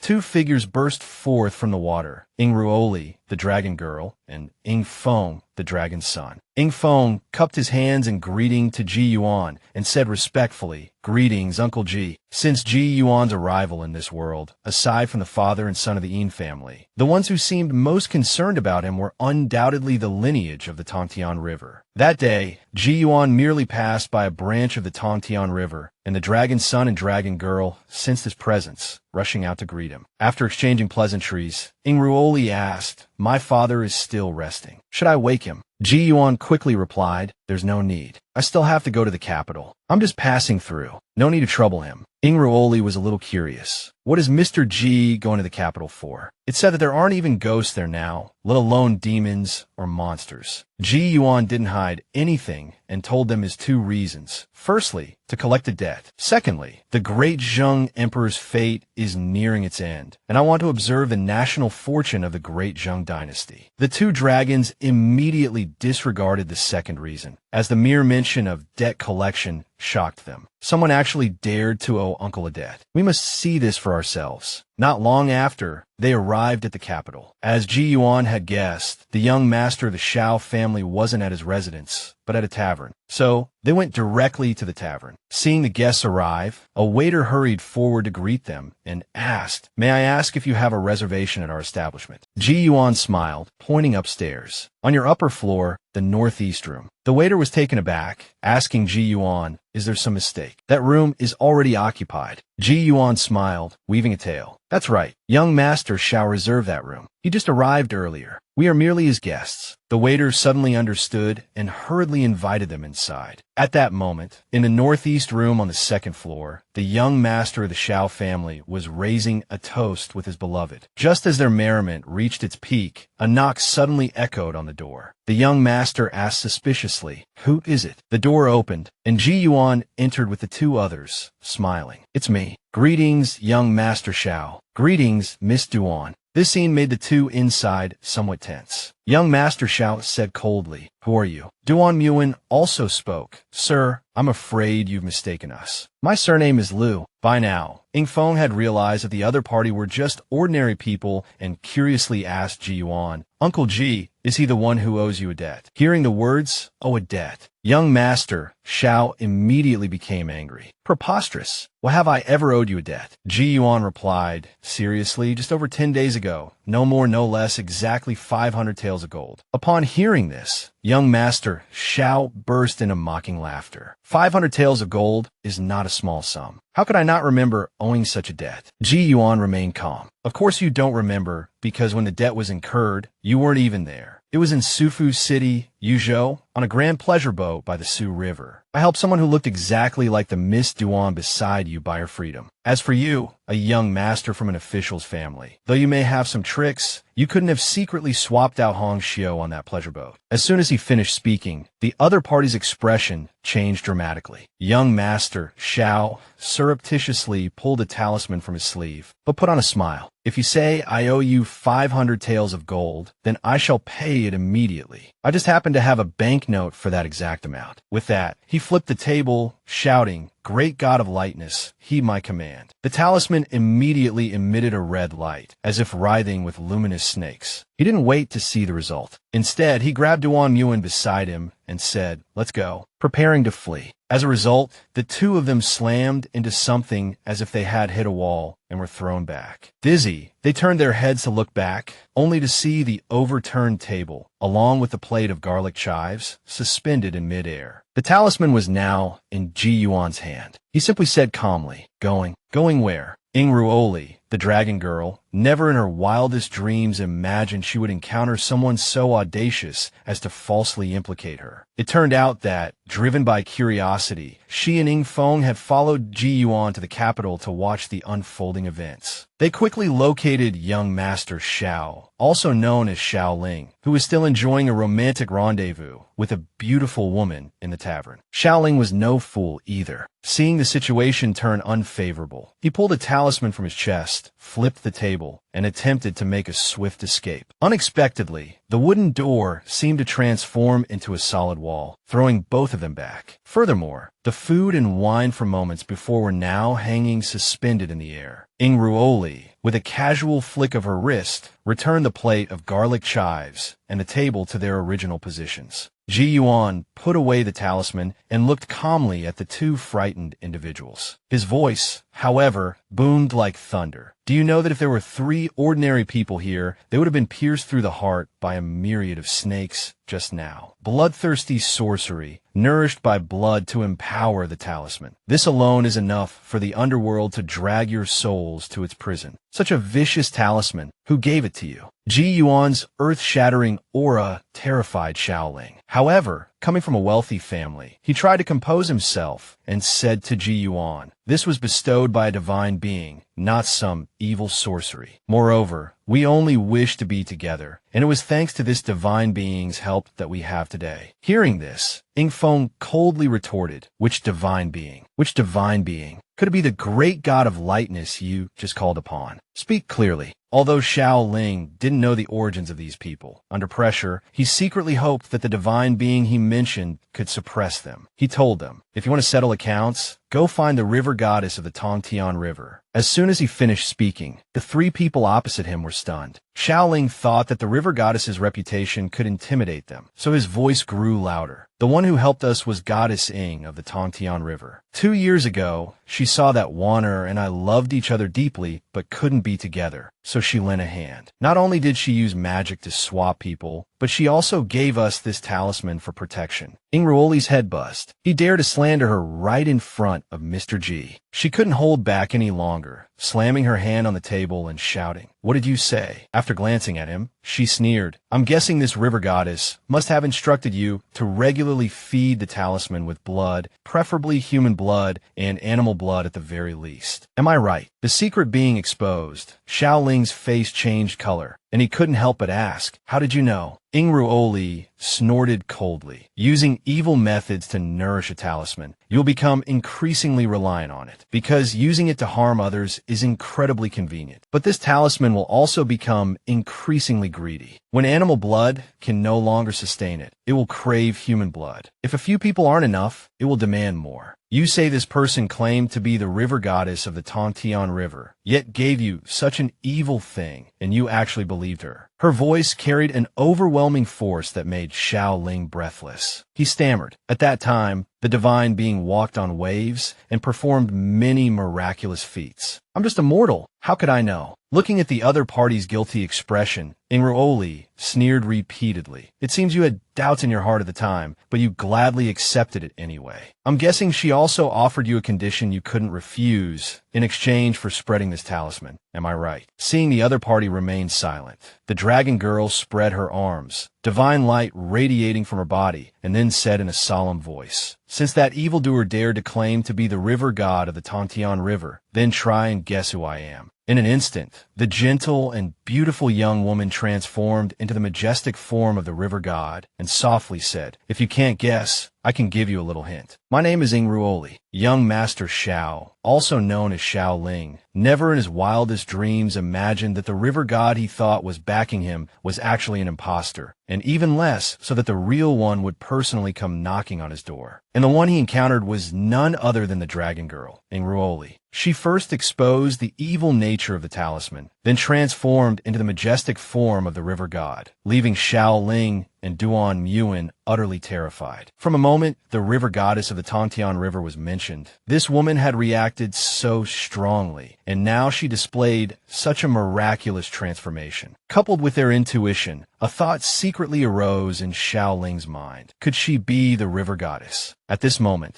the dragon girl calmly looked at Xiao Ling and said, "You have some discerning ability, but you clearly knew this talisman was evil, yet continue to spread it, and even under the circumstance of doubting the other party, you still claimed it was the river god who helped you. It seems you also harbor ill intentions. I sentence you to 10 years of depleted vital essence. With that, the dragon girl stretched out her hand, and white light spots appeared on Xiao Ling's body, then gradually converged into the dragon girl's palm. At the same time, Xiao Ling seemed to lose all his strength, his face pale as if all his vital essence had been drained. Duan Muan beside him was terrified, repeatedly asking him, "What's wrong? What's wrong?" She shook him vigorously while asking, but received no response. Then, as if suddenly realizing something, Duan Muan turned and knelt before the dragon girl, kowtowing repeatedly. "River Goddess, I know we were wrong, and I know we trusted the wrong person. Used something we shouldn't have. This was all my fault. The mistake was made by both of us. I don't ask you to spare Xiao Lang. I only wish to share his burden, to bear half of his suffering." Xiao Ling, beside her, though in so much pain he couldn't move, still wanted to stop Duan Yuan. Ji Yuan, seeing Xiao Ling and Duan Yuan's plight, understood the situation and gently waved his hand, saying, "River Goddess, please calm your anger. Miss Duan's words are not entirely unreasonable. Please consider your judgment." Ingru Oli, as if waiting for these words, said, "Xiao Ling, you are fortunate to have Uncle Ji speak on your behalf. Moreover, the two of you do seem to have genuine affection for each other. I will grant your wish." With that, she spread her arms again. The white light spots flew back into Xiao Ling's body, and at the same time, some white light spots flew from Duan Yuan's body into the dragon girl's hand. Xiao Ling immediately felt some of his strength return, while Duan Yuan beside him swayed slightly. He hurriedly supported her, saying heartbrokenly, "Muan, why are you so foolish? You are but a delicate woman. Why must you endure this pain?" The dragon girl's actions seemed cold and merciless, but Ji Yuan saw through them clearly. The first time, she truly showed no mercy, but the second time, she returned almost all of it, only taking a symbolic portion from Duan Yuan. Otherwise, with Duan Yuan's constitution, she likely would have collapsed long ago. He then slowly walked over to Xiao Ling and said, as if with a sigh, "Young Master Xiao, although you have the aspirations of a scholar, it's best not to compromise certain things for the sake of profit. A scholar should still possess a certain degree of integrity. The you of 7 or 8 years ago was indeed much stronger than the you of today." Xiao Ling raised his head to look at Ji Yuan, murmuring, 7 or 8 years ago. Yi Yuan nodded. "Don't you remember me? It was winter on the Tongtian River. The sounds of an argument drifted from the Xiao family's riverside pavilion. Young Master Xiao, you were having a heated argument with your father, also because of Miss Hong Xiao. But in my memory, the young Master Xiao of that time was truly a man of principle." Xiao Ling's eyes suddenly widened. "You're the boatman from back then." Ji Yuan smiled and replied, "Indeed." He then addressed the two of them. "Seeing the depth of affection between the two of you, the river goddess showed mercy. This is the difference between the righteous path and the deviant path. One knows restraint, while the other gives you wicked techniques that will ultimately harm both yourself and others. Therefore, young Master Xiao, in the future, you should act with more integrity." Xiao Ling immediately helped Duan Yuan to her feet and, clasping his hands together, bowed to everyone in gratitude. An hour later, after Xiao Ling had learned the whole story, he naturally wouldn't go back on his word and promptly produced 500 taels of gold. Ji Yuan simply glanced at the gleaming gold within the box and then nodded. "Good. Young Master Xiao, consider our account settled." After settling the matter with the Xiao family, Ji Yuan didn't return home. After seeing the dragon girl and her brother off, he remained alone in the capital. This was because the announcement of the imperial examination results was imminent. Inxing had also participated in this examination, but his results weren't particularly high,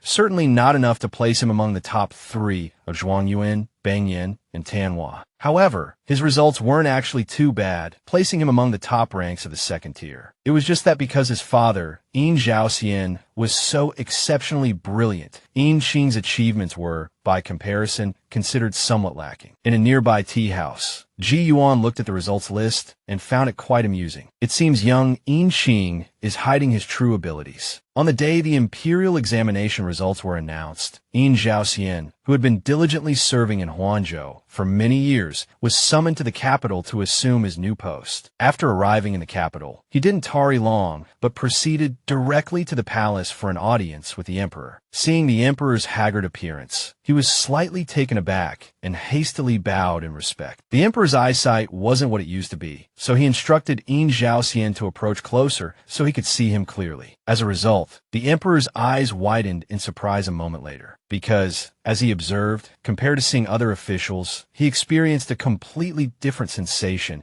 as if the area around Yin Zhaoxian was much brighter and purer. The emperor chuckled. I've heard rumors in the streets saying that Minister Yin has cultivated Hao Ranshi, becoming the most upright official in ages. Having met you today, I'm inclined to believe it. Upon hearing this, Yin Zhaoxian hastily clasped his hands and bowed, saying, "This humble servant dares not accept such praise." The emperor smiled and instructed the eunuch beside him to offer Yin Zhaoxian a seat. Then the emperor sat up and addressed him. Previously, I've met individually with each official from the 3 provinces and 6 ministries. Today, meeting with you, I wish to ask a different question. Yin Zhaoxian, in your opinion, between Prince Jin and Prince Wu, who is more worthy of inheriting the throne? As soon as these words were spoken, not only Yin Zhaoxian, but even the old eunuch serving tea beside them was startled, nearly dropping the tea tray. Yin Zhaoxian immediately rose from his seat. He knelt directly on the ground and said, "Your Majesty, this humble servant is but a minor official from the countryside, long removed from the capital. I know very little about the 2 princes. The one who could decide the future of the great Zheng dynasty can only be your Majesty. You are the emperor, the crown prince is chosen by you, and this servant will wholeheartedly support your decision." Upon hearing these words, the old emperor didn't reveal any particular expression. He simply waved his hand, gesturing for Yin Zhaoxian to rise and sit, while instructing the old eunuch to pour tea. The emperor then continued, "Do you know why I value you so highly? It's not only because of your integrity, but also your loyalty and dedication. Yet you are not a stubborn official. Regarding the matter in Yuanzhou years ago, within the court, I fear no one could have handled it as well as you." Hearing this, Yin Zhaoxian cupped his hands and bowed, saying, "The current state of Yuanzhou is thanks to your Majesty's grace, bringing blessings to the people. This servant merely carried out your Majesty's orders." These few flattering words brought a smile to the old emperor's face. He chuckled and said, "Good, Yin Zhaoxian, even your flattery is different from ordinary people." However, immediately afterward, a melancholic expression crept onto the emperor's face. "Minister Yin, do you know that throughout my life, my fortune has actually been quite good. Even elusive immortals have been close by on several occasions." Hearing this, Yin Zhaoxian couldn't help but recall the rumors about the water and land ritual held in the capital years ago, during which tales of the old moon in the water and the unfolding immortal were widely circulated. The emperor continued, "Now, I know my time is running short. That's why I asked you just now, between the 2 princes, who is more worthy of inheriting the throne? I wasn't jesting. I truly want to trust your judgment. You, Yin Zhaoxian, possess Hao Ranshi. I once heard a celestial master say that those with Hao Ranshi are rare in this world and can become highly respected great scholars. If they enter the court, they are bound to become virtuous officials, even capable of deposing a tyrannical ruler. So, tell me, am I a wise ruler or a tyrant? It is often said that the words of a dying man are good. In these final years, in my search for the Tao, I have done many foolish things. However, I now understand that if I don't arrange my affairs properly, I fear the great Zheng will face earth-shattering changes. That's why I summoned you, Yin Zhaoxian from Huanzhou. After this conversation, I ask you directly, in your opinion, am I a wise ruler or a tyrant?" Yin Zhaoxian furrowed his brow slightly, his gaze meeting the old emperor's directly. He then said, "To this humble servant, your Majesty is naturally a wise ruler." The emperor smiled. "Only to you? Is that so?" He didn't press the matter further, instead asking, "Then, in your opinion, are Prince Wu and Prince Jin foolish?" This question caused everyone in the imperial bedchamber to hold their breath. Yin Zhaoxian took a deep breath before slowly replying, "Their personalities are different. In terms of talent and intellect, both princes are exceptionally gifted and are not incompetent fools." The emperor, seemingly unconvinced, asked Yin Zhaoxian in return. Could it be that you truly have no preference in your heart? If I recall correctly, you were also present at Prince Jin's 30th birthday celebration, were you not? Upon hearing this, Yin Zhaoxian offered no excuse, simply stating, "Your Majesty is correct. This servant was indeed present. Moreover, at the time, I was but a scholar in white robes. To be invited to the prince's mansion was truly an unexpected honor." The emperor nodded,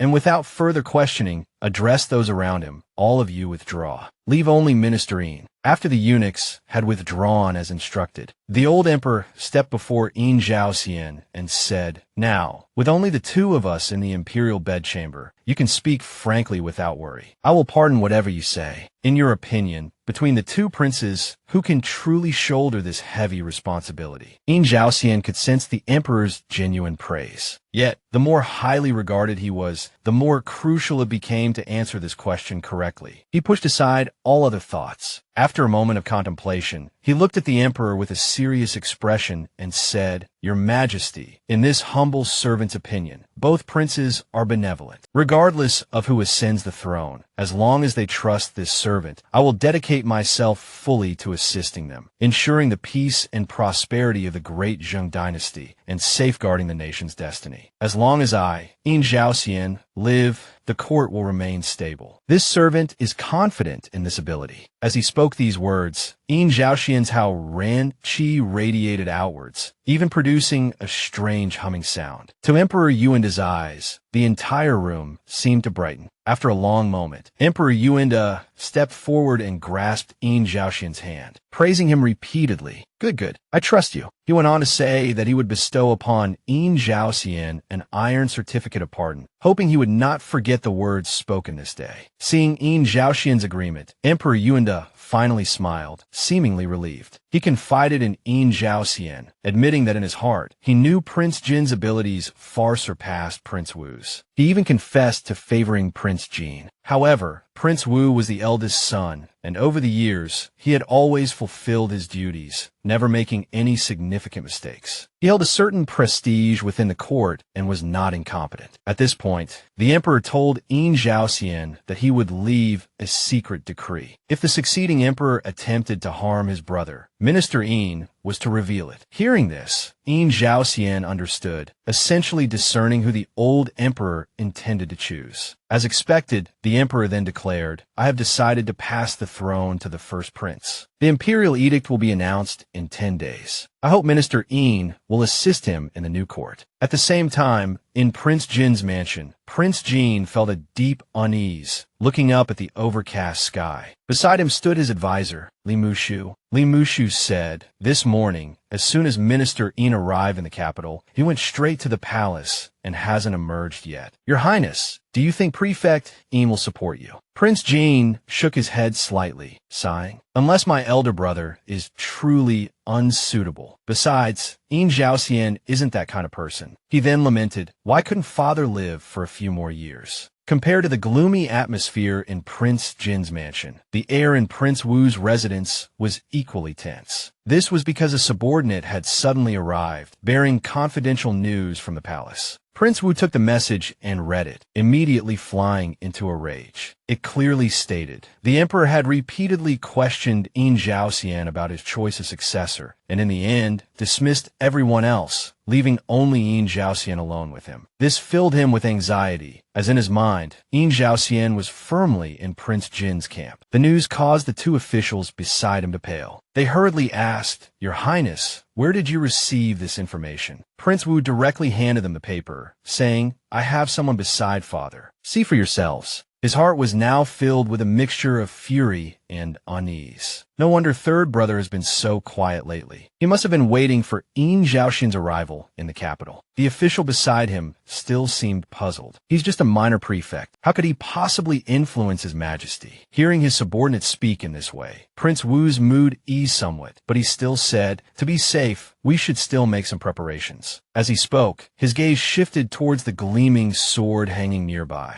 As the saying goes, cleverness can be self-defeating. Prince Wu, constantly anxious and wary, had painstakingly waited for the old emperor to near his end, only to make a grave mistake. As mentioned earlier, the old emperor, after careful consideration, had finally decided to pass the throne to his eldest son, Prince Wu. However, he didn't intend to abdicate immediately, but rather to announce it to the world 10 days later. As a result, Prince Wu mistakenly believed that his father summoning his younger brother's confidant to the palace was meant to privately reprimand him. Staring at the sword before him, he resolved to act first. Several days later, Yin Zhaoxian was alone in his study, practicing calligraphy, when a knock suddenly echoed at the door. Curious, Yin Zhaoxian called out, "Who is it?" A calm, steady voice responded from outside. Though many years had passed, Yin Zhaoxian instantly recognized the voice, quickly setting down his brush and stepping forward to open the door. As he expected, he saw Ji Yuan standing there, smiling and cupping his hands in greeting. "Master Yin, it's been a long time." Yin Zhaoxian returned the gesture, hastily stepping aside to invite him in. "Mr. Ji, you're in the capital as well. Please come in." As they walked, Yin Zhaoxian chatted excitedly with Ji Yuan. "Mr. Ji, it's been almost 3 years since we parted on the boat that night. Did you come to the capital specifically to see me this time?" Then, remembering his son, he added, "Do you know about Chinger's results? He only placed in the second tier, but I'm sure he held back. It's for the best, though. It's not always a good thing to stand out too much, especially considering my own prominence." Yin Zhaoxian, typically a man of few words, now chattered like a magpie, leaving Ji Yuan little opportunity to interject. Ji Yuan simply smiled and listened as they walked towards the desk. At this point, Yin Zhaoxian noticed Ji Yuan staring intently at the paper he had been working on and explained, "This is a treatise on practical learning that I've been compiling recently. If it can be implemented, it will surely benefit scholars throughout the land." Ji Yuan picked up the paper and looked it over, nodding slightly. Yin Zhaoxian's upright character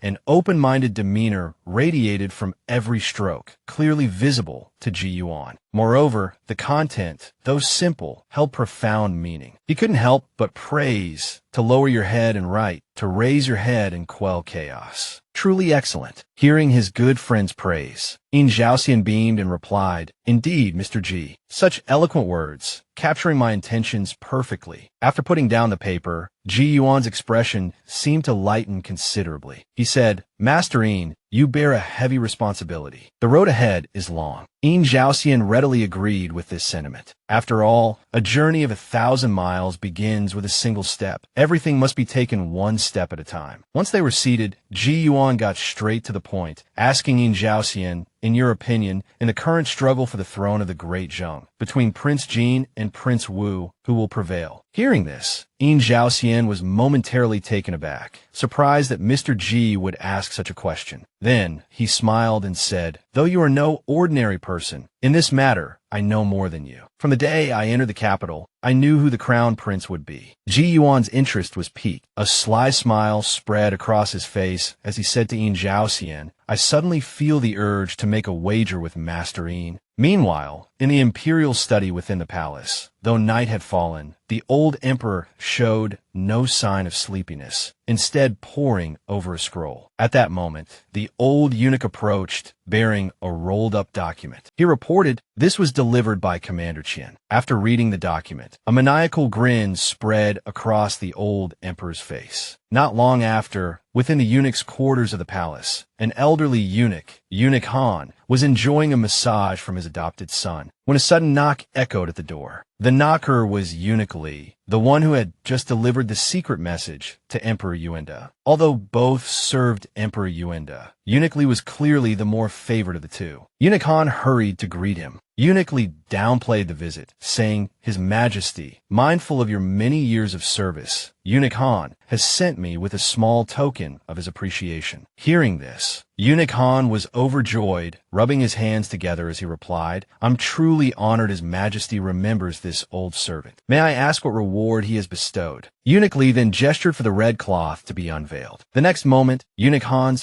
face drained of color. Beneath the red cloth lay a white silk scarf and a bottle of fine wine. In the imperial court of old, the most dreaded of gifts was this very combination: a white silk scarf and exquisite wine. It was a euphemism for a death sentence. While the aging emperor had grown erratic in his later years, the palace remained his domain. Having discovered the subtle movements of a close confidant right under his nose, he wouldn't tolerate such treachery. He had immediately ordered the preparation of this gift for Eunuch Han, the one who had relayed information to Prince Wu that day. The following day, upon hearing the news, Prince Wu was thrown into a state of disarray. Sweat beaded on his brow as he paced back and forth across the hall. He hadn't expected Han Baishan, Eunuch Han, to die so suddenly. Could it be that his father had discovered his plans? His expression hardened, and he turned to his advisors, barking, "Perhaps we should just..." Before he could finish, a senior official vehemently rebuked him. "Your Highness, you absolutely must not." Others quickly echoed the sentiment, urging him to reconsider. They argued that the emperor was already suspicious, and any rash action now would undoubtedly result in failure. Prince Wu clutched his head in anguish. In his mind, even a slim chance of success was better than nothing. We still have some strength left. If we wait for father to completely dismantle my power base, it will be too late. The senior official spoke again, asking the prince to hear him out. He reasoned that since Eunuch Han was Prince Wu's deepest placed informant, his death was likely a deliberate message from the emperor. Therefore, any rash action would be disastrous. If your highness can remain calm, we may still have a chance. Our only course of action now is to wait. We must not act rashly. The advisors in the room, all astute men, quickly grasped the implications and collectively knelt, imploring Prince Wu to reconsider. Prince Wu, though not a fool, and despite his simmering rage, managed to restrain himself. He finally relented, declaring, "Very well. If that is the case, I will wait." Meanwhile, at Prince Jin's mansion, news of Eunuch Han's death had also arrived, causing widespread astonishment. They were shocked that Prince Wu would be so audacious as to eliminate one of the emperor's close confidants. Furthermore, they speculated that Prince Wu's influence likely extended to the Zhongjing Imperial Guard and the Southern Army. Upon hearing this, Prince Jin simply sighed, "My elder brother certainly has courage."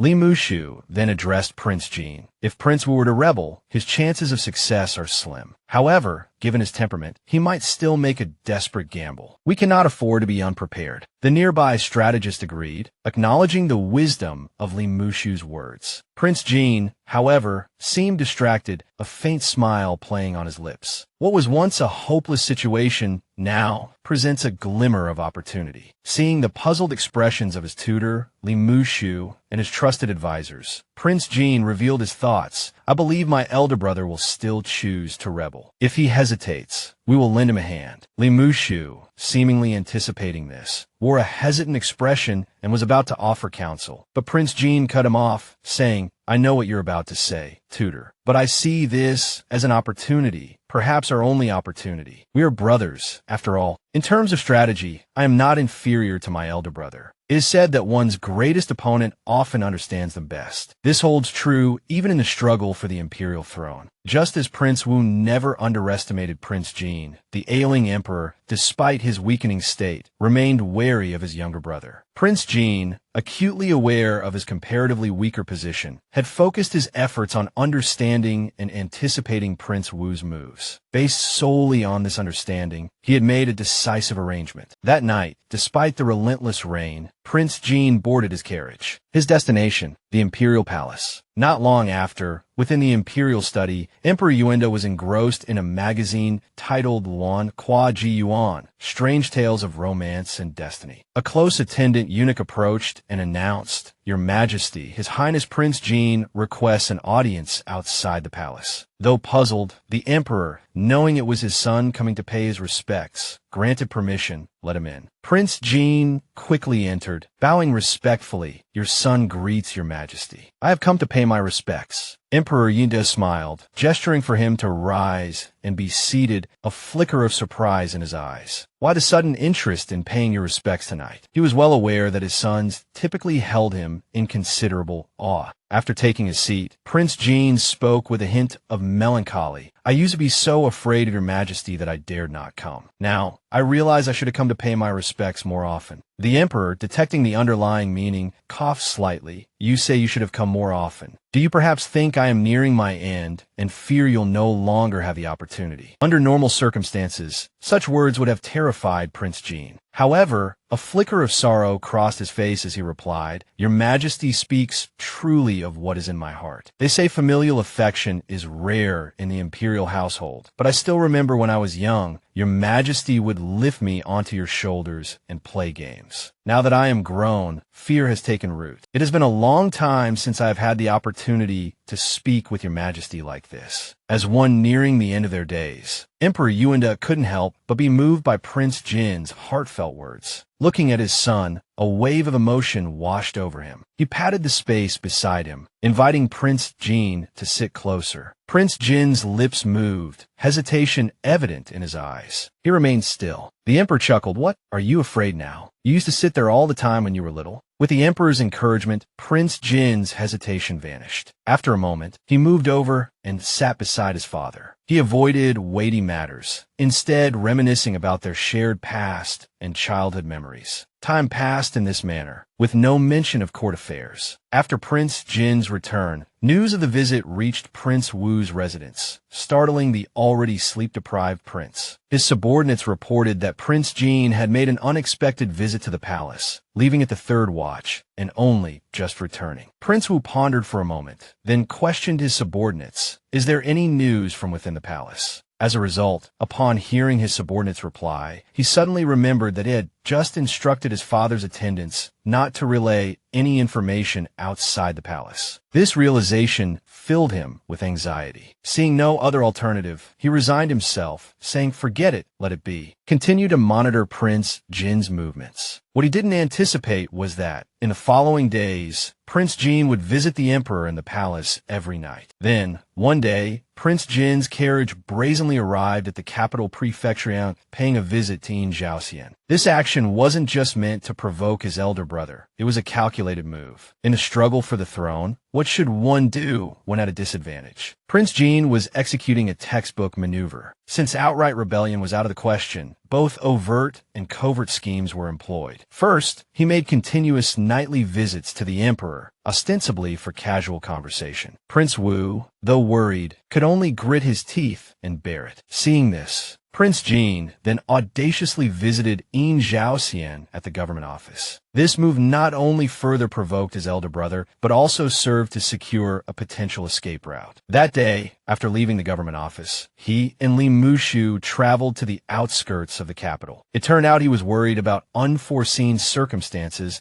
and wanted to send Li Mushu back to Yenzhou preemptively. He also instructed Yin Zhaoxian to ensure Li Mushu's safety, even if Prince Wu ascended the throne. Li Mushu, his face etched with sorrow and reluctance, clasped his hands towards Prince Jin. Seeing the prince's unwavering resolve, he ceased his objections and asked, Your Highness, what about you? Prince Jin smiled. I will naturally await the outcome. Where else would I go? With that, he clasped his hands towards Li Mushu. Take care, tutor. He watched as the carriage gradually disappeared into the distance before quietly returning to the city. A few days later, news of this reached Prince Wu, who, in a fit of rage, smashed the teacup in his hand, glaring at his subordinates. He roared, You're saying Li Mushu has been missing for several days. His subordinate replied, Yes, Your Highness. Furthermore, a group of skilled guards from Prince Jin's mansion disappeared at the same time. Prince Jin's continuous actions infuriated Prince Wu, who cursed under his breath, Preposterous. What is my third brother up to? He then questioned his subordinate. Have you learned anything from the man we captured the other day? Unexpectedly, the interrogation had yielded some results. The subordinate reported he confessed that Prince Jin gave them a sum of money for resettlement, ordering them to disguise themselves as commoners and remain in the city. If they weren't summoned before the new year, they were to leave the capital with the money and return to their hometowns, never again involving themselves in court affairs. Hearing this, Prince Wu's expression froze, a thought dawning on him. An elderly advisor beside him shared his own speculation with Prince Wu. In his opinion, it seemed Prince Jin had accepted his lack of fortune in claiming the throne and was thus dismissing his followers. As soon as the advisor finished speaking, a military official beside him countered, "Incorrect. Didn't we hear the man say they might be summoned before the new year? This surely means Prince Jin is preparing for some significant action, or perhaps he knows something we don't." Prince Wu nodded. Precisely. Moreover, why would he do this now of all times? If he had conceded defeat, why didn't he act sooner? Why leave the instruction to await a summons? The military official addressed Prince Wu. "Your Highness, I've had men inspect the Imperial Guard's armory in the city. Aside from some damaged equipment, there are no missing weapons." Upon hearing this, the elderly advisor's face paled. "You dared to inspect the armory. Who gave you permission?" Prince Wu answered directly, "I did." Then, reassuring him, Prince Wu said, "Lord Chu's elder brother is the commander-in-chief of the capital's Imperial Guard. Inspecting weaponry is a routine matter. Any excuse would suffice." A quiet chat between brothers after returning home wouldn't raise any eyebrows. The elderly advisor, speechless, could only gape. Just then, a servant rushed in, breathlessly announcing, "Your Highness, Li Mushu has appeared." Prince Wu urgently asked, "Where is he?" He knew Li Mushu was a cunning old fox. With his intellect, he could have easily attained high office, yet he contentedly remained as Prince Jin's tutor. Therefore, Li Mushu's every move could be interpreted as reflecting Prince Jin's intentions. The servant, without hesitation, reported he was seen outside Prince Jin's mansion about an hour ago. Shortly after, Prince Jin and Li Mushu boarded a carriage together and entered the palace. It seems they were summoned. Hearing this news, Prince Wu's composure crumbled, and he sank into his chair. Taking a deep breath, he waved his hand dismissively. "Leave me." The struggle for the throne had already stirred unrest in the capital. The sudden reappearance of Li Mushu, who had been missing for days, not only alarmed Prince Wu, but also puzzled Prince Jin. He hadn't expected his tutor to return. As they rode together in the carriage towards the palace,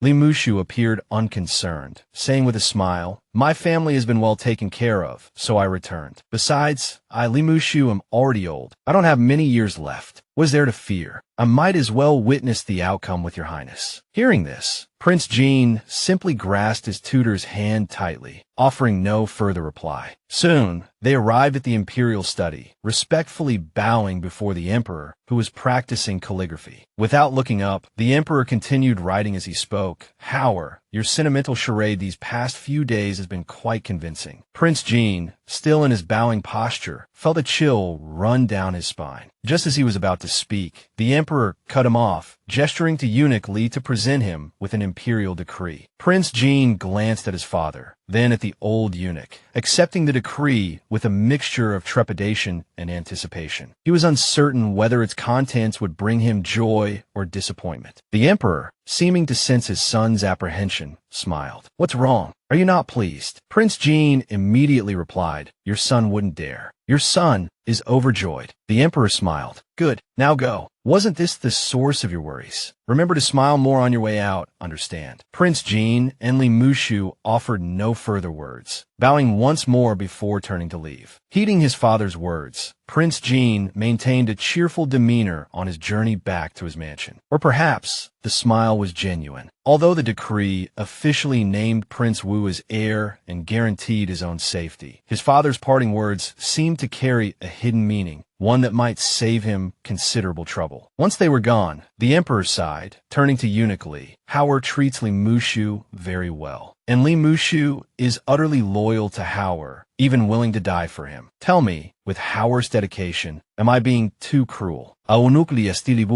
This servant wouldn't dare to speculate. "Your Majesty has your own judgment." The emperor chuckled dryly. "My own judgment? What was my own judgment all those years ago that severed a predestined connection? It seems my judgment isn't always correct." These words sent the old eunuch beside him scrambling to his knees, his voice trembling as he pleaded, "Your Majesty, please forgive me. This servant absolutely did not mean that." Emperor Yuanda snorted coldly, bidding him rise. Then, he issued a command, secretly spread the news that the decree I just bestowed upon Prince Jin contains the order of succession. Tell them he is to be the next emperor. The emperor further instructed the eunuch, after they've spread the word, see them off. Permanently. Gulping nervously, eunuch immediately accepted the order and departed. Not long after, Prince Wu, still discussing Prince Jin's visit to the palace with his confidants, was interrupted by a guard rushing in. Your Highness, the guard announced breathlessly, urgent news is spreading from within the palace. Under the current circumstances, Prince Wu rarely contacted his informants within the palace unless the matter was of significant importance. He quickly took the message to examine it. After everyone in the hall had read the news, a heavy silence fell. The elderly advisor attempted to counsel Prince Wu. Your Highness, he said, it merely mentions the succession. It may not be true, but Prince Wu was no longer listening. A dangerous glint flickered in his eyes. He knew that after leaving the imperial study, Prince Jin had been smiling broadly all the way back to his mansion. Why would he be smiling so brightly late at night? He thought, there's something more to this. He immediately made a decision. Summon the celestial master, he commanded. What is impartiality? It is the psychological and spiritual analysis of one's opponent, thereby defeating them and achieving one's own goals, a kind of psychological warfare. Prince Jin not only possessed great ambition and strategy, but also wielded this particular weapon to perfection. Knowing he couldn't directly contend with his elder brother, he chose a circuitous route, waiting for his opponent to make a mistake. The emperor's assistance was the final straw. Now, learning that his younger brother had seemingly received the decree of succession, Prince Wu could no longer remain passive. He would summon Celestial Master Du. This Celestial Master possessed certain abilities. He was one of the few who remained in the capital after the water and land ritual, his skills recognized by numerous nobles and officials. Upon the Celestial Master's arrival, Prince Wu wasted no time on pleasantries. I hear you possess the ability to perceive auspicious energy, to see through a person's aura, reputation, and fortune, he said directly. Can you tell me what you see in my aura? Hearing this, Celestial Master Du instinctively looked towards Prince Wu. Under the light of his mystical power, he detected a hint of gray mist within the prince's purple aura, somewhat gloomy, yet resonating with the power of thunder and lightning. After careful consideration, he spoke. Your Highness, it seems your current anxieties are clouding your purple star chi, making it somewhat chaotic. This term, purple star chi, was new to Prince Wu, and he couldn't help but ask about it. Celestial Master Du explained, purple star chi is the manifestation of the Earth's central energy. Those who possess it are destined for the throne. Prince Wu nodded, but still uneasy, he pressed further. Have you ever met Prince Jin? What is his aura like? Though spoken calmly, the question sent a chill down the Celestial Master's spine. He replied, His Highness Prince Jin, being a prince, naturally possesses some purple star chi, but it is far less potent than your Highness's. Upon hearing this, Prince Wu smiled. Is that so? He then turned and picked up the sword from the table. Casting aside all hesitation, he issued his commands in a cold voice. From this moment forward, dispatch assassins from each residence to ambush Prince Jin. At the same time, inform the Zhangjian garrison, the Southern Army, and the Northern Xian garrison to prepare to march on the palace. Following the issued command, military officers swiftly rushed to their respective barracks. In an instant, the resounding war drums filled the air. The military officers declared, currently, the imperial palace faces a grave crisis. Traitorous officials have seized His Majesty. We obey Prince Wu's command and shall swiftly launch our attack. Prince Wu's subordinates immediately took the lead, prompting a thunderous roar of agreement from the entire army. On Prince Jin's route back to his mansion, his carriage was suddenly caught in a deadly ambush. Despite his guards' desperate resistance, they could only barely hold their ground. Just then, a volley of crossbow bolts rained down from afar. Not only did the guards suffer heavy casualties, but Prince Jin himself was struck by an arrow in his left arm. The captain of the guard, about to examine Prince Jin's wound, noticed the prince staring intently in one direction. He saw that Li Mushu, Prince Jin's tutor, had been pierced through the heart by an arrow. With no time for grief, Prince Jin asked his guard, Where are our men? How much longer until they arrive? The guard replied, They're almost here. Those dispatched into the city several days ago are all on their way. Hearing this, Prince Jin knew he couldn't wait any longer. We must break through. he shouted. Head towards the capital prefecture's government office. Only then will we have a sliver of hope for survival. As previously mentioned, Prince Jean, realizing that continuing as he was would inevitably lead to his demise at the hands of Prince Wu,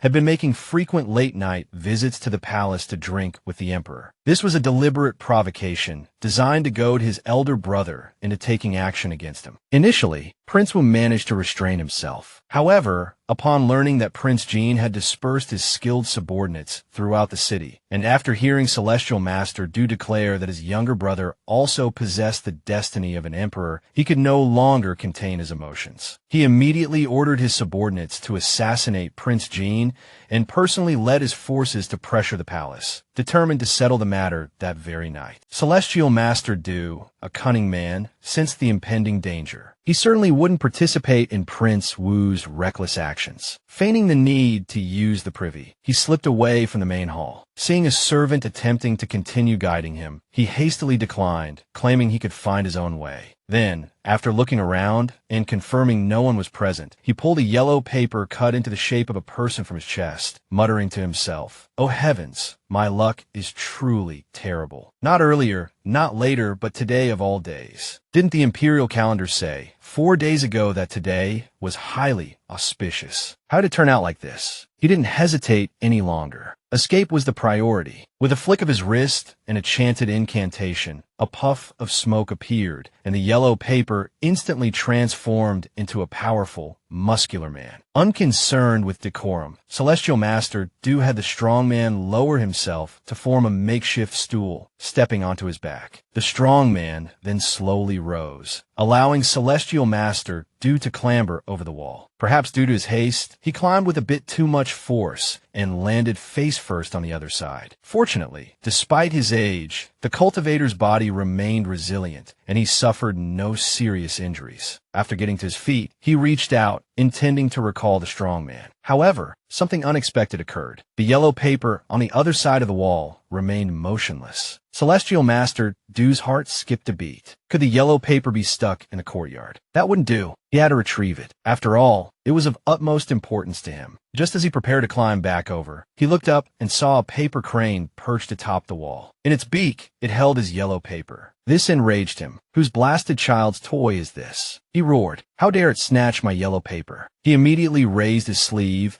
and swung it towards the paper crane. To his surprise, the paper crane dodged his swipe and flew upwards. Seeing the crane fly, Celestial Master Du didn't think twice and immediately gave chase. But after running a short distance, he suddenly stopped, a thought striking him. After all, how could a paper crane fly? Had he encountered a demon? Or perhaps some powerful cultivator? The more he thought about it, the stranger it seemed. He sensed that this was no simple matter and that it would be best to leave quickly. Just as he turned to leave, a figure slowly approached him from behind. The paper crane, as if having found its target, landed on the newcomer's hand, carrying the yellow paper talisman. Ji Yuan, who had been absent for a long time, finally revealed himself. He knew that the fight for the throne was nearing its end. This was the fundamental reason for his emergence from seclusion. It wasn't just to meet old acquaintances, but also to observe the destiny of the great Zheng and further analyze the trends of the Celestial Game Board. He had happened to notice Celestial Master Du climbing over the wall and, on a whim, sent the paper crane to tease him. Seeing that Celestial Master Du intended to flee, Ji Yuan revealed himself. He first complimented the magic of the yellow paper talisman, then introduced himself as Ji Yuan and inquired if he might have the honor of inviting the Celestial Master for tea and conversation. Celestial Master Du was extremely tense. No matter how he looked at Ji Yuan, he appeared to be an ordinary person. But in this situation, how could he be ordinary? Moreover, that paper crane was perched on his hand. He forced a smile and said, "I have urgent matters to attend to. I'm afraid it's inconvenient." Hearing this, Ji Yuan didn't press the matter, replying, "In that case, please feel free, Celestial Master." He then instructed the paper crane, return the item to the Celestial Master. The crane immediately flew to hover above Celestial Master Du's head, releasing the yellow paper talisman into his hand. Seeing that Celestial Master Du had retrieved his talisman, Ji Yuan prepared to depart, saying, "In that case, I shall take my leave. I apologize for disturbing you, Celestial Master." With that, he cupped his hands in farewell and turned to leave. In the next moment, as if struck by a premonition, Celestial Master Du suddenly felt that if he let Ji Yuan leave now, he would regret it for the rest of his life. Almost instinctively, he called out, "Sir, wait! Sir, wait!" He ran after Ji Yuan as he shouted. Soon, inside a tea house in the capital prefecture, Celestial Master Du and Ji Yuan sat facing each other. Celestial Master Du sipped his tea while discreetly observing Ji Yuan. Ji Yuan, however, turned his head to look towards a plume of rising energy in the distance. He hadn't expected a prince to emanate such a potent killing intent, one that even affected the celestial aura of the imperial city. Ji Yuan couldn't help but sigh. "I'm afraid tonight will not be peaceful." At this moment, at the palace gates, Prince Wu led his troops in a standoff against the imperial guards. The general guarding the gate performed his duty diligently, refusing to retreat even as the army pressed forward. He declared, "This is the imperial palace. Your Highness, Prince Wu, you bring troops here. Do you intend to rebel?" Prince Wu coldly replied, "I've received news that treacherous officials have captured the emperor, plotting to plunge the great Zheng into chaos. Therefore, I have specifically led troops here to rescue His Majesty. Step aside at once. Anyone who dares to obstruct me will be killed without mercy." However, at this point, Prince Wu's words were mere pretext. He waved his hand, and the army behind him drew their swords and charged towards the imperial palace. The two sides immediately clashed. The clamor of battle outside naturally reached the emperor in the imperial study. The old eunuch was drenched in sweat. Although he knew the emperor had made arrangements, he couldn't help but ask anxiously, "If Commander Qian and the others truly break through, what shall we do?" The emperor casually tossed the book aside and said with a calm smile, "Then let him have this world." He then pushed himself up from his weary posture and ordered the old eunuch to fetch the imperial edict of succession. "Go and see the son of mine," he commanded. The old eunuch asked hesitantly, "Which version does your majesty wish to use?" Emperor Yunda chuckled softly, a hint of liberation in his laughter. Then he replied, "Prince Jin's, of course." At this moment, Prince Jin remained completely oblivious to the unfolding events. Although he had raced with all his might back to the capital prefecture, his heart was heavy. He had received news that his older brother, Prince Wu, was launching a coup, and with a far greater force than he had anticipated. Given the circumstances, the imperial guards would surely be unable to withstand Prince Wu's power. Prince Jin was at a loss, clinging to the hope that his father could somehow turn the tide. Adding to his grief was the passing of Master Li, his tutor and mentor since childhood. Master Li had breathed his last upon reaching the capital prefecture. Seeing his master silently gazing at the body, the captain of the guards realized this couldn't continue. "Your Highness," he ventured, "perhaps we should find a place to hide, just in case Prince Wu." Prince Jin gave a mirthless laugh. "Hide? Where would I hide? I still have some semblance of pride. In the struggle for the throne, the victor becomes king, the loser a bandit. If I'm to lose, I'll lose with dignity." He then instructed his guards, "If ill news arrives from the palace, escort me to my brother." He sighed, a hint of self-deprecation in his voice. "I never imagined my brother would act so swiftly, not even waiting for my return. I thought those old ministers would at least convince him to wait a couple of days." News travels fast, and his resolve is certainly firm. As Prince Jin wallowed in his melancholic monologue, the spirit of Li Mushu stood beside him. After calling out to Prince Jin several times without response, he realized the truth. They were separated by the veil between the living and the dead, unable to communicate. As he lamented the reality of the afterlife, a voice called out from behind, "Li Mushu, you are dead. Come with us." Turning, Li Mushu saw several constables, clad in black robes and tall hats, standing a short distance away. Their somber faces seemed devoid of life. The spectral constables approached, cupping their hands and greeting and introducing themselves. "We are emissaries of the city god of the capital prefecture, sent to escort you to the underworld. Do not delay. Come with us. The affairs of the mortal realm no longer concern you."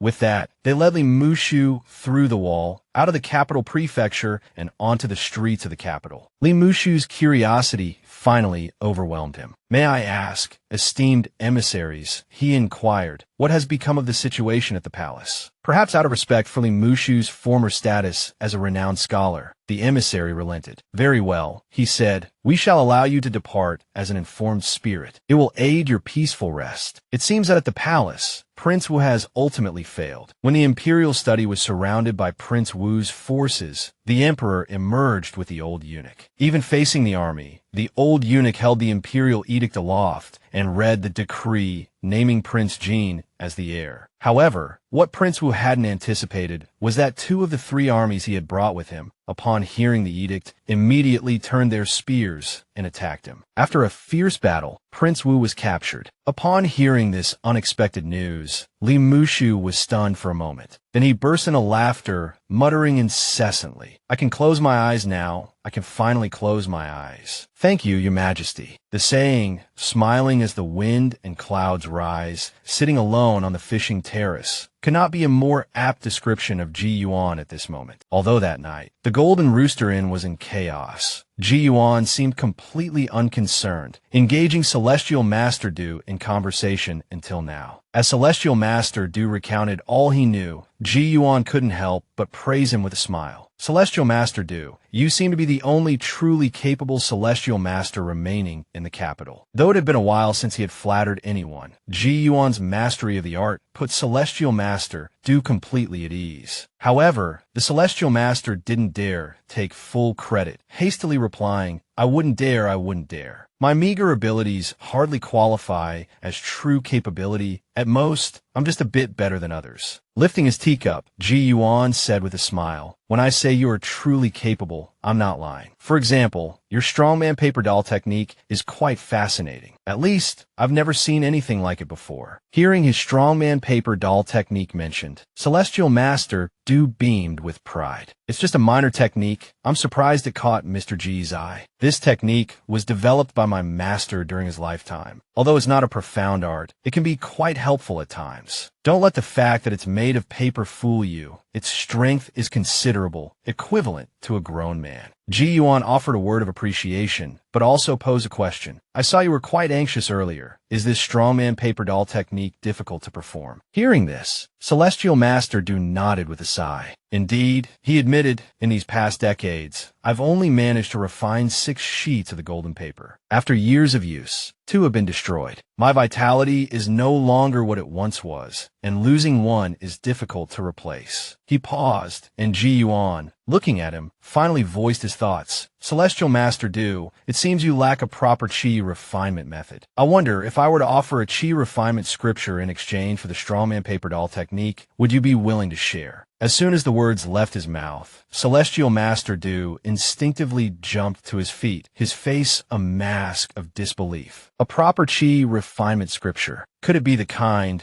that harmonizes yin and yang, differentiates the 5 elements, and points towards the great Tao of longevity? Seeing his reaction, Ji Yuan wasn't surprised. He chuckled and waved his hand dismissively. Longevity is not so easily attained. Simply possessing a chi refinement scripture doesn't guarantee success. But, he continued, compared to the crude method you currently practice, it is undoubtedly superior. At the very least, it can establish a golden bridge cauldron within your body's inner world. Before he could finish, Celestial Master Du dropped to his knees before Ji Yuan, exclaiming, "Master." The sudden outburst startled Ji Yuan, who quickly moved to help him up. "Celestial Master Du, what is the meaning of this? Please rise. I am unworthy of such a grand gesture." But Celestial Master Du remained prostrate, insisting, "You wish to impart to me a true immortal method. I, Du Changsheng, must perform this grand ritual of discipleship. Anything less would be insufficient to express my reverence." With that, he attempted to kowtow again. "Master, please guide your disciple." but before he could finish, he found himself unable to speak. Ji Yuan, now slightly exasperated, considered for a moment before replying. If that is the case, and if you later feel you've been shortchanged, simply pass on the perfected method to me in the future. There's no need for this grand ritual of discipleship. Celestial Master Du, ever the shrewd one, immediately took the hint and ceased his prostrations, nodding vigorously in agreement. At the court assembly the following day, before all the assembled officials, the old eunuch once again read aloud the imperial edict of abdication. Prince Jin was finally officially designated as the crown prince. After this incident, no one within the court or beyond dared to question his legitimacy. Following the crown prince's ascension, the old emperor, who had previously appeared robust, suddenly became as frail as before, perhaps even worse, and was confined to his bed. At this time, Ji Yuan stood beside the old emperor in the bedchamber, observing him. Through his Dharma eye, he could clearly see that the emperor's life force had significantly weakened. Ji Yuan was curious about what the old emperor was thinking, but the emperor, for some reason, couldn't sleep. In a hoarse voice, he asked, "Is anyone there?" Quickly, the old eunuch at his side stepped forward and replied softly, "Your Majesty, your servant is here." The emperor, however, ignored him and looked towards the space beside the eunuch, extending a trembling hand as if trying to grasp something. The old eunuch looked around. Seeing no one else besides himself, he broke out in a cold sweat and whispered to the emperor, "Your Majesty, there is no one else here but this old servant." At this moment, Ji Yuan suddenly asked, "Your Majesty, may this humble one ask you a question?" The gentle, calm voice immediately caused Emperor Yuanda's eyes to widen, and his breathing seemed to quicken. With difficulty, he said, "Ask." Ji Yuan smiled and said, "Some time ago, old Master Lu asked you a question in the court, but in the end, the two of you were fated to miss each other. I can bring him back once more. Would you like to see him?" The emperor immediately asked, "Can he restore my vitality?" Ji Yuan gently shook his head and replied, "Life and death are the cycle of the heavenly Tao. Your Majesty is now like a lamp running out of oil. 10 more days can be granted, but restoring your vitality is no longer possible." The emperor looked at Ji Yuan with a confused gaze, taking several ragged breaths, before finally calming down and hastily asking, "Who are you?" This action startled the old eunuch beside him, as he couldn't see anything at all. Thinking the emperor was becoming delirious, he quickly reached out a hand in front of the emperor's face, anxiously saying, "Your Majesty." "What's wrong?" "It's me, your old servant. Don't you recognize me anymore?" The emperor, exasperated beyond measure, sat up abruptly, pushing the eunuch away and snapping, "Get out." The eunuch, terrified by the emperor's sudden outburst, collapsed onto the floor,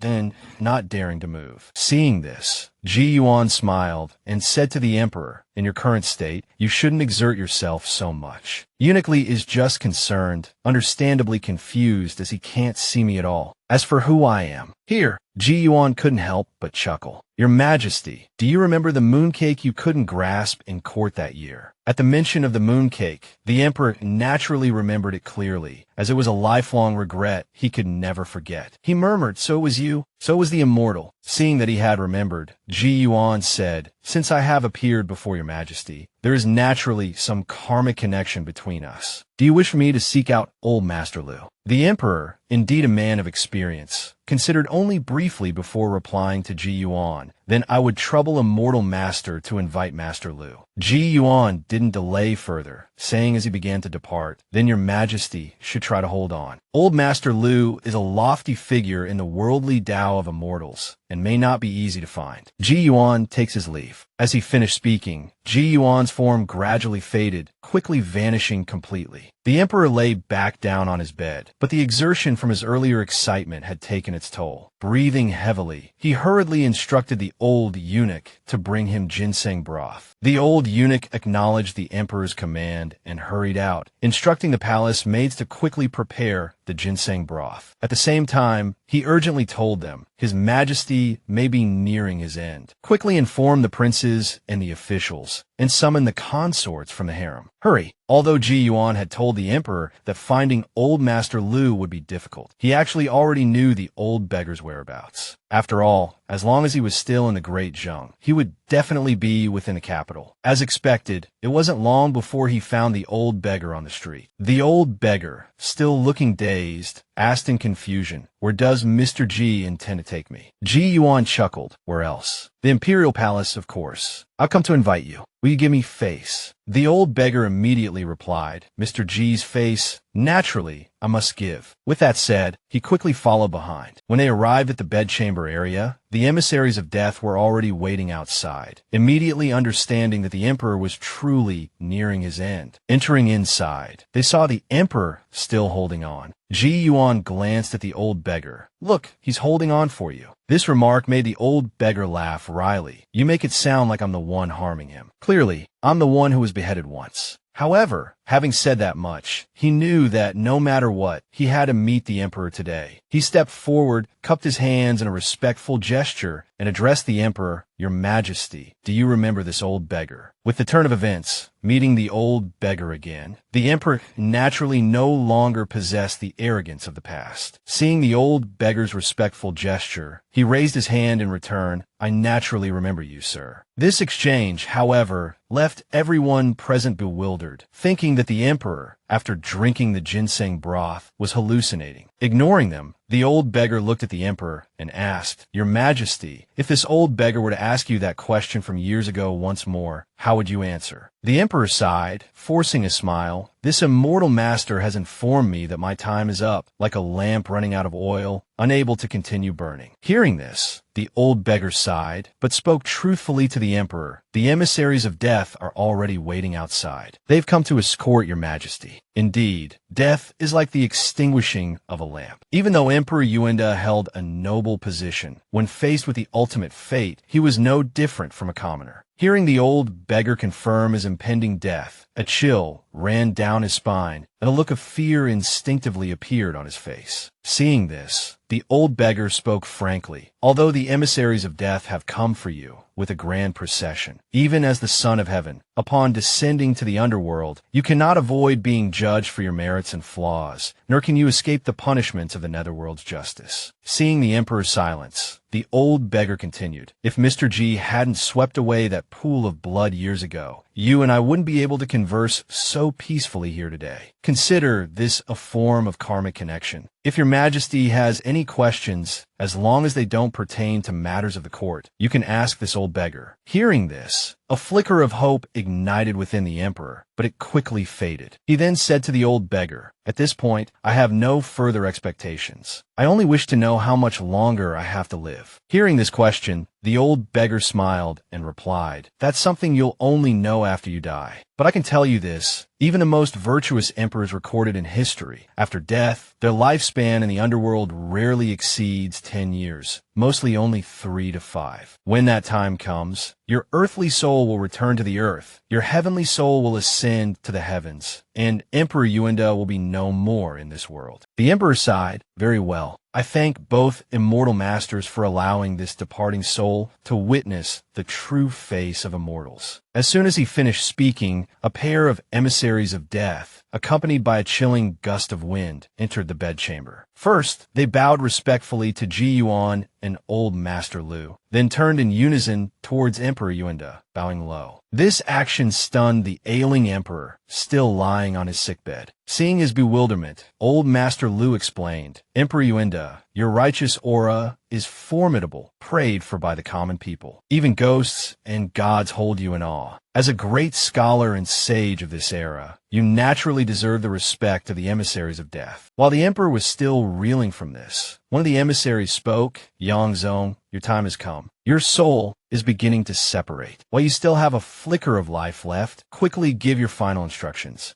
The emperor, understanding that the emissaries were showing such courtesy only because of the presence of the immortal master, didn't hesitate any longer. He called Prince Jin, Yang Hao, to his side and whispered, "Prince Jin, Ji Yuan is a man of great talent and even greater virtue. He can shoulder heavy responsibilities. You must ensure that treacherous officials do not harm him. In the court, the assisting ministers, besides Zhao and Lu, are all capable individuals. The emperor's breath grew increasingly labored with each word. Finally, the prayer beads slipped from his grasp, and he could speak no more. Prince Jean, snapping back to reality, looked at his father, whose eyes were now closed. He immediately covered his face and wept. Upon hearing the news of the emperor's passing, all the officials outside knelt in unison, while the concubines wailed in grief. Ji Yuan and Old Master Lu watched as the emissaries led Emperor Yuanda's soul away. Ji Yuan remarked, "I thought, Old Master Lu, that you would ask him that question again." Old Master Lu didn't hide his intentions, replying, "I did indeed intend to ask again. But if I did, wouldn't I have a disciple on the verge of death?" To this, Ji Yuan simply replied, "Why not?" and flicked his sleeve, turning to leave. This simple response, however, left Old Master Lu stunned, a complex expression spreading across his face. After a moment of contemplation, he pulled a red string from his sleeve. Unbeknownst to the emissaries or the deceased emperor, the red string wrapped itself around the emperor's hand. Satisfied with this, Old Master Lu clapped his hands and hurried after Ji Yuan. He soon caught up with Ji Yuan on the road. Seeing Ji Yuan's lack of acknowledgement, Old Master Lu chuckled and said, "Mr. Ji, do you find conversing with me so tedious? It's understandable. In terms of spiritual cultivation, I, a mere beggar, am far inferior to you. But the state of Yang Zong's mind at the moment of his death, he truly is worthy of being my disciple. I have disappointed you, Mr. Ji. Whether he is a disciple who fears death or not, this difference in thought before and after death holds different meanings for both Yang Zong and myself. Indeed, life and death are like the extinguishing of a lamp. A soul that doesn't cling to life isn't necessarily perfect. But this disciple, Yang Zong, I want to accept him. After he has endured the punishments of the underworld, I will go to the capital prefecture of the netherworld to claim him." Hearing this, Ji Yuan finally spoke. "Old Master Lu, you wish to take Yang Zong as your disciple again. But life and death are like the extinguishing of a lamp. Can you truly keep his soul whole?" Rarely seeing such curiosity from Ji Yuan, Old Master Lu felt a surge of delight. He chuckled and said, "I, this old beggar, have a skill I've cultivated for a long time. Being beheaded all those years ago was but a minor incident related to it. You see, 100 years ago, I planted a few stalks of Vian by Yulian, Azure Jade Lotus. Now, they have blossomed into 35 flowers, with over a dozen lotus roots. These are incredibly precious, especially adept at nourishing souls separated from their bodies. They can prevent Yang Zong's soul from dissipating. As for his path in the underworld." Here, Old Master Lu paused, then asked Ji Yuan in return, "Mr. Ji, why don't you guess what this old beggar intends to do?" When Old Master Lu mentioned the Azure Jade Lotus, an image flashed in Ji Yuan's mind, a chubby child in a red vest, holding a long spear and standing on a ring of fire. He immediately said to Old Master Lu, "Old Master Lu, are you telling me that you intend to use the lotus root of the Azure Jade Lotus to recreate a real body for Emperor Yuanda?" Old Master Lu had been expecting Ji Yuan to feign ignorance, so he could then explain his plan. Hearing Ji Yuan's words, he was taken aback. You guessed that. Ji Yuan couldn't help but twitch the corner of his mouth. Does that even need guessing? Back in my homeland, even a 3-year-old child would know that. In his mind, however, the images of the deceased emperor and Neza were involuntarily merging. This rather disturbing mental picture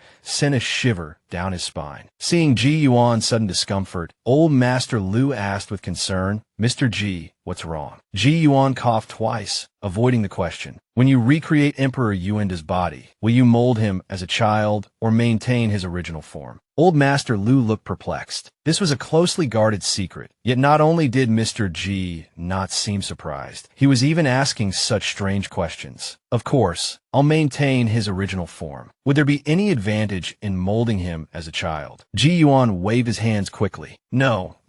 Maintaining his original form is best. There's no advantage to being a child at all." Although Old Master Lu was still puzzled, he didn't press further. Ji Yuan subtly hinted at wanting to see the Azure Jade Lotus, but Old Master Lu played coy, not responding. Ji Yuan understood that he wouldn't be privy to the body sculpting process. Finally, he took his leave. In the blink of an eye, New Year's Eve arrived. Ji Yuan was cutting paper in the courtyard, watching the heavy snowflakes fall from the sky. He couldn't help but sigh. "I'm starting to feel like a lonely old man." As soon as he finished speaking, Hu Yun's gentle voice called from outside, Mr. Yi. Ji Yuan replied. The door's unlocked, come in. Hu Yin quickly entered, greeting Ji Yuan with a smile. On behalf of Lord Lu Shan and myself, I wish you a happy new year, Mr. Ji. Ji Yuan chuckled. That doesn't count. New Year's greetings are for New Year's Day. New Year's Eve doesn't count. Hu Yin scratched his head sheepishly. Well, Mr. Ji, it's not that we don't understand etiquette. This year is a crucial time for Lord Lu Shan's cultivation. He's undergoing a complete transformation, and at the cusp of a new year, the intersection of the old and the new, he will be reborn. So, we're afraid we won't be able to visit on New Year's Day. Ji Yuan nodded. He's quite considerate of you. All right, I understand. Send him my regards when you return. After the greetings, Hu Yun's gaze drifted towards the table in front of Ji Yuan. Seeing the table covered in paper figures, he asked curiously, Mr. Ji, what are these? Are you trying to learn how to make window decorations like the common folk? But shouldn't window decorations be made of red paper? There's a famous Taoist magical art called scattering beans to form soldiers. It's quite well known. Although Ji Yuan hadn't seen this technique since arriving in this world, he had encountered something similar by chance. Celestial Master Du Changsheng had discovered that his strongman paper doll technique bore a striking resemblance to it, and had traded a Qi refinement scripture for the knowledge. As the number of paper figures on the table grew, Ji Yuan couldn't help but recall Du Changsheng's instructions. In their research, both Du Changsheng and his master had concluded that the optimal number of paper figures was 108. This number not only encompassed the principles of the heavenly stems and earthly branches, allowing the paper figures to perform a full range of movements, but also represented the limit of their own spiritual power, particularly their mental fortitude. This was because each paper figure, during its creation, was imbued with spiritual energy and meticulously crafted, down to the sinews, flesh, and bones. Any error during the process would result in the simultaneous disintegration of all the spiritually linked paper figures, reducing them to ashes. Although Ji Yuan possessed formidable mental strength, this was his first attempt. Just as he neared completion, his hand faltered, disrupting the delicate balance. In the next instant, the paper figure in his hand, along with all the others on the table, burst into flames, quickly turning to ash. Ji Yuan sighed, realizing his impatience had been his undoing. With a flick of his wrist, he dispersed the ashes. Seeing Ji Yuan pause, Hu Yin seized the opportunity to ask, Mr. Ji, what were you doing just now? What were those little paper figures for? Many of them looked like they were fighting. Surely you weren't trying to make puppets, were you? Ji Yuan simply replied, curious, aren't we? He then began anew. With the previous experience fresh in his mind, his efficiency improved considerably. He continued cutting and refining the technique, working until dusk began to settle. This time, he completed a whole stack of paper figures in one go. Ji Yuan referred to the two subsequent stages of the technique as Buzhen, meaning true divination, reflecting the subtle refinements he had incorporated. After all, the more intricate the movements, the more effective the technique. Of course, this was just cultivator's parlance. In reality, Buzhen also held another layer of meaning, a touch of nostalgia and romanticism on his part. Focusing his attention on the paper figure in his hand, Ji Yuan began to cast the spell. Hu Yun, who had been dozing, sensed something amiss, and looked up to see a faint golden glow emanating from Ji Yuan's palm. The light was subtle, like golden dust motes dancing between his fingers. The stack of paper figures had been reduced to a single sheet. Hu Yin quickly asked, Mr. Ji, what kind of magic is this? Ji Yuan smiled and replied, this is a summoning technique. Once complete, a golden armored warrior will appear. Watch closely. He then brought his fingertip to the top of the paper figure, pricking it and letting a single drop of blood fall onto the paper. He tossed the figure forward, calling out, Azure Crane Warrior, where are you? As the words left his lips, before the yellow paper even touched the ground, a golden mist materialized. In the next moment, an imposing figure appeared, clad in golden armor and helmet, adorned with golden tassels. Slowly, the figure bowed towards Ji Yuan, its voice a deep, resonant boom. Greetings, my lord. Hu Yun, utterly dumbfounded, stammered, Mr. Ji, is that the little paper figure from before? It's alive, and so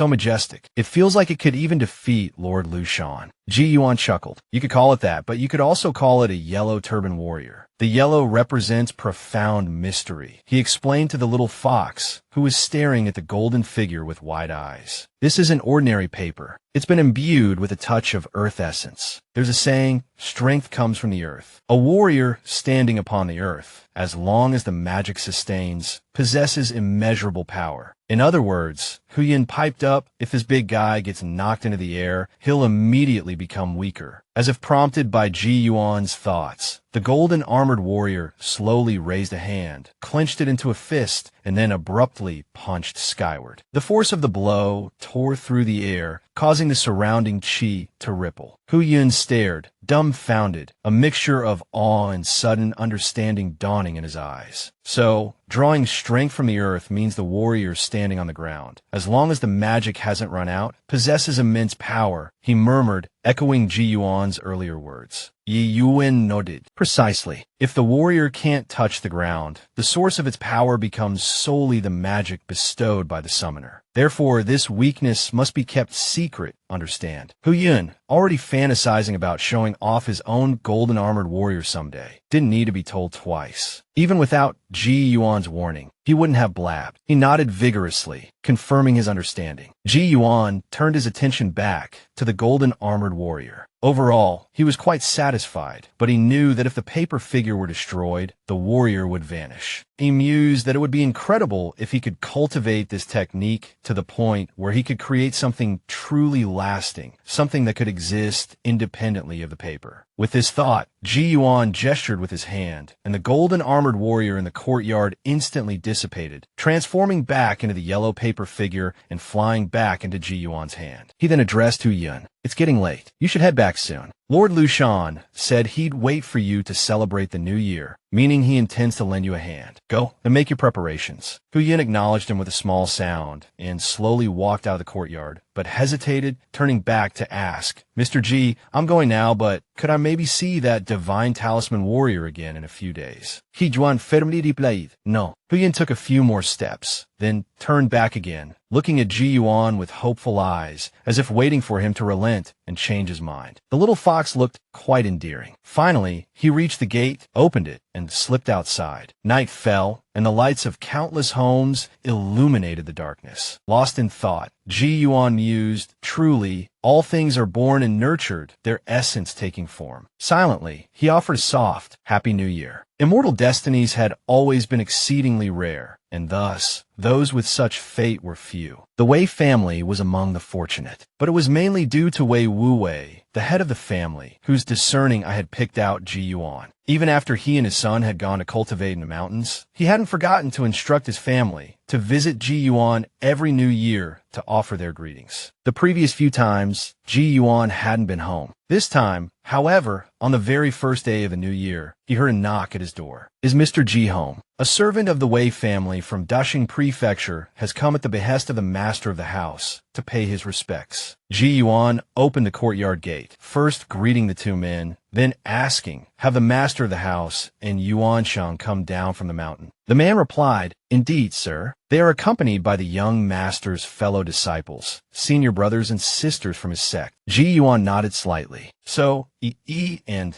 that little rascal are here as well. Thinking that it had been a while since he'd seen them, Ji Yuan didn't delay. He rode the wind and clouds, arriving at the Wei family residence in Dashing Prefecture that very day. The Wei family had already prepared a table of food and wine and promptly invited Ji Yuan to join them. After some conversation about the Wei father and son's cultivation in the mountains, young Yuan Sheng said to Ji Yuan, my grandmaster has returned. This gave Ji Yuan pause. Your grandmaster? Who is that? Young Yuan Sheng explained, my grandmaster's name is Pei Zheng. Years ago, he went to the Celestial Fate Pavilion in the Southern Desolation continent for a divination. This is actually the first time I've met him. Hearing Wei Yuanxing's explanation, Ji Yuan suddenly remembered. Mount Yuhuai did indeed have such a figure. He'd long heard that Pei Zheng had gone to the Celestial Fate Pavilion for a divination and hadn't realized he'd only just returned.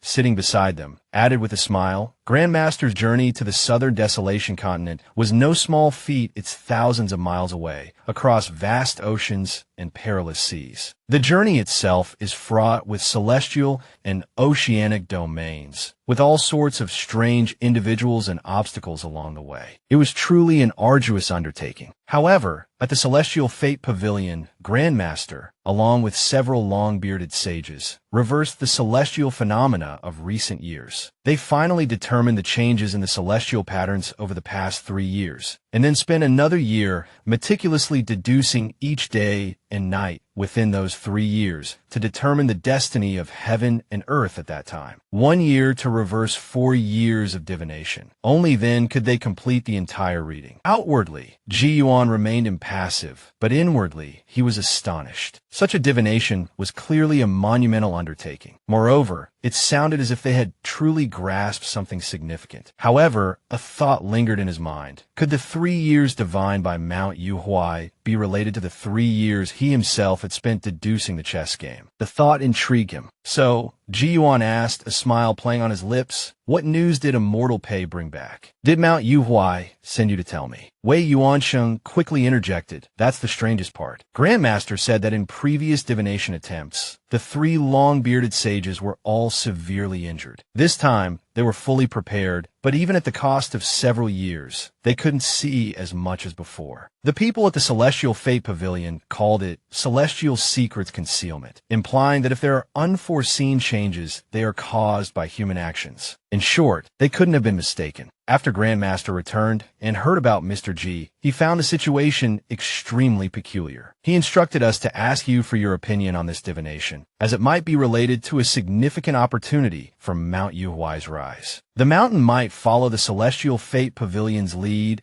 and secretly conduct a divination within the Great Zheng. Lowering his voice, the young boy added, "Seeing that this is no trifling matter, I decided to ask you privately. If this is the case, could you perhaps advise the elders on mountain? Do you think it's appropriate for them to proceed in this manner?" By now, Ji Yuan had grasped most of the situation. He turned his gaze to Wei Wuwei. Was this solely Immortal Pei's private instruction, or are others on Mount Yuhuai unaware of this? Wei Wuwei gave an embarrassed chuckle. In my opinion, while it was ostensibly Immortal Pei's private message, it was essentially a way for the higher-ups on the mountain to gauge your thoughts, Mr. G. Firstly, they might suspect your involvement. Secondly, if you're interested, they might wish to collaborate with you on this divination. Ji Yuan shook his head wearily. I have no interest in Mount Yuhuai's affairs. Moreover, I've been in the Great Zheng long enough. I don't know when I'll set out to wander again. This celestial divination, whether it's calculated or not, has nothing to do with me. So, please relay to the immortals on the mountain that I don't possess such grand abilities. Relieved to receive a definitive answer, Wei Wuwei sighed. Very well, Mr. G. I understand. He waited until the hour of Z that night, when the others were either cultivating or had retired early. Ji Yuan, currently disinclined to cultivate and finding sleep elusive, pondered the day's conversation. He now clearly understood Mount Yuhuai's intentions. Everyone, even immortal sects, vied for that elusive breath of fortune, that nebulous destiny. Through his Dharma eye, he could clearly see the current situation in Yunzhou Prefecture, a chaotic jumble. Demons, immortals, humans, none were simple. However, seeing the efforts of Mount Yuhuai and the Celestial Fate Pavilion, Ji Yuan felt a strange sense of ease. After all, this wasn't some drama world. Every sect, no matter how detached, had its own concerns, no matter how formidable, had its own fears. Conflict in the world was commonplace. Perhaps other continents and realms were even more complex. This thought brought a self-deprecating smile to Ji Yuan's lips. He, the so-called insightful one, couldn't even see the board when faced with the game of human interaction, let alone control the pieces. As if sensing its master's unease, the Qingting sword within the room floated towards Ji Yuan, accompanied by the gentle chime of wind bells. The nascent spring energy within the sword flowed outwards, as if seeking to bolster its master's spirits. You two are absorbing the fresh qi of spring, Ji Yuan murmured, a smile gracing his features. 3 feet of clear breeze, concealing killing intent, yet also nurturing life, like the interplay of yin and yang, the black and white stones of the go board. He reversed his grip on the scabbard, slowly lowering it. The moment the scabbard touched a withered branch on the ground, infused with the spring energy of the Qingting sword, the branch rapidly sprouted new buds. Within a few breaths, 3 flower buds appeared, poised to bloom. All things have their period of flourishing, Ji Yuan mused. Even a withered branch instinctively reaches for the Milky Way. It seems I still understand so little of this world. Without understanding the source, how can I place my stones? Without placing stones, how can I form a strategy? A hearty laugh escaped him. It's time to wander again. To witness the majestic beauty of the mountains and rivers across the world would be a worthwhile endeavor. The next day, the servants in the Wei household discovered that Mr. Ji had departed, leaving behind a blooming rose bush in a corner of the courtyard. They were astonished, while Yi understood that it was undoubtedly Mr. Ji's doing. Since arriving in this world, Ji Yuan, who had largely remained within the Great Zheng, finally decided to journey beyond its borders. His purpose was twofold: to seek opportunities and find a way to resolve the impending celestial tribulation, and, even if he couldn't achieve that, to witness the magnificent landscapes of the world, ensuring his journey wouldn't be in vain. A man of action, Ji Yuan packed his belongings from his small residence in Juin and set off alone. Now, he found himself within the dense forests of Ziyue. However,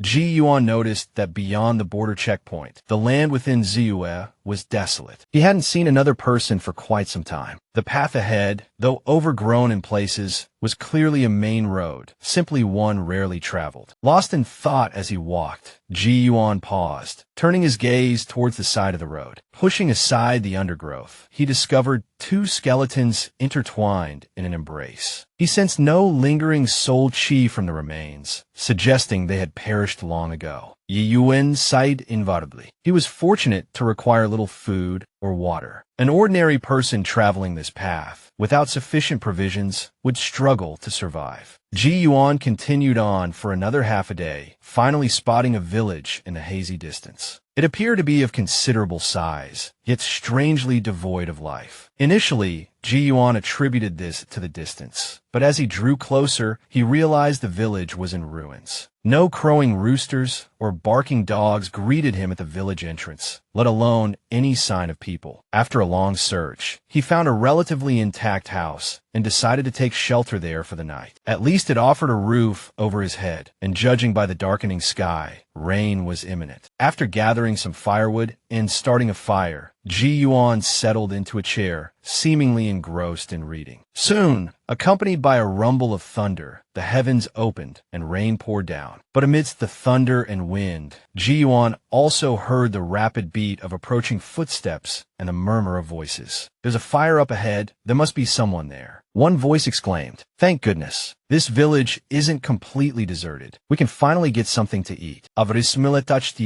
Lips. This scenario felt strangely familiar. It seemed every time he sought shelter in a desolate place, he was met with a stormy night and unexpected company. Suddenly, Ji Yuan caught a whiff of something peculiar. Lost in thought, he barely registered the arrival of the newcomers. 7 or 8 figures, leading their horses, emerged from the rain, accompanied by a young girl of 8 or 9. The man at the head of the group bowed respectfully to Ji Yuan. "Excuse me, friend," he said. "This downpour caught us unawares. Would you mind if we share your shelter from the storm?" Ji Yuan smiled and gestured for them to come inside. It was still early spring, and falling ill in this wilderness after being drenched would be disastrous. The man thanked him profusely and led his group into the house. Once they were settled, an elderly man, noting Ji Yuan's refined appearance and demeanor, approached him with a respectful bow. "Thank you again for your kindness," he said. "My name is Han Ming, and these are my family members." Ji Yuan returned the gesture with a humble nod.